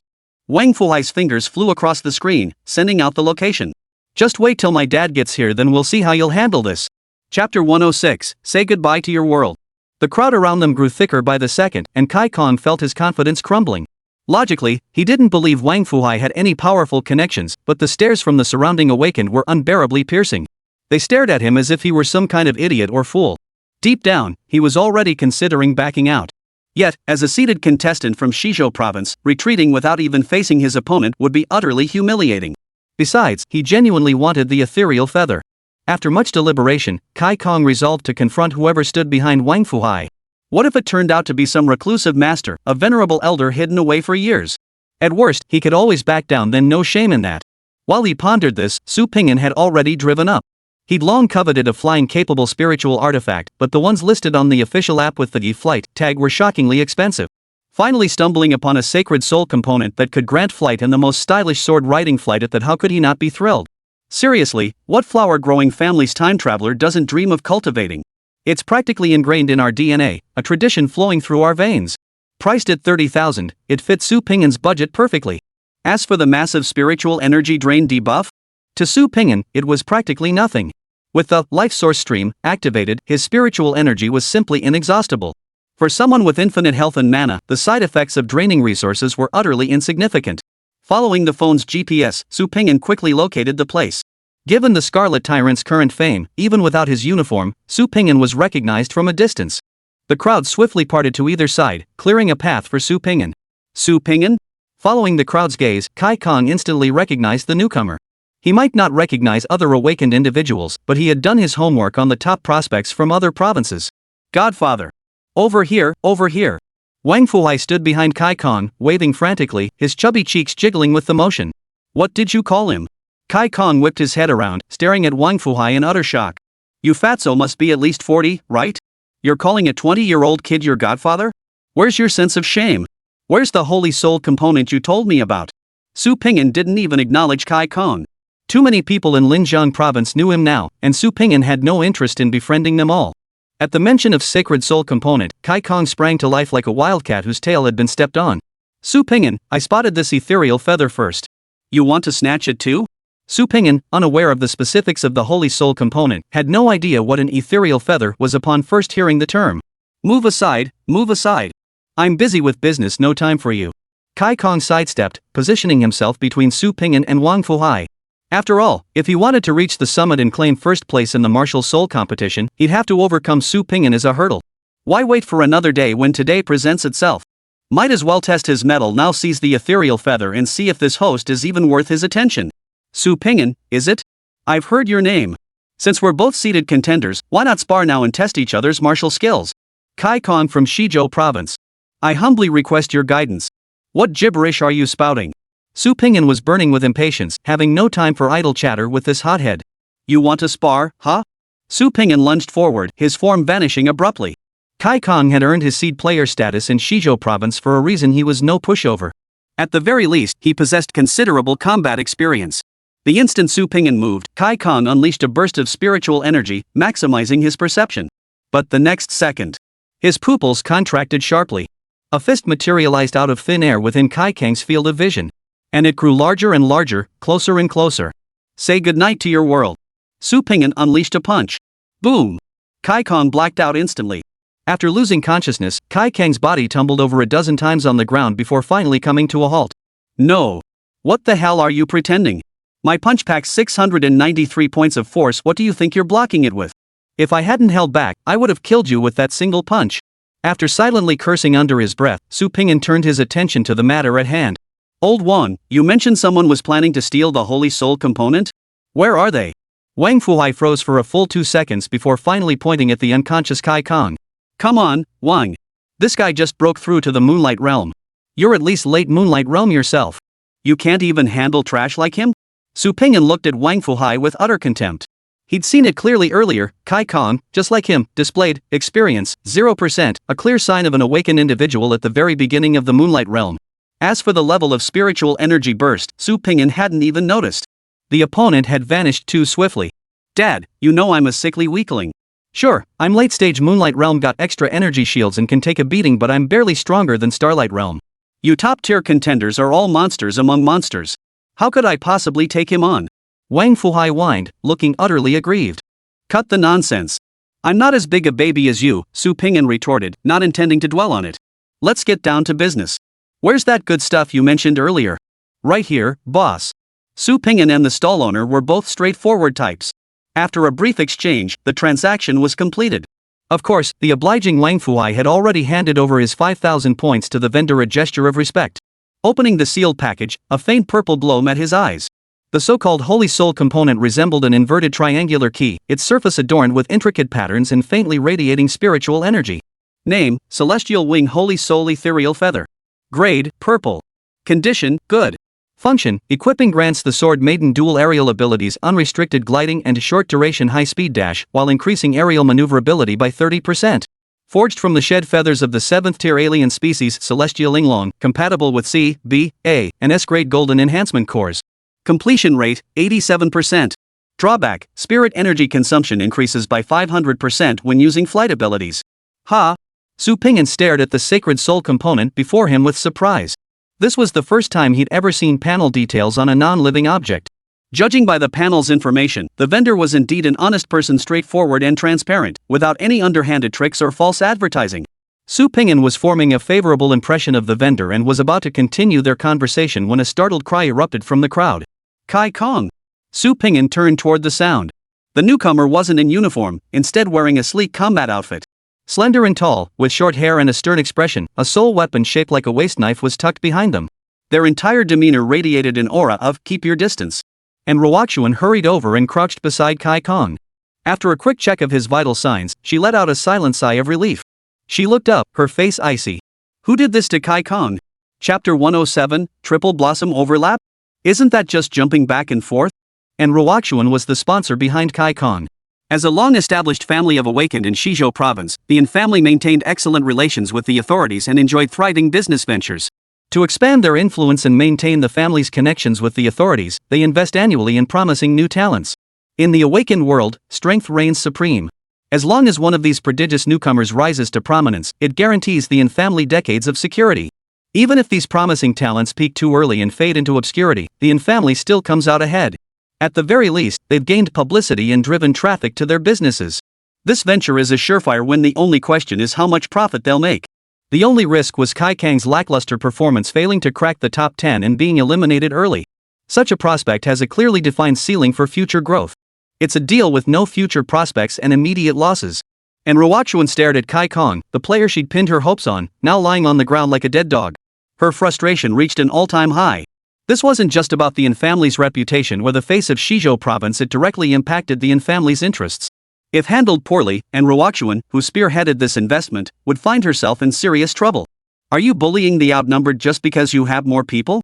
So many awakened attacking Kai Kong alone? Is the Linhai black market this lawless? You dare attack official personnel? Can't you see Kai Kong is wearing the demon hunting squad uniform? Are you all trying to put yourselves out of business? As Ruochuan finished speaking, 7 or 8 awakened individuals pushed through the crowd to form a protective circle around her. The awakened she brought this time were all at the peak of the Moonlight Realm. And Ruochuan herself had activated her innate talent in just 3 short years, standing but a step away from the Suncrown realm, a rising star among the Yin family's younger generation. They had assumed that with such a formidable lineup, as long as they didn't overstep, moving freely in Linhai City shouldn't be a problem. But before the escort even made a move, the cargo was gone. Where could they go to seek justice? Her fiercely indignant questioning failed to achieve the effect Ruochuan desired, instead drawing a wave of mocking glances. The surrounding awakened, all feeling completely uninhibited, struggled to stifle their laughter. The crowd instinctively stepped back several paces, clearing space for the showdown. Yet not a single soul intended to leave. Whispers erupted. Seriously, what are you even pretending to be? Talking like you're some kind of official representative? Aren't you just another lone cultivator like the rest of us? This is the Linhai black market. Unlike those lawless black markets in your West province, we don't tolerate mobs bullying the outnumbered or forcing deals through brute force. Outsiders just haven't seen the world. Which eye of yours saw us ganging up? He's a weakling who flies at the slightest touch. He came looking for a spar with Lord Su? If you're trash, go back and practice. A top contender from West province? TSK, is this all you've got? And Ruochuan snorted coldly, then produced a pill and forced it into Kai Kang's mouth.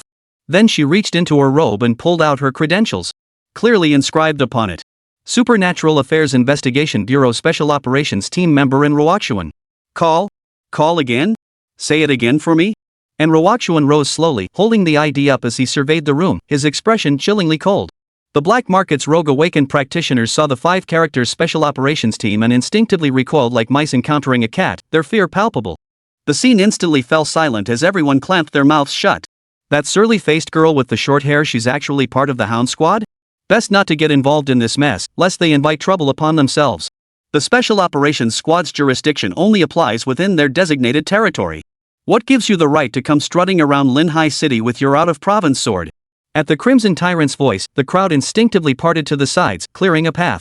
Su Ping calmly stepped through the crowd and approached Ruochuan. And who are you? And Ruochuan knew full well she held no enforcement authority in Linhai City. But rage now clouded her judgment, searing through her brain and robbing her of clear thinking. You're unworthy to ask, and I'm too lazy to tell.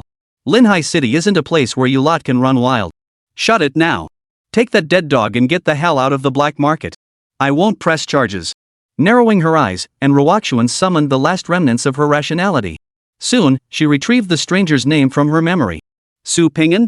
The top prospect from Linjiang province? If I recall correctly, you're also part of the Special Operations Team. You see this vicious gang assault happening in the black market and you just stand by? Is this how you play host? I see. You plan to use dirty tricks to eliminate all your competitors so you can take first place, right? Linjiang province sure has some clever tricks up its sleeve. What kind of skill is that dirty tricks? Do you dare face me one-on-one? Right here. Right now. A collective gasp rippled through the crowd. The onlookers all widened their eyes, their faces brimming with amusement and anticipation. These onlookers, nearly all locals from Linhai, had heard legends of the Crimson Tyrant since Su Ping'an's debut. Aside from the bloody night at the branch office, they'd never actually seen him fight. The first time was too brief, and Kai Kanfei's challenge came too quickly. Now, with a second chance at a rematch, everyone was buzzing with excitement. Many in the crowd had already pulled out their phones to record, planning to brag to their friends later. Stowing away the sacred soul component, Su Ping'an wasted no words, immediately drawing his long sword. Before Su Ping'an could speak, Ruochuan had already silently accepted his challenge. Forbidden technique. Triple blossom overlap. Her figure flickered as she propelled herself forward. Her wrist flipped, the waist blade held horizontally before her chest. As she charged forward, her figure split into 3. They charged at Su Ping'an from left, center, and right. Her momentum was swift as the wind, fierce as a tiger. And Ruochuan had never intended to hold back. Her plan was simple: cripple one of the top contenders, and Kai Kang's chances of advancing would increase. Her opening forbidden technique was designed to leave Su Pingyan no time to react. She understood that while these provincial seed contenders were all cultivation prodigies, nearly all of them deliberately restrained their power to the early Moonlight Realm stage. This was to maximize the potential of their innate talents. This was to prevent entering the Immortal Palace platform, discovering God-tier talents, only to miss the activation conditions due to reckless leveling. If one were to speak of true combat prowess, she was absolutely no less formidable than these seeded contestants. Had she not joined the Investigation Bureau over 3 years ago, the seed contestant spot for Shizhou province would never have fallen to Kai Kong. To outsiders, the 3 Ruoxuan clones were indistinguishable from the original. Their aura, movements, and spiritual energy fluctuations were identical, nearly clone-level replicas. Without prior preparation, one might genuinely struggle to withstand them.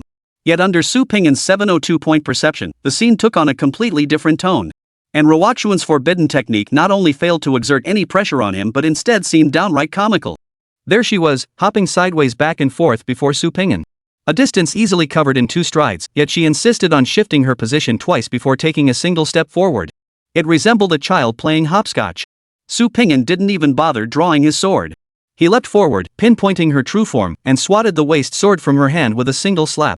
The immense force surged through her wrist, sending Ruoxuan reeling sideways, nearly toppling to the ground. Su Pingyan whipped his hand back, landing a direct blow to her face. And Ruoxuan spun through the air like a top, whirling mid-flight. Piercing pain shot through her forehead, instantly swelling her right cheek into a pig's head. Bold triple shadow overlap. You call this a forbidden technique? It's nothing but jumping around. It's a cheap trick, a flashy gimmick only good for bullying opponents with weaker senses than yours. If you actually faced an awakened of equal skill, this would be pure comedy. All that jumping around besides wearing yourself out, what good does it do? Su Pingyan delivered his brutally honest critique. Already reeling from the beating, and Ruoxuan nearly collapsed from the shock of Su Pingyan's taunts. Before she could retort, another whipping kick struck. Thud! And Ruoxuan's body flew through the air, tracing a graceful arc. Kai Kong, who had just regained consciousness thanks to the elixir, saw a dark shadow hurtling toward him. Before he could make out what it was, he was slammed to the ground. Blackout again. Chapter 108, Holy Soul Components, Gaining Flight Capability. Since they were entering the enhancement array anyway, Su Pingyan casually brought both greenhorns back to the branch office. Whether he'd received advance notice or not, Lu Yen appeared like a shark drawn by the scent of blood, or rather, the scent of points, the moment he caught wind of the situation. After a brief inquiry into the incident, he whisked the pair away in a flurry. Judging by the smirk on his lips, these two were in for a steep bill when they woke up. This time, they wouldn't be able to settle things without coughing up 10,000 or 8,000 points. If they didn't pay up, forget about the Soul Combat Tournament. Just getting out of the branch office in one piece would be a miracle. Su Pingyan had complete faith in the captain's capabilities and couldn't be bothered to follow up. He headed straight for the 6th floor of the branch. At his current rank, he no longer needed to make appointments to use the enhancement arrays. The logistics department provided a green channel for high-ranking officials. For this third enhancement, since he'd selected a golden enhancement core and added a sacred soul component, the process differed slightly from the previous 2 times. The technician responsible for the enhancement array led Su Pingyan to the back area, where he saw the enhancement core with his own eyes for the first time. Up close, the so-called arrays of this world closely resembled integrated circuit boards, except they were powered not by electricity but by spiritual energy. The enhancement cores functioned as critical nodes embedded within these circuit boards. The closer an enhancement core was positioned to the array's center, the greater the energy required to activate it and the more potent the effect. Take the lowest tier, white, enhancement core as an example. These were the tiny points scattered along the array's periphery. When activated, they didn't even require the full array to be operational, merely the residual energy leaking out during the array's normal functioning sufficed for enhancement. The actual enhancement effect is predictably weak. The gold enhancement core is entirely different. Not only is it positioned at the very heart of the array, but it is also connected to thousands of array pathways. If even one of these pathways fails to operate, the core becomes unusable. Activating a gold tier core requires the entire enhancement array to operate at full capacity, making its cost astronomically high. Guided by staff, Su Pingyan led Alice along the safety passage to the array's center.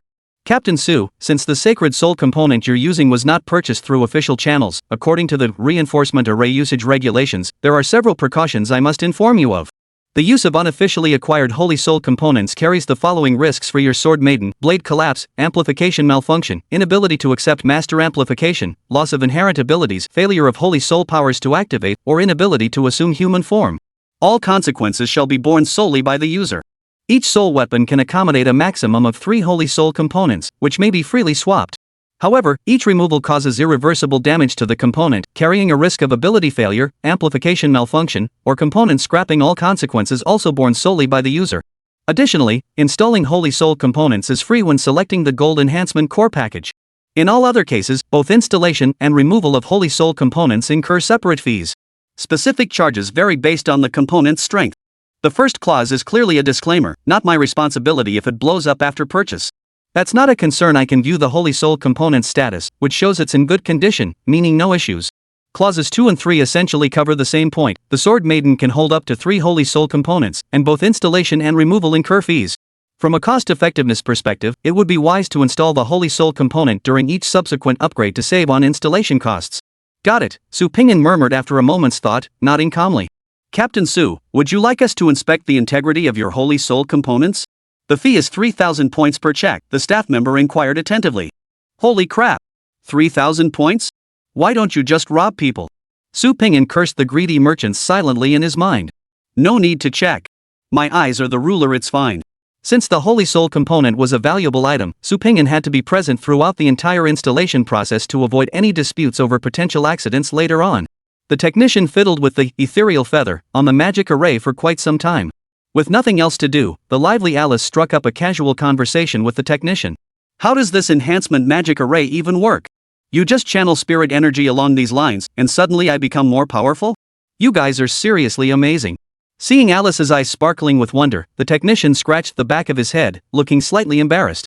Honestly, we don't really understand the exact principles either. The array itself is a valuable artifact. Only licensed array mages are authorized to operate it. Our job is just to switch the power on and off and install the sacred soul components. Array mages? Su Pingyan perked up. Which department do they belong to? Array mages aren't part of any specific department, it's a distinct profession, the staff member explained, avoiding Su Pingyan's gaze. Only after an awakened individual breaks through the Corona realm and awakens their innate talent can they potentially qualify to study it. The requirements for innate talents are extremely stringent. Most awakened individuals activate talents unsuitable for mastering arrays, which is why array masters are so rare. Is that so? Su Pingyan looked at the staff member in surprise. This young man looked so scholarly and bookish, yet he seemed to know more than he did.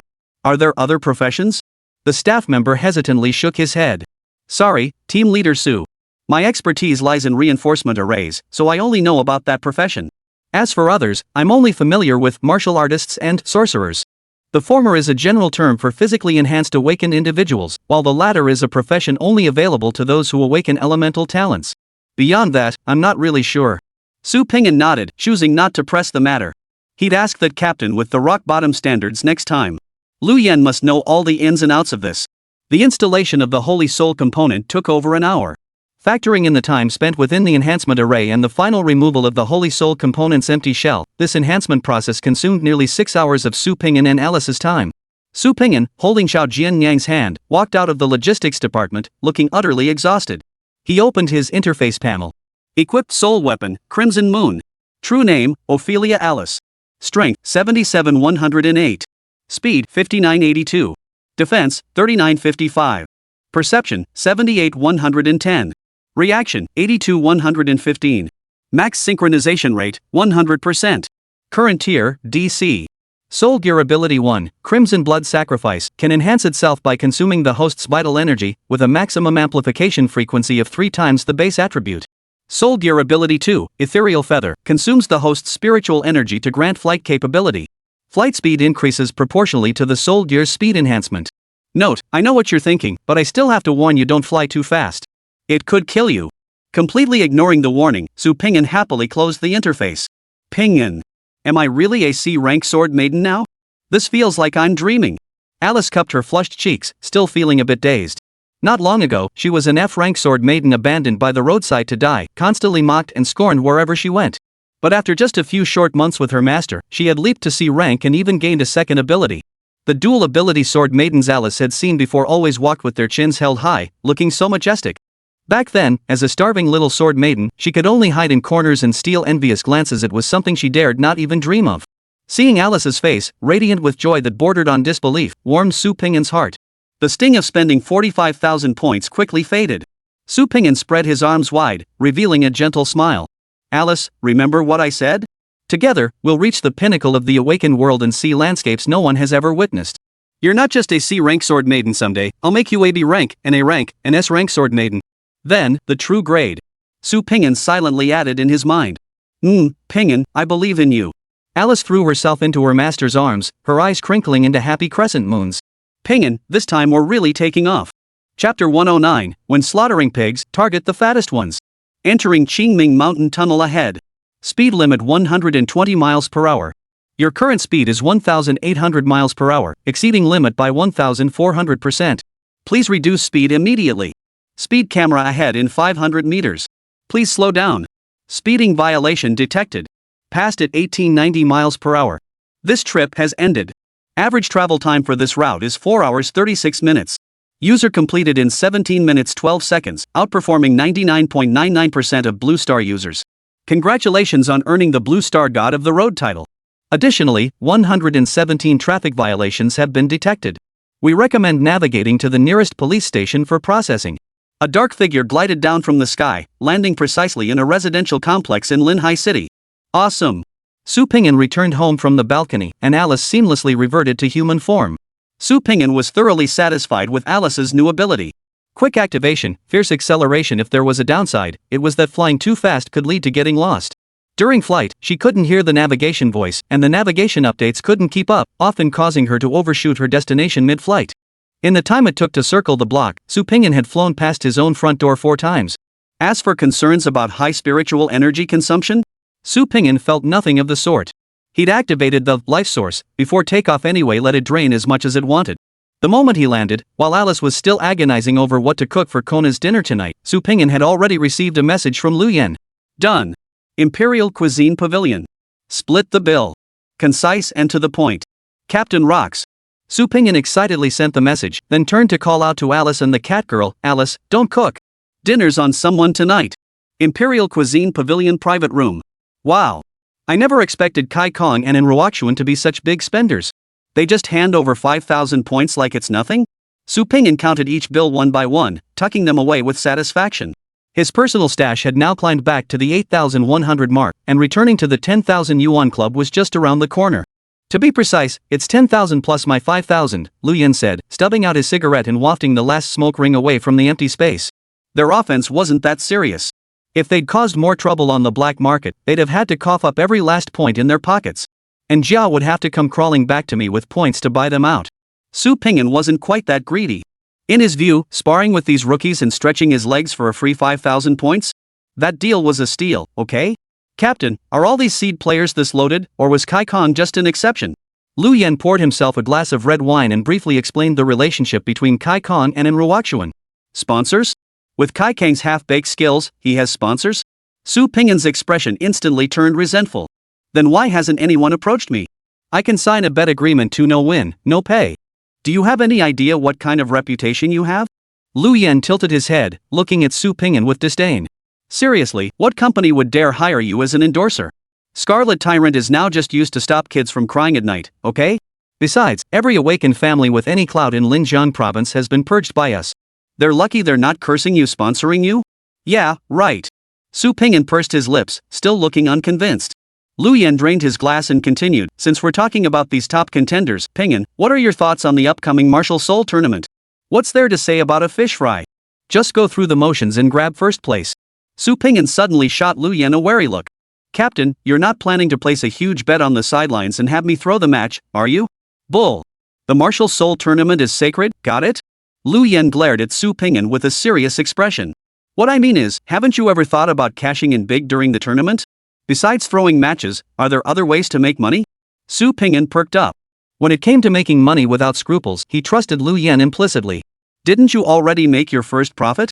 Lu Yen tilted his chin slightly, gesturing toward the points voucher in Su Ping'an's embrace. Captain, are you suggesting we beat up all the seeded players from other provinces one by one? No, that's extortion. Lu Yen raised a finger and shook it gently. You need to make them come looking for trouble, then force them into a corner. Best to find ways to pin more charges on them along the way. That's when I step in. You stir up trouble, I clean up the mess. Let's hit them hard. Got it? Playing dumb to catch the big fish? What's so hard to understand about that? Captain, the whole play dumb to catch the big fish thing only works if people actually think I'm dumb. After the Kai Kong incident, do you really think anyone else would dare mess with me? Su Ping'an immediately spotted the flaw. I've already sealed off information about Kai Kong. As for your intel, I've long since edited and altered it before passing it to the competing provinces. Now, in their eyes, you're not some bloodthirsty tyrant, you're a juicy, fragrant pork pig. That's why Anruakshuan and Kai Kong dared to act the moment they saw you. No wonder. I'd barely taken down those two hotheads when you got the intel. Turns out you were the one pulling the strings all along. Su Ping'an shot Lu Yan a look of utter contempt before blurting out, Captain, fill us in. I've already compiled a list of the wealthiest meat pigs.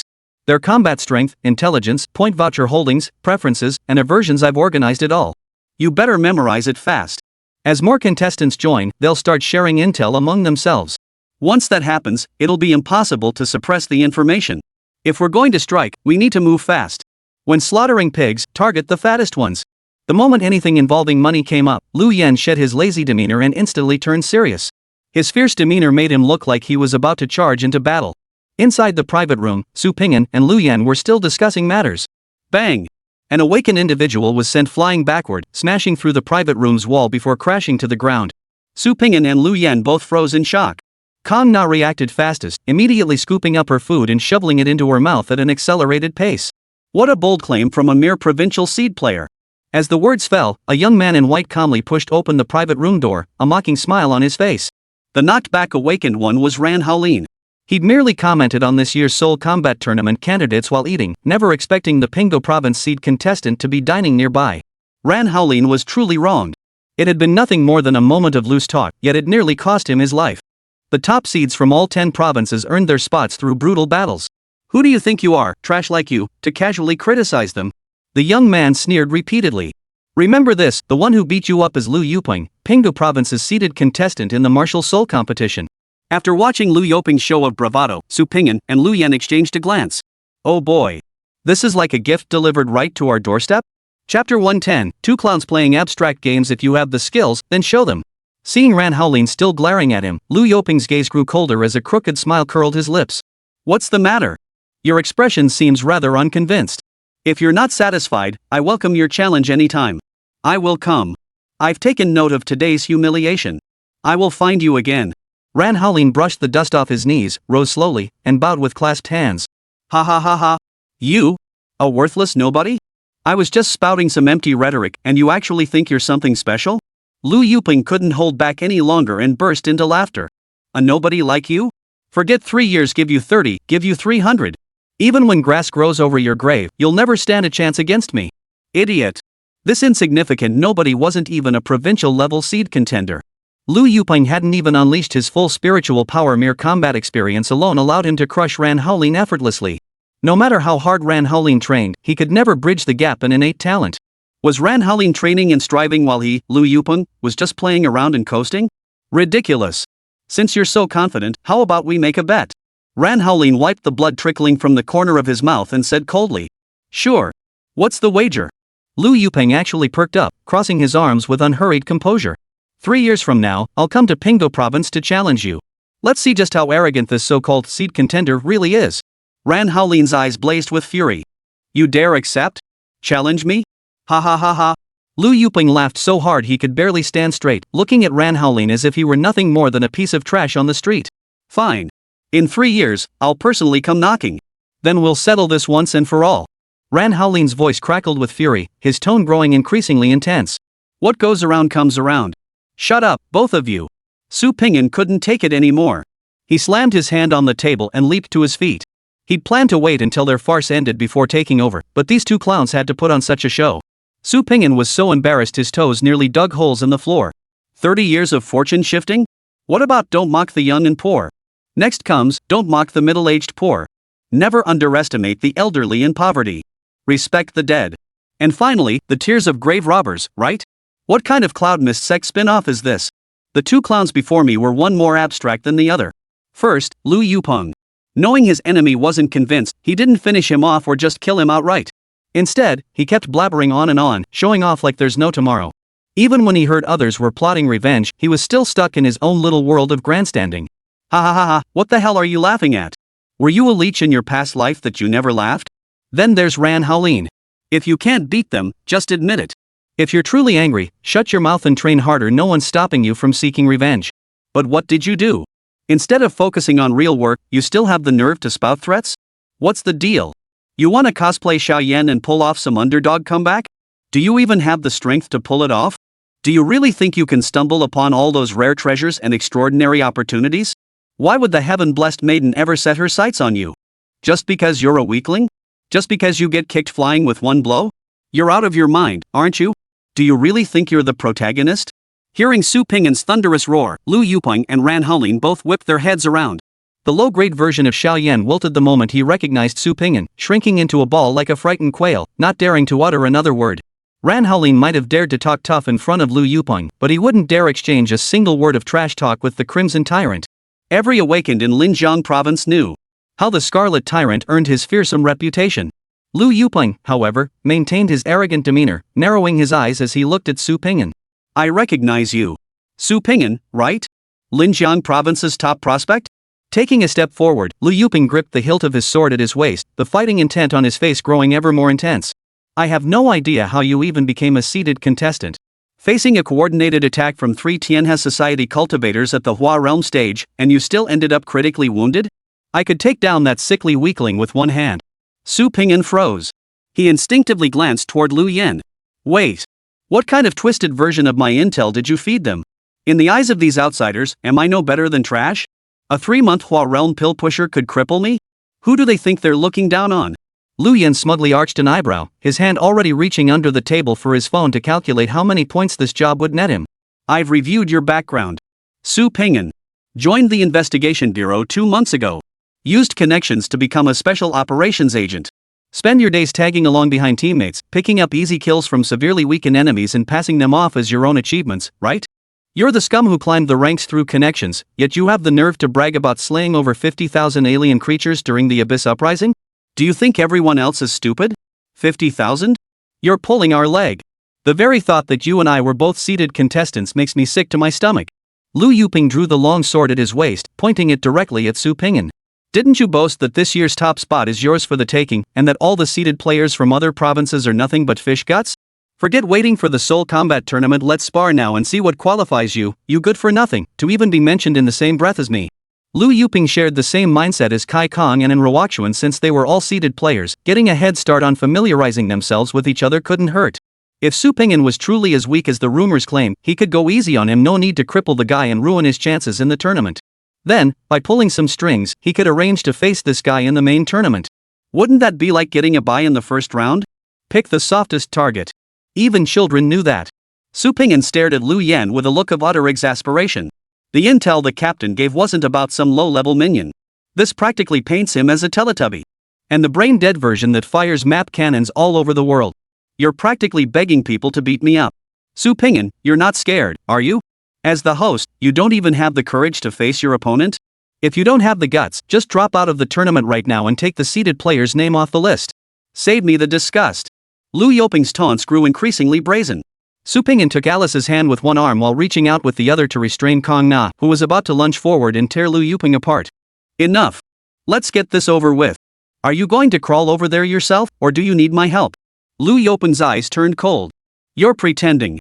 Su Ping'an didn't give Lu Yupeng a chance to finish speaking, instantly accelerating to burst out of the room. Boom! Lu Yupeng felt only a dark cloud sweep past him before his entire body was sent flying out of the private room. He crashed through 7 or 8 tables along the way before finally coming to a halt at the far end of the hall. Platters flew everywhere, food scattering all over the floor. After a month of relentless purges, Su Ping'an had gained profound new insights into combat. Beyond forbidden arts, his greatest advantages were his mastery of spirit power burst and Alice's absurdly exaggerated base stats. Other awakened beings required a build-up phase when using spirit power burst 1 or 2 seconds at best, 3 or 4 seconds at worst. For Su Ping'an, however, it was instantaneous. He could instantly max out his attributes. In combat, a single second's difference could mean life or death, let alone a gap of 3 or 4 seconds. While you're still thinking, I need to enhance my perception, test with the first strike, then amplify with the second, Su Ping'an is already right in your face, delivering a straight punch. Su Ping'an doesn't play by martial ethics. He doesn't stand there 1v1, waiting for you to boost your stats before he boosts his, then trading moves one at a time. Do you think this is a turn-based game? You cast a wave, I counter with a claw? Awakened combat is a fight to the death. It's a fight where either you die or I live. What martial ethics? If you can die now, then die right this instant. If I can finish you with a single strike, I won't give you a chance to fight back. This is Su Ping'an's fighting style. Leaving the rest to you? Su Ping'an turned to glance at the captain with the abysmal baseline. No problem. Just grab a quick bite. I just got word the delegations from Huzhou province and Tu province have arrived in Linhai City. I'll send you the location now. Get moving. Captain, you know me. If I can get my hands dirty, I won't complain. But this job you've given me? I have to listen to people brag and watch them show off. Aren't you going to compensate me for the mental anguish? Su Ping'an narrowed his eyes, his tone dripping with implication. Alright. I'll pay you extra. That's better, right? Alright then. Su Ping'an turned and hurried out of Imperial Cuisine. Not a trace of hesitation flickered in his eyes. Only the craving for points remained. Chapter 111, Cold Moon Over the Sea. Outside the hotel housing the delegations from Huzhou province and Hutu province. A third-hand jeep pulled up furtively by the roadside. Su Ping'an opened the intelligence report sent by the captain and began reading it carefully. Su Zhang, male, 22 years old, seed contestant from Huzhou province, affiliated with the Abyss Affairs Department. Since joining the investigation bureau, he had maintained a low profile, never flaunting his wealth. During the provincial selection, he suddenly emerged as a formidable force, overwhelming the other awakened contestants. Equipped with 2 spiritual artifacts, he was the quintessential big spender. Lu Yan knew Su Ping'an well and, fearing he might not recognize the Abyss Affairs Department, thoughtfully added a note. The Abyss Affairs Department specializes in collecting Abyss resources, supporting Abyss experiments, and managing the operations of awakened individuals within the Abyss. The Awakened Guild, the Hunters Guild, and the Scavengers Alliance are all subordinate branches under the Abyss Affairs Department. Within the Investigation Bureau circles, the term Big Three had long circulated, referring to the Special Operations Team, the Abyss Affairs Department, and the Demon Hunters. Among them, the Special Operations Unit is widely acknowledged as the most powerful, the Demon Hunters are the most formidable in combat, and the Abyss Affairs Department is undoubtedly the wealthiest. The Special Operations Unit's authority speaks for itself. The Demon Hunters, constantly clashing with alien races and serving as reserves for the Demon Suppression Army, naturally possess formidable combat prowess. The Abyss Affairs Department, however, is a different story. It epitomizes the motto money over lives.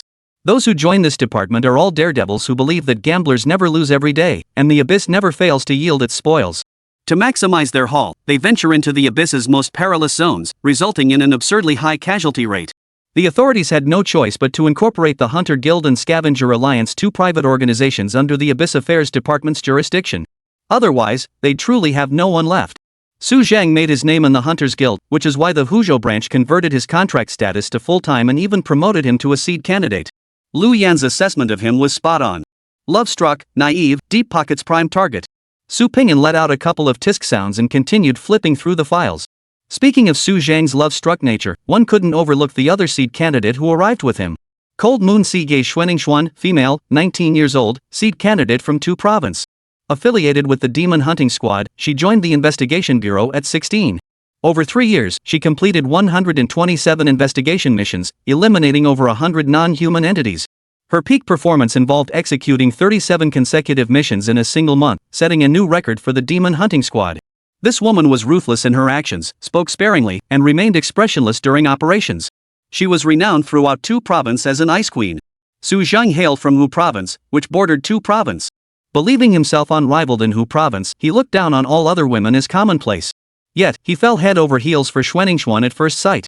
His repeated invitations to partner on missions were consistently rejected, only fueling his determination. This joint operation between the Hu and Tu provincial delegations, including their stay at the same hotel, was the result of Su Zhang's relentless efforts. Lu Yan's assessment of Xuanixuan. Cool-headed, scheming, no chance to get close.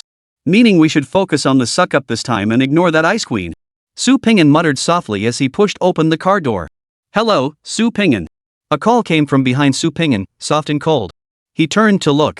A tall, slender girl had appeared behind Su Ping'an at some point, now calmly gazing at him. She wore a pristine white uniform, her shoulder-length black hair casually pinned up with 3 silver hairpins.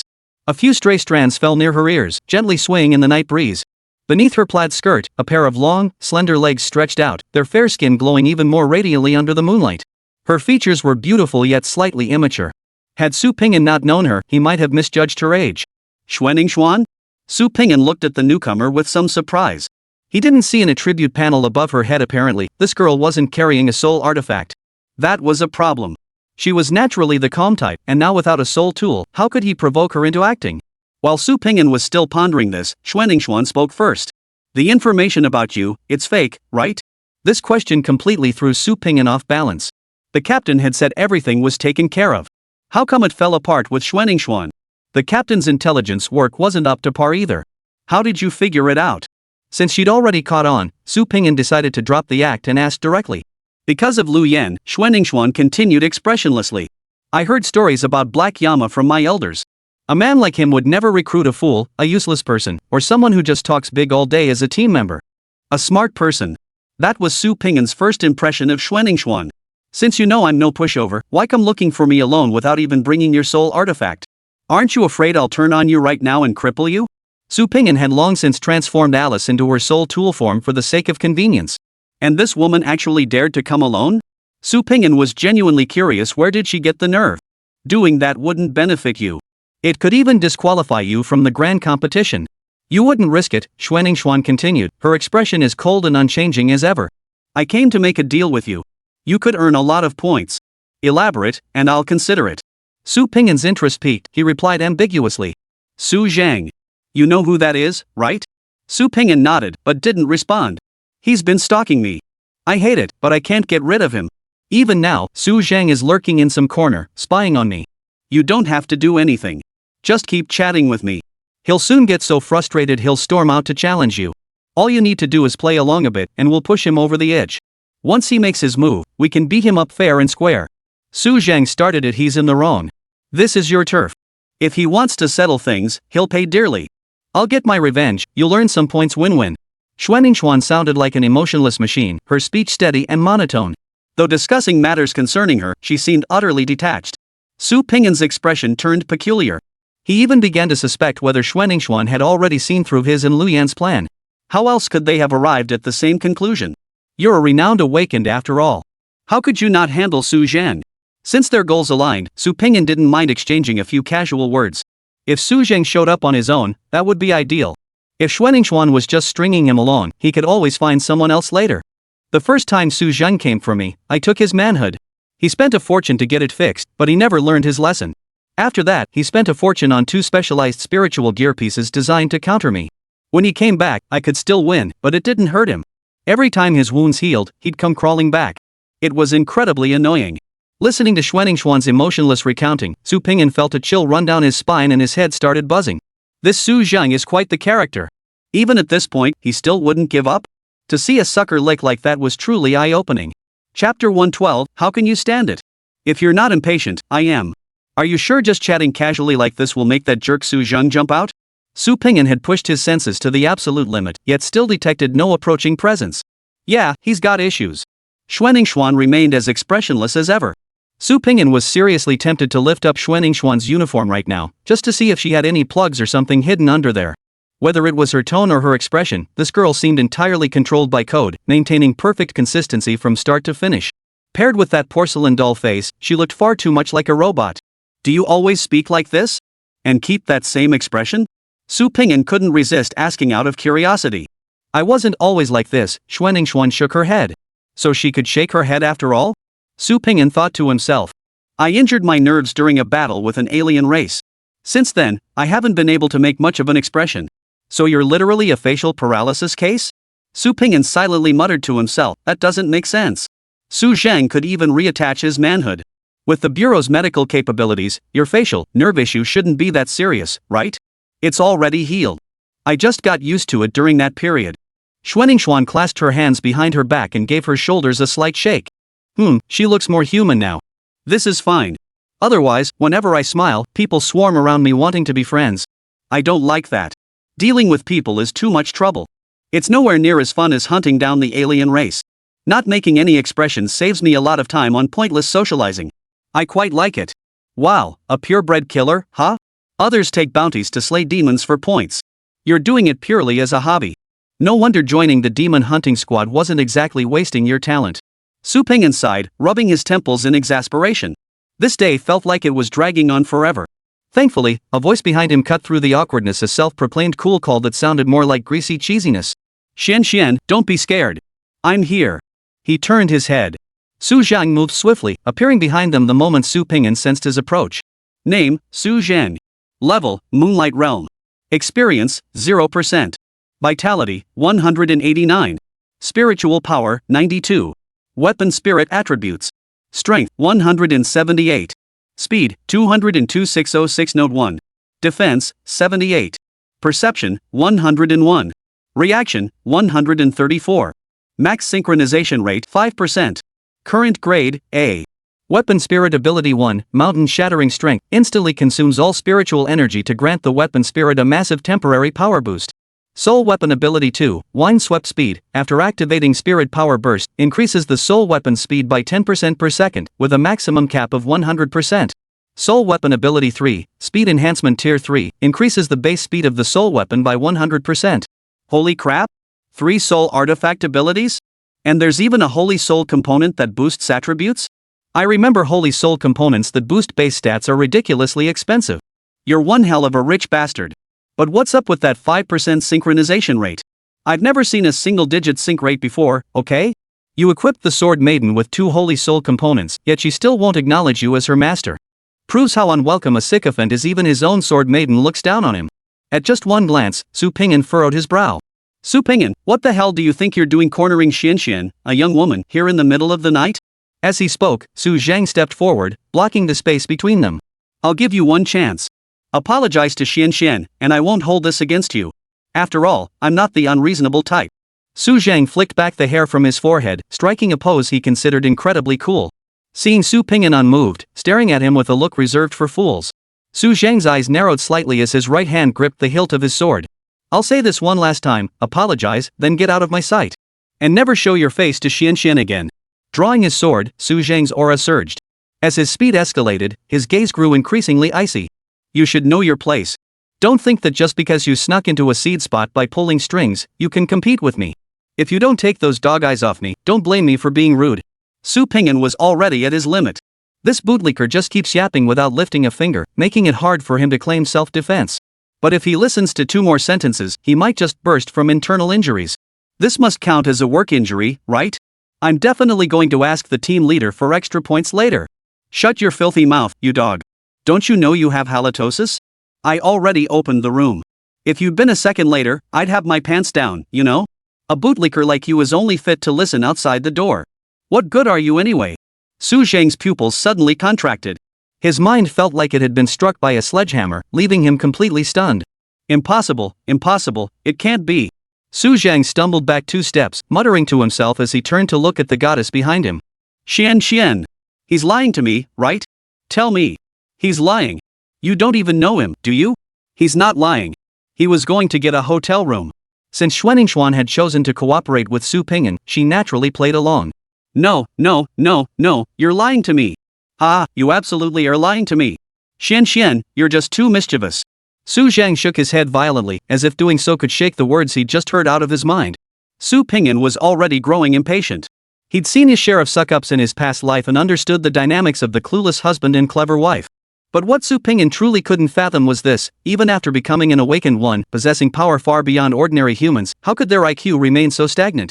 If she doesn't like you, just find someone else. What's the big deal? Why insist on playing the domineering CEO act? The more she runs, the more he chases? That's just plain sick. Second brother must have been cursed for 8 lifetimes to follow you. He got chopped up once already, and now he's practically begging to be chopped up again? Let's go. Talking to this pathetic sucker is just wasting our time. Su Pingyan smoothly opened the car door. This truly enraged Su Zhang. Normally, he'd fly off the handle just seeing anyone near Xuanningshuan. How could he possibly stand by and watch his goddess get dragged off to check into a hotel? What did you just call me? Su Zhang gripped his sword with both hands, shoulders lowered and crouched, adopting a slashing stance. Say it again if you've got the guts. Seriously, did you lick your own brains out? At this critical moment, you're still spouting threats? How can a sucker like you take this much? If you're not worried, I sure am for you. Say it again if you dare? Think you're in middle school? You're just spoiled rotten. You. Su Pingyan smoothly opened the back door and impatiently beckoned to Xuanningshuan.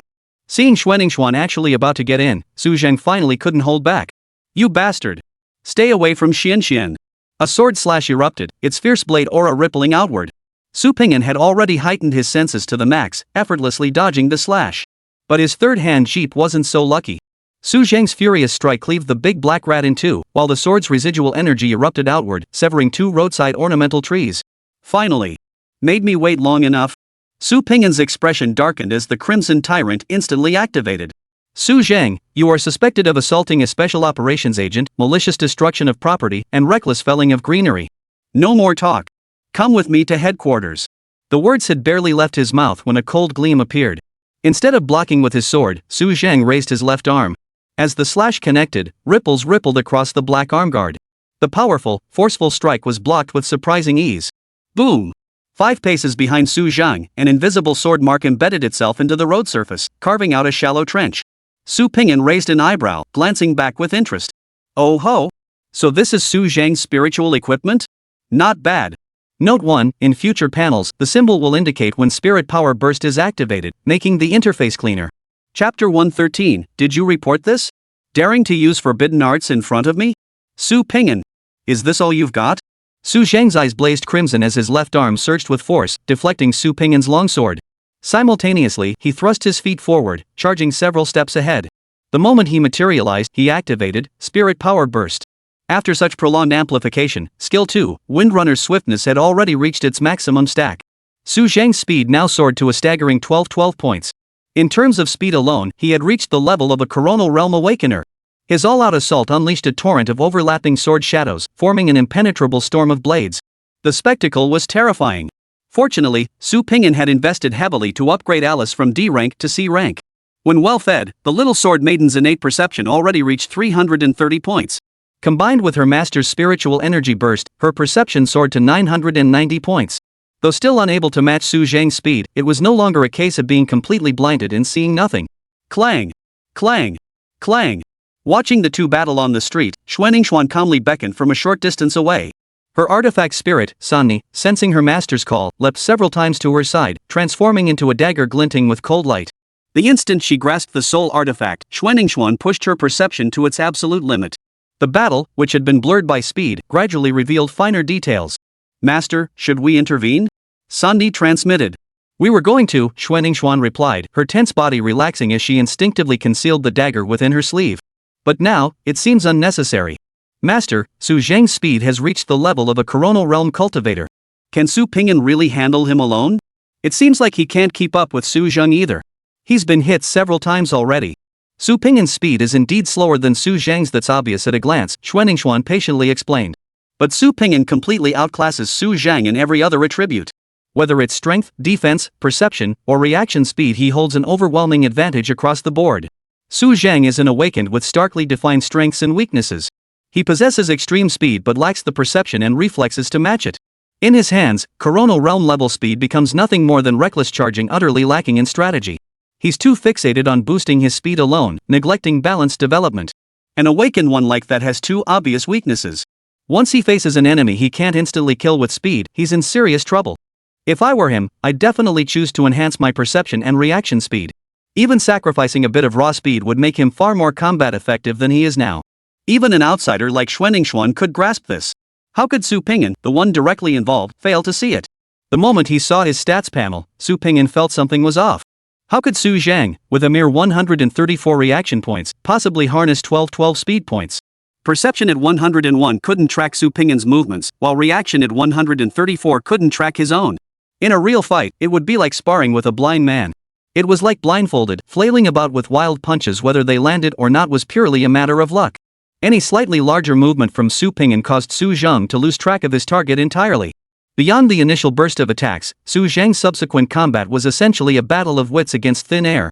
Awakened like him was the classic three-trick pony. Strike while the iron is hot, but by the third strike, the momentum fades. In Huzhou province, Su Zhang had crushed his peers with his absurd speed achieved through heavy spending, using only his first move to instantly eliminate every opponent. He never had to consider follow-ups, leading him to believe he was invincible and could dominate the Soul Combat tournament. Little did he know that against a true all-around warrior like Su Ping'an, his 12 speed stat was nothing special. Whoosh whoosh whoosh. After unleashing hundreds of consecutive slashes, Su Zhang finally halted. Maintaining peak speed for so long took a heavy toll on his body. Su Ping'an. You were so cocky just now, why are you running away now? Come fight me. Su Zhang had barely let out a shout when Su Ping'an had already crept up behind him without a sound. With his senses overwhelmed, Su Zhang failed to detect the impending danger. A karate chop struck the back of his neck. Smack! Instead of the expected flesh-tearing sensation, Su Ping'an felt his hand strike the surface of water. Ripples of spiritual energy spread out. If Su Ping'an's current state was one of confusion and curiosity, Su Zheng's state was pure terror and shock. He could clearly sense his defensive gear had activated, automatically shielding him. Yet Su Zheng couldn't pinpoint the source of the attack at all. It felt like encountering something unclean while walking alone at night. Every part of his body felt uneasy, yet he could see nothing but darkness. To counter Xuanningsuan, Su Zheng had specifically purchased 2 defensive items. One was the arm guard on his wrist, capable of redirecting damage and functioning as a shield. The other was the defensive necklace around his neck, which reinforced his energy shield. Not only did it double the shield's defensive power, but it also dispersed incoming damage, preventing opponents from exploiting a single weak point to overwhelm the entire defense. Su Zheng could only feel his spiritual energy rapidly depleting, yet he was utterly unable to mount a meaningful counterattack. As the top contender in Huzhou province, he was always the one leaving opponents reeling. When had it become his turn to endure this frustrating humiliation? The more Su Zheng thought about it, the angrier and more frustrated he became. With his spiritual energy nearly depleted, Su Zheng, driven by sheer desperation, cast aside all caution. Forbidden art. Yaksa. Su Ping'an's figure appeared like a ghostly apparition, cutting diagonally into Su Zheng's field of vision. Using a forbidden technique? Did you even report it? You dare use forbidden techniques in front of me? Reverse heavenly gangs. The moment Su Ping'an materialized, he unleashed his full power. A punch packing 972 points of force instantly shattered Su Zheng's energy shield. Had Su Ping'an not pulled back at the last moment, that punch would have shattered Su Zheng's heart. Boom! Su Zheng's body flew backward, curling into a shrimp-like shape midair. He plummeted for over 10 seconds before crashing onto the pavement. He bounced up and down on the road 4 times before finally coming to a stop, completely unconscious. Before Su Ping'an could steady himself to make a call, a van had already surged around the corner, stopping beside Su Zheng with lightning speed. The door swung open, and several figures clad in red and black uniforms shot out at lightning speed. They hoisted Su Zheng into the van, slammed the doors shut, and sped away. The entire operation flowed like a seamless, fluid motion. With just one glance, Su Ping'an confirmed that the men in the van were undoubtedly trained by the captain. Their technique was too polished. Damn, I thought I was the only one getting impatient. Turns out there are other pros. Su Ping'an calmly sheathed his sword and turned to look at Xuanningsuan, who had been watching the entire time. The moment he saw the panel attributes, Su Ping'an froze in place. Holy? Chapter 114, Come, look into my eyes. Tell me, where did Ping'an go wrong? Name, Xuanningsuan. Level, Moonlight Realm. Experience, 0%. Vitality, 191. Spiritual power, 100. Weapon spirit attributes. Strength, 168. Speed, 132. Defense, 66. Perception, 120. Reaction, 119. Max synchronization rate, 100%. Current tier, B. Artifact Spirit Ability 1, Shadow Walker conceals the host's aura, placing them in a state of perfect invisibility. The longer the duration, the heavier the burden on the body. Prolonged invisibility will lead to suffocation and sudden death. 100% synchronization rate. So Xuanningsuan had also been possessed by the artifact spirit before? And the attributes of her soul artifact are pretty top tier too, barely any difference compared to an A grade. Xuanningsuan must have chosen the highest configuration for every upgrade, just like me. And with that perfect invisibility ability, no wonder she's slaughtered so many alien races. Sneaking up to stab her in the heart and then the head, even gods would shake their heads at that. Xuanningsuan hadn't realized she'd been thoroughly scrutinized. She glided a few steps forward to stand before Su Ping'an. Su Ping'an, I already thought you were formidable, but I never imagined you'd surpass my expectations. I originally intended to join forces with you to give Su Zheng a proper beating. But your strength is too overwhelming, I couldn't get in a single blow. Xuanningsuan's voice remained unchanged, soft and cold. A fake person at first glance. It doesn't matter. I never expected you to help me in the first place. Su Ping'an wasn't trying to show off. In his eyes, taking down Su Zheng was no big deal. He didn't need anyone's help.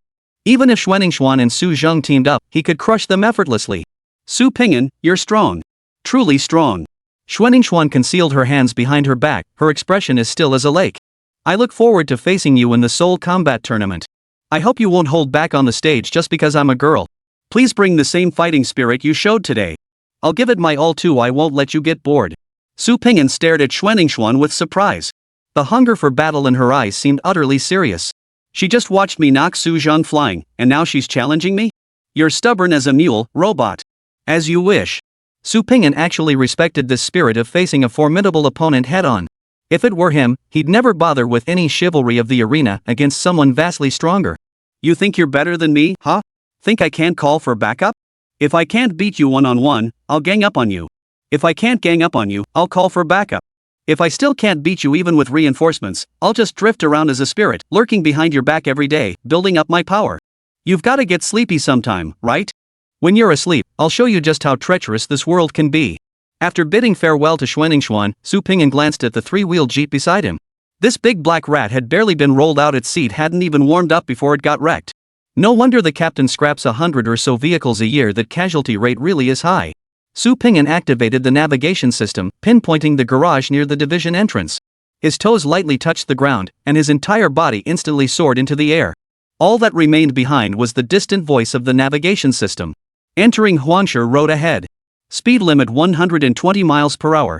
Your current speed is 1,690 miles per hour. Exceeding limit by 1,308%. Please reduce speed immediately. Speeding through. Passing at 1,720 miles per hour.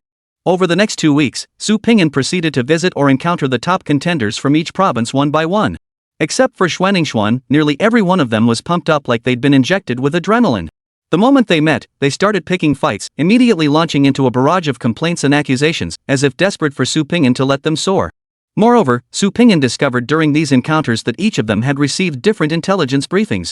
Lu Yan had provided completely different intelligence reports tailored to each seed player's personality. This ensured that the moment they laid eyes on Su Pingyan, they couldn't resist picking a fight. Only after he had consecutively defeated 6 of them did these seeded contestants finally catch on. They discarded the intelligence gathered from Lingjiang province and began exchanging information among themselves. This discrepancy proved critical. Upon cross-referencing, everyone discovered the problem. After further discussions and research with local awakened individuals, they all realized they had been played. Su Pingyan was no pushover, you know. That guy was a monster who devoured people whole, leaving no bones behind. Anyone who crossed his path with the wrong look in their eyes would get a double kick. Any single battle record from his career would terrify people into thinking it was fabricated. Yet this once-in-a-millennium monster, when passed to them, became a dimwit, a loudmouth, a useless idiot who only got ahead through connections?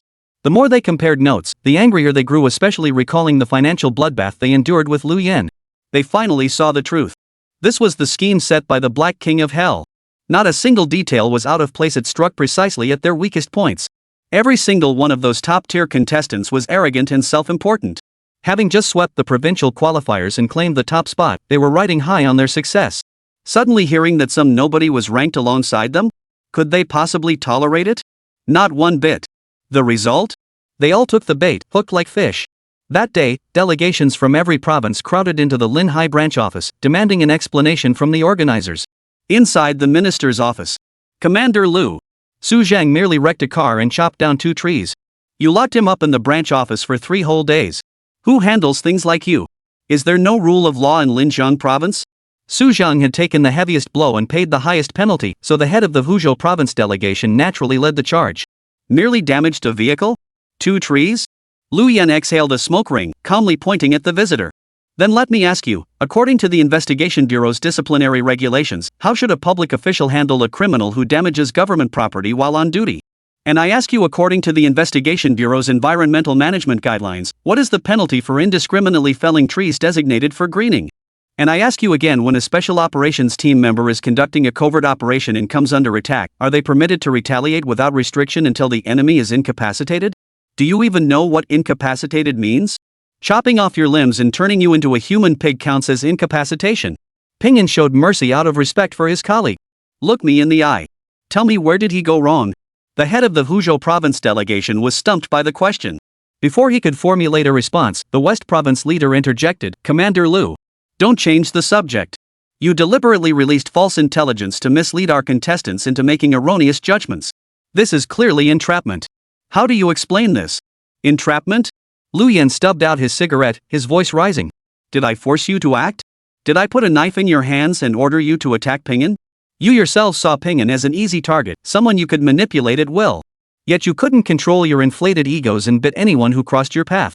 And now you blame me? We're awakened ones. The ordinary people out there are counting on us to protect them. Instead of honing our skills and focusing on cultivation, you spend every day picking on soft targets, trying to cut corners for better rankings. Is this the kind of new recruit you've trained? No judgment whatsoever, no ability to distinguish right from wrong, just scheming for shortcuts. You deserve what you get. Next up was the delegation from Pinggu province. Commander Lu, we didn't come here today to listen to your sophistry. We have one demand: Su Pingyan must withdraw from this year's martial soul competition. His strength clearly surpasses what a newcomer should possess. Allowing such a contestant to participate in the competition serves no exemplary purpose and fails to hone the martial arts of the newcomers. It will only undermine their morale. The martial soul competition is the most crucial contest for every newcomer. If Su Pingyan participates, it fundamentally changes the nature of the competition. Whoever draws him is automatically eliminated. What kind of competition is that? Are we competing on skill or luck? Chapter 115, Direct Final Access and Exception? I am that precedent. The truth is out now, isn't it? So this was the trap all along?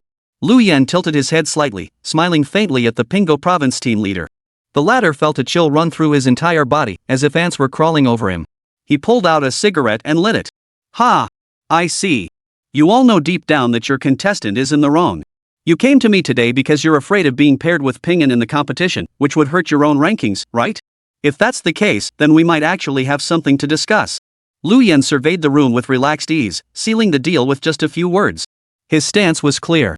If you accept the points we're offering now, we can talk things out. There's always a way to handle the rankings.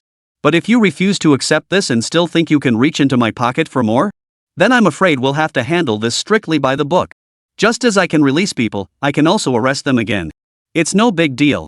After all, each of you has committed offenses under my jurisdiction. The representatives exchanged glances. Finally, the leader of the top-ranked team from Huzhou province spoke up. Commander Lu, so you agree to let Su Pingyan withdraw from this year's martial soul competition? Truth be told, we all discussed this before coming today. Su Pingyan has only been with the Investigation Bureau for a few months. He can participate in the martial soul competition next year, or the year after. This year, he's already proven himself. If he enters next time, taking first place will be a breeze. There's no need for him to compete against us now. As long as you give your nod, Commander Lu, all 9 of us will keep this confidential. Whatever you decide to do next year, absolutely no one will stand in your way. Not only that, we'll actively promote your cause, ensuring your intelligence reaches farther and wider. Well, you've been caught in the rain yourself, and now you plan to burn everyone else's umbrellas? Another round? You make it sound so easy. This year, Pingyan is a newcomer, so we can still keep the intel under wraps. But next year, if he enters again, Pingyan will be the absolute favorite to win. Who would dare cause trouble for him? Idiot. Lu Yan shot a sidelong glance at the Huzhou province team leader and remarked flatly, looks like you're just daydreaming. Pingyan will definitely compete in this year's martial soul tournament, and he'll take first place. This matter is non-negotiable. I won't budge. No one's opinion matters. Lu Yan. What exactly are you implying? The Huzhou province team leader slammed his hand on the table and sprang to his feet, his face already turning the color of liver. What's the rush? Have I finished speaking?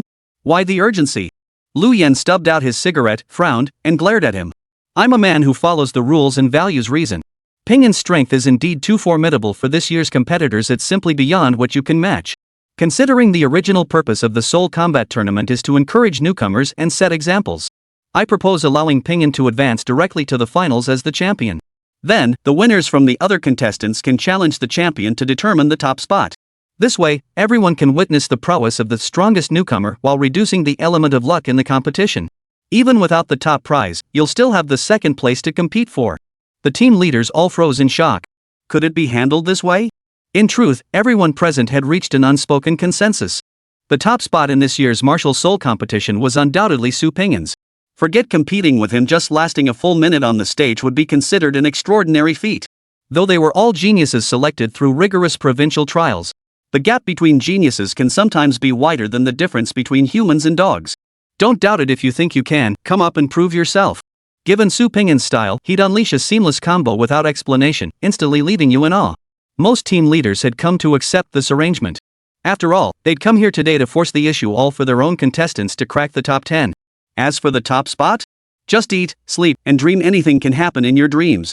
Only the team leader from Huzhou province felt increasingly frustrated. He'd spent a whopping 50,000 points just to get Su Zheng out. Did any other provinces spend that much? Why should they share in this benefit with him? Unless Su Pingyan was removed, he simply couldn't get past his own mental block. Commander Lu, the martial soul competition has never set such a precedent, has it? Your actions risk undermining the established rules. Lu Yan lowered his gaze, sweeping it across the entire arena. Representatives from other provinces are all on board. Just you're kicking up a fuss, huh? Now you're stirring up trouble and making others restless too. Today, I'll make sure to put you in your place first. Rules, you say? Well, I happen to be quite fond of rules myself. Lu Yen spoke with unruffled composure. You have a phone, right? And hands? Open the official app yourself and look up the announcement for the 218th Martial Soul competition in the 1st District. After reading it, recite it aloud for everyone to hear. I know you're from the 1st District, Commander Lu, but you can't be this unreasonable. The Huzhou province team leader had no clue what Lu Yen was up to, but his gut told him not to play along with this guy's game. Without any selection process or trials, just sending your contestant straight to the finals, is that really appropriate? Our contestants have to fight through round after round of battles. By the time they reach the finals, they're already exhausted. But what about Su Pingyan? He gets to rest and wait, ready to take on whoever challenges him. This is downright unfair, isn't it? Even if we accept these rules, will the awakened of the 7th District accept them? As the discussion veered off course under the guidance of the Huzhou province team leader, Lu Yen remained unmoved. He knew everyone seated here was sharp as a tack. If the Huzhou province leader didn't investigate, someone else certainly would. Lu Yen wasn't holding back now because he didn't want to. He was saving his act for a bigger moment. Hold on. I found it. The team leader from 2 provinces' eyes widened instantly. Staring at the announcement on the screen, he repeated it word for word. Following deliberation by the organizing committee of the 218th Martial Soul competition, it has been determined that Lu Yen, seated contestant from the capital, has demonstrated absolute prowess far surpassing his peers during routine training. He is hereby exempted from all qualifying rounds and advances directly to the finals as the reigning champion. This is hereby announced.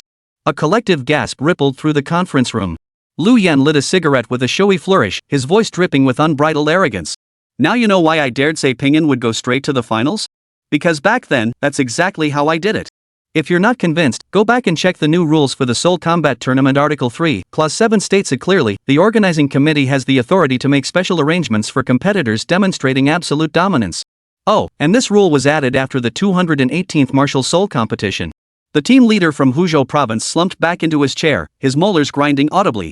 He finally understood why Lu Yen had been so unshakably confident. It turned out the precedent breaker wasn't Su Pingyan at all, but this monster standing before him. He couldn't possibly outmaneuver Su Pingyan on a technicality.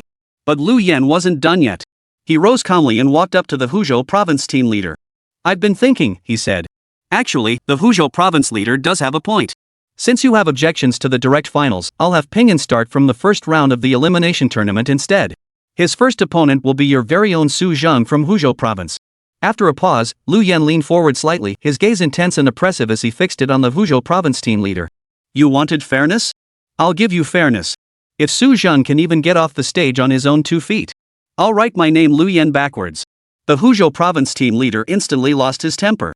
He truly hadn't expected that his sarcastic remarks, meant only to provoke Lu Yen into conceding, would instead backfire and ignite his own fury. Commander Lu. I didn't mean it like that. I was just saying. Shut the hell up. Lu Yen took another step forward. Just say one word. Do you submit? Or not? If you refuse, don't wait for the Martial Soul tournament. I'll summon Pingyan immediately and you summon Su Zheng. One of them must die today to settle this. The Huzhou province team leader was utterly panicked. His head shook violently and his speech became slurred. I surrender. I surrender.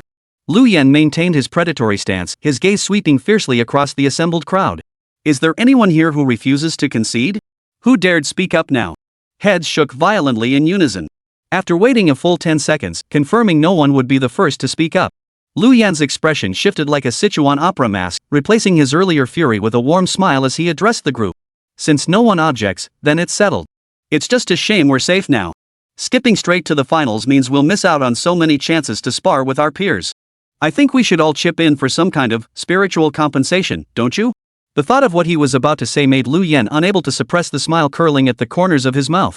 I happen to know most of your contestants signed betting agreements. This time around, you've raked in quite a few points. Ha ha ha. Chapter 116, what does date even mean? One early morning. Warm sunlight streamed through the windowsill. Hiss. Su Pingyan clutched a thick stack of points vouchers to his face and inhaled deeply. The fresh scent of ink mingled with the spiritual energy emanating from the special anti-counterfeiting material, creating an utterly refreshing aroma. He pressed it to his face again and inhaled deeply. Top-tier lung cleansing. The scent of money was utterly intoxicating. Hi! So satisfying. In just 2 weeks, with Lu Yan's cooperation, Su Pingyan had racked up 57,000 points. That was even more than he'd made during the Great Purge. Remember, during the Great Purge, Su Pingyan was literally cutting people down and ransacking homes, working non-stop for over a month. And he only got 40,000 points. Now, just by casually hanging around and playing with a few noobs, he'd earned this much. The captain was absolutely right back then. This business is truly thriving. Praise the captain. Su Pingyan stacked the points vouchers neatly, speaking with unusual reverence. Pingyan, I've been seeing all these news reports about the Soul Combat Tournament lately. Don't you think we should train a bit? Alice asked, sitting on the sofa with Kanna in her arms after finishing her chores. To match the theme of cultivation, Alice had even changed into a sporty outfit today, aiming to look more energetic and spirited. Training? What for? We worked hard to earn this money, don't we deserve to enjoy it? Su Pingyan, flush with cash, waved his hand grandly. Alice, go pick out a new outfit. We're not doing anything today, we're going on a date. Just tell me what you want. Today's expenses are all on me. What do you mean by date, Pingyan? Alice tilted her head in confusion, her big, cute eyes brimming with curiosity. Just shop till we drop, eat delicious food, catch a movie, relax and unwind. Su Pingyan threw his arms behind his head and flopped back, his mood sky high. Good food? Kangana caught the keyword, her ears instantly perking up, her fluffy tail wagging wildly. Su Pingyan couldn't help but wonder if Kangana's tail had wings, she'd probably take off right then and there. Master, can I come with you? I have so many things I want to eat too. Please, please. A date means just the two of us, Su Pingyan explained, holding up 2 fingers. Don't worry, I'll bring you back some delicious treats, Kangana. Ah. Kanna's ears instantly drooped, her tail slumping limply. Pingyan, just take little Kona along. She hasn't gone out to play in 6 hours. It's really pitiful. Alice snuggled up to the cat girl, rubbing against her affectionately as she spoke softly. Su Pingyan looked into 4 pairs of big, watery eyes and finally gave in. All right then. Yay. Let's go on a date. Awesome. Alice, you're such a good person, meow. Hey, Kana, wasn't it my decision to bring you along? Master is also a good person, meow. Racing along at breakneck speed in the Big Black Rat 3.0. Su Pingyan drove Alice and the cat girl to the official Soul Gear Mall. Welcome. 2 entire rows of spirit maidens dressed in revealing outfits greeted the arriving VIPs. Su Pingyan stared intently at Snow White for a full 5 minutes before offering his brutally honest assessment. Not as good as Alice. No ID required. Su Pingyan's face was now his credential throughout Linhai City. He smoothly escorted Alice and Kona into the premium section. Pingyan, could you give me some points, please? Alice naturally took her owner's hand and asked, a bit shyly.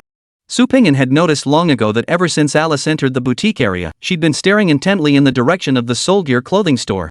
She must have set her sights on some pretty outfit. It was perfectly natural for girls to love beauty. Besides, every time Alice changed her skin, it gave Su Pingyan a fresh new experience. How could he possibly refuse to spend on skins? Sure, Alice. How many do you need? Would 10,000 be enough?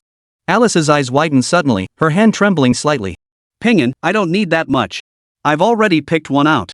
Just 1,500 points will be enough. Alice said modestly. Then I'll give you 5,000. If you find more you like, buy them, don't hold back. Su Pingyan said, already tapping out 5,000 points and slipping them into Alice's hand. His personal stash now stood at 65,100. Even after giving Alice 5,000, he still had 60,000 left, absolutely loaded. Thanks, Pingyan. Alice pulled out 15 vouchers from the stack, returned the rest to Su Pingyan's arms, then flitted lightly into the clothing store. Pingyan, don't wait for me. Take Kona out for a nice meal first. I'll come find you soon. Su Pingyan shook his head with a hint of resignation. Given Alice's legendary sense of direction, if he dared take Kangana far away, she'd surely get lost in the mall. Better to find a nearby. Holy crap! Kanna! Where the hell did you go? Alice weaved through rows of beautiful clothes, not even glancing at the pretty little dresses and adorable outfits around her. She walked straight past the display cases and headed for the craft section. It was fortunate the clothing store had no branching paths, otherwise, this task might have proven too difficult for Alice. The last time Master unleashed Crimson Breath /2, his body instantly exploded into a mist of blood. Though Master assured her his body could regenerate no matter how severely injured. But each time he disintegrated into a blood mist, he would be left completely naked. Her master said nothing about it, but Alice still remembered the awkward look on his face at that moment. Alice intended to buy her master a fine garment, one crafted from spiritual materials. That way, he wouldn't have to worry about awkwardness when using the second form. It doesn't need strong defense or spirit power enhancement, that would be too expensive. The most important thing is comfort and style. I recall seeing an advertisement in the mall that mentioned clothes made from spiritual materials could also regulate temperature. If that's true, then Master won't feel cold in winter anymore. Alice scanned each fabric on the counter, murmuring to herself as if reminding herself. This fabric is too red. It might not look good when made into clothes. This one's nice, but it has defensive enhancement way too pricey. Ah, this one. This one. The color is perfect, it has cooling and heating functions, and it adheres to the skin. You're the one. Alice pointed at her chosen fabric and waved cheerfully at the tailor. Alice knew her master's measurements inside out. Even without an in-person fitting, the finished garment would fit perfectly. After discussing the design with the tailor for quite some time, Alice finally decided to go with the style of the Special Operations Team uniform. That seemed to be the outfit the master wore most often. The fabric plus labor comes to 1,470 points. The remaining 30 points can buy Kona some treats. Alice calculated it perfectly. Awesome. Alice paid promptly, feeling so pleased she almost wanted to put her hands on her hips. While waiting for the tailor to finish, Alice kept imagining her master wearing the new clothes. She bounced around excitedly, her signature tuft of hair bouncing along with her joy. Meanwhile, two awakened individuals from other provinces also stepped into the Soul Gear Mall. Chapter 117, If I hit you now, I'm afraid I might kill you. Hey Yunbin, the Soul Combat Tournament is about to start. Isn't it a bit late to be shopping here now? Tong Wenjie stood with his hands behind his head, striding forward with an air of utter disregard. Though he looked like he was asking for a beating, Tong Wenjie had every reason to be cocky. As Lijiang Province's top seed for the competition, Tong Wenjie was undoubtedly the cream of the crop among the newly awakened. As a member of the Demon Hunting Squad, he earned the fearsome reputation of the iron-blooded butcher at a young age through his mastery of the great sword. Tong Wenjie's personality was stubborn as hell. He couldn't be bothered to spar with peers at his level. Back in the Starlight Realm, he'd already dared to challenge his Corona Realm level captain. Even though he got beaten to a pulp every single time, it never dampened his enthusiasm to get back up and challenge again.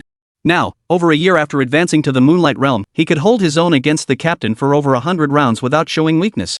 If both were to fight with all their might, even resorting to forbidden techniques, the outcome would be anyone's guess. As for the one speaking with Tong Wenjie, he was no ordinary opponent either. Laughing Slaughter Yunbin, male, 21 years old, seed contender from Yunjiang Province. Like Su Ping'an, Yunbin also hailed from the Special Operations Team. He carries himself with smooth diplomacy, greeting everyone with a smile, appearing like a bookish, easygoing fellow. But once the fighting starts, it's a completely different story. Mad, deranged, and frenzied, he embodies all three. He either holds back completely or, once the mask slips, fights to the death. Yunbin and Tong Wenjie are roughly the same age, joined the official ranks around the same time, and have executed several cross-provincial joint missions together. They've developed a mutual respect and formed a solid bond. But it was these rising stars who truly stood out. At the very least, their positioning was leagues ahead of the cannon fodder. While top contenders from other provinces arrived early in Lehigh City to scout the terrain, these two skipped the commotion entirely. They opted to have their delegation lead the way, with the main players arriving just 3 days before the competition. This clever maneuver allowed them to evade Lu Yan's ruthless demands, preserving their wallets intact. Just testing our luck, Yunbin chuckled, his carefree demeanor hardly matching that of someone about to compete in the Soul Combat Tournament. He looked more like a tourist visiting Linhai. What good stuff could there be here? It's all junk, Tong Wenjie scoffed dismissively. Yunbin, have you heard about Su Ping'an? What do you think? I've seen his battle footage. That opponent is formidable, Yunbin said, hands in his pockets as he strolled leisurely beside Tong Wenjie. His forbidden technique ranks among the top 3 I've witnessed among awakened ones. The other 2 I mentioned are both coronal realm powerhouses. What good is a powerful forbidden technique? We can't use them in the Soul Combat Tournament anyway. Tong Wenjie pouted in frustration. Just thinking about facing such a strong guy without being able to spar with him makes me itch like crazy. I doubt you could beat him. In the last 2 weeks, Su Ping'an has beaten every seeded contestant. No one's come out unscathed against him. Yunbin seemed distracted by the food nearby, speaking without much concern. That's exactly why I want to spar with him. Tong Wenjie instinctively rubbed the hilt of the sword at his waist, his eyes gleaming with longing. What's the point of picking fights with those weaklings? If I'm going to challenge someone, it has to be someone strong. If I get to face a true master, I'll gladly take a beating. But the team leader won't let me challenge Su Ping'an. If we make it to the finals, I'll have to take you down and deal with Xuanningsuan too. Whether I can actually get there is anyone's guess. If you want to challenge Su Ping'an, I can let you win on purpose. Yunbin bought 2 skewers of grilled meat from the snack stall and handed one to Tong Wenjie. He was in a good mood. Besides, the rewards for the top 10 were the same anyway. Letting his friend fulfill his wish by going easy on him seemed like a decent gesture. No. We fight with everything we've got. Don't pull any going easy or fixed match nonsense, that stuff really bugs me. Tong Wenjie took the skewers. Before he could even take a bite, he froze in place. Tong Wenjie's eyes locked onto something ahead, as if he'd spotted a breathtaking beauty. Not far away. Su Pingyan walked back with Kong Na clamped between his fingers, her face a picture of exasperation. Kong Na dangled in midair, happily wagging her tail, her hands never stopping as she stuffed duck intestines into her mouth, eating until grease glistened around her lips. In the blink of an eye, Kong Na vanished from Su Pingyan's sight. Without a second thought, he made his way back to the food court and sure enough, caught the little cat girl stuffing her face. After sternly scolding the undisciplined little cat girl, Su Pingyan finally managed to bring Kong Na back. Su Pingyan? Tong Wenjie bit off a piece of grilled meat, swallowing it whole along with the bamboo skewer, then excitedly blocked the center of the passageway. Tong Wenjie? Su Pingyan glanced at the panel above the other's head, quickly matching it with his memories. Li River Province's meat pig? Meat pig? What does that even mean? Tong Wenjie paused for a moment. He didn't dwell on it. Captain Su, I've heard all about your track record. You're formidable, I admire that. Tong Wenjie drew the long sword at his waist, his gaze intense as he closed in step by step. We're both top-seeded players from different provinces. Since we've crossed paths today, why not spar? Sharpen each other's skills. What do you say? I'm not into that. Su Pingyan took a couple of cautious steps back. Captain Su, you've misunderstood Wenjie's meaning, Yunbin explained with a smile. He admires your strength and can't wait until the finals to face you. Since we've met today, why not find a place to exchange skills? We'll stop at the right moment. Please honor us with your presence, Captain Su. Laughing at the sight of Yunbin? The young man looks quite refined. Su Pingyan glanced at Yunbin before quickly averting his gaze. If we're going to spar, we'll have to wait. I can't fight right now. With the invitation already extended, Su Pingyan wasn't one to shy away from a challenge. If the other wanted to exchange blows, so be it, he'd treat it as post-dinner exercise. But right now, he really wasn't in a position to do so. Without Alice by his side, he had only two options at his disposal. 1. Lock the door and unleash the cat girl. 2. Float his spirit and cast forbidden magic. The first option was out of the question. Given Kona's tendency to lose control during combat, he might barely have time to react before she tore him apart. In his current state, rescue would be impossible. Moreover, with so many people in the mall, letting Kona fight would expose her true power, likely causing a huge commotion. The second option was even trickier. Summoning a spirit was inherently underhanded. Whether he unleashed the first form or the second form, both men before him would likely die instantly. Su Pingyan didn't harbor much ill will toward Tong Wenjie and Yunbin. Compared to those seed contenders who charged in screaming challenges earlier, at least these two kept a low profile and hadn't caused trouble. In a normal sparring match, he simply couldn't bring himself to kill them. Captain Su, you're carrying a spirit artifact too, right? Why wait? Tong Wenjie looked at Kong Na with disappointment. That catgirl design was obvious to anyone with eyes. She was clearly a spirit. Could it be that Su Pingyan looked down on my strength and refused to fight? Tong Wenjie wondered. Su Pingyan shrugged and spoke honestly. If I attacked now, I'm afraid I might kill you. Chapter 118, this cut will hurt. So you really think my strength is too weak and don't want to fight? Tong Wenjie's eyes gleamed with renewed intensity. Captain Su, if you're worried about things getting out of hand and causing serious injury, I'll sign a life and death agreement with you. Whatever happens during our sparring match is entirely our responsibility, no connection to you whatsoever. Seeing his friend getting carried away, Yunbin hurried to intervene. Captain Su, don't listen to his nonsense. This guy's just a reckless martial arts fanatic. If it's inconvenient for you, Captain Su, we can spar another day. You fool! Do you really think every top fighter in the world is your captain? What if you actually kill someone? Yunbin glared at Tong Wenjie and whispered the warning. Opportunities to spar with peers of equal skill are rare. Even if I die, I'll accept it. Fighting those weaklings day in and day out is driving me crazy. A true martial artist must constantly challenge stronger opponents. Tong Wenjie pushed Yunbin away, his expression growing even more earnest. Alright. It's just a sparring match. Why are you acting like you're heading to the execution ground? What do you take me for? A psychotic killer? You haven't done anything wrong, you haven't caused trouble, why would I kill you? You want to spar? Come with me. Su Pingyan waved his hand helplessly. Seriously, he was clearly a reasonable, rule-abiding, principled person. Why did outsiders always see him through tinted glasses? Threatening to kill at the slightest provocation? Who on earth was spreading those rumors? Carrying Kangana back outside the clothing store, Alice was already waiting for her owner's return. She knew her own limitations. Once she stepped outside the shop, she might get lost around the next corner. Better to just wait right here for her owner to come find her. Alice clutched the newly made uniform to her chest, happily tiptoeing back and forth as she scanned the area, like a kindergarten child waiting for her parents after school. The moment she lifted her gaze and spotted Su Pingyan, Alice's face instantly lit up with a delighted smile, her big, adorable eyes crinkling into crescent moons. Pingyan! I'm here! I'm here! Alice stood on her tiptoes, waving frantically. Unconsciously, she projected her own feelings onto her master, as if he wouldn't notice her unless she shouted loudly.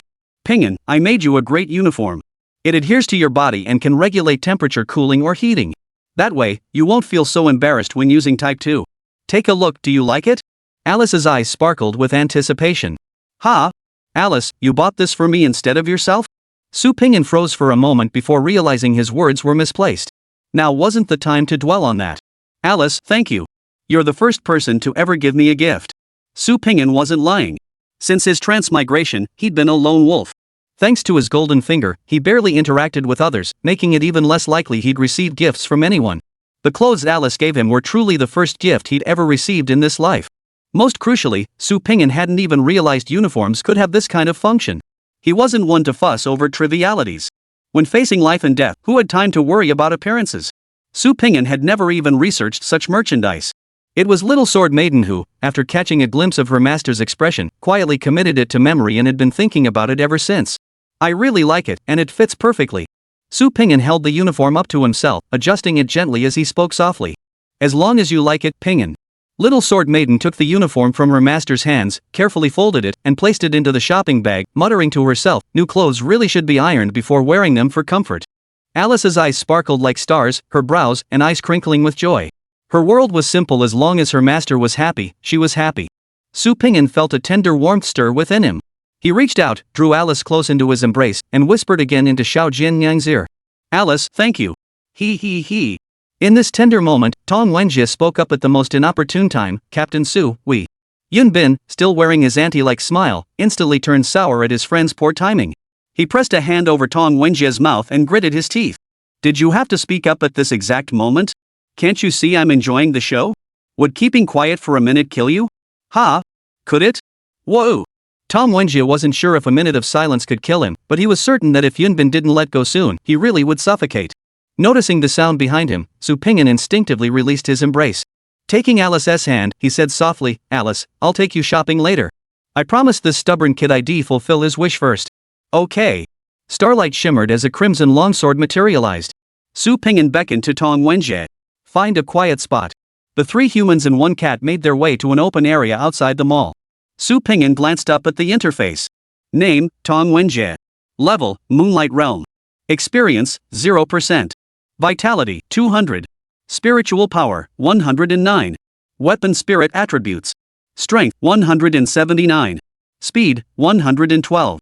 Defense, 66. Perception, 98. Reaction, 87. Max synchronization rate, 90%. Current level, B. Weapon spirit ability 1. Fierce fighting spirit. The power of the soul weapon gradually increases as the battle progresses, with a maximum boost of 150%. Is this a strength-focused build that grows more formidable the longer the battle rages? How long would it take you to push your strength to its absolute limit? Su Pingin's opening question instantly ignited Tong Wenjie's excitement. A master. This is definitely a master. Before they'd even clashed, the man had already seen through his weaknesses. Only by facing an opponent of this caliber would becoming an awakened one gaining power far surpassing ordinary humans truly be worthwhile. Activating my spiritual power surge will take roughly 30 seconds. Tong Wenjie revealed his full capabilities without reservation. Fine. I'll wait 30 seconds. No forbidden techniques. We settle this in one move. Su Ping calmly nodded in agreement. Tong Wenjie felt no insult at being underestimated. His heart burned only with the eagerness to face a formidable opponent. Without pretense, he activated his spirit power burst. Strength, 179 537 821 1010 1342. After waiting the full 30 seconds, Tong Wenjie's strength attribute had skyrocketed to a terrifying 1342 points. It was even slightly higher than Qilang's had been back then. But that wasn't all. As his momentum continued to build, Tong Wenjie's other attributes also saw modest increases. Speed, perception, and reaction all improved by about 10%. Even without relying on spiritual power bursts, can one enhance their attributes under extreme focus? Compared to that pay-to-win noob Su Zhang, this Tong Wenjie is the real genius. Su Pingin silently assessed in his mind. The instant Tong Wenjie's momentum reached its peak, his muscles swelled violently. Dark red veins bulged beneath his skin, forming astonishing protrusions. Captain Su. I'm ready. Be careful. This cut is going to hurt like hell. Chapter 119, Acknowledge what must be acknowledged, submit to what must be submitted. Su Pingin slowly drew the long sword from his waist, a gesture of respect for true genius. That's assuming you can even land the blow. As the words fell, two figures charged forward simultaneously. A blinding blade aura, carrying overwhelming might, instantly engulfed the entire space between them. Tong Wenjie was acutely aware of his own weaknesses. Whether it was speed, perception, or reaction time, he held no advantage. When facing agile, lightning-fast foes, his raw strength alone was useless. He had developed a unique fighting style tailored to his weaknesses and strengths. He blazed a trail with unyielding force, using savage blade light to carve out a small section of the battlefield. This forced his enemies into an inescapable position, leaving them no choice but to clash head-on with him. In Su Ping'an's field of vision, 5 slashes crisscrossed like the claws of a colossal beast striking from the front. Seemingly chaotic, they actually sealed off every possible space for evasion. For any ordinary awakened, this would leave only narrow gaps to dodge, forcing them to meet Tong Wenjie's charged strike head-on. But even without forbidden techniques, Su Ping'an possessed at least 3 methods to break through. First, burst through the blade barrier with explosive speed, close in, and interrupt Tong Wenjie's charge. Second, push his defenses to the limit, absorb 1 slash, and use the momentum to reposition himself advantageously. Third, use his left foot to kick off his right and launch himself skyward, delivering a palm strike from above. Yet Su Ping'an chose none of these. Tong Wenjie, fully aware of his own strength, still dared to challenge a superior opponent, even going so far as to sign a life or death contract. This spirit of pursuing martial arts at any cost still earned Su Ping'an's deep admiration. Winning by outsmarting an opponent might secure victory, but it lacked grace. To win, he must smash this martial arts fanatic head-on and leave him thoroughly satisfied. Su Ping'an surged forward 3 strides, deliberately stepping into the encircling blade aura. With a flicker of intent, his strength surged to 972 points. Su Ping'an raised his sword. Tong Wenjie swung his blade. Blade and sword collided midair, erupting in a terrifying shockwave that nearly knocked Yun Bin off balance as he watched nearby. 1342 points versus 972 points. The nearly 400-point gap made Su Ping'an's palms tingle with numbness. Fortunately, his defenses held firm, shielding him from the residual shockwaves.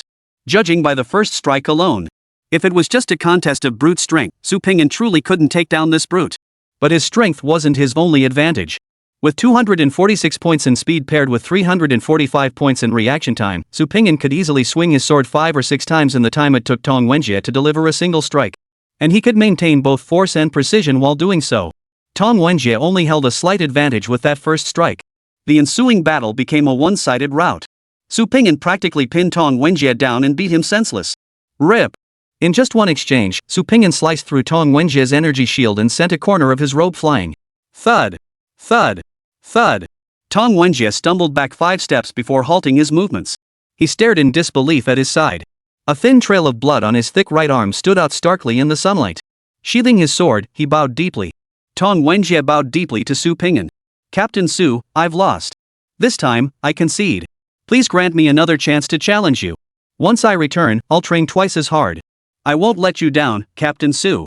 Tong Wenjie's words carried not a shred of insincerity. His sincerity was almost unbelievable. He was genuinely impressed. Despite possessing overwhelming speed and reflexes, Su Ping'an had granted him a chance to clash blades. Even at his peak burst state, he was only marginally stronger. And that was only possible because Su Ping'an had given him 30 seconds to prepare. In every other aspect, he and Su Ping'an weren't even on the same level. There was simply no comparison. What else was there to say? When you must admit defeat, admit it. When you must concede, concede. Su Ping'an sheathed his sword with composure, giving a slight nod. What about you? Will you fight? Yun Bin, standing nearby, hastily waved his hands, his face still wearing the sheepish grin of an honest fellow. Captain Su, you're joking. I'm just tagging along with this ironhead kid. I'm worried he might get hurt. All right. Without further ado, Su Ping'an released his sword and took Alice's small hand. Before leaving, he didn't forget to call out to the onlooker, Kong Na. Watching the trio walk away, Yun Bin slipped his hands into his pockets and leaned close to Tong Wenjie, teasing, I told you, you're no match for him. Why are you so stubborn? Tong Wenjie slowly lifted his head, his gaze intense as he fixed it on Su Ping'an. Yun Bin, how much strength do you think Captain Su used just now? 80%? Or 70%? Not that much. Yun Bin paused, pondering for a few seconds before continuing, at most 50%, maybe even less. As awakened individuals who had made a name for themselves, Yun Bin and Tong Wenjie possessed far more than just stats that dwarfed their peers. The data unseen on those panels was where they truly surpassed ordinary people. The combat instinct honed through countless bloody battles, the premonition of danger, and the ability to assess an opponent before engagement, all these skills made them far superior to ordinary awakened. Even without the stats, Yun Bin could sense it. Su Ping'an had held back from start to finish, and not just a little. 50%? A smile slowly spread across Tong Wenjie's lips, his face brimming with excitement. That's even more impressive than the captain, right? Nice, nice. The captain's been annoyed with me lately and won't even spar with me anymore. Finally, I've found a new target. So you know you're annoying people after all. Yunbin shrugged, somewhat speechless. I thought you didn't know. You idiot. The sun was setting. Su Ping'an treated Alice to a day of indulgence and fun. They caught a movie, dined on a feast, and browsed the mall. After dropping off a satisfied Kong Na at home, Su Ping'an and Alice strolled leisurely along the seashore, listening to the waves crash rhythmically against the shore. Ping'an, is this what a date is like? Alice spread her arms wide, feeling the cool sea breeze and closing her eyes in bliss. Normally, the next step would be to book a room, but since we already live together, we can skip that part. Su Ping'an chuckled softly as he followed behind Alice. Watching her skip along, he found his own mood lifting. Book a room? Alice turned her head curiously. I remember when you mentioned booking a room with Su Jingyi last time, he got so excited he jumped up. Is getting a room some kind of super powerful move? Su Ping'an scratched the back of his head, pondering for a while but unable to come up with a suitable explanation. He could only mumble vaguely, for some people, it's considered a pretty powerful finishing move. Is that so? Alice didn't dwell on the details. She simply cherished every moment spent with her master. After walking a few more steps, Alice suddenly kicked off her shoes, lifted her skirt, and ran deeper into the sand. Cool seawater washed over her tiny feet with each incoming wave. Spreading her arms wide to the sea breeze, she exclaimed joyfully. I really do love being with Ping'an the most. Dates are the best. Oh, the sea, the sea. Did you hear that? If you didn't hear me, I can say it again. Before Alice could repeat herself, a familiar voice called out from behind her. I heard you. Alice happily turned her head. She saw her owner, smiling just as brightly. Her arms were wide open, eyes brimming with affection. Alice tossed the shoe she was holding aside and ran toward the waves. One leap. She plunged into her owner's arms. Want to go on another date tomorrow? Sure. What about the day after tomorrow? Sure. What about the day after that? Still works. Yay. Chapter 120, you two are up to something, aren't you? And you don't even bother to keep it quiet. 3 days passed in a flash. The annual martial soul competition officially commenced. Linhai City Martial Arts Hall. Delegations from various provinces steadily entered the venue. Each newcomer had only one chance to register for the martial soul competition. Those awakened individuals bold enough to submit their applications were either exceptionally powerful and brimming with confidence, or had been in the official system for 3 years with nowhere left to retreat. Each person had their own aspirations, and each had their own reasons for needing to win. Youth is the age of fiercest ambition. No one believed themselves inferior to others. Except for that monster known as the Scarlet Tyrant, universally acknowledged as an unchallengeable prodigy, every other seated contestant felt the weight of defiant gazes directed their way. Su Zhang glared up at the empty seat on the spectator platform, where the words Su Ping'an were still prominently displayed. Rage made his molars grind so hard they nearly shattered. Not only had he suffered the most brutal defeat among all seated players, but he'd also been utterly humiliated in front of his goddess. Under this double blow, Su Zhang had completely sworn vengeance against Su Ping'an. Now, seeing himself standing below while Su Ping'an sat above, his rage boiled over. Even though his seated status had propelled him to the front ranks of the team, he still felt a notch below. Su Ping'an. Don't think beating me once makes you invincible. Over these past 2 weeks, I've watched your footage hundreds of times. Perception is stronger than mine, huh? Once I find the right gear to counter you, I'll definitely come back for a rematch. Everything I lost back then, I'll take it all back. Who the hell do you think you are? Su, how dare you address Captain Su by his first name? Besides, if you want to challenge him, you'll have to wait your turn. What gives you the right to cut in line? Tong Wenjie shot Su Zhang a look of utter contempt. It wasn't that he looked down on Su for using spiritual gear didn't awaken one's work hard to earn money precisely to arm themselves? Gear was simply part of one's strength. What Tong Wenjie truly disdained was Su Zhang's utter lack of self-awareness. You lost, so what? Just train harder next time. What's the big deal? Knowing full well Su Ping'an couldn't hear him, yet still trying to act tough and spout tough talk. Who the hell are you talking to? Like anyone actually wants to listen. Such a drama queen. Tong Wenjie. What's it to you? Who do you think you are? Xuan was right there beside him. Su Zhang absolutely couldn't lose his nerve at a moment like this. His eyes blazed as he glared at Tong Wenjie, his right hand already unconsciously gripping the sword hilt. Clang! Who would have thought Tong Wenjie was even more reckless than him, drawing his sword on the spot. You little punk, come on! Let's skip the tournament. You want to fight? Then fight. Right here, right now. Whoever backs down is a son of a. Su Dang was stunned on the spot. Wait. You're crazy? Fighting here? Everyone's watching. Even if you win, what then? We'd both get disqualified anyway. I just threw down a couple of threats. Is that really such a big deal? I'm targeting Su Ping'an, not you. Why are you getting so worked up? Damn it, have you seen enough? Are you going to fight or not? Just as Su Zhang was at a loss for words, Lu Yuping stepped in from the side, extending his arm to block Su Zhang's path. Brother Su, Brother Tong, the grand competition is about to begin. There's no need to quarrel over Su Ping'an. Our enemy shouldn't be each other, it should be that guy up there. He screwed us all over, no wonder we're all on edge. Do me a favor. Let's each back down a bit. We can talk this out. Your face. If you want to fight, join him in line. Tong Wenjie remained stubbornly unyielding. If Yunbin hadn't stepped in to stop them, a fight would have broken out immediately. Damn it. Su Ping'an's got issues, but this Tong Wenjie's even crazier. He's completely unreasonable. Su Zhang was dragged aside by Lu Yupeng, with the other 4 seed contestants gathering around them.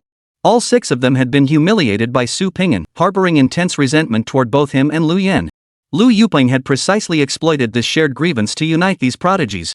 He knew full well he was no match for Su Ping'an, but Lu Yupeng understood a simple truth: a common enemy often unites people more effectively than any shared interest. If Lu Yupeng could unite them into an anti-Su Ping'an alliance, they would become natural allies.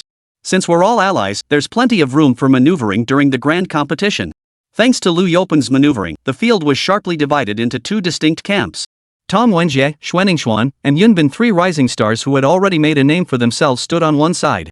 The 6-member anti-Su Ping'an alliance stood on the other. Just then, a flurry of murmurs erupted throughout the venue. Though the content varied, they all shared one common refrain: Su Ping'an. More and more people realized what was happening and looked up toward the viewing platform. Delivering the opening address was Du Yi, a World Council member from Linjiang Province, a kindly-looking elderly gentleman who typically maintained a low profile, rarely appearing in public. Only the immense prestige of the Soul Combat Tournament compelled his attendance. Following closely behind him were Lu Yan and Su Ping'an. Their order of appearance alone spoke volumes about the current standing of the Black Lord and the Crimson Tyrant within Linjiang Province. Taking his seat under the spotlight, Su Ping'an showed no trace of awkwardness. His standing today wasn't earned through connections, nor through points, nor through flattery. It was earned, blow by blow, strike by strike. He deserved this scrutiny and could withstand this reverence. Below the stage, Tong Wenjie waved frantically, shouting up at the viewing platform, "Captain Su! You rock!" Yunbin offered a polite smile and gave a slight nod. Xuanningsuan's greeting was uniquely her own. She pressed 2 fingers against her lips and forced a smile that looked more like a grimace than anything else. Su Ping'an waved back in response. But as his gaze shifted, he spotted the 6 members of the anti-Su Ping'an alliance. Good grief, their expressions were grim, each one uglier than the last. Especially Su Zhang. After chasing his goddess for so long, he'd never once seen her smile. And now, the first time she ever smiled, it was directed at Su Ping'an, the man he despised most. Could he possibly tolerate this? Not a bit. If not for Lu Yupeng holding him back, Su Zhang would have drawn his sword and charged onto the viewing platform for a duel on the spot. Su Ping'an's expression darkened as he gripped his sword hilt and rose. "Ping'an, where are you going?" Lu Yan asked curiously. "Those kids' looks are off. Seems they still aren't convinced." Su Ping'an spoke as he turned to head down from the viewing platform. His fierce demeanor made it clear to anyone who saw him what he intended to do. The provincial delegations were seated in the back rows at that very moment. Hearing Su Ping'an's words, everyone's hearts skipped a beat. Their first thought was, surely not? The Soul Combat Tournament hasn't even started yet. Su Ping'an wouldn't just go down there and beat everyone up, would he? After a split second of thought, everyone reached the same conclusion. If it were anyone else, absolutely not. But if it's Su Ping'an, it might just happen. "Commander Lu, you must stop him. If this escalates, how will we ever resolve it? Commander Lu, you're the one who..." We agreed no one would intervene before the finals. Lu Yan heeded the advice and stepped forward to block Su Ping'an. "What's the rush? After the Soul Combat Tournament ends, you'll all be heading to the Immortal Palace platform together. You can beat him up then." Su Ping'an still gave his captain face. As soon as he sat down, the delegation leaders in the back rows were all dumbfounded. "Wait. Are you two just discussing how to cause trouble right in front of us? Can't you at least try to be discreet? Is there no law anymore? Who's in charge here?" All the team captains were cursing under their breath, but they quickly reached a consensus. Once the event started, they absolutely had to go down and give their athletes a stern talking to make sure they kept their eyes in check. That guy on the viewing platform is completely unreasonable. If you dare look at him, he'll really come after you. Chapter 121, The Shameless Lu Yan. Councilman Du Ye's opening remarks were brief.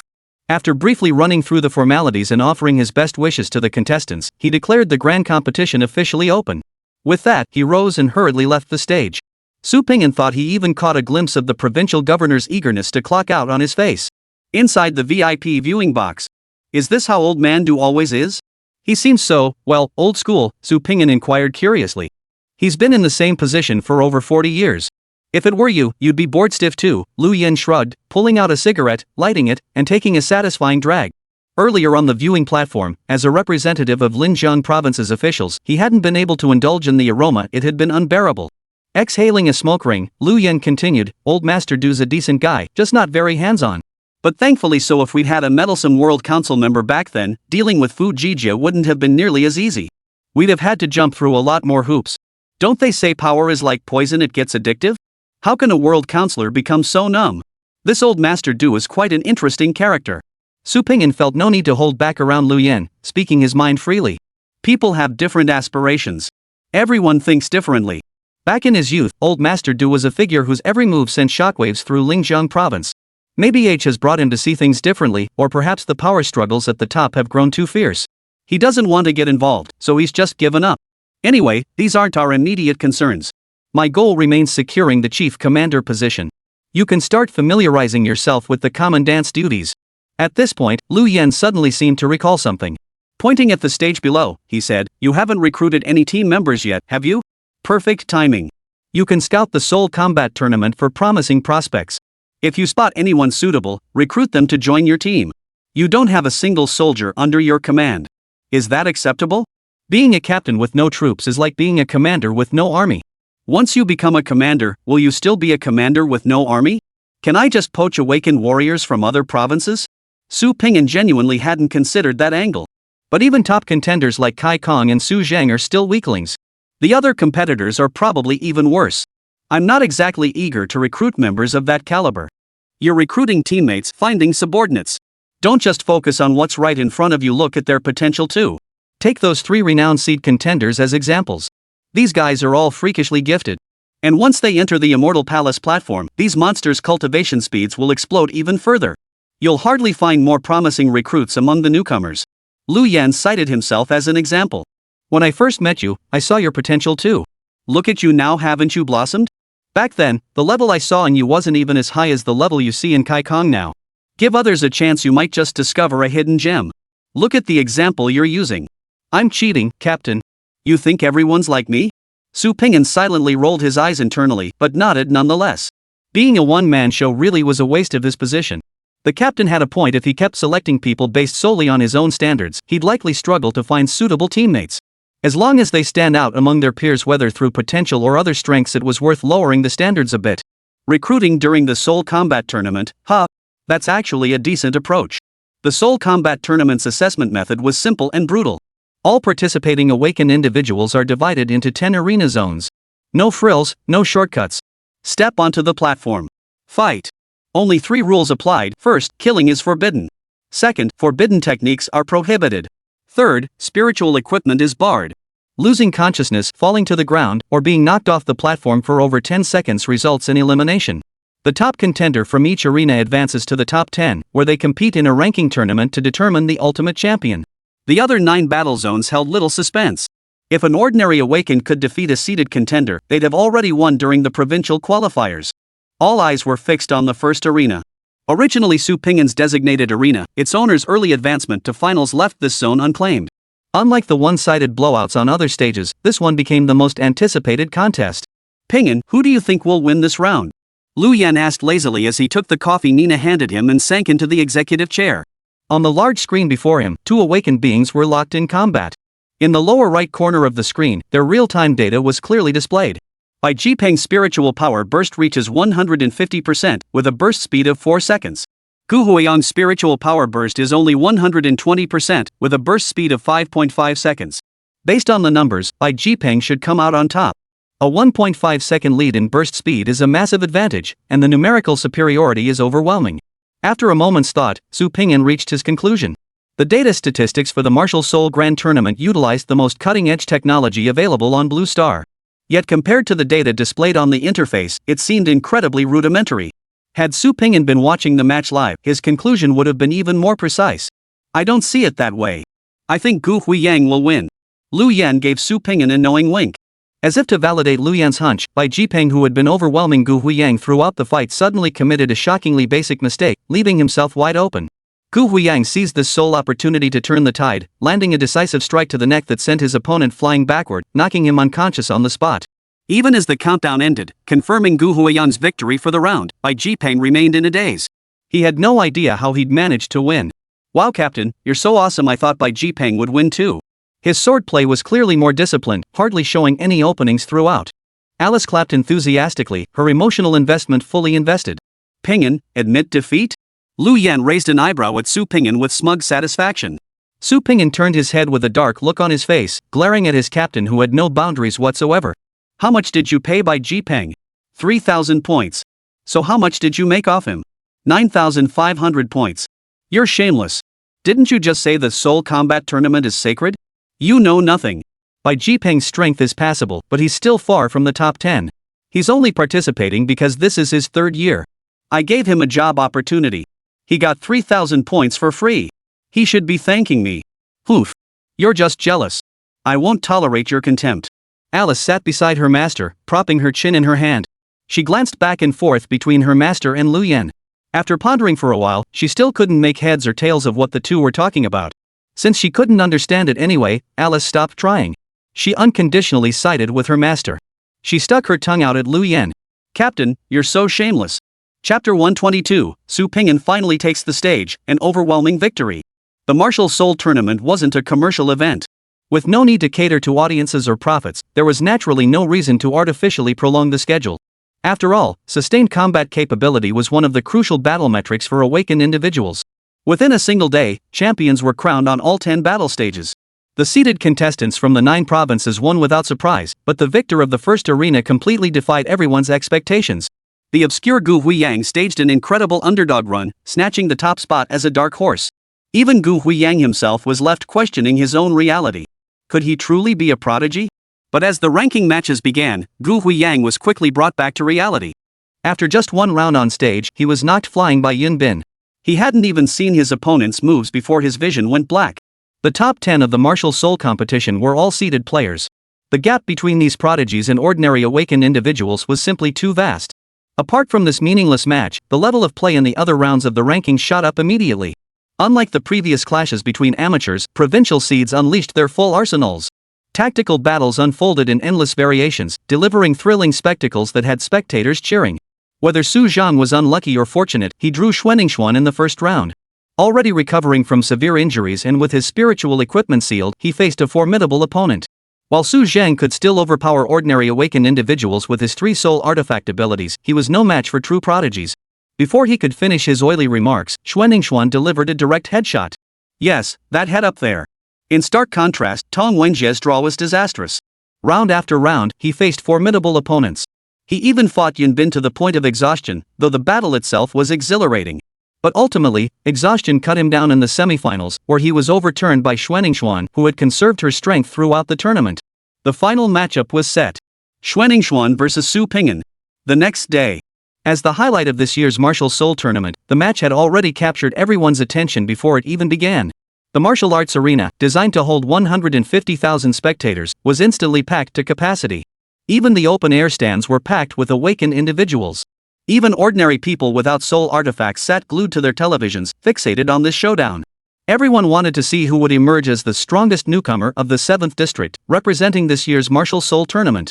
Of course, most spectators were there to witness the coronation of a new king. The Scarlet Tyrant's reputation was simply too formidable. It was truly difficult for anyone to muster the courage to challenge him. Even the most daring underground bookmakers had outright closed bets on Su Pingyin's victory. Only bets on the duration of victory remained open. The most popular prediction was 30 seconds. The next most popular was the extreme 10-second mark. On the stage. You've been fighting all day. Need a break? Unlike the unscrupulous captain, Su Pinyin still valued sportsmanship. Of course, the fact that he couldn't bet on his own victory played a tiny bit of a role too. No need. My fighting style isn't very physically demanding. Xuanningsuan drew her dagger expressionlessly, instinctively concealing it behind her back. Su Pinyin, you're too strong. I can't treat you like a human anymore. Once we start fighting, I'll assume you're an alien race. And please don't hold back. All right. Su Pinyin gave a slight nod, showing no pretense. The moment he drew his long sword, the temperature on the stage plummeted. On the spectator platform, the host was still passionately hyping up the crowd. But the two on the stage had already begun their fight. Neither cared about others' opinions, they just got down to business without hesitation. The instant Su Pingyan drew his sword, Xuanningsuan activated Shadow Walker, slipping into stealth. Su Pingyan crouched low and lunged forward. Pushing his senses to the limit, he unleashed dozens of invisible sword strikes toward the spot where Xuanningsuan had vanished. Crack! Crack! Crack! The sturdy stage instantly cracked open in multiple places, the flying sword beams completely covering Xuanningsuan's evasion space within dozens of meters. Didn't hit her? Xuanningsuan's stealth effect is seriously top tier. No spiritual energy fluctuations, no footsteps, even 990 perception can't pinpoint her location?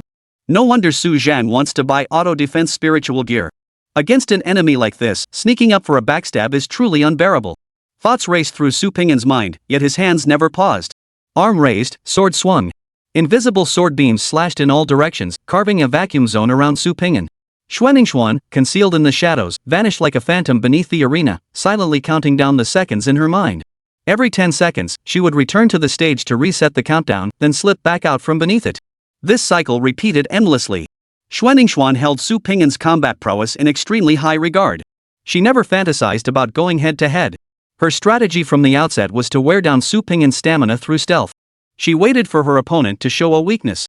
With her current vitality reserves, she could maintain invisibility for about 5 minutes. Any longer, and she risked suffocation. Under Xuanningsuan's watchful eye, Su Pingyan could not possibly sustain such intense slashes for a full 5 minutes. She was like a patient predator, silently waiting for her prey to show weakness. The moment Su Pingyan showed even the slightest sign of exhaustion, Xuanningsuan would strike with lethal force. On the stage, Su Pingyan halted his sword strikes. It wasn't that he lacked strength. It was simply that Su Pingyan felt continuing this way would be rather embarrassing. This was the final match, after all. What kind of spectacle was it for him to keep slashing at thin air? Alice, log in. Muttering to himself, Su Pingyan instantly floated his spirit upward, rising above the arena. In this spirit form, Su Pingyan's senses were vastly heightened, allowing him to detect even the faintest fluctuations of spiritual energy. Though he couldn't see Xuanningsuan, he could sense her approximate location. Alice, stay still. Turn right. Past it, past it. Come back a bit. That's it, that's it. Keep going in that direction. Xuanningsuan frowned in confusion. She was absolutely certain she remained cloaked, yet Su Pingyan on the stage seemed genuinely able to sense her location. Strike! Almost simultaneously with Su Pingyan's telepathic command, Xuanningsuan moved. She didn't know how Su Pingyan had detected her, but she understood one principle. Strike first. She darted across the stage, dodging every slash Alice swung at her. Xuanningsuan leapt upward. In a mere half-second, she unleashed a burst of spiritual energy. Raising her dagger, she aimed for the heart. She thrust it forward with all her might. Crack!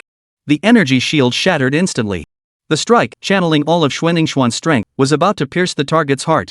At that very moment, an utterly baffling scene unfolded.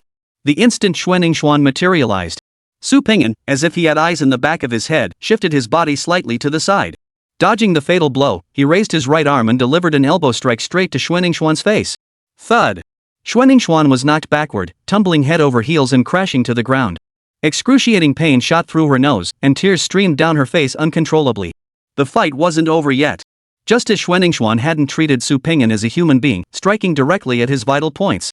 Su Pingyan didn't treat Xuanningsuan like a woman either, holding back out of some chivalrous sense of restraint. If they were going to fight, they would fight to the finish. Once they stepped onto the stage and clashed fists, Su Pingyan didn't care whether you had a pair or not.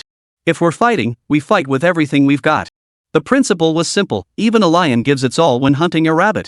As long as Xuanningsuan remained conscious, the fight wouldn't stop. No hesitation. Raise your arm, swing your sword. Clang! Had Xuanningsuan not dodged at the last moment, Su Pingyan's strike would have sliced her face to shreds. Flipping his wrist, Su Pingyan slashed horizontally and struck again. Just as the blade neared Xuanningsuan's cheek, it halted abruptly. I lose. Having discarded her soul artifact, Xuanningsuan calmly raised both hands, her face still expressionless. Only her tone was slightly more urgent than before. She truly sensed it. If she didn't surrender now, Su Pingyan's sword would show no mercy. No tricks. No feints. Su Pingyan would truly strike to kill. Chapter 123, Immortal Palace Terrace. The martial soul competition drew to a close. Compared to the back-and-forth, frantic battles of the preliminary rounds, the finals felt somewhat lackluster. While a handful of experts recognized the combatants' prowess, most awakened individuals and ordinary spectators were utterly baffled. Su Ping'an seemed to do nothing at all, yet he knocked Xuanningsuan flat with a single elbow strike. After 2 sword strikes, the battle was over. Though the audience knew full well that this year's top spot in the 7th district would belong solely to the Crimson Tyrant, the finals had ended far too quickly. Everyone felt they hadn't seen enough. In the days following the Martial Soul tournament, nearly everyone in the streets and markets discussed this grand event, speculating about the final match. Some claimed Su Ping'an had used some secret technique invisible to the naked eye to pull the invisible Xuanningsuan toward him. Some claimed Su Ping'an unleashed an overwhelming aura of dominance, stunning Xuanningsuan into forgetting what she was doing. Others claimed Su Ping'an was just lucky, landing a blind elbow strike that hit the mark by sheer chance. The theories were endless. As for the individuals at the center of all this discussion, they had now arrived at the teleportation hall of the Linhai branch. Ping and I ordered 10 servings of food for Kona. Do you think it'll be enough? Alice frowned with concern, her signature tuft of hair atop her head twitching nervously. We'll be back in a day. Besides, even though Kanna's called a cat girl, she's not an actual cat. If she gets hungry, she'll find food. I left her money too. And I've asked the captain to keep an eye on her. Don't worry. Su Ping'an chuckled as he reassured her. Little Sword Maiden was just a worrywart. Captain Su. Over here, over here. Before Alice could say another word, Tong Wenjie's excited voice echoed through the teleportation hall. Tong Wenjie, Xuanningsuan, and Yinbin had all arrived early, waiting for the teleportation to begin. After greeting each of them, Tong Wenjie couldn't hold back any longer. Captain Su. It's such a shame we didn't face off in the tournament. Why don't we seize the moment? How about we spar again today? Wait, your injuries just healed, right? Are you that eager? Su Ping'an was a bit speechless. Injuries? That's nothing, it's not like I'm dead. Tong Wenjie yanked the bandage off his arm, his eyes sparkling. If you want to spar, I can play along. But Captain Su is too high level, you won't learn anything from him. Xuanningsuan's tone remained unchanged, soft, yet cold. I don't fight women, Tong Wenjie declared, waving his hand with righteous indignation. Xuanningsuan's eyebrows arched slightly, as if she wanted to roll her eyes. Unfortunately, she hadn't exercised her facial muscles in so long that after struggling for a while, she simply gave up. Su Ping'an watched Tong Wenjie and Xuanningsuan, feeling an overwhelming sense of déjà vu. After pondering for a long while, he clapped his hands together. Wasn't this just the clueless and the grumpy? Captain Su, do you have any intel on the Immortal Palace Terrace? We've all asked the team leaders, but they're all being tight-lipped about it. Yin Bin, the only sane one among the trio, stepped closer and asked softly. I don't know either. Su Ping'an shook his head. He'd asked the captain about it before coming, only to receive the cryptic reply, you'll find out when you get there. Now that he thought about it, none of the other team leaders had said anything either. The Immortal Palace Terrace must have some kind of confidentiality agreement in place to prevent information leaks.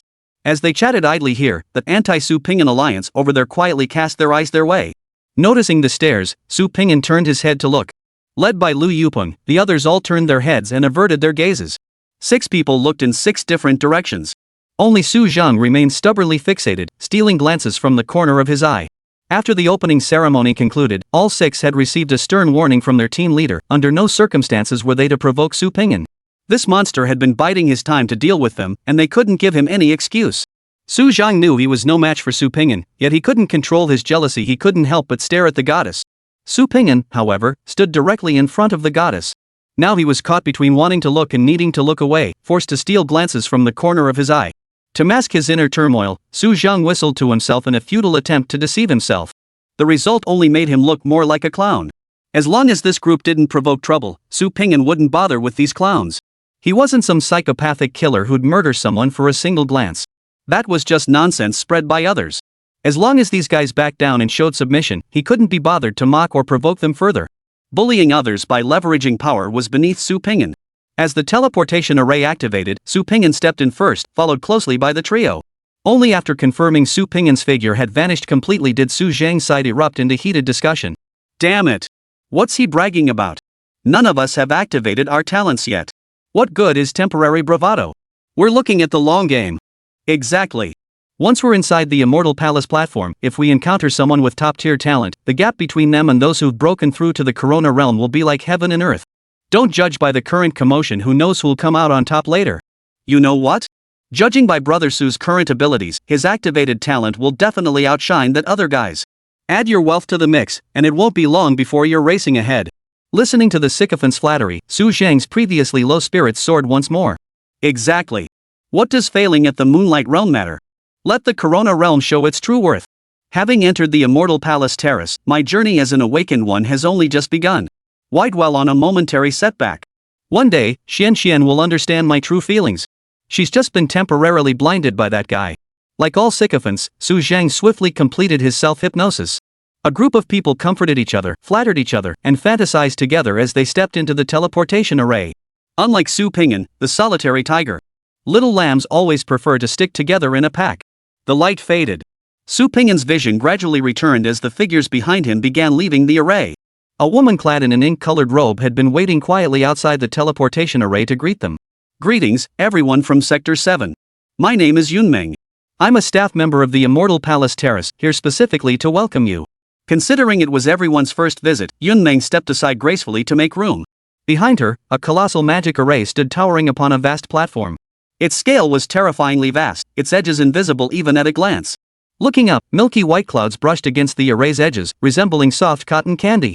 Su Ping'an's pupils gradually contracted. In disbelief, he asked, "Are we in the sky?"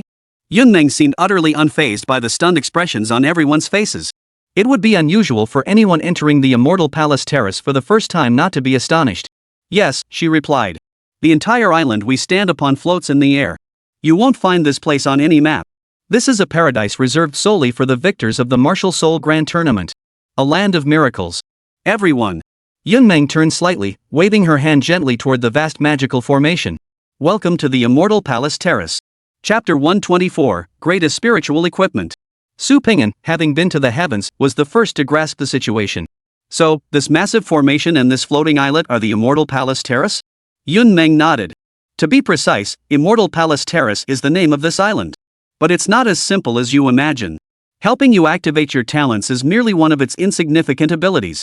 This island was constructed by the Creation Bureau, symbolizing the pinnacle of Blue Star's technology." The group followed the direction of Yunmeng's pointing finger. On the other side of the Immortal Palace Terrace, rows of pure white towers rose from the ground, occupying most of the area. Those white towers are the headquarters of the Creation Bureau. I must warn you, unauthorized entry will result in severe punishment. You are all geniuses among the awakened, the future pillars of humanity. Do not make the mistake of doing something foolish. Additionally, every one of you must sign a confidentiality agreement. Nothing you witness today on the Immortal Palace Terrace may be disclosed to the outside world. Violators will also face severe consequences. The talent activation area lies behind you. The Xiangong Tai formation is now operational. The process will commence formally in approximately 2.5 hours. Su Ping'an turned to look behind him. One corner of the colossal formation was already packed with awakened individuals from every province. As far as the eye could see, it was a sea of heads. "Su Ping'an." Suddenly called out by Yunmeng, Su Ping'an turned his head in confusion. As the top-ranked individual in the 7th district, per regulations, you may select any a grade or lower spiritual equipment from the Creation Bureau, Research Institute. Please follow me. As the words fell, all eyes turned to Su Ping'an. Their eyes brimmed with envy. Especially Su Zhang. He knew better than anyone present just how exorbitant the price of spiritual equipment truly was. Especially high-grade spiritual equipment. Not only were they scarce on the market, but their prices were enough to make anyone despair at a single glance. The 2 spiritual gear pieces he wore were merely C-grade quality, yet they had cost him nearly 80,000 points, almost draining his entire savings. Every single point Su Zhang had earned by risking his life in the abyss. To say it was a life-or-death struggle would be an understatement. Watching Su Ping'an snag an A-grade spiritual equipment piece without lifting a finger left Su Zhang utterly devastated. He was already furious at being humiliated by Su Ping'an. If they came to blows, he knew he couldn't beat Su Ping'an. Now he had to watch Su Ping'an strut around choosing spiritual equipment. Su Zhang could do nothing but seethe with envy and resentment. Su Ping'an. With that dimwit Tong Wenjie standing nearby, Su Zhang could only grit his teeth and whisper. His frustration only deepened. Su Ping'an felt an inexplicable tingle on his back. Turning around, he detected no unusual glances. "Ping'an, what's wrong?" Alice followed Su Ping'an's gaze but detected nothing amiss. "I just feel like Su Zhang's looking at me weird," Su Ping'an pouted, shrugging it off. "Seems like he's still not convinced. Looks like last time didn't hurt him enough. We'll deal with him properly when we get back." Killing is forbidden on the Immortal Palace Terrace. Yunmeng, standing nearby, heard Su Ping'an and Alice's conversation and spoke softly. "I wasn't planning to kill anyone, Yunmeng. Do you have some misunderstanding about me?" Su Ping'an looked at her, slightly exasperated. Was his reputation really that bad? Had everyone on the Immortal Palace Terrace heard? Su Ping'an, the Crimson Tyrant top-ranked martial soul competitor in Linjiang Province. Known for his explosive temper, he kills indiscriminately, targeting every name on his list. If this man approaches you holding a phone in one hand and a long sword in the other, you'd better pray your name isn't next. If your name is unfortunately called out, you must immediately pull out your phone and compose your final words. According to statistics, the average time from when Su Pingyan calls out a name to the person's death is 5 seconds, enough time to write a complete sentence. Yun Meng produced a small card from somewhere and read it word for word. Slander. They're slandering me. I'm not that kind of person at all. Su Pingyan protested vehemently. And where did you even get your statistics from? Why are you making it sound so convincing? I've never heard of this before. Ignoring Su Pingyan's evasions, Yun Meng reiterated, the Immortal Palace platform prohibits murder. Su Pingyan shook his head helplessly. Preconceived notions in people's minds truly are a mountain to climb. As the trio approached the perimeter of the Creation Bureau, Yun Meng suddenly produced a peculiar device as if by magic and began snapping photos of Su Pingyan with a series of clicks. I've already recorded your identity. You can now freely enter and exit the Creation Bureau. Also, take this. Yun Meng said, pulling out a small card and handing it to Su Pingyan. This is the Creation Bureau's special communication device. No matter where you are, you can reach me even in the abyss. If you encounter any issues with the spiritual equipment you've received this time, you can come find me. Oh? Do spiritual equipment even come with after-sales service? Su Pingyan nodded as he took the card, his curiosity piqued. Yun Meng, I know spiritual equipment is expensive, but roughly how much is an A-grade piece worth? Market-wise, damaged grade as spiritual items typically sell for 100,000 to 150,000 points. For intact ones or those with special powerful effects, it's harder to estimate. Generally between 200,000 and 300,000 points, though it really depends on what the buyer is willing to pay. The 3rd District just held an auction last month. The greatest spiritual artifact, Taiwan sword case, sold for 368,000 points. Su Pingyan's eyes widened dramatically, nearly popping out of their sockets. The spiritual artifact in the lab is damaged, or? The staggering figure Yun Meng quoted left him stuttering. Of course it's in pristine condition. Substandard items aren't worthy of entering the Institute's treasury. Yun Meng lifted her chin proudly. Holy moly! 300,000 points? Su Pingyan's brain nearly short-circuited. The grand competition rewards are top-notch, definitely worth fighting for. Out of nowhere, Su Pingyan suddenly recalled something the captain had once told him. This isn't just some good stuff. This was clearly a treasure. Su Pingyan felt completely dazed, unable to recall even how he'd entered the Research Institute's vault. If Yun Meng hadn't spoken up, he'd probably still be lost in his immense joy. The Research Institute's treasury holds a wide variety of spiritual equipment. Broadly speaking, there are 4 main categories: damage amplification, defense enhancement, combat support, and healing survival. You should decide which type of spiritual equipment you want first. Su Pingyan snapped back to reality and nodded excitedly. Opportunities to snag a great spiritual gear for free were few and far between. He really needed to think this through carefully. Chapter 125, Yangshan's Life-Saving Chest. Su Pingyan gently stroked his chin, murmuring the classifications Yun Meng had mentioned. Damage amplification, defense enhancement, combat support, healing and survival. In terms of damage output, Su Pingyan possessed infinite forbidden techniques and could even summon a spirit to channel power. His current offensive capabilities were already overwhelmingly excessive, so boosting damage wasn't an immediate concern. As for defense and survival? Utterly useless. If he ever faced a truly formidable foe, he could simply kick the bucket, no big deal. His current combat style was the classic glass cannon. Attack and defense were completely out of proportion. The difference? While other glass cannons shatter upon impact, Su Pingyan resurrects from the fountain. As long as you lack the ability to target his divine soul, he can infinitely resurrect, teaching you the true meaning of despair. Divine soul. A flash of insight struck Su Pingyan's mind. Yun Meng, among the spiritual equipment, is there anything related to soul enhancement? Su Pingyan asked tentatively. Being eliminated while in soul form was the only way Su Pingyan could conceive of dying. Though it seemed utterly fantastical at the moment, it never hurt to be prepared and cover all bases. Soul enhancement? Yun Meng was taken aback by Su Pingyan's question. She had seen countless winners of the Martial Soul Grand Tournament, and nearly every top-ranked contestant across all districts favored spiritual equipment that boosted attack or defense. This was the first time Yun Meng had ever seen anyone show interest in soul enhancement items. After all, this was an A-grade spiritual artifact.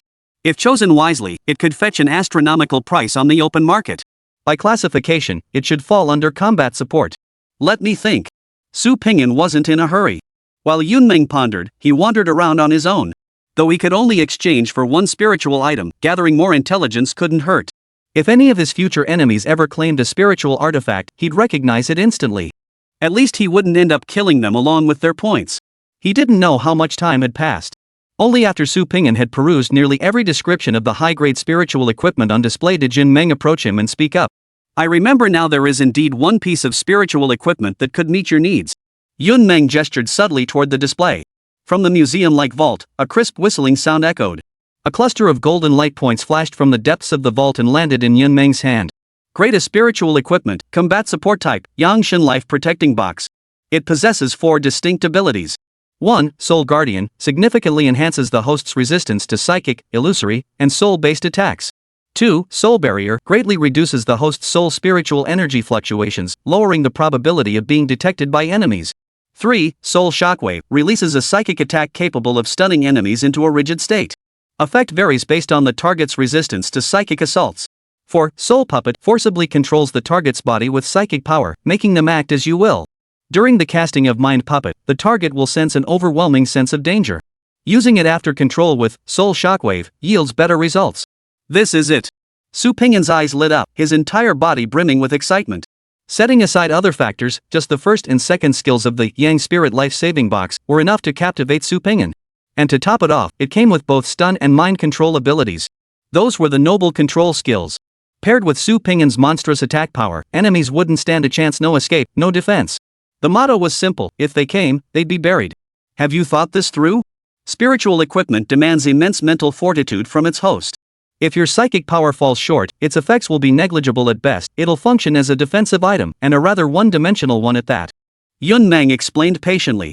Are you kidding me? My mental strength is weak? Is there another person in this world who can make their soul float? Su Ping'an muttered inwardly, then nodded firmly. I'm certain. Very well. Yun Meng said no more, waving her hand as the golden light dispersed. A jade token, emerald green and about the size of a power bank, appeared in her palm. Spiritual equipment reaches grade A when it can fuse into the host's body. The specific usage instructions will enter your mind after fusion. Wait, what are you doing? Yun Meng looked at Su Ping'an with confusion. The latter had already transformed Alice into a sword form and was rolling up his sleeves, preparing to draw blood. Isn't this the blood-swearing ritual? Su Ping'an countered matter-of-factly. Spiritual gear is a high-tech product. Why would it need such a primitive binding method? Yun Meng stared at Su Ping'an, utterly speechless. Besides, this isn't a blood oath at all. You look like you're about to chop your hand off. Sorry, I'm so used to selling blood that I just instinctively roll up my sleeves when I see someone.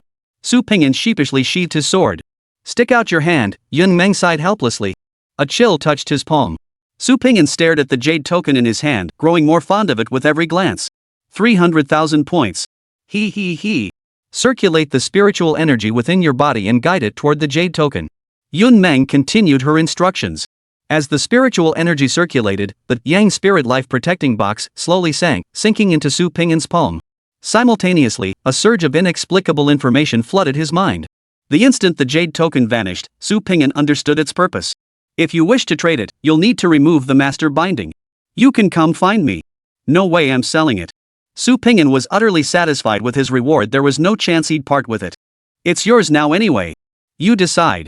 Yun Meng beckoned again, and a staff member hurried over from outside the treasury. I have other matters to attend to. My colleague will escort you to the awakening array. For any questions about spiritual equipment afterward, you can always come find me. Yun Meng raised her thumb and pinky finger to her ear, mimicking the gesture for calling. All right. If you ever have time off, Yun Meng, come find me. I'll treat you to a meal. Yun Meng's service was truly impeccable, and Su Ping'an had formed a very favorable impression of her. After seeing Su Ping'an off, Yun Meng stood in the center of the treasury, lost in thought, lost in her own world. A gentle breeze swept in through the open doors, lifting the strands of hair on her shoulder and twirling them into little circles. Director, according to regulations, the top-ranked player in each district cannot choose their own reward, and the strength should be C grade.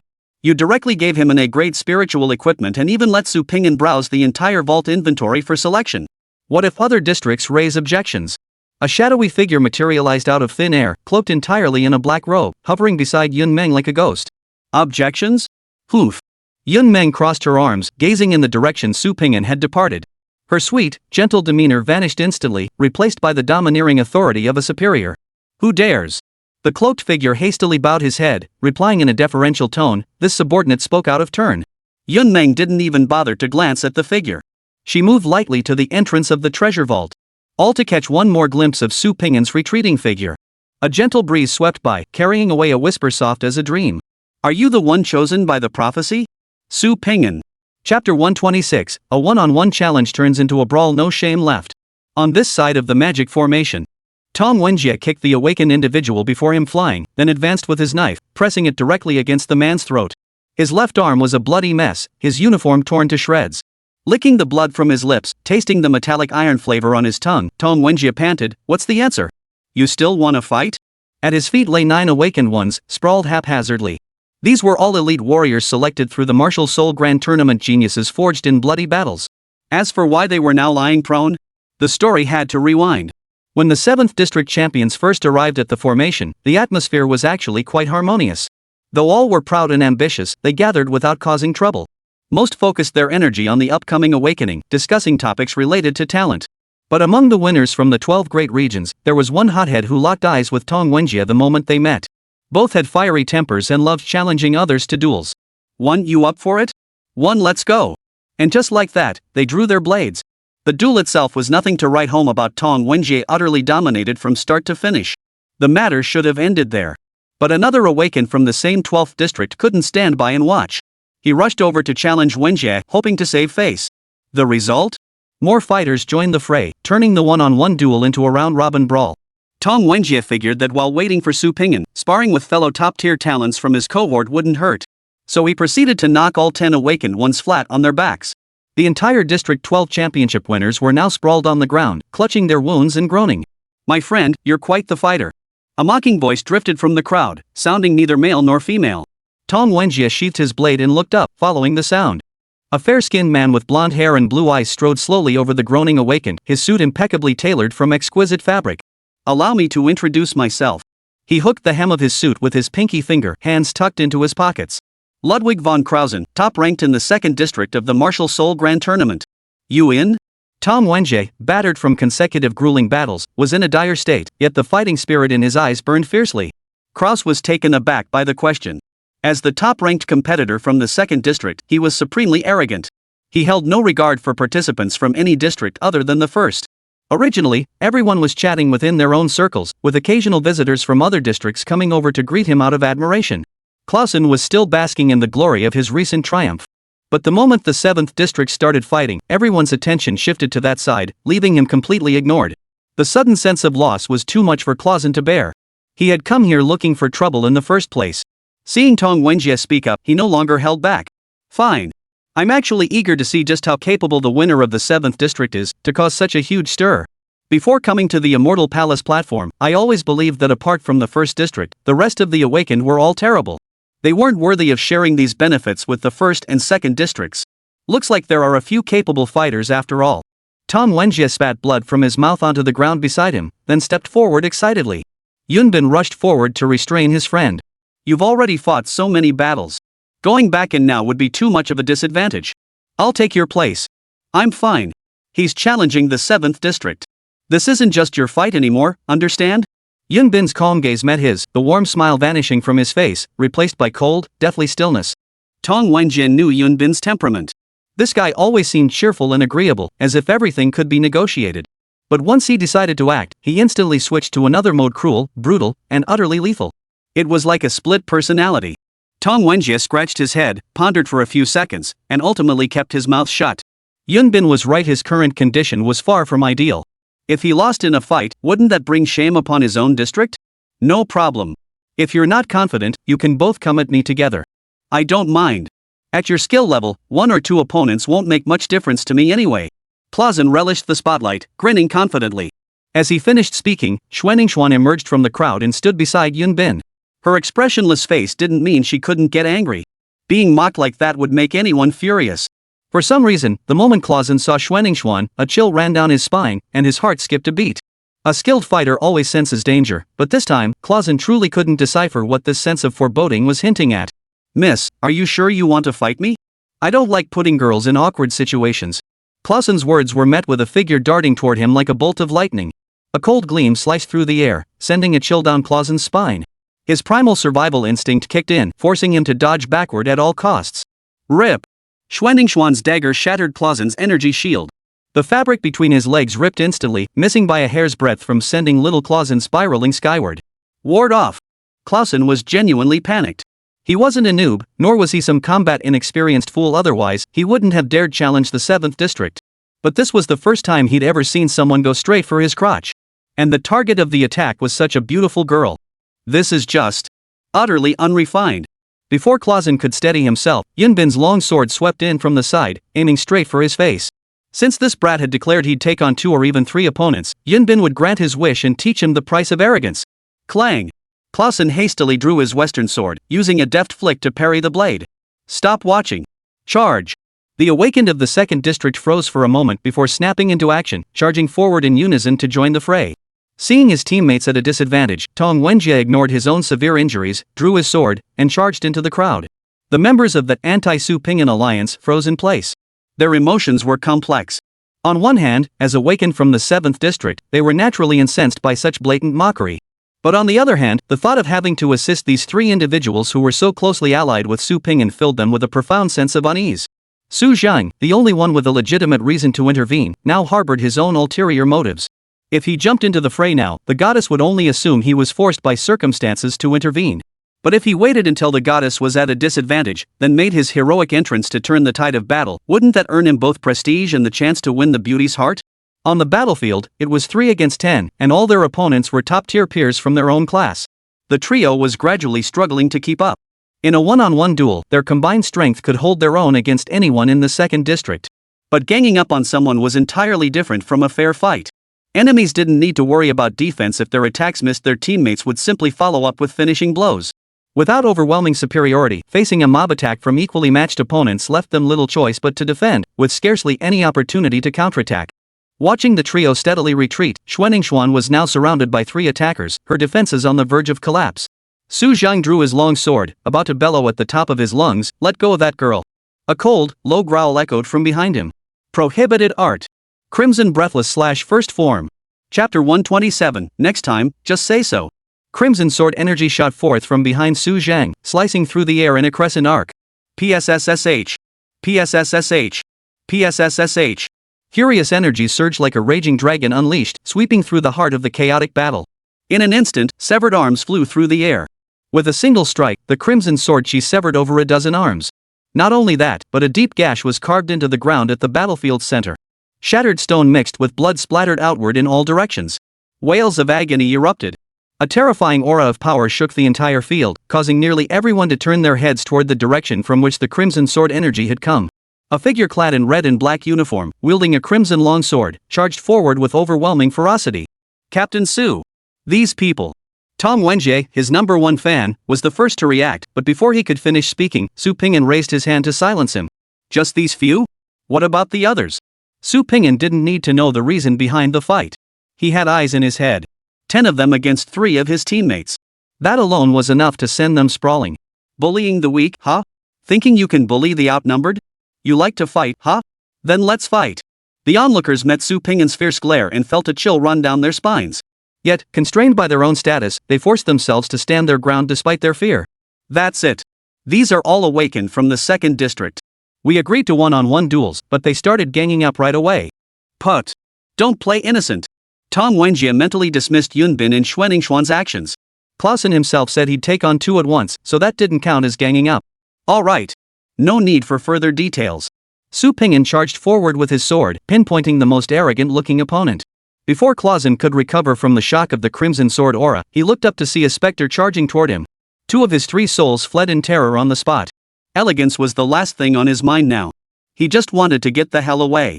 If this madman unleashed another crimson sword aura like before, he'd likely die without even knowing how. Soul shockwave. With a flicker of thought, the young spirit life-saving box within Su Ping'an erupted violently. Clausen felt dragon roars and tiger howls ringing in his ears, while shadowy illusions swirled before his eyes.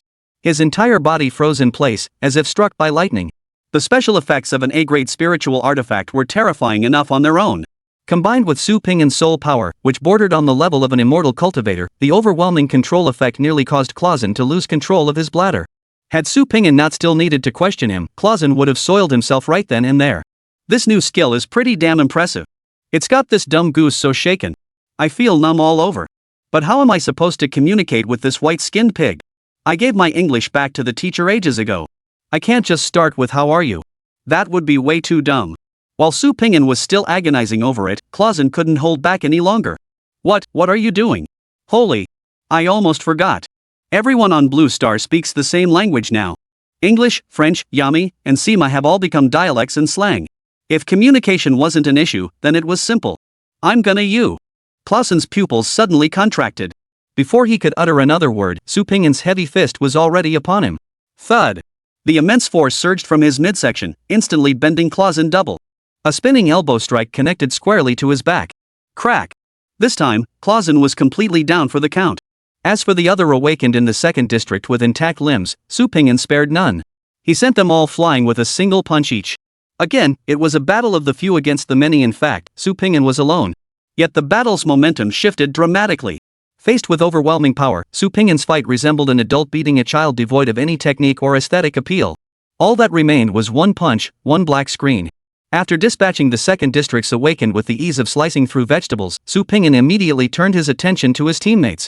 Are you guys okay? Anywhere hurt? Su Ping'an's gaze kept darting downward, signaling his teammates to lie down quickly so he could discuss compensation. Shui, Tong, and Yun, having never undergone Luyan's training, were completely baffled by Su Ping'an's subtle cues. Captain Su, I'm fine. These injuries are just from previous sparring sessions. I'll be fine after resting a bit. Nothing life-threatening, Tong Wenjie declared, plopping down on the ground and panting heavily. Captain Su, I'm fine too. You arrived just in time. My defenses weren't breached yet. Yunbin switched back to a smile and gave a slight nod. I'm fine. Xuanningshuan kept her gaze fixed on Clausen as she spoke. Su Ping'an couldn't figure out why her gaze was so strangely angled. It definitely didn't seem like she was looking at his face. You guys, really, okay? Su Ping'an tried to hint further, his eyes nearly popping out of his head. You bastard, you son of a... I refuse to accept this. As the top fighter in the second district, Clausen certainly had some skills. After taking a punch and an elbow from Su Ping'an, he could still lift his head and speak. But before he could finish his threat, his expression shifted inexplicably. The reason was that the group of awakened from the 7th district all sucked in their breath sharply and instinctively took a step back. Even the gravely wounded Tong Wenjie scrambled backward on all fours, fearing they might get splattered with blood. Disrespect! How dare this pale pig defy the Crimson Tyrant? Everyone silently muttered to themselves. If you can't beat him, just admit defeat. It's no big deal. Surviving Su Ping'an's wrath is already a stroke of pure luck. Across the entire Linjiang province, no one dared to defy Su Ping'an. Those bold enough to test their luck had their heads flying off faster than the next. You've never been killed before, have you? Before Clausen could comprehend the meaning behind these actions, Su Ping'an had already closed the distance between them. He grabbed Clausen by the back of the neck and yanked his head up. You, what are you doing? Killing is forbidden on the Immortal Palace Terrace. Clausen clung to this desperate lifeline, screaming frantically. Like I need you to remind me? I know the rules of the Immortal Palace better than you. Su Ping'an crouched down, locking eyes with Clausen. He asked, enunciating each word deliberately, Clausen, is it? Which province are you from? Where's your home? How many people live there? No. What do you want? Why are you asking all this? Can you please stop doing such terrifying things? Killing is forbidden on Xiangong Tai. Clausen was already dazed. With his mind blank, he could only repeat this phrase over and over. Refusing to talk, huh? Defying me, huh? I've got ways to make you talk. With that, a sword slashed through the air. Clausen's right hand instantly severed from his body, flying high into the air. Before the excruciating pain could register, the second strike was already upon him. This time, Clausen truly himself. He'd never seen such a twisted awakened before. First, 2 punches knocked him down without a word. He'd barely finished complaining before the slashes came, not even giving him a chance to explain. He was a complete lunatic. I give up. I give up. Put. A cold gleam flashed as his left arm flew off again. Su Ping'an coldly stared at Claude until all resentment vanished from the man's eyes, replaced by utter terror. Only then did he release his grip, rise to his feet, and flick his wrist to send the blood from the blade flying. Seeing Clausen sulking like a 200-month-old child, Su Ping'an offered a very friendly reminder. Next time, say you're impressed sooner. Pretending to be some tough guy? Chapter 128, like watching the show from the sidelines, huh? Then you won't be keeping those knees. All the awakened around them stared blankly at Su Ping'an. Whispers erupted instantly. Holy, the top-ranked guy from District 7 is seriously badass. His strength and speed are insane. How do you know that guy is the top-ranked? Didn't you see how the 7th district folks looked at him? Don't you have any sense? I've heard of Clausen from the 2nd district, supposedly the strongest newcomer in the past 5 years. And he couldn't even block a single strike? If this were a life or death battle instead of the Immortal Palace platform, it wouldn't just be his arm getting chopped off. The top-ranked guy from District 7 clearly has something special. Look at those winners from District 2, they're not pushovers either, yet they all stood there like possessed, just staring. Is this the legendary aura of dominance? To be fair, the awakened who made it to the Immortal Palace platform are indeed stronger than the average bystander. In terms of raw power, they might not be Su Ping'an's match, but their perspective is still somewhat impressive. Yet no matter how much they speculated, they couldn't fathom where Su Ping'an's means of intimidating Clausen truly came from. Even less could they imagine that a newcomer who had joined the official ranks less than half a year ago would possess such a precious treasure as an A-grade spiritual equipment. Su Ping'an had no time to spare for the surrounding awakened. His business remained unfinished. Su Zhang. At the sound of his name, Su Zhang's legs went weak beneath him. But the contemptuous glare from Xuanningsuan ignited a surge of unnamed fury within him. Drawing his sword from its sheath, Su Zhang confronted Su Ping'an with the intensity of facing a mortal enemy. Su Ping'an, what do you think you're doing? The moment their eyes locked, Su Zhang's PTSD flared up.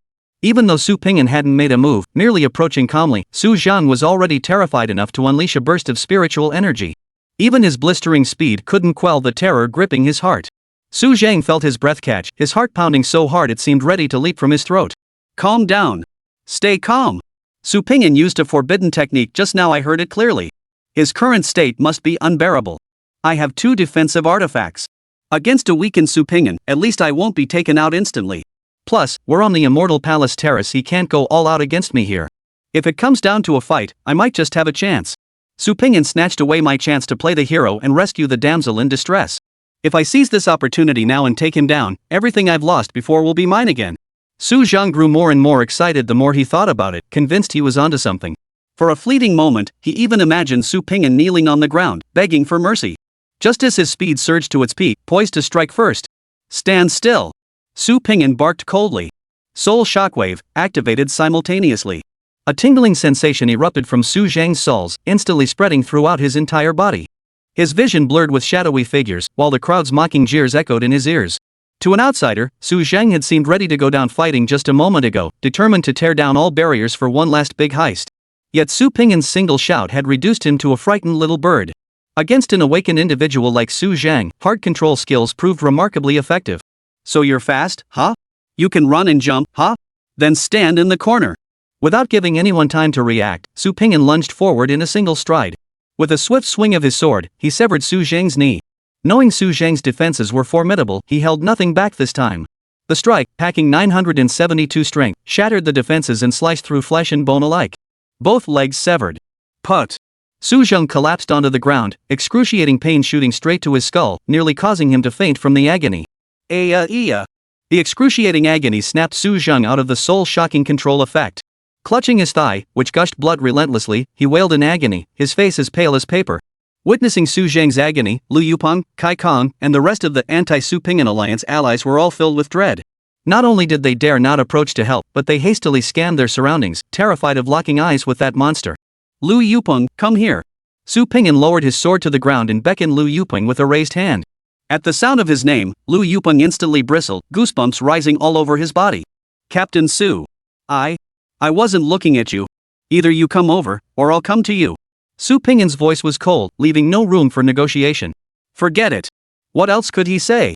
Lu Yupeng resignedly jogged over, pulling up beside Su Ping'an and cautiously asked, Captain Su, do you have any orders for me? Raise your arm. Swing the sword. Both knees gave way, and Lu Yupeng, just like Su Zhang, collapsed with a thud. Kai Kong, come here. Ignoring Lu Yupeng's wails, Su Ping'an called out another name. Captain Su. I'm convinced. I'd been convinced for a long time. Why did you? Seeing Kai Kong still struggling, Su Ping'an swiftly darted forward until he stood directly before him. Arm raised, sword swung. He cut Kai Kong down to the ground. Su Ping'an looked up coldly at the remaining 3. We're all awakened from the 7th district. No matter what happened at the Martial Soul tournament, out here, we're all in the same boat. Even the 2nd district knows they must present a united front to the outside world. And what about you lot? You just stood there watching your teammate get surrounded and attacked? 10 of them against 3 of us, and you don't have a shred of fight left? Just standing there like lampposts? Where's your pride? Didn't you see Xuanningsuan charging in? You bunch of men not even as brave as a girl? You're all just a bunch of useless meat. If you can't handle it, I'll cut it off and feed it to the dogs. With that, Su Ping'an stepped forward and swung his sword 3 times, cutting down the remaining 3.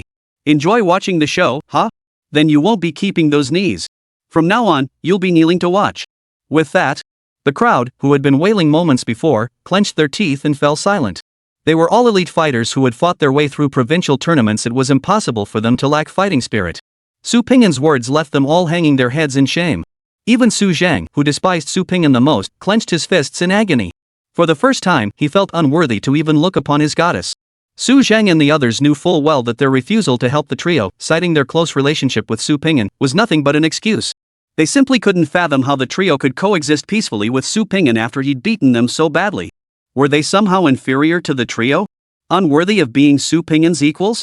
Having Su Ping'an riding roughshod over them was already unbearable enough. Did they really need 3 more people trampling them too? Their dark side made them want to see the trio humiliated. This desire even overshadowed the anger sparked by Clausen's mockery. Now that Su Ping'an had laid bare their true motives, looking back on their past actions felt like red-hot iron rods being thrust into their hearts and twisted violently. Shame and regret coiled around their hearts, nearly driving them mad. Su Ping'an watched as Su Zhang and the others all lowered their heads, unable to meet his gaze. Only then did he calmly sheath his sword. Su Ping'an could tolerate incompetence, but he could not tolerate cowardice. If this bunch of wimps went into battle unprepared and got beaten by the 2nd district, Su Ping'an wouldn't just refrain from anger, he'd acknowledge his teammates' worth and stand up for them. What did a single victory or defeat matter? Who was born invincible? Just come back and win next time. But what about these wimps? They just stood there watching, like Teletubbies reciting their Makabaka phrases. Yet these cowards just stand there, watching their teammates get beaten up without lifting a finger like some useless mascots. You can't kill people on the Immortal Palace platform, and even then they won't step up? Bunch of useless trash. They can't even eat while it's still hot. Woo woo woo woo. Shortly after the battle ended, several ambulances emerged from the direction of the Creation Bureau. With sirens blaring, they slowly collected all the wounded. Medical personnel surveyed the scene, furrowing their brows in puzzlement. Why were there so few casualties in this year's Martial Soul competition? In past competitions, when the Immortal Palace platform opened, these geniuses inevitably clashed at least 70 or 80 casualties, sometimes over 100, requiring multiple trips to transport them. Why only 20-odd this year? Were this year's newcomers so well behaved? And why were they all staring at the same person? Could it be that the new recruit from the Special Operations Squad has single-handedly intimidated all the other newcomers? The thought suddenly flashed through the medical staff's mind. How could that be? No rookie has ever managed to win over their entire cohort before. I must be overthinking this. She shook her head. The medical staff went back to their work. Chapter 129, Would You Like to Be My Son? After nearly half a day of treatment, the new recruits' some missing limbs were finally returned to the formation. Are you okay? Yunbin asked with concern as Tong Wenji approached. I'm fine. Injuries are just part of the job for me. Going to the hospital feels like going home. The captain's way tougher than they are. Tong Wenjie proudly patted his chest, like a gorilla with muscles everywhere. You're quite proud of yourself. Su Ping'an silently rolled his eyes internally. Seeing all the injured members return, Su Ping'an decided to get down to business before the talent awakening ceremony began. He had long recognized the trio's potential. Their performance in the previous brawl had proven their strength, temperament, and ruthlessness, qualities that perfectly aligned with Su Ping'an's preferences. Though their combat prowess couldn't compare to his own overpowered abilities, among the freshmen of their cohort, these 3 were the most suitable candidates to recruit as teammates. Captain Su, you have something to say? Xuanningshuan was the first to notice something was off. Seeing Su Ping'an looking hesitant, she took the initiative to ask. You caught me. Su Ping'an scratched his head, genuinely feeling a bit conflicted at that moment. How should he broach the subject? Should he just blurt out, do you want to be my son? No way. That's way too cheesy and direct. Or maybe, interested in joining the special operations team? That sounds like a sales pitch. How did the captain recruit me back then? While Su Ping'an pondered this, Xuanningshuan anticipated his very thoughts. Captain Su, are you planning to invite the 3 of us to join your team? Sure thing, robot. You've got a mouth for me feature too? Smart people are so easy to talk to. Ahem. Su Ping'an cleared his throat. You're correct. We're in. Almost as soon as Su Ping'an finished speaking, Xuanningshuan nodded in agreement. I've been itching to try cutting up a real person. It's always been tricky with the demon hunting squad. But I'll need you, Captain Su, to arrange a transfer order with the Tuxing demon hunting squad. I'm sure the captain will approve. Su Ping'an shot Xuanningshuan a peculiar look. He couldn't shake the feeling that she hadn't won him over with her personal charm. It felt more like she'd grown tired of slashing at other races and was looking for a change of pace, and he just happened to walk right into her sights. Something felt off. I'm in. Tong Wenjie was the second to speak up. As Su Ping'an's #1 fan, he couldn't think of a single reason to refuse this invitation. The thought of becoming Su Ping'an's teammate and thus being able to challenge him daily filled him with excitement. Need me to issue the transfer order? Su Ping'an, lacking mind-reading abilities, couldn't hear Tong Wenjie's inner thoughts. Assuming his personal charm had worked, he felt deeply satisfied. No need. The captain's been wanting to get rid of me forever. I've just been hanging on. He got sick of me ages ago. From now on, Captain Su is my new leader. Once my talents awaken, let's spar a bit, huh? This guy's a total brute. Calling you brainless is no exaggeration. Practice match, that's all you can think about. What else could you possibly learn from sparring with me besides mastering 18 flying techniques?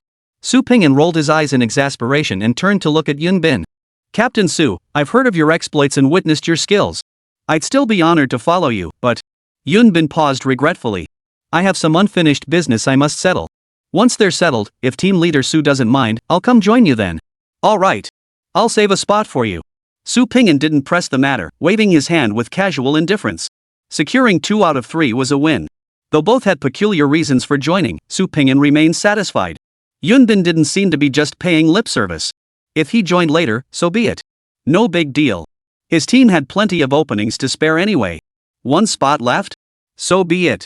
Captain, you're so awesome, so our squad members must be all super awesome too, right? When are you gonna call everyone out for some team building to get to know each other? It'd be even better if you could arrange a friendly match then. Tong Wenjie slipped into his role quickly, already calling out Captain. Captain. Su Ping'an's smile froze awkwardly on his face. What other members? Everyone in Su Ping'an's squad was right here. Don't try to pry information about other team members. I'm your only direct supervisor. If you encounter problems you can't solve and need reinforcements, come straight to me. No need to clock in daily or write PowerPoints.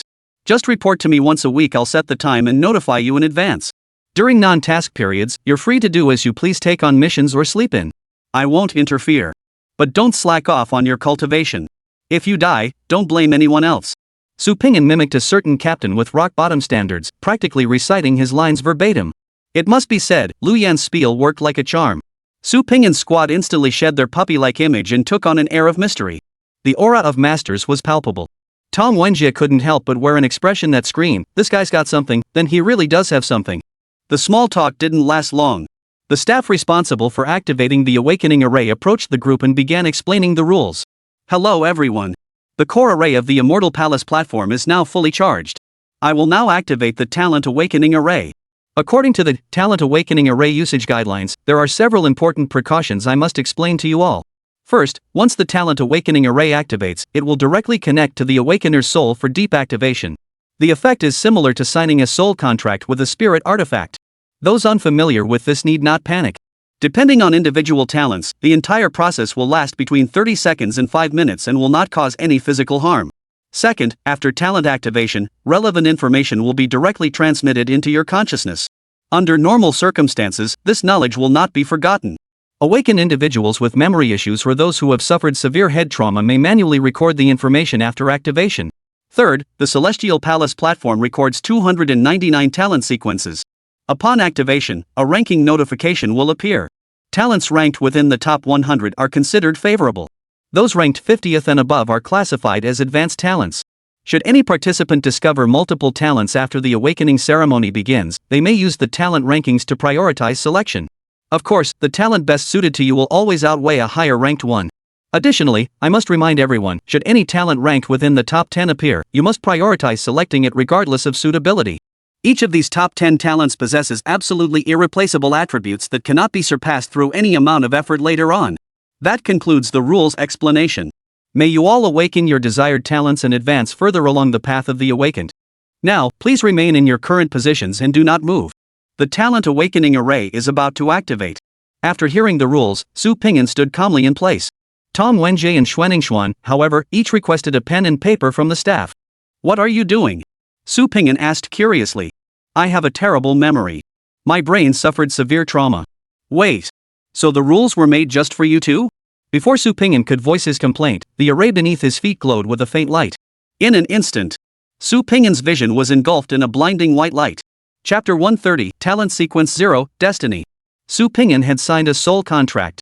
Yet the sensation brought by the Talent Awakening Array felt entirely different from anything he'd experienced before.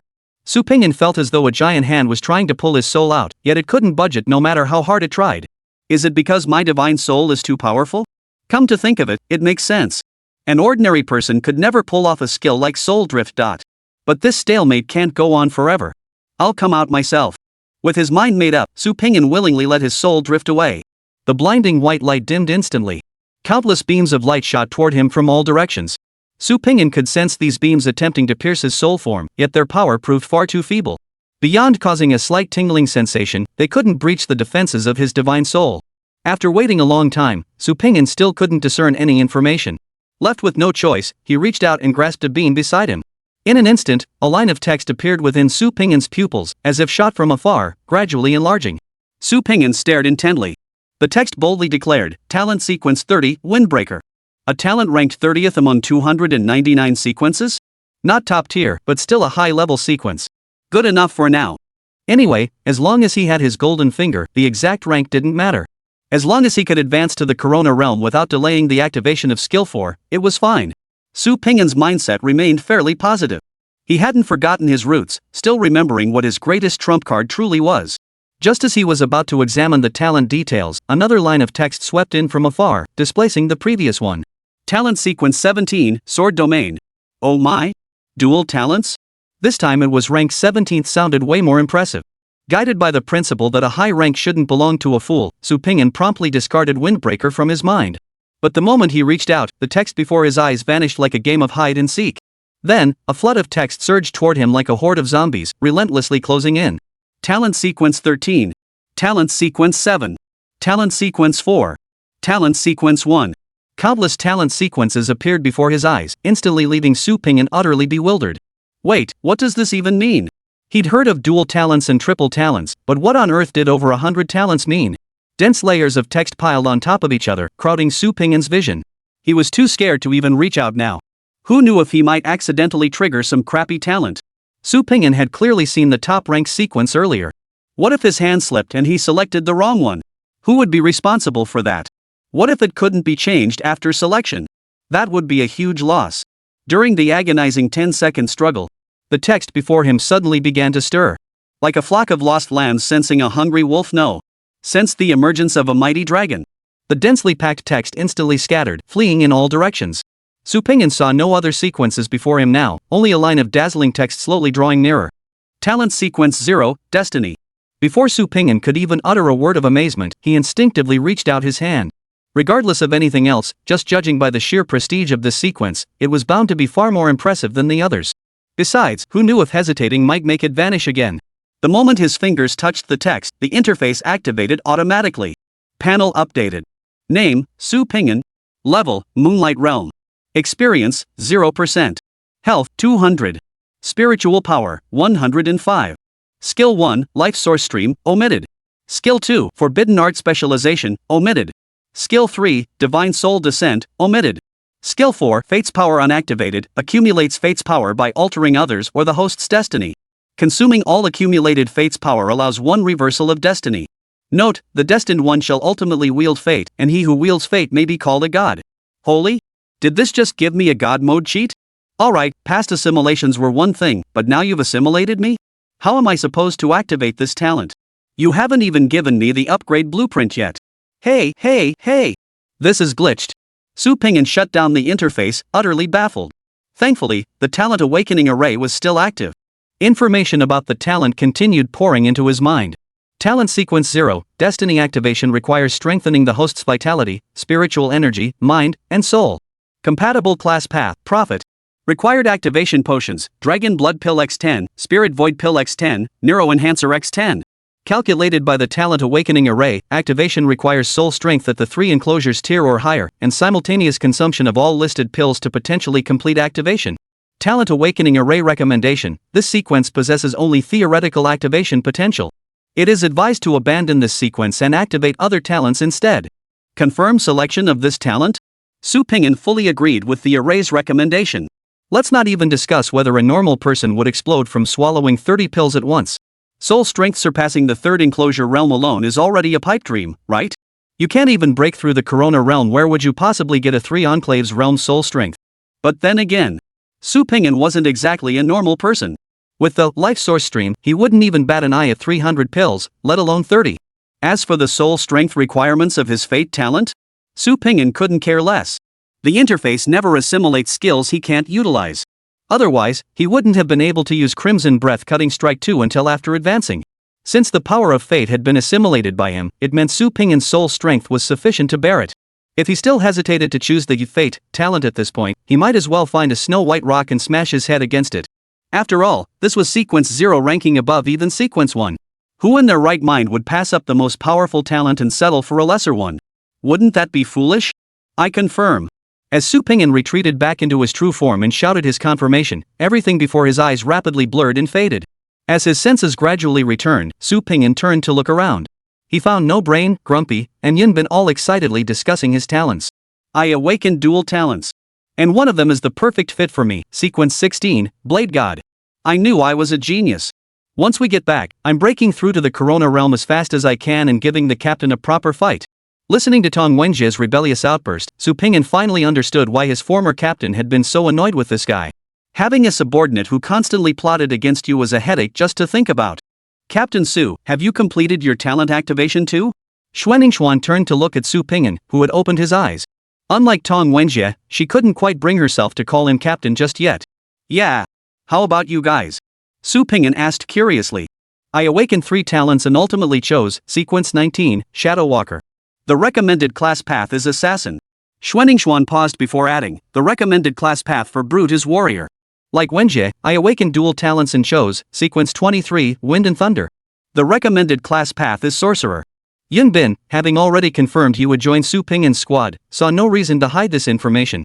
A warrior, assassin, and mage combo? And all 3 of their talent sequences ranked within the top 30. Truly prodigious talents. They definitely have something special. Captain, tell us how many talents did you awaken? You wouldn't believe how smug the robot looked when it announced you'd awaken 3 talents. My jaw almost dropped, I was laughing so hard. Tong Wenjie had already accepted Xuanningshuan as his teammate, so he joked freely without reservation. Me? Su Ping spoke calmly. I've awakened, Sequence 0 Destiny. As for how many talents I've awakened, too many to count. Probably over 100. Chapter 131, The Prophet and Career Paths. Over 100. Talent sequences? Tong Wenjie was dumbfounded. He understood every word Su Ping'an spoke, yet when strung together, it all became incomprehensible. His old face froze instantly, his mouth slowly parting as he stared blankly at the captain. I sense your resentment toward the wealthy, you know. Su Ping'an thought with amusement. Why? Why is there such a huge gap in talent between people? And what the hell is Sequence 0? I've never even heard of it. Tong Wenjie's eyes nearly popped out of his head with jealousy. If you're comparing yourself to me, you've picked the wrong target, Su Ping'an said without a trace of boastfulness. Captain Su, are you certain you activated Sequence 0 Destiny? Xuanningshuan finally managed to furrow her brow, as if in slow motion. You know about this talent? Su Ping'an perked up with interest. Is there something special about it? I only heard from my elders that Sequence 0 Destiny is an extremely rare talent. None of the awakened who chose it ever activated it, and their fates were all tragic. No one who chose Sequence 0 Destiny has ever survived beyond a year. Captain Su, I advise you to abandon this talent and try activating another one. Xuanningshuan's tone had turned serious. Xuanningshuan's family seems pretty powerful. Not only did she already know Luyan's background, but now she also possessed detailed intelligence about the talents. Breaking through the captain's intelligence blockade and obtaining information from the Immortal Palace platform, these weren't tasks just anyone could handle. As for her suggestion, Su Ping'an didn't take it too seriously. He could easily imagine the mindset of those previous awakened individuals. Those capable of activating Sequence 0 talents couldn't possibly be mediocre. They were most likely the trailblazers of their respective eras, geniuses among geniuses. Sitting atop a mountain of gold, yet unable to enter. They were forced to accept a lifetime stagnating at the Moonlight Realm. That agony of plummeting from the clouds was unbearable for geniuses. In a moment of reckless passion, they throw caution to the wind and take the plunge. The result? They perish in the attempt. Su Ping'an pondered for a moment before replying calmly, I have it under control. Rest assured. Once everyone had activated their innate talents, the Immortal Palace platform would reactivate the teleportation array, sending them all back. Taking advantage of this time, Su Ping'an reviewed the gains from this journey. The greatest spiritual equipment, Yangshan life-saving chest, was undoubtedly a valuable asset. Not only did it possess the soul defense capability Su Ping'an needed most, but it also came with highly practical control skills. Next time he encountered a speedy enemy, he could simply make them stand in place and hit a wooden dummy. When channeling the Type 2 charge, it would also guarantee the ultimate's hit rate, no more wasting all day charging only to miss the shot, which would be downright embarrassing. His talent had also activated smoothly, leaving no obstacles to advancing to the Corona realm. Though Su Pingyan still didn't understand what reversing fate specifically entailed. Given its stringent activation requirements and status as a top-tier rank 0 talent, it couldn't be anything less than extraordinary. As for the recommended profit path, he still hadn't figured it out. He'd ask the captain about it later. He'd seek his advice. The director's office of the Creation Bureau. Yunmeng sat composedly at his desk, gazing at the large screen before him. Displayed upon it were the talent awakening data of all awakened individuals, laid out in full view. Director, Su Pingyan has chosen Sequence 0, Destiny. Should we arrange a separate talent awakening ritual for him to make a new selection? The black-robed figure floated behind Yunmeng, speaking respectfully. Yunmeng remained silent for over 10 seconds. Finally, she shook her head. If he truly is the chosen one of prophecy, he will break through the fatal curse of destiny and succeed. The robed figure said no more, bowed deeply, and vanished without a trace. Yunmeng waved her lotus root arm lightly, and all the data before her vanished, leaving only a close-up shot. In it, Su Pingyan was chatting casually with his teammates. Yunmeng's gaze grew distant as she murmured softly. Destiny, huh? Cut back. Su Pingyan's home. Sequence 0 Destiny? Prophet? You picked that charlatan profession path? Lu Yan's movements froze, nearly letting Kong Na snatch the beef slice from his hand. He quickly snatched it back and shoved it into his own mouth. Pingyan, you really went for it. The fate and prophet paths? One's more short-lived than the other. Can you handle it? You really chose that? Xuanningshuan already explained the fate talent to me. I know the risks, but I've got this covered. Don't worry, Captain. Su Pingyan opened his mouth with a relaxed expression, biting into the tripe Alice had passed him. So what exactly is this prophet career path? Am I supposed to stand on street corners reading fortunes? Lu Yan shook his head, amused. The career path isn't what you imagine. Sure, those prophets do come off as mystical and mumbling about who knows what all day, always saying divine secrets must not be revealed when questioned. Don't go copying those riddle-spouting weirdos, watch out or you'll end up talking nonsense. Lu Yan added indignantly. Master, we're eating, Nina said softly, casting a resigned glance at Lu Yan. Lu Yan wrapped his arms around Nina and planted a hard kiss on her, prompting the qipao-clad beauty to wipe away the saliva on her face with a look of disgust. Putting down his chopsticks, Lu Yan began his explanation. The so-called career paths are essentially detailed methods for awakened individuals to level up. The awakened world categorizes people into different professions purely for organizational convenience. After advancing to the coronal realm, you'll need to plan your cultivation based on your chosen career path. After all, with so many professions available, the authorities can't possibly produce enough specialized elixirs to meet every profession's needs. The authorities can provide you with a specific list of ingredients. You'll need to procure them yourself or gather them from the abyss, then bring them back to refine. Got it. So it's switching from generic pills to custom-made ones, huh? As long as it doesn't hinder my pill-popping leveling, it's no big deal. Su Pingyan's attitude was remarkably positive. Back to the topic at hand, Lu Yan continued. Regarding the prophet class path, every single awakened who chooses this path ends up driven mad by the whispers they hear. In the end, they all start spouting, the end is nigh. It's downright unnerving. I advise you to skip the prophet path entirely. Go straight for a universal class like warrior or sorcerer. We can still choose our own career paths? Su Pingyan took careful notes. Yes, though you won't be as powerful as the recommended path, maybe only 50 to 70% of your potential. But that's still better than becoming a raving lunatic, right? There's no such thing as a prophet who doesn't go mad. With your talent, even at 70% of a warrior's potential, you'd surpass most awakened. Lu Yan cared more about Pingyan's life than making him stronger. I'll give it serious thought. Su Pingyan said this, but his mind was already made up. If anyone in this world could truly activate Sequence 0 Destiny, it would be him. With a golden ticket and being the sole candidate, not taking this shot would make him a complete failure as a transmigrator. What kind of bull nonsense is this?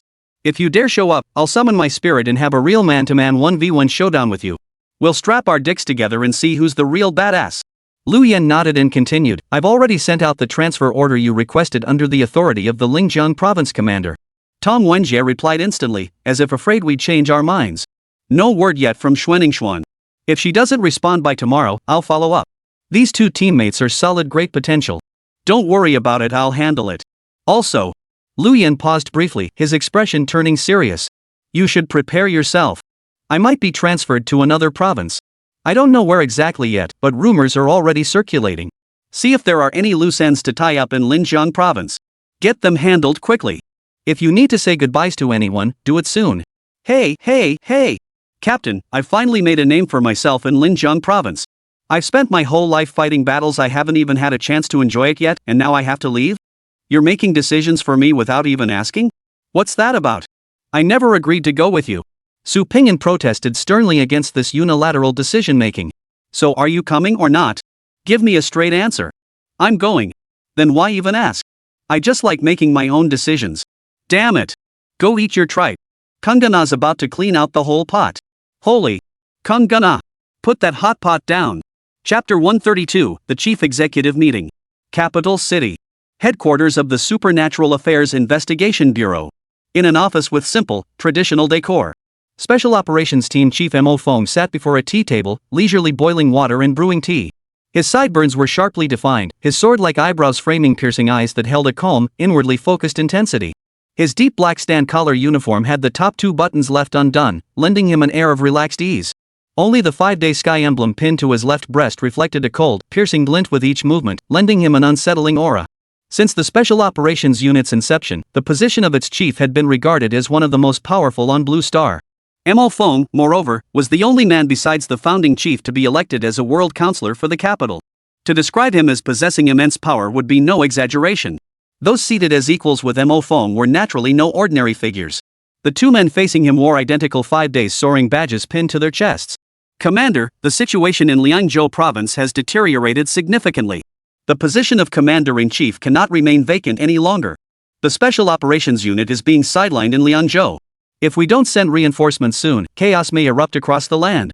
A dark-skinned, lean man spoke first.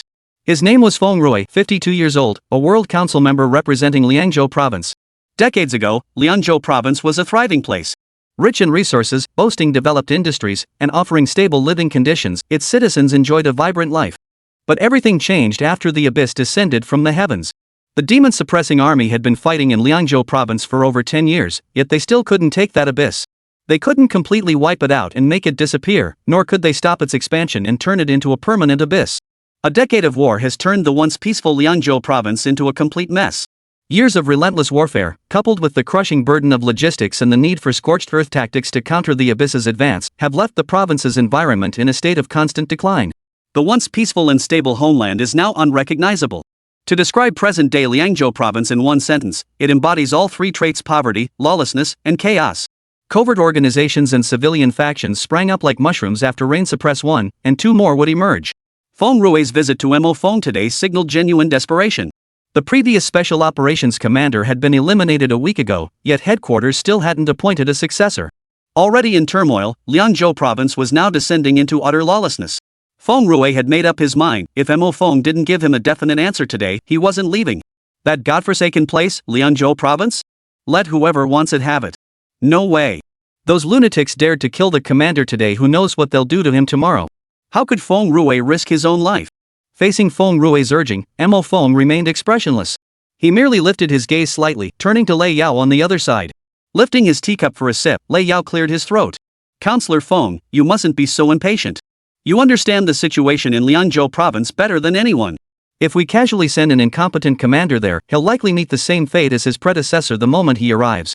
Resolving the chaos in Liangzhou demands a commander who is both sufficiently strong and capable. The chief minister is considering your best interests, hence his caution.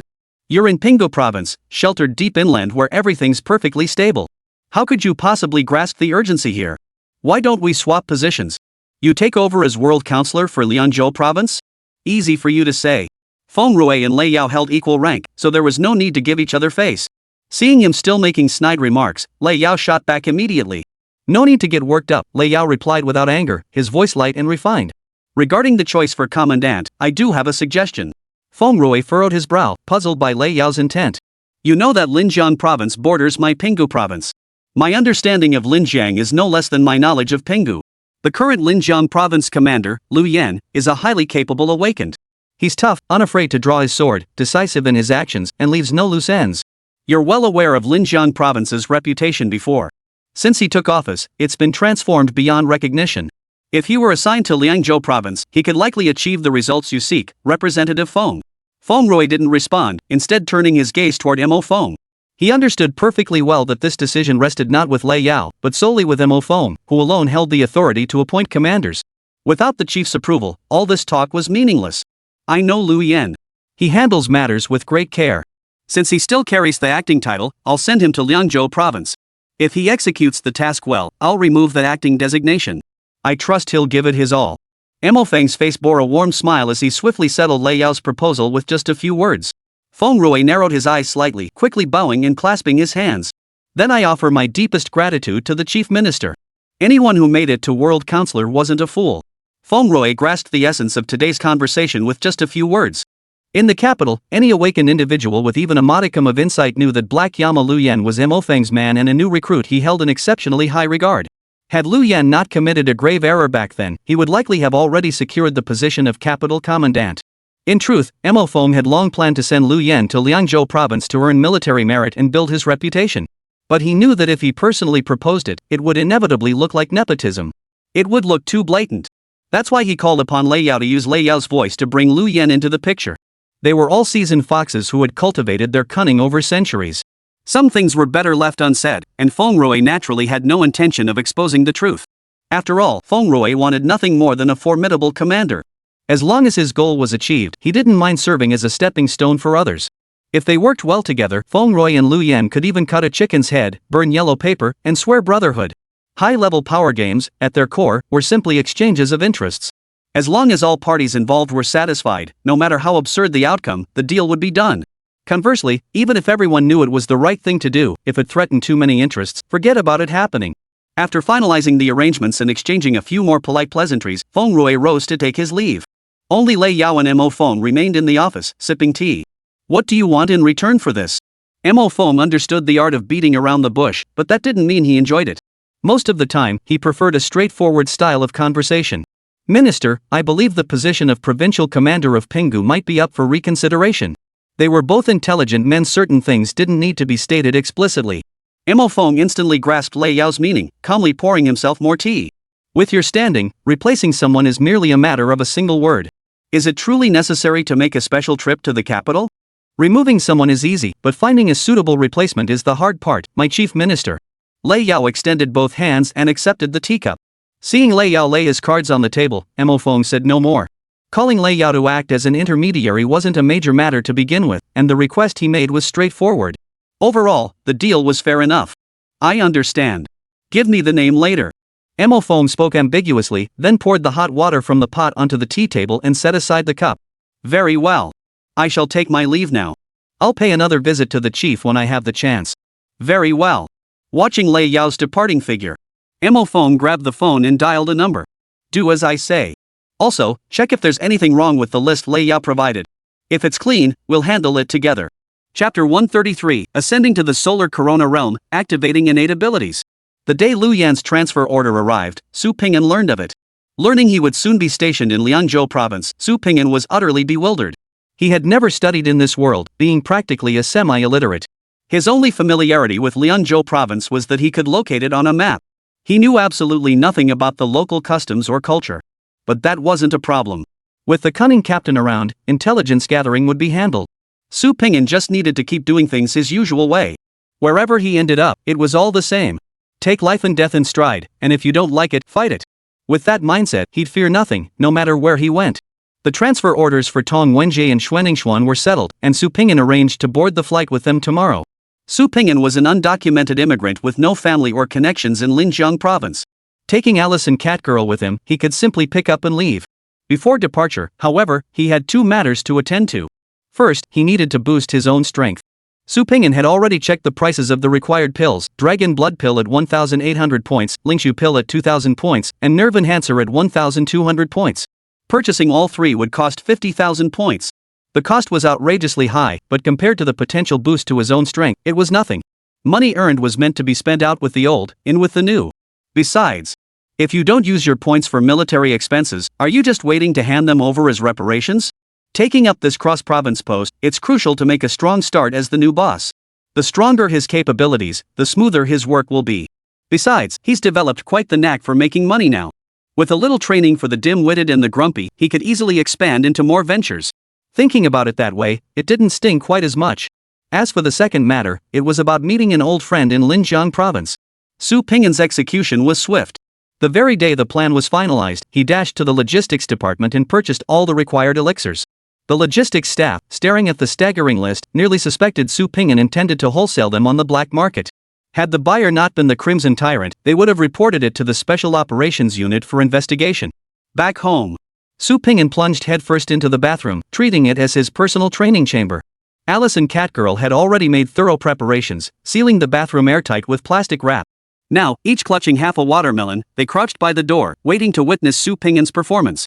After emptying all the pills onto the counter, Su Ping'an took a deep breath, tipped both hands back, and swallowed them whole. He could already envision how spectacular the scene would be shortly. His soul would surely float away at the first opportunity, sparing him the agony. 30 pills rapidly fused within Su Ping'an's body, then erupted with astonishing spiritual pressure. Terrifying power surged like a tsunami within the cramped bathroom. Eerie crimson gold patterns rippled beneath Su Ping'an's skin, as if molten lava raced through his veins.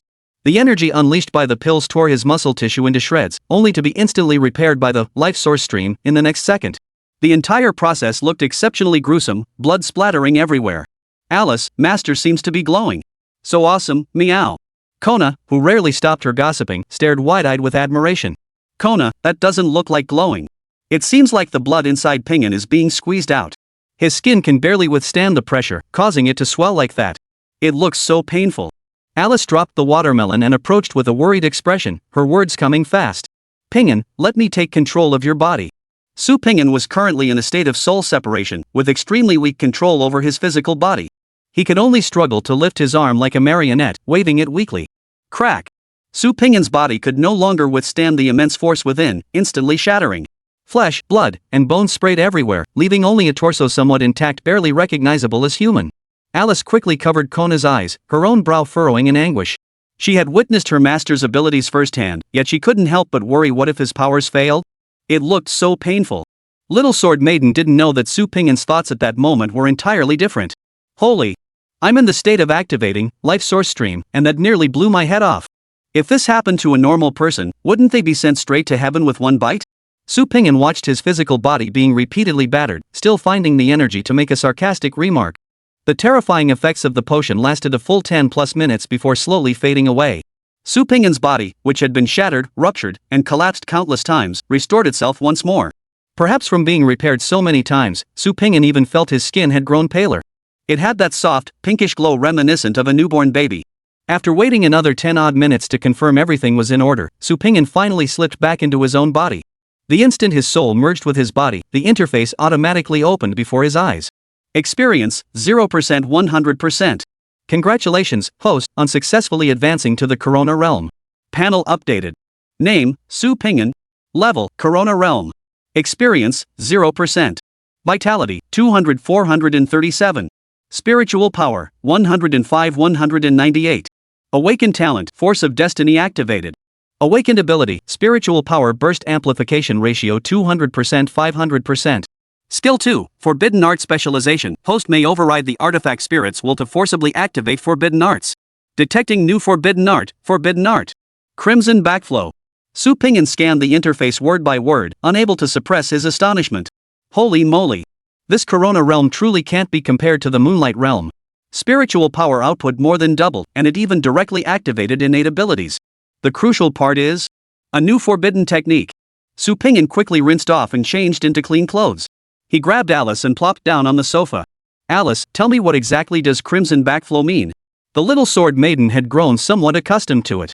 It seemed that every time her master advanced in rank, he gained a deeper understanding of her heritage, as if he too belonged to the Crimson Clan. But this time, Alice's expression clearly showed hesitation. Ping'an, I can't use Crimson Backflow yet. You can't use it? Su Ping'an reopened the interface to double-check he hadn't misread it. No problem, as long as I can use it. Just tell me what it means. Crimson Backflow is an innate ability of our Crimson Clan. It allows us to absorb a target's vital energy, much like humans eating. It can also be used to reverse output vital energy, saving other injured clan members. But after I came to Blue Star and became a spirit artifact, my power weakened tremendously. I can't channel it toward other targets at all, only toward my master, and even then, it requires her cooperation. That's why I constantly need to absorb her vital energy. Alice seemed to recall something, her mood visibly sinking. A blood-sucking skill? No wonder. I'd always found it strange. If the Crimson Clan can only absorb their master's vital energy, how did they survive originally? Outside of Blue Star, they don't have masters. Now that I think about it, this makes perfect sense. Crimson backflow serves as their method of sustenance. Just as we eat fried chicken and fries, they can consume vital energy raw. This ability doesn't serve much purpose for me. The blood-draining effect of Crimson backflow conflicts with the healing effect of Life Source. Its greater utility lies in reverse transfusion. Think of it as an outward projecting healing skill. Sensing Alice's mood, Su Pingyan shifted his hips and pulled the little sword maiden into his embrace. Alice, you've endured so much hardship on your journey to Blue Star. Compared to your true self, you've lost so much now. But don't worry. One day, I will restore your original power. The abilities you cannot wield now, you will surely wield again in the future, just as you did before coming to Blue Star. If possible, I'd like to visit your homeland someday. It's the same feeling I have when I want to take you to mine. Alice wrapped her arms around her master from behind, burying her small face against his chest and gently nuzzling him. Pingyan, you must have suffered greatly too. Who would willingly leave their homeland for this unfamiliar world unless driven to desperation? I truly had no choice. But that truck driver who created me, he probably did have options. Alice? None of that matters now. Su Pingyan tightened his arms, holding the little sword maiden even closer. No matter where we go from now on, we'll never be alone again. The sorrow in Alice's eyes vanished, replaced by a smile as radiant as a starry sky. Not alone anymore. Chapter 134, We Will Meet Again. Linhai City. Awakened Guild. A police car from the Pingkong District Security Bureau pulled up slowly. Master, didn't you say there was a major case to handle today? Why are we heading to the Awakened Guild? This isn't within our jurisdiction. Lin Xiaoman's words betrayed his confusion, yet his hands were already unbuckling his seatbelt and inspecting his service weapon. Alright. I was just kidding. You actually plan to draw your gun? Bai Yufeng waved his hand in amusement, stopping his silly apprentice. This card has 1.5 million yuan, my savings from 20 years. I calculated it, one summoning platform plus the fees for the Awaken assessment come to exactly 1.5 million. Bai Yufeng spoke as he pulled a bank card from his pocket and handed it to Lin Xiaoman. Lin Xiaoman froze in place.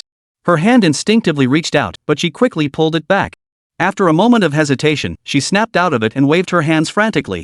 Master, what are you doing? That's your life savings. How could I possibly accept it? I can save up on my own. Don't be foolish, Xiaoman. Bai Yufeng grabbed her hand and forced the card into her palm. When I was young, I thought just like you. I worked at the Public Safety Bureau first, saving up until I had enough to enter the summoning platform. Then I'd transform into an awakened one and fulfill my ambitions. Maybe I'd be that one in a million genius? And what was the result? I stuck with it for 25 years. By the time I finished, my beard had turned white, my spirit was broken, and the fire in my eyes had gone out. It took me this long to finally grasp one truth. Some dreams are only dreams when you're young. By the time you reach my age, they become nothing but fantasies. You've been with me since you left school. I know you well. You're brave and full of fighting spirit. Though a bit stubborn, you have a heart of gold. Most importantly, the fire in your heart hasn't gone out yet. I truly don't want you to walk the same path I did. Go for it. Not just for you, but also for me to see what the world of those lofty awakened truly looks like. If it's you, I believe. Even if your strength doesn't match Lord Su Pingyan's level, you can still become someone just like him. Lin Xiaoman's eyes quickly welled up. A bitter lump formed in her throat, as if she'd swallowed an iron moon. Though 1,000 words churned within her, none could escape. The world before her eyes blurred. Before she could wipe away her tears, a warm, calloused hand gently brushed her cheek. Bai Yufeng opened the car door, took Lin Xiaoman's hand, and escorted her to the entrance of the Awakened Guild. Go, Xiaoman. Don't feel burdened. If you succeed, consider this money a loan from me. Once you become an awakened one, you'll easily be able to repay me. If you fail, just consider it my bad luck. We'll save up together again. Master. Seeing her master had thought of everything and cut off all her excuses, Lin Xiaoman choked out the word. Before she could say more, Bai Yufeng had already turned and descended the steps. All that remained was his slightly stooped yet resolutely forward-moving silhouette. Lin Xiaoman drew a deep breath and wiped the tears from the corners of her eyes. She understood her master's intentions and didn't want to disappoint him. Just as she turned to step into the Awakened Guild, a crisp, soft, and somewhat familiar voice called out from behind her. Sister Xiaoman. Over here, right here, here. Lin Xiaoman turned in surprise. Su Pingyan and Alice sat in the car, smiling and waving at her. Mr. Su, what brings you to the Awakened Guild today?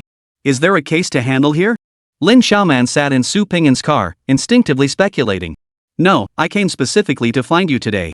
Su Pingyan smiled easily, stomping on the gas pedal as the red light approached. Remarkably, the moment the big black rat crossed the stop line, the red light automatically turned green, even though it had only turned red 3 seconds prior. This wasn't Su Pingyan leveraging his status, he was merely testing the effects of Power of Destiny. Su Pingyan had tested it numerous times and found the skill's effects profoundly peculiar. It didn't grant lethal power or produce obvious results, but instead subtly influenced everything around him. Anything unfavorable to Su Pingyan, or anything that posed a threat to him, would be forcibly corrected for inexplicable reasons. Of course, his current fate power was still weak, capable only of altering minor things like traffic lights. Once he accumulated more of it, perhaps he could truly defy fate and rewrite destiny. But doing so would consume all the accumulated fate power he had gathered thus far. Su Pingyan regarded his fate power as his ultimate trump card, to be used only when absolutely necessary. On the way, Lin Xiaoman explained why she had appeared at the Awakened Guild. Alice listened, deeply moved. Su Pingyan also felt deeply moved. Old Bai really is a good person, cold on the outside but warm on the inside. Yes, Master and Lord Su are both good people, Lin Xiaoman nodded in agreement. My apologies for delaying your access to the summoning platform. The truth is, I must depart tonight and cannot return another day. Rest assured, I'll instruct the Awakened Guild to reserve your entry qualification. This way, you won't have to wait until next month for the platform to open again. Su Pingyan said apologetically. Lord Su, are you leaving Linhai City? Is there another purge operation underway? Lin Xiaoman asked curiously. No, it's other matters. I'll share the details once we arrive. I've also contacted a few old friends. Since you're about to enter the summoning platform, I'll introduce you to them. Oh, and Xiaoman, are you interested in the special operations team? A special operations team like Lord Su's? Could I join? Lin Xiaoman's eyes lit up, instantly energized. Why wouldn't you be? It's just a word away. Given Su Pingyan's current standing in Linjiang province, he wasn't exaggerating. Big black rats scurried away at top speed. Soon, Su Pingyan led Lin Xiaoman to a restaurant in the black market. Big Kid Wang Fuhai, the Li brothers, Liang Su, Yi Sui, and Jiang Xan had been waiting for quite some time. Once everyone was seated, Su Pingyan didn't mention any urgent business, he'd simply gathered them for a casual meal. His choice of location was deliberate, not a secluded place like Imperial Cuisine Pavilion, but a bustling spot like the black market. Su Pingyan intended to make it clear to the awakened of Linjiang province, these individuals were under his protection. Anyone daring to harbor ill intentions after he left would be better off checking if they had two heads.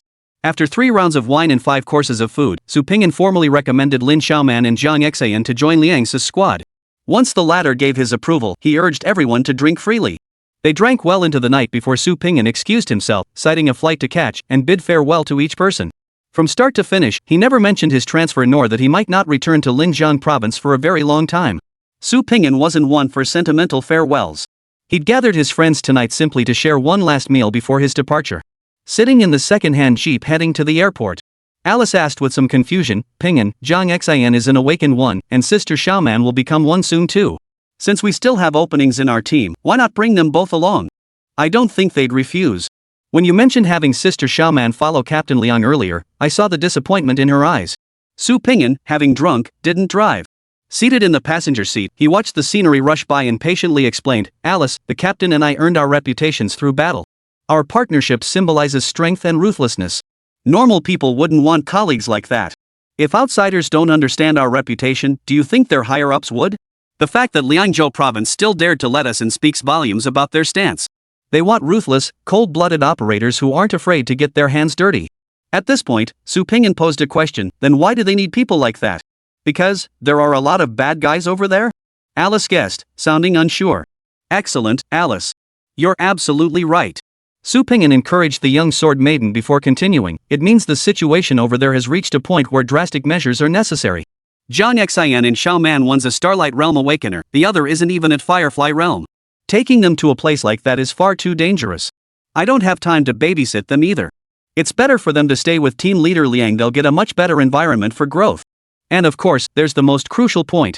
Alice looked at her master with curiosity, her eyes brimming with wonder. I believe. As long as our destination is the same, we will surely meet again on the journey someday. We definitely will. Alice gazed ahead, her expression a mix of understanding and confusion. She pondered for a long time, still not quite grasping her master's meaning. But that didn't stop her from flashing a happy smile. Yes, we definitely will. Chapter 135, 3 fires not yet burned, yet they dare to show me their teeth. Liangzhou Province. Shijin City Airport.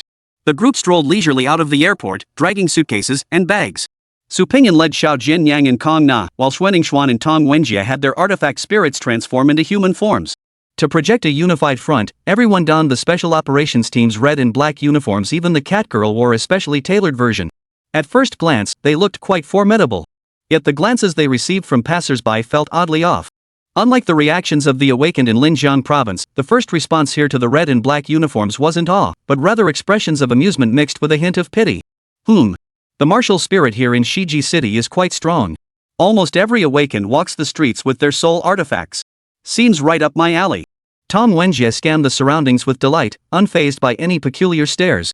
With his interface, Su Pingyan could read people far more accurately than Tong Wenjie. His first impression of Shiqing City was much clearer. In Linhai City, most awakened individuals wouldn't manifest their sword maidens as soul weapons during daily activities. It always gave off a vibe like they were ready for a fight. But in Shiqing City, it seemed everyone tacitly agreed, going out without a blade just wasn't safe. It wasn't just a martial culture. The awakened individuals here were also significantly stronger than those in Linhai City. Looking around, nearly everyone was at the Moonlight Realm. Those at the Starlight Realm were extremely rare. Not a single Firefly Realm cultivator was in sight. This disparity suggests either two possibilities: either Shiqing City's awakened possess vastly superior overall strength compared to Linhai City, or the environment here is so brutal that weaker awakened simply cannot survive. Su Pingyan suspected the second possibility was far more likely. Captain, the way these bystanders are looking at us, it feels off. The situation here might be worse than we imagined, Xuanningshuan said, her expression cold, her tone impossible to read whether it was gravity or worry. It's normal. If they've called me and the captain in, it must mean there's a tough nut to crack. Just take it in stride. We'll handle things the same way we always have in Linjiang province. Su Pingyan didn't think much of it. Before the Great Purge, people in Linjiang province hadn't looked at him kindly either. Most had secretly looked down on him, but in the end, they'd all been silenced. The prejudices of passers-by, the strange looks, none of it mattered to him. We'll see what happens when the chips are down. Speaking of Commander Lu, Captain, why isn't he accompanying us this time? I've heard many stories about him and was quite looking forward to working alongside him. Xuanningshuan tried desperately to force a disappointed expression, but her lips and cheeks simply wouldn't cooperate. Reluctantly, she gave up. Captain, he left before the official transfer order arrived. Said he wanted to scout the area early and prepare for action. You don't know him yet, but don't worry, you'll get familiar soon enough. The captain never fights unprepared battles. He has his own way of doing things. We'll stick to our rhythm. Once the opportunity arises, he'll naturally come out to play. Su Pingyan chuckled softly and waved goodbye, heading toward the ride-hailing car he'd booked earlier. Settling into the luxury stretch limousine, Su Pingyan continued the earlier conversation. Speaking of starting points, remember what I trained you on before? I remember. Tong Wenjie raised his hand excitedly. First, after taking someone down, remember to loot the body. Second, when raiding a house, block the door first, pin them down before moving in. Third, what was the third one again? His memory was indeed terrible. Third, when the captain is present, if someone gets hit, immediately drop to the ground, moan about being hurt everywhere, and don't get up unless the captain says so. Xuanningshuan added expressionlessly. Right. Su Pingyan nodded with satisfaction, his face beaming with the satisfaction of teaching a quick learner. Master, to United Avenue. The driver listened to their conversation, feeling a chill run down his spine. With Liangzhou province in such chaos right now, could he possibly be hauling a carload of bandits? Why was their conversation so unsettling? He didn't know and dared not ask. Silently, he started the car and floored the accelerator, speeding off. Su Pingyan gazed out the window with keen interest. Since Blue Star had long since abolished national boundaries, crossing provincial borders was almost equivalent to traveling abroad in his previous life. The customs and landscapes of Liangzhou province differed significantly from those of Linjiang province. Take the girls' skirts, for instance, they were noticeably shorter. The road was filled with flashes of white, soft and supple, leaving Su Pingyan dazzled. If not for concerns about his image, he would have definitely had Alice transform and activate her enhanced perception. With his current 1980 perception points, he could scrutinize dozens of targets simultaneously with pinpoint precision. Even at 16x speed, he could pinpoint a single frame of fleeting movement. TSK, TSK, TSK. What a pity. What a pity. Alice tilted her head, curiously studying her master. After pondering for a while, she still couldn't figure out what he was lamenting. The van sped along at breakneck speed. In less than half an hour, the group spotted the world government's iconic building. According to Su Pingyan's plan, their first stop was to report to Shiqing City and sort out their accommodations. Yet as the destination came into view, Su Pingyan felt an inexplicable sense of unease wash over him. 1 second later. Crash. A black car without license plates emerged from the blind spot at the street corner, colliding precisely with the minivan. The occupants were all skilled practitioners. Facing this sudden attack, they instantly activated their energy shields, simultaneously grasping their soul artifacts, unleashing their spiritual power, and entering combat readiness. Before Su Pingyan could kick open the door, a deafening boom echoed. A wave of heat slammed into them, and the powerful blast wave hurled all of them out of the van. Tumbling once in midair to steady themselves, the three landed safely. Poor Kona was the only one left reeling. Her hair was sizzling and curling, and she angrily puffed up her tail. Unlike the four superhumans, the ride-hailing driver wasn't so lucky. The explosion right next to his face instantly ruptured his internal organs and scattered his brain matter. Even if Su Pingyan had wanted to save him, it was too late. Beep boop beep boop beep boop. The explosion instantly obliterated the van, while the residual shockwave shattered windows in nearby parked vehicles, setting off a chorus of alarms. Chaos erupted on the street in an instant. Captain, no pulse. Xuanningshuan crouched to check the driver's breathing, then shook her head gently at the captain. Su Pingyan nodded grimly. Ignoring the raging inferno, he climbed into the black van that had ambushed them. The frame was already shattered beyond recognition, barely recognizable as its original form. The five-seater had been modified into a single-seat vehicle, the other seats charred black, seemingly packed with explosives. Had it not been for Su Pingyan's team possessing formidable strength and lightning-fast reflexes, any ordinary Moonlight Realm Awakened would have been wiped out instantly upon such a close-range impact without even time to activate their energy shields. Stepping out of the wreckage, Su Pingyan brushed flames from his clothes and rejoined his teammates. This was a deliberate attack targeting us. This Xiqing city is getting interesting. They're trying to intimidate me before I've even had a chance to make my mark. Chapter 136, an invitation, you say? I'll deliver it right now. After hearing the captain's words, Tong Wenjie sprang forward in a single bound. His face, as fierce as a tiger's, scanned the surroundings, his eyes filled with icy killing intent. Stop looking around. They didn't even assign a driver. They're clearly prepared. There's no way you'll catch them red-handed. Su Pingyan already had a plan in mind. He beckoned to No-Brainer, motioning him back to his side. Captain, what do we do now? We can't just take this hit for nothing, right? Are we just supposed to swallow it? Tong Wenjie scratched his head in frustration. He'd only been with Su Pingyan for a short time and clearly hadn't grasped his captain's approach yet. Otherwise, he wouldn't have asked such a naive question. Who was Su Pingyan? Just one glance from him, and you'd wonder if he's considering silencing you. Could he possibly tolerate such provocation? Are you kidding me? Tolerance? Not a single bit. Su Pingyan dialed the number with a grim expression, first notifying the local security bureau to clean up the mess. Tong Wenjie leaned toward Xuanningshuan, puzzled. What's the captain planning to do? Are we still heading to the Shijin branch? There's a problem with the Shijin branch. Xuanningshuan's expression remained impassive, but her mind was sharp. Her intelligence far surpassed Tong Wenjie's. After a moment's thought, she pinpointed the problem. That black car that ambushed us had clearly been waiting for a long time. How did he know our route, confirm our arrival time, and pinpoint the exact van we were riding in? What does that tell us? That the attacker has sharp eyes? Tong Wenjie scratched his head in frustration. Stop beating around the bush. You know I'm not the brightest bulb.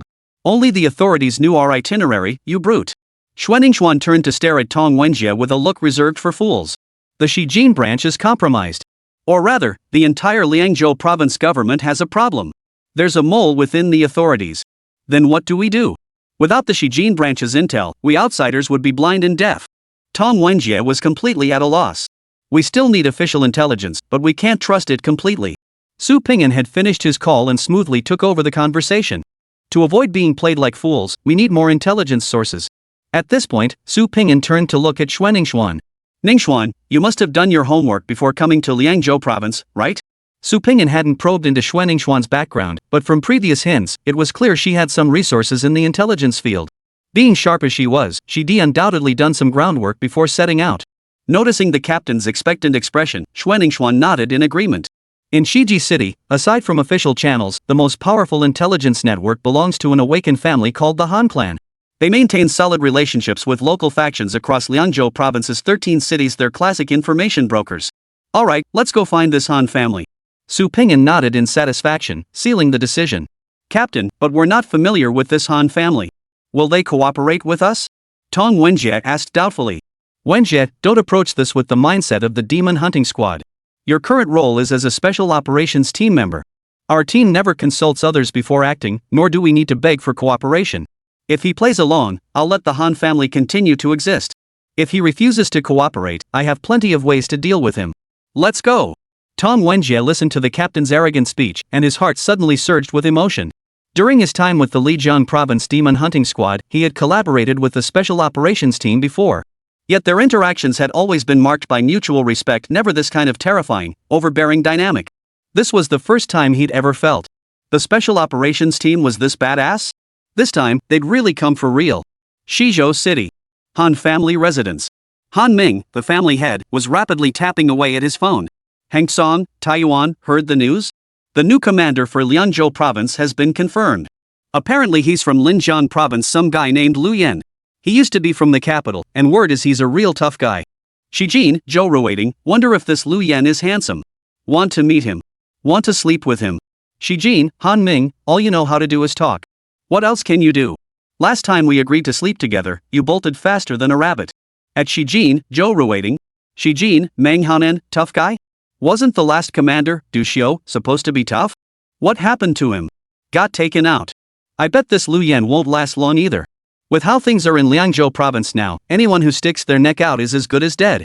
Shijin, Zhang Qixin, I've heard it all. Lu Ye's crew has made it clear whoever takes the commander position, they'll go after them. Those mad dogs have gotten way too cocky lately, acting like they're the government themselves. Shijin, Han Ming at Shijin, Zhang Qixin, Lu Ye's madmen are brain dead. They actually think civilian forces can interfere with world government official appointments? Bunch of idiots.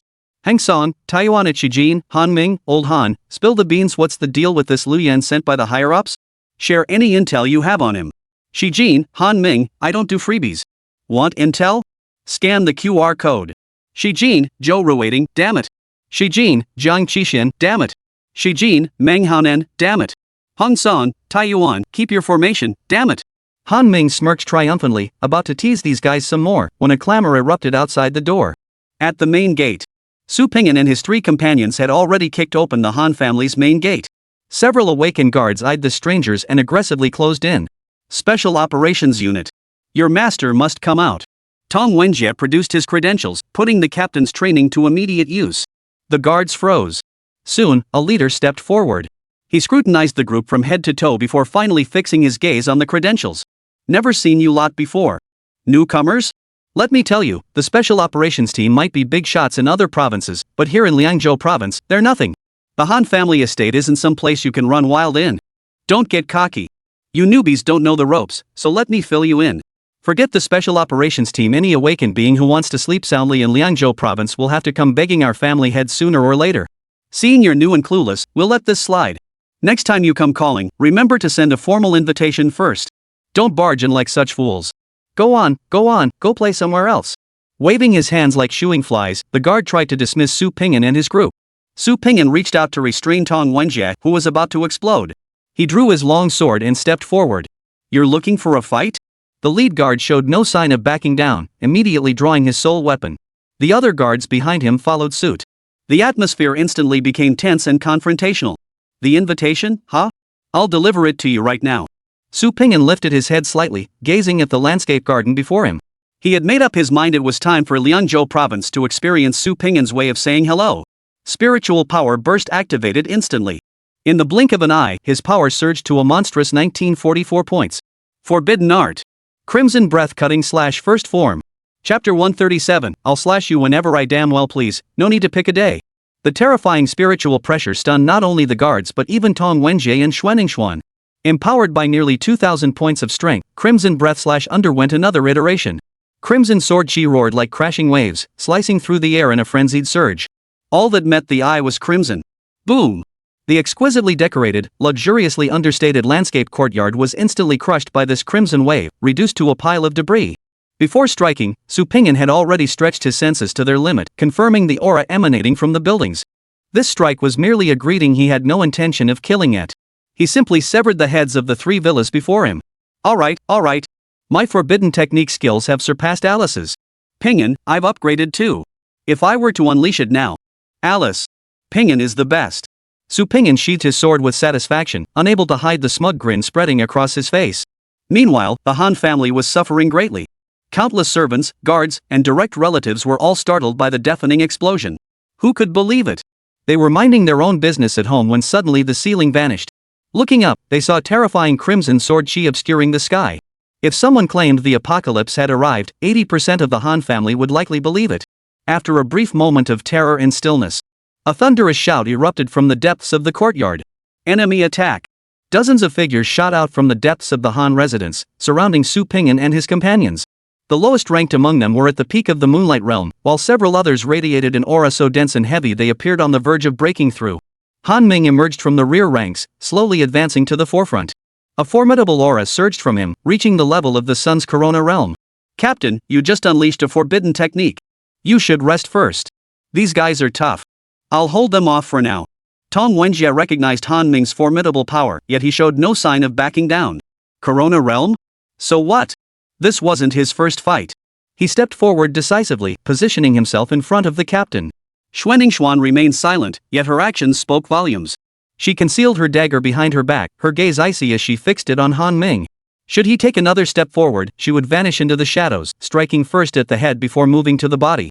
Han Ming had intended to spout some cocky threats, but the predatory, icy stares from the two before him suddenly made him feel inexplicably uneasy. He truly hadn't imagined that he, a proud Sun Crown Realm Awakener, would one day be intimidated by two Moonlight Realm greenhorns? And what was that chilly sensation creeping up his back? It wasn't even winter yet. I'm fine. The A-grade spiritual equipment from the Immortal Palace platform can mitigate the backlash from forbidden techniques. Su Pingyan had already considered this. His two teammates would inevitably be joining him on future missions. He couldn't keep deceiving them every time. Might as well resolve this potential issue once and for all. After all, no one knew what he'd actually chosen at the Immortal Palace platform. He could say whatever he wanted, couldn't he? You're the head of the Han family?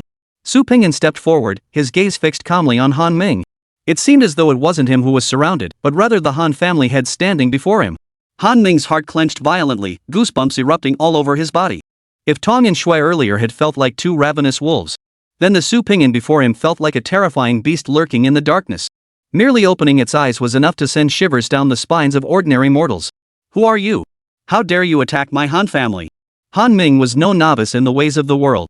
He'd weathered countless situations far more perilous than this one, and Su Pingyan's presence didn't faze him. To survive in Liangzhou province and thrive like a fish in water, those are the toughest of the tough. He quickly suppressed his inner flutter and retorted sharply. Su Pingyan, captain of the Special Operations Unit, Bureau of Supernatural Affairs Investigation. Su Pingyan produced his credentials and replied calmly. Hound Squad? I haven't seen you before. Are you new? Han Ming gradually adjusted to the oppressive aura Su Pingyan carried, his right hand hidden behind his back rapidly signaling several commands. His subordinates understood instantly, silently adjusting the angles of their encircling formation, poised to pounce at any moment. Once he confirmed all his men were in position, Han Ming's confidence soared. He stepped forward. Let me teach you a lesson. New guy, this is Liangzhou province, not your turf. If you think you can keep doing things the way you did back home, let me make this clear, it won't work. On my turf, if you want me to do something for you, you'll have to crawl on your hands and knees. Cut the official bull. I don't buy that crap. Think flashing your badge will make people bow down? Dream on. Liangzhou province doesn't tolerate such arrogant fools. After his initial surprise, Han Ming had fully regained his composure. He knew the other party had sought him out precisely because they needed something from him. So what was there to fear? When you ask someone for a favor, you better have the right attitude. This Su Pingyan fellow? If he didn't cough up 10,000 or 8,000 points, Han Ming wouldn't hand over a single shred of the intel he wanted. If he had the guts, let him go ask the Shijin branch for intel. What gives him the right to bully the Han family? Damn hunting dog. Hunting dog squad? Su Pingyan tucked away his credentials and smiled. Forbidden technique. Crimson breathless / first form. Crimson sword chi lashed out toward him. Han Ming remained tense throughout. Having witnessed the Crimson Sword energy's lethality before, he naturally avoided direct confrontation. But just as he prepared to dodge, a thunderous roar echoed in his mind, freezing him in place. Put! The Crimson Sword energy sliced straight through the stunned Han Ming, severing his right arm holding the sword clean off. The sword energy that pierced through his body also shattered the gate to the inner courtyard of the Han family. The golden plaque bearing the characters, Han Residence, shattered with a crash, flying backward. You! Being a coronal realm expert, and spurred by the shock of his severe injury, the soul-shaking effect was quickly dispelled. The instant sensation returned to his body. Han Ming clutched the wound on his right arm desperately, screaming hysterically. But he managed only a single word before his voice abruptly cut off. Su Pingyan had silently approached him, his crimson blade now pointed directly at Han Ming's forehead. You truly have the nerve daring to insult the Special Operations Squad in my presence, and even drawing your blade against me? Reverse heavenly gangs. With the way you surrounded me, I could have slaughtered every last one of the Han family, over 100 of them. And no one dares utter a word against me. The guards hadn't even seen Su Ping'an's movements before the sword was already pressed against their master's throat. In that instant, everyone panicked, unsure how to react. Han Ming's aged face flushed crimson, whether from surging blood or pent-up fury was unclear. The hunting dog squad is merely a folk term. It carries no insult intended. Making an issue of this, isn't that a bit overbearing? You're right, I am that domineering. Su Ping'an took another step forward, his blade piercing Han Ming's forehead. The icy, stinging sensation relentlessly assaulted his nerves, paralyzing Han Ming completely. You so-called civilian organizations? Call them what they are, a bunch of small-time crooks. I'm the captain of the Special Operations Unit, the highest authority within the Imperial Trio. And you still dare to act tough with me? Do you even have the qualifications to put on airs? I could slice you open any day I damn well please. If I'm in a bad mood, I can shake down the Demon Hunting Squad and the Abyss Affairs Department to wipe out your entire family. That sword strike earlier? I held back. Pick up that severed hand of yours, I could still reattach it. But if you keep that attitude, my next strike will sever your head. Tong Wenjie stared dumbfounded at the captain's retreating figure. Swallowing hard, he glanced sideways at Xuanningsuan in disbelief. Robot, have you ever seen the Special Operations Team from Tu Province act like this? Xuanningsuan shook her head in a very human-like manner. Never mind seeing them. I've never even heard of them. Chapter 138, The Rules of Liangzhou Province are not my rules. Facing a tough nut like Su Ping'an, powerful and influential soft tactics wouldn't work, and force certainly wouldn't either. Han Ming dared not put on airs any longer, backing down almost instantly. Captain Su, I was wrong. I was completely blind to your true worth when you first took office. It was all a misunderstanding, nothing but a misunderstanding. Su Ping'an tilted his chin slightly, his gaze fixed intently on Han Ming. Only when Han Ming's face turned as pale as paper from blood loss did he slowly sheath his sword. You have 5 minutes to get your hand fixed. I have questions for you. Su Ping'an's tone was cold, leaving no room for refusal. Su Ping'an understood clearly that when dealing with local power brokers, especially those with any real clout, he absolutely couldn't show even the slightest hint of weakness. Not even a hint of negotiation could be displayed. Otherwise, why would they cooperate with an outsider like him? Who knew how long Su Ping'an would stay in Liangzhou's provincial capital? What if Su Ping'an was just here for a brief appearance? If Han Ming sold out all his associates, how could he ever hold his head up in Liangzhou province afterward? To subdue these local tyrants, he had to make them understand one simple truth. Obedience and cooperation were merely bets on an uncertain future. Disobedience and non-cooperation would exact a painful price immediately. Only then can you keep these old foxes in check. No problem. An outsider with no connections, unfamiliar with the land and people, how else could he get things done without force? The imperial envoys of old carried the imperial sword, granting them the authority to execute first and report later. That's precisely the principle at work here. Han Ming had been utterly subdued by Su Ping'an's decisive action. He wouldn't dare utter a single word of refusal now. He summoned the family's healing specialized awaken to quickly reattach the severed arm and stop the bleeding. He had no time to worry about the uneven arms now. As long as Su Ping'an was well taken care of, he could always pay for official treatment later. But if he offended this killing machine, his head might just end up on a platter. Supporting his severed arm, Han Ming led Su Ping'an unsteadily into the back courtyard and laboriously prepared tea. No need to brew it. I'm not in the mood for tea. Su Ping'an maintained his domineering persona, cutting straight to the point. Today, we were heading to the Shijin branch to report for duty when we encountered a suicide attack. The explosives used didn't appear to be civilian grade, and the vehicle was driverless. I've checked. That model doesn't have autonomous driving capabilities. Meaning the perpetrator must be an awakened. Tell me who did this. Not civilian explosives. Han Ming's gaze flicked away momentarily before quickly steadying. But under Su Ping'an's heightened perception, the flicker was precisely captured. This guy knows. That was the first thought that flashed through Su Ping'an's mind. Too bad the soul puppet could only control the physical body. If it could control the mind, interrogation wouldn't be so laborious. That was his second thought. Captain Su, I've got a lead. But before I tell you, I have to warn you, this guy's not someone to mess with.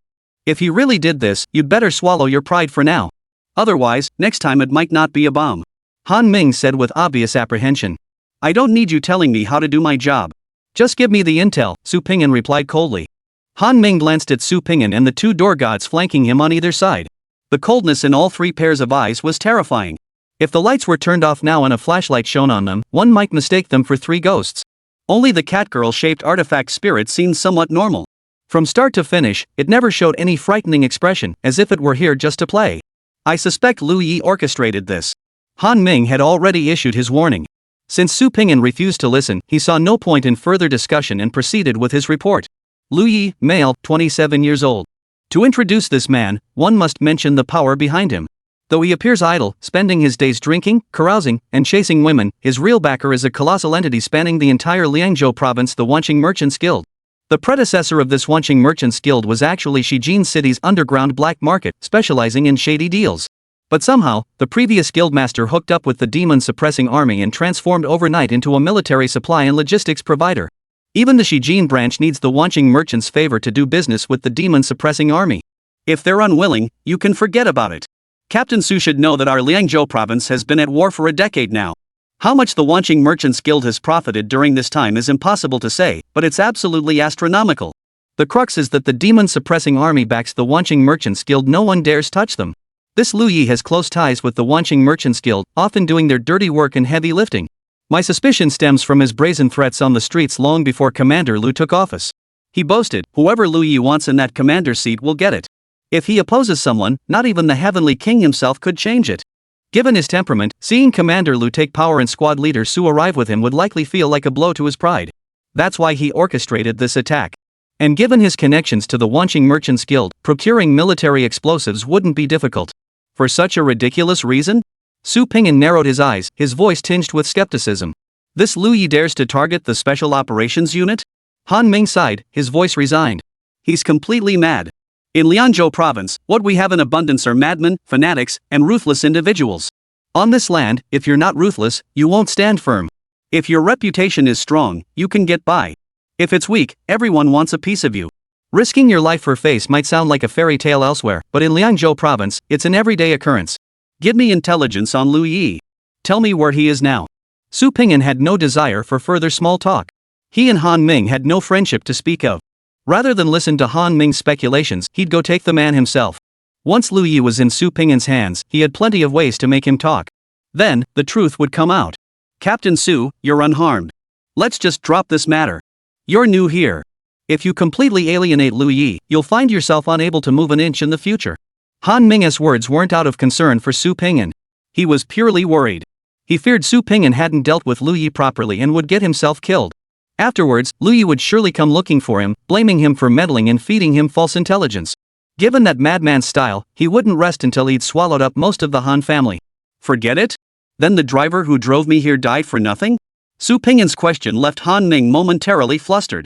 Captain Su, he was just an ordinary person. In Liangzhou province, even awakened ones struggle to protect themselves. How could they possibly spare any energy for the lives of ordinary people? Captain Su, you still. Han Ming's voice trailed off abruptly. In his line of sight, Su Ping'an slowly rose to his feet, towering over him. Han Ming knew further words were futile. He understood the meaning behind that gaze. It was a murderous glare. Su Ping'an lowered his gaze upon Han Ming, speaking deliberately, one word at a time. Those are the rules of your Liangzhou province. They are not my rules. In my book, I recognize only one principle. Killing demands retribution. It's only natural. Chapter 139, Don't Know Me? Today I'll make you remember me. Su Ping'an and his three companions followed the intelligence provided by Han Ming, stealthily making their way to the Shijin black market. Though the Shijin black market's current profits were insignificant to the Wanqing Merchants Guild, as the very place where the guild had made its fortune, they still held this treasure trove in high regard. Its nature was akin to a family's ancestral home. You might not live there, but you absolutely couldn't let it fall into disrepair. They must return to pay their respects during festivals and holidays. At that very moment, Lu Yi was thoroughly enjoying himself at a casino somewhere within the Shijin black market. If trouble erupted in the black market, he would step in to resolve it. By virtue of his position, he served as the market's security captain. Su Ping'an signaled his two teammates to wait while he floated his spirit ahead to scout the situation. Tong Wenjie and Xuanningsuan couldn't fathom such tactics. They were utterly baffled as to why their captain had suddenly frozen in place, his gaze suddenly becoming crystal clear. Captain. According to Han Ming's intel, Lu Yi is also a coronal realm expert. You've just endured a brutal battle and unleashed two forbidden techniques. Shouldn't we rest up before moving in? We know his location now anyway. Lu Yi can't escape. Tong Wenjie casually found a stall on the casino's outskirts to sit down, lowering his voice as he inquired. Alice was momentarily flustered by his sudden question. Her master had instructed her that while her spirit was floating, she must disguise herself as her master and not reveal any flaws. What should she do? What should she do? Tong Wenjie is asking me a question, should I answer or not? If I don't answer, will he see through my disguise? But if I do answer, what should I say? Don't panic. Don't panic, Alice. You can do this. Think about it. If it were Pingin, what would he say right now? After holding her breath for ages, Alice finally took a deep breath and mustered her courage. No need to rest up, I'm totally awesome. Tong Wenjie and Xuan exchanged glances, both seeing confusion on each other's faces. Captain. What's going on here? That tone, part cocky, part timid, what was that about? Something just felt off. Alice saw that she had intimidated the two team members and smirked smugly. She struggled to suppress the urge to plant her hands on her hips. Unlike the other two members, Kona instantly recognized the difference between the master and Alice. After a day of running around without eating, she was starting to feel sleepy. She simply sprawled across Alice's lap, her entire body melting into a soft, U-shaped mass. Master. I'm so hungry, meow. Kona, hang in there a little longer. We'll wrap this up soon and take you out for a nice meal. Alice stroked Kona's head gently as she spoke. Tong Wenjie and Xuan were even more shocked. Holy crap! Why is the cold-blooded captain acting so gentle now? What could have triggered this change? What's going on? Xuan tilted her head slightly and whispered. I get it. Tong Wenjie, being close friends with Yun Bin, immediately understood the situation. The captain, just like Yun Bin, has schizophrenia. People like this switch to their combat persona every time they're about to act. I'm telling you, it's freaking weird. He's like a completely different person. Is that how it is? Xuan murmured expressionlessly. Something just didn't feel quite right. Inside the casino, Lu Yi sat surrounded by women, each arm wrapped around a stunningly dressed, dazzlingly fair-skinned beauty. Seated in a private room on the second floor, he arrogantly surveyed the entire casino below. Below, countless gamblers were losing their minds, their defenses shattered. Above, he had beauties in his arms, indulging in pleasure. The extreme contrast left Lu Yi utterly intoxicated. His greatest pleasure was observing the desperate struggles of those gambling dogs from his private room. The feeling of holding absolute power over life and death made him feel like an emperor. Boss. The door swung open as a subordinate hurried over. This morning's business is taken care of. The loose ends are tied up. Those new bloodhounds won't be able to trace it back to us, no matter what. The guy panted as he opened the wine cabinet, unscrewed a bottle of red wine, and started chugging it straight from the bottle. You idiot, what's the rush? Even if those bloodhounds track us down, what can they do? Lu Yi watched his subordinate with amusement, his large hands still wandering restlessly up and down, making the woman beside him laugh until she was shaking. Boss, they are the bloodhound squad after all. I was just worried about the bad influence. The younger brother wiped his mouth with his sleeve and plopped down on the sofa, his rogue-like demeanor fully on display. Bad influence my ass. Lu Yi's expression suddenly hardened, his jaw clenching fiercely. These newbies don't know a damn thing about the rules. They skip coming to me to pay their respects and head straight to the Shijin branch instead? Think I don't exist, huh? These provincial bumpkins didn't even bother to find out who's really in charge around Shijin City? Turn the world upside down. The underling clearly had long grown accustomed to the boss's unpredictable outbursts. He remained relatively unruffled, patiently coaxing him like a child. My boss, who here doesn't know you're the one calling the shots in Shijin City? But these outsiders wouldn't know that. The underling raised his bottle for another swig, paused, then pressed on. Boss, we hit him with a big rocket right off the bat, and he didn't even get blown to bits. Should we look into these hunting dogs' backgrounds? They don't look like ordinary Moonlight Realm awakened ones. Lu Yi leaned back, sinking into the sofa, and the two women fell into his arms, pressing themselves tightly against his chest. What the hell is wrong with you? They don't even recognize me. That proves these hunting dogs know nothing. They dared come to Liangzhou province to take office without doing any reconnaissance? They don't value their own lives. Why are you fretting over nothing? Investigate? Investigate my ass. I don't need to know these cannon fodder. One blast didn't kill them all? Then arrange another. These hunting dogs have to sleep sometime, right? When they close their eyes, make sure they never open them again. Even the Shijin branch shows me respect. How dare these newcomers ignore me? Just kill them all. Boss, you sure you want to kill them? The underling downed the last of his red wine and pulled his phone from his pocket. Chen Hu, what's gotten into you today? Possessed or something? Is this your first day working for me? You're asking me about this bull? Lu Yi spat out in irritation, so annoyed he couldn't even focus on playing ball anymore. Chen Hu ignored his furious boss, instead fiddling with his phone until he confirmed the message had been sent. Only then did he rise, his face cold. In an instant, his expression changed. Don't recognize me, huh? Fine. The words had barely left his mouth. Suddenly, disaster struck. Boom! A terrifying crimson blade of energy shot through the doorway, shattering the door as it pierced through the entire private room, blasting a hole in the wall large enough for 3 or 4 people to pass through. Holy! What the hell? Lu Yi shoved the woman beside him aside, drew the long sword from his waist, and stared toward the private room door as if facing a formidable enemy. Through the swirling dust, four shadowy figures clad in red and black uniforms strode into the room. The leader's crimson blade glinted with a cold, menacing light. Today, I'll make you remember this. Chapter 140, Why are you staring at me? Get moving. Lu Yi, raised in the rough streets, had been a troublemaker since childhood. His reaction to this sudden turn of events was lightning fast. Take him down. With a sweeping gesture, over a dozen awakened ones surged forward, closing in on the four targets. Lu Yi himself unleashed a burst of spiritual energy, accelerating to breakneck speed as he charged toward the window beside him. He'd never seen Su Pingyan before and knew nothing of his background. But anyone bold enough to come looking for trouble on his turf in broad daylight was clearly a tough nut to crack. To put it bluntly, that single blow to the door earlier would have torn Lu Yi to shreds if it had connected. Lu Yi wasn't foolish enough to charge headlong into a fight just because someone came looking for trouble. Better safe than sorry, right? Run first, ask questions later. He'd already memorized the men's faces. Once he escaped the black market and found a safe spot to call for backup, Lu Yi wasn't about to let those damn hunting dogs get the better of him. He was just a step away from the window. Lu Yi thrust his legs forward with all his might, but his body felt like it had a mind of its own. All his strength seemed to vanish into thin air, and he stumbled, collapsing to his knees on the ground. Damn it! Damn legs! Run, you useless legs! Lu Yi gritted his teeth, lowered his head, and pounded his thigh. The moment sensation returned to his thigh, a cold gleam approached. Lu Yi could only hastily raise his sword to block. Clang! Faced with 1944 points of strength, the long sword in Lu Yi's hand was instantly cleaved away. Even the web between his thumb and forefinger split open under the immense force. Though both were at the coronal realm, the gap between them was as vast as the heavens. Completely overwhelmed in every attribute, and now firmly controlled, Lu Yi was nothing more than a worthless dog before Su Pingyan. Thud! The sword pierced through Lu Yi's collarbone, pinning him to the floor. Su Pingyan bent down, his gaze locking with Lu Yi's. I don't need to know these cannon fodder, right? Even the Shijin branch shows me respect. You newbies think you can ignore me? Kill them all, right? Su Pingyan repeated Lu Yi's earlier words, one by one.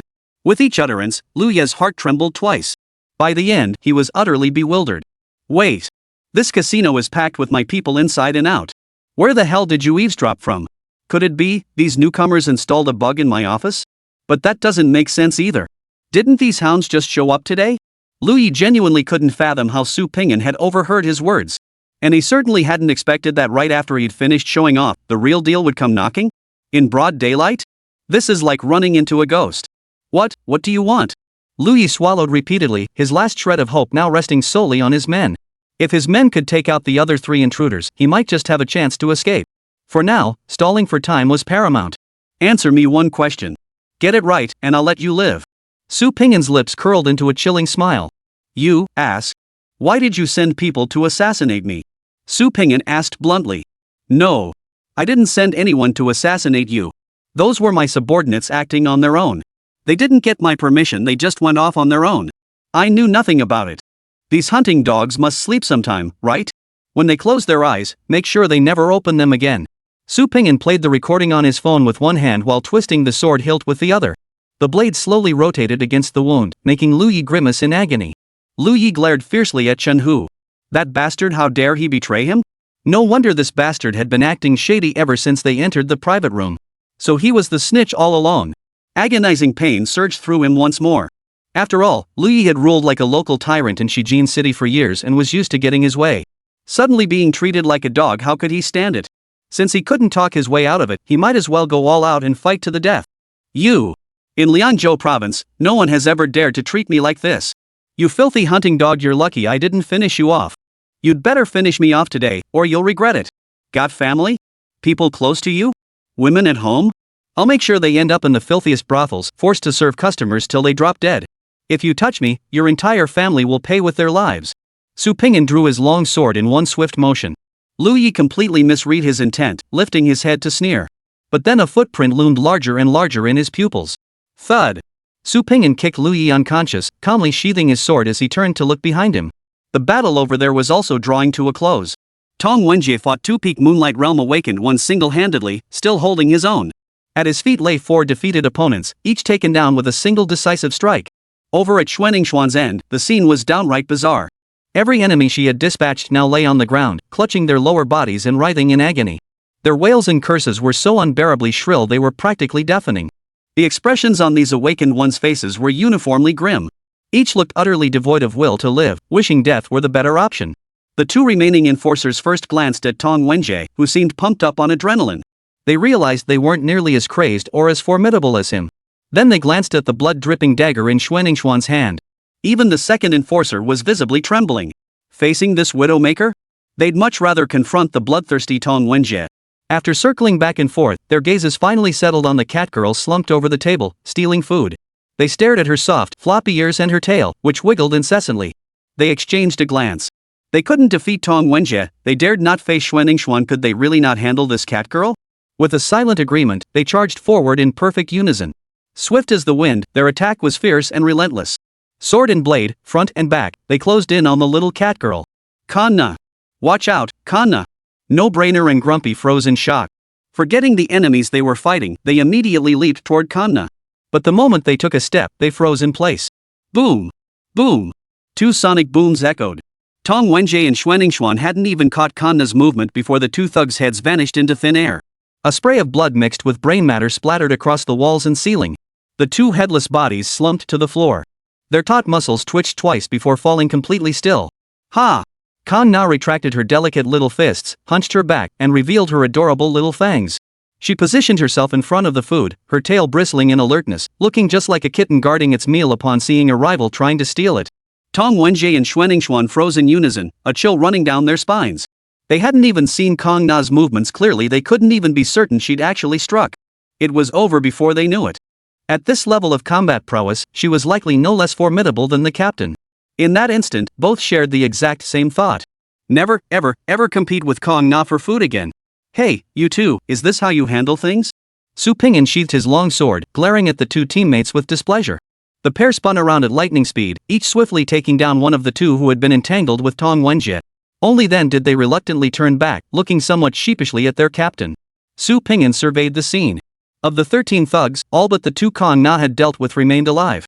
The worst injury was merely having one's second chopped off. With enough money, such injuries were no big deal on Blue Star. Sighing helplessly, Su Pingyan decided to give the two team members a proper lesson. You both previously worked in the demon hunting squad. When it comes to dealing with alien races, you're both skilled and have more experience than I do. But when it comes to dealing with awakened ones, you're still too green. How can our special operations team operate with such sloppy execution? Remember my demonstration. I'll only teach this once. Don't make the same mistake again. Su Pingyan walked coldly to the center of the crowd and pulled out his credentials. After ensuring every thug had seen it clearly, he spoke. You possess soul artifacts and attempted to murder special operations team members on active duty. In the name of the Supernatural Affairs Investigation Bureau's Special Operations Team, I sentence you to death. With that, Su Pingyan swung his blade, cleanly severing the head of the nearest man. Tong Wenjie and Xuaningxuan froze in shock. Their previous sparring matches with awakened beings had typically ended with knocking opponents unconscious. In non-life or death combat, they usually held back. They had never witnessed such a scene before. Su Pingyan turned to face the two team members, his words deliberate and measured. What are you waiting for? For them to return and gather reinforcements? Or for them to harbor grudges against you, plotting revenge day after day? Don't you understand the principle of cutting the grass at its roots? Why are you still staring at me? Move. Chapter 141, One kick knocks the Shijin branch off their feet. Outside the Shijin branch entrance, Zhou Ruiting, head of intelligence, Jiang Qixian, head of logistics, and Meng Haonan, head of personnel, stood together, scanning their surroundings. Why aren't they here yet? Han Ning said that new guy, Su Pingyan, was supposed to report to the branch. Ting Ting, have you heard anything? Jiang Qixian leaned close to Zhou Ruiting and asked. A faint, delicate fragrance drifted toward his nose. Instinctively, he inhaled sharply, drawing closer. No idea. My intel only shows Su Pingyan's team requisitioned a vehicle from the Han family. Where they went afterward is still under investigation. Zhou Ruiting crossed her arms, her ample bosom heaving provocatively. Her voice was soft and seductive. As an intelligence specialist, she almost instinctively flashed Jiang Qixian a flirtatious glance, nearly stealing his soul away. How did you handle this as the intelligence chief? No wonder everyone in Shijin City is saying the intelligence chief of the Shijin branch is surnamed Han, not Zhou. You don't seem embarrassed, but I'm mortified. Meng Haonan shot Zhou Ruiting a displeased glance and retorted coldly. What can I do? When I took over the intelligence department, it was already a complete mess. Just keeping it barely operational is an achievement in itself. I'm just a helpless woman, what else could I do? Facing the mockery, Zhou Ruiting pouted and hugged her shoulders, pressing her ample bosom even more prominently against her chest. That. Meng Haonan cursed silently in his mind, yet his gaze betrayed him, drifting over in an unmistakable glance. The three waited another half hour. Finally, an SUV bearing the Han family license plate came into view. Finally showed up. Damn it, are all the newbies this cocky? Just some special operations team captain, and we're stuck waiting for him? Meng Haonan flicked his cigarette butt to the ground and crushed it with his foot. Only when Su Ping'an and his group drew near did he instantly switch to a warm expression and step forward to greet them. Captain Su. Long admired your reputation, long admired it. Commander Liu has already notified our personnel department. All you need to do today is complete the registration. Tonight, I've arranged a dinner gathering. It's partly to welcome you, Captain Su, and partly to introduce you to your colleagues at the Shijin branch. Meng Haonan stood on the steps, his smile unnatural, extending his right hand downward. Though outwardly warm, his condescending attitude was impossible to hide. Su Ping'an merely glanced at Meng Haonan, not even bothering to acknowledge him. Gather everyone from the branch in the lobby. Today is my first day reporting for duty, and I'd like to greet everyone. Watching Su Ping'an walk right past him, Meng Haonan's suspended hand hung awkwardly in midair. He clenched his fists, struggling to suppress his rage. What the hell are you so cocky about? The Special Operations Unit might be effective in other provinces, but it doesn't cut it here in Liangzhou province. You show up on your first day and already piss off all your colleagues. I'll be damned if I don't see how you plan to pull this off. How do you plan to conduct yourself from now on? Like to flex your authority, huh? Fine, I'll give you what you want. I'll call in reinforcements. Let's see if anyone gives you the time of day without our backing. Meng Haonan turned his head viciously, glaring at Su Ping'an's retreating figure. Zhang Qixin and Zhou Ruiting exchanged a glance, both remaining silent. They couldn't gauge Su Ping'an's true capabilities, yet better to observe first. Following Meng Haonan's call, the awakened individuals from the Shijin branch quickly gathered in the main hall. Most wore bewildered expressions as whispers rippled through the crowd. What's going on? Are we welcoming some big shot? No clue. From what I heard in Director Meng's announcement, it sounded like the Special Operations team had new recruits and wanted to introduce them to everyone. New recruits for the Special Operations team? Is all this fuss really necessary? Are the newbies that cocky? Do they even know how high the casualty rate is for the Liangzhou Province Special Operations team? What good will meeting them do anyway? What's with that new recruit carrying 2 sacks? Bringing us local specialties? Who knows? Probably some hick from the Styx. Bringing some junk and still has the nerve to make us welcome him? Like we care. This is so annoying. I haven't even finished my work yet. They're just wasting my time. Looks like I'll have to work overtime again today. Hey, I'm outta here. If there's a sign-in later, cover for me. Can't drop what I'm doing. Su Ping'an heightened his senses, glancing around. Roughly half of the awakened individuals from the Shijin branch had arrived. That should be enough. Colleagues, quiet down. Meng Haonan waved his hands around, taking control of the situation. This was the Shijin branch, his turf. Taking advantage of the situation to deal with an outsider? Piece of cake. This gentleman is our branch's newly appointed Special Operations Team captain. His name is Su. What was it again?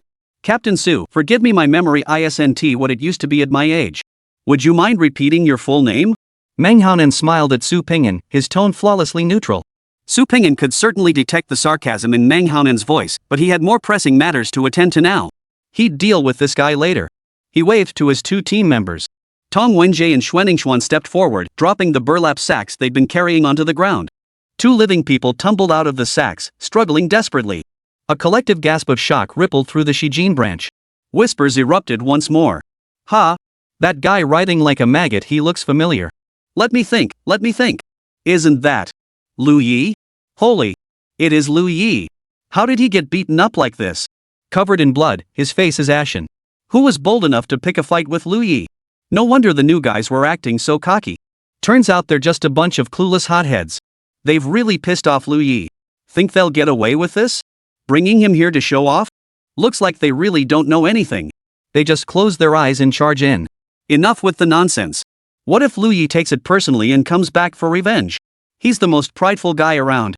Seeing him in this state, he'll go berserk when he gets back. Bound and gagged, Liu Yi shifted restlessly on the floor. Every movement sent waves of excruciating pain through his body, sapping his strength. Yet he still managed to lift his head, his gaze sweeping viciously across the entire room. Meeting his vicious, savage glare, every person in the branch office lowered their heads, unwilling to invite trouble upon themselves. Liu Yi gave a satisfied cold snort before bellowing at the top of his lungs. Are you all blind? Someone untie me. Surprisingly, several awakened individuals stepped forward to untie him. Even Jiang Qixuan took a step forward. But being a minister-level official, he quickly regained his composure. The situation wasn't clear yet, he couldn't take sides. You filthy bloodhound. Think bringing me back to headquarters makes me afraid of you? What do you think you are? Thud. Su Ping'an swung his leg up and delivered a kick. Knocking out 4 of Lu Ye's front teeth, he also stunned the entire Shijin branch office. For a moment, the entire lobby fell silent. You could hear a pin drop. Chapter 142, Witnesses, Evidence, Death. Cough, cough, cough. Lu Ye spat out a mouthful of blood mixed with teeth, his bloodshot eyes bulging almost out of their sockets. Jiang Qixuan. Meng Haonan. Are you just ING standing there watching? You don't want to do business with the Wanqing Merchants Guild anymore, huh? You bastards. Meng Haonan and Jiang Qixuan both froze at the shout. In the end, Meng Haonan lost his composure first and stepped forward. Captain Su. What's going on here? If Lu Ye did something wrong, you need evidence. You can't just resort to force like this. Lu Ye isn't just anyone, he... Smack! Su Ping'an delivered a backhand slap that sent Meng Haonan flying backward. Meng Haonan clutched his right cheek, now swollen like a pig's head, and glared up in fury. Before he could utter another word, Tong Wenjie and Xuanningsuan had already closed in. One pressed a knife against his chest, the other held a dagger to his throat. Meng Haonan stared at the blade mere inches from his face, feeling its icy chill against his throat. Not a single word escaped his lips. He couldn't even dare to groan loudly from the pain in his face, gritting his teeth to endure it. So Su Ping'an is dangerous, huh? Liangzhou province had no shortage of madmen. Of lunatics. He, Meng Haonan, would see just how long this Su Ping'an could keep up his bravado. He seethed inwardly, but the situation left him no choice. He obediently shut his mouth. Having dealt with the troublemaker, Su Ping'an saw no need for further chatter. He turned his attention back to the task at hand. Clearing his throat, he drew everyone's attention back to himself. After a calm sweep of the room, Su Ping'an spoke slowly. Lu Ye, former head of the Shijin black market, personally orchestrated the bomb attack targeting the special operations team, resulting in the death of 1 civilian. His actions were utterly despicable, his methods brutally vicious. In the name of the Supernatural Affairs Investigation Bureau's Special Operations Team, I sentence Lu Ye and his 13 accomplices to death. Execute immediately. Bull. Do you have any evidence? You just... Thud. Su Ping'an raised his leg and delivered another kick, crushing Lu Ye's head beneath his foot and silencing him completely. Whispers rippled through the crowd once more. This new Special Operations Team captain is pretty intense. He just convicted Lu Ye right off the bat? Is he trying to make an example of him, or is this just a new boss making his mark? Who cares what he's up to? Just stay clear of him. A guy like that won't last 3 days in Liangzhou province. He'll probably kick the bucket before he can even get started. But Lu Ye had it coming. Ever since he took the head of the Wanqing Merchants Guild as his godfather, he's been up to no good. Getting dragged out as the scapegoat isn't exactly unfair. Pointless. Lu Ye dies, and there'll be Zhang Yi, Wang Yi, Shen Yi. Truth is, he's just a dog. Anyone who bares their teeth, anyone who dares to bite, they can take his place. Liangzhou province is beyond saving. Better start planning your escape now. Figure out how to get transferred out of here, that's the real priority. Su Ping'an appeared to keep his head down, but his mind had long drifted elsewhere. He studied the expressions of the awakened individuals around him, eavesdropping on their conversations. After carefully observing the entire group, the situation in Liangzhou province was truly dire. The awakened individuals from the Shijin branch all wore expressions of utter numbness. They looked like a group of pure bystanders, indifferent to Lu Ye's fate, indifferent to Su Ping'an's fate, and indifferent to the fate of their own director, Meng Haoran. It was as if whatever happened had nothing to do with them. No matter what topic they discussed, it always circled back to one question: how do we escape Liangzhou province? The blood of these awakened had grown cold, their spirits numb. Their eyes held no glimmer of hope, making them resemble nothing more than walking corpses. Su Ping'an raised his right foot. Lu Ye whipped his head around, gasping for breath. Ha! Tear! Ha! Tear! Lu Ye's gaze locked onto Su Ping'an, his eyes burning with a desire to flay his skin and drink his blood. The witness. Su Ping'an pointed at Chen Hu, who was trembling beside him. Chen Hu swallowed hard a dozen times, his back already drenched in cold sweat. Everything that had happened today was utterly bizarre. He had merely taken a brief stroll through the casino when an inexplicable panic seized him, a sudden, unwarranted tension, fear, and urge to flee. Before he could comprehend what was happening, it felt like a heavy hammer had struck the back of his skull, leaving him frozen in place. What followed completely shattered Chen Hu's understanding of reality. It was like seeing a ghost in broad daylight. It was as bizarre as it could possibly get. Chen Hu's mind was perfectly lucid, yet he couldn't control his own body as if possessed. He could only watch helplessly as the mastermind behind it all controlled his body, making him walk, speak, and act while Chen-Hu himself couldn't even blink to alert his boss. On the way to the Shijin branch, Su Pingyan had already removed the Yi soul puppet from Chen-Hu. He gave Chen-Hu two choices. First, Chen-Hu could voluntarily incriminate Lu Yi and Su Pingyan would spare his life. Second, refuse to cooperate with Su Pingyan or retract his confession at the branch office. In that case, Su Pingyan would reapply his control to force Chen-Hu to testify. For Su Pingyan, obtaining genuine testimony was ideal, but failing to do so was no big deal. Killing first and investigating later was merely a matter of delaying the process. Chen-Hu wasn't stupid. He chose the first option on the spot. He knew Lu Yi's temperament well. If Lu Yi survived today, Chen-Hu would surely die. Lu Yi wouldn't listen to any excuses about being controlled or acting under duress. Once Chen-Hu had betrayed Lu Yi, death was his only fate. Better to strike first than be struck down by Lu Yi. I can testify that Lu Yi orchestrated this morning's attack. He wanted to flaunt his status in Shiji City, to demonstrate his dominance and authority before others, hence the need to make an example of someone. He previously plotted an attack against Commander Lu but never found the right opportunity. That black car can still be found. It's parked in the underground garage of the black market casino. The model, the type of explosives, even the color match today's attack perfectly. A simple check will confirm it. Physical evidence. Su Pingyan pointed to Chen-Hu's pocket. The latter hastily pulled out his phone, opened the recording, and played it for everyone in the branch office. I don't need to know these cannon fodder.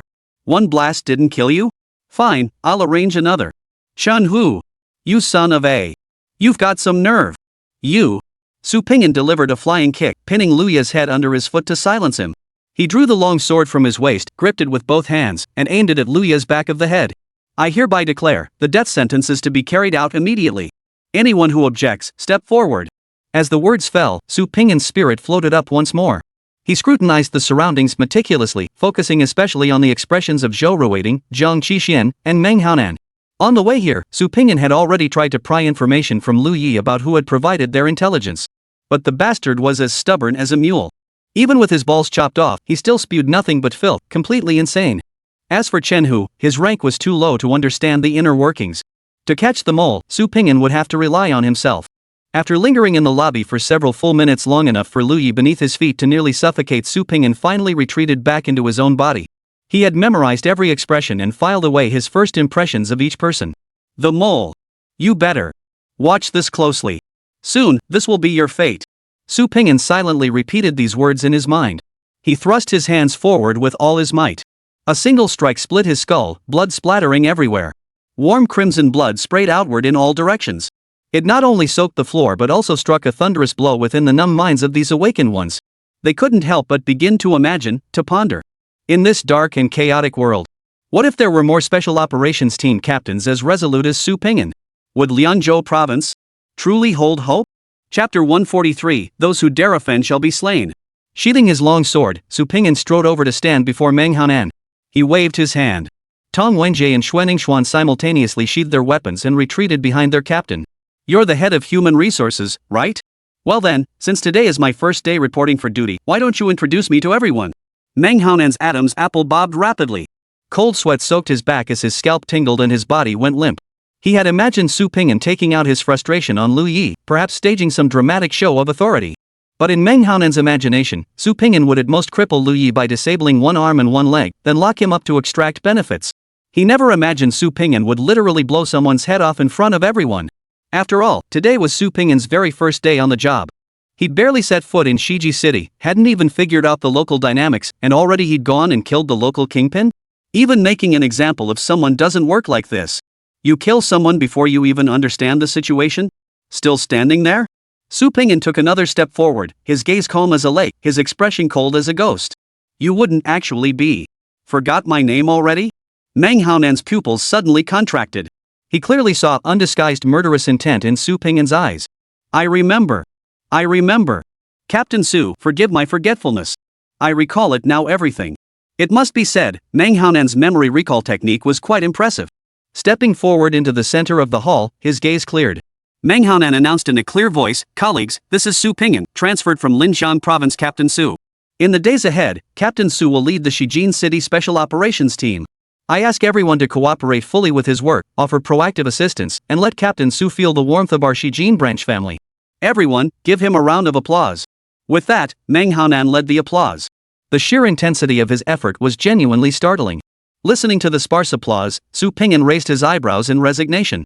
Had he not just killed Lu Yi, he probably wouldn't have even gotten this half-hearted applause. Su Ping'an stepped forward a few paces, coming to stand before Manhwa. The applause gradually died down. Colleagues, good afternoon. In Linjiang Province, I established a rule that remains in effect here in Liangzhou Province. If any awakened individual abuses their power, massacres civilians, enslaves others, or shows utter disregard for human life, you may report it to me. As long as the allegations are substantiated, I will intervene. I've only been here a day, yet many have told me how Liangzhou Province used to be. Let me make this clear, I don't care, and I won't tolerate it. I have my own rules and my own way of doing things. If everyone does their job properly and we cooperate, that's ideal. But if anyone dares to break the law and ends up in my hands, I guarantee I will execute them. I hope all my colleagues will conduct themselves accordingly. The words fell, and a stir rippled through the room. Many murmured among themselves, how dare this newcomer, Su Ping'an, be so arrogant? A rookie, and he dare say I will kill him in front of all the awakened? On his very first day, he's already setting the bar so high, doesn't he fear crashing and burning later? Others began discreetly inquiring about Su Ping'an's background, trying to determine whether this new captain was all talk or possessed genuine capability. Most, however, chose silence. As they left, they kept glancing back at the man in the red and black uniform, their expressions thoughtful. Su Ping'an quietly surveyed the awakened individuals, each displaying different expressions, yet he showed no sign of urgency. He was never the type to force belief upon others. Soon enough, the awakened individuals of Shiqing City would all come to understand. Daring to cross the Crimson Tyrant? They would pay with their lives. Report complete. Su Ping'an turned to look at Zhou Ruiting and Jiang Qixuan. And you too? Su Ping'an could see both men's names on the panel, but he didn't know their positions. Still, anyone standing shoulder to shoulder with Manhwa couldn't very well be a random nobody. Hello, Captain Su. I'm Jiang Qixuan, head of logistics for the Shijin branch. Jiang Qixuan stepped forward warmly, extending both hands to grasp Su Ping'an's. Captain Su, I'm Zhou Ruiting, head of intelligence for the Shijin branch. Zhou Ruiting glided over with graceful steps, drawing close to Su Ping'an while maintaining a calculated distance. Not too close, not too far, just enough to hint at intimacy without seeming vulgar. You can just call me Ting, Captain Su. Zhou Ruiting was already 30 years old, yet one would never guess her age upon first meeting her. Her mastery of the tea ceremony allowed her to effortlessly project a helpless, innocent gaze reminiscent of a young girl, while simultaneously radiating a sensual, mature charm in every gesture. Most crucially, her innate talent, Sequence 49, Fragrant Grace, allowed her to release a unique body fragrance while channeling spiritual energy. This scent directly stimulates the target's soul, subconsciously making them feel favorably toward her. Combined with her beautiful face, fiery figure, and masterful tea ceremony skills, virtually no man could resist her combination of charms. They all fell at her feet. Good, Su Ping'an nodded calmly. His nonchalant demeanor piqued Zhou Ruiting's curiosity. She wasn't unfamiliar with men who could resist Lianxiang. Take Manhwa, for instance. After suffering repeated humiliations, he'd learned to counter Lianxiang's power with his own spiritual energy. But this was the first time she'd seen a man resist Lianxiang purely through sheer willpower. Could it be that Su Ping'an simply wasn't interested in women? Interesting. Zhou Ruiting gracefully stepped back, offering an impeccably friendly smile. Su Ping'an, lacking mind-reading abilities, naturally couldn't guess Zhou Ruiting's thoughts. His first impression of this intelligence minister was simple. Big, white, soft. The enchantment effect of Lianxiang reached straight to the soul, but its intensity was practically nothing to a divine soul of Su Ping'an's caliber, barely more than dirt on the sole of his shoe. Su Ping'an didn't even notice it. Minister Jiang, our team's luggage was blown to smithereens en route to the branch. We'll need logistics to reassign us dorm accommodations. Su Ping'an turned to look at Jiang Qixuan. They weren't here for a business trip to Shiji City. Settling in for the long haul meant accommodation had to be arranged first. No problem. I'll have someone handle it immediately. Daily necessities will be fully prepared. Team leader Su, you needn't prepare anything, just move right in. For Jiang Qixuan, this was a minor matter, and he agreed without hesitation. Great, thank you for your help, Director Jiang. Director Zhou. With the lodging settled, Su Ping'an turned his attention back to Zhou Ruiting. Just call me Ting. Zhou Ruiting bowed gracefully, her eyes sparkling with a smile. All right, Ting, come with me to a private place. Su Ping'an wasn't one to beat around the bush, getting straight to the point. Captain Su, I thought you were the quiet type. Zhou Ruiting appraised Su Ping'an once more, her tone playful. Turns out you're quite the go-getter. You seem to have misunderstood. I have some things I'd like to ask you about. Su Ping'an tilted his head slightly. If I wanted to sleep with you, I'd say so directly. Giggle. Zhou Ruiting was tickled to the point of trembling, neither angry nor refusing. Gesturing behind her with a please, Zhou Ruiting led Su Ping'an and the others toward her office. Captain's pretty badass. So hitting on girls is that easy? Look at Tingting, she's laughing so hard she's shaking. Why does my spirit artifact always kick me whenever I say I want to sleep with someone? We're clearly already on great terms. Tong Wenjie raised a thumbs up admiringly at the captain's retreating figure. You clueless straight guy, you don't know. The captain isn't flirting. Xuan stared coldly ahead, her gaze passing over the captain and landing on Zhou Ruiting's swaying figure. Roughneck, if someone in the branch is leaking our intel, who's the most likely suspect? Obviously the intel handler. I just don't like thinking you think I'm actually dumb? Tong Wenjie clasped his head with both hands, stating it as if it were obvious. After a full 5 seconds of reaction time, Tong Wenjie abruptly halted his steps and whispered, "Robot, you mean, the captain suspects that?" Xuan desperately wanted to shoot Tong Wenjie a withering look, but that expression proved far too difficult for her. Of the 3 ministers who received us, the captain didn't go after Meng Haonan, who defended him, nor Jiang Qixuan, who handled our logistics. Instead, he specifically targeted the intelligence minister first. Doesn't that speak volumes? Now it all depends on whether Zhou Ruiting can explain this clearly. Otherwise, given the captain's temperament, it might get bloody right here. Chapter 144, No Escape, No Hiding. Inside the Intelligence Department office. Su Ping'an sat upright before the tea table while Zhou Ruiting, across from him, washed the teapot and brewed tea with graceful movements. Whether intentionally or not, Zhou Ruiting always leaned low over the teapot during the brewing process. A deep, bottomless trench was laid bare before him. Su Ping'an stared intently at the deep, snow-white expanse, gazing intently for a full 5 minutes. It wasn't that he was lecherous, it was mainly because the martial arts culture in Liangzhou province was so prevalent that almost everyone carried soul weapons. What if a deadly weapon was hidden inside her weapon? What if Zhou Ruiting, catching him off guard, delivered a lethal blow with her milk-white blade? That would be far too dangerous. He had to be vigilant. Captain Su, if you have any questions, now is the time to ask. This office is the safest place in the entire branch. No one will overhear our conversation. Zhou Ruiting pushed the freshly brewed tea toward Su Ping'an. How many people in the branch knew about our itinerary? Su Ping'an lifted the teacup to his nose, inhaling lightly as he asked with a calm demeanor. I was the first to receive the information, followed by Meng Haonan, and finally Jiang Qixuan. Considering the need to prepare reception arrangements for subordinates, roughly 10 people know about your arrival, Team Leader Su. Zhou Ruiting brewed 2 more cups of tea and handed them to Tong Wenjie and Xuan. Who do you think leaked our information to Lu Yi? Su Ping'an took a small sip, casually praising the tea as excellent. Zhou Ruiting wasn't stupid, she had already sensed the danger lurking within this question.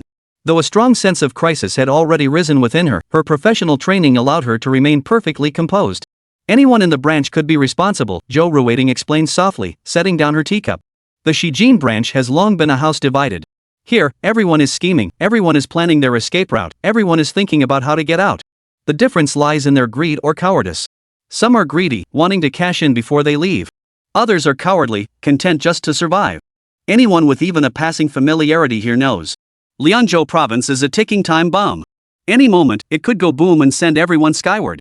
Su Ping'an perked up at this, momentarily setting aside the mole issue. I thought Liangzhou province was actually pretty normal. Sure, the people here are martial-minded, but it can't be as bad as you're making it out to be, right? Captain Su, that's because you've only seen Shiji City. As the provincial capital, things here are relatively normal, Zhou Ruiting replied with a bitter smile. But Liangzhou province has 13 cities in total. The rest are a completely different story. The war has raged for a full decade.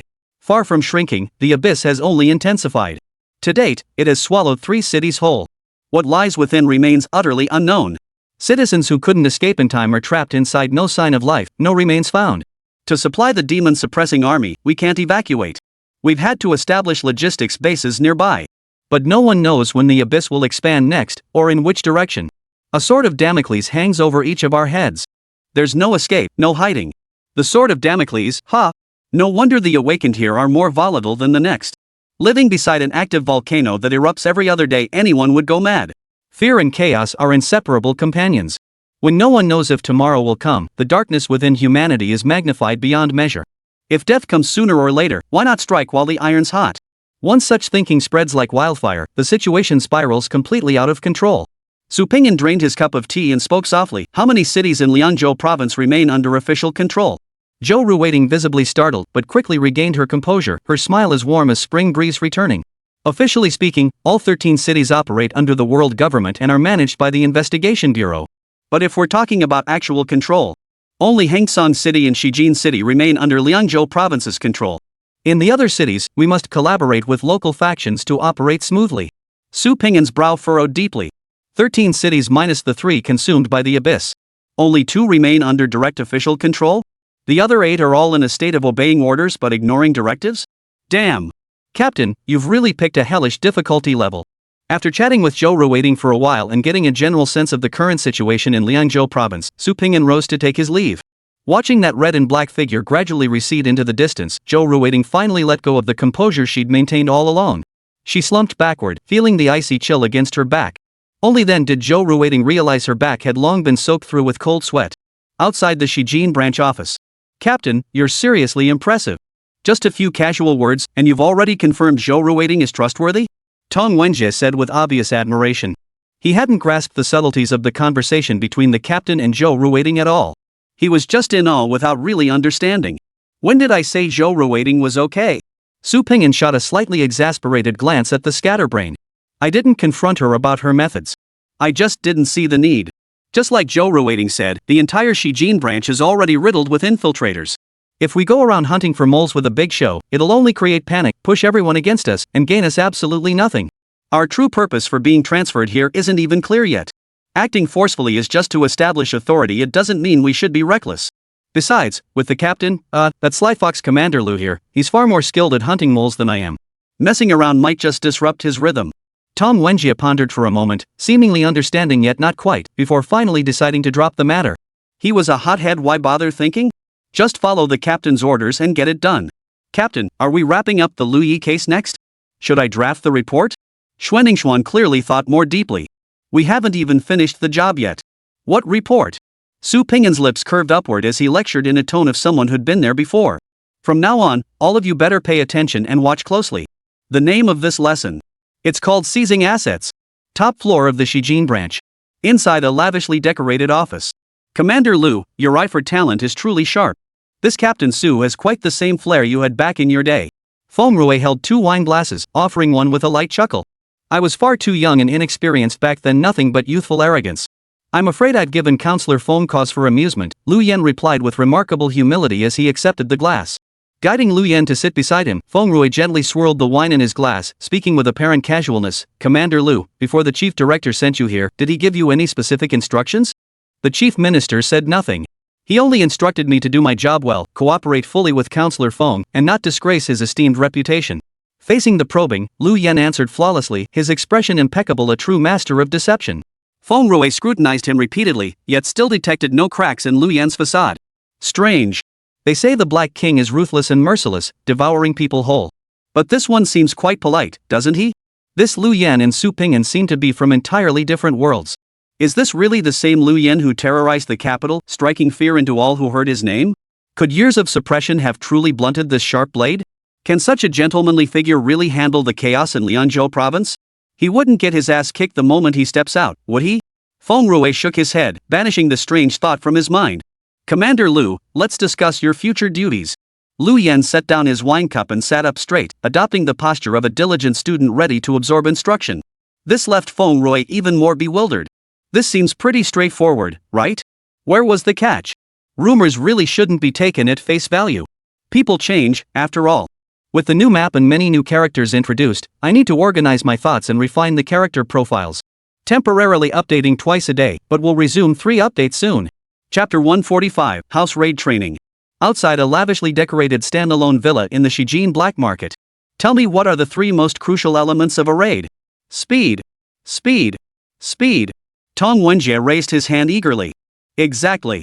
As long as you move fast enough, the target won't have time to escape. The key is surprise strike before they're ready. Always raid first, never wait. Once you confirm action, raiding and eliminating can happen simultaneously. Su Ping'an instructed while directing his public security bureau colleagues to carry valuables from Lu Ye's residence. Lu Ye's gang knew they had too many enemies, so they always moved in packs. As a result, Su Ping'an had wiped them out in one fell swoop at the black market, encountering little resistance this time. Captain, what if we raid a house before confirming the target's guilt? What if we've made a mistake? Xuanningshuan raised her hand like Ultraman firing a beam. That's precisely why we're seizing the assets and sending them to headquarters for safekeeping. Only after completing all reporting procedures and confirming their legitimacy can they be distributed as operational funds. Seizing property without evidence? That's no different from banditry. We wouldn't do something like that. Su Ping'an's words were delivered with righteous indignation. Got it. Xuanningshuan nodded, then produced a small notebook from somewhere and began meticulously jotting down the details. Captain, how many points can we rake in from this haul? Tong Wenjie watched his comrades shuttling back and forth, rubbing his hands together with excitement. What kind of talk is that? What do you mean earn?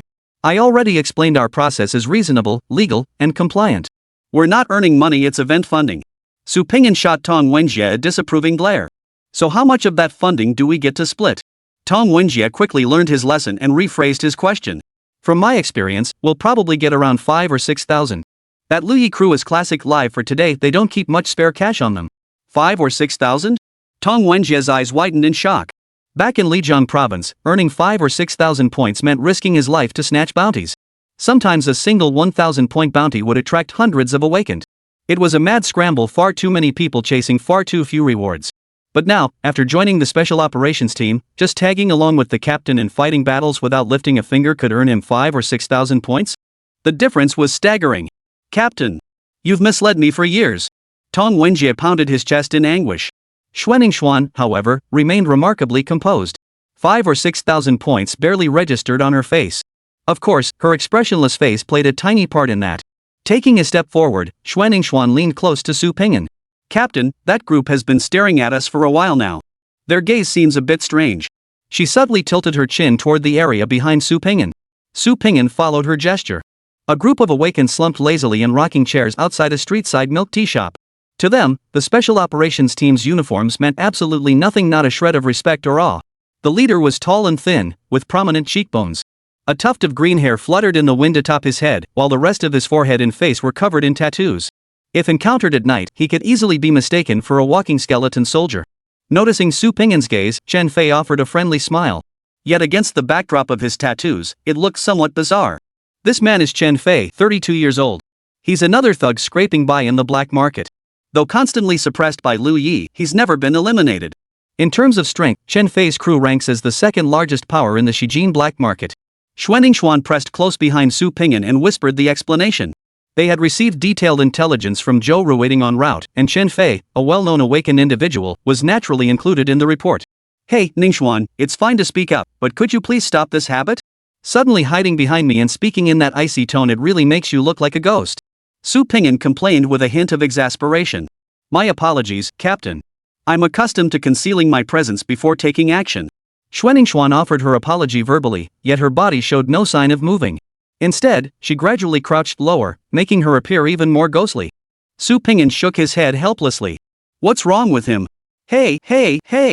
Wenjie, where are you off to now? No sooner had he finished lecturing Xuanningshuan than Tong Wenjie brushed past him, his hand gripping the hilt of his knife with menacing intent. To chop someone up. Didn't you say whoever dares look at the captain will get chopped to bits? It's not over until they're dead. Tong Wenjie turned his head, his thick eyebrows and large eyes scrunching together in confusion. That's a rumor. Stop spreading rumors and fabricating lies, will you? After subduing both troublemakers, Su Ping'an silently resolved within himself. Tonight, no matter what, he would bring them in for a serious talk. On their very first day working together, they'd already caused so many problems. The task of educating them was going to be a long and arduous journey. Night fell, and the moon rose above the treetops. 5 kilometers south of the Shijin branch, in the city's most luxurious lakeside villa district. Before a sprawling estate villa covering over 5 acres. Su Ping'an pushed open the door to the dormitory arranged for them by the logistics department. What met his eyes was lavish decor, exquisite furnishings, and even a butler and servants. For anything clothing, food, lodging, or transportation he could simply ask the butler, Oldly, to handle it. Holy crap, isn't staying here a bit over the top? Tong Wenjie charged into the villa first, occasionally letting out a wow. It is a bit over the top. Su Ping'an gazed at the gilded and glittering hall, unable to suppress his own exclamation. The Shijin Logistics Department really has deep pockets. Using a place like this as dorms? Captain Su, you've got the wrong idea. Oldly, the butler who had been following the group, sensed his employer's confusion and stepped forward to explain. The original owner of this villa was Shijin's wealthiest individual. To be precise, this entire lakeside villa complex belonged to him. However, in the first year of the war, that tycoon relocated his entire family. Currently, these villas are under requisition by the branch. They are not assets of the Shijin branch. The only expenses covered by Shijin Logistics are my salary and those of 3 other servants. Would that tycoon have agreed to this? Su Pingyan asked with growing interest. Why wouldn't he? For those wealthy individuals, isn't every place home? This is just a house, nothing compared to life itself. Allowing the branch to requisition it not only saves face for the branch but also prevents the house from being abandoned long-term and seized by others. It's a very profitable deal. Many wealthy individuals followed the lead of that top tycoon. The result is that the branch now holds over 500 villas alone, more than they can possibly occupy. Oldly followed behind Su Pingyan, his pace neither too fast nor too slow, always maintaining a step's distance. So that's how it is. Whenever war breaks out, the wealthiest always flee the fastest. It certainly fits Su Pingyan's stereotype. By the way, Captain Su, I just received an invitation. Chun Fei from the black market would like to treat you to a meal. Captain Su, should I decline it? Su Pingyan stopped in his tracks and took the invitation from Oldly. That green-haired skull-faced guy? Inviting me to dinner? Chapter 146, Each Gets What They Want. Second floor of the villa. Kona led a group of spirit artifacts in a game of hide and seek. Sitting on the living room sofa, Su Pingyan could hear their giggles echoing through the room. Captain, the customs in Shijin City are so peculiar. You tell me, are these awakened ones reasonable? They all carry soul artifacts on the streets and start fights at the drop of a hat. Or are they just clueless about etiquette? Inviting someone to dinner is just a phone call away, yet they go out of their way to send a formal invitation? Tong Wenjie grumbled in confusion, eyeing the neatly framed invitation. Chaos and disorder will drive everyone mad, leading to total annihilation. As long as people live, they crave security. The weaker official rules become, the stronger the power of unwritten codes grows. It's only natural. Xuanningshuan delivered her cold analysis before turning to Su Pingyan. Captain, are you planning to attend this dinner? Why wouldn't I accept a meal invitation? We desperately need intelligence right now. Networking with local power players expands our sources. Besides, do you really think they'd set a trap for me? What would they gain from that? If I hadn't taken care of Lu Yi, who knows when he'd have risen to power. Strictly speaking, I'm the green-haired skull guy's benefactor. Su Pingyan finished speaking and spread his arms toward the second floor. Alice. Coming. Alice nimbly vaulted over the railing, leaping down from the second floor and landing in her master's arms. Spinning once on the spot to set Alice down, Su Pingyan addressed the 2 team members, you 2 stay here. With too many people around, some things are hard to discuss. Ningxuan, your sharp teach that brood more of what I just told you. Also, after dinner, I'll swing by the branch office. Don't rush to bed tonight, wait for me to return and split the money. Holy. We'll be waiting, Captain. Got it, Captain. Drive safe. Waving goodbye, Su Pingyan left the villa and climbed into the luxury car Old Li had arranged for him, heading toward his meeting. Shijin City. Changhu Grand Hotel. Whether before or after the abyss descended, this remained Shijin City's most prestigious hotel. Its owner was a stubborn old bird, steadfastly adhering to the philosophy that the rougher the seas, the pricier the fish. He refused point blank to leave Shijin City, and ironically, his business only grew more prosperous as a result. Private room. Chen Fei and his younger brother Chen Wen puffed on cigars as they chatted. Bro, are you really planning to back that Su Pingyan? Sure, he took care of Lu Yi, but he's only been here a day. We don't know his background. If we pick sides now and he gets taken out tomorrow, we'll be in deep trouble. Chen Fei exhaled a smoke ring and casually grabbed a wine bottle to pour his brother a glass. I'm pretty good at reading people. I knew right away Su Pingyan is no ordinary guy. That look in his eyes, cold, ruthless, sharp, and ruthless. He's got it all. Definitely not some greenhorn or dumbass from the underworld. Today is Su Pingyan's first day in Shijin City. We invited him, and he was willing to come hear our stance. If we wait until he's truly made a name for himself before trying to join him, it'll be too late. You must understand the Shijin black market may seem under our control now, but without a proper backer, can we really hold it? Won't we just end up handing it over in the end? Do you want to be a 2-bit opportunist again, living off others' generosity? Chen Wen's brow furrowed deeply, his face still etched with unease. Brother, didn't we already decide? Just like that Lu Yi, we joined the Wanqing Merchants Guild. Their guild leader loves taking in godchildren, we just become his godchildren, wouldn't we? Why abandon a ready-made tree to gamble on whether Su Pingyan can make it big? It just feels unsettling. That's too big a gamble, bro. Chen Fei grabbed the liquor bottle and downed it in 3 gulps. Setting it down, he licked the alcohol from his lips and said gravely, the 10,000 Industries Guild has long since gone mad. The way they're playing now, they'll crash and burn sooner or later. Do you really think joining a faction like that will lead to a good outcome? Chen Wen tried to speak again, but his older brother waved him off. Seeing his brother's hesitant expression, Chen Fei's face suddenly hardened. Everyone except us has been taken out by Lu Yi. Only we survived. Why? Isn't it because we dared to fight, dared to die, dared to gamble? This time, just listen to your brother. If we lose the gamble, the worst that happens is death. Heads roll, but we've lived like this all along, haven't we? Shenwen froze at the rebuke, his own ruthlessness stirred. Though he still didn't agree with his brother's choice, the fact was that the two of them had survived the graveyard that was Liangzhou province precisely because they stuck together, pooling their strength as brothers. Since his elder brother had made up his mind, Shenwen would say no more. At worst, they'd die together. In the next life, we'll be brothers again. Thump! Thump! Thump! The door to the private room was knocked from the outside.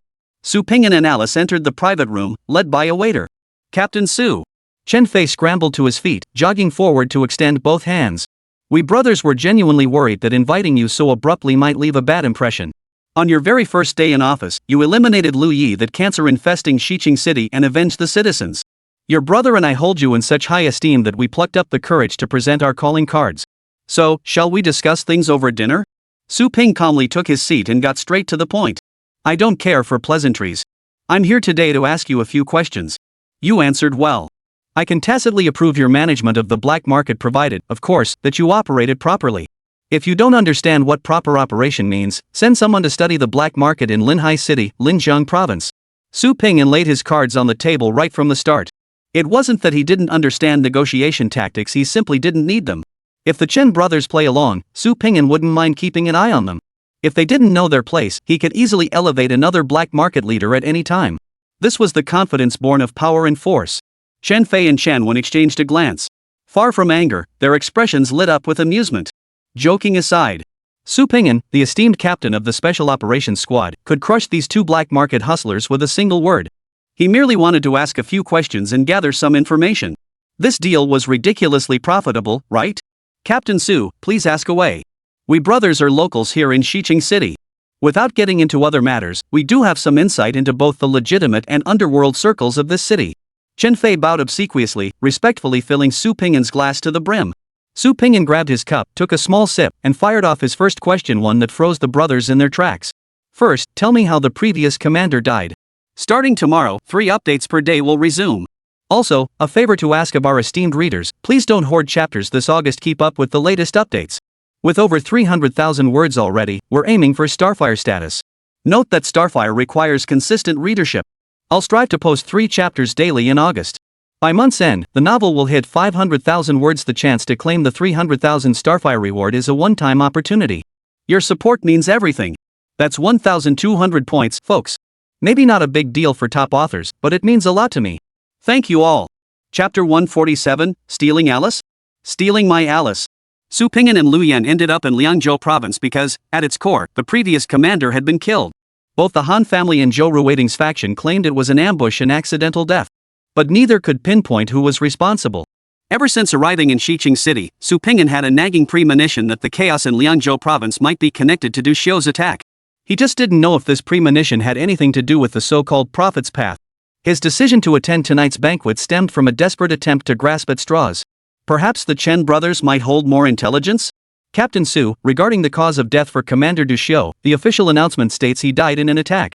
The assailant was killed on the spot, and no further clues have been found. Su Pingyan raised his eyebrows in resignation. Great. Tonight was a wasted trip. Just as he was about to make up an excuse to leave, Chen Fei suddenly waved his hand, ushering his younger brother out of the private room. Captain Su, the truth isn't actually like that. Oh? This might actually be interesting? Su Pingyan perked up instantly, tilting his chin slightly to signal Chen Fei to continue. I suspect Du Xiu was taken out by the Wanqing Merchants Guild. Team Leader Su, you know what the predecessor of the Wanqing Merchants Guild was, right? That Wanqing Merchants Guild again. Su Pingyan's brow furrowed slightly as he nodded. I know. Tell me more about Du Xiu. The Wanqing Merchants Guild only grew into its current power during Du Xiu's tenure. 10 years ago, the so-called guild leader wasn't even worth a dog following Du Xiu's heels. After hooking up with the demon-suppressing army, the Wanqing Merchants Guild skyrocketed, rising rapidly. Initially, the Wanqing Merchants Guild and Du Xiu maintained a respectful distance, occasionally collaborating on business deals. But as the Wanqing Merchants Guild grew stronger and stronger, Du Xiu started to get restless, frequently picking fights with the guild.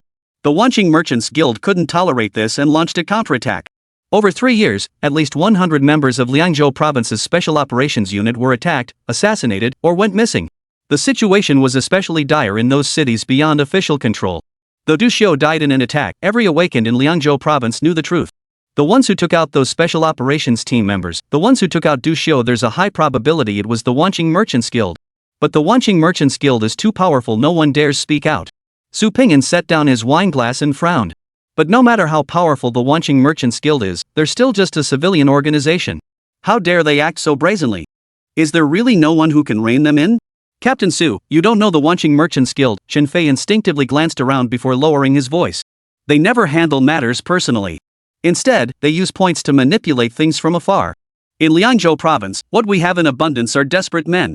Many awakened individuals are willing to risk their lives for the Wanqing Merchants Guild just to pull off one big heist and make enough money to disappear. The Special Operations Unit has tried to fight back, but after 3 years of investigation, they haven't found a single shred of evidence. Even though everyone knows the Wanqing merchants are highly suspect, no one can touch them. Captain Su, you really should be careful. In Liangzhou province, crossing the Wanqing merchants is an extremely dangerous thing to do. Su Pingyan nodded non-committally, but several keywords crystallized in his mind.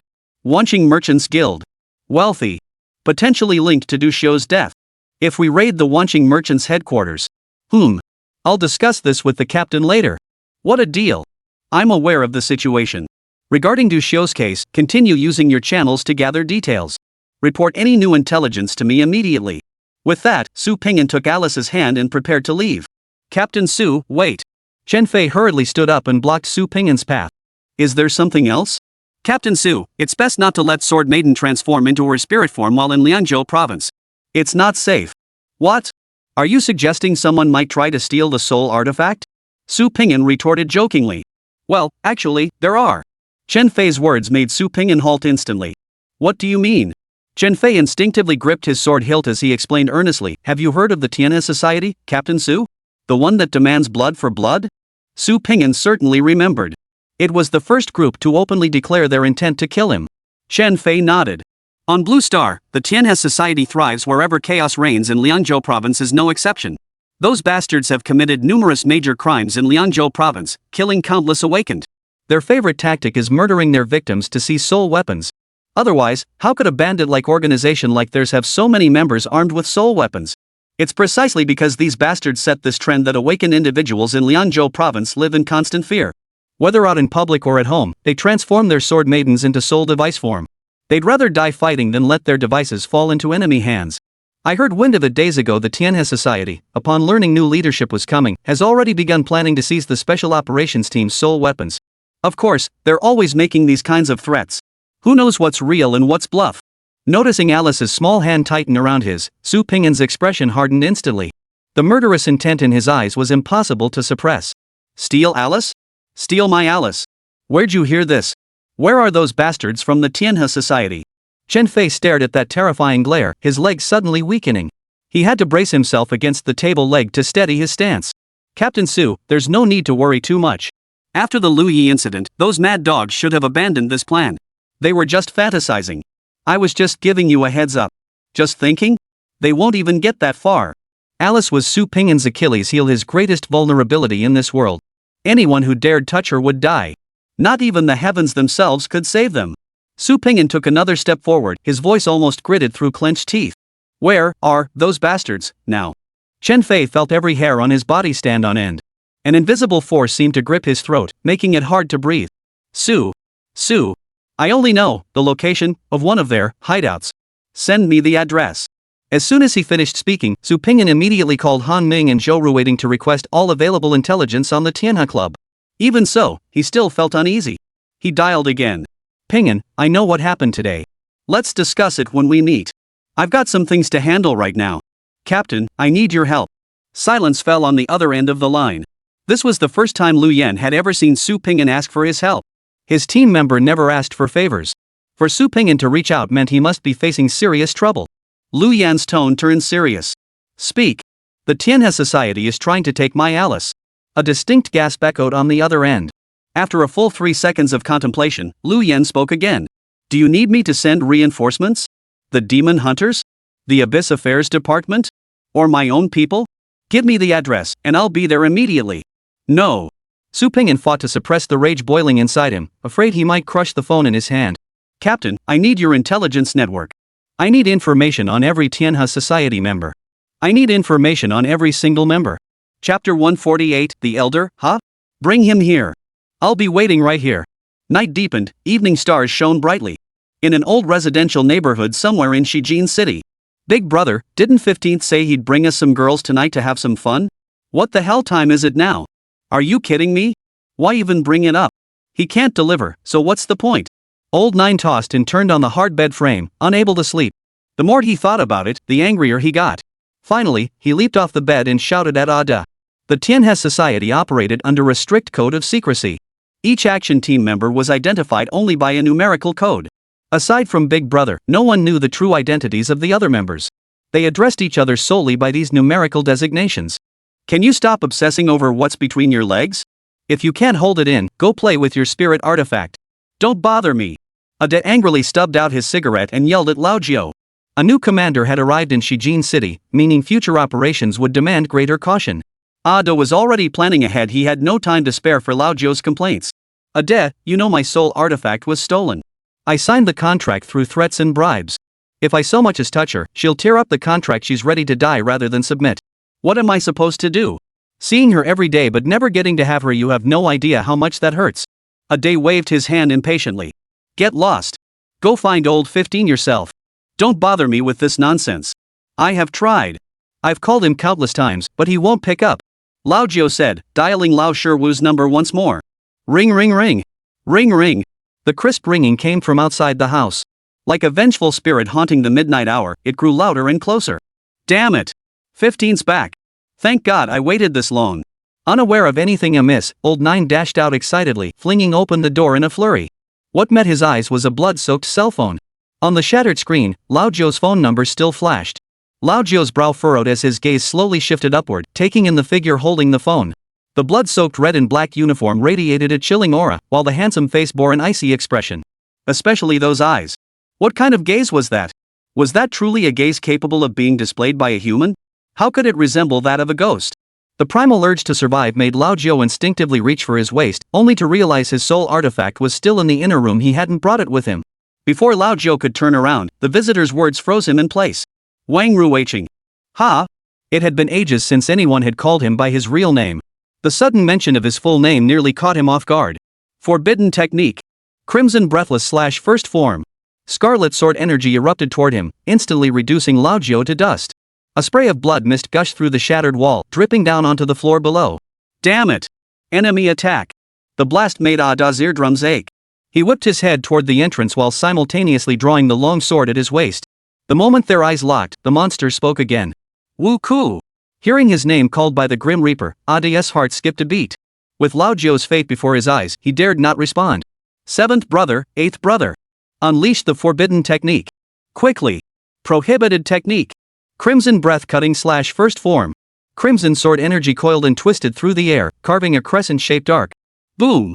Shattering old 7 and old 8, it also sliced through the wall behind old 1 like tofu with a single stroke. Glass shards, steel rebar, concrete, flesh, and bone flew dozens of meters before crashing down to the ground below. The Public Security Bureau officers waiting below were all startled by the terrifying commotion. The new Captain Su had summoned them overnight to evacuate civilians and maintain order. And now he'd gone and hoisted a rocket launcher up there himself? Thud! The night wind whistled through the gaping hole in the wall. Ade felt a chill run down his spine, his legs buckling as he collapsed to his knees. Thump thump thump. His heart pounded wildly, nearly leaping out of his throat. His body shook uncontrollably, his teeth chattering violently, producing a shivering clack-clack sound. Su Pingyan strode forward, his long sword in hand. Wu Ku! Hearing his name called again, Ade jolted awake, lifting his head shakily. Who are you? Our Tianhe Society hasn't offended you, has it? You come to seize my soul artifact and claim you haven't offended me? Su Pingyan raised his arm, pressing the sword tip against Ada's forehead. Ade was utterly bewildered. Steal your soul artifact? Who told you that? You didn't sleep all night, then came barging in out of nowhere and slaughtered all 3 of my men just for this? Boss, with your strength, you're worried we'd try to steal from you? Who in their right mind would try to snatch a monster's soul weapon? I've heard of bank robbers and jewelry heists, but never of anyone raiding the demon-suppressing army's armory. Are you kidding me? We may be ruthless, but we're not stupid. Ah Shao cautiously studied Su Pingyan, taking a long moment to discern the original uniform beneath the bloodstains. He finally pieced together what had caused today's bloody disaster. It had to be those hot-headed rookies under him. After a few drinks, they lost all sense of reality, turning their private plans into bragging rights to show off. They planned to ambush the new special operations team members, but it was still just a plan. Even if they were serious about it, they'd need to gather intel first. How could they just jump into action like that? This was nothing but a pipe dream. Boss, are you one of the new special ops recruits? It's a misunderstanding. A complete misunderstanding. The rumors circulating that we plan to target the special operations team are pure slander. It was just a few idiots with bad ideas who tried to pull this stunt. None of us team leaders ever agreed to it. Boss, we haven't done anything yet. Su Ping stared impassively at Ada. Do you know the locations of any other Tianhe Society strongholds? Boss. Listen to me, let me explain. I can. Don't know, huh? Then die. Without another word, Su Ping raised his arm and swung his sword. Building 2, Unit 306 in Tianqing Residential Complex. There's one of our bases there. Even Ada never imagined he could utter so many words in less than a second. It's already gone. Su Ping lowered his sword and asked, anything else? There's a cluster of old self-built buildings over at Jinlu Hill. There's also. Seeing the impatience growing in Su Ping's eyes, Ada already knew the outcome. That place was probably gone too. 136, Jinhua Road. 20th floor, Lotus Tower, Zhengfu Street. Ada rattled off the locations one by one. Only after naming the last hideout did Su Ping speak, his voice cold as ice. The words that followed sent Ada into a deep freeze. So you're the last Tianhe Society member left in Xiqing City. The last one. What did that mean? Could it be that the Tianhe Society had 5 bases in Xiqing City, totaling over 50 awakened individuals, and overnight? Wiped out? Da couldn't bring himself to believe it. But with the executioner's blade about to fall, he had no time to ponder whether Su Ping was bluffing. Survival came first. Sir. There's more. I know other Tenkai members. I can contact the elder in charge of all our Xiqing City teams. Ada had finally figured it out. This new captain was a complete lunatic. Who in their right mind would hear about someone planning to steal their stuff and show up with a knife that very night? This was a psychopathic killer. Only by summoning Elder Zhao Xian could they deal with this monster. Remember, Elder Zhao Xian is a late-stage Corona Realm Awakener who's maximized his talents, a super powerful figure on the verge of advancing to the Sun Realm. Once Elder Zhao Xian arrived, Ada would see if this mad dog still had the guts to rage on. Su Ping calmly sheathed his sword, enunciating each word deliberately. The Elder, huh? Have him come. I'll be waiting right here. Chapter 149, The Most Foolish Master. At this moment, Ada dared not delay if he wanted to stay alive. He immediately contacted Elder Zhao Xian. To avoid arousing Su Ping's suspicion, he deliberately spouted a bunch of cryptic jargon. Only after confirming Elder Zhao Xian understood his meaning and would arrive within 15 minutes did he reluctantly put down his phone and cautiously report. Sir, Elder Zhao Xian will arrive in half an hour.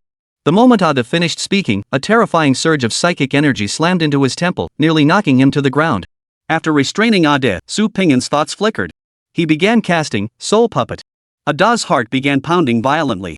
An overwhelming sense of dread, intense enough to suffocate him, repeatedly washed over his nerves, causing his body to convulse uncontrollably. Even when Su Ping had pressed the long sword against his forehead moments ago, he had never felt such extreme terror. Everything before his eyes blurred into chaos. The swirling thoughts in his mind vanished, leaving only one thought occupying his consciousness, reminding him every second. Run! Run now! Ada strained every fiber of his being to move his body, but his nerves felt severed. He could sense his limbs, yet his brain's commands simply wouldn't reach them. The suffocating sense of danger relentlessly assaulted his senses. Just as his emotions were about to shatter, that terrifying sensation vanished abruptly. Along with it vanished his control over his own body. Su Ping beckoned to Ada like he was playing with a toy. Only after confirming his opponent was firmly within his grasp did he hand over his body to Alice and float away as a disembodied spirit. He had no idea what kind of abilities this so-called Elder Zhao Xian possessed. But judging by the fleeting glimmer of hope that had flashed in Ada's eyes just now, the man couldn't be a pushover. If Zhao Xian was weaker than Ada, then summoning him would have been pointless, and Ada certainly wouldn't have pinned any hopes on him. Given that Ada was at the early stage of the Corona Realm, the kind of opponent he'd consider reliable and powerful would likely be at the late stage of the Corona Realm, or even possibly the Sun Realm. Given that, it was time to start gathering power. Zhao Xian, huh? Think you're hot stuff? Let's see if you can withstand a 5,000-point strike. Alice, now in control of her host's body, was the most relaxed of them all. She stood with her hands clasped behind her back, tapping her feet in place as she idly spun in circles, bored out of her mind. Ada, standing idly by, watched Su Ping suddenly act all effeminate and flamboyant, leaving him completely bewildered. What the hell is going on? Has this guy been taken over too? Could there be another master at play? After a leisurely spin, Alice's attention was drawn to a tightly shut bedroom door. She pushed the door open. Moonlight slanted through the high window, illuminating a figure curled up in the corner of the bed. A girl sat in the corner of the bed, her arms wrapped around her calves. Her knees pressed against her chin, her entire body shrunk into a tiny ball, as if this could tuck her inside an invisible protective shell. Moonlight glinted off her swollen eyelids, gathering at the corners like droplets poised to fall. The moment Alice met her gaze, the girl tensed like a taut string, her eyes brimming with despair. "Don't be afraid, sister. I'm just like you, a sword maiden." Alice took a step back and offered a gentle reassurance. Sword maidens possessed beauty far surpassing ordinary humans. As long as their master remained, they could maintain eternal youth, making their actual age impossible to discern from their appearance alone. Among unfamiliar sword maidens, if names were unknown, they would address each other as sister. The girl lifted her head in a daze, her vacant eyes fixed intently on Alice. Of course, from her perspective, she was likely looking at Su Pingyan. "Wang Ruiqing is dead? Did you do it?" The girl's tone was icy, her gaze blank. Alice's brow furrowed slightly, her guard instantly rising. "Sister, are you seeking revenge for your master?" "Master? Revenge?" The girl gave a sorrowful laugh, her eyes instantly dimming, her entire being radiating a sense of shattering. "He wasn't my master. My true master is already dead, killed by the Tianhe Society. Though Wang Ruiqing wasn't the real killer, he was still one of them. He doesn't deserve to be called my master." "Sister, are you the soul artifact stolen by the Tianhe Society?" Alice took a few steps forward, her heart aching, but fearing she might frighten the other, she awkwardly stopped 3 paces away. "Now that Wang Ruiqing is dead, I can take you back to headquarters and help you find a suitable new master. You don't have to force yourself to stay with someone you dislike." The girl shook her head weakly. "No need. My only wish is to avenge my master. But in my current state as a spirit artifact, I can't do it. I had to surrender and submit. I've been waiting all this time, but Wang Ruiqing never dared to let me possess him. I never found the chance. I heard your entire conversation earlier. Those who killed my master are all dead now. My wish is fulfilled. Sorry, my tone was harsh earlier. I didn't mean to give you the wrong idea. I just wanted to see what the benefactor who fulfilled my wish actually looks like." The girl's eyes were completely misted over. Even if she wiped them hard, they would blur again. Alice let her imagination run wild. If Pingyan were murdered before her eyes, would she seek vengeance for him? The answer was unequivocally yes. Even if it meant mutual destruction, even if it meant piercing a hole in the heavens, even if it meant sacrificing her life to return to the River Styx, she would avenge him. But what would come after that? Alice's gaze softened as she stepped forward to embrace the girl, her heart aching. She had already guessed the outcome. Resting her head against Alice's shoulder, the girl murmured, her words half whispered, half spoken aloud, "My master. He was the silliest person in the world. Those beasts pierced my master's throat with a single sword thrust. He didn't even have time to say goodbye to me. He just kept waving his hand, telling me to run far away. Sister, how could humans be so foolish? If only he'd let me transform, we might have had a chance to fight for our lives. But he told me to run.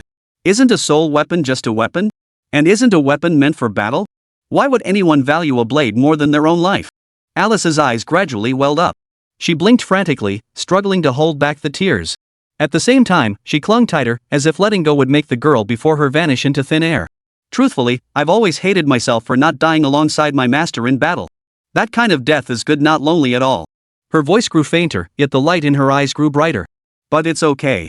Soon, I'll see my master again. Sister. My master. The kindest person in this world." Summoning every ounce of strength, the girl reached out her right hand, grasping desperately at the air. Amidst the vast emptiness, she seemed to have truly grasped some invisible giant hand. Her eyes narrowed slightly, and a sweet smile spread across her lips. Alice's palm gradually lost the sensation of the girl's weight. Her body rapidly faded, vanishing with the last breath of life. A cool night breeze swept in, rustling the curtains and scattering the tiny sparks of starlight in Alice's arms. Watching the scattered starlight drift away, Alice could no longer hold back her tears. "Peace. I never even knew your name. I forgot to ask her name. I'm so stupid. I'm such a fool." "Wah?" Su Pingyan desperately wanted to offer words of comfort, but couldn't find the right way to console her. A lump formed in her throat, and she couldn't get it out. Just then, a crisp whistling sound cut through the air behind him. Moments later. "Woo-koo! Why are there so many Public Security Bureau officers gathered downstairs? Where are the attackers you mentioned?" Hearing that old, furious voice, Su Pingyan's expression suddenly shifted. The sadness, grief, and resentment vanished, replaced instead by coldness, brutality, and a thirst for blood. He turned. He drew his sword. "Zhao Xian." The white-haired elder froze, whipping his head around to glare with eyes wide as a tiger's. "You are the attacker? You have some nerve." Clang. Before Zhao Xian could finish, Ada behind him drew his long sword and thrust it toward the old man's heart, sparking tiny sparks on the energy shield behind him. What are you doing? The moment Zhao Xian turned around, a cold, low growl echoed through the air. Bastard! Die! Forbidden technique. Crimson breath cutting slash, second form. Chapter 150. I've been dying to try mixed doubles. Ada and Zhao Xian only caught a glimpse of the cold gleam before their bodies were crushed to pulp. A frenzied sword beam burst through the shattered wall, carving a deep gash across the horizon. The security guards gathered below stared upward in stunned silence, their mouths gaping wide enough to swallow an egg. The peerless sword aura hung suspended in the air, lingering for a full several dozen seconds before slowly dissipating. It was nothing short of a miracle. Such an unfathomable scene was something they had only ever witnessed in movies. Who could have imagined a human being capable of such an extraordinary feat? After advancing to the coronal realm, Su Ping'an's physical constitution underwent a revolutionary transformation. He could now withstand the backlash of the second form without immediately perishing. Of course, this was largely due to the fact that he had only charged his energy for 10 minutes. Cough, cough, cough. Su Ping'an covered his mouth with his hand. Crimson blood seeped through his fingers, dripping onto the floor. The enemy had been obliterated. He had avenged that nameless sword maiden. Yet for some reason, a lingering sense of unease still clung to his heart. Su Ping'an felt uneasy all over. Glancing around, Su Ping'an suddenly froze. Kid, that forbidden technique of yours is truly formidable. If I hadn't released my clone, I would have fallen right into your trap. Zhao Xian stepped out of the darkness, his expression a mix of greed and lingering fear. Ha. Su Ping'an laughed. He had pinpointed the source of that unsettling sensation. The moment he unleashed the second form, Su Ping'an regretted it. How could he let this bastard die so easily? Style 2 was dispatched in an instant. How could Zhao Xian, the mastermind behind it all, possibly feel that agony, that despair? So Zhao Xian wasn't dead after all. Great. As long as he's not dead. As long as he's not dead. Kid, you still have the nerve to smile? Zhao Xian's brows furrowed slightly, his expression growing increasingly vicious. You wrecked my C-grade spiritual equipment, and you dare to laugh? If you know what's good for you, hand over the soul artifact and obediently dissolve the contract. Perhaps I'll spare your life? A soul artifact that powerful you couldn't possibly control it. It deserves a more suitable master. Su Ping'an ignored Zhao Xian's pipe dream, lifting his head to scrutinize his prey. Name, Zhao Xian. Level, Corona Realm. Experience, 93%. Vitality, 727. Spiritual power, 356. Weapon spirit attributes. Strength, 162. Speed, 101. Defense, 159. Perception, 127. Reaction, 132. Max synchronization rate, 30%. Current level, A. Weapon Spirit Ability 1, Dominant Blade Art, induces host into a frenzied state, increasing defense by 100% while granting immunity to all psychic attacks. Each damage taken boosts base attributes, capped at 30% across all stats. Skill duration, 15 minutes. Cooldown, 1 hour. Thick-skinned, high defense, tough as nails. Nice. Perfect. Kid, that level of forbidden technique, the backlash must have been brutal, huh? Zhao Xian spoke again, but Su Ping'an had no desire to listen. He darted out, bringing down a sword strike with 1944 points of force. Zhao Xian's blade may be old, but his skill is not. Gripping the hilt with both hands, he held it horizontally before him. His stats surged rapidly as his spiritual power erupted. Strength, 162 486. Speed, 101 303. Defense, 159 870 1590. Perception, 127 381. Reaction, 132 396. Clang. A powerful, forceful strike sent Zhao Xian reeling back 5 steps. Surprise flashed across both their faces. Su Ping'an was puzzled. How could Zhao Xian simultaneously boost all attributes?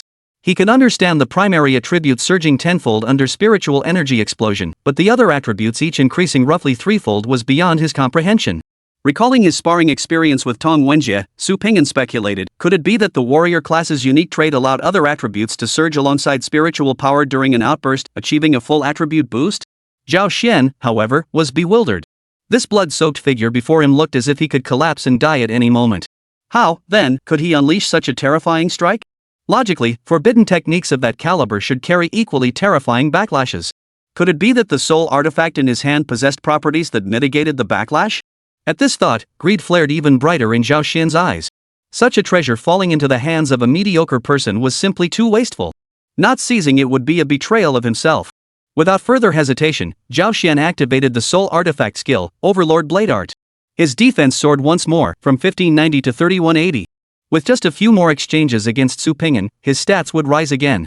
By then, even relying solely on his base attributes, he could easily subdue Su Ping'an. Once Zhao Xian pinned this kid down, he'd have plenty of ways to make his prey hand over the soul artifact. Meanwhile, Su Ping'an was equally thrilled. Wow! 3,000 defense points. This punching bag was the most satisfying one Su Ping'an had ever encountered. To ensure more accurate testing, Su Ping'an switched his strength focus to speed. Before Zhao Xian could react, his body had already been slashed over 30 times. The rapidly flickering afterimages left Zhao Xian completely bewildered. His senses couldn't keep up with Su Ping'an's 1476 speed points. He could only watch helplessly as the opponent carved one small cut after another into his body. Though he couldn't breach Zhao Xian's defenses, the sheer frustration of being blinded and forced to endure the blows was unbearable. Only when Zhao Xian's defense surged again to 4,134 points under the passive boost of Overlord Blade technique did Su Ping'an finally halt his attack with satisfaction. "Kid, you seem to enjoy that fight. Run out of steam now?" Zhao Xian finally pinpointed Su Ping'an's position and lunged forward with a savage grin. Forbidden Art. Crimson Breathless Slash, First Form. Zhao Xian's pupils suddenly contracted. He never imagined Su Ping'an could actually unleash a forbidden technique. As the Crimson Sword energy closed in, Zhao Xian instantly blocked with his blade. Surprised as he was, Zhao Xian remained supremely confident in his defensive prowess. Among awakened of equal rank, none could breach his defenses. Judging by the aura emanating from this enemy before him, he was at most in the early stages of the Corona realm even less worthy of Zhao Xian's attention. Boom! A tremendous force surged through his palms, shattering Zhao Xian's confidence while simultaneously sending his body flying. As scenery blurred past him on both sides and the howling wind roared in his ears, Zhao Xian was stunned. It took him a full second of mid-air contemplation to grasp the reality. He was been knocked flying? By an awakened one at the initial stage of the Corona realm. By an awakened who had just unleashed 2 forbidden techniques in succession and looked like he was about to drop dead. Knocked flying? As the Crimson Sword energy gradually dissipated in the air, Su Ping'an stared at the figure hurtling through the sky and roared with excitement. "Alice, log in. I've been dying to try mixed doubles. Let's kick his ass." Chapter 151, Just die already, what's with all the flashy stuff? Whoosh! Whoosh! Terrifying wind pressure whistled past his ears. Zhao Xian felt like he was clinging to a speeding locomotive, unable to stop his flight through the air. At the edge of his vision, Alice stepped through the hole, soaring through the air toward the sandbag. Su Ping'an's disembodied spirit felt no resistance as it moved, reaching Zhao Xian's side in an instant. Aiming directly at Zhao Xian, Su Ping'an swung his sword. A crimson sword aura materialized out of thin air, striking Zhao Xian squarely in the back. The impact yanked his falling body back into the air. Releasing Crimson Breath Slash, First Form and Spirit Form yielded only about half the power of its physical counterpart. Perhaps it was because, in Spirit Form, there was no spiritual energy explosion to amplify it. Su Ping'an gauged the sandbag's flight height, silently musing to himself. He'd long wanted to test the practical effectiveness of having Alice control his physical body while he hid in the shadows to launch surprise attacks. But every enemy they'd encountered so far had been far too weak. Whether he unleashed forbidden techniques in his physical form or as a floating spirit, they were all instantly obliterated. There was no difference whatsoever. Fortunately, Zhao Xian possessed astonishing defensive attributes, allowing him to withstand the Crimson Breath Slash without being reduced to dust. Otherwise, Su Ping'an wouldn't even have found a target to test it on. "Alice, we only have 15 minutes. After 15 minutes, the effect of his soul artifact skill will vanish. We must hurry. Make him fly higher. I'll try the second form." Alice nodded in midair, steering her body straight upward. The crimson blade in Alice's grasp flickered like a venomous serpent striking, yet moved with the fluid grace of a thousand-armed goddess. A storm of sword shadows engulfed Zhao Xian's entire body. His sword technique was already inferior to Alice's, and mid-air made it impossible to leverage momentum. He could only block hastily, waiting for the chance to land on the ground. "Kid, you've already unleashed 2 forbidden techniques. How much longer can your body endure? Watch out, you might just drop dead mid-fight." Zhao Xian himself was suffering terribly. He'd taken 2 hits from the Crimson Breath-cutting slash, one of them landing right on his face. Now his internal organs churned violently, his mouth filled with the metallic taste of blood. If not for hiding his true strength, Zhao Xian would have spat out a mouthful of blood long ago. "I'm not losing to you, you jerk. I'm awesome." Alice's brows furrowed slightly as her hands worked even harder. Blinding sword shadows overlapped in dizzying patterns, each striking with pinpoint accuracy within a defined range. They relentlessly countered Zhao Xian's downward momentum, preventing him from touching the ground. "Get out of the way, Alice." Hearing her master's telepathic command, Alice darted to the side without looking back. A slender slash cut through the air, cleanly striking Zhao Xian's left arm. Unlike the first style, the second style's slash possessed no formidable penetrating power or shockwave, only a sharpness potent enough to cleave through air itself. That suspended slash in the air felt like the accumulated energy of several Form 1 strikes exploding within an extremely confined space, silently shredding everything in its path. Put. Zhao Xian's left arm flew off, spiraling skyward. A late-stage coronal realm awakened being. Zhao Xian, boasting a staggering 4,134 defense points and his energy shield activated. Even so, his defenses were shattered by the Type 2's charged strike. Had Su Pingyan not deliberately held back, that strike would have severed his head. The long-forgotten agony pierced Zhao Xian's nerves, contorting his face in pain. As an awakened whose very livelihood depended on defense, he couldn't recall the last time he'd felt such agony.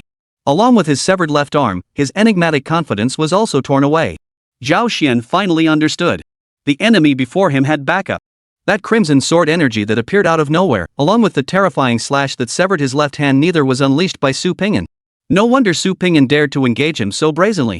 He possessed spirit-infused gear with flight capabilities, ready to flee at any moment, while a terrifying expert lurked in the shadows, providing backup.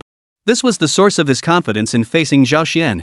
Su Pingyan was never Zhao Xian's prey, Zhao Xian himself was the prey. Realizing this, Zhao Xian hesitated no longer and immediately activated his forbidden technique. Forbidden technique. Bloodfall recurrence. Defense, 4,134 4,857 5213. Holy. This sandbag is impressive. It actually increased its power?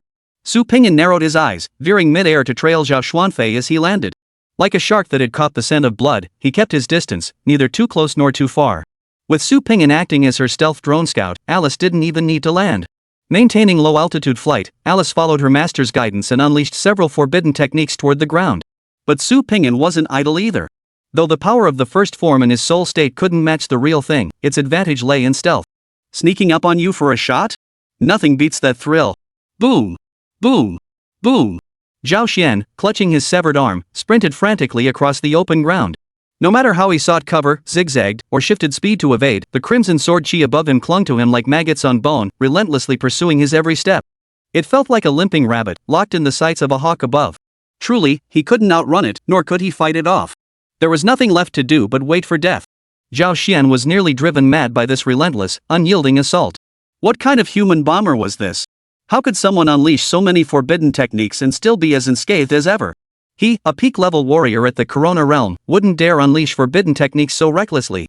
Why was that kid up there so utterly unrestrained? What the hell is going on? Is there no one to rein in these monsters? After taking 7 or 8 forbidden techniques in a row, the duration of Zhao Xian's soul artifact ability finally ran out. Boom! The moment his defenses plummeted, crimson sword chi erupted at his feet, blasting Zhao Xian backward. He tumbled through the air a dozen times before crashing to the ground. Through the billowing smoke, Zhao Xian lifted his head, his eyes vacant. His hair had long since been scorched to black ash, his clothes torn to shreds. Every bone in his body was shattered beyond repair. Even standing up where he fell was now an impossible dream. Su Pingyan, having retreated into his true form, descended from the sky. He crossed the sea of black smoke and approached Zhao Xian. To ensure the test's rigor, Su Pingyan had specifically instructed Alice not to aim for vital areas, allowing the sandbag to bounce around for as long as possible. Perseverance paid off. Su Pingyan was quite satisfied with the test results. Form 1, when unleashed in the divine soul state, possessed only about half its full power. However, its concealment was exceptional, virtually impossible to predict in advance. The strike landed right on target, embodying the principle of no mercy. Form 2, when unleashed in the divine soul state, saw a significant reduction in the power boost gained from charging. It fell far short of the original form's exaggerated effect, where 1 unit of charge yielded 10 units of power. Nevertheless, with sufficient charging time, it could still achieve a one-hit kill. In summary, the divine soul mode's combat style primarily relies on ambushes and underhanded tactics. Head-on confrontations remain the domain of the physical form. Of course, Su Pingyan's ultimate combat form is undoubtedly the mixed doubles team. With Alice unleashing her full power and forbidden techniques, he builds up his energy on the sidelines, waiting for the perfect moment to deliver a headshot or switch back to his physical form for a massive attack. Just imagining it sends chills down your spine. It's just a shame that, up until now, no enemy has been worthy enough to draw out his ultimate combat form. Zhao Xian, that super tank, was reduced to a human punching bag under the mixed doubles assault, beaten into submission without a hint of resistance. Had Su Pingyan not deliberately tested his combat strength, Zhao Xian would have been dead the moment the first charged attack was completed. Cough, cough. The backlash of the forbidden technique had arrived, compounded by the accumulated injuries on his body. Zhao Xian began coughing violently, each cough bringing up waves of bloody foam. Are there any other Tianhe society members in Liangzhou province? Su Ping'an approached Zhao Xian, leaning down to look down at him. Cough, cough. Boy, you thought you actually won, didn't you? Cough. I, Zhao Xian, lost to the master behind you. Cough, not to you. Boy. I remember you. If you've got the guts, just kill me. The Tianhe society, blood debts must be repaid. Put. The long sword pierced his throat, abruptly silencing Zhao Xian's words. Pay for your mother's life, my ass. Su Ping'an crouched down, leaning close to Zhao Xian's face. Pulling the blade free, he thrust it into Zhao Xian's chest. You like killing people, stealing soul-binding artifacts, huh? Treating others' artifact spirits like beasts of burden, huh? Stealing whatever others treasure, huh? Old dog, you still think you can play the tough guy with me? You're nothing but a sewer rat, a scum who'll never see the light of day. Thud. Thud. Thud. The crimson blade pierced Zhao Xian's body countless times, yet strangely, it wouldn't finish him off. Zhao Xian could only stare at Su Ping'an with bloodshot eyes filled with despair, agony, and resentment. Su Ping'an rose calmly. He drew his sword and swung his arm. One stroke severed both eyes and sliced off Zhao Xian's skull. What's that? You still want to play the die with eyes open game with me? Bastard, do you even have the right? Just die already. What's with all the fancy tricks? Chapter 152, B Rank Abyss, Silver Moon Lake. The day after Su Ping'an arrived in Shijin City, every awakened individual in the entire Shijin branch woke up to the same bombshell news.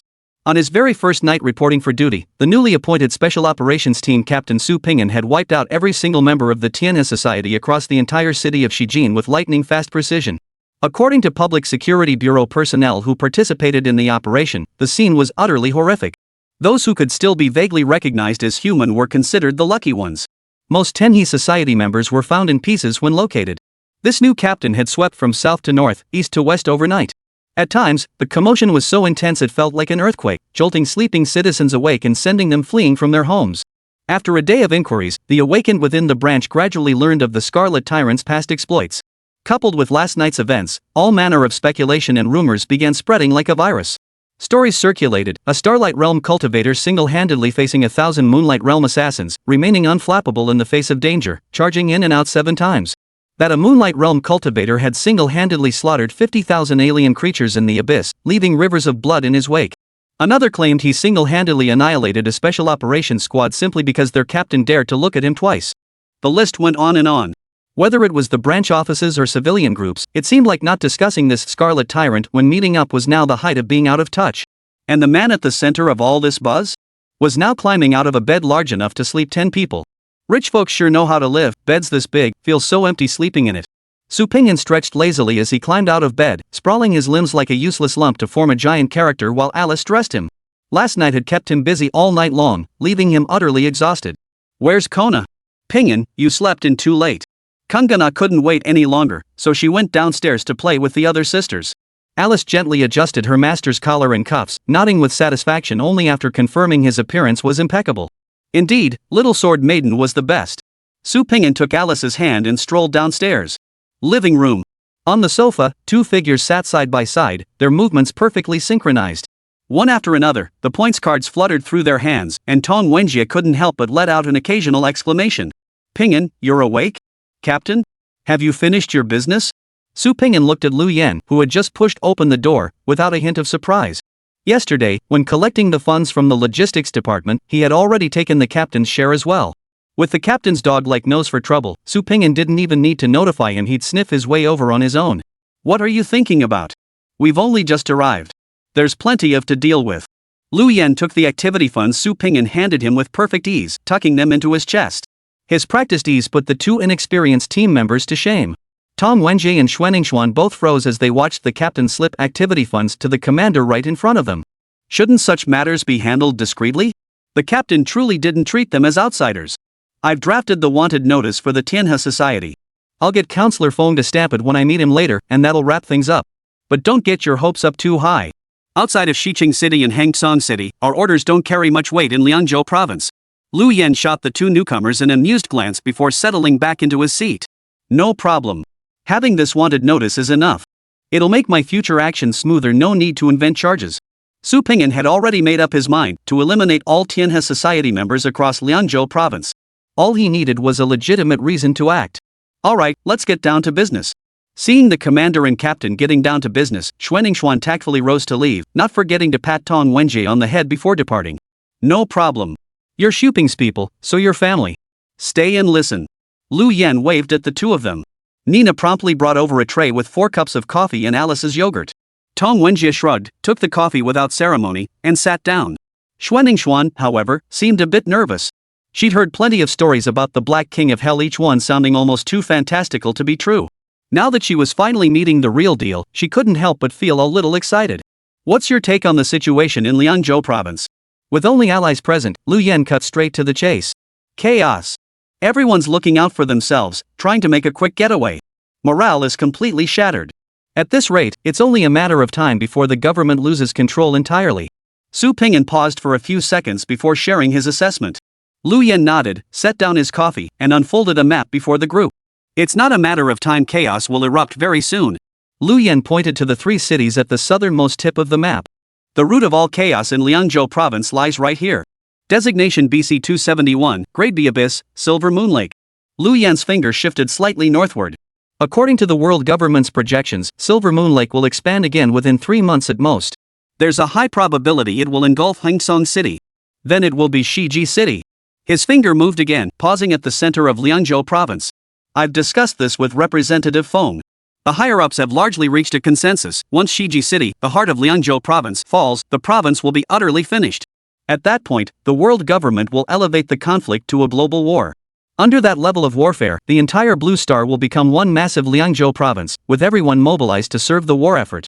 What happens here will spread to every corner of Blue Star. That will be the true dawn of universal chaos. Countless people will die. Su Ping'an had little grasp of the Abyss's power and had never witnessed a so-called global-scale war. But if the captain said so, then the situation must already be extremely dire.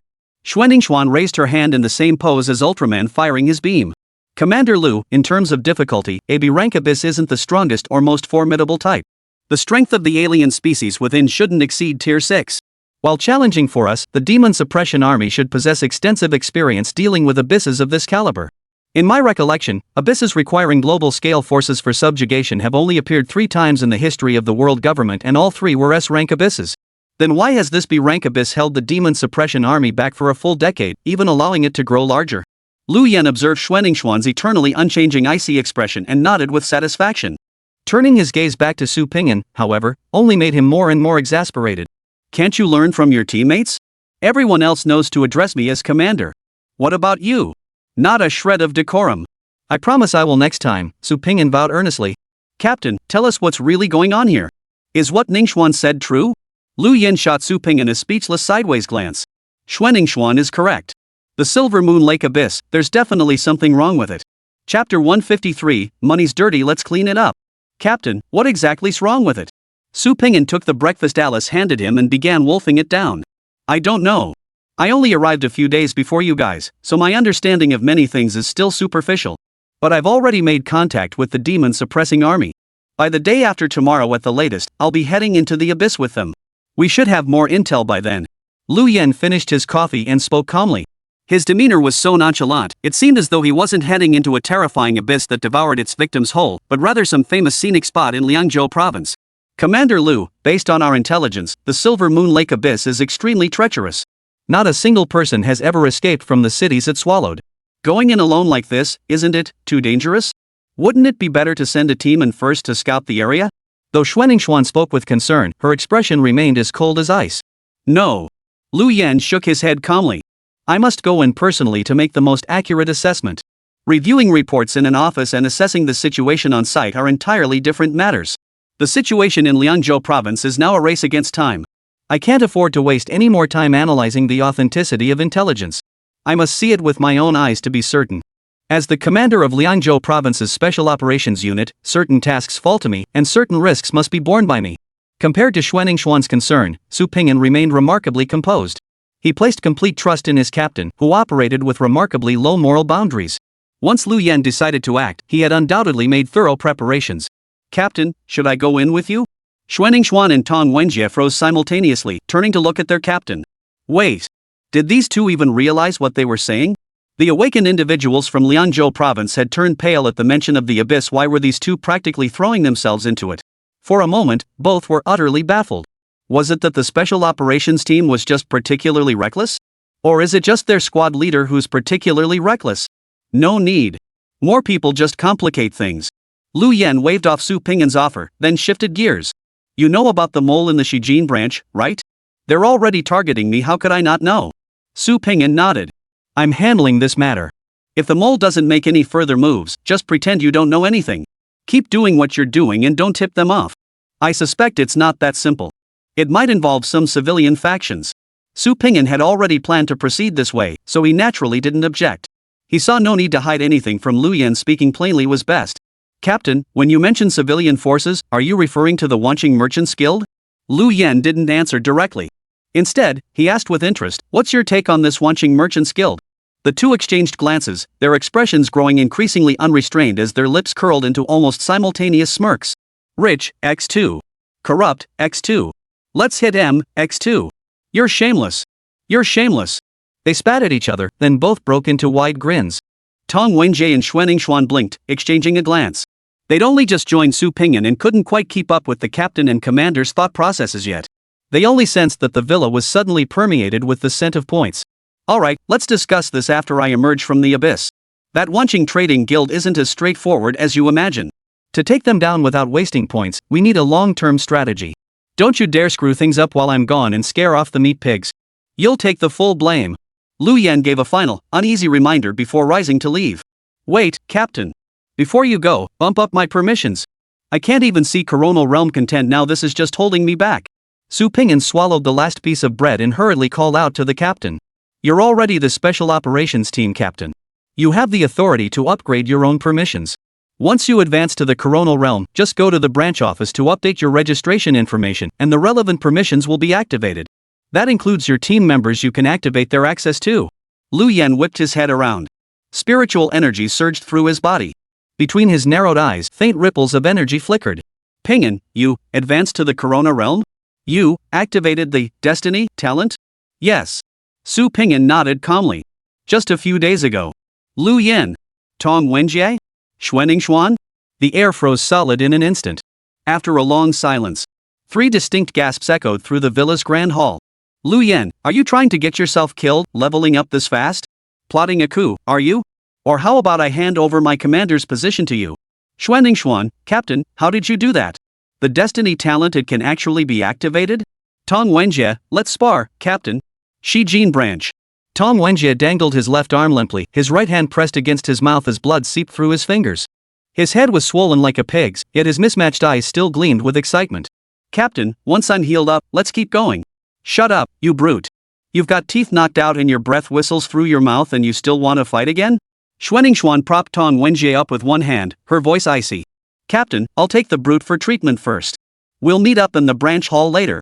While he's getting treated, have someone check his brain too. What was he thinking? Flying 7 times and still wanting to spar? What kind of addiction is that, so severe? Su Ping'an shook his head in exasperation. He truly hadn't intended to strike so hard. But Tong Wenjie's head was as hard as iron. If you went easy on him, he'd just whine that it wasn't satisfying enough. Su Ping'an had no choice but to grant the fool his wish. After bidding farewell to his teammates, Su Ping'an headed straight for the personnel department floor. The registration change process was quick. Test spiritual power intensity, check physical strength, perform a spiritual power burst, done. In Linjiang province, a coronal realm awakened one was already considered elite combat power. But in Liangzhou province, it seemed everyone took it in stride. If not for Su Ping'an's recent notoriety, the staff likely wouldn't have given him a second glance. Your identity information update is complete, the staff member announced after finishing the entry, then looked up respectfully. Captain Su, if you've confirmed your career path, you can register it directly with me. Once registered, you can proceed to the logistics department to collect relevant potion recipes and cultivation experience guides. Su Ping'an glanced at his updated profile and replied calmly, confirmed. Profit. The staff member's fingers froze mid-motion as they abruptly looked up. Captain Su. What did you say? Chapter 154, The Profit Potion. Is there a problem? Su Ping'an raised an eyebrow in mild curiosity. Sorry, Captain Su. I just haven't seen an awakened one choose the profit career path in ages. The staff member hastily shook his head, subtly shifting his hips backward. His nervous demeanor suggested Su Ping'an might snap at any moment. Truthfully, it wasn't their fault. The Scarlet Tyrant's reputation had already begun spreading throughout Liangzhou province. Especially that chilling rumor about him killing anyone who dared to look at him. Coupled with the fact that Su Pingyan had chosen the prophet class, the profession most prone to madness, it was truly hard not to be afraid. Su Pingyan noticed the staff member's evasive gaze and thought it odd, though he didn't dwell on it. He'd seen strange looks before and was long accustomed to them. He calmly turned and hurried toward the logistics department. "Honey, I just saw the Crimson Tyrant. I even looked at him several times. I almost didn't make it back today. Scared the hell out of me."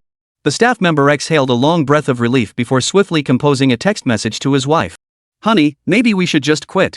I'm so sick of living in constant fear like this." The staffer stared blankly at the message. After several minutes of silence, he finally composed a reply.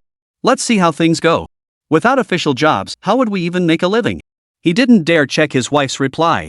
The employee leaned back in his chair and sighed heavily. Logistics Department. Zhang Qixian personally received Su Pingyan. Upon hearing the latter needed the formula for the prophet potion and related cultivation guides, he was taken aback. "Captain Su, I assumed you'd choose a straightforward class like warrior or sorcerer. I never expected you to go for a rare class." Zhang Qixian quickly composed his expression and said respectfully. "What does that even mean? Do I look like a brute to you?" Su Pingyan silently muttered this in his mind before calmly asking, "Minister Jiang, what exactly is this so-called prophet potion? Is it similar to the cultivation aiding pills I've purchased before?" "Class potions are quite different from ordinary pills, my dear Captain Su," Zhang Qixian chuckled softly as he lifted the teapot to pour Su Pingyan a full cup. "Elaborate." Su Pingyan accepted the tea and asked calmly. "Know what you know, and admit what you don't." Su Pingyan wasn't one to pretend to know what he didn't. Why ask someone who clearly understood the subject when an expert sat right before him? That would be foolish. For us awakened ones at the Corona realm, the most crucial cultivation goals are developing our innate talents and confirming our professional paths, Zhang Qixian patiently explained. Developing talents can't rely on external forces, it depends entirely on the awakened one's own efforts. But I'm sure such a minor matter wouldn't trouble a genius like you, Captain Su. The career path is different. It's the accumulated wisdom of our awakened ancestors, passed down through generations. By following their footsteps, one can smoothly advance to the solar realm. The so-called professional potions are cutting-edge products developed by the Creation Bureau. Their purpose is to complement the cultivation experience of our predecessors, accelerating the cultivation speed of awakened individuals. Before professional potions were developed, certain rare professions required 3 or 4 decades just to complete the Corona realm cultivation and attempt advancing to the Solar Day realm. With professional potions, this process can be shortened to 3 or 4 years. There have even been cases of geniuses breaking through within a single year. But there's one thing I must remind you, Captain Su. Once a profession potion is consumed, it permanently alters your physique. Changing professions afterward becomes impossible. It's best to be absolutely certain before considering the refinement of a profession potion. After all, professional potions don't come cheap. Su Pingyan nodded. He understood the gist. The so-called profession guides were essentially another form of cultivation techniques. Learning them directly was inefficient and slow. During the learning process, the awakened individual's body would undergo subtle transformations to adapt to the profession's characteristics. Professional potions, however, delivered a powerful effect. A single dose would directly reshape the awakened one's physical form into the most optimal state for cultivation. Then, when they began cultivating the martial arts, their efforts would naturally yield twice the results with half the effort. The cultivation technique could wait until he returned. Perhaps his golden finger would assimilate it instantly, granting him mastery in the blink of an eye. The immediate priority, however, was resolving the issue of the profession potion. Having reached this conclusion, Su Pingyan opened his official app. Zhang Qixian had already sent over the formula for the Prophet Potion and the Prophet Cultivation Guide. Prophet Potion Formula, Heavenly Pool Fruit X5, Crimson Dragon Gold X150G, Red Lotus Spirit Blossom X3, Pristine Spring Water X500G. Minister Jiang, I've never even heard of these ingredients for the Prophet Potion. This Crimson Dragon Gold, is it even a substance that exists on Blue Star? Su Pingyan asked with some confusion. Red Dragon Gold comes from the C-rank Permanent Abyss, the River of Forgotten Roots. It's no surprise Captain Su hasn't seen it before. Rare materials like this require advance reservations to purchase, and they rarely appear on the open market. Zhang Qixian, having witnessed Su Pingyan's capabilities, was now speaking candidly. What about the other materials? Su Pingyan felt a vague sense of foreboding. All of them come from the abyss, Zhang Qixian nodded, confirming Su Pingyan's suspicion. Damn! Materials from the abyss? Each one is ridiculously expensive and incredibly hard to get. Even with money, you might not get your hands on them. That was a common occurrence. Minister Jiang, based on your understanding of market prices, how many points would it take to craft a Prophet Potion? Su Pingyan asked, his concern evident. Prices for materials from the abyss fluctuate wildly.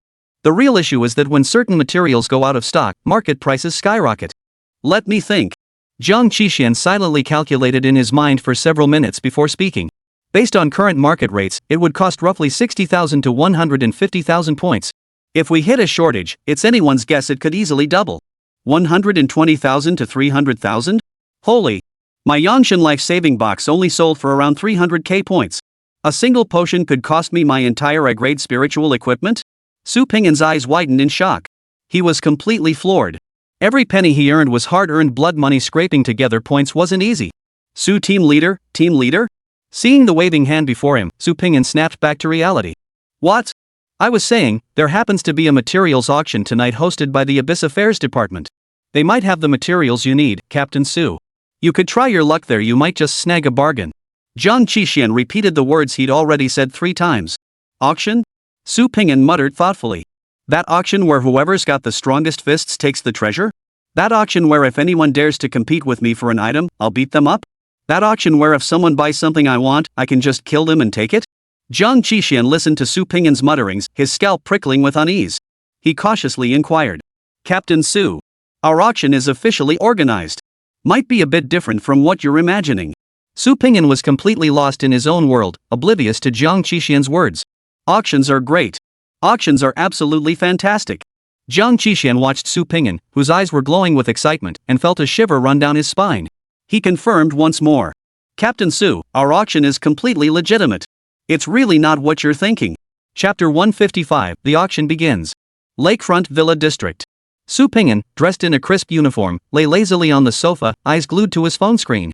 Alice sat obediently beside him, brushing the kitten girl's hair while occasionally pulling out snacks to feed her. Tong Wenjie, fresh from treatment at the branch office, silently reviewed his sparring experience, silently vowing to withstand the captain's second punch next time.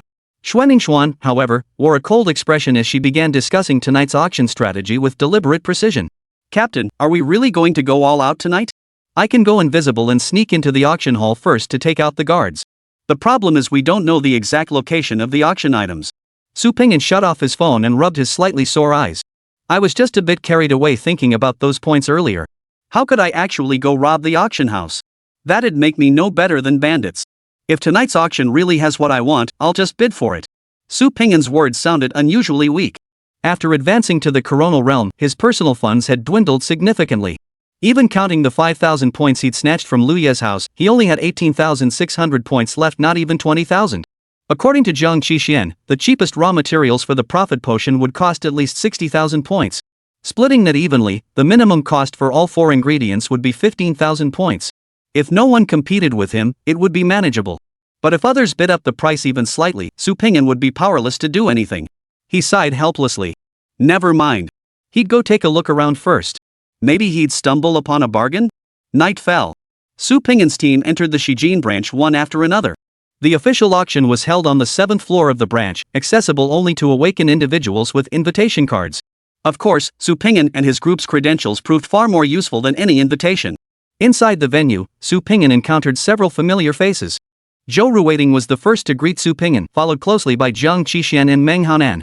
Compared to Jiang Qixuan's natural warmth, Meng Haonan's expression was noticeably awkward. He hadn't forgotten the slap he'd received in the branch lobby. Yet as the Scarlet Tyrant's reputation grew, his resentment gradually faded, replaced by mounting anxiety. Such was the way of the awakened world. Everyone revered strength above all else. Only when opponents were evenly matched did they consider the rules. Rumors about Su Ping'an multiplied at a rate of 8 new versions a day. Even if Meng Haonan wanted to pretend ignorance, he couldn't. After hearing so much, he found himself unconsciously pondering a question. What if those outrageous rumors were all true? Had he offended Su Ping'an, wouldn't he face retaliation at any moment? The thought kept him awake night after night. Finally encountering Su Ping'an, he forced what he hoped was an exceptionally warm smile, desperate to change the impression he'd made. Meng Haonan took the initiative to back down, and Su Ping'an didn't press the issue. He chatted casually with the others, but his gaze drifted toward the dining table. Before the auction commenced, a banquet was arranged in the venue. An array of ingredients and culinary delights filled the room. Those who gained entry were invariably prominent awakened individuals from Xiqing City or representatives of wealthy patrons. Everyone was focused on the auction's prized items, with few paying attention to the food. But Kono was different. She'd begged endlessly, trotting along behind her master just for this moment. With a leap, she darted to the dining table and began devouring the food with wild abandon. She didn't care what ingredients went into those exquisite dishes, stuffing them into her cat mouth was the only way to go. After exchanging pleasantries with a few people, Su Pingyan led his team and Alice over to the dining table, joining the crowd feasting on the spread. He wasn't fond of this so-called drinking party socializing. Laying out a mountain of food, only to have it all serve as decoration to boost the atmosphere, was nothing but wasteful. As a time traveler from the land of flowers, Su Pingyan absolutely could not tolerate such food waste. Ahem! A soft cough sounded from behind him. The moment Su Pingyan looked up, the lobster by his hand was snatched away by Kong Na. Another glance revealed only the empty shell. Frustrated, he wiped his hands and turned to see an unfamiliar woman. She wore an evening gown, its black base studded with sparkling silver crystals, the form-fitting cut accentuating her graceful figure.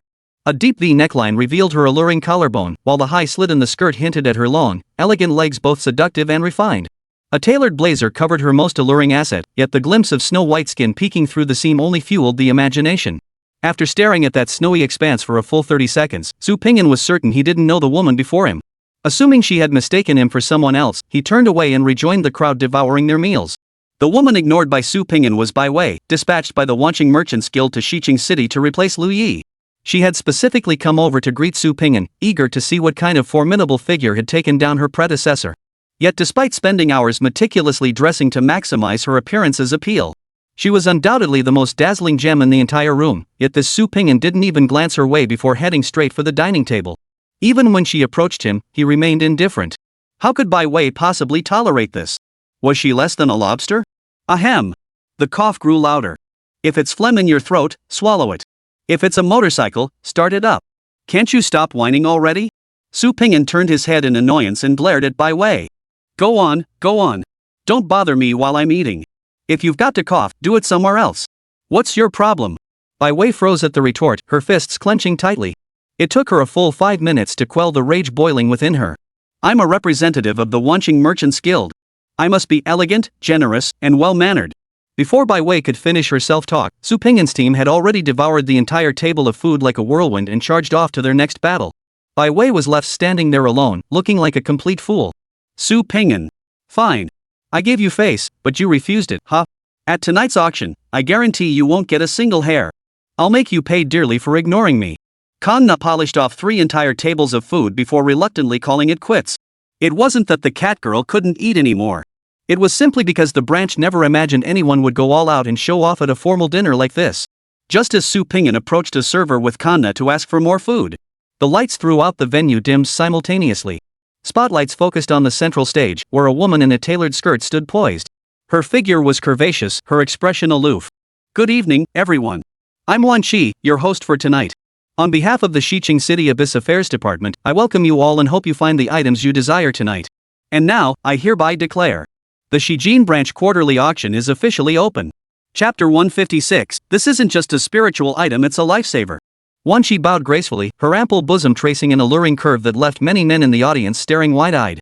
Yet even the rough-and-tumble demon hunters dared not utter a single teasing remark. After all, that delicate-looking girl on stage was none other than the head of Xiqing City's Abyss Affairs Department, a ruthless figure who treated risking her life in the abyss as casually as drinking water.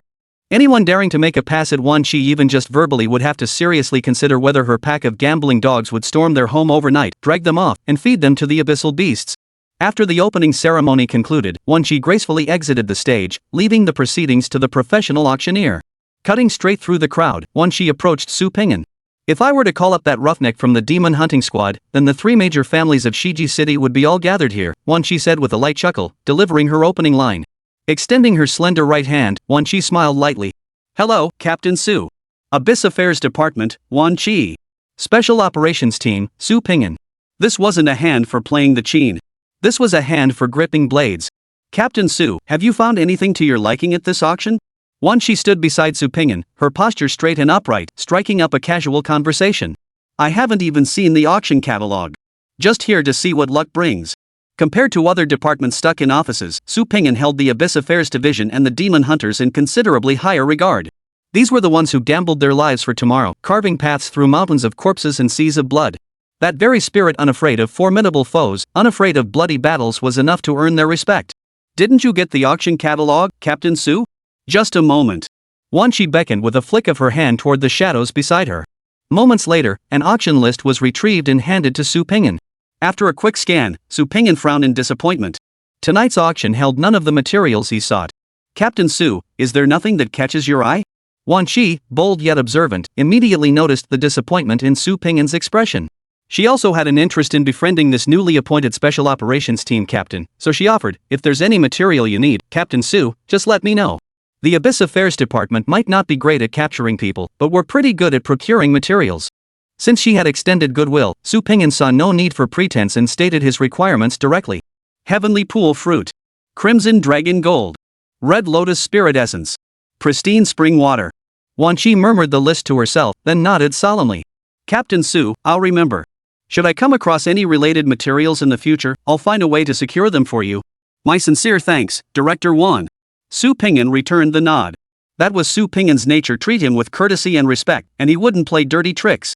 Though the Special Operations Team held greater authority and could mobilize the Abyss Affairs Department for support when necessary, Su Ping'an never put on airs or acted aloof. But if you tried to flex your muscles or show off in front of him, Su Ping'an would instantly switch gears, making you understand exactly how he earned the moniker Scarlet Tyrant. Though we don't have what you're looking for tonight, Captain Su, that spiritual artifact up on stage is quite impressive. You might want to take a look. Following Wan Qi's gaze, Su Ping'an refocused his attention on the stage. Tonight's third item up for auction is an E-grade spiritual equipment piece, the Balance Bracelet. It's suitable for all non-warrior type awakened individuals. Of course, if you're below the Corona realm, it's suitable for all types of awakened individuals. The effect of the E-Balance Bracelet is straightforward. When an awakened uses a spiritual burst, it simultaneously boosts another secondary attribute by 50% of the spiritual burst's power. The reserve price for this item is 5,000 spirit points. Each bid increment must be no less than 1,000 spirit points. As the auctioneer's voice faded, the room erupted with excitement. Everyone present knew the market value of spiritual gear. E-grade spiritual equipment typically sold between 5,000 and 8,000 points, with exceptionally well-balanced items occasionally breaking the 10,000 point barrier. The balanced bracelet clearly belonged to the category of exceptional gear. Securing it at the reserve price would yield a substantial profit upon resale. After hearing the description, Su Ping'an found himself growing somewhat interested. During his battle with Zhao Xian, Su Ping'an had identified some weaknesses in his own abilities. When activating his spiritual power burst state, if he focused solely on boosting speed, he would suffer the same drawback Su Zhang had experienced. His reactions couldn't keep pace with such extreme speed. Once he boosted his velocity, the entire world blurred into a blur. As his cultivation level continued to rise, the amplification from spirit power burst would increase further. This phenomenon would become even more pronounced. Should he encounter future battles where speed was the decisive factor, he would inevitably find himself at a disadvantage. Even disregarding the synergy between speed and reaction time, the combination of strength and perception would allow Su Ping'an's forbidden technique to maintain maximum output while significantly improving its accuracy. Overall, despite its low equipment tier, the Balance Bracelet proved remarkably practical in combat. While Su Ping'an pondered, the bidding had already reached the 10,000 mark. 10,001.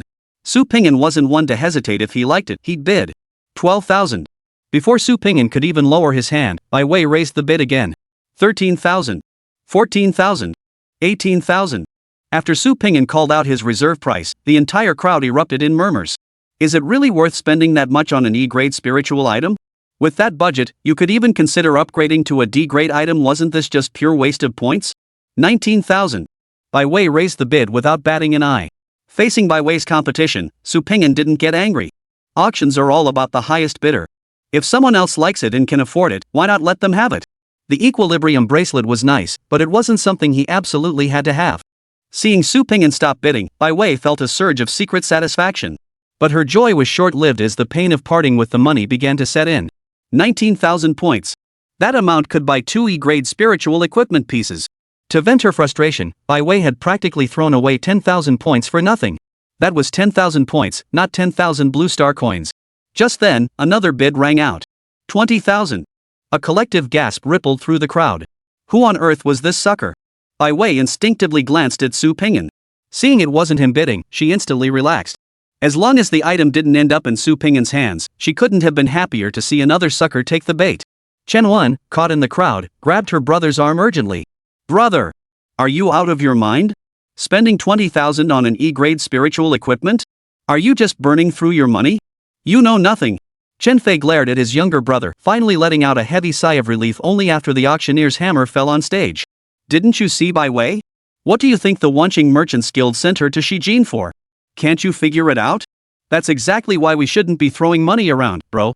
2,000 points that could buy us a whole team of helpers. Why waste it on this useless piece of junk? Shenwen was genuinely upset. He couldn't vent his frustration in public, though, lest he embarrass his older brother. He could only fume in frustration. Chen Fei grabbed his pacing younger brother, pulling him aside and explaining in a low voice, "Didn't you see? Su Ping'an has his eye on this gear. If we buy it now and give it to him, wouldn't that be far better than offering bounties for some second-rate scrub? Do you really think treating him to a meal means you've won Su Ping'an over? Who needs your dinner?" Without showing some real sincerity, why would he help you? This isn't just some random gear, it's our lifeline, you understand? Chapter 157, a long-awaited mission, target, Luotian City. Shenwen roughly grasped his brother's meaning, but still felt a pang of regret, muttering under his breath. Bro, if you want to curry favor with Su Ping'an, why not just buy a D-grade spiritual item with 20,000 points? This deal is a total rip-off. Little brother, you just don't get it. Chen Fei was sharp as a tack, quick-witted and resourceful. Who is Su Ping'an? On his very first day in Shiji City, he hacked Lu Yi to pieces and ransacked his home. A guy like that, you think he's short on points? If we spend 20,000 on a D-grade spiritual item, we'd only get some second-rate junk. But if we spend 20,000 on an E-grade spiritual item, one he actually wants. We only spent 10,000 to acquire this gear. The other 10,000 is our sincerity. Got it? If we don't spend the points now, what's the point of saving them? Are we just going to hand them all over to Bai Wei when she comes looking for us? Shenwen finally understood, nodding solemnly. The auction continued. For the next few items up for auction, Su Ping'an merely observed without placing any bids. It wasn't that he was too picky. It was simply that the cheap items weren't worth his attention, while the good ones were too expensive. Especially tonight's main attractions, those precious materials sourced from the abyss, their prices were becoming increasingly outrageous. Among them, the 5-element stone gold from the abyss fetched a staggering price of 1,570 points per gram.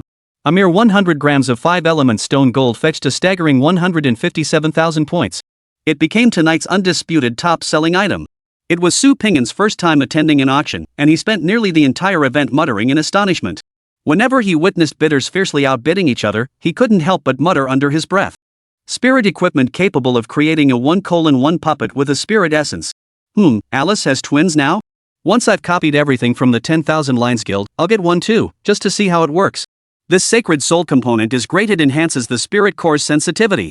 Once I've looted the 10,000 Merchant Guild, I'll get one too, just to see how it works. This dragon rock fruit looks pretty tasty. Even Alice hasn't tried it. Once I've looted the 10,000 Merchants Guild, I'll get one too, just to see what it's all about. Bai Wei couldn't hear Su Ping'an's mutterings, yet she felt goosebumps rising all over her body.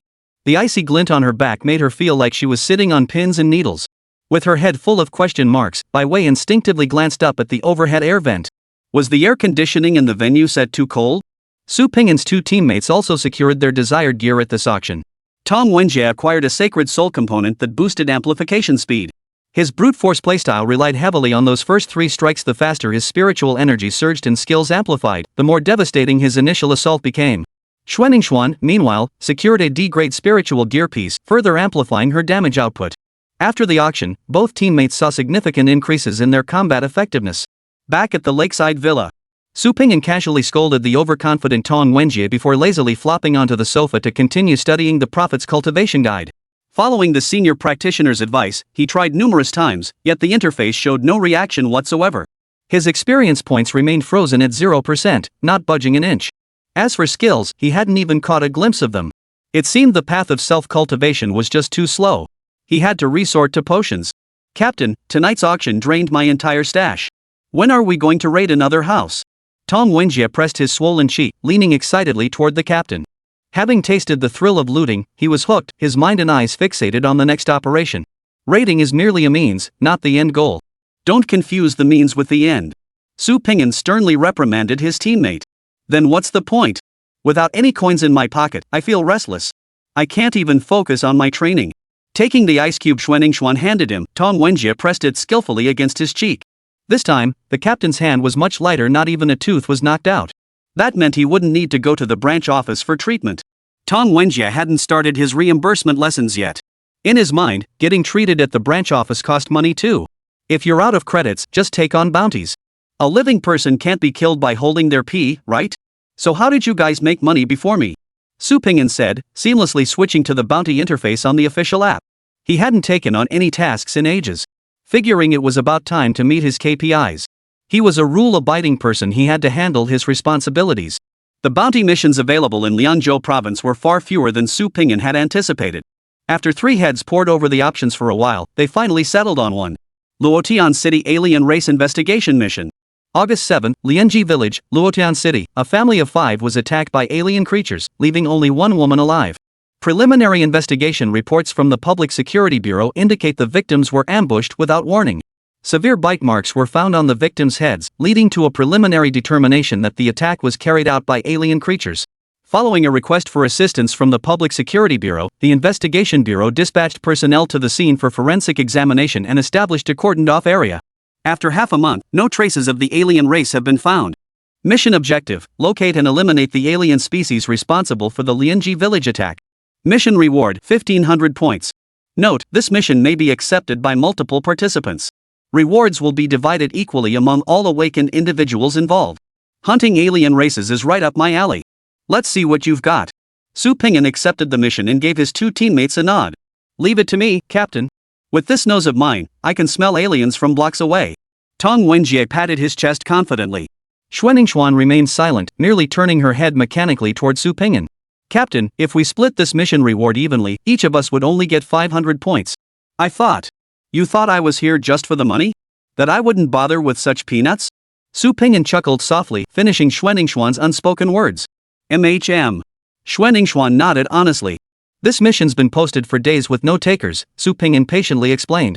That means those who can handle it can't, and those who can handle it look down on it. My reason for taking this job has nothing to do with the points. There are just some things if even I don't step up, then perhaps no one will. Those villagers are still living under the slaughterer's blade. Those are human lives. To just turn a blind eye and pretend not to see it. I can't bring myself to do that.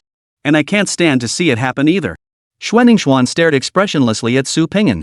After a long silence, she finally nodded softly. Understood, Captain. Shall we depart first thing tomorrow morning?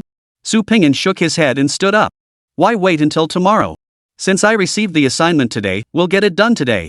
Notify Old Li to bring the vehicle over. We're leaving immediately. Destination, Luotian City. Chapter 158, Is Someone Else in for Trouble? Outside the lakeside villa complex. Brothers Chen Fei and Chen Wen were still discussing what to say during their upcoming visit when a black SUV sped out of the villa complex and slammed to a halt right in front of them. What are you 2 doing standing around here? Need something from me? Su Pingyan pushed open the door and stepped out, asking. Wait, what is Su Pingyan up to in the middle of the night? That was Chen Fei's first thought. Is someone else about to get unlucky? That was his second thought. Shaking his head to dispel the strange thoughts, Chen Fei approached Su Pingyan respectfully, holding a specially crafted metal box. Captain Su, last time I treated you to dinner, things were so rushed I didn't prepare a proper gift. My brother and I kept thinking about it afterward. It just felt so unprofessional. So, I found this little something. Consider it a belated welcome gift for you, Team Leader Su. Su Pingyan accepted the metal box and opened it to take a look. The balance bracelet lay quietly inside. In the moonlight, it glimmered with a faint silver sheen. So you were the one who bid on the equilibrium bracelet tonight? Su Pingyan asked, slightly surprised. That was Chen Fei's genius. The person you're giving something to might not even know its true value. But this bracelet was different. Everyone was at the same auction. Both sides knew its price and understood how much extra Chen Fei had spent just to curry favor. That gesture instantly won him over. You need something from me? Su Pingyan calmly accepted the bracelet. As for whether he could handle it, that depended on whether it involved any violations. After all, taking money without delivering results was a time-honored tradition passed down from the captain. He felt no guilt about it. If anyone deserved blame, it was Lu Yan. Chen Fei watched Su Pingyan accept the bracelet without hesitation and felt a wave of relief wash over him. He didn't dare to ramble on, instead explaining his concerns concisely. That woman I encountered tonight by way, right? Are you worried she'll come looking for trouble? Su Pingyan pondered briefly. I'm aware of the situation. Just do your job normally. Don't worry about anything else. As long as you haven't done anything illegal, if anyone comes looking for trouble, just mention my name. Do you understand how to run the black market specifically? Understood. Chen Fei's heart leapt with joy as he nodded vigorously. I've already sent people to Linhai City for research and learning. The black market is now conducting a full self-inspection and will be reorganized soon. Good. You know how to handle things. Su Pingyan had other tasks to attend to and didn't linger. After a few brief instructions, he returned to his vehicle. Watching the SUV speed away, Chen Wen exhaled a heavy breath. Bro, this Su Pingyan is way more reasonable than I expected. Seems those rumors about the Scarlet Tyrant might not all be true after all. He seems pretty reasonable, doesn't he? Chen Fei shook his head thoughtfully. His agreeableness depends on us being sensible and following the rules. Little brother, you must be careful from now on. A guy like Su Ping'an won't tolerate even the slightest misstep. If you can get along with the normal version of Su Ping'an, make sure you never provoke that Scarlet Tyrant. Shan Wen nodded in deep agreement. Who would want to provoke that monster when they could live peacefully? Inside the SUV, Su Ping'an toyed with the bracelet on his wrist. Who would have thought that after all these twists and turns, this piece of gear would end up back in his hands? And best of all, he got it for free. Unlike high-tier A-grade spiritual gear, the balance bracelet couldn't be absorbed into the body, it had to be worn externally. Fortunately, it didn't take up much space. Wearing it as an accessory wasn't much of a hassle. Ping'an, it's too crowded in the car. Should I transform into my soul artifact form? Doesn't this position make you uncomfortable? Alice sat sideways on Su Ping'an's lap, her entire body nestled into her master's embrace. The little sword maiden always worried she might be too heavy for him. I'm not uncomfortable. Not in the slightest. Gazing at the smooth, pale legs before him and inhaling the faint fragrance from her embrace, Su Ping'an firmly declined the little sword maiden's offer. Captain, I get it now. You're using Alice for pressure training, right? You're the real deal. Even while traveling, you never forget to practice. Tong Wenjie, seated in the passenger seat, turned his head with an expression that screamed, I've learned something and I've learned something else. Stress training my ass. Didn't you see the back seat was empty? You brute. Xuanningshuan desperately wanted to shoot Tong Wenjie a withering look, but considering she still had to drive, such a maneuver proved too difficult for her, so she gave up. Captain, where do you plan to start with this operation? Su Ping'an's view was largely blocked by the startling curve of the car's roof, leaving him barely able to make out half of Xuanningshuan's nape. First, locate the surviving victim and assess the situation. Also, contact the local demon hunting squad. They should have first-hand intelligence. Tell them we're heading there overnight. Have them prepare to coordinate with us? Roger that. Understood. Luotian County, Lianji Village. An off-road vehicle bearing the demon hunting squad emblem came to a quiet stop before the village's archway. Go Jun, deputy captain of Luotian County's demon hunting squad, paced impatiently with two squad members. Cigarette butts and empty liquor bottles littered the ground at their feet. Add a pile of bamboo skewers, and anyone unaware might mistake them for a barbecue crew. Captain Gu, what's Shijin City's problem this time? Didn't we agree Luotian handles its own affairs? Calling us out here at dawn just to stand around in the cold? Su Ping'an, some nobody's ever heard of, and he dares to call the squad directly? Who does he think he is? Du Xiao? Some newbie beat cop acting all high and mighty. Honestly, we should just head home and let them do whatever they want. If he wants to flex his authority, he should go back to Xiqing City. What business does he have showing off his power here in Luotian? Gu Jun flicked his cigarette but away impatiently, crushing it underfoot. Alright, everyone, cut it out. That new dog handler is probably just here to go through the motions, fulfill his duties, and call it a day. When the new guy shows up, everyone stay alert. Don't give him any ammunition. One team member leaned toward Gu Jun thoughtfully. Captain Gu, we've been busting our asses for nearly a month without catching a single alien. What if the new guy shows up and actually snags one? What then? If those hounds use this to rub it in our faces and cause trouble, it'll be a mess to clean up. A fuss? What fuss? Did we not work? Did we not put in the effort? That alien is cunning, what the hell does that have to do with us? Gu Jun spat out irritably. If they were capable, would they even need to call us for help? They're just here to make a quick round, check off a task, and squeeze us for some extra cash. Bunch of stinking beggars. Just throw them some points and be done with it. Seeing he's new and clueless, I'll just humor him. Keep him happy so he stops bothering us. If he really wants trouble, I'll show him why the special ops team in Liangzhou province has such a high death rate. Captain, hold your tongue there here. A sharp-eyed subordinate pointed toward the distance, following the direction of his finger. Beneath the slowly rising morning sun, a black SUV roared toward them, kicking up a cloud of dust. Chapter 159, I'll bring its head to you myself. The vehicle came to a halt. Gu Jun stepped forward proactively, exchanging polite greetings with Su Ping'an. Captain Su, I'm Gu Jun, deputy captain of Luotian City's demon hunting squad. These two are my team members, Lu Jin and He Xiuwen. After the brief introductions, Su Ping'an got straight to the point. Captain Gu, please take me to see the surviving victim first. I want to understand her situation. Captain Su, how about we head back to the city first? I brought the case files with me. We can discuss things over breakfast? Gu Jun was still unsure of Su Ping'an's background. Though he felt a bit dismissive inside, he maintained the proper courtesy on the surface. I didn't rush here overnight just to have breakfast, Su Ping'an frowned immediately. Let's go. Lead the way. We have work to do. Gojun's smile froze, and he cursed silently under his breath. Seriously, what are you playing at? I'm giving you face by calling you Captain Sue, and you actually think you're something special? You're from the Special Operations Unit. It's ridiculous enough that you're here to instruct us on demon hunting. Do you really think you're that professional? What a joke. Gojun raised an eyebrow, said nothing more, and turned to lead Su Ping'an and his group toward the village. Since Su Ping'an wasn't giving him any face, he didn't need to give any back either. Let him investigate if he wanted to. He'd just wait nearby. Let's see how this pack of hunting dogs makes a fool of themselves. They arrived at the home of the attacked villager. A woman with disheveled hair opened the door. The moment she saw the demon hunting squad's uniforms, her eyes flashed with obvious disgust.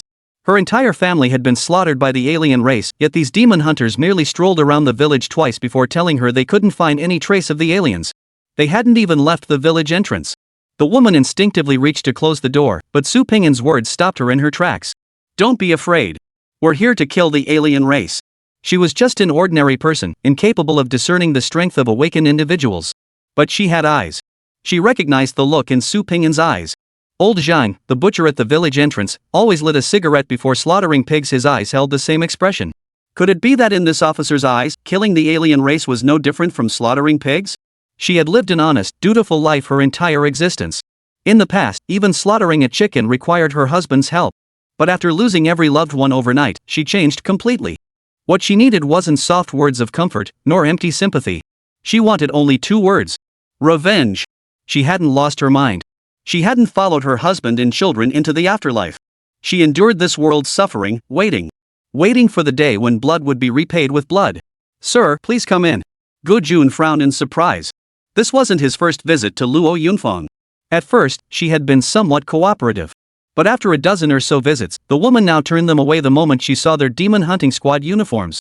Gojun had expected Su Ping'an to hit a brick wall here too, but unexpectedly, this woman had suddenly changed her tune. You're lucky. Muttering silently under his breath, Gojun led his team inside. Sir, my name is Luo Yunfang. I don't know how to address you. Just call me Su Ping'an. Su Ping'an accepted the tea Luo Yunfang offered and took a small sip.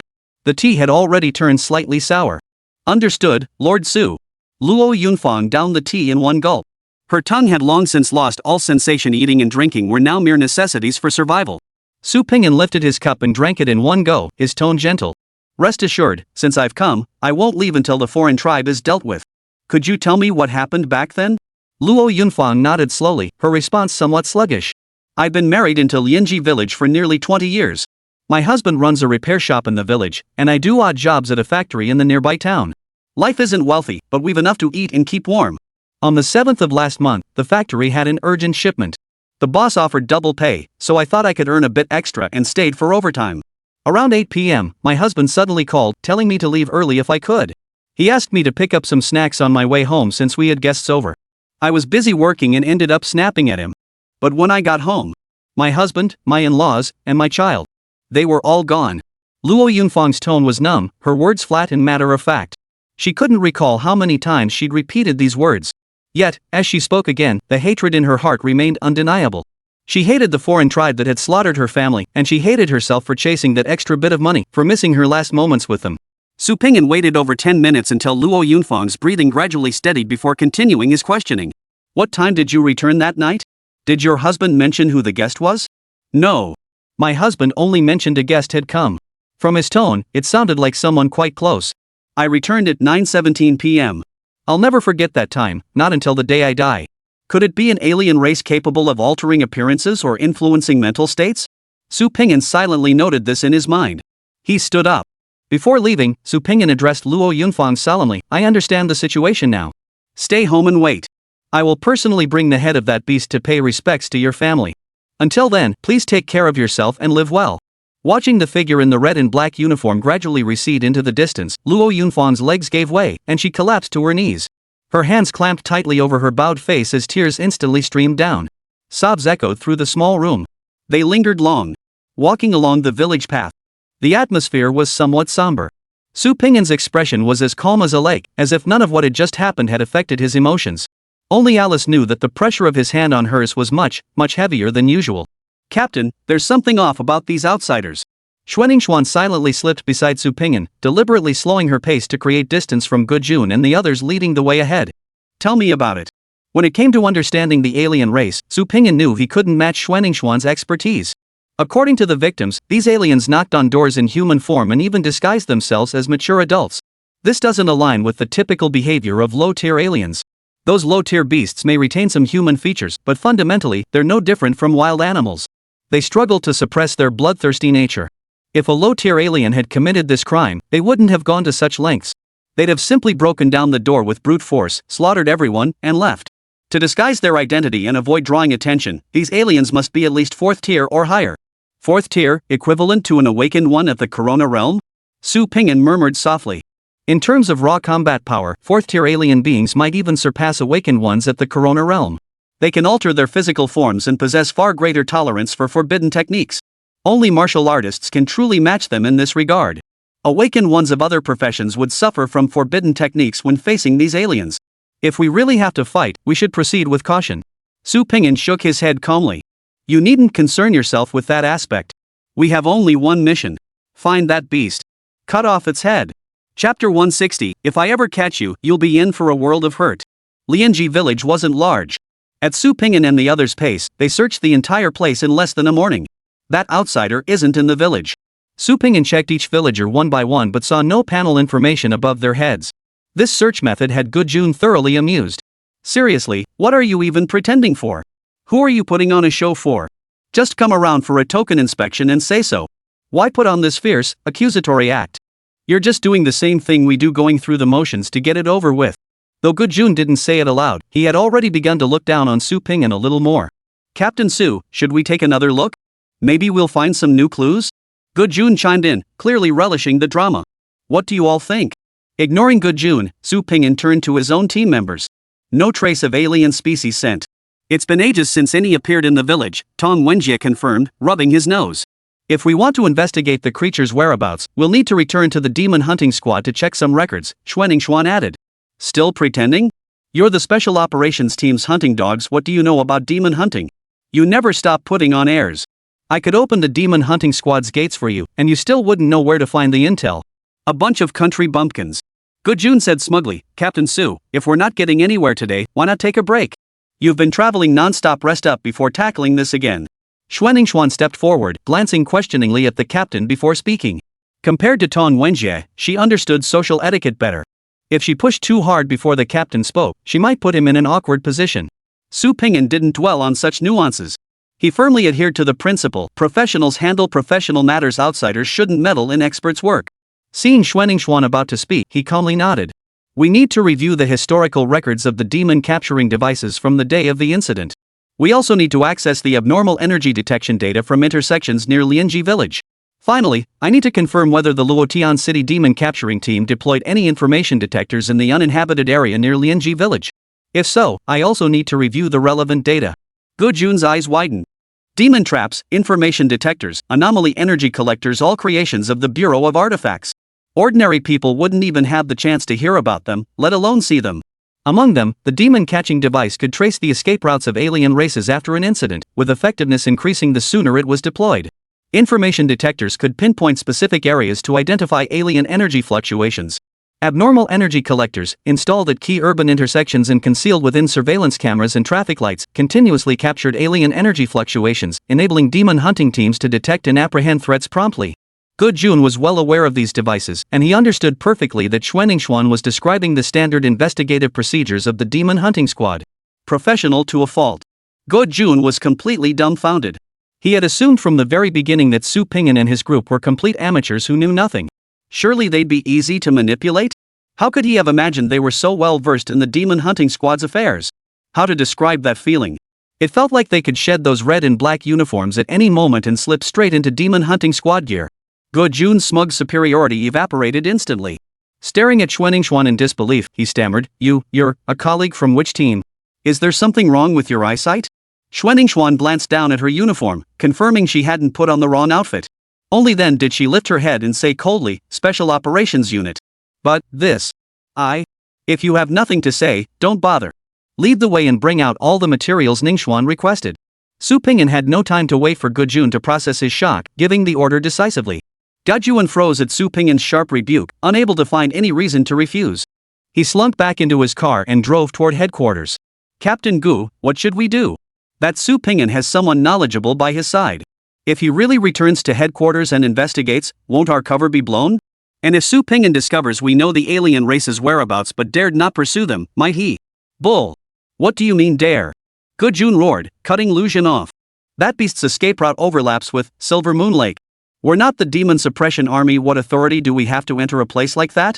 I led the team guarding Lianji village for nearly a month. Wasn't that protecting the villagers' safety? What more do you want from me? Do you want me to dive into the abyss? Not even the Heavenly King himself could demand that. Seeing their leader fuming, He Xiuwen quickly stepped in as peacemaker. Captain Gu, calm down. Lu Jin, this isn't as bad as you think. Maybe that Xuan just did some last-minute homework. She might not actually uncover our weaknesses. Better safe than sorry. What if that Su Ping'an decides to make a big deal out of this? Lu Jin frantically tugged at his hair, his voice growing urgent. We'd be complicit in letting an alien race escape. Captain Gu, you were the one who insisted on this approach. You can't back out now. What are you freaking out for? Gu Jun's expression turned cold as he glared fiercely at Lu Jin. Luotian City has its own rules. He's just an outsider. Does he really think he can do anything to us? Despite his tough talk, Gu Jun felt uneasy. He picked up the phone and notified the team to delete all this month's records from the demon hunting squad's log. Without the records, it would just be poor management. Even if that bloodhound tried to make trouble, he wouldn't have a leg to stand on. As long as Su Ping'an was in the wrong, Gu Jun wasn't afraid of him blowing his top. What's the deal? You're the Shiji City Special Operations Squad, and you're going to act unreasonable and kill someone from Luotian City? Each man pondered his own thoughts. The two vehicles swiftly entered the Luotian branch's parking lot. Su Ping'an moved with decisive efficiency, immediately leading his team straight to the demon hunting squad's office upon exiting the vehicle. Unfamiliar with the ins and outs of demon hunting, he delegated the investigation to two team members. Su Ping'an, meanwhile, sat in the captain's office, insisting Gu Jun join him for tea. From the moment he first saw Gu Jun, he found the man unsettling. Although Captain Gu always spoke politely and seemed quite cooperative, Su Ping'an still suspected he was dragging his feet and going through the motions. Adhering to the principle of better safe than sorry, Su Ping'an decided to keep him under his wing for now. Captain Su, I could have someone deliver the files for us to review at the office. There's no need to make such a fuss. The alien races are endless, especially given Liangzhou province's current situation. The abyss looms close, and alien forces frequently breach the demon-sealing army's blockade. If everyone gets so hung up on every little thing, we'll never get any work done. Strict? Su Ping'an's brow furrowed. Team leader Gu, are you suggesting Luo Yunfan's family died for nothing? No, I never said that. To investigate this case, I've been working with my team for nearly a month straight, barely getting any sleep. Gu Jun hastily shook his head. He wasn't about to slip up so easily and hand over a fatal weakness. Su Ping'an narrowed his eyes slightly, silently musing to himself. This guy's got a guilty conscience.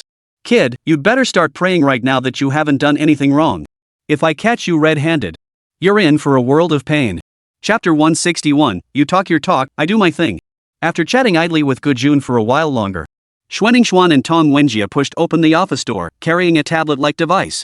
Lu Jin and He Xiuwen followed behind them. Compared to the solemn expressions of Shui and Tong, the latter two looked noticeably more relaxed. Gu Jun had already made clear arrangements. Xuan would handle the unproblematic cases, while Tong Wenjie would take on those that might reveal flaws. Compared to Xuan's earlier professionalism, Tong Wenjie looked like a complete goofball. He'd probably be clueless about everything. You like investigating, huh? Go ahead and investigate. Let's see if you can figure it out. The equipment Xuan mentioned required specialized instruments. Without professional training, she wouldn't stand a chance. Captain, the demon hunting squad's itinerary records are corrupted. We can't trace the Luotian City squad's route, Xuan stated coldly, her gaze fixed on Gu Jun. Gu Jun instinctively clamped his legs together, not even sure what had gotten into him. Ahem. Clearing his throat to ease the awkwardness, Gu Jun set down his teacup and said apologetically, Captain Su, I'm sorry. Luotian City can't compare to Xiqing City. Our demon hunting squad's budget is extremely tight. Much of our equipment is years old, and we can't keep up with repairs and maintenance. If it's convenient for you, Captain Su, please bring this up with the Investigation Bureau when you return to Xiqing City.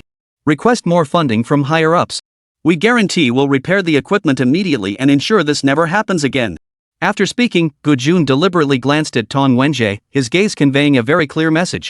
Alright, let the show begin.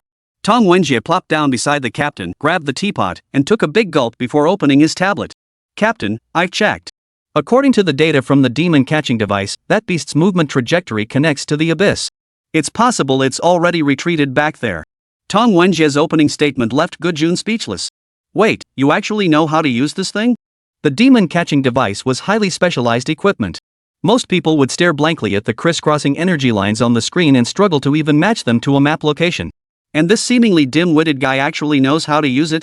Not only could he pinpoint the target's location, but he'd analyze the alien creature's exact path and the time it takes to drink a few cups of tea? Su Pingyan watched Gujun's jaw-dropping expression and let out an unmasked cold laugh. You think you can pull the wool over my eyes, huh? The 2 soldiers under my command. One is the top demon hunter in Lijiang Province's demon capture squad. He spends his days doing 2 things, either slaying alien races or picking fights with the squad leader. The other is the top demon hunter in Tu Province, the record holder for alien slays, a cold-blooded headshot maniac who'll chop off heads at the drop of a hat. They might not be seasoned in special ops missions, but when it comes to demon hunting and exterminating alien races, they're absolute top-tier professionals. You think you can pull a fast one on me, showing off your skills in front of the experts? Still half asleep, are you? No, wait, which squad are you from, colleague? Gujun stared straight at Tong Wenjie, his tone suddenly becoming polite. Shut your mouth, you bastard. Tong Wenjie glared at Gujun, his eyes wide like a tiger's, his right hand already resting on his knife hilt. What do you think you're doing? Gujun jolted in alarm, gripping his sword hilt while simultaneously signaling his 2 henchmen to go call for backup. This setup looked like a fight was about to break out. Hold your horses. Let's talk first. We always play by the rules. Su Pingyan waved at Tong Wenjie, calmly finishing his tea. Captain, this guy's got something fishy going on. Tong Wenjie crushed the teapot in his fist, glaring viciously at Gujun. I checked the information detector and anomaly energy collector. Luotian City detected abnormal data as early as August 6, and the alarm was already flashing red. The assessment put that beast at Tier 3, possibly Tier 4. The murder didn't happen until August 7. According to the Demon Hunting Squad's operational procedures, this guy had ample time to ambush and kill that beast beforehand. Luo Yunfang's family didn't have to die. Because this guy neglected his duties, this tragedy unfolded. Crucially, while the beast's escape route connected to the abyss, it took a full 4 days to reach the abyss's border. Whether it actually entered remains unknown. 4 days? A full 4 days. Those bastards did nothing but wander aimlessly around Lianji village. They knew the demon was gone, yet they refused to act. These good-for-nothings.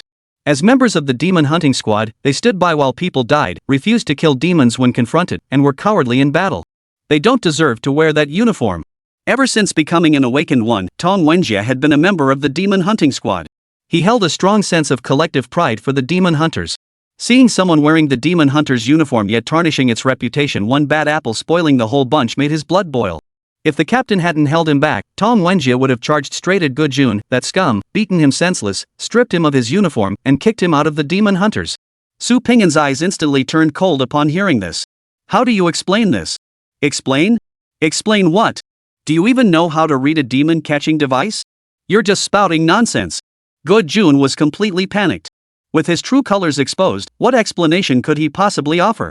All he could do now was clamp his mouth shut and refuse to admit anything. After all, this was Luotian City, not his own Shizhou City. Could this Su Pingyan really dare to? Gujun's thoughts halted abruptly. Put. A cold crimson blade pierced through his chest and out his back, driving a chill straight through his heart. The next instant, a crimson and black figure lunged forward, slamming a palm against his forehead and slamming him into the wall. Thud. The excruciating pain in his chest and the dizzying sensation at the back of his head hit him simultaneously. Gujun saw stars and struggled to breathe. The threat of death loomed before him. His heart pounded wildly, his eyes filled with despair and terror. Su Pingyan lowered his stance, locking eyes with Gujun as he spoke, enunciating each word deliberately. You have one last chance to speak. Think carefully before you speak. Stop. A thunderous shout erupted outside the office. A burly man burst through the door. His Demon Hunting Squad uniform was still splattered with blood that hadn't yet dried. Judging by its dark greenish hue, the blood was likely not human. Su Pingyan turned his head coldly to face the newcomer. Name, Song Changfeng. Rank, Corona Realm. Experience, 90%. Vitality, 665. Spiritual power, 456. Weapon spirit attributes. Strength, 162. Speed, 104.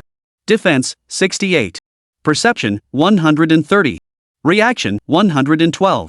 Max sync rate, 70%. Current grade, B.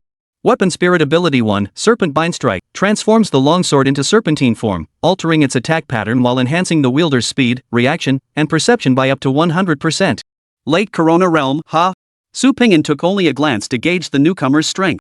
I am Song Changfeng, captain of the Luotian City Demon Hunting Squad. What are you doing here? Daring to kill in my territory without explanation? Do you think my demon hunting squad is empty? Song Changfeng bellowed again, and over a dozen awakened individuals charged out from behind him. Nearly everyone bore wounds, all drenched in blood. To the uninitiated, they looked like they'd crawled out of a pile of corpses. Su Ping'an glanced back at Xuan. Give him an explanation. As the words left his mouth, Su Ping'an had already drawn his long sword and plunged it once more into Gujun's body. The main point is, you do your thing. I do mine.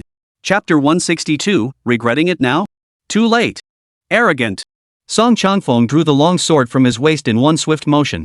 Its silver-white blade flickered with an eerie, slender glow before vanishing back into his sleeve, poised for action. Xuan sidestepped, blocking the path of over a dozen demon hunting squad members.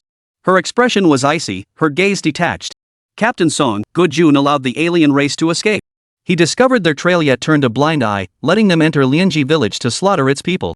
Does he deserve death? Song Changfeng's eyes narrowed sharply, his gaze instinctively turning toward Gujun. Unlike that cowardly, life-loving coward Gujun, he was a true iron-blooded purist. When confronting the alien race, he adhered to the principle of killing without mercy, leaving not a single one alive. Gujun, that spineless coward, was a different story. Before the chaos erupted in Liangzhou province, he had remained relatively obedient, following Song Changfeng's orders without complaint. But after the Silver Moon Lake Abyss descended and order in Liangzhou province gradually collapsed, Gujun's true nature surfaced. When it came to grabbing perks and making deals, he was the most eager in the squad. But when it came to the core task of demon hunting, he'd dodge and shirk whenever possible. When Song Changfeng was still leading the team, he could barely manage to keep Gujun in line. But now, Song Changfeng had led the team to deal with the massive alien creatures that had escaped from the abyss, leaving the demon hunting squad's duties in Gujun's hands. Little did anyone expect that upon his return, he would be met with such a predicament. Listening to Xuan's explanation and staring at the ironclad evidence, Song Changfeng's expression grew increasingly grim. Captain, don't listen to them, they're lying. I didn't. Put. The long sword plunged into his chest once more, piercing clean through his body and embedding itself in the wall behind him. Su Ping'an's large hand remained firmly pressed against Gujun's forehead. Despite Gujun's pained grimaces, he couldn't move an inch. Wiping the blood splattered across his face, Su Ping'an turned his head to face the dozen or so demon hunting squad members standing outside the door. They looked like a flock of lambs waiting to be slaughtered. Captain Song, what do you say? Should this Gujun die? Clang. Clang. Clang. A single glance. Su Ping'an's mere gaze sent the dozen men scrambling to draw their soul weapons, some even activating their spiritual power bursts. Sheathe your weapons. Song Changfeng shot his team members a furious glare before sheathing his own long sword first. Though still terrified, the team members obediently sheathed their weapons.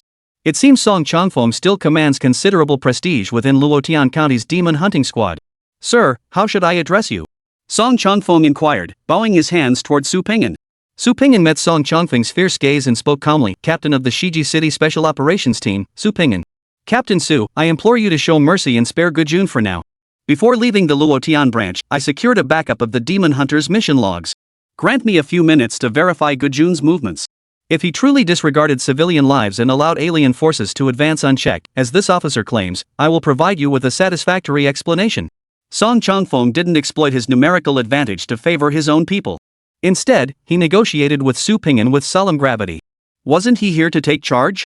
I thought they'd come after the big fish after taking down the small fry.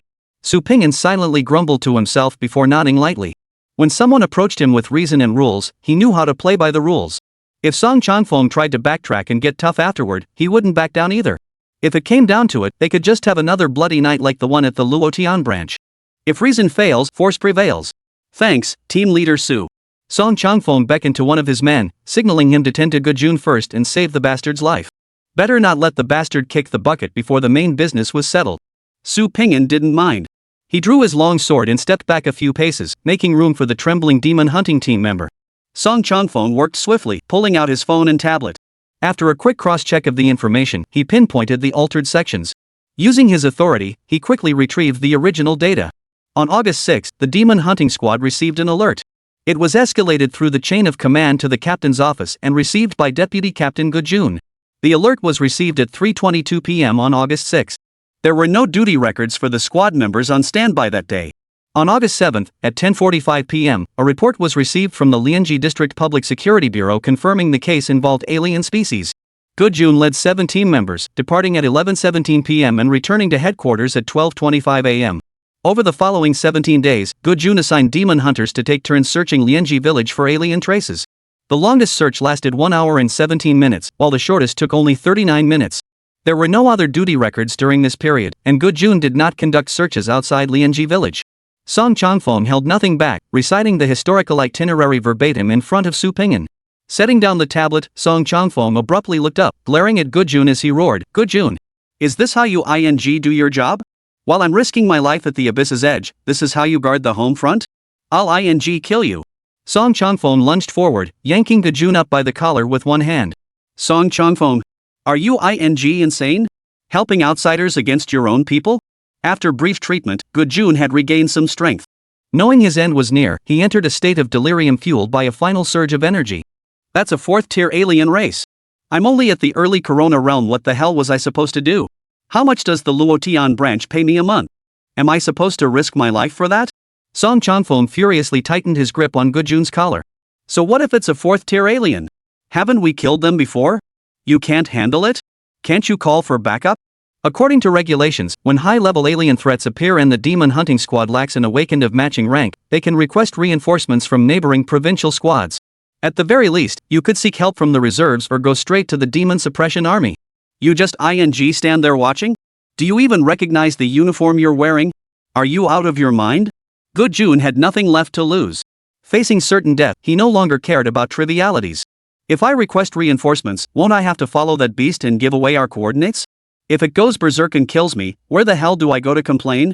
Then you just stand by and watch it storm into Lianji village and slaughter the villagers at will? Song Changfeng released his grip and swung a powerful punch. Thud! Gujun's 4 front teeth were knocked out by the punch, sending him crashing to the ground. Gah! Coughing up blood, Gujun raised his head viciously, his eyes burning with venom as he glared at Song Changfeng. The villagers of Lianji village are just ordinary people. If they die, isn't that better than me dying? Is my life not worth more than those worthless ants? Tell me, what did I do wrong? What the hell did I do wrong? You! Song Changfeng tried to speak, but before he could finish his sentence, a crimson-black shadow burst from the side. Thud! The blade pierced his throat, silencing the barking. Luo Yunfang isn't an insect. She's a human being, just like you and me. Su Ping'an gripped the sword hilt, applying slight pressure. Crimson blood spurted from the wound, forming a column of red. She has a husband, a father-in-law, a mother-in-law, and a child. They, too, are human beings, just like us. His wrist tightened further. Gujun's body convulsed uncontrollably. His hands frantically grasped at the air before him, clutching only emptiness. Early Corona realm. Even if you couldn't defeat a 4th-tier alien, couldn't you at least hold it off? You had over a dozen awakened with you. That beast was alone. Do you think it dared to fight you to the death? Do you realize that your single phrase, "my life is more precious," has destroyed Luo Yunfang's family? You just saw her with me moments ago. Didn't you feel even a shred of remorse when you looked at her? Cough. Gujun gasped desperately, yet no air entered his lungs. He stared fixedly at Su Ping'an. His eyes held fear, despair, resentment, and rage. And overwhelming regret. Su Ping'an lowered his body, leaning close to Gujun's ear and murmuring softly, "Regretting it now? Too late." He raised his arm and swung his sword. A crimson trail of blood traced a line along the wall, halting only at the ceiling. By the time Su Ping'an rose, the head had already fallen to the ground. Chapter 163, Find it, Slay it. Su Ping'an flipped his wrist, flinging the blood from his sword.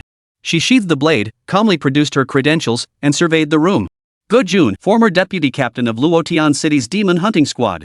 You knowingly neglected your duties during an alien invasion, allowing a murderous alien to escape. You deliberately obstructed the investigation and used improper means to cover up criminal evidence. In the name of the Supernatural Affairs Investigation Bureau's Special Operations Team, I sentence you to death. Execute immediately. The demon hunters in the room were all stunned. They'd never seen a special operations team conduct proceedings like this. You pinned the man down and stabbed him over a dozen times.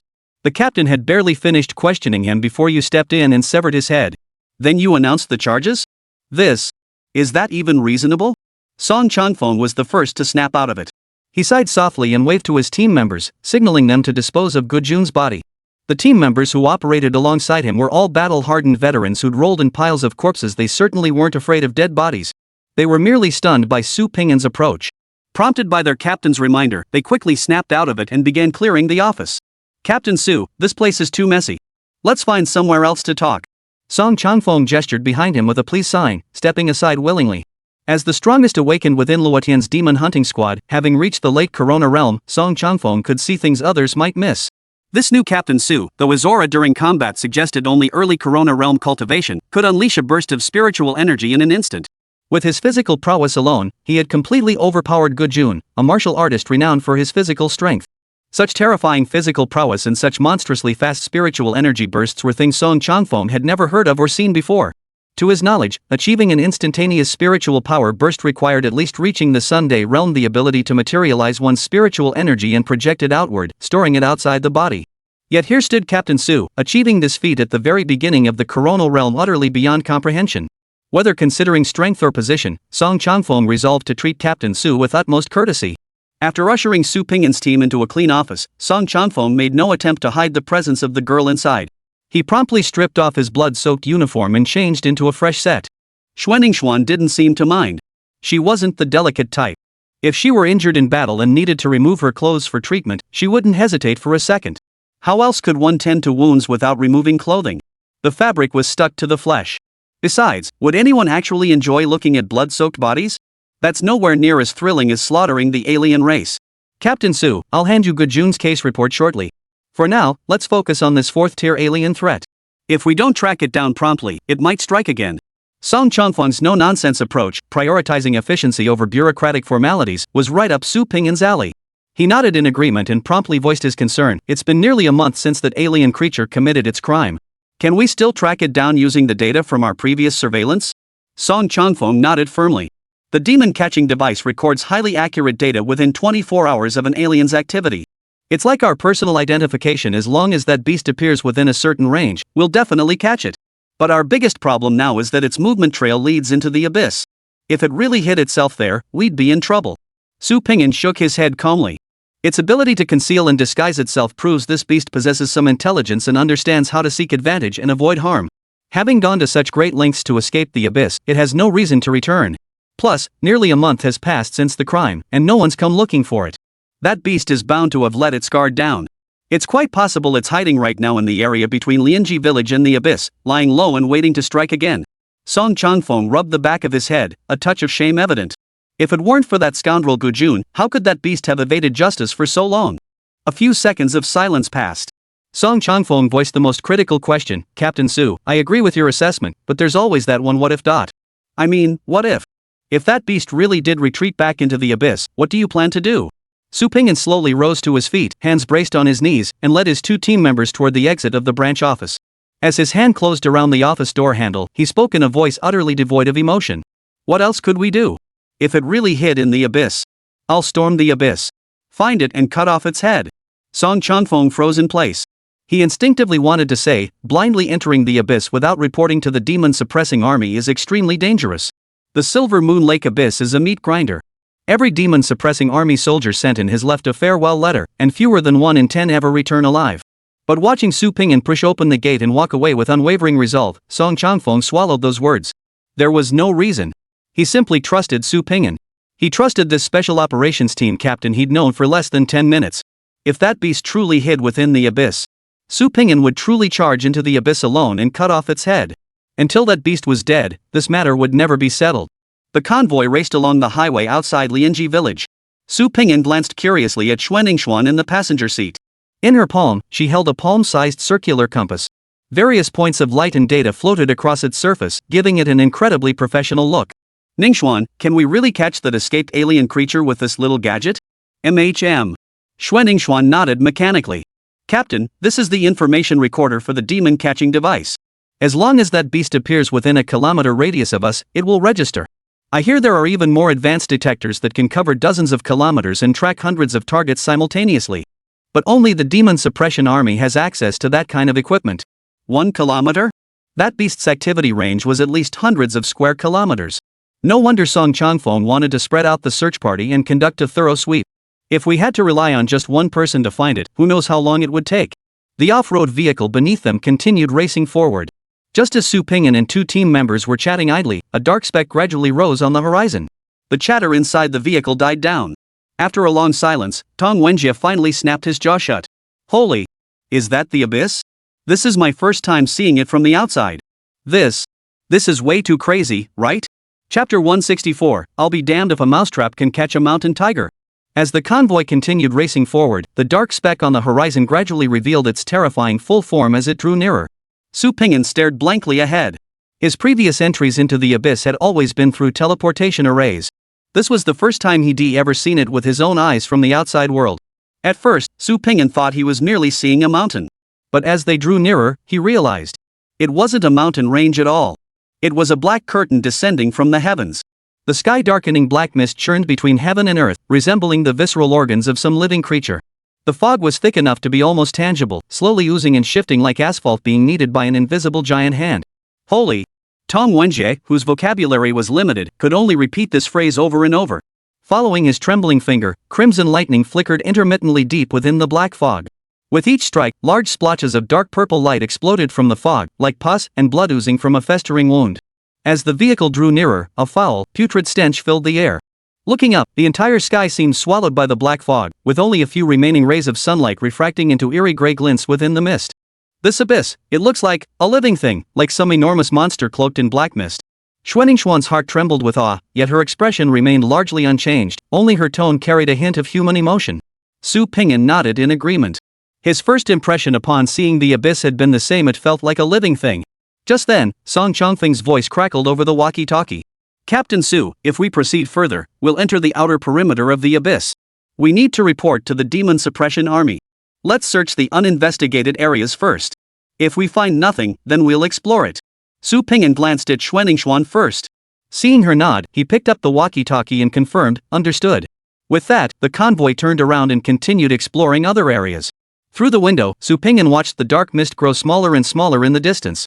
A strange thought rose within him, a feeling that sooner or later he would find himself venturing into that mist. He shook his head, dismissing the strange notion. His immediate priority remained finding that beast. After driving for over an hour, the walkie-talkie crackled again. Captain! Vehicle 7 has detected alien presence. That beast didn't enter the abyss, it's right here near us. Our current position is near the barren wood. I suspect that beast is hiding in the forest. Boom! Before the demon hunter in Vehicle 7 could finish speaking, a piercing explosion echoed through the walkie-talkie, causing it to emit a crackling static. Xiangwan! Xiangwan! Song Chongfeng's frantic voice crackled through the radio once more. Damn it! All units, turn around and head toward the barren wood. Attention! The target's strength level is suspected to be Tier 4. All members below Corona Realm must prioritize self-preservation. Report your positions immediately and await my support. Su Pingyan's position wasn't far from Vehicle 7. He could even faintly see the dark smoke rising in the distance. You guys follow Song Chongfeng's orders. I'm heading over to check it out first. With that, Su Pingyan kicked through the window, launched himself into the air, and dove toward the black smoke, vanishing over the horizon. Holy! Tong Wenjie yanked the steering wheel, executing an on-the-spot drift to realign the vehicle's direction. The captain can fly? Charging into the billowing black smoke, Su Pingyan plunged headfirst into the inferno. With his bare hands, he pried open the doors and pulled 4 teammates from the severely mangled off-road vehicle. All 4 were in critical condition. Had he not arrived immediately, they likely would have perished before the convoy reached them. Su Pingyan's expression darkened as he pressed both hands against the chests of 2 critically injured teammates. Forbidden technique. Crimson backflow. Su Pingyan's arms rapidly withered and darkened. Within mere breaths, he transformed from a sturdy adult man into a gaunt, emaciated figure, his face as withered as dried wood. All the flesh and blood on his body evaporated into waves of pure life energy, flowing into the bodies of the 2 teammates. Su Pingyan himself was now so weakened he resembled a dried-up husk, his skin stretched taut over his bones like a skeleton soldier clad in flesh. Life source. With a single thought, Su Pingyan's body began to rapidly regenerate. The withered flesh and blood that had been fading away swelled back up like a balloon being inflated. He then used the same method to save the other 2 team members. Before the 4 opened their eyes, Su Pingyan's appearance had already returned to normal. The moment Zhou Xiangwen opened his eyes, he immediately checked his teammates' injuries before glancing at himself. After confirming he was unharmed, he lifted his head, his eyes wide with astonishment as he looked at Su Pingyan. Captain Su? You saved us? Are you a healing awakened? Now's not the time for that. Was it that beast that attacked you? Did you see which way it went? Su Pingyan asked rapidly. I didn't see clearly, it was too fast. But I heard the direction it went. That beast headed into the Huangmu forest. Zhou Xiangwen pointed out the general location to Su Pingyan. All right. Hand over your compass. I'm going in to deal with that beast.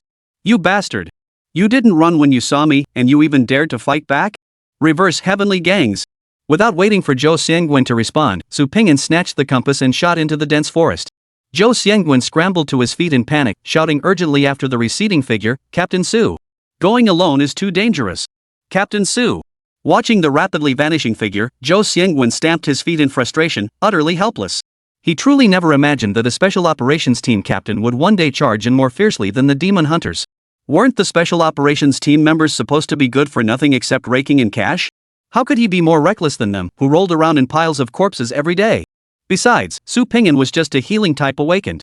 Why was he being so reckless? Wouldn't it be better to wait for the captain to coordinate their actions? Su Pingyan had no time to speculate on Zhou Xiangguan's thoughts. He had only one thing on his mind. Find that beast. Slaughter it. Pingyan, that alien seems to have deliberately lured us into the dense forest. Alice's ethereal, soft voice echoed in his ears. I know. With its combat prowess, the four awakened on Zhou Xiangguan's vehicle wouldn't stand a chance. It took us a full minute to get here. That's more than enough time for it to wipe out an entire vehicle. It deliberately spared one survivor just to lure us in. Pingyan, shouldn't we wait for Captain Song? Alice's voice carried a hint of worry. Su Pingyan's expression hardened, his gaze turning icy. We can't wait. That beast dies today. It dies now. So you set a trap, huh? Bring it on. I'll see if your mousetrap can catch a mountain tiger. As the words fell, the locator compass in Su Pingyan's hand suddenly flared with a blinding red light. According to Xuanning Xuan's earlier instructions, when the compass emitted red light, it meant the target was within 100 meters. Su Pingyan licked his lips, hesitated not a second, and instantly adjusted his stance. He plunged toward the dense forest below. He dove straight down. Chapter 165, If I could slash you down with one sword, why would I need to prove anything? The desolate forest.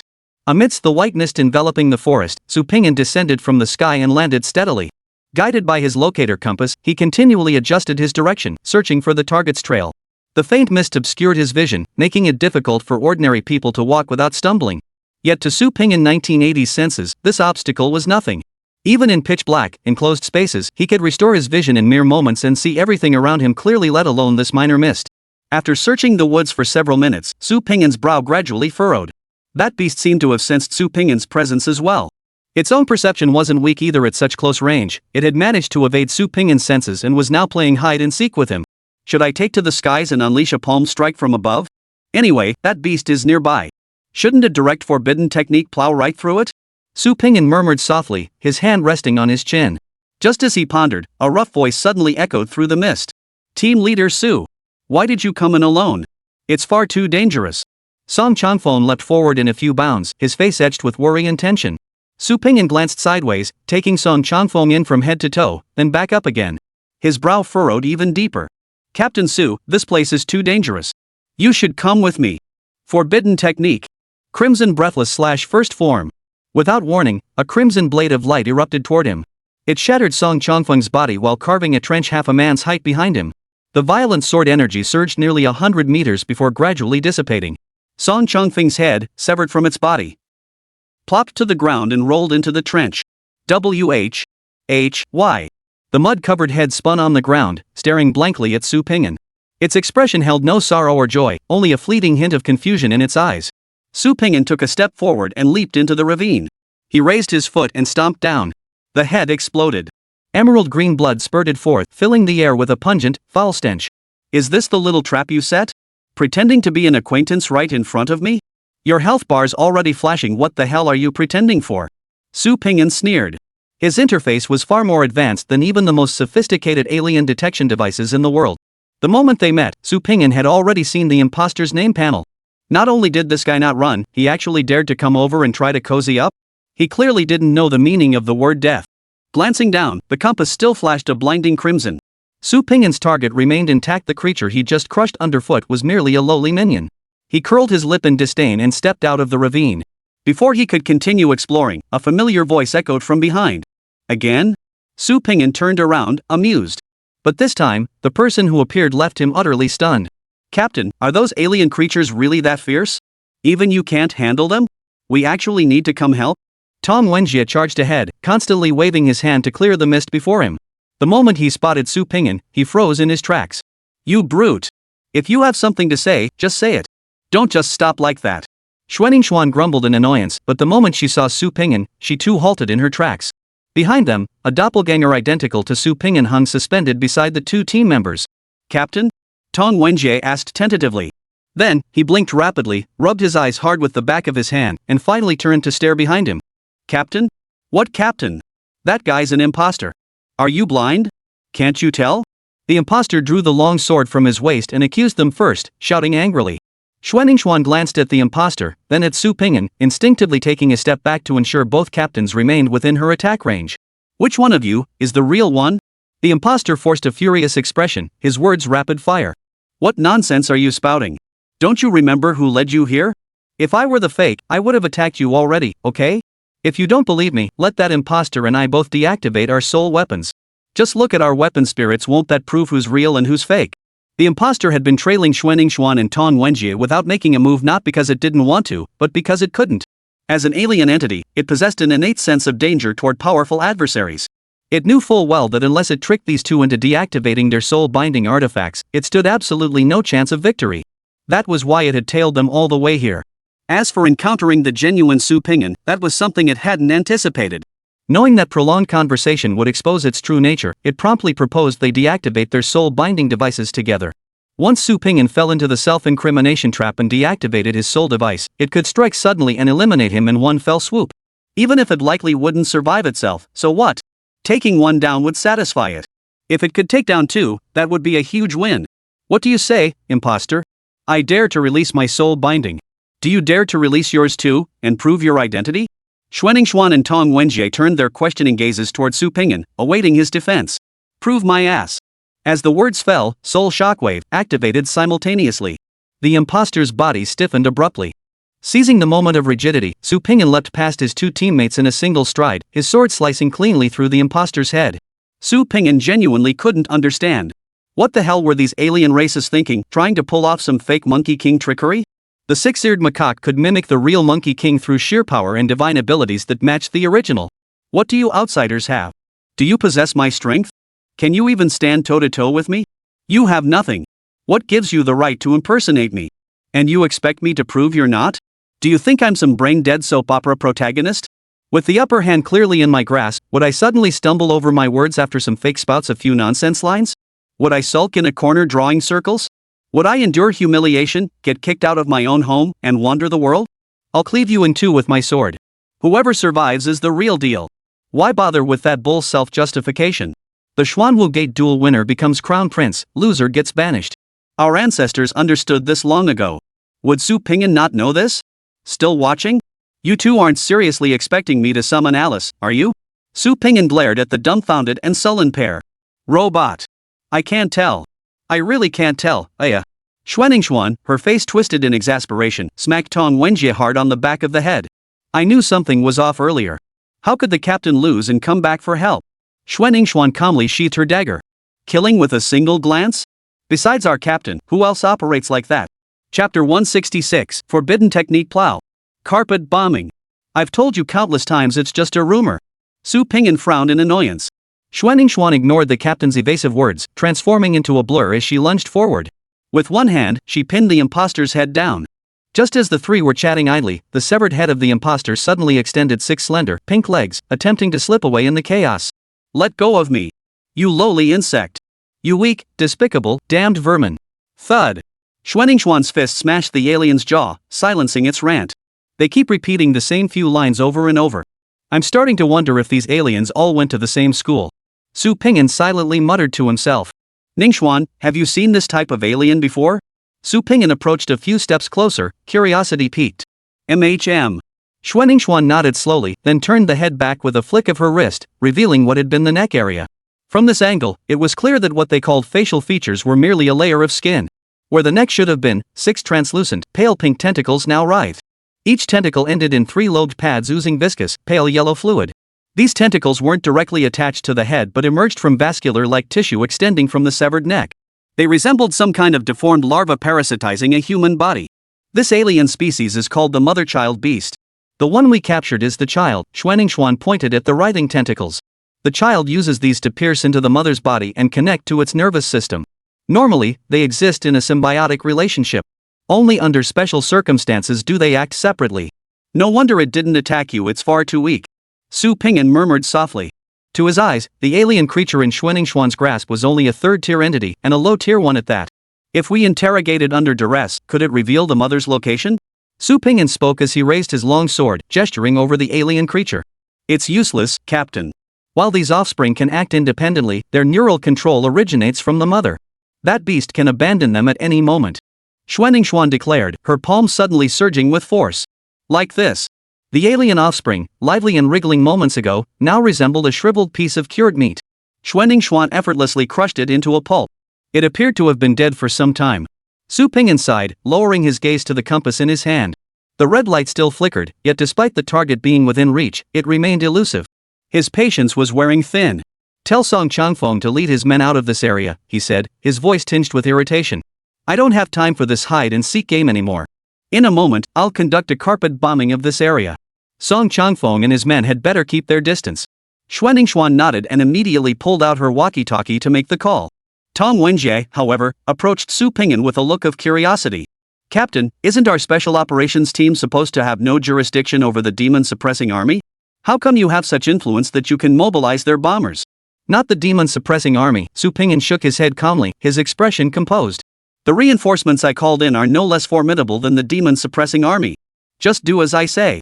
That big shot doesn't like to be seen in public.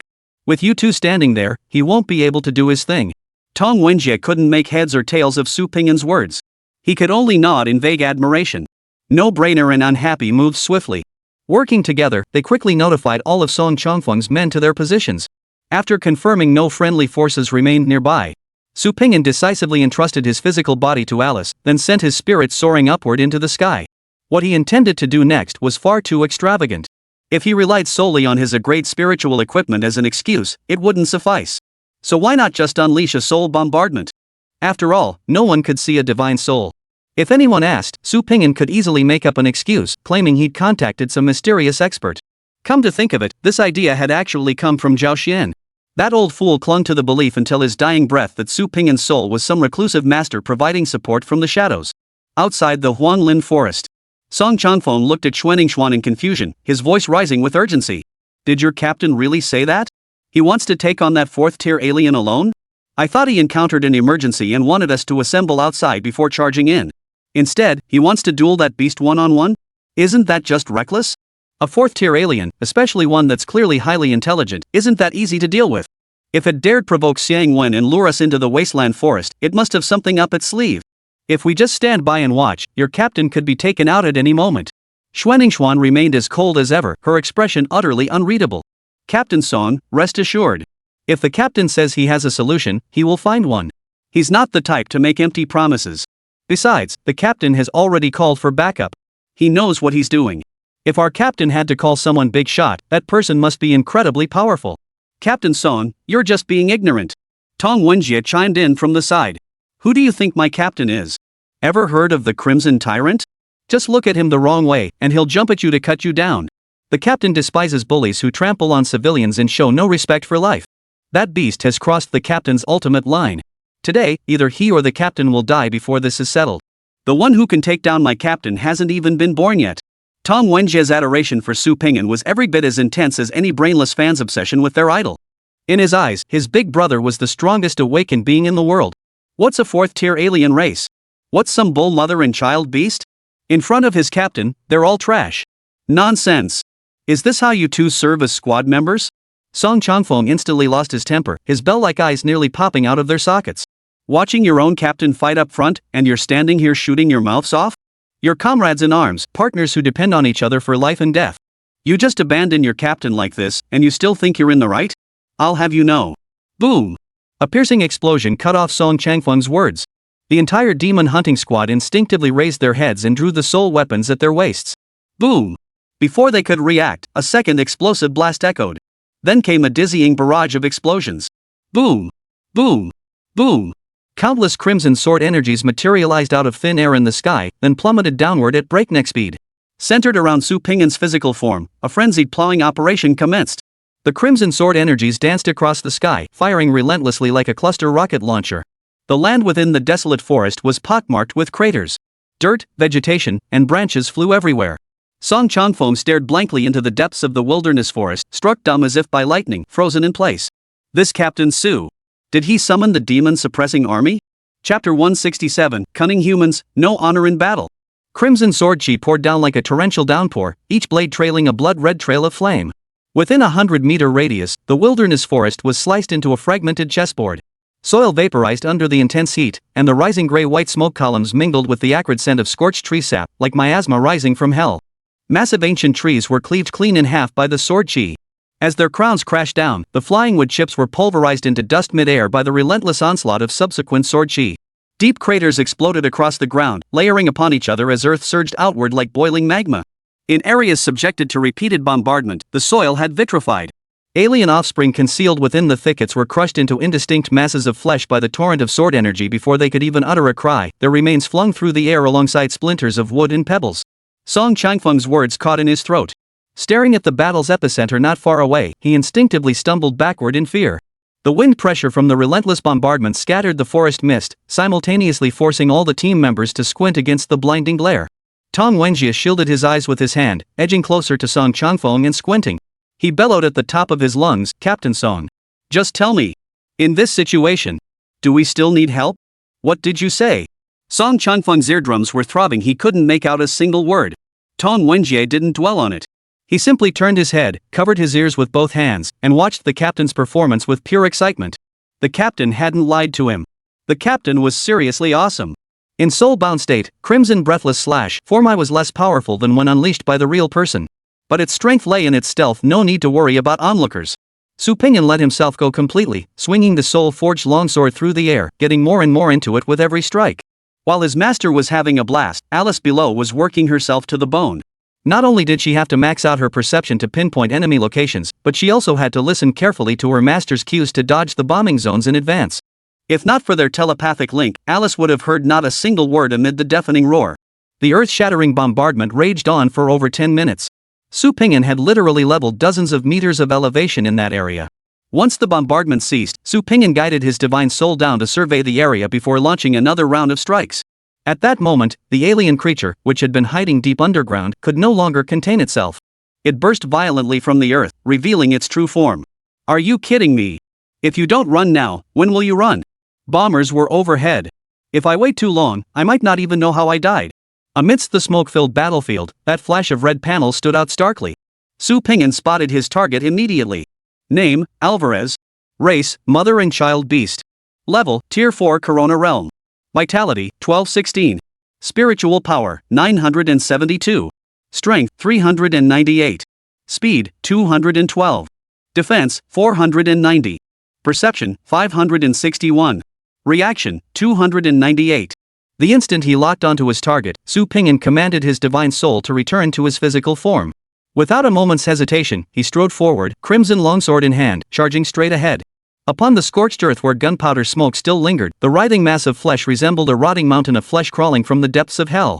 The mother entity's 5-meter-tall torso was riddled with honeycomb-like holes. Dark purple viscous fluid gushed from wounds pierced by sword energy, mixing with partially vaporized soil to form a foul-smelling swamp on the ground.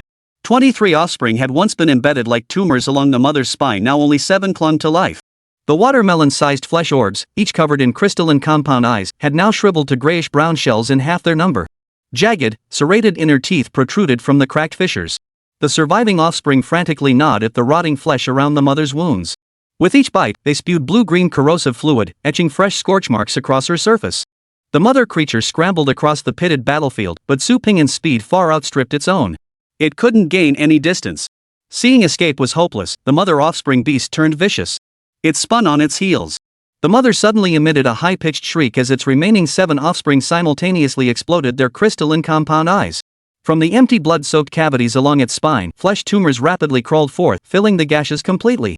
Su Pingyan narrowed his eyes slightly as the data on his interface panel refreshed simultaneously. Vitality, 1216 608. Strength, 398 1592. Speed, 212 848.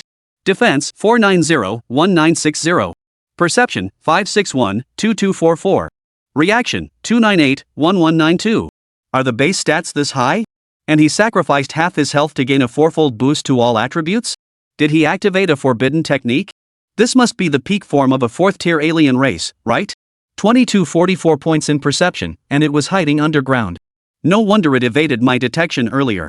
Non-martial type awakened ones would be utterly crushed in every attribute if they ever faced such an enemy.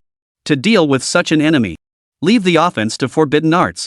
The core strategy is to ensure you can chase them down and strike effectively. Prioritize enhancing perception as the primary attribute and speed as the secondary. Perception, 330-1980. Speed, 246-738. With attributes adjusted, Su Pingyan raised his arm and swung his sword with decisive precision. Forbidden art. Crimson Breathless Slash, first form. Before the figure arrived, Crimson Sword energy already brushed past his face.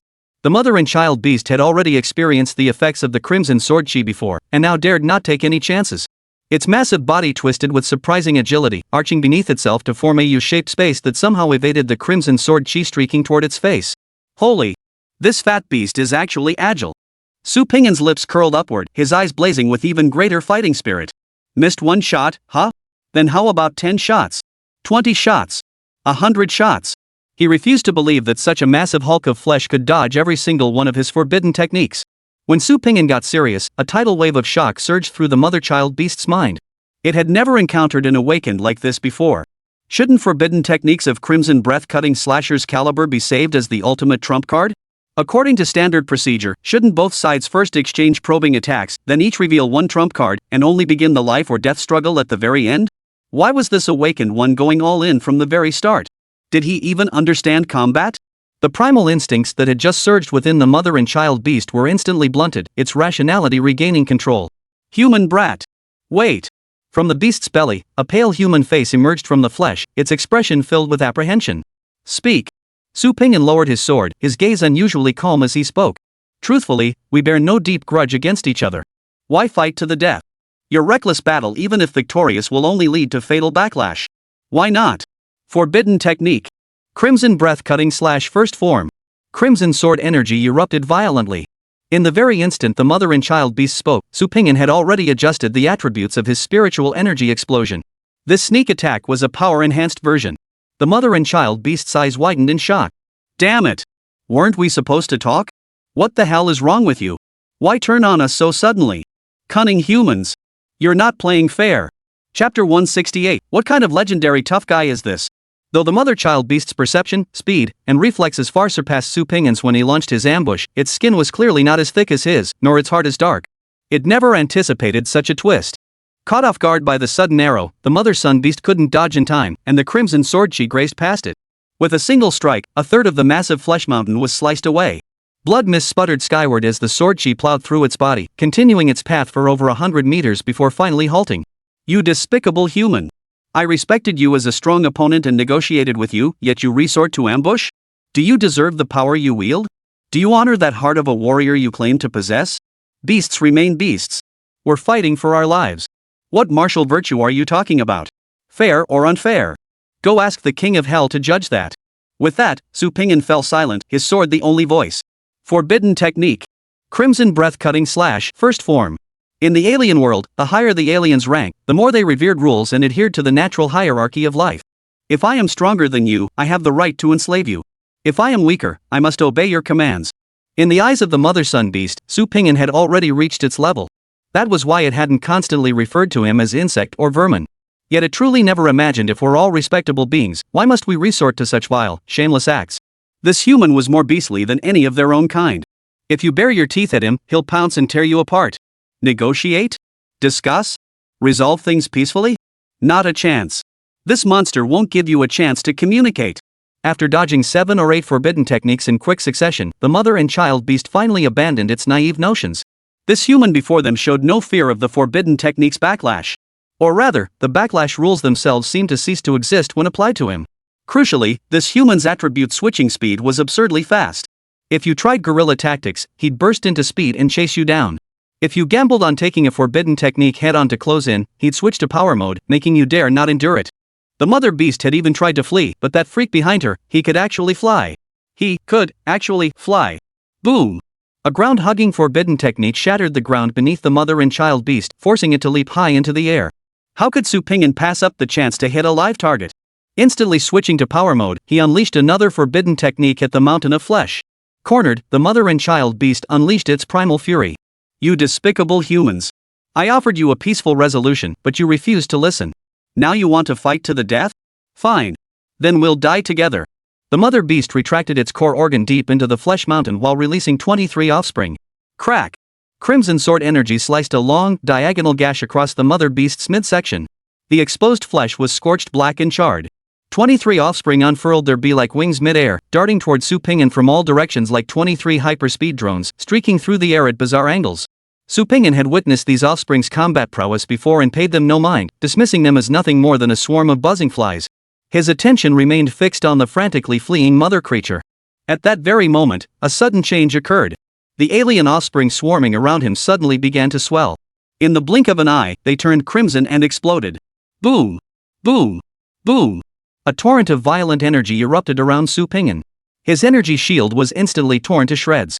His right leg was blown off, his ribs were shattered, and even his jaw was blown away, exposing his stark white teeth. Oh ho! Playing with self-destruction now? Su Pingyan's mouth was smashed shut, leaving him unable to utter any trash talk. He could only mutter a few curses in his mind. Die already! The mother entity bellowed excitedly amidst the carnage, gritting her teeth against the excruciating pain. The remaining offspring swarmed forward, each triggering a suicide blast the moment they neared Su Pingyan's side. The deafening explosions of their desperate attacks reverberated painfully in Su Pingyan's eardrums. The explosions echoed over a dozen times. Amidst billowing black smoke, a blood-soaked figure staggered out of the inferno. Su Pingyan's current state was nothing short of horrific. One eye was blinded, a limb was severed from each arm and leg, and 3 apple-sized gashes in his abdomen continued to ooze black blood. Even his scalp had been blown away, exposing his white brain matter to the swirling dust. Alice, thank goodness you bought me that new uniform. Otherwise, I'd have to go meet Headless and Grumpy with my bear, but today. Su Pingyan's voice was weak, yet utterly unflustered. Pingyan. Does it hurt? Let me take your place, I'm not afraid of pain. Alice cared about nothing else but her master's suffering. It's fine. This is nothing. Back when I used to harvest corneas, I never even used anesthetic. I'm used to it by now. Su Pingyan tried to force a smile. But his jaw had been blown off, leaving his tongue hanging limply. Wanting to laugh was harder than wanting to die. In that moment, Su Pingyan finally began to understand Xuan. Human boy, you think you can truly kill me by relying on sneak attacks and petty tricks? The mother and child beast poked its head out from the mountain of flesh, its expression smug. It was pure victory speech. I gave you a chance, but alas, you refused it. Now, kneel before me, and I might let you die with a little satisfaction.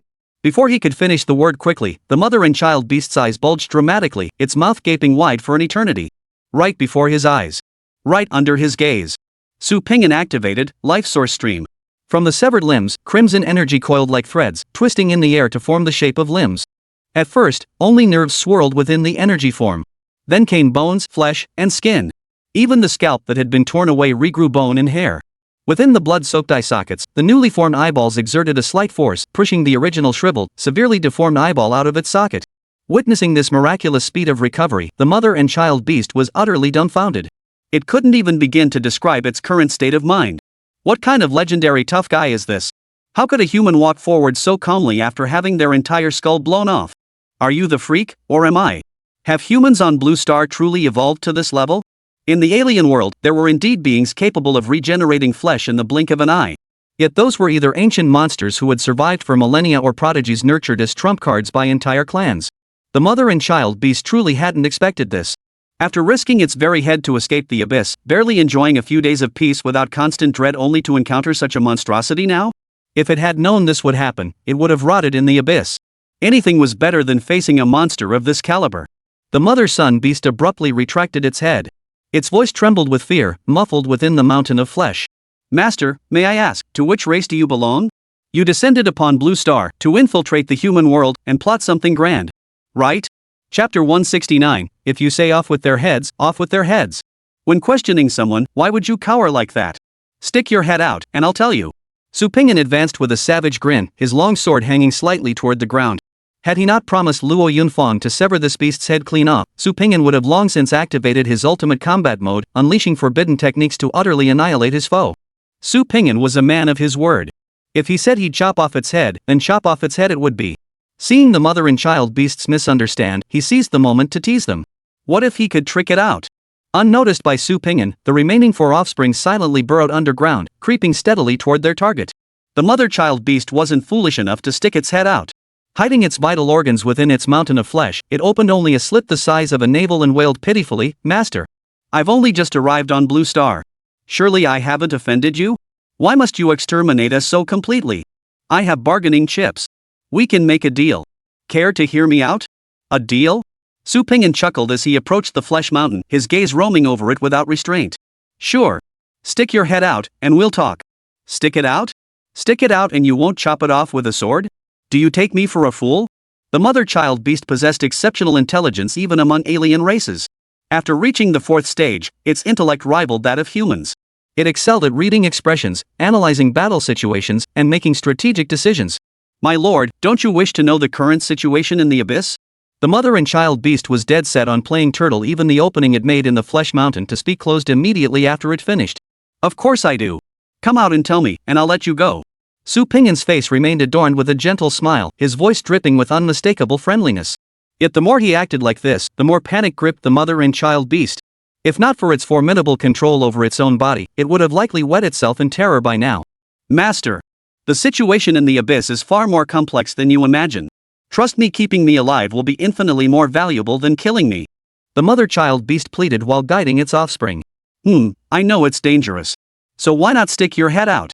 Isn't it suffocating in there? Come out and we'll have a proper talk. We don't have any deep-seated grudges, do we?" Su Pingyan replied casually, his words half-hearted. His body, however, was already raising his long sword in earnest, beginning to trace a cutting path based on his perceived location. "Master, can't you give me one more chance?" The mother and child beast's voice was already tinged with a hint of tears. "Sure, didn't I already agree to it?" Su Pingyan's arm bent backward, already poised for the strike. "All right. I'll come out now." A slit gradually opened between the flesh and blood of the mother and child beast's abdomen. Seeing the beast actually obediently extend its head, Su Pingyan kindly stepped back. At that very moment, thud, thud, thud, thud, 4 distinct sounds of earth-shattering explosions rang out. The remaining offspring had already prepared for self-detonation during the attack. The instant the first offspring wrapped around Su Pingyan's neck, it detonated itself. Boom! The terrifying explosion hurled Su Pingyan's head into the sky along with the other 3 heads. Success! The mother beast's heart surged with wild joy. To ensure absolute certainty, it formed a toe the size of a human fist from the flesh mountain and drove it straight through Su Pingyan's heart. Only after crushing that pulsing mass of flesh into oblivion did the mother and child beast finally relax. At this point, even a god should be dead, right? Even those powerful beings from other races would be finished if their brains and hearts, their vital organs, were shattered like this. Victory! Though all my offspring were sacrificed, the ultimate victor is me. You lowly humans are far too naive. In a life or death struggle, holding every advantage, yet you refuse to finish me off? Stupid vermin, you truly are nothing but stupid vermin. The mother beast's head slowly wriggled out from within its body. The overwhelming pressure Su Pingyan had just inflicted was simply too intense. It had to see with its own eyes that this monster was truly dead. Otherwise, it wouldn't dare make its escape. The very instant the mother-child beast's head snapped free, a colossal, crushing mental force slammed into its nerves, knocking it senseless on the spot. Damn it! Another expert. The mother and child beast desperately tried to retract its head, but its body felt unresponsive, leaving it frozen stiff in place. Its only controllable feature, its eyes darted around frantically, searching for the figure of this expert. Yet all it witnessed was a horrifying sight it had never encountered in its entire existence. Su Pingyan's headless, heartless corpse actually moved. Then, at his neck, at the hollow pit of his stomach, vast quantities of crimson energy coiled into thread-like strands, frantically twisting and tangling in the air and within his body. As his body healed, Su Pingyan grasped the long sword with both hands and raised it with extreme slowness. His brain had only just regenerated, and actions that would normally be effortless now demanded immense concentration to execute. The result was that the mother-child beast could only watch helplessly as Su Pingyan, moving in slow motion 10 times slower than normal, raised his long sword and slowly aimed it at its head. Death, for sentient beings, was inherently a great terror. Yet this agony of waiting to die was 100-fold, 1,000-fold more torturous than being split clean in two. The mother-child beast still struggled desperately against the effects of soul dread. Yet in the previous battle, it had expended far too much vitality. Its symbiotic offspring had all been annihilated, leaving the mother-child beast utterly drained. How could it possibly muster the strength to break free? Controlling its sole-functioning eyeball, the mother-child beast fixed its gaze on Su Pingyan with a deathly glare. At the very edge of life, its reason had completely vanished, leaving only the savage instincts of a beast. That look in its eyes. That's the one. Even embedded in a human face, you could spot it instantly. You're nothing but a beast. With a surge of strength in both arms, the long sword came crashing down. Splatter! Catching the mother and child beast's head in his hand, Su Ping'an's spirit floated up as he began cleaning up the battlefield. Though the flesh mountain appeared dead, its flesh scattered across the ground and began to wither and turn black. But who could confirm it was truly dead? What if it was merely feigning death? What if it possessed extraordinary regenerative abilities like Su Ping'an?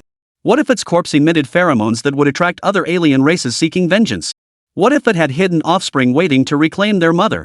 After much deliberation, Su Ping'an made his decision. Another round of forbidden spell bombardment was essential. This damn thing had to be obliterated into dust. Alice, stay back. I'm going to level this mountain of flesh. Chapter 170, Raid Their House Now. Boom! The terrifying force shook the ground itself. Song Changfeng had no choice but to order his team to retreat further, fearing they might be caught in the crossfire from the battle in the wilderness. After waiting several minutes, the roaring finally subsided. Just who did your captain summon? Judging by the commotion, it must be a super-tier powerhouse at least at the 3 enclosures realm, or even beyond the 4 symbols realm. Would someone that powerful really intervene over a mere 4th-tier alien creature? What kind of clout does your captain have? That much? Song Changfeng's ears still buzzed from the noise, and he instinctively raised his voice to ask. No idea. Our captain just told us to stay back. Probably means that Big Shot doesn't like company. Tong Wenjie shouted back in response.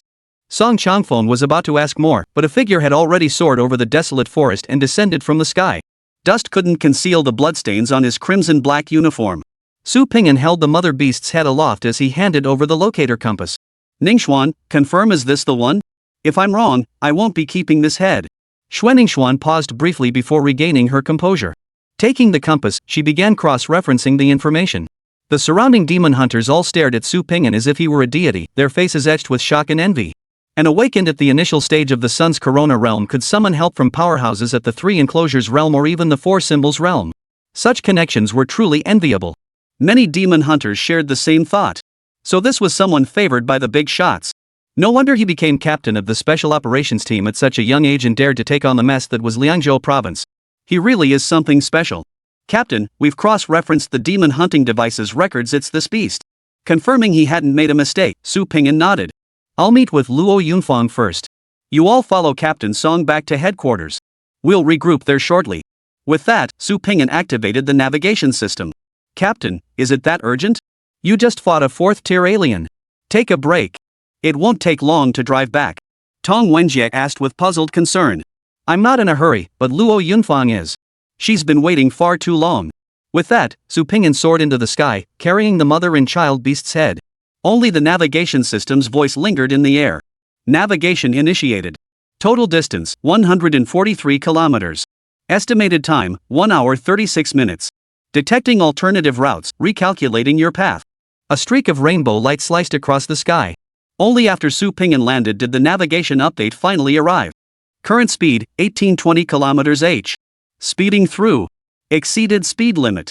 Passing through Lianji village ahead, speed limit 120 kilometers h. Speeding through. This trip has ended. The average duration for this route is 1 hour 36 minutes. User completed it in 4 minutes 37 seconds, outperforming 99.99% of Blue Star users. Congratulations on earning the Blue Star Driving God title. With the balanced bracelet, Su Ping'an could now significantly enhance his reaction speed during flight without sacrificing velocity. He no longer worried about overshooting his destination.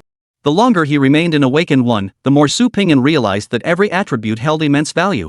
Blindly pursuing one attribute while neglecting the synergy of others was never a wise choice.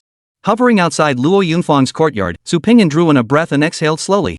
Even when facing 4th-tier alien races, he never felt the slightest tension. But now, facing a wife who had lost her husband, a daughter-in-law who had lost her in-laws, a mother who had lost her child, Su Ping'an truly felt a pang of sorrow. After a moment of composure, he adjusted his expression before pushing open the courtyard gate. This time, the inner courtyard door wasn't tightly shut.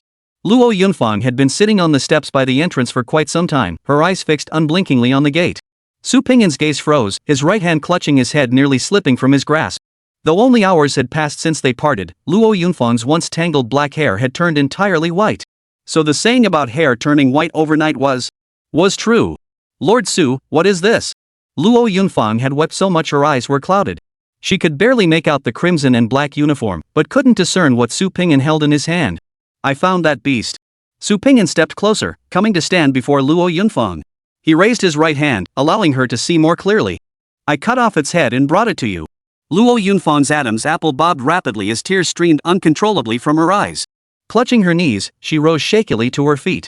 Without even wiping her tears, she rushed back into the house. When she emerged again, she held a kitchen knife sharpened to a razor's edge. Luo Yunfang began hacking wildly at the lifeless head. She hacked at it dozens of times. Cracks began to form along the blade's surface. The shockwaves had even torn open her palms, drawing blood. Yet she continued to hack away, stroke after stroke. Even when her strength proved insufficient to pierce the alien creature's skin, she repeated the motion relentlessly. When the cleaver snapped, she tore at it with her bare hands. When her fingers bled, she kicked it with all her might. After an unknown amount of time, Luo Yunfang finally calmed down. She collapsed to her knees with a thud and began to weep uncontrollably. Husband. Father-in-law, mother-in-law. Lian Zai. Ah. Su Pingyan stood silently by, quietly activating Crimson Backflow to heal Luo Yunfang's injuries. But the scars in a woman's heart? That was beyond his power. After waiting for a long time, only then did Su Pingyan speak to comfort her. This isn't the end. I'll secure compensation for you enough to live comfortably for the rest of your life. You needn't worry about your future livelihood. The compensation Su Pingyan referred to, of course, would come from Gojun. He hadn't forgotten to seize his assets. Su Pingyan did a quick mental calculation. Based on his experience with confiscations, demon hunting teams typically didn't keep much surplus grain at home. After all, this profession involved risking life and limb. Any spare coupons were almost always immediately converted into combat power. Unless they were saving up for a particularly coveted piece of equipment or item, they generally didn't have the habit of saving money. If Gujun's place yielded 3,000 to 5,000, that would be considered quite a haul. If exchanged for blue star coins on the black market, that'd be roughly 4.5 to 7.5 million blue star coins. Enough to live very comfortably. Luo Yunfang gave a bitter smile, almost as if speaking to herself. 7.5 million. I've never seen that much money in my entire life. If we'd had that money back then, maybe I wouldn't have had to work. I could have stayed with my family that day. Su Pingyan could see that the knot in Luo Yunfang's heart remained untied, yet he couldn't find the words to comfort her. Some things, others could never truly understand. Luo Yunfang looked at Su Pingyan calmly and bowed deeply. Mr. Su, you are a good man. You are a benefactor to our entire family. Thank you. Truly, thank you. Su Pingyan nodded in return. He left Luo Yunfang's home with heavy steps. As he watched the smoke rise from every household in the village, only the house behind him remained deathly quiet. Su Pingyan let go and dropped the head. He raised his foot and stomped down. Blood and flesh splattered. Su Pingyan pulled out his phone, suppressing the volcano raging within him, and spoke slowly, enunciating each word. I won't be returning to headquarters. Get Gojun's address from Team Leader Song. We're going to raid the place right now.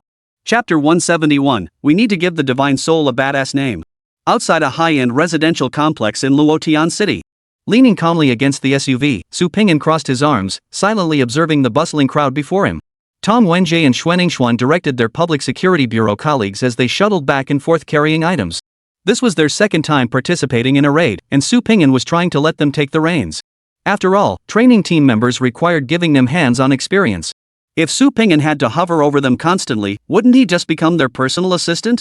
What he wanted were self-reliant, capable, and decisive team members, not useless bunglers who couldn't get anything done without constant supervision. Captain Su, want a smoke? Song Changfeng approached Su Pingyan with a calm expression, offering a cigarette. Su Pingyan took the cigarette, lit it, and drew a deep drag. Ha! Captain Song, what are your plans for those members of your team? I'm referring to the ones who acted alongside Gujun. Song Changfeng lit one for himself as well, his expression unflappable. On the way back, I had all the relevant officers taken into custody. I'll interrogate them one by one. Depending on their level of involvement in this affair, some will be expelled, some suspended, some sent to prison, and those who deserve to die will be executed outright. Afterward, I'll compile the results into a report and send you a copy, Captain Su. Su Pingyan took a deep drag on his cigarette and nodded. His first impression of Song Changfeng had been poor, but the incident of hunting down the alien race had significantly altered his view.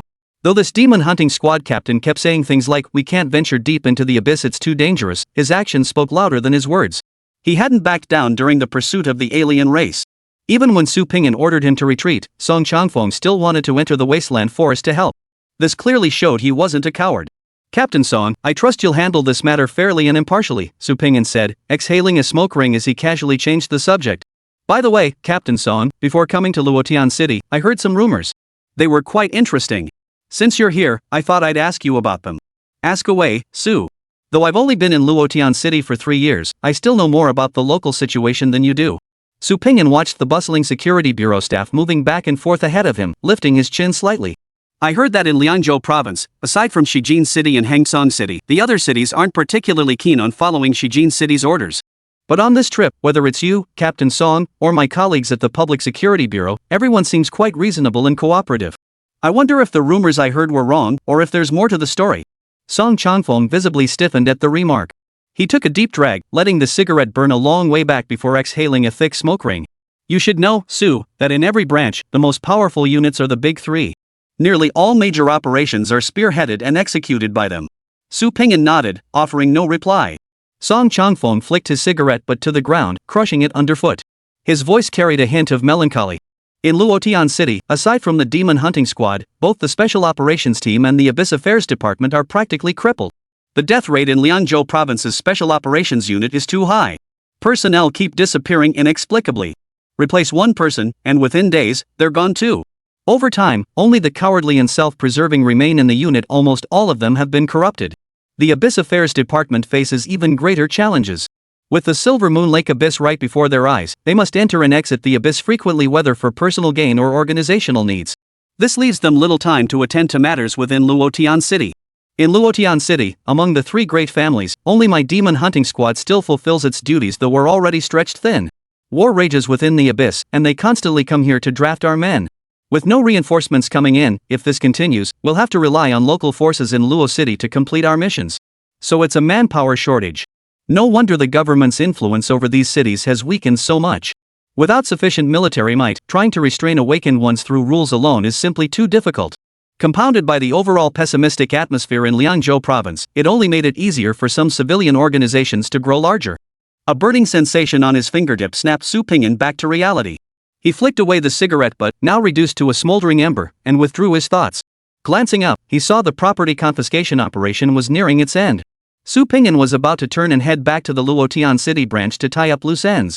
Just then, Song Changfeng called out to him. Captain Song, what is it?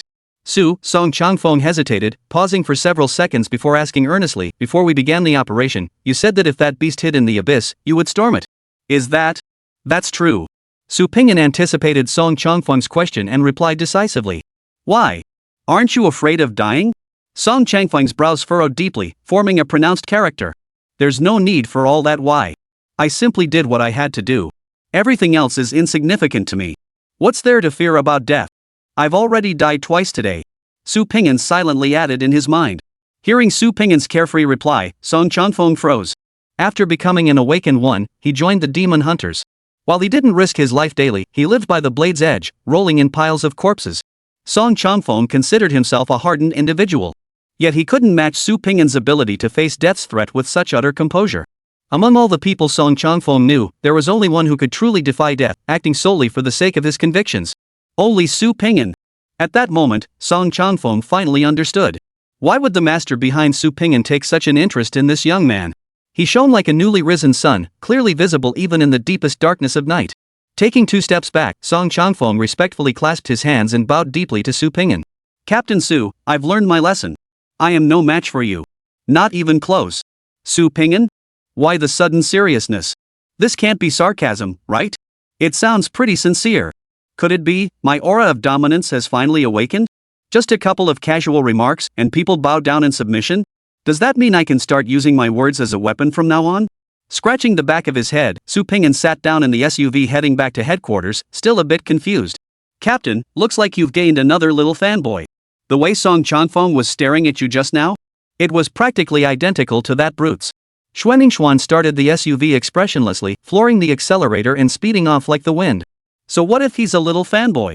Robot, you're just expressionless. If you weren't so emotionless, you'd be starstruck by the captain too.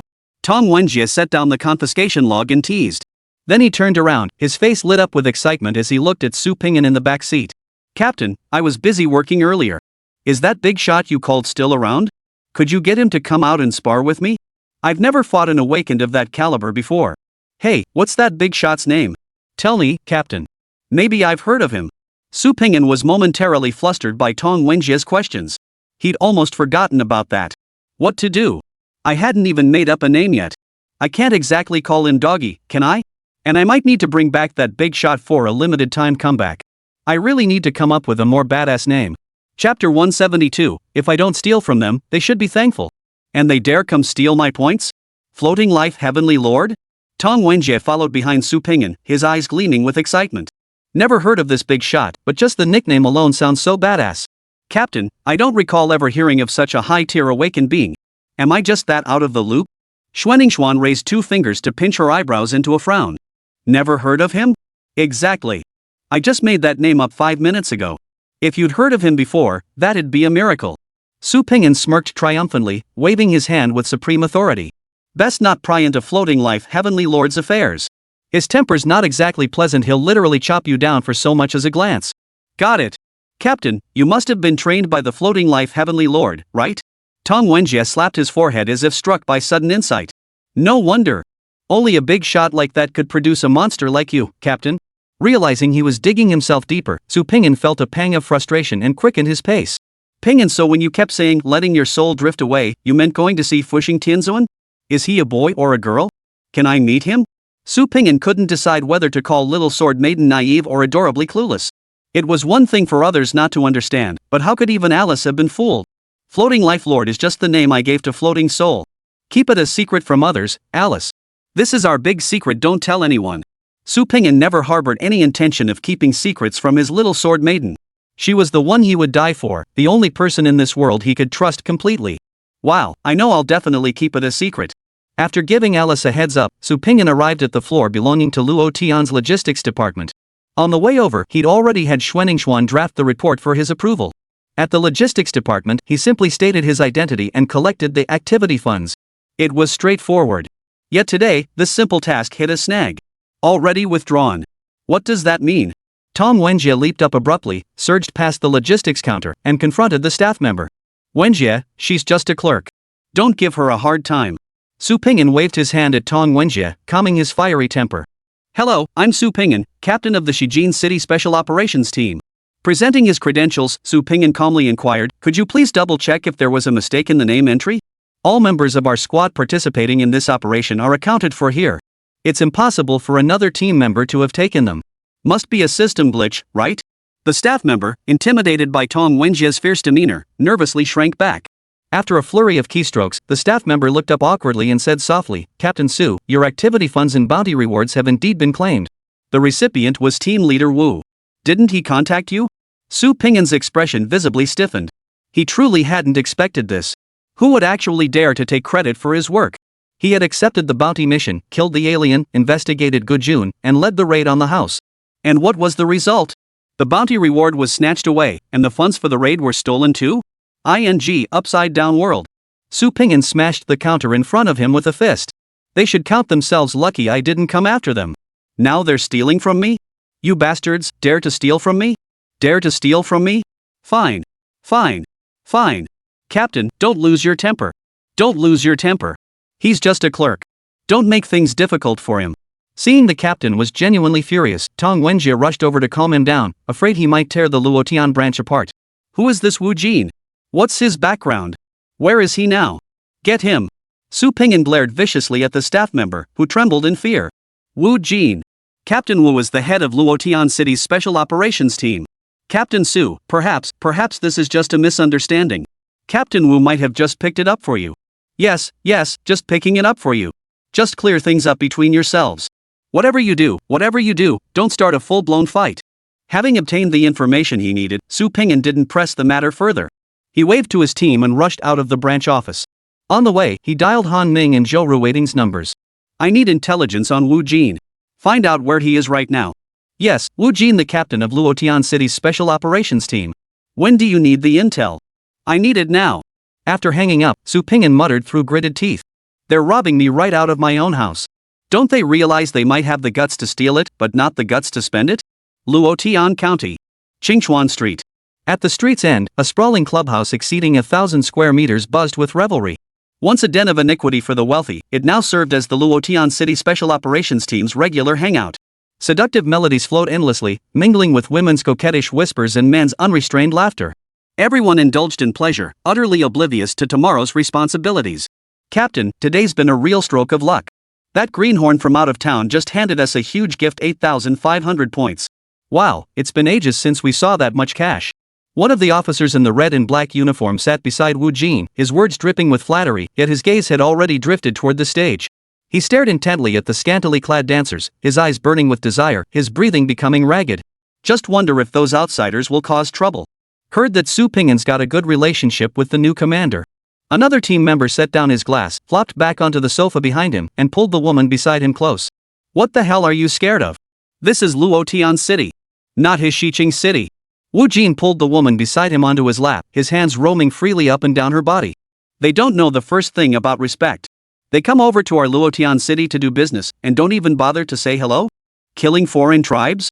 Without the demon hunter's cooperation, how could he pull it off? Coming to our turf, letting our people handle things, yet leaving us with nothing? If I let this juicy piece of meat slip away, how am I supposed to keep my standing in Luotian City? Bunch of hicks, clueless about the ways of the world. Serves them right if I eat them alive. Enough, enough. Stop talking about those idiots. Tonight, I'm covering the entire bill. Let's drink. Wu Jin's guarantee swept away the last lingering doubts among the crowd, and the atmosphere inside the club grew even more heated. The team members' eyes drifted toward the voluptuous, alluring dancers on stage, each scheming which one they'd drag into a private room for some fun once the dance ended. The private room was ablaze with lust and greed. Outside the club, a SUV radiating icy coldness pulled up slowly. Chapter 173, with skills like yours, you actually dare to steal my points? Inside the private room, a team member sat down beside Wu Jin, his arms wrapped around a dancer. His face was flushed, his eyes unfocused, he was already 7 or 8 parts drunk. Captain, hick, the Wanching Merchants Guild, aren't there people coming? We're all getting impatient. How about, we pick a few girls to play with first? Once they show up, we can just get another batch, right? Is this my first time taking you guys out? Or have you never seen a woman before? Look at you, such a wimp. Wu Jin laughed and scolded, waving his hand dismissively before kicking the team members but with his right foot. You'll be done in 3 minutes flat, acting all tough. Get moving, get moving. Finish up quick and come back for drinks. Ha ha ha. Captain, you're way too generous with old dog. If he lasts 3 minutes, he'd better burn incense to his dead old man to report the good news. I'd say 30 seconds is pushing it. Old dog, you work your ass off every month, and the total time you get to enjoy yourself isn't even as long as a piss break. What's the point? Get lost. You guys don't know. This is called efficiency. The guy called old dog didn't even get mad. He wrapped his arm around the dancer and staggered toward the exit. His hand slid down her shoulder and started kneading freely as she cooed in protest. Old dog impatiently grabbed the door handle, but before he could pull, the door swung open from the outside. To be precise, it was kicked flying by a single forceful stump. The flying door panel knocked Laugo flat on his back. His vision filled with dancing stars, his ears buzzing. Has the Wanching Merchants Guild arrived? Faced with this commotion, the others didn't react much, merely turning their heads in unison toward the doorway. Everyone froze in unison. The newcomer wasn't from the 10,000 Industries Guild. Instead, it was an unfamiliar figure clad in the same red and black uniform, flanked by 2 teammates with fierce, predatory eyes. As the trio entered, the temperature in the private room seemed to drop several degrees. Wu Jin narrowed his eyes, studying the newcomer. Under the influence of alcohol, it took him 2 seconds to recognize the man's identity. Exchanging a knowing glance with his men, Wu Jin calmly rose from the sofa, spreading his arms wide in a welcoming gesture. Why, isn't this our newly appointed Captain Su? What brings you here? A warm smile spread across Wu Jin's face. Captain Su, you've been working so hard. You came all the way from Shiji City, and as your colleague, I've been swamped with official duties and haven't had a chance to host you properly or show you the local hospitality. Well, I just wrapped up a task, literally just finished, so I called the guys over to unwind. Come on, since you're here, let's have a drink together. Hey, you there. Get some decent women over here. Wu Jin barked, his voice carrying toward the stage where the madam was belting out a song. Su Ping'an ignored Wu Jin, merely glancing around the room. 3 crystal tables were laden with an array of spiritual delicacies and rare wines available only to awakened individuals. Among them, the 2 bottles of red wine in front of Wu Jin were ones Su Ping'an had seen on the official app's exchange list. Each bottle cost 500 points. Even he wouldn't dare drink such expensive wine, yet now half a bottle lay abandoned in the corner of the table. Su Ping'an meticulously counted the food items present, silently calculating the points required in his mind. The more he calculated, the more his anger flared. This was all his money. His money. Captain Su? Come on, try this bottle of red wine. It's top-notch stuff, rich and smooth as can be. You couldn't buy this anywhere outside, no matter how many blue star coins you had. Wu Jin casually grabbed an unopened bottle of red wine and beckoned to Su Ping'an. So you're the one who stole my money? Su Ping'an lifted his head, his gaze burning as he fixed it on Wu Jin. Wu Jin snorted lightly, opened his mouth to bite off the cork, and casually spat it out. Su team leader, what kind of talk is that? What do you mean stole? That sounds so harsh. You're new to Liangzhou province, so you don't know our local customs yet. Since you're here today, I'll explain it to you. You're from Shijin City, and you're here to do business in Luotian City, no problem. But showing up without so much as a word? That breaks the rules. Within Luotian territory, whatever you do or whatever resources you need, you must go through me. As for the profits, we split them 70-30. After all my hard work, I only get 70%? You do nothing and take 30%? Is that what you mean? Su Ping'an's lips curled slightly as he distilled Wu Jin's words. No, Captain Su, you've misunderstood. Wu Jin grabbed an empty cup and began pouring liquor with a clink clink clink. The 70% is mine. The remaining 30% is yours, Captain Su. This time you came to Luotian City on business, using 8,500 points from the branch. 3/10 of that is 2,550 points. I won't quibble, let's round it up to 2,600. Here. Drink this cup, and I'll get you the points. Wu Jin said, handing over the cup brimming with liquor. His expression clearly conveyed, if you don't drink, you don't get the points.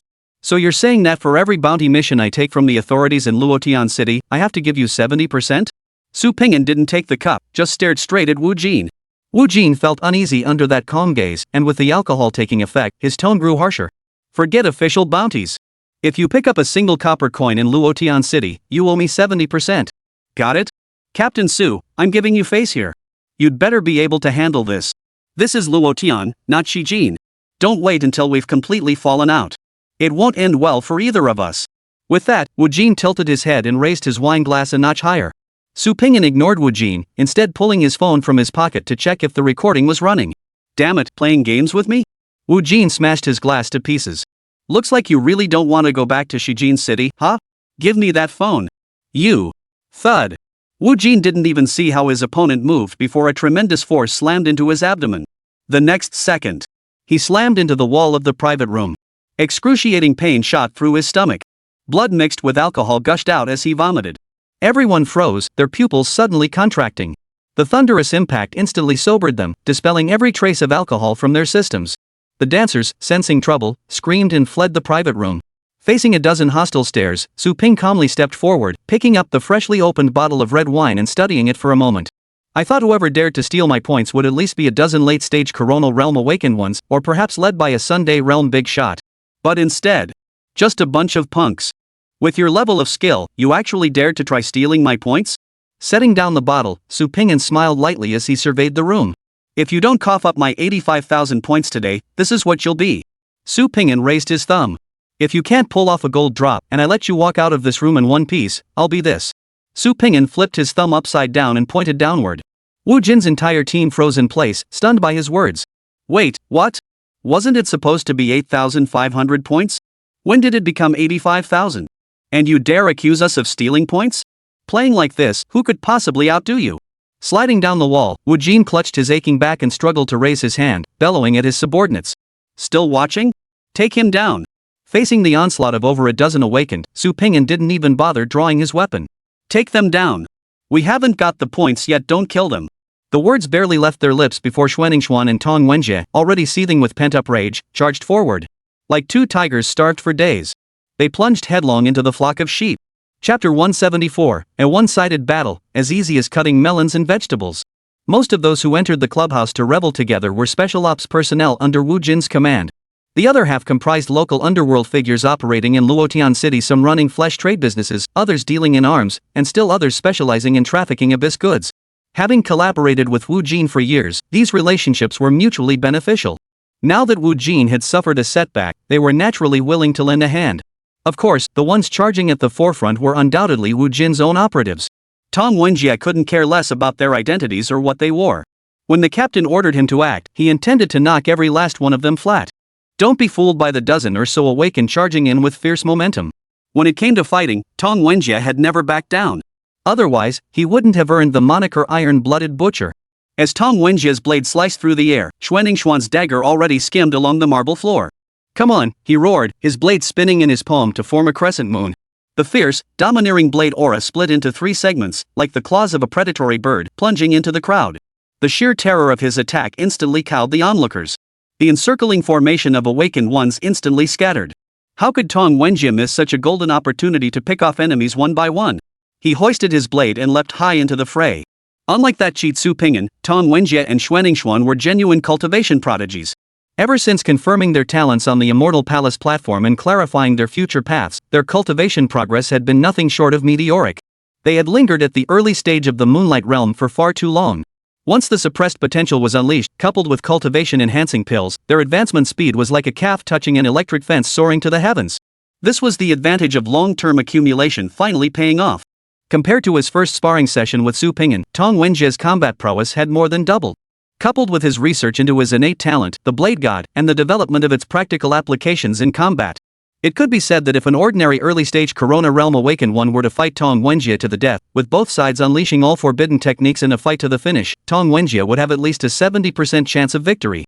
Of course, someone like Su Ping'an doesn't fall under the category of ordinary early-stage Corona Realm Awakened. He belongs in the category of overpowered. Tong Wenjie wielded his long blade, slashing fiercely through the crowd. The brutal, overpowering blade aura unleashed a whirlwind within the private room.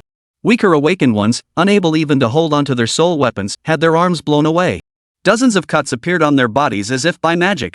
Those slightly tougher might dodge the blade's AoE attack, only to be ambushed by a phantom strike the moment they closed in. Before they could even make out the attacker's features, the dark silhouette vanished again. Moments later, excruciating pain erupted from beneath them, sending them crashing to the ground. They writhed in agony, screaming and rolling, spewing every curse word they'd ever learned. Unlike Tong Wenjie's brute force approach, Xuanningsuan possessed exceptional combat intelligence. She never engaged in pointless brawls, always observing the battlefield first before deciding her tactics. If a single strike could finish an opponent, she never held back. The moment they clashed, Xuanningsuan confirmed that even if this entire group attacked together, they wouldn't stand a chance against a brute. Only because the captain had ordered them to take prisoners alive did the brutes reluctantly reduce their attack intensity. This gave the group an opening to close in. She barely needed to exert herself. Her role was simply to lurk beside Mengfu, eliminating any troublemakers daring to approach, while simultaneously guarding the private room's exits to ensure no one escaped. Xuanningsuan's innate talent, Shadow Walker, felt tailor-made for her. Now, while cloaked, she experienced no discomfort whatsoever. Instead, she sensed a proportional boost to all her attributes. Once she fully activated the talent and advanced to the Corona realm, Xuanningsuan estimated her stealth duration would increase dramatically. Moreover, she could hide in the darkness to accumulate power, raising her damage output ceiling. After Xuanningsuan took down 3 minor leaders in quick succession, the awakened individuals present were thrown into panic. They finally understood, these 3 weren't reckless newbies, iron-headed kids, or rule-ignoring rookies. They dared to show up as a trio and disrupt the event clearly, they had the confidence to back it up. These 3 masters were a force to be reckoned with. One was a battle maniac who charged in to take on 10 opponents at once. His fierce, sharp blade aura was so devastating that if he hadn't held back, 3 or 4 of them would have been dead the moment the fight began. As for the icy-eyed girl, she was even more terrifying. She clearly possessed the skill to incapacitate an opponent with a single strike, robbing them of any chance to resist. Yet she deliberately chose to slice off their manhood, a double blow to both body and psyche, the ultimate torment. This woman was pure evil incarnate.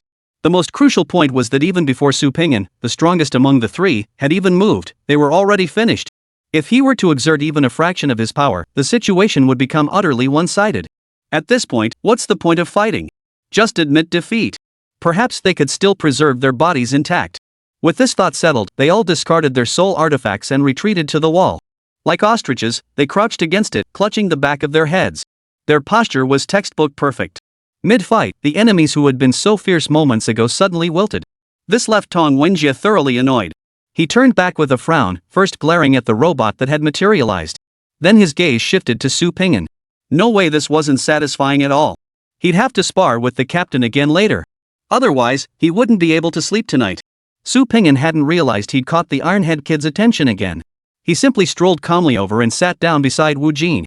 He grabbed the liquor bottle on the table and took a hearty swig straight from the bottle.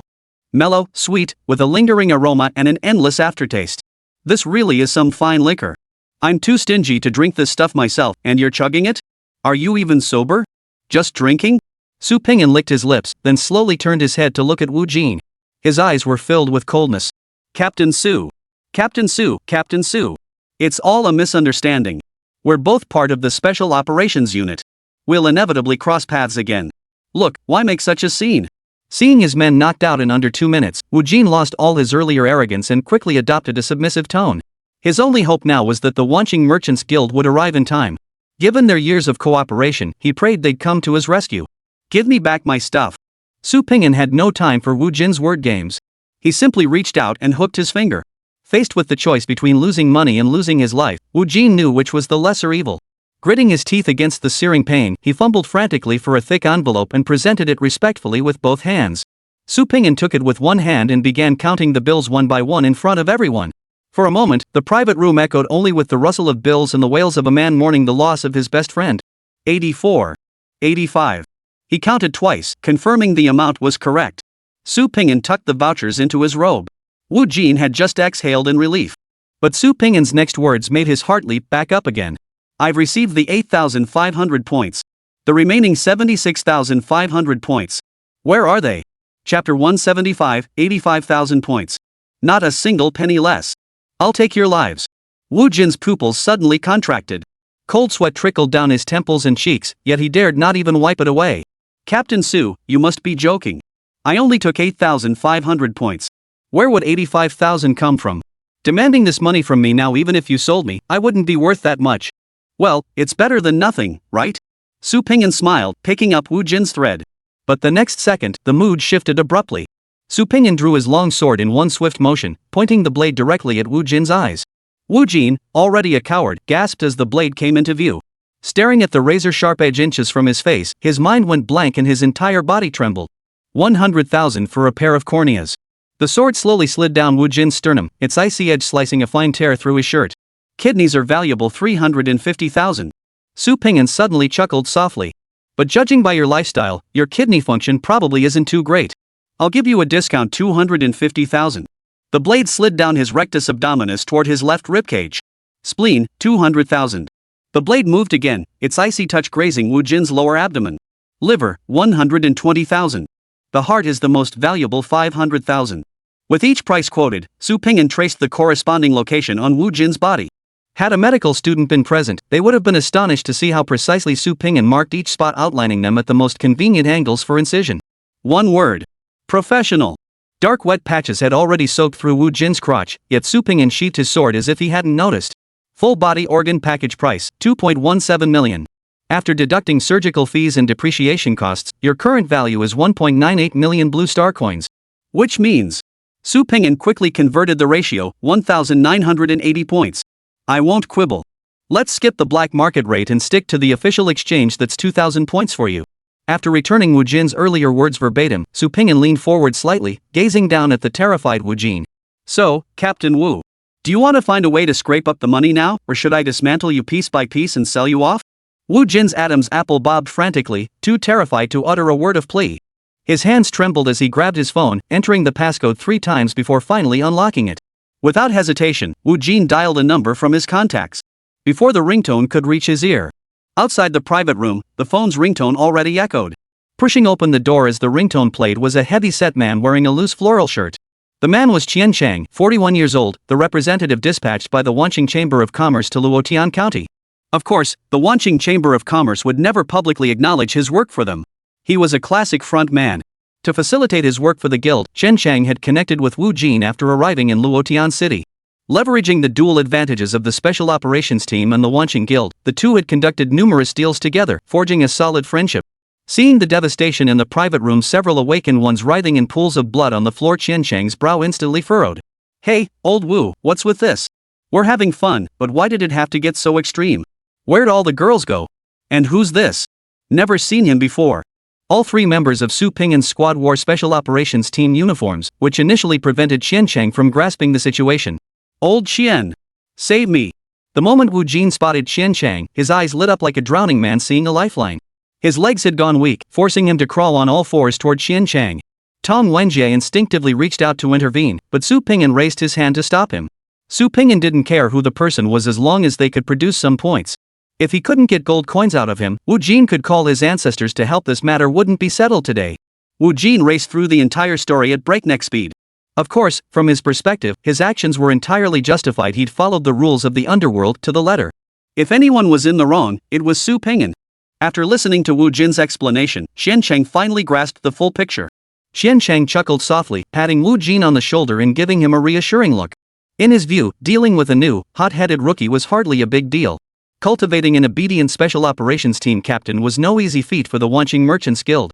Wu Jin was someone worth protecting. He stepped forward proactively. Xiancheng extended his plump palm toward Su Ping'an. Captain Su, right? I'm Xiancheng, head of Luotian City for the Wanqing Merchants Guild. I've heard about your conflict with Captain Wu. I hope you'll do me a favor and let it go. Su Ping'an kept his eyes lowered as he extended his right hand. Xiancheng's smile broadened. This young hothead might be reckless in his actions, but he seemed to understand reason after all. He knew better than to cross the Wanqing Merchants Guild in Liangzhou province. Given that, it wasn't impossible to consider bringing Su Ping'an into the fold. This would be the perfect opportunity to seize control of Shijin City. Smack! Su Ping'an slapped him across the face with a backhand. The force sent Xiancheng spinning like a top, shattering his illusions in the process. Spinning 3 full circles in place, Xiancheng finally crashed to the ground with a thud. The bodyguards outside the door, witnessing their employer being struck, erupted in fury. But before they could draw their soul weapons, Tong Wenjie and Xuanningsuan closed in. Bang! Bang! Bang! 3 figures flew backward simultaneously, piling up like a human pyramid beside Xiancheng. You! Su Ping'an! I'm from the 10,000 Merchants Guild. Don't you owe me any face? Face? Su Ping'an flexed his wrist, shooting Xiancheng a cold stare. Didn't I just give you some? One show of respect wasn't enough? Want another? Xiancheng seethed inwardly, yet could do nothing about it. His bodyguards had all been knocked flying. What could he, a sickly weakling, possibly do? Fighting back was utterly pointless. Captain Su. Let's leave a little room for future encounters. You suffered some injustice this time, but didn't Captain Wu already return your money? You've beaten them up and vented your anger. Must you really press your advantage? Su Ping'an couldn't help but laugh. He despised petty people like Xiancheng the most. When things went his way, he'd spout sarcastic, condescending nonsense. When things turned against him, he spouted nonsense like leave a way out for future encounters, it's better to resolve grudges than hold them, and getting your revenge is enough, don't be so unforgiving. It was classic muddying the waters and taking sides. Yet some people actually fell for it. After being lectured by these petty people and morally blackmailed, it actually started to seem like Su Ping'an was the one at fault. Too bad. This tactic doesn't work on Su Ping'an. In this world, very few people hold any sway over Su Ping'an. Beyond those few, Su Ping'an couldn't care less about others' opinions. Taking a step forward, Su Ping'an delivered a vicious kick to Xiancheng's solar plexus, sending the man tumbling backward. His entire mass of fat jolted violently, nearly knocking him unconscious. If you can get the better of me, I should just back down and swallow this silent humiliation. After all, that's how the rules work. But when you can't handle me, you come spouting useless bull, trying to force me to back down? On what grounds? You said it yourself, merciless when justified. But being justified requires having the right. I'm in the right, why should I give in to you? You think I'm an idiot? Listen up, you too. 85,000 points. Not a single penny less, or you'll be leaving here empty-handed today. Got it? Chapter 176, Job done, time to split the loot. Inside the club's private room, Xuanningsuan and Tong Wenjie sat beside Su Ping'an, repeatedly counting the vouchers in their hands. Su Ping'an sat calmly in the center, sipping red wine and nibbling on appetizers. These were all delicacies, precious points Su Ping'an would never normally spend on mere culinary indulgences. With a rare chance to indulge for free, he wasn't about to pass it up. After counting the vouchers over a dozen times to confirm the amount was correct. Only then did Su Ping'an set down his empty wine bottle, rise slowly, and turn his gaze toward the group huddled in the corner. Wu Jin and Xiancheng bowed their heads in terror, desperately begging for mercy. They were practically ready to kowtow to Su Ping'an and call him dad. Su Ping'an, who had been poised to exploit the situation and unleash a no-explanation, no-holds-barred crackdown, now found himself hesitating to strike. This was precisely where he differed from those despicable scoundrels who bullied others with their power, abused their authority, and treated human life as worthless. If you hadn't crossed his line and it was just a common conflict, treating Su Ping'an with courtesy, speaking reasonably, and knowing when to back down would prevent him from pushing you to the brink. But dare to show off or make threats in his presence? Well, sorry, the Crimson Tyrant never leaves loose ends overnight. The count is correct. Thank you all for your hospitality.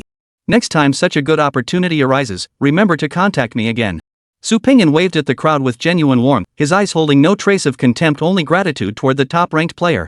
This Wu Jin? He's no villain. He was a great guy. Knowing how far Su Ping'an's team had traveled, he super-doubled the bounty. With such a great opportunity, what else was there to say? Bring it on. We'll be back. Watching Su Ping'an's retreating figure, Wu Jin and Chen Chang knelt on the ground for over 10 minutes before cautiously rising to their feet. Damn it, my knees are numb from kneeling. What are you standing around for? Get the badly injured to medical attention. If they can be patched up, patch them up. If not, screw it, they're useless anyway. Wu Jin couldn't get the better of Su Ping'an, so he took his frustration out on his men. Sitting on the sofa, picking at Su Ping'an's leftovers, Wu Jin grew increasingly furious with every bite. Mr. Qian, we're just letting this slide? That's 85,000 points. Damn it. This Su Ping'an, it's not even robbery anymore, it's like bandits raiding the village. What are you yelling about? Chen Chang glared at Wu Jin, his small eyes nearly popping out of their sockets. I covered the bulk of those points this time. To save your ass, I bled dry, you know that? With such a huge expense, I have no idea how I'm going to explain this to the guild leader, and you're still whining here? Wu Jin waved his hand impatiently, dismissing all his men and bystanders from the private room. Only after confirming no third parties remained did he cautiously sit beside Chen Chang and speak. Mr. Qian, since you're also worried about explaining this to the guild, why not just? Wu Jin mimed slitting his throat. Get lost. If I had that kind of ability, why would I have been groveling on my knees just now? Chen Chang waved his hand dismissively, as if swatting away a fly. He grabbed the wine bottle and tilted his head back to drink, only to discover it was already empty. Chen Chang's anger flared. He smashed the bottle to pieces and gritted his teeth. If we're talking about brute force, the Wanqing Merchants Guild is nothing. The guild leader didn't conquer Liangzhou province by sheer muscle. We get things done with brains. With that, Chen Chang unlocked his phone and dialed a number. By way, I heard the president assigned you to take over the guild's operations in Shijin City, right? Nothing much. I called to discuss a minor matter. On the bus back to Shijin City, Tong Wenjie clutched a thick stack of points vouchers, glancing down at them one moment and then looking up at the captain with admiration the next. His eyes were darting back and forth non-stop. Captain, 85,000 points. That's 85,000. We've really struck it rich this time. We can each get over 28,000. Now I'll finally have the pills I need to break through to the coronal realm. Captain, why didn't you recruit me into the team sooner? All these years, just think how many points I've wasted. Not all 85,000 or 7,000 of them belong to Luo Yunfang. Su Ping'an said, pulling 70 points from Tong Wenjie's hand. Remember this, never forget the survivors of the disaster. If they have families, compensate them. If they have no families, arrange proper funerals for them. That's our squad's rule. Su Ping'an imparted the rules Lu Yan had taught him all those years ago to his two teammates, word for word. It was, in a sense, a passing of the torch. Understood, Captain. Understood, Captain. Su Ping'an nodded with satisfaction, then turned and dialed Chen Fei's number. I've got 7,000 points to offload. Converting them to Blue Star currency, can you handle that?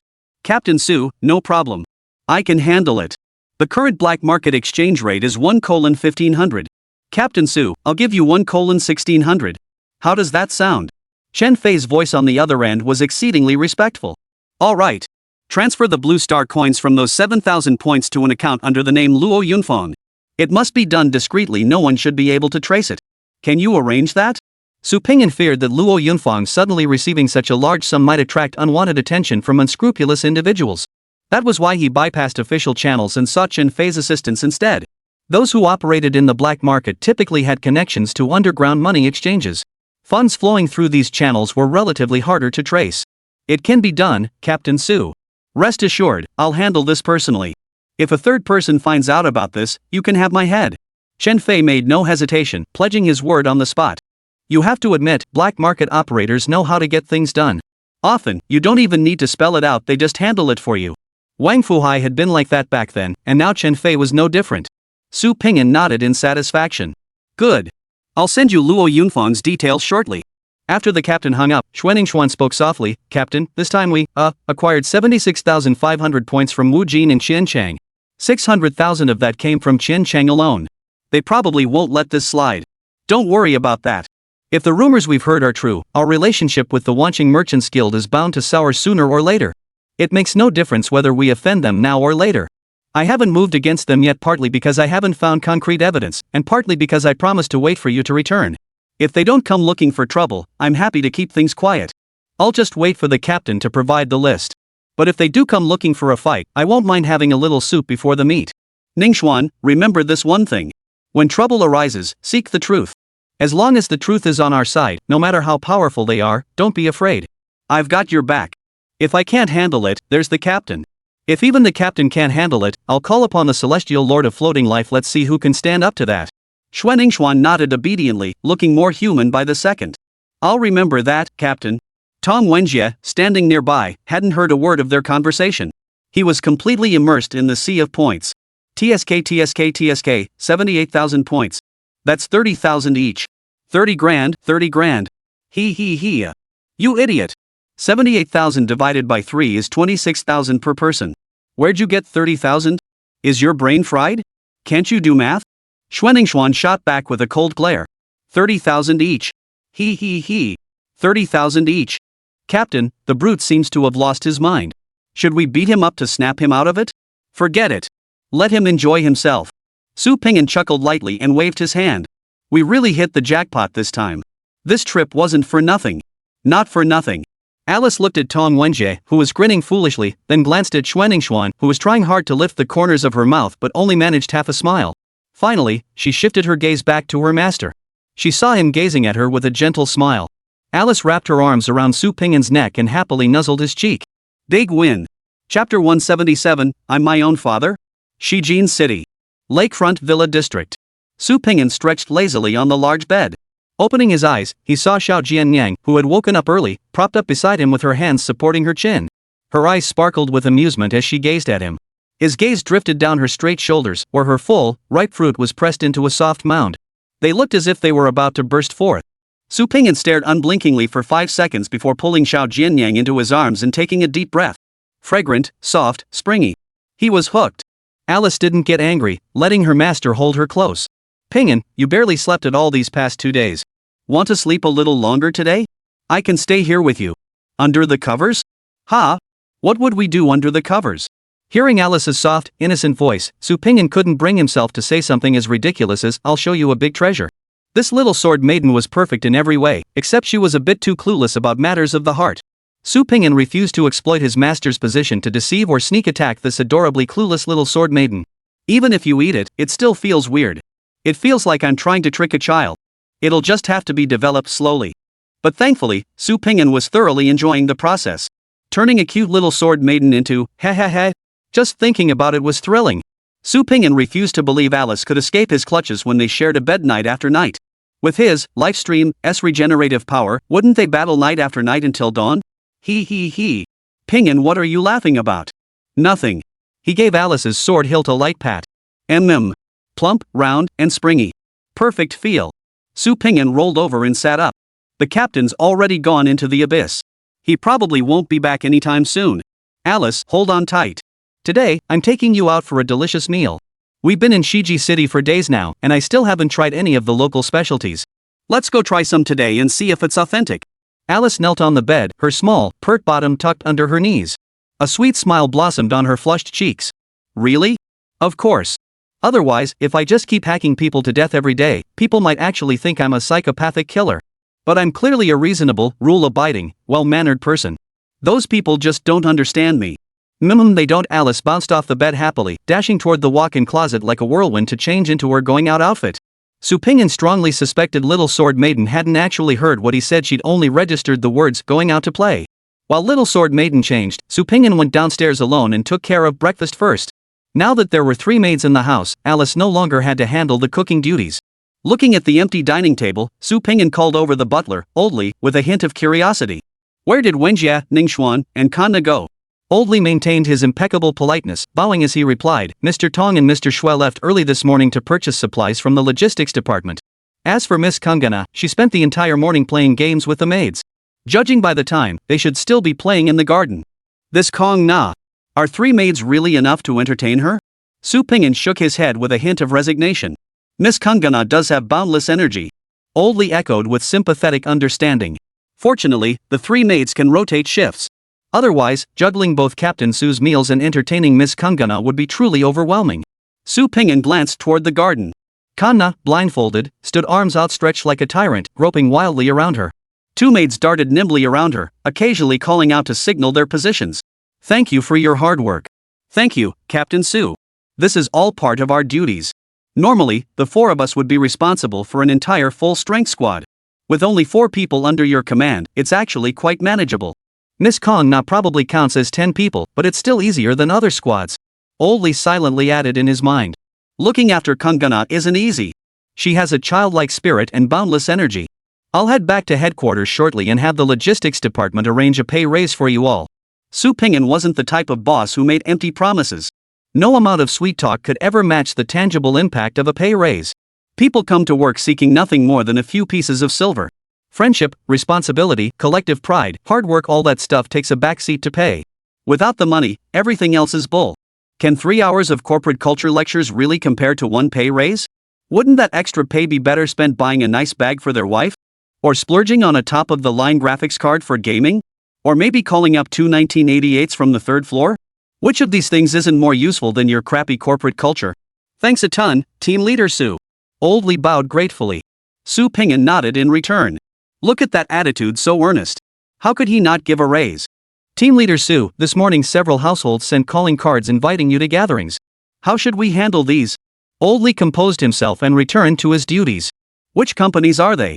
Personnel Director Meng Hanan, Intelligence Director Zhou Ruiting, Logistics Director Jiang Qixian, Han Ming of the Han family, Bai Wei, Chairwoman of the Bai Ting Group. Old Lee rattled off a list of over 50 names. Even he had been stunned upon first seeing the invitations. He knew Captain Su, whom he served, was formidable. But even Old Lee hadn't imagined he was this influential. Nearly every prominent, well-known awakened individual in all of Xiqing City was scrambling to curry favor with Su Ping'an. Calling Su Ping'an the hottest rising star was no exaggeration. He now seemed to be the brightest star in Xiqing City.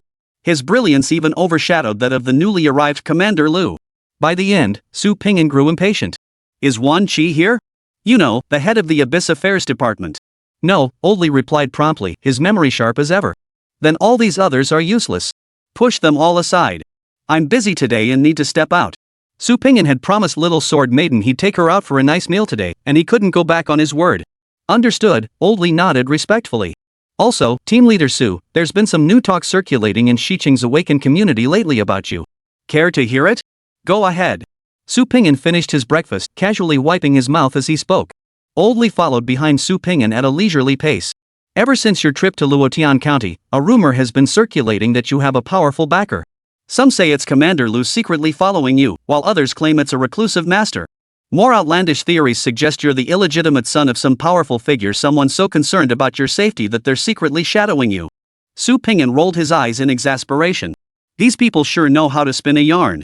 Fuxing Tianzuan was clearly Su Ping'an's divine soul. When exactly had he become his father? That would make him.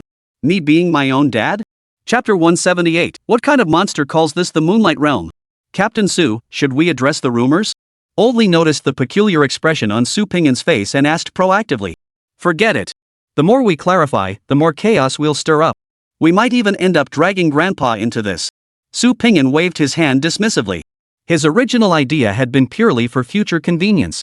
He never anticipated things would unfold this way. In Su Ping'an's plan, he would fabricate a completely non-existent reclusive master, then pin all the implausible aspects onto the floating life celestial lord. For anything that couldn't be explained away, a simple ask the immortal lord of floating life would solve everything. After all, he wasn't afraid of anyone exposing the truth.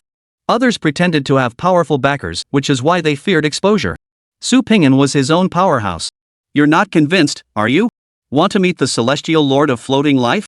Then let's see if you can withstand a 5,000-point strike. He'd planned to build this virtual persona gradually, but before he could even get started, people were already spreading rumors about him being a cheap old man. Thinking about it now, it's just absurd. Ping'an. A soft, sweet voice interrupted Su Ping'an's thoughts. He turned his head.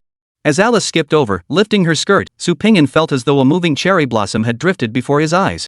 Today she deliberately pulled her waist-length hair up, securing it with a pearl hairpin.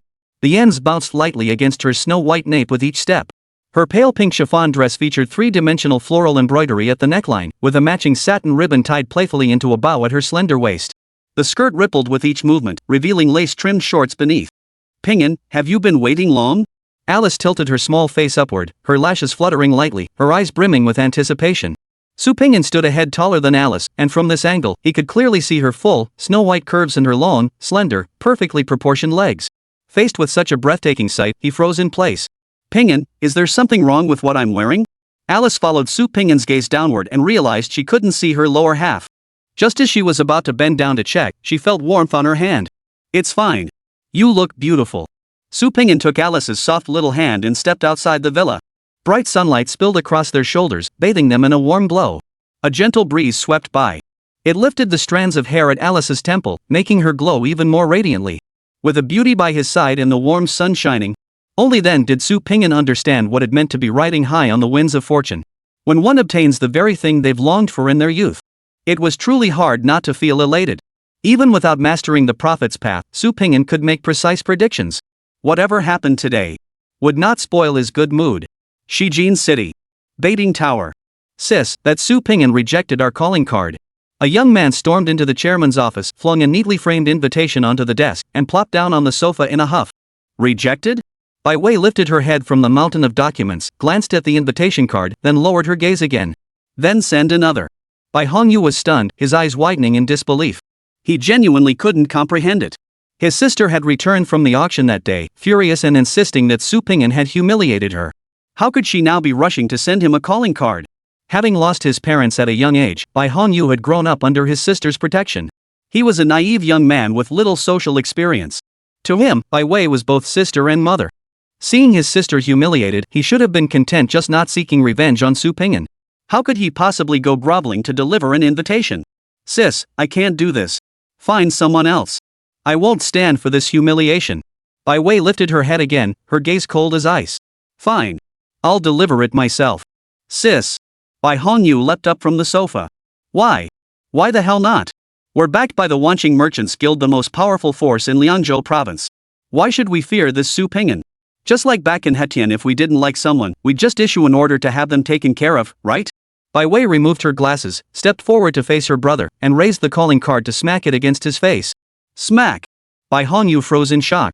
Just as he lifted his head to protest, his sister held up 3 fingers. You got 3 things wrong. First, the most powerful force in Liangzhou province will always be the world government. Even the demon suppression army is under its control. Don't forget who you are just because you've had a few good days. Keep your eyes on the bigger picture.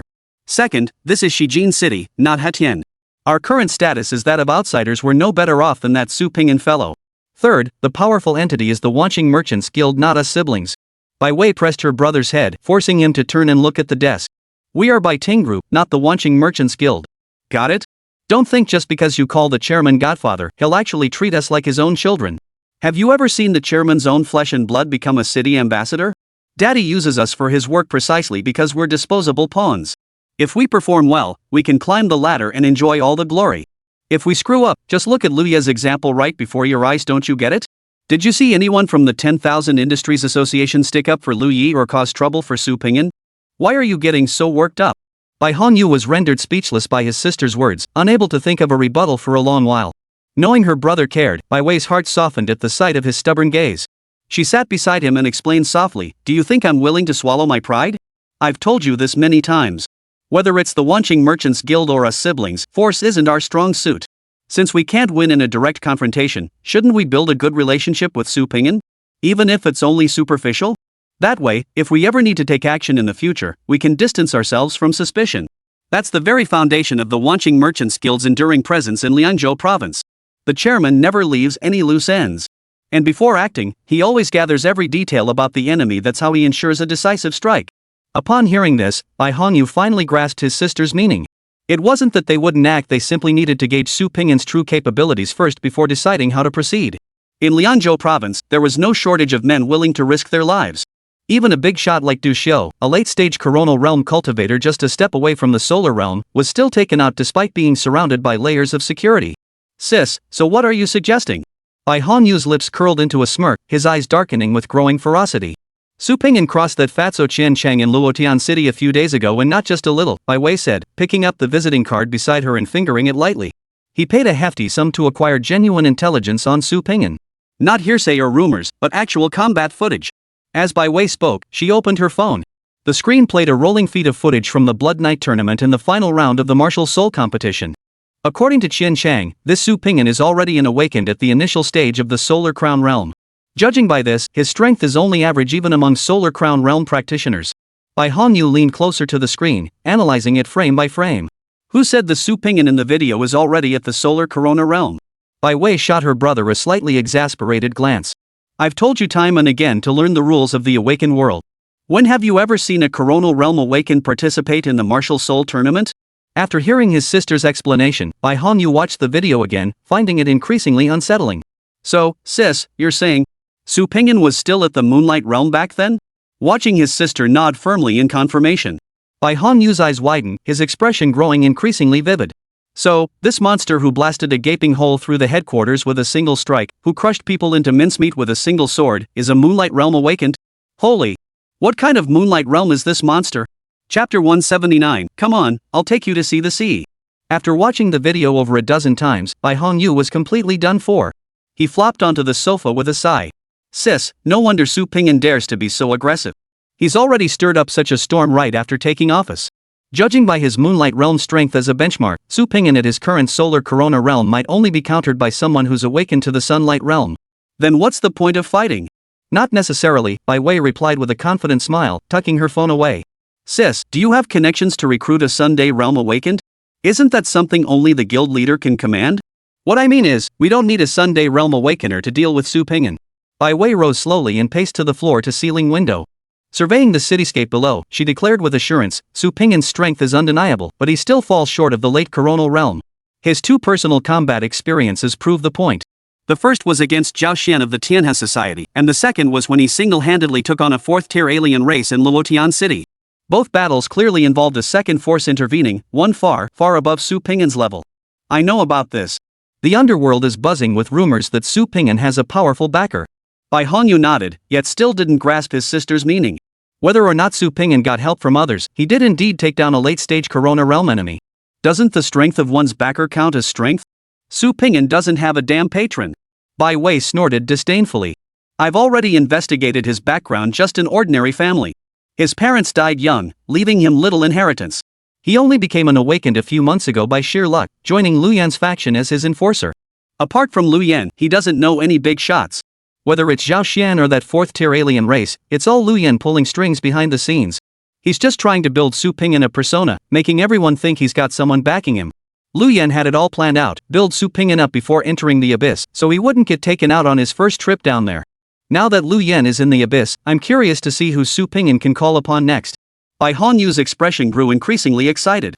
Sis, you mean we should take Su Pingyan out while Lu Yan's away? Don't go around talking about taking someone out or burying someone all the time. We're business people. Peaceful coexistence is the best way to make money. Give Su Pingyan one more chance. If we can settle this with points, or even leverage his connections to get to Lu Yan, then there's no need for bloodshed between us. But if he remains stubborn? At this point, Bai Wei turned to face her younger brother, her expression hardening. Have the Tianhe Society take care of him. Those madmen from the Tianhe Society? All their strongholds in Shiji City have been wiped out. It would be perfectly reasonable for them to seek revenge on Su Pingyan, wouldn't it? As far as I know, the Tianhe Society has already sent people to Liangzhou province. Use our connections to make contact. If necessary, guide them there. Otherwise, those idiots might not even find the target. Bai Hongyu twisted his mouth and bit down hard on his lip, nodding grimly with a vicious expression. That settles Su Pingyan for now. Bai Wei waved her hand dismissively, as if Su Pingyan's death sentence had already been passed. Our priority remains reclaiming the Shijin black market. After all, it's the birthplace of the Chamber of Commerce. It's utterly disgraceful to let outsiders control it. Don't wait for the chairman to order us to act. Keep your eyes open, that's how you climb fast. Central Commercial Street, Shijin City. Su Pingyan led Alice from one end of the street to the other, sampling everything in sight whether tasty or not just to get a feel for the flavors. Alice was now pulling Su Pingyan into various poses, snapping endless selfies. Xiao Jianyang had only ever watched her master use the phone before. This was her first time handling it herself, and she was clearly a bit clumsy. Yet she couldn't get enough of it, like a child who'd just received a new toy. Before this, Alice had never understood why people on the street were always raising their phones to snap away. It wasn't until her master bought her a phone that she finally got it. Taking photos was about capturing every moment you never wanted to forget. No matter how much time passed, seeing those photos would bring back the joy of that moment. Pingyan, why do my photos never look like me? My face always looks like a cone. Alice fiddled with the phone, her signature tuft of hair drooping curiously. Su Pingyan chuckled softly as he took the phone and turned off the beauty filter for Alice. Xiao Jianyang's beauty was already top tier. The beauty camera didn't know what else to enhance, so it had to adjust her features in a non-human direction. Alice, is mine the only number you saved? Want me to add others? Your contacts list is a bit sparse, don't you think? Alice shook her head gently, flashing a smile so bright it bordered on excessive. Having Pingyan is enough. Su Pingyan paused, then thought it over. In Little Sword Maiden's world, it seemed Su Pingyan truly was the only one. Everyone else was either her master's colleague, her master's teammate, or her master's captain. Alice was the most important person in Su Ping'an's life. Yet Su Ping'an was Alice's one and only. Come on, Alice. Is there anything else you want to photograph? I'll take you there. Su Ping'an returned the phone to Little Sword Maiden and asked gently. The work of the special operations team was busy when it was busy. Take the purge operation in Linjiang province, for instance. Su Ping'an worked on it for over a month straight, barely getting any rest. Yet when it was slow, it was truly slow. As long as no major cases arose or no one filed a complaint, Su Ping'an could lie at home sleeping and still collect his salary. Today, he'd made up his mind, he'd take Alice out to relax, and they'd play until they were thoroughly satisfied. I'd love to go to the beach, okay, Ping'an? Alice asked, clutching her phone with eyes full of anticipation. Lianzhou province is an inland city. Ordinary people here can't see the sea, you know. Su Ping'an shook his head with a light chuckle. Oh. The excitement in Alice's eyes dimmed instantly, but she quickly regained her composure. It's okay though. As long as I'm with Ping'an, anywhere is the same. I only said normal people can't see it, that doesn't mean we can't. Haven't you forgotten? We can fly. Su Ping'an decided not to tease the Little Sword Maiden anymore. Let's go, Alice. I'll take you to see the sea. The tuft of hair atop Alice's head perked up excitedly, swaying in the breeze. Yay! Chapter 180, Troubles Brewing. Shiji City awakened one's black market. Though called a black market, it was actually an old, dilapidated residential complex somewhere in Xiqing City. Once the heart of Xiqing City, it housed nearly 10,000 households at its peak. But as the economy developed, it gradually became a marginal area of the city. All sorts of outcasts gathered here, leading to a chaotic mix of people and disorderly management. To cut down on cleanup costs, the authorities simply handed over the operation of this awakened black market to the former head of the Wanqing Merchants Guild, letting the underworld manage its own. Surprisingly, the results were quite effective. The chaotic public security incidents that once plagued the area have nearly vanished. The former president is also quite adept at handling affairs, keeping the Shijin branch well catered to. Naturally, no one else wants to take on the mess of managing this place anymore. After all, every city inevitably develops an awakened black market. Better to keep it under official supervision and entrust it to a capable manager than allow grassroots factions to grow unchecked, only to require a crackdown later. After decades of operation and development, although the original boss of the Shijin black market had long since transformed into the head of the Wanqing Merchants Guild, the place still maintained its original way of doing things. In the Shijin black market, the rules of the Shijin branch no longer held sway. Instead, the unwritten laws of the black market reigned supreme. Survival of the fittest, the law of the jungle. The ruthless rule, and the strongest fist takes the lion's share. Disagree? Step into the octagon and prove it. Whoever walks out alive holds the truth. This code of conduct had prevailed for decades until Lu Ye's murder brought a new era to Shijin's black market. The Qin brothers, Chen Fei and Chen Wen, were already the second most powerful faction in the black market after Lu Yi. After the previous boss fell, they easily suppressed the rest of the restless elements and successfully took control. After silencing all dissent, the brothers launched sweeping reforms across the black market. They outright banned all shady deals and businesses that were too unethical to stomach. While this made the black market's operations more standardized, it also took away many people's livelihoods. Countless individuals now sought the brothers' demise. They merely held back their fury, wary of the Chen Fei brothers' formidable strength. After all, no one dared claim they wouldn't tremble at the thought of facing two coronal realm awakened individuals simultaneously. Black Market Core District. Chen Fei was leading his younger brother and a group of henchmen on a meticulous patrol. The task Su Ping'an had assigned him was already completed. He had personally delivered the neatly stacked bills to Luo Yunfang. During their conversation, he finally grasped the true nature of Su Ping'an's request. That was 11.2 million blue star coins. A whopping 7,000 points. What does 11 million blue star coins even mean? Converted to paper currency, it would fill 10 suitcases. It wouldn't even fit in a normal car trunk. Su Ping'an just handed it over. The key point is that the other party was just an ordinary person through and through. And judging by Luo Yunfang's numb expression, she didn't seem particularly interested in the money at all. Even if Su Ping'an hadn't given a single penny, no one could have faulted him in the slightest. Luo Yunfang was even less likely to come asking. And what was the result? Not a single penny was taken for personal gain. Every last cent went to the orphan child. Now that's what you call true honor. Chen Fei had been lurking in the black market since childhood, scamming, cheating, burning, killing, plundering.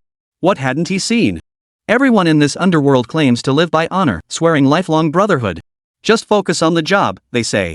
If you get caught, I'll cover every penny for your family's settlement. But how many actually keep their word? If the widow was attractive, they might add, I'll provide for your wife and children. But if she was past her prime, she'd be cast out of the black market to fend for herself.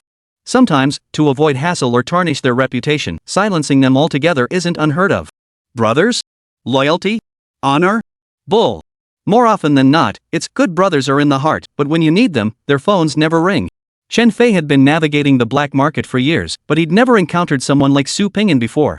If before he'd merely sought to hitch his wagon to Su Ping'an's coattails using his influence to scrape, by now Chen Fei was genuinely odd. He'd resolved to stake his life on Su Ping'an. In these chaotic times, how many people could ever dream of finding a boss like Su Ping'an? If he, Chen Fei, had the chance to latch onto such a powerful figure, he'd cling on for dear life even if it meant having his teeth knocked out. Today is your final deadline. If you don't clear out all that junk from the black market, don't blame me for dragging you into the cage. Chen Fei pointed his finger right in the vendor's face, his expression cold as ice. He knew these fellow merchants all too well. Without force, expecting this bunch of thugs to abandon their money-making schemes and go straight was nothing short of a pipe dream. Look who's talking, Chen Fei. A sarcastic taunt rang out behind the brothers. Turning toward the voice, Bai Hongyu, clad in a white suit, white hat, and white shoes, walked with lazy arrogance. Bai Hongyu? Chen Fei narrowed his eyes slightly, inwardly thinking, this guy means trouble. He shot his younger brother a subtle glance. The brothers shared perfect understanding. One stepped back while the other stepped forward. Your sister didn't come? Sending this greenhorn to handle things? Get lost. If you're dressed all in white, don't come messing up the black market. You're bad luck. If you'd wrapped a black armband around your arm, IDVE thought you were here for a funeral. Chen Fei waved Bai Hongyu off dismissively, his disdain palpable. Bai Hongyu curled his lips and bit his mouth lightly. Chen Fei, since you know my name, you should know why I'm here today. Lu Yi died in Shijin City, killed by Su Ping'an. This territory is ownerless, but it's not yours to take over. The Shijin black market is the birthplace of the Merchants Guild. I'm genuinely impressed you'd touch such a hot potato. I wonder if you're genuinely brave or just missing a few marbles, wanting to get yourself hung on a black market lamppost? Bai Hongyu's reference to being hung on a lamppost was slang unique to Shijin's black market. All awakened who entered the octagon cage for a duel would, upon defeat, be hung on the trident-shaped lampposts outside the cage. They remained there for a full 24 hours, on display for all black market awakened to witness, before being taken down. It was an absolute disgrace. Every single awakened being who had been hung on the lamppost left Shijin City in disgrace without exception, never daring to return. Chen Fei wasn't one to be intimidated.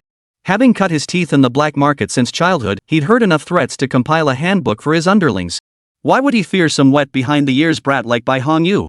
After all this time nurturing you, the Chamber of Commerce only produced a bunch of rule-ignoring punks? You send a wet behind-the-ears punk to handle a fight? Just looking at your unlucky mug gives me bad vibes.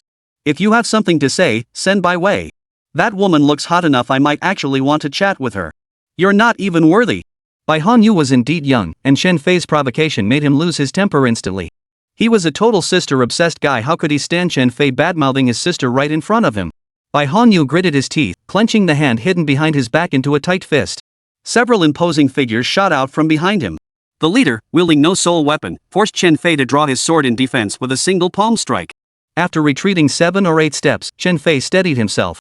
His expression grave, he scanned the arrivals and slowly uttered their names. Eight-faced palm Shiryu? Chapter 181, what the hell is this crimson tyrant? Kill him and make him bury you. Shiryu lowered his guard, lightly brushing imaginary dust from his clothes with a smug smile. Impressive eyesight. Since you recognize this one's name, you should know what comes next, right? Chen Fei stared at the middle-aged man with the goatee before him and felt his head spin. 5 years ago, this man had been the top figure in Shiqing City. He joined the Special Operations Unit at a young age and risen to the rank of captain. But his abuse of power and excessive killings led to his arrest by the Bureau, landing him behind bars. In prison, instead of reforming, Shiryu Fei honed his skills through sparring with fellow inmates, mastering the talent sequence 32, flow severing palm.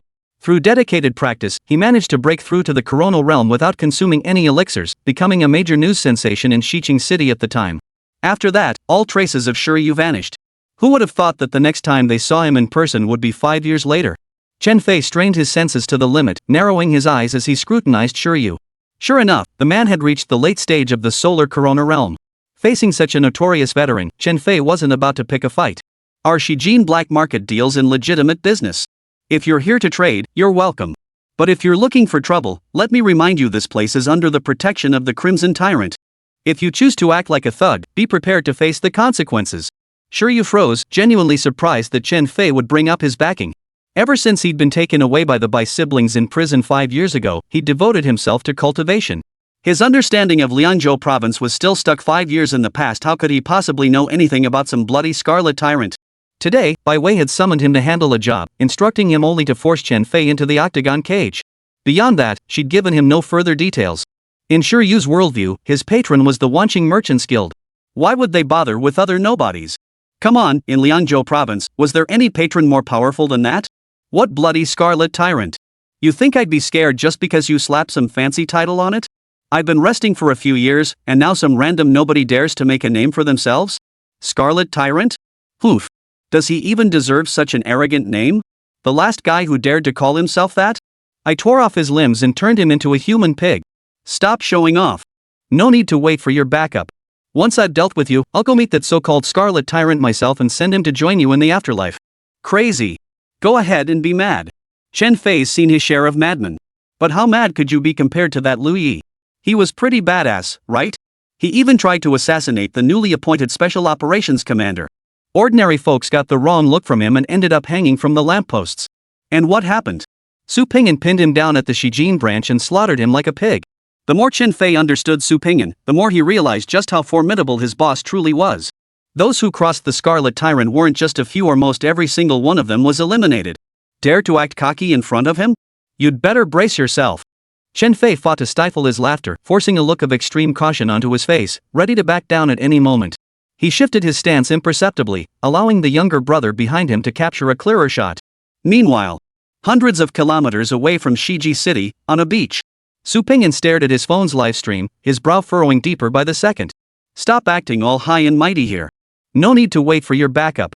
Once I take care of you, I'll personally go meet that damn Crimson Tyrant and send him to join you in death.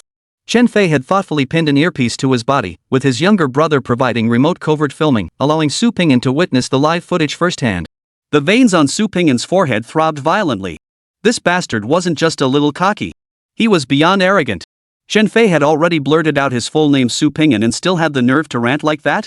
If he backed down today, the entire Liangzhou province would use this incident to stab him in the back. In a place where face was everything, if Su Ping'an backed down now, endless trouble would follow. Liangzhou province doesn't tolerate excuses from cowards. Only the blades of the strong are obeyed. Very well. Fine. Today was supposed to be a happy day. I didn't even want to get involved. You bastard, you like stirring up trouble, huh? You came here to kill me, huh? If I don't wring your neck today, I'll take your last name. You piece of. Hold him off, don't let that kid escape. I'll be right there. After sending the message to Chenwen, Su Ping'an immediately activated his navigation and summoned Alice to his side. Boom! Tourists who had been relaxing on the beach were startled by the deafening roar that shattered the sound barrier. They all looked up, but saw no fighter jet streaking across the sky. Everyone looked at each other in confusion, unsure what had just happened. Back at the Shijin Black Market, hundreds of Awakened gathered in a tight circle, forming a circular battlefield. In the center of that battlefield, Chen Fei stood unsteadily. Both his arms were shattered, held together by mere shreds of flesh that dangled limply with his swaying body, a sight so gruesome it made one wince in pain. Yet a serene smile lingered on his face. Oomph pa! Spitting out a mouthful of blood, Chen Fei extended his tongue to lick the blood from his lips. Chen Fei, you dared to send your men away and face me alone. I respect your guts. Now get into the octagon and get down on your knees. I'll give you some dignity and let you leave here alive. Shi Yu brushed imaginary dust from his clothes once more, speaking with the tone of a victor. I'm not like those wet behind the ears kids who send their underlings to take the heat while they hide in the back, acting all tough. Chen Fei's bloodshot eyes ignored Shi Yu entirely, fixing instead on Bai Hongyu in the crowd. I came here today for you alone. I heard the rules of Shijin's black market. Whoever can get the boss into the cage and defeat him becomes the new ruler. What? You think you can sit in that seat, Chen Fei, but I can't? Cut the crap. We're all in this game, don't we all know each other's secrets? Chen Fei slowly straightened his back, watching Shi Yu stagger as he took a step forward. Let me be blunt. Step into the octagon? Impossible. If you've got the guts, just kill me outright. By the black market's rules, if I die, there's still my brother. If my brother dies, there are still my underlings. You'd have to slaughter them all before the black market would submit to you. Come on, finish me off. Let's see how you clean up the mess afterward.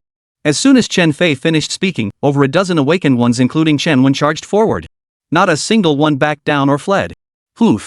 Think you can just refuse to enter? This bunch of amateurs? Even if you all come at me together, I could still throw you into the octagon cage. As Shi Yu prepared to strike again, the onlookers could barely bear to watch. A late-stage Corona Realm fighter against an early-stage one was a one-sided slaughter. They couldn't fathom what Chen Fei was holding out for. Watch closely, Chen Fei. This move of mine is called boom. A deafening sonic boom shattered Shiryu's words. Before the crowd could lift their heads, a blur of motion plummeted from the dome, plunging straight into the center of the battlefield. The terrifying force unleashed a whirlwind, stirring up a cloud of dust. After a long moment, the dust settled. Between Shiryu and Chen Fei now stood a cold figure clad in a red and black uniform. Chapter 182. Anyone else want to play? Stepping forward, Su Ping'an's piercing gaze swept around the room, finally settling on Chen Fei. Any vital injuries? Nothing serious. Just 2 broken arms and over a dozen fractures. Minor injuries. Chen Fei's lips twitched upward into a stubborn smile. Head to the branch office for a checkup. Don't let this become a chronic issue. Charge the medical fees to my account. Chen Fei wasn't one to play the martyr. He nodded immediately, accepting Su Ping'an's favor. Before leaving, he reminded Su Ping'an, Captain Su, sure you may look like a brute, but he's actually a sorcerer. You'd better watch out. Su Ping'an gave a slight nod. I know. He turned his head to look. Name, Shiryu. Level, Corona Realm. Experience, 81%. Vitality, 565. Spiritual power, 1072. Weapon spirit attributes. Strength, 182-2730. Speed, 104. Defense, 78. Perception, 199. Reaction, 135. Max synchronization rate, 70%. Current grade, A. Weapon spirit ability 1, Shadow Assault. The longsword transforms into a shadow form, merging with the host's body to increase the host's spiritual power by 100%. Artifact spirit ability 2, Spiritual Energy Vortex, consumes the host's spiritual energy to enhance the energy shield's defense while imbuing it with elemental attributes. His experience points lagged behind Zhao Xian's, yet his spiritual power surge reached a staggering 15-fold increase. Spiritual power now surpasses physical vitality. So, is the sorcerer a glass cannon type awakened? No wonder the added sacred soul components focus on defense. It's essentially reinforcing their weakness. But with your other stats being so underwhelming, what good is raw output alone? If you can't even hit me, isn't that just zero? Su Ping'an inwardly grumbled, while the surrounding awakened ones began whispering among themselves. Holy crap! Isn't that Crimson Tyrant? He's a coronal realm awakened, right? How come he can fly? Don't awakened need to reach the third wall realm to achieve physical flight? You're out of the loop, huh? Spiritual gear and holy soul components can grant flight to awakened ones. Judging by Captain Su's speed just now, that's definitely high-end stuff. Otherwise, a coronal realm awakened would burn through all their spiritual energy after a few flights like that. Do you think the tyrant can take down that guy? Hard to say. Shiryu is a seasoned awakened with palm techniques at master level. Paired with his powerful spiritual energy amplification, he's reached the point where brute force overrides technique. Most late-stage Corona Realm awakened couldn't even trade blows with him. And Su is only early-stage Corona Realm. Feels a bit dicey. The Crimson Tyrant really got his face stomped on today. Let's see how he handles this. If he messes up today, all the reputation he's built up will come back to bite him. The higher he climbed, the harder he'll fall. Shiryu snapped back to attention, overhearing the surrounding murmurs and recognizing the identity of the approaching figure. You're the Crimson Tyrant, right? Shiryu scrutinized Su Ping'an from head to toe, then back again, before chuckling lightly. Haven't been back to my hometown in years, and it seems Shiji City really has no one left. A mere coronal realm novice dares to call himself tyrant? You think you're worthy? Su Ping'an calmly pointed in a certain direction within the crowd, his eyes fixed intently on Shiryu as he asked, Are you going to step into the octagon cage yourself, or should I send you in? Shiryu froze at the question. Su Ping'an had just used his own words. How dare this brat? Was he that arrogant? With a light snort, Shiryu stepped into a horse stance, palms crossed, assuming a fighting posture. Watch closely, brat. This palm strike is called Flow Severer. Its essence lies in.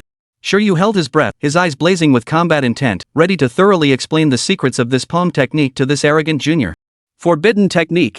Crimson Breath Severing / First Form. Su Ping'an drew his sword and unleashed his ultimate move, leaving Shiryu no chance to speak. He genuinely couldn't understand. Explaining skills before a fight? What kind of nonsense was that? Does explaining it clearly make for a prettier death or something? Love to explain, huh? Go down there and explain yourself to the King of Hell. As the crimson sword chi erupted toward him, Shiryu's pupils suddenly contracted. He roared, young people these days have no manners whatsoever. Though Shiryu relished killing, he placed great importance on ritual. In his view, drawing blood was crossing a red line. Before taking a life, one must declare their name, state their purpose, and make it crystal clear why they were being killed and who bore the blame. Only then could the act be considered proper. Who just dives in with a forbidden technique? Such a life or death duel would be no different from the brutish ways of mountain savages. It's utterly vulgar. With a thunderous roar, Shiryu's arm whipped backward. The broken flow palm demanded a surge of momentum power crashing through wave upon wave. Retreating would dissipate that force. Regardless of his opponent's skill level, he always met attacks head-on, overwhelming them with sheer force. As long as he weathered the first wave of attacks, he wouldn't suffer major losses. Then Shiryu's Duanliu palm could continuously channel his spiritual energy into lethal strikes, like waves crashing ashore wave after wave, each more ferocious than the last. But just as Shiryu's momentum was about to crystallize, just as he was on the verge of that final decisive strike, Su Pingyan unleashed Soul Dread. A thunderclap echoed in Shiryu's ears, his vision filling with demons and specters. With his late-stage Corona realm strength, Shiryu could have broken free from the suppression in less than a second. But it was already too late. Su Pingyan's perception far surpassed Shiryu's. He had precisely timed the powerful control to activate just before the crimson sword she struck. The result was... boom! The violent crimson sword energy surged straight toward Shiryu. The moment it struck his protective energy barrier, its surface began to violently tremble. Vortexes formed across its uneven surface. As it absorbed and redirected the force, the crimson sword energy's trajectory shifted slightly.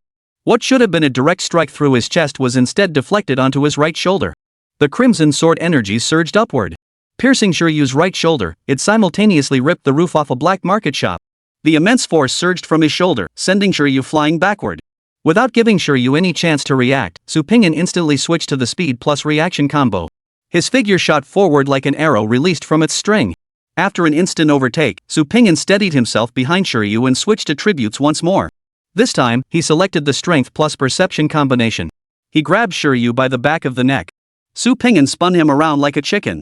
With a sudden burst of force from his arm, he hurled Shiryu flying. Thud! The dark figure slammed straight into the octagon cage, causing the reinforced cage walls to bulge outward in a wide arc. Shiryu felt the world spinning violently before his eyes, his ears filled with an irritating buzzing sound. Before he could assess his situation, a cold, low growl echoed from nearby. "Kid, you've got some nerve. Inviting me into the cage and challenging me to a fight to the death?" Shiryu's mind snapped clear, his face instantly draining of color. He desperately wanted to shout, "I didn't. I really didn't. Don't make things up." But the moment he opened his mouth, a metallic taste surged in his throat. Shiryu let out a gurgling wah, as he coughed up a mouthful of blood. And with that, he missed his last chance to beg for mercy. When he finally lifted his head again, the sword-wielding demon had already entered the cage. All was lost. Before Shiryu could speak, Su Pingyan's figure flickered, a cold gleam flashing. Clang! Shiryu was still making his final resistance. The protective energy vortex barely altered the sword's trajectory, causing the deadly cold blade to graze his neck and pierce through the iron cage behind him. "Listen to me. I surrender." Su Pingyan gave Shiryu no chance to surrender. Transforming speed into raw power. Prohibited technique. Crimson breath cutting / first form. A crimson blade of energy slammed into his face, shattering Shiryu's energy shield. Until the very last second, this renowned awakened veteran fought back with his final resistance. But a forbidden technique delivered point blank, especially one amplified with raw power, proved terrifyingly devastating. Even though the energy vortex slightly deflected the crimson blade, the strike still blew apart most of Shiryu's head. Shiryu collapsed powerlessly to his knees within the octagon cage, then slumped to the floor with a thud. Brain matter mixed with blood spurted from his shattered skull, staining the black iron cage walls crimson and white. Su Pingyan rose slowly, raising his arm to deliver the finishing blow with his sword. He held up Shiryu's mangled head. Su Pingyan strode outside the cage. "Anyone else want to step into the cage and play with me? Step forward." Chapter 183, whether he's guilty or not isn't up to him alone. The entire arena fell deathly silent. Only the sound of heavy breathing, swallowing saliva, and the thunderous beating of everyone's hearts echoed in his ears. After a full 30 seconds of waiting, when not a single soul dared meet Su Pingyan's gaze, he casually tossed the severed head aside. He produced his credentials and surveyed the crowd. Everyone witnessed Shiryu attempting to murder the Special Operations Team captain. After I discovered him, he had the audacity to invite me into the octagon for a fight to the death. His actions are utterly heinous. In the name of the Supernatural Affairs Investigation Bureau and the Special Operations Team, I sentence him to death. He raised his foot and stomped down. One kick to the head. Does anyone object? A collective gasp rippled through the crowd. No. Bro, you gotta be kidding me? You just crushed Shiryu, a late-stage Coronal Realm awakened warrior, like he was a little chick, and now you're asking if anyone objects? Are you sure this isn't a setup? How novel. Who dares object? Shiryu's headless corpse is still warm. Shenwen witnessed Su Pingyan's style of handling matters for the first time, and he froze solid, his phone suspended mid-air. Only one thought echoed relentlessly in his mind. Big Brother was right. This guy is seriously badass. Had they made one wrong move back then, it might very well have been the two brothers lying in the octagon cage now. This time, they truly bet on the right horse. Bro, what the hell did you film? I told you to capture Captain Sue's fight footage, but you're showing me a bunch of blurry crap? If your hands are shaky, go take a look at this. What kind of garbage did you shoot? His older brother's voice came through the phone speaker, snapping Chenwen back to reality. Bro, it's not my hands shaking, that's just how it was on site. I couldn't even make out Captain Sue's moves. It was just like this, then like that, then whoosh, snap, boom, and it was over. Sitting in the car heading to the Shijin branch, Chen Fei listened to his younger brother's explanation, completely dumbfounded. What did he mean by whoosh, snap, and boom before it was over? I hadn't even arrived at the branch yet, and it was already over? Shiryu was a late-stage coronal realm awakened warrior. A powerhouse who'd completed his profession cultivation and acquired profession traits. His one-handed stream-severing palm was executed with divine precision, and his offensive tactics were cunning to the extreme. With his immense spiritual energy reserves, Chen Fei couldn't even close in during their fight. His hands were shattered before he could get near. Now that the Crimson Tyrant enters the fray, the situation instantly reverses? What's the logic behind this? Corona Realm is already considered a high-tier awakened being. This stage is entirely different from the first three realms. The gap between early and late Corona Realm is even greater than that between Corona and Lunar Radiance Realm. On one side is an awakened being who has just advanced and is still exploring their path, while on the other is one who has completed their path cultivation and possesses their class traits. To use an MMORPG analogy, it's the difference between having completed class advancement and not having done so. Moreover, Shiryu had chosen the sorcerer class renowned for its brutal, combat-focused abilities. This gap cannot be bridged by talent alone. It was the difference between a professional athlete and an amateur enthusiast. Yet Shiryu, despite his established fame, couldn't even hold his own in a proper sparring match against the Crimson Tyrant. He was utterly dominated. Is this really fair? Su Pingyan caught Chen Wen's persistent explanations from the crowd and turned to wave him over. Bro, let's talk later. The boss is calling me. Chen Wen didn't dare delay, immediately ending the video call and jogging over to Su Pingyan. Spill it, what's going on? Su Pingyan had even made a prediction earlier that no one could ruin his good mood today. Yet barely halfway through the day, someone had already spoiled it. He was a prophet, after all. And his very first prediction had just been proven wrong. This was a matter of professional integrity. Could he just let this slide? Chen Wen quickly explained the whole situation, causing Su Pingyan's brows to furrow deeply.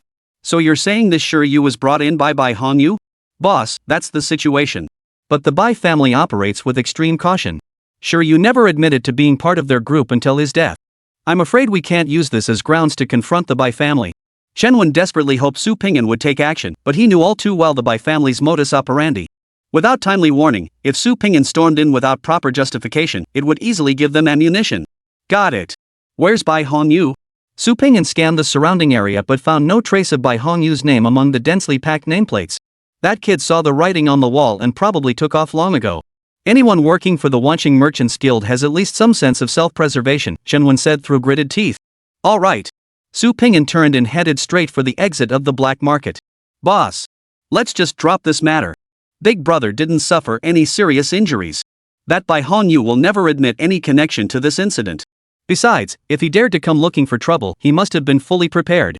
There's no need to give people ammunition to gossip about us over this. Seeing the situation was turning sour, Chen Wen hurried after him to explain. Being a subordinate meant understanding your place. The boss had already stepped in for them. To cause him more trouble now would show their own foolishness. What gossip? That Bai Hongyu tried to outsmart me with his little tricks? I've got plenty of ways to deal with him. Whether he's guilty or not isn't up to him alone.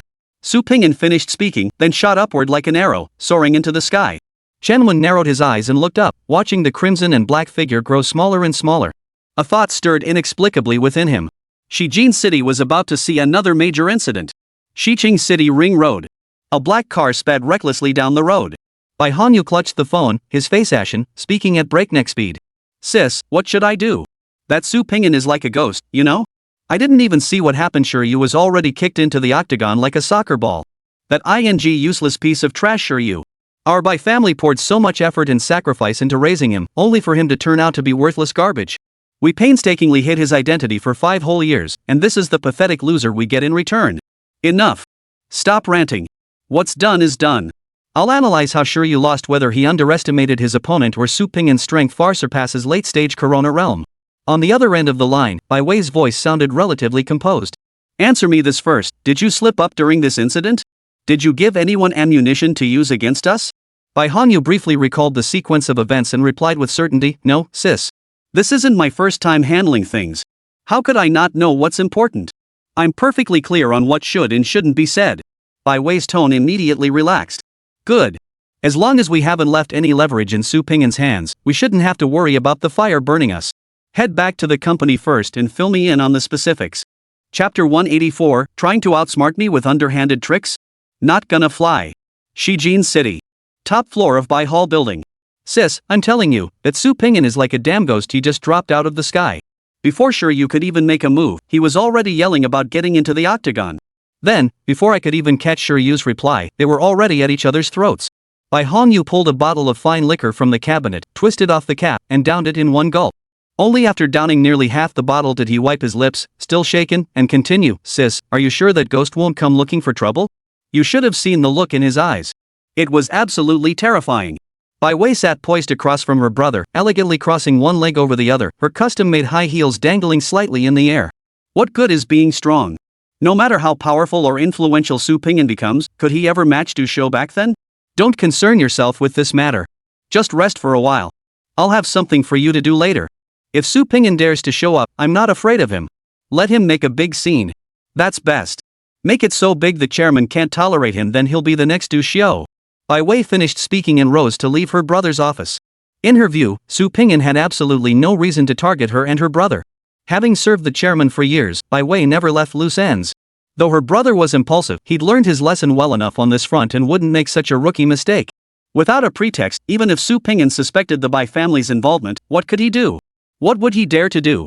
Du Shou had known back then that his men were most likely framed by the Wanqing Merchants Guild. Without evidence, he could only gape helplessly, couldn't he? While Bai Wei was calming her brother down. Outside Bai Ting Tower, Su Ping'an had already parked his vehicle with his team and strode confidently inside. Sir, who might you be here to see? The receptionist approached Su Ping'an and his two companions cautiously, her voice soft as she inquired. Have Bai Hongyu come down to see me? Sir, to meet Director Bai requires an appointment. Did you make one beforehand?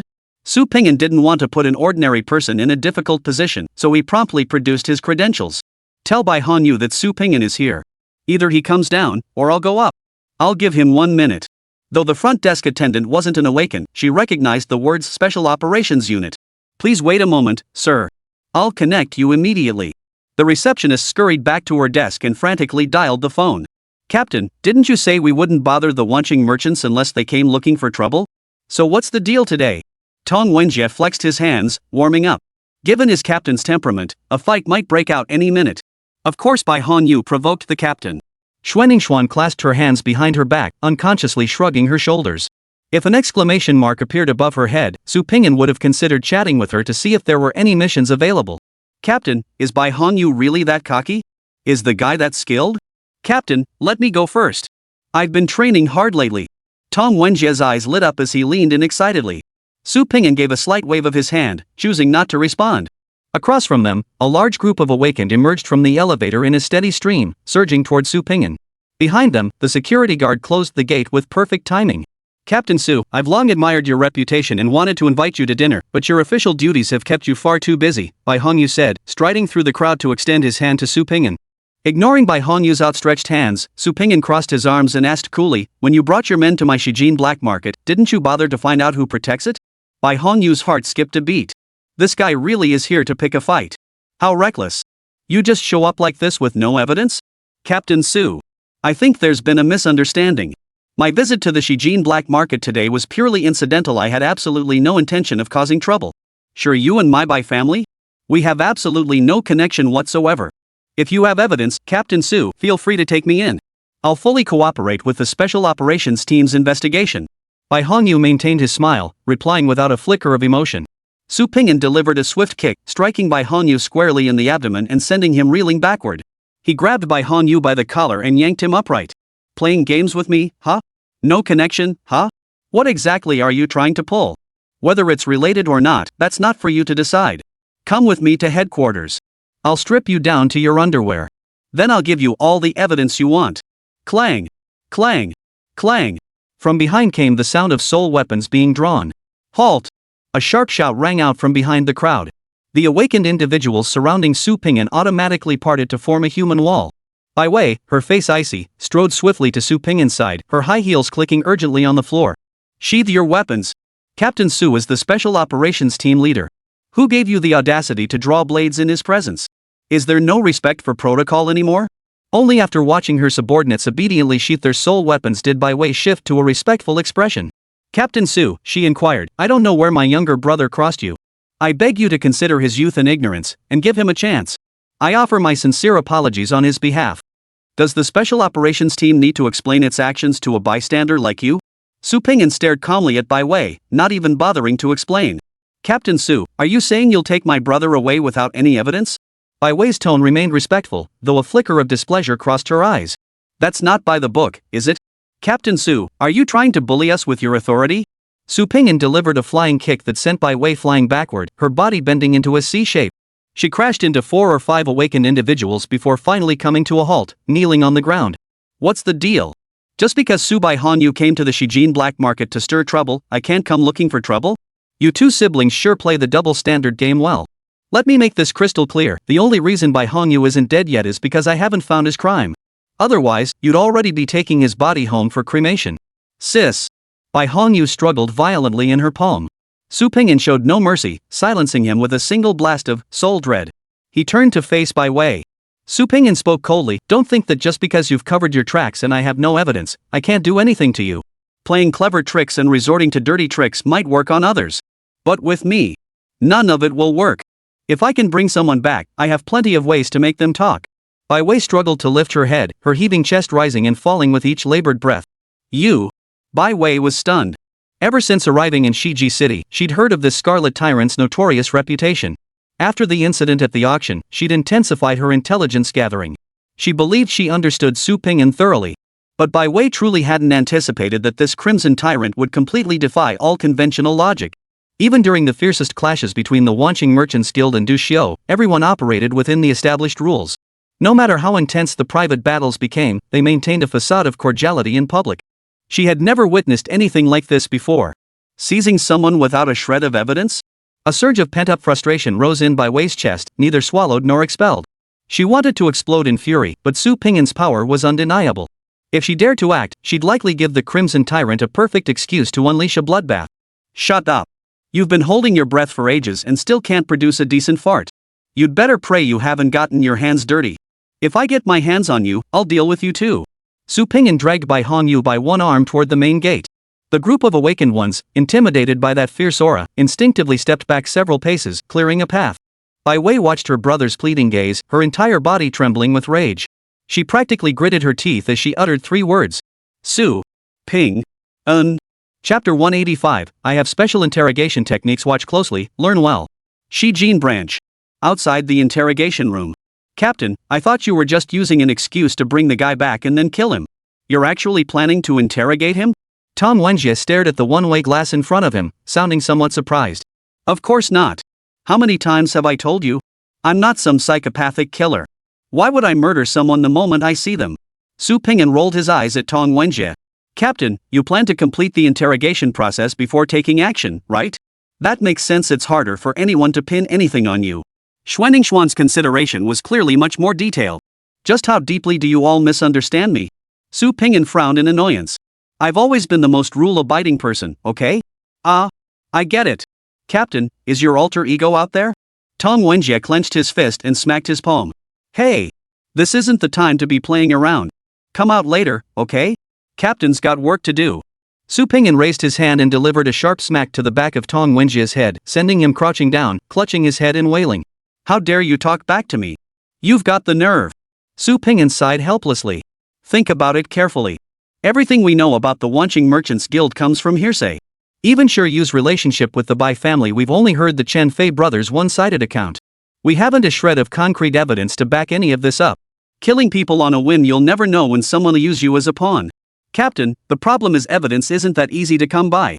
The Liangzhou Province Special Operations Team has been investigating for years and hasn't found a single shred of proof. How are we supposed to extract it through interrogation? Tong Wenjie rubbed the small bump on his head, even more perplexed.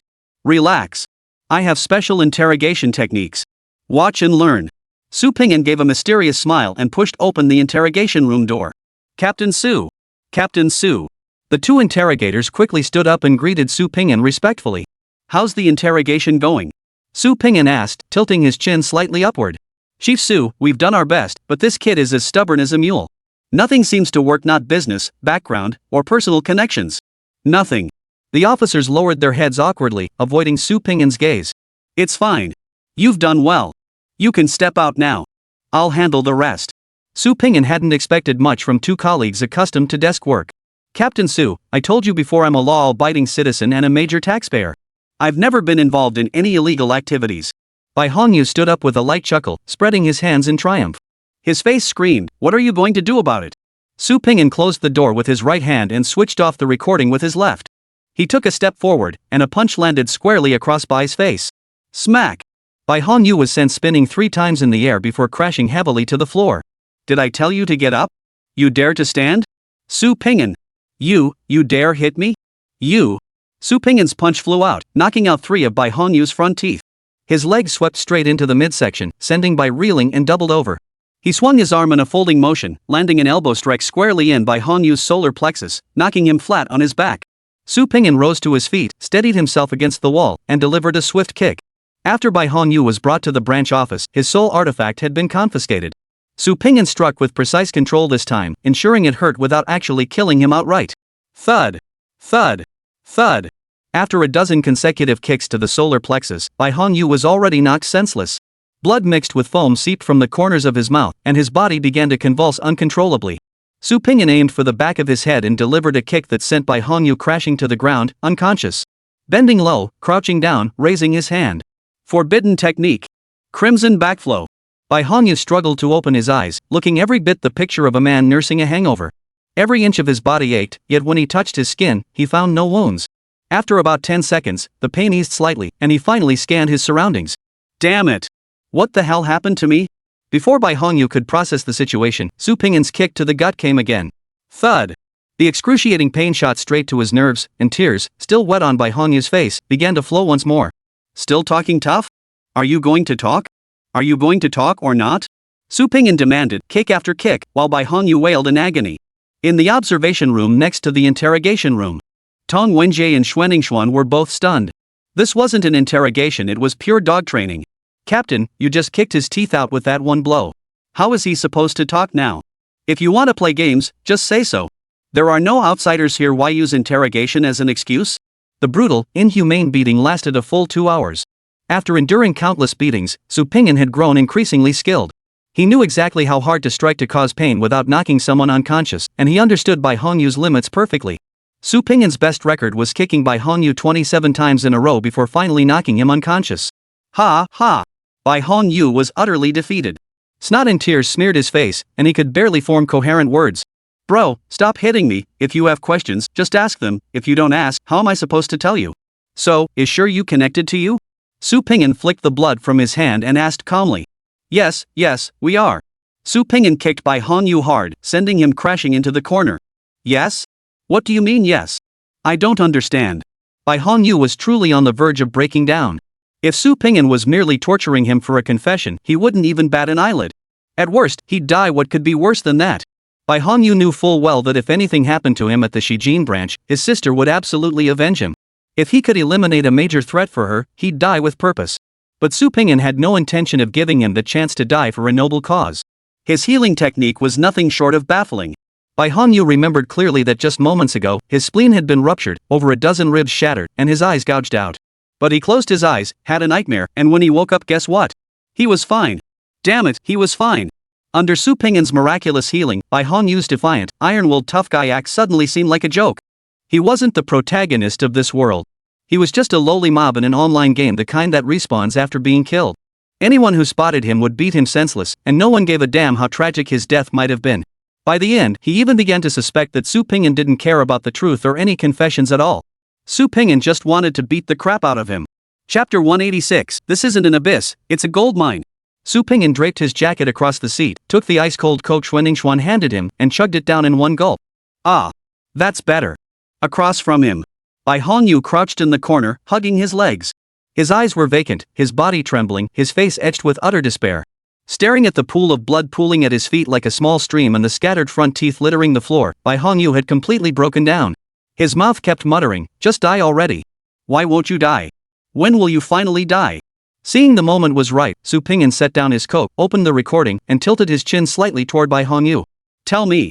What's the deal with Shiryu? How did you get him out of prison? What dirty deeds has he been up to these past years?" The moment Su Pingyan finally turned his attention to him, Bai Hongyu burst into tears like a 2-year-old child. Su Pingyan grew irritated by the wailing, his brow furrowing slightly.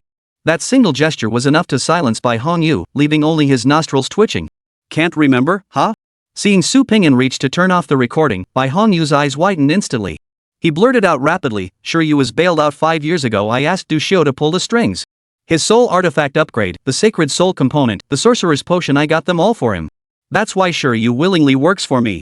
He usually stays in Hetian City. I only call him out when I need him to handle something. This trip to the Shijin black market to challenge the gang? That was my order too.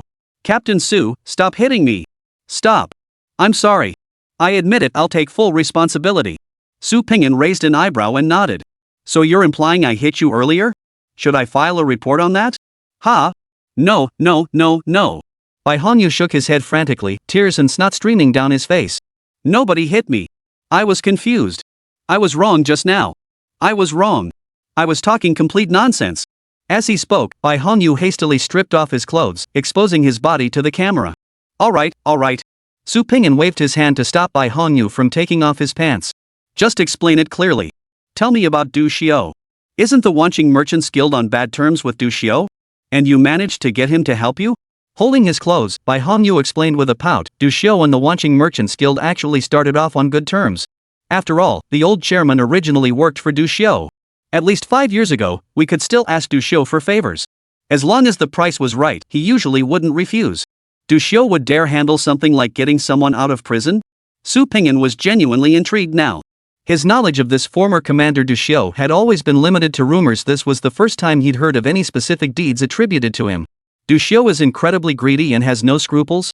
As long as the price is high enough, he'll take on anything. Bai Hongyu said, stealing a glance at Su Pingyan. What? What's that look mean? Are you implying I'm just like Du Xiu? Su Pingyan chuckled softly, narrowing his eyes. No. Absolutely not. Bai Hongyu stiffened reflexively. Captain Su is the most righteous, principled, and rule-abiding special operations team leader I've ever seen. Under Captain Su, I have nothing but respect. No other thoughts whatsoever. Su Pingyan waved his hand, cutting off Bai Hongyu's attempt to salute, and pressed on. Then why did Du Xiu suddenly turn against the Wanqing Merchants Guild 3 years ago? Did he have some kind of conflict with the Wanqing Merchants Guild? Bai Hongyu shook his head uneasily. Captain Su, I honestly don't know about that. While we work for the guild, we essentially take orders unilaterally. Whatever the guild leader tells us to do, we do. We wouldn't dare ask too many questions. You haven't heard anything over the years without needing precise intel? Just casual chatter, anything goes. Su Pingyan cracked his neck casually. If you can't recall, I can help jog your memory. Yes. I do. Bai Hongyu stumbled back 2 steps, pressing his back against the wall. Only the cold surface seemed to offer him a shred of security. I've been digging around privately. 3 years ago, Du Xiu went into the abyss. Ever since he came out, his attitude toward the 10,000 Lines Merchants Guild changed. Not only does he pick fights constantly, but his demands for every job have skyrocketed. Even if the Wanqing Merchants Guild is loaded, they can't keep up with Du Xiu's demands. 2 years ago, I approached Du Xiu myself, hoping to hire him to retrieve someone else. Back when I retrieved Shiryu, the going rate was 26,000 points. But Du Xiu demanded 120,000 points outright. It scared the hell out of me. I considered backing out, but ended up paying Du Xiu 20,000 points just to get out of his clutches. If you ask me, Du Xiu's death was at least 80% his own fault. Who could possibly keep working with someone who demands money like that? Besides the world government or the demon suppression army, who could afford to keep such a greedy bastard around? A single heist nets 120,000 points? This Du Xiu. He really made a killing. I'll flip through the case files later. After silently repeating a few phrases to himself, Su Pingyan continued his questioning. Bai Hongyu was as compliant as could be, not only answering every question, but even volunteering information he hadn't been asked about. Su Pingyan gained a general understanding of the Bai family's standing within the Wanqing Merchants Association. While Bai Ting Group appeared to be a large and influential enterprise, it was actually just one of the many suppliers under the Wanqing Chamber of Commerce. Their primary business was drones. Before the Abyss descended, they had only served the civilian market. But after hooking up with the 10,000 Industries Guild, they transformed into a military supplier, receiving so many orders each year that they were overwhelmed. Beyond their overt drone operations, Ting Group engaged in numerous transactions related to awakened individuals. Their largest revenue stream came from distributing materials extracted from the Silver Moon Lake Abyss. TSK. This isn't an abyss, it's a veritable gold mine. Su Ping'an couldn't help but utter his own TSSS upon hearing the figures Bai Hongyu reported. After all, the White Court Group was merely a small subsidiary of the 10,000 Merchants Guild. And how much profit could the entire 10,000 Trades Guild possibly extract from the abyss? It was nothing short of astronomical. No wonder the Silver Moon Lake Abyss had remained unsolved for a full decade. Too many interests were tangled up in it. After asking the questions he needed answers to, Su Ping'an promptly handed Bai Hongyu over to his colleagues. After instructing them to keep a close watch, he headed straight for the archives department. Su Ping'an hadn't forgotten about Du Xiu. A strong premonition gripped him. Unraveling the cause of Du Xiu's death would reveal the root of the chaos in Liangzhou province. He just couldn't tell whether this was his professional intuition as a prophet kicking in, or if it was merely a psychological effect. Chapter 187, Crying much? Crying counts as time. On the way to the archives. Captain, Bai Hongyu has already confessed. Why aren't we leading a team to raid Ting Group directly? Tong Wenjie trailed behind the captain, his face etched with regret. Don't be fooled by Bai Hongyu's confession.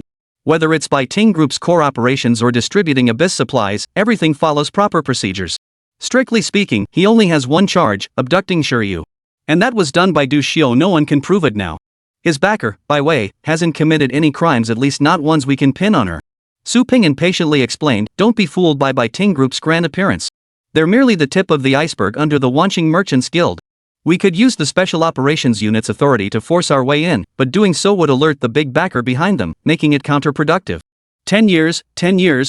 I can't even imagine how much money the Wanqing Merchants Guild has raked in. Captain, if we raid the 10,000 Industries Guild, how much do you think we'd get? 50,000? 100,000? Tong Wenjie's eyes gleamed with greed, as if he could already see the points raining down from the sky. Far more. Judging by the scale of the Ting Group, if every one of the other 8 cities had a company like theirs, their assets would easily reach the millions, possibly even tens of millions.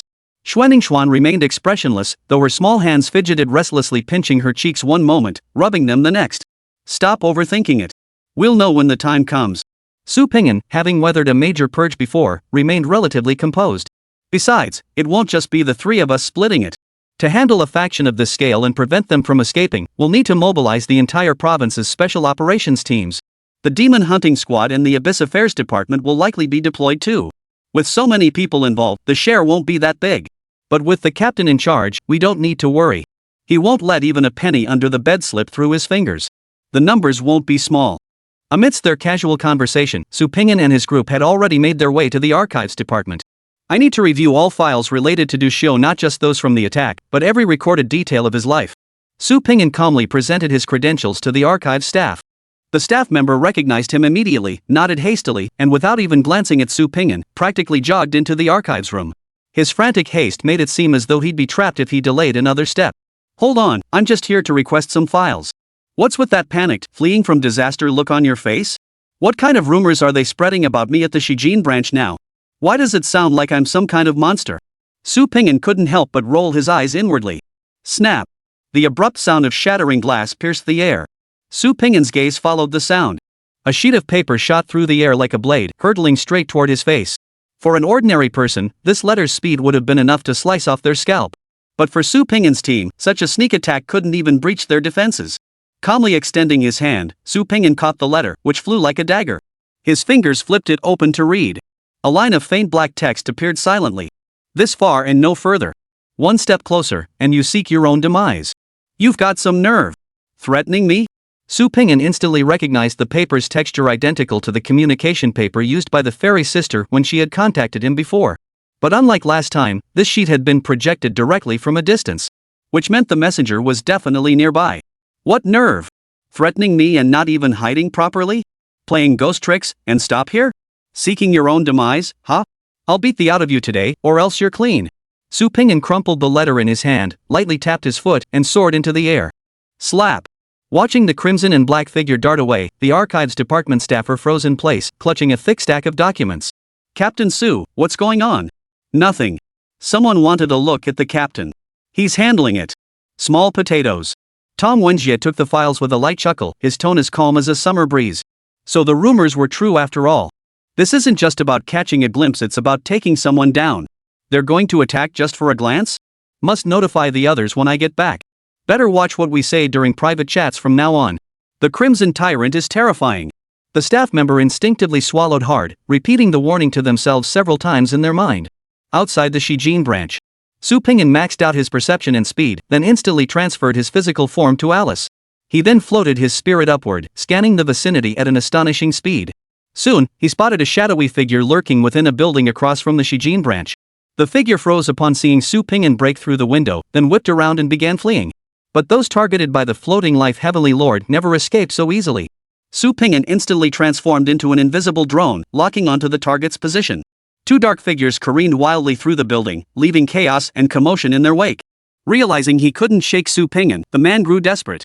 He charged headlong into the glass wall ahead of him, shattering it, and leaped from the 30th floor. Without a moment's hesitation, Alice leapt out after him. The ordinary office workers inside the building were utterly dumbfounded by this display of superhuman feats. This is the 30th floor, for crying out loud. Just jump like that? Without a second thought? What the hell is going on? Is this a movie set? The mysterious figure flung a supple rope through the air, its head snapping like a living creature as it latched onto the building's exterior wall. Using this anchor point, the figure traced a pendulum arc through the air. Just as the arc reached its apex, the rope snapped taut, propelling its owner forward with sudden acceleration. The entire sequence was executed with seamless precision. Too bad Su Pingyan didn't need any of that fancy stuff. Returning to his true form, Su Pingyan accelerated, harnessing the wind pressure generated by his dive to seize the stranger's neck with an iron grip. He yanked the man from the air to the ground as easily as snatching a chicken. The middle-aged man turned his head, his face deathly pale as he stared at Su Pingyan, his eyes filled with terror. "You sure can run, Spider-Man. I'll give you 3 more seconds. Run if you can." The man shook his head frantically, not even daring to reach for the soul artifact at his waist. "Captain Su. I didn't know it was you. I swear I didn't. Please, give me one chance."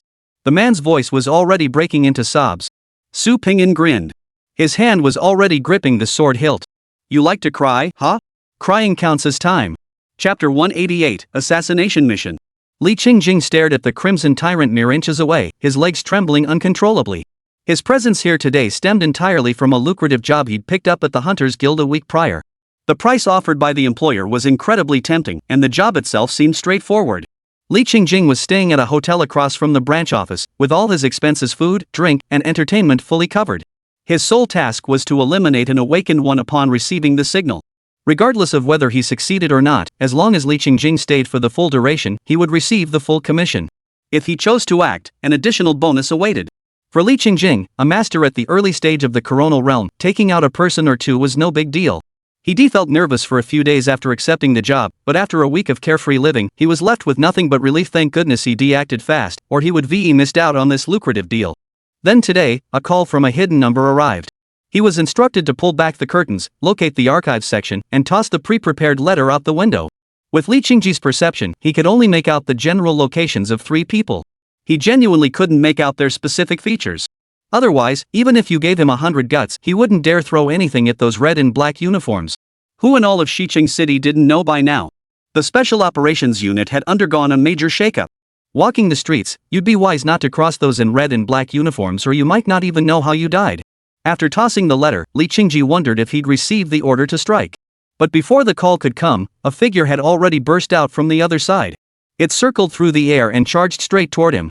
Faced with this utterly irrational reaction, Li Qingji, already guilty conscience, instinctively wanted to flee first and ask questions later. But the killer chasing him seemed to have a tracking device on him. No matter what he did, he couldn't shake him off. From the moment the figure burst out of the branch office, it took less than a minute to catch Li Qingjing red-handed. Though he didn't recognize Su Pingyan and had never seen his photo. But Li Chengri recognized Su Pingyan's modus operandi. Dare to look at him once, and he'll kill you. That was the Scarlet Tyrant's most defining trait. Paired with that red and black uniform, the intruder's identity was all too obvious. "Captain Su. Listen to me, please listen. Someone else made me do this. I genuinely had no idea what was written in that letter." Without Su Pingyan needing to threaten him, Li Qingjing launched into a rapid-fire explanation of the entire situation. To prove he wasn't lying, he even opened his phone to show the unknown incoming call. Su Pingyan stared calmly at Li Qingji. Judging by his reaction, he might genuinely be unaware of the letter's contents. Otherwise, with his early-stage Corona realm cultivation, he'd have no reason to cause trouble for Su Ping'an. Su Ping'an lowered his gaze to the letter. The words had already vanished, and the paper began to burn. Within a few breaths, the paper was reduced to ashes, leaving nothing behind. After the fairy sister incident, Su Ping'an had specifically researched these communication papers used by the demon-suppressing army. This was a communication tool specifically produced by the Creation Bureau for Warfare. Capable of instant communication in complex environments, it could not only transmit text but also function as a map. Waterproof and fireproof, they possessed the lightness and flexibility of paper while being exceptionally sturdy. It was precisely these properties that allowed it to survive Li Chengri's powerful throw without shattering into confetti mid-air. The mastermind behind this operation likely chose communication paper for this warning precisely because of these advantages. The communication paper was sufficiently sturdy and could transmit information in real time based on actual circumstances. Otherwise, the mastermind could have simply engraved the message onto a steel plate, achieving the same effect while drastically reducing costs. The sender of this letter clearly hadn't figured out what Su Ping'an planned to do next and was still keeping a safe distance for now. The communication paper has been burned to ashes, no evidence remains. Leaving no loose ends, not a single trace. Interesting. Su Ping'an murmured silently to himself. Faced with such blatant threats and provocation, Su Ping'an showed not a shred of fear. Instead, he felt his approach was spot on. Starting with Du Xiu would definitely unearth some major dirt. After a moment's thought, Su Ping'an turned to Li Chengji. Do you know who that anonymous task poster is? Li Chengri flinched under Su Ping'an's gaze, instinctively taking 2 steps back. He shook his head repeatedly. Captain Su, the Hunter Guild's anonymous tasks, you can't trace the employer. The Hunters Guild should have an app, right? Open it and let me see the details of your task. Su Ping'an stared calmly at Li Chengji. Captain Su, the guild task. I already deleted it. Li Chengjing suddenly stammered. How could he dare show his task? It clearly stated the objective: eliminate the designated target. Even if he'd used the guild's specialized code to pass inspections, Su Ping'an could easily uncover the true meaning of his conversations with the employer with just a little inquiry. Su Ping'an nodded, picked up his phone, and dialed Wan Qi's number. Captain Su, is this about the materials? Wan Qi's voice came through the phone lacking feminine sweetness, yet radiating a commanding presence. That's not why I'm calling. If I recall correctly, the Hunter Guild should be a department under the Abyss Affairs Division, right? Yes. Are you investigating the Hunters Guild, Captain Su? Wan Qi's voice grew slightly tense. She'd heard plenty of tales about the Crimson Tyrant these past days. Every day she'd been thankful she'd befriended this new special operations team captain early on. Little did she know he'd come knocking today. I need you to do me a small favor, look into an anonymous mission. Su Ping'an turned to look at the panel above Li Chengri's head. A person named Li Chengri accepted a mission a few days ago. Find out the specific details and also check the employer's information. Anonymous client info might be tricky to track down, but I can pull up the mission details right now. Wan Qi's voice visibly relaxed as she responded promptly. On the other end, Li Chengri reacted even faster. Almost the instant Su Ping'an uttered his name, Li Chengri activated his forbidden technique and fled into the distance. Su Ping'an no longer needed to wait for Wan Qi's results. Li Chengri's reaction alone proved everything. If he wasn't guilty, why would he run? Su Ping'an's toes dug into the ground, propelling him forward as he dove low, his speed far outpacing even Li Chengji's forbidden technique escape. Su Ping'an! Don't push me! Seeing escape was hopeless, Li Chengri threw caution to the wind. He spun around, halted, and aimed directly at Su Ping'an, ready to fight to the death. Prohibited technique. Crimson Breathless Slash, first form. The crimson sword energy hurtling toward him instantly shattered the courage Li Chengji had barely mustered. Feeling the terrifying pressure, a thought instinctively formed in Li Chengri's mind. Me? Fight this monster? That split-second hesitation. By the time he thought to flee, it was already too late. Su Ping'an didn't even need to use Soul Dread, he simply obliterated Li Chengri's head with a single blast. As fellow early-stage Coronal Realm awakened beings, he didn't even need to exert himself against Li Chengji. His casual strike unleashed a terrifying combat power beyond Li Cheng's wildest imagination. She sheathed her sword and landed. On the other end of the line, Wan Qi's voice sounded slightly startled. Captain Su! Be careful! This Li Chengri has accepted an assassination contract. Taking an assassination contract from the Hunters Guild is a capital offense. This man is a desperate criminal, willing to risk his life for money. If he appears before you, it's likely he's come to kill you. I'm notifying the demon hunters right now. They'll coordinate with my Abyss Affairs Department to search for Li Chengri's location in Shiji City. Not necessary. Su Ping'an inspected the headless corpse, confirming beyond doubt that it wouldn't suddenly come back to life, before speaking calmly. I've already found him. Contact the Public Security Bureau for me. Have them come collect the body. Wan Qi? Chapter 189, Solar Day Realm vs Solar Corona Realm. This is a sure win. Nightfall. Bait and Group. Inside the chairman's office on the top floor. Bai Wei had changed into a light, sheer skirt, revealing large swathes of snow-white skin. She pressed down the hem of her skirt and sat cautiously beside a young man. Koen Gu, you must help me with my brother's situation. That Su Ping'an is utterly unreasonable, taking my brother away without any evidence or justification. This isn't just slapping my face, it's slapping the entire Wanqing Merchants Association. Chen Yikuan spread his arms lazily and reclined back onto the sofa. Bai Wei drifted into Chen Yikuan's embrace like willow fluff carried by the wind, her expression turning pitiful and wretched. Chen Yikuan's right hand slid down, resting first on Bai Wei's shoulder before drifting lower, casually exploring and caressing. He was the biological son of Chen Ruoyu, the current president of the Wanqing Merchants Guild, the second son in the family, now 21 years old. When Chen Yikuan was young, the Wanqing Chamber of Commerce had yet to expand significantly. As he grew older, the chamber skyrocketed like a rocket. He had fully enjoyed all the benefits of the Wanqing Merchants Guild without ever experiencing the hardships of his ancestors' entrepreneurial journey. This upbringing had forged his arrogant and domineering character. In Chen Yikuan's eyes, the entire Liangzhou province belonged to his family. He routinely looked down on everyone else. Bai Wei's beautiful face, stunning figure, and skillful charm won Chen Yikuan's favor, allowing her to hitch a ride on the Wanqing Merchants Express train. Now, seeing Bai Wei barely arrived in Shiji City only to be trampled upon, how could Chen Yikuan possibly tolerate it?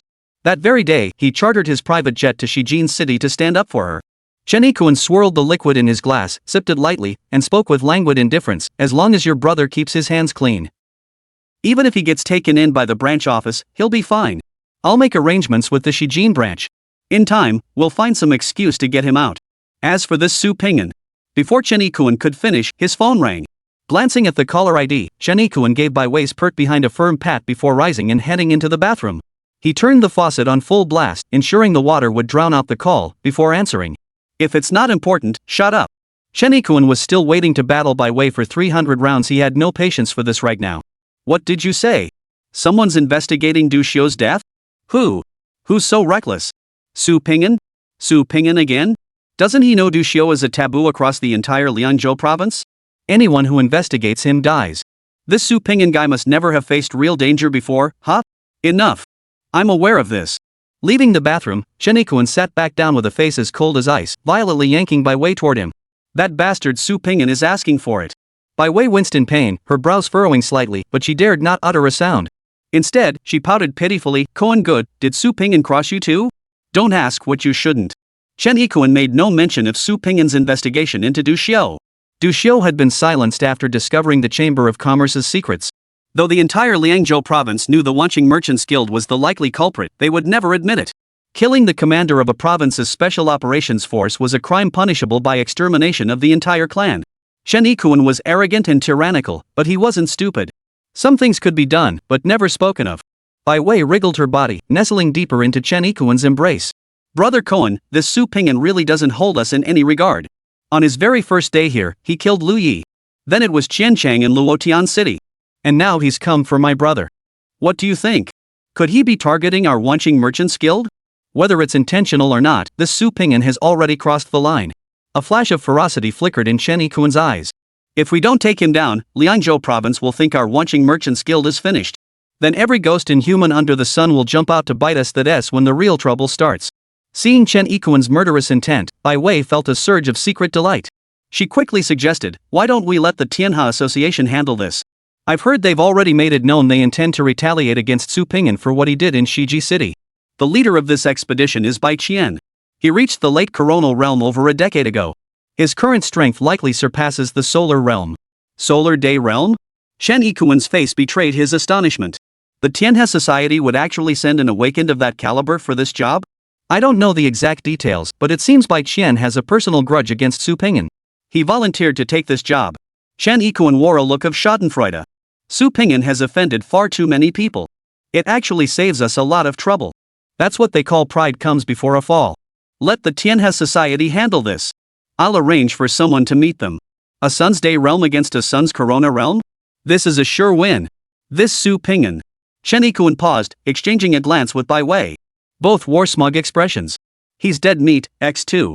Lakefront Villa District." Su Ping'an sat on the sofa, meticulously reviewing intelligence on Du Xiu. Alice curled up obediently in his lap, occasionally peeking out mischievously to sneak glances at the documents her master was examining. When caught, Alice would stick out her tongue before retreating back into his embrace. Kona sat beside Su Ping'an, idly playing with her tail. Every so often, she'd ask questions like, "Master, are you done yet? When are we going out to play? What time's dinner?" Tong Wenjie and Xuanningsuan also had piles of documents before them, and the group was staring at them until their eyes were blurry. Found it. After an unknown amount of time, Xuanningsuan finally noticed something unusual. "Captain, look at this." Taking the file Xuanningsuan handed him, Su Ping'an followed the direction of her finger. 3 years ago, during a mission in Gusong City, Du Xiu encountered an abyss expansion and was trapped within the Silver Moon Lake Abyss for 12 days. After fierce combat, he finally reunited with the demon-suppressing army and successfully evacuated the abyss. He took over a month of sick leave afterward. Seems his injuries were pretty severe. Xuanningsuan paused, then looked at Su Ping'an. "Captain, do you recall Bai Hanyu's testimony? You mean the part about Du Xiu suddenly turning against the Wanqing Merchants Guild 3 years ago?" Su Ping'an immediately followed Xuanningsuan's train of thought. Xuanningsuan nodded expressionlessly. "Captain, do you think this Du Xiu might have discovered something in the abyss that caused him to break ties with the 10,000 Paths Merchants Guild?" Chapter 190, Reopening the Investigation. "It's possible." Su Ping'an nodded in agreement. "The person who sent me that threatening letter might have been afraid we'd follow this lead all the way down, which is why they panicked and came forward." Tong Wenjie tossed the documents he was holding aside, pinching the bridge of his nose as he asked, "Captain, does that mean we should head into the abyss to investigate?" Su Ping'an shook his head and rose calmly. "Professionals are already investigating down there. We'll just wait for their report." Tong Wenjie stood up too, his voice tinged with excitement. "Captain, you already sent other team members to investigate the abyss?" "I knew our squad had hidden talents." "Are they free now? Let's have a sparring match." "Cut it out." The captain was clearly referring to Commander Lu. "What were you thinking? Haven't even taken off yet, and you're already itching for action again?" Xuanningsuan retorted flatly.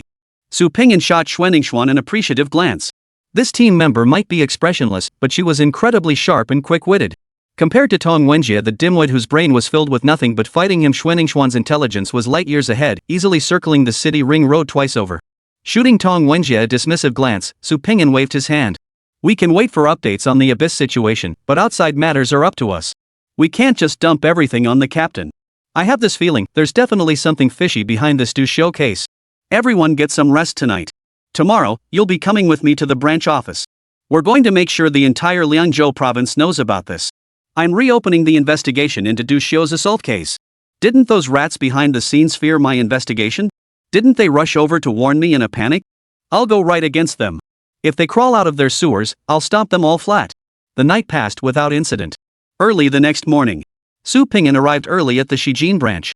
In the large conference room on the 10th floor, all department heads, who had received advance notice, were present. Every seat was occupied. Logically speaking, everyone present held ministerial-level positions and had no reason to fear Su Ping'an. Only Commander Lu Yan held the authority to command them. But the Scarlet Tyrant's reputation had grown too formidable in recent days, and his ruthless style of operation was simply too intimidating. None of them wanted to cross this powerful figure. No one present had any idea what was about to unfold, leaving them to speculate wildly. "Ting Ting, you're from intelligence. Did you catch any word beforehand? What exactly is this Captain Su planning by gathering us all here today? He wouldn't actually barricade the door and start ticking names off a list to execute us one by one, would he? Are you out of your mind? Every single one of us here is a minister-level official. Even Commander Lu wouldn't dare pull something like that. Besides, Captain Su might be reckless, but every single person he's killed deserved it." Zhou Ruiting snorted disdainfully, her mocking tone unable to mask her alluring charm. Two men immediately sidled up to her, fawning, "Ting Ting, don't keep us in suspense. You must know something, share it with us. Otherwise, what if we say the wrong thing later? I heard that anyone who speaks out of turn in Captain Su's presence gets the knife." Yeah, I heard it too. Team leader Su was in the archives yesterday and got assassinated. He's calling this meeting today probably to make an example of someone. What if he takes a dislike to one of us and drags them out to be executed? We all need to stick together later. Don't just stand by and watch. If trouble comes your way later, no one will come to your rescue. Several people immediately stepped forward to voice their support for the proposal of mutual assistance. Just as the voices grew increasingly boisterous, a figure clad in crimson and black pushed open the office door. As Su Ping'an entered the meeting room, all discussion ceased. The entire room fell silent. The sheer terror of the Crimson Tyrant's reputation was evident for all to see. "Colleagues, thank you for your hard work. I called you all here early this morning to announce something. Su Ping'an wasn't skilled at formalities and didn't care for them either, so he cut straight to the point. I am reopening the investigation into the Du Xiu case. After this meeting, the department will draft a notice to be distributed province-wide, soliciting all relevant leads with a reward offered. Additionally, I will request personnel from the Demon Hunting Squad, the Abyss Affairs Department, and the Public Security Bureau to form a special task force dedicated to this investigation. All departments must cooperate fully. Malicious obstruction will be treated as complicity in the crime. At the mention of Du Xiu, a collective gasp rippled through the room. Though no explicit ban on investigating existed, every awakened in Liangzhou province knew the Du Xiu case was a red-hot potato no one dared touch. Whoever dared to touch it would die.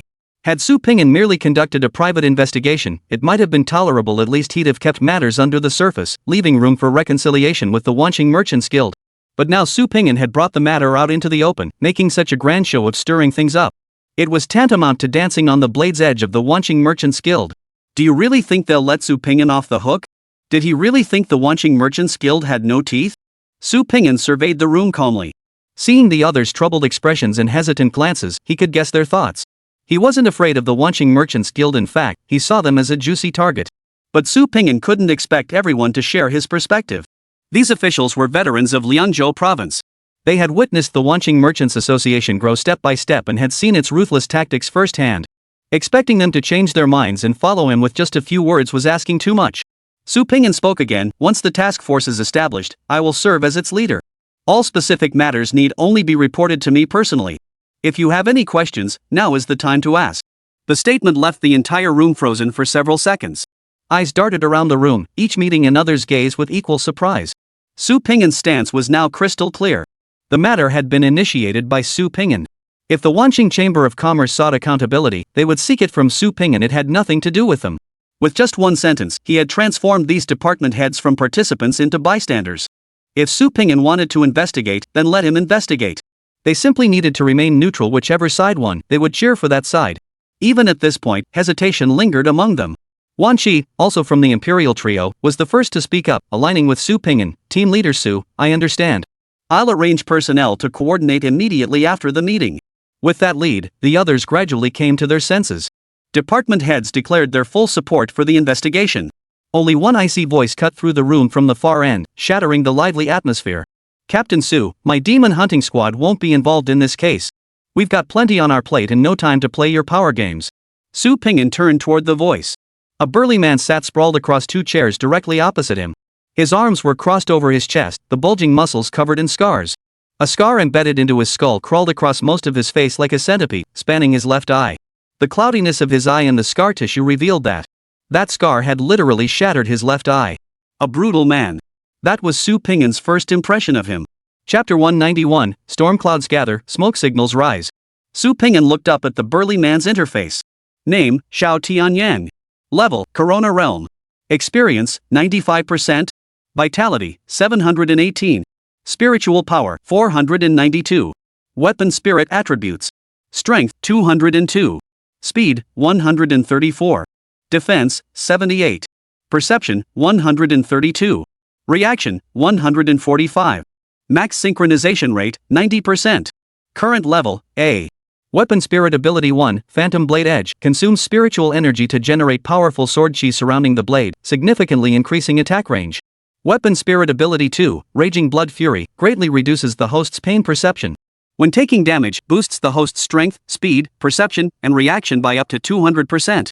When the boost reaches its peak, defense drops by 100%. This is a full-on berserker. No wonder he's covered in scars. This guy probably stabs himself twice before every fight. Su Ping'an silently rolled his eyes internally, then swiftly retrieved Xiao Tianyang's intelligence from his memory. Xiao Tianyang, 39 years old. Since joining the Demon Hunting Squad at 18, he's served continuously. Decisive and loyal, he always charges into the thick of battle, never uttering nonsense like brothers. Charge. I'll cover your retreat. Over the past decade, while Demon Hunting Squad leaders across Liangzhou province either perished in battle or requested transfers, Xiao Tianyang alone remained on the front lines, safeguarding Shiji City. He is an awakened individual of formidable strength and unyielding mental fortitude. Captain Xiao, I have no intention of playing power games with Du Xiu's case. I intend to root out every last one of those shady characters connected to him. Su Ping'an held a certain respect for men like Xiao Tianyang and was willing to explain himself patiently. Xiao Tianyang tilted his head slightly, as if searching Su Ping'an's eyes for any sign of evasion. Those bell-like eyes stared intently at Su Ping'an for a full 10 seconds before slowly speaking. Captain Su, you're straightforward, and I'll be blunt too. Let's cut to the chase. Regarding Du Xiu's case, if it leads back to the Wanqing Merchants Guild, are you planning to confront them head-on, or use this to extract concessions? If you merely intend to use this as leverage in negotiations, I can tell you plainly, my demon hunting squad won't be participating. All eyes instantly turned to Xiao Tianyang, each person inwardly murmuring their own thoughts. No way, has Xiao Tianyang lost his mind? Even if you see through it, you shouldn't call it out. Is this something you can just blurt out in the open? What if you hit the nail on the head? That'd be putting Su Ping'an on the spot. How's he supposed to respond to that? Exactly. I'm just trying to cash in on this opportunity. The Wanqing Merchants Guild has plenty of money anyway. Once we pull this off, we'll all share the spoils, right? Are you out of your mind?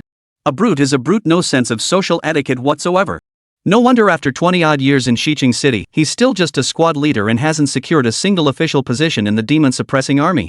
Xiao Tianyang should have kept his mouth shut. The moment he spoke, he derailed everyone's train of thought. Almost everyone present couldn't help but wonder, could Su Ping'an really be planning to use the Du Xiu case as an excuse to demand favors from the Wanqing Merchants Guild? The more they thought about it, the more plausible it seemed. When they turned back to look at Su Ping'an, their gazes had grown peculiar. As captain of the Special Operations Unit, investigating the death of the former commander falls squarely within my duties. As for the Wanqing Merchant Guild you mentioned, in my view, it's merely a civilian organization. What standing does it have to negotiate terms with me? If they cooperate fully with the investigation, I won't make things difficult for them. But if they try to pull any tricks, I'll wipe their entire family off the map. Su Ping'an delivered each word deliberately, without the slightest hint of exaggeration or bluff. Only calmness and composure remained. In Su Ping'an's eyes, the Wanqing Merchants Guild was already a prize he was determined to claim. Playing games with bargaining chips? What a joke. How much could they possibly offer? Could the Wanqing Merchants Guild even give me 1,000,000 points? If they can't, why should I bother with them? I just raid the Wanqing Merchants Guild, take whatever I want. Wouldn't that be sweet? If there's one thing Su Ping'an fears now, it's only one thing. What if the Wanqing Merchants Guild was actually a legitimate business, just with a few minor issues? Then he really wouldn't have the nerve to raid their place. But if the Wanqing Merchants Guild has even a hint of wrongdoing, if they're involved in some serious crime, then, well, the captain wouldn't be stuck in the abyss forever. Su Ping'an had prepared the paperwork in advance. Once Lu Yan returned and the Crimson Tyrant merged with the Black King of Hell, they'd immediately launch province-wide Purge 2.0. A seamless combo of unannounced raids and confiscations would be unleashed, guaranteeing every last pot and bowl would be swept clean. Xiao Tianyang met Su Ping'an's gaze sharp as a hawk strike and found himself instinctively reaching for the hilt of his sword at his waist. After all, he was a veteran demon hunter. He was the real deal, a hardened veteran who felt restless if he didn't see blood at least once a day.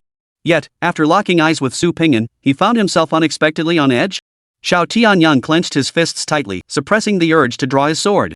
The more powerful an awakened one, the keener their perception of formidable foes. As the most powerful awakened present in the conference room besides Su Ping'an, Xiao Tianyang keenly sensed the dangerous aura emanating from Su Ping'an. And that undeniable aura of authority. Scarlet Tyrant. Truly lived up to its name. Understood, Captain Su. Immediately after the meeting, the demon capture team will assign personnel to join the task force under your command. Everyone present was well aware of Xiao Tianyang's capabilities. Regardless of any shortcomings in social graces, his strength placed him firmly in the top tier of the Shijin branch. Seeing even he submit, the representatives from other departments dared not cause trouble and quickly agreed. Strictly speaking, Su Ping'an's rank was lower than everyone present. Even if he convened a meeting, he couldn't be the one calling the shots. To exert authority over these individuals through rank alone would require at least the level of a commandant. Yet not a single one of these seasoned veterans present raised even the slightest objection on that front. Setting aside Su Ping'an's capabilities, his relationship with Lu Yan and his recent conduct alone were enough to intimidate the officials into obedient cooperation. By noon, the Shijin branch had already issued an announcement across the entire province as Su Ping'an had requested. Those few concise words had the impact of a meteor striking the entire Liangzhou province. It instantly stirred up a tidal wave of turmoil. Within half a day, the news had spread through every street and alley, reaching the ears of nearly every awakened individual. Everyone's first reaction upon hearing the announcement was, what's going on? Is the Shijin branch about to go to war with the Wanqing Merchants Guild? Those with any intelligence connections or official contacts found their phones ringing off the hook. Everyone was asking, what exactly had happened? Was the government planning to take action against the 10,000 Paths Merchants Guild? The entire Liangzhou province was discussing the same topic, reaching the same conclusion, and anticipating the same event. Everyone could feel it with crystal clarity. A storm was brewing, and the smoke of battle was about to rise. Chapter 192, Su Ping'an's power unrivaled at the coronal realm. The southernmost tip of Liangzhou province. Danyang City. A mountain estate, like a dragon coiled and a tiger crouched, occupied the entire Fulua mountain. Ever since the Wanqing Merchants Guild established Danyang City as their headquarters, this renowned mountain had become the private property of the Chen family. At the core of the estate, atop the banquet pavilion, Chen Ruoyu, the chairman of the Wanqing Merchants Guild, a name known to every soul in Liangzhou province, stood at the edge of the viewing platform, squinting down at the land spread out below. Chen Ruoyu stood as straight as a pine tree, showing not a hint of stoop despite being well past 60. His silver-white hair and beard were meticulously trimmed. He wore an indigo silk tang suit, its subtle cloud dragon patterns shimmering faintly in the setting sun. Deep-set eye sockets held two piercing eyes like cold stars. The mountain winds swept across the viewing platform, making the hem of his immaculately pressed robe flutter noisily, yet it could not dispel the aura of grim resolve that surrounded him. You've all seen today's announcement from Shiji City, correct? Chen Ruoyu gazed straight ahead, his tone casual as if engaging in small talk. Behind him, every high-ranking member of the Wanqing Merchants Guild was assembled. White gloves like Bai Wei and Xianchang weren't even granted seats, they could only wait in the reception room for the meeting's outcome. Dad, this Su Ping'an is utterly reckless. To openly investigate Du Xiu like that, he's clearly declaring war on us. Since he started it, we'll respond in kind. Chen Yilong, Chen Ruoyu's eldest son who controlled the majority of Wanqing Merchants' assets and held second in command power within the guild, was naturally the first to speak. Big brother makes it sound so easy. Do you even know Su Ping'an? Have you seen him in action? You say we should take him on? How exactly do you plan to do that? With a wash basin? Compared to his elder brother, Chen Yikuan, this half-brother held a far less significant position within the guild. Not only were the departments he managed largely insignificant, but the men under his elder brother constantly sabotaged his efforts. Had he not discovered Bai Wei, his capable lover, his position would have been even more precarious. This was one reason Chen Yikuan was so determined to stand up for Bai Wei. Bai Wei wasn't just beautiful, she was ambitious. Under her leadership, Hatian City's operations flourished. Give her a few more years, and it seemed no one could stop her from entering the core management ranks. It was precisely this fear that drove Chen Yilong to transfer Bai Wei from Hatian City to Shijin City. Oh? Chen Yilong's lips curled into a smirk as he shot his younger brother a sidelong glance. Second brother, you're being cryptic. Care to elaborate? What makes this Su Ping'an think he can cause trouble for us? If you can't explain it, then shut your mouth and go play with your women. All you ever think about is what's between your legs, and now you're even showing up at family meetings to speak up? You dare answer back when I'm speaking plainly? What's wrong with me playing with women? I'm not playing with your mother, so what business is it of yours? If you want to play, you should be able to play too. But look at you, buried in the company day in and day out. You're probably long past your prime, aren't you? Chen Yikuan was never as calculating as his older brother. When it came to reasoned debate or subtle jabs, he was no match for him. So he ditched the tricks and went straight for the personal attacks. Your mother. What did you say? Chen Yilong was hit where it hurt, and he really did descend into a street brawl-style rant. Enough. If you want to argue, do it later. Or settle it outside after the meeting. Quiet down now. Chen Ruoyu turned slowly, his gaze calmly fixed on the two brothers. He was well aware of their open and covert rivalry, yet instead of intervening, he sometimes even stoked the flames behind the scenes. In his eyes, to establish oneself in the world of awakened ones, ferocity, ruthlessness, and greed were all indispensable. Chen Ruoyu would rather entrust the family to an ambitious heir with the strength to act boldly than to a spineless coward who backed down from everything and only knew how to cower in a corner. On any other day, Chen Ruoyu wouldn't have intervened, quietly observing the brothers' actions. But today was different. He couldn't let their rivalry derail the conversation. Second brother, since you brought it up, tell us how much do you really know about this Su Ping'an? Chen Yikuan smirked triumphantly, licking his lips before pulling out his phone and connecting it to the projector. He began playing a video he'd prepared long ago. The video consists of 4 segments. They are, the Bloody Night at the Lin Hai branch, the grand finals of the Martial Soul competition, the video of the Western branch's eradication of the Tianhe Society, and the latest clip of Shiryu's swift defeat. The Tianhe Society eradication footage, however, was shot from too great a distance and in deep night, revealing only vague outlines. As the footage played, Chen Yikuan recounted Su Ping'an's various exploits and past conduct with the familiarity of someone listing cherished possessions. All this was thanks to the intelligence Qianchang had gathered earlier. It was worth noting that Qianchang was actually Chen Yilong's man. However, fearing the scale of damage he'd caused, he hadn't dared report it. Since Bai Wei happened to be working in Shijin City, he'd sought her assistance. Little did anyone expect that it would ultimately benefit Chen Ikuan, allowing him to make a grand show at the family conference. Chen Ikuan grew increasingly elated as he thought about it, his voice rising slightly. Brother, your understanding of Su Ping'an is merely superficial. If you act based on the intelligence you have, you'll likely send men out in the morning only to have to arrange for their bodies to be collected by noon. By then, everyone in Liangzhou province will likely think our Wenqing Merchants Guild is finished. Having delivered his lecture, Chen Ikuan couldn't resist rubbing salt in his elder brother's wounds. Watching his elder brother's gnashing teeth and clenched jaw, Chen Ikuan felt an immense sense of satisfaction. The other family members, long accustomed to the brothers' rivalry, were now debating Su Ping'an's true combat prowess. I know sure you well. Among late-stage Corona Realm awakened ones, he's certainly no pushover. His flow-severing palm excels in both offense and defense. For an ordinary late-stage Corona Realm awakened one to achieve what Su Ping'an did, instantly killing Shiryu, is nearly impossible. I've checked Su Ping'an's records. His career path isn't that of a warrior or a mage, but rather a prophet, a class with no combat bonuses in the early stages. To wield such power at the initial Coronal Realm level, he must be hiding high-quality spiritual equipment. Either several A-grade pieces or an S-grade one. Are you kidding? The value of a grade spiritual equipment is astronomical. How long has he even been an awakened? How could he possibly acquire such high-grade gear? Why not? You said it yourself, Su Ping'an just became an awakened. Reaching the Coronal Realm already proves his potential. Faced with such a prodigy, plenty of people would jump at the chance to invest. The discussion went on for quite some time, but eventually, everyone present reached a consensus. Su Ping'an absolutely could not be treated as an ordinary Coronal Realm awakened one. This man defied conventional reasoning. To take down this monster, they'd either need to deploy dozens of late-stage Corona Realm awakened ones or bring in a Sun Realm awakened one. Otherwise, it would be like delivering him a meal on a platter. Chen Ruoyu had watched the entire discussion unfold without participating. Noticing Chen Ikuan's restless eagerness, Chen Ruoyu cleared his throat twice, silencing the discussion. Second brother, have you found a suitable candidate? Just say it out loud. Let's all discuss it together.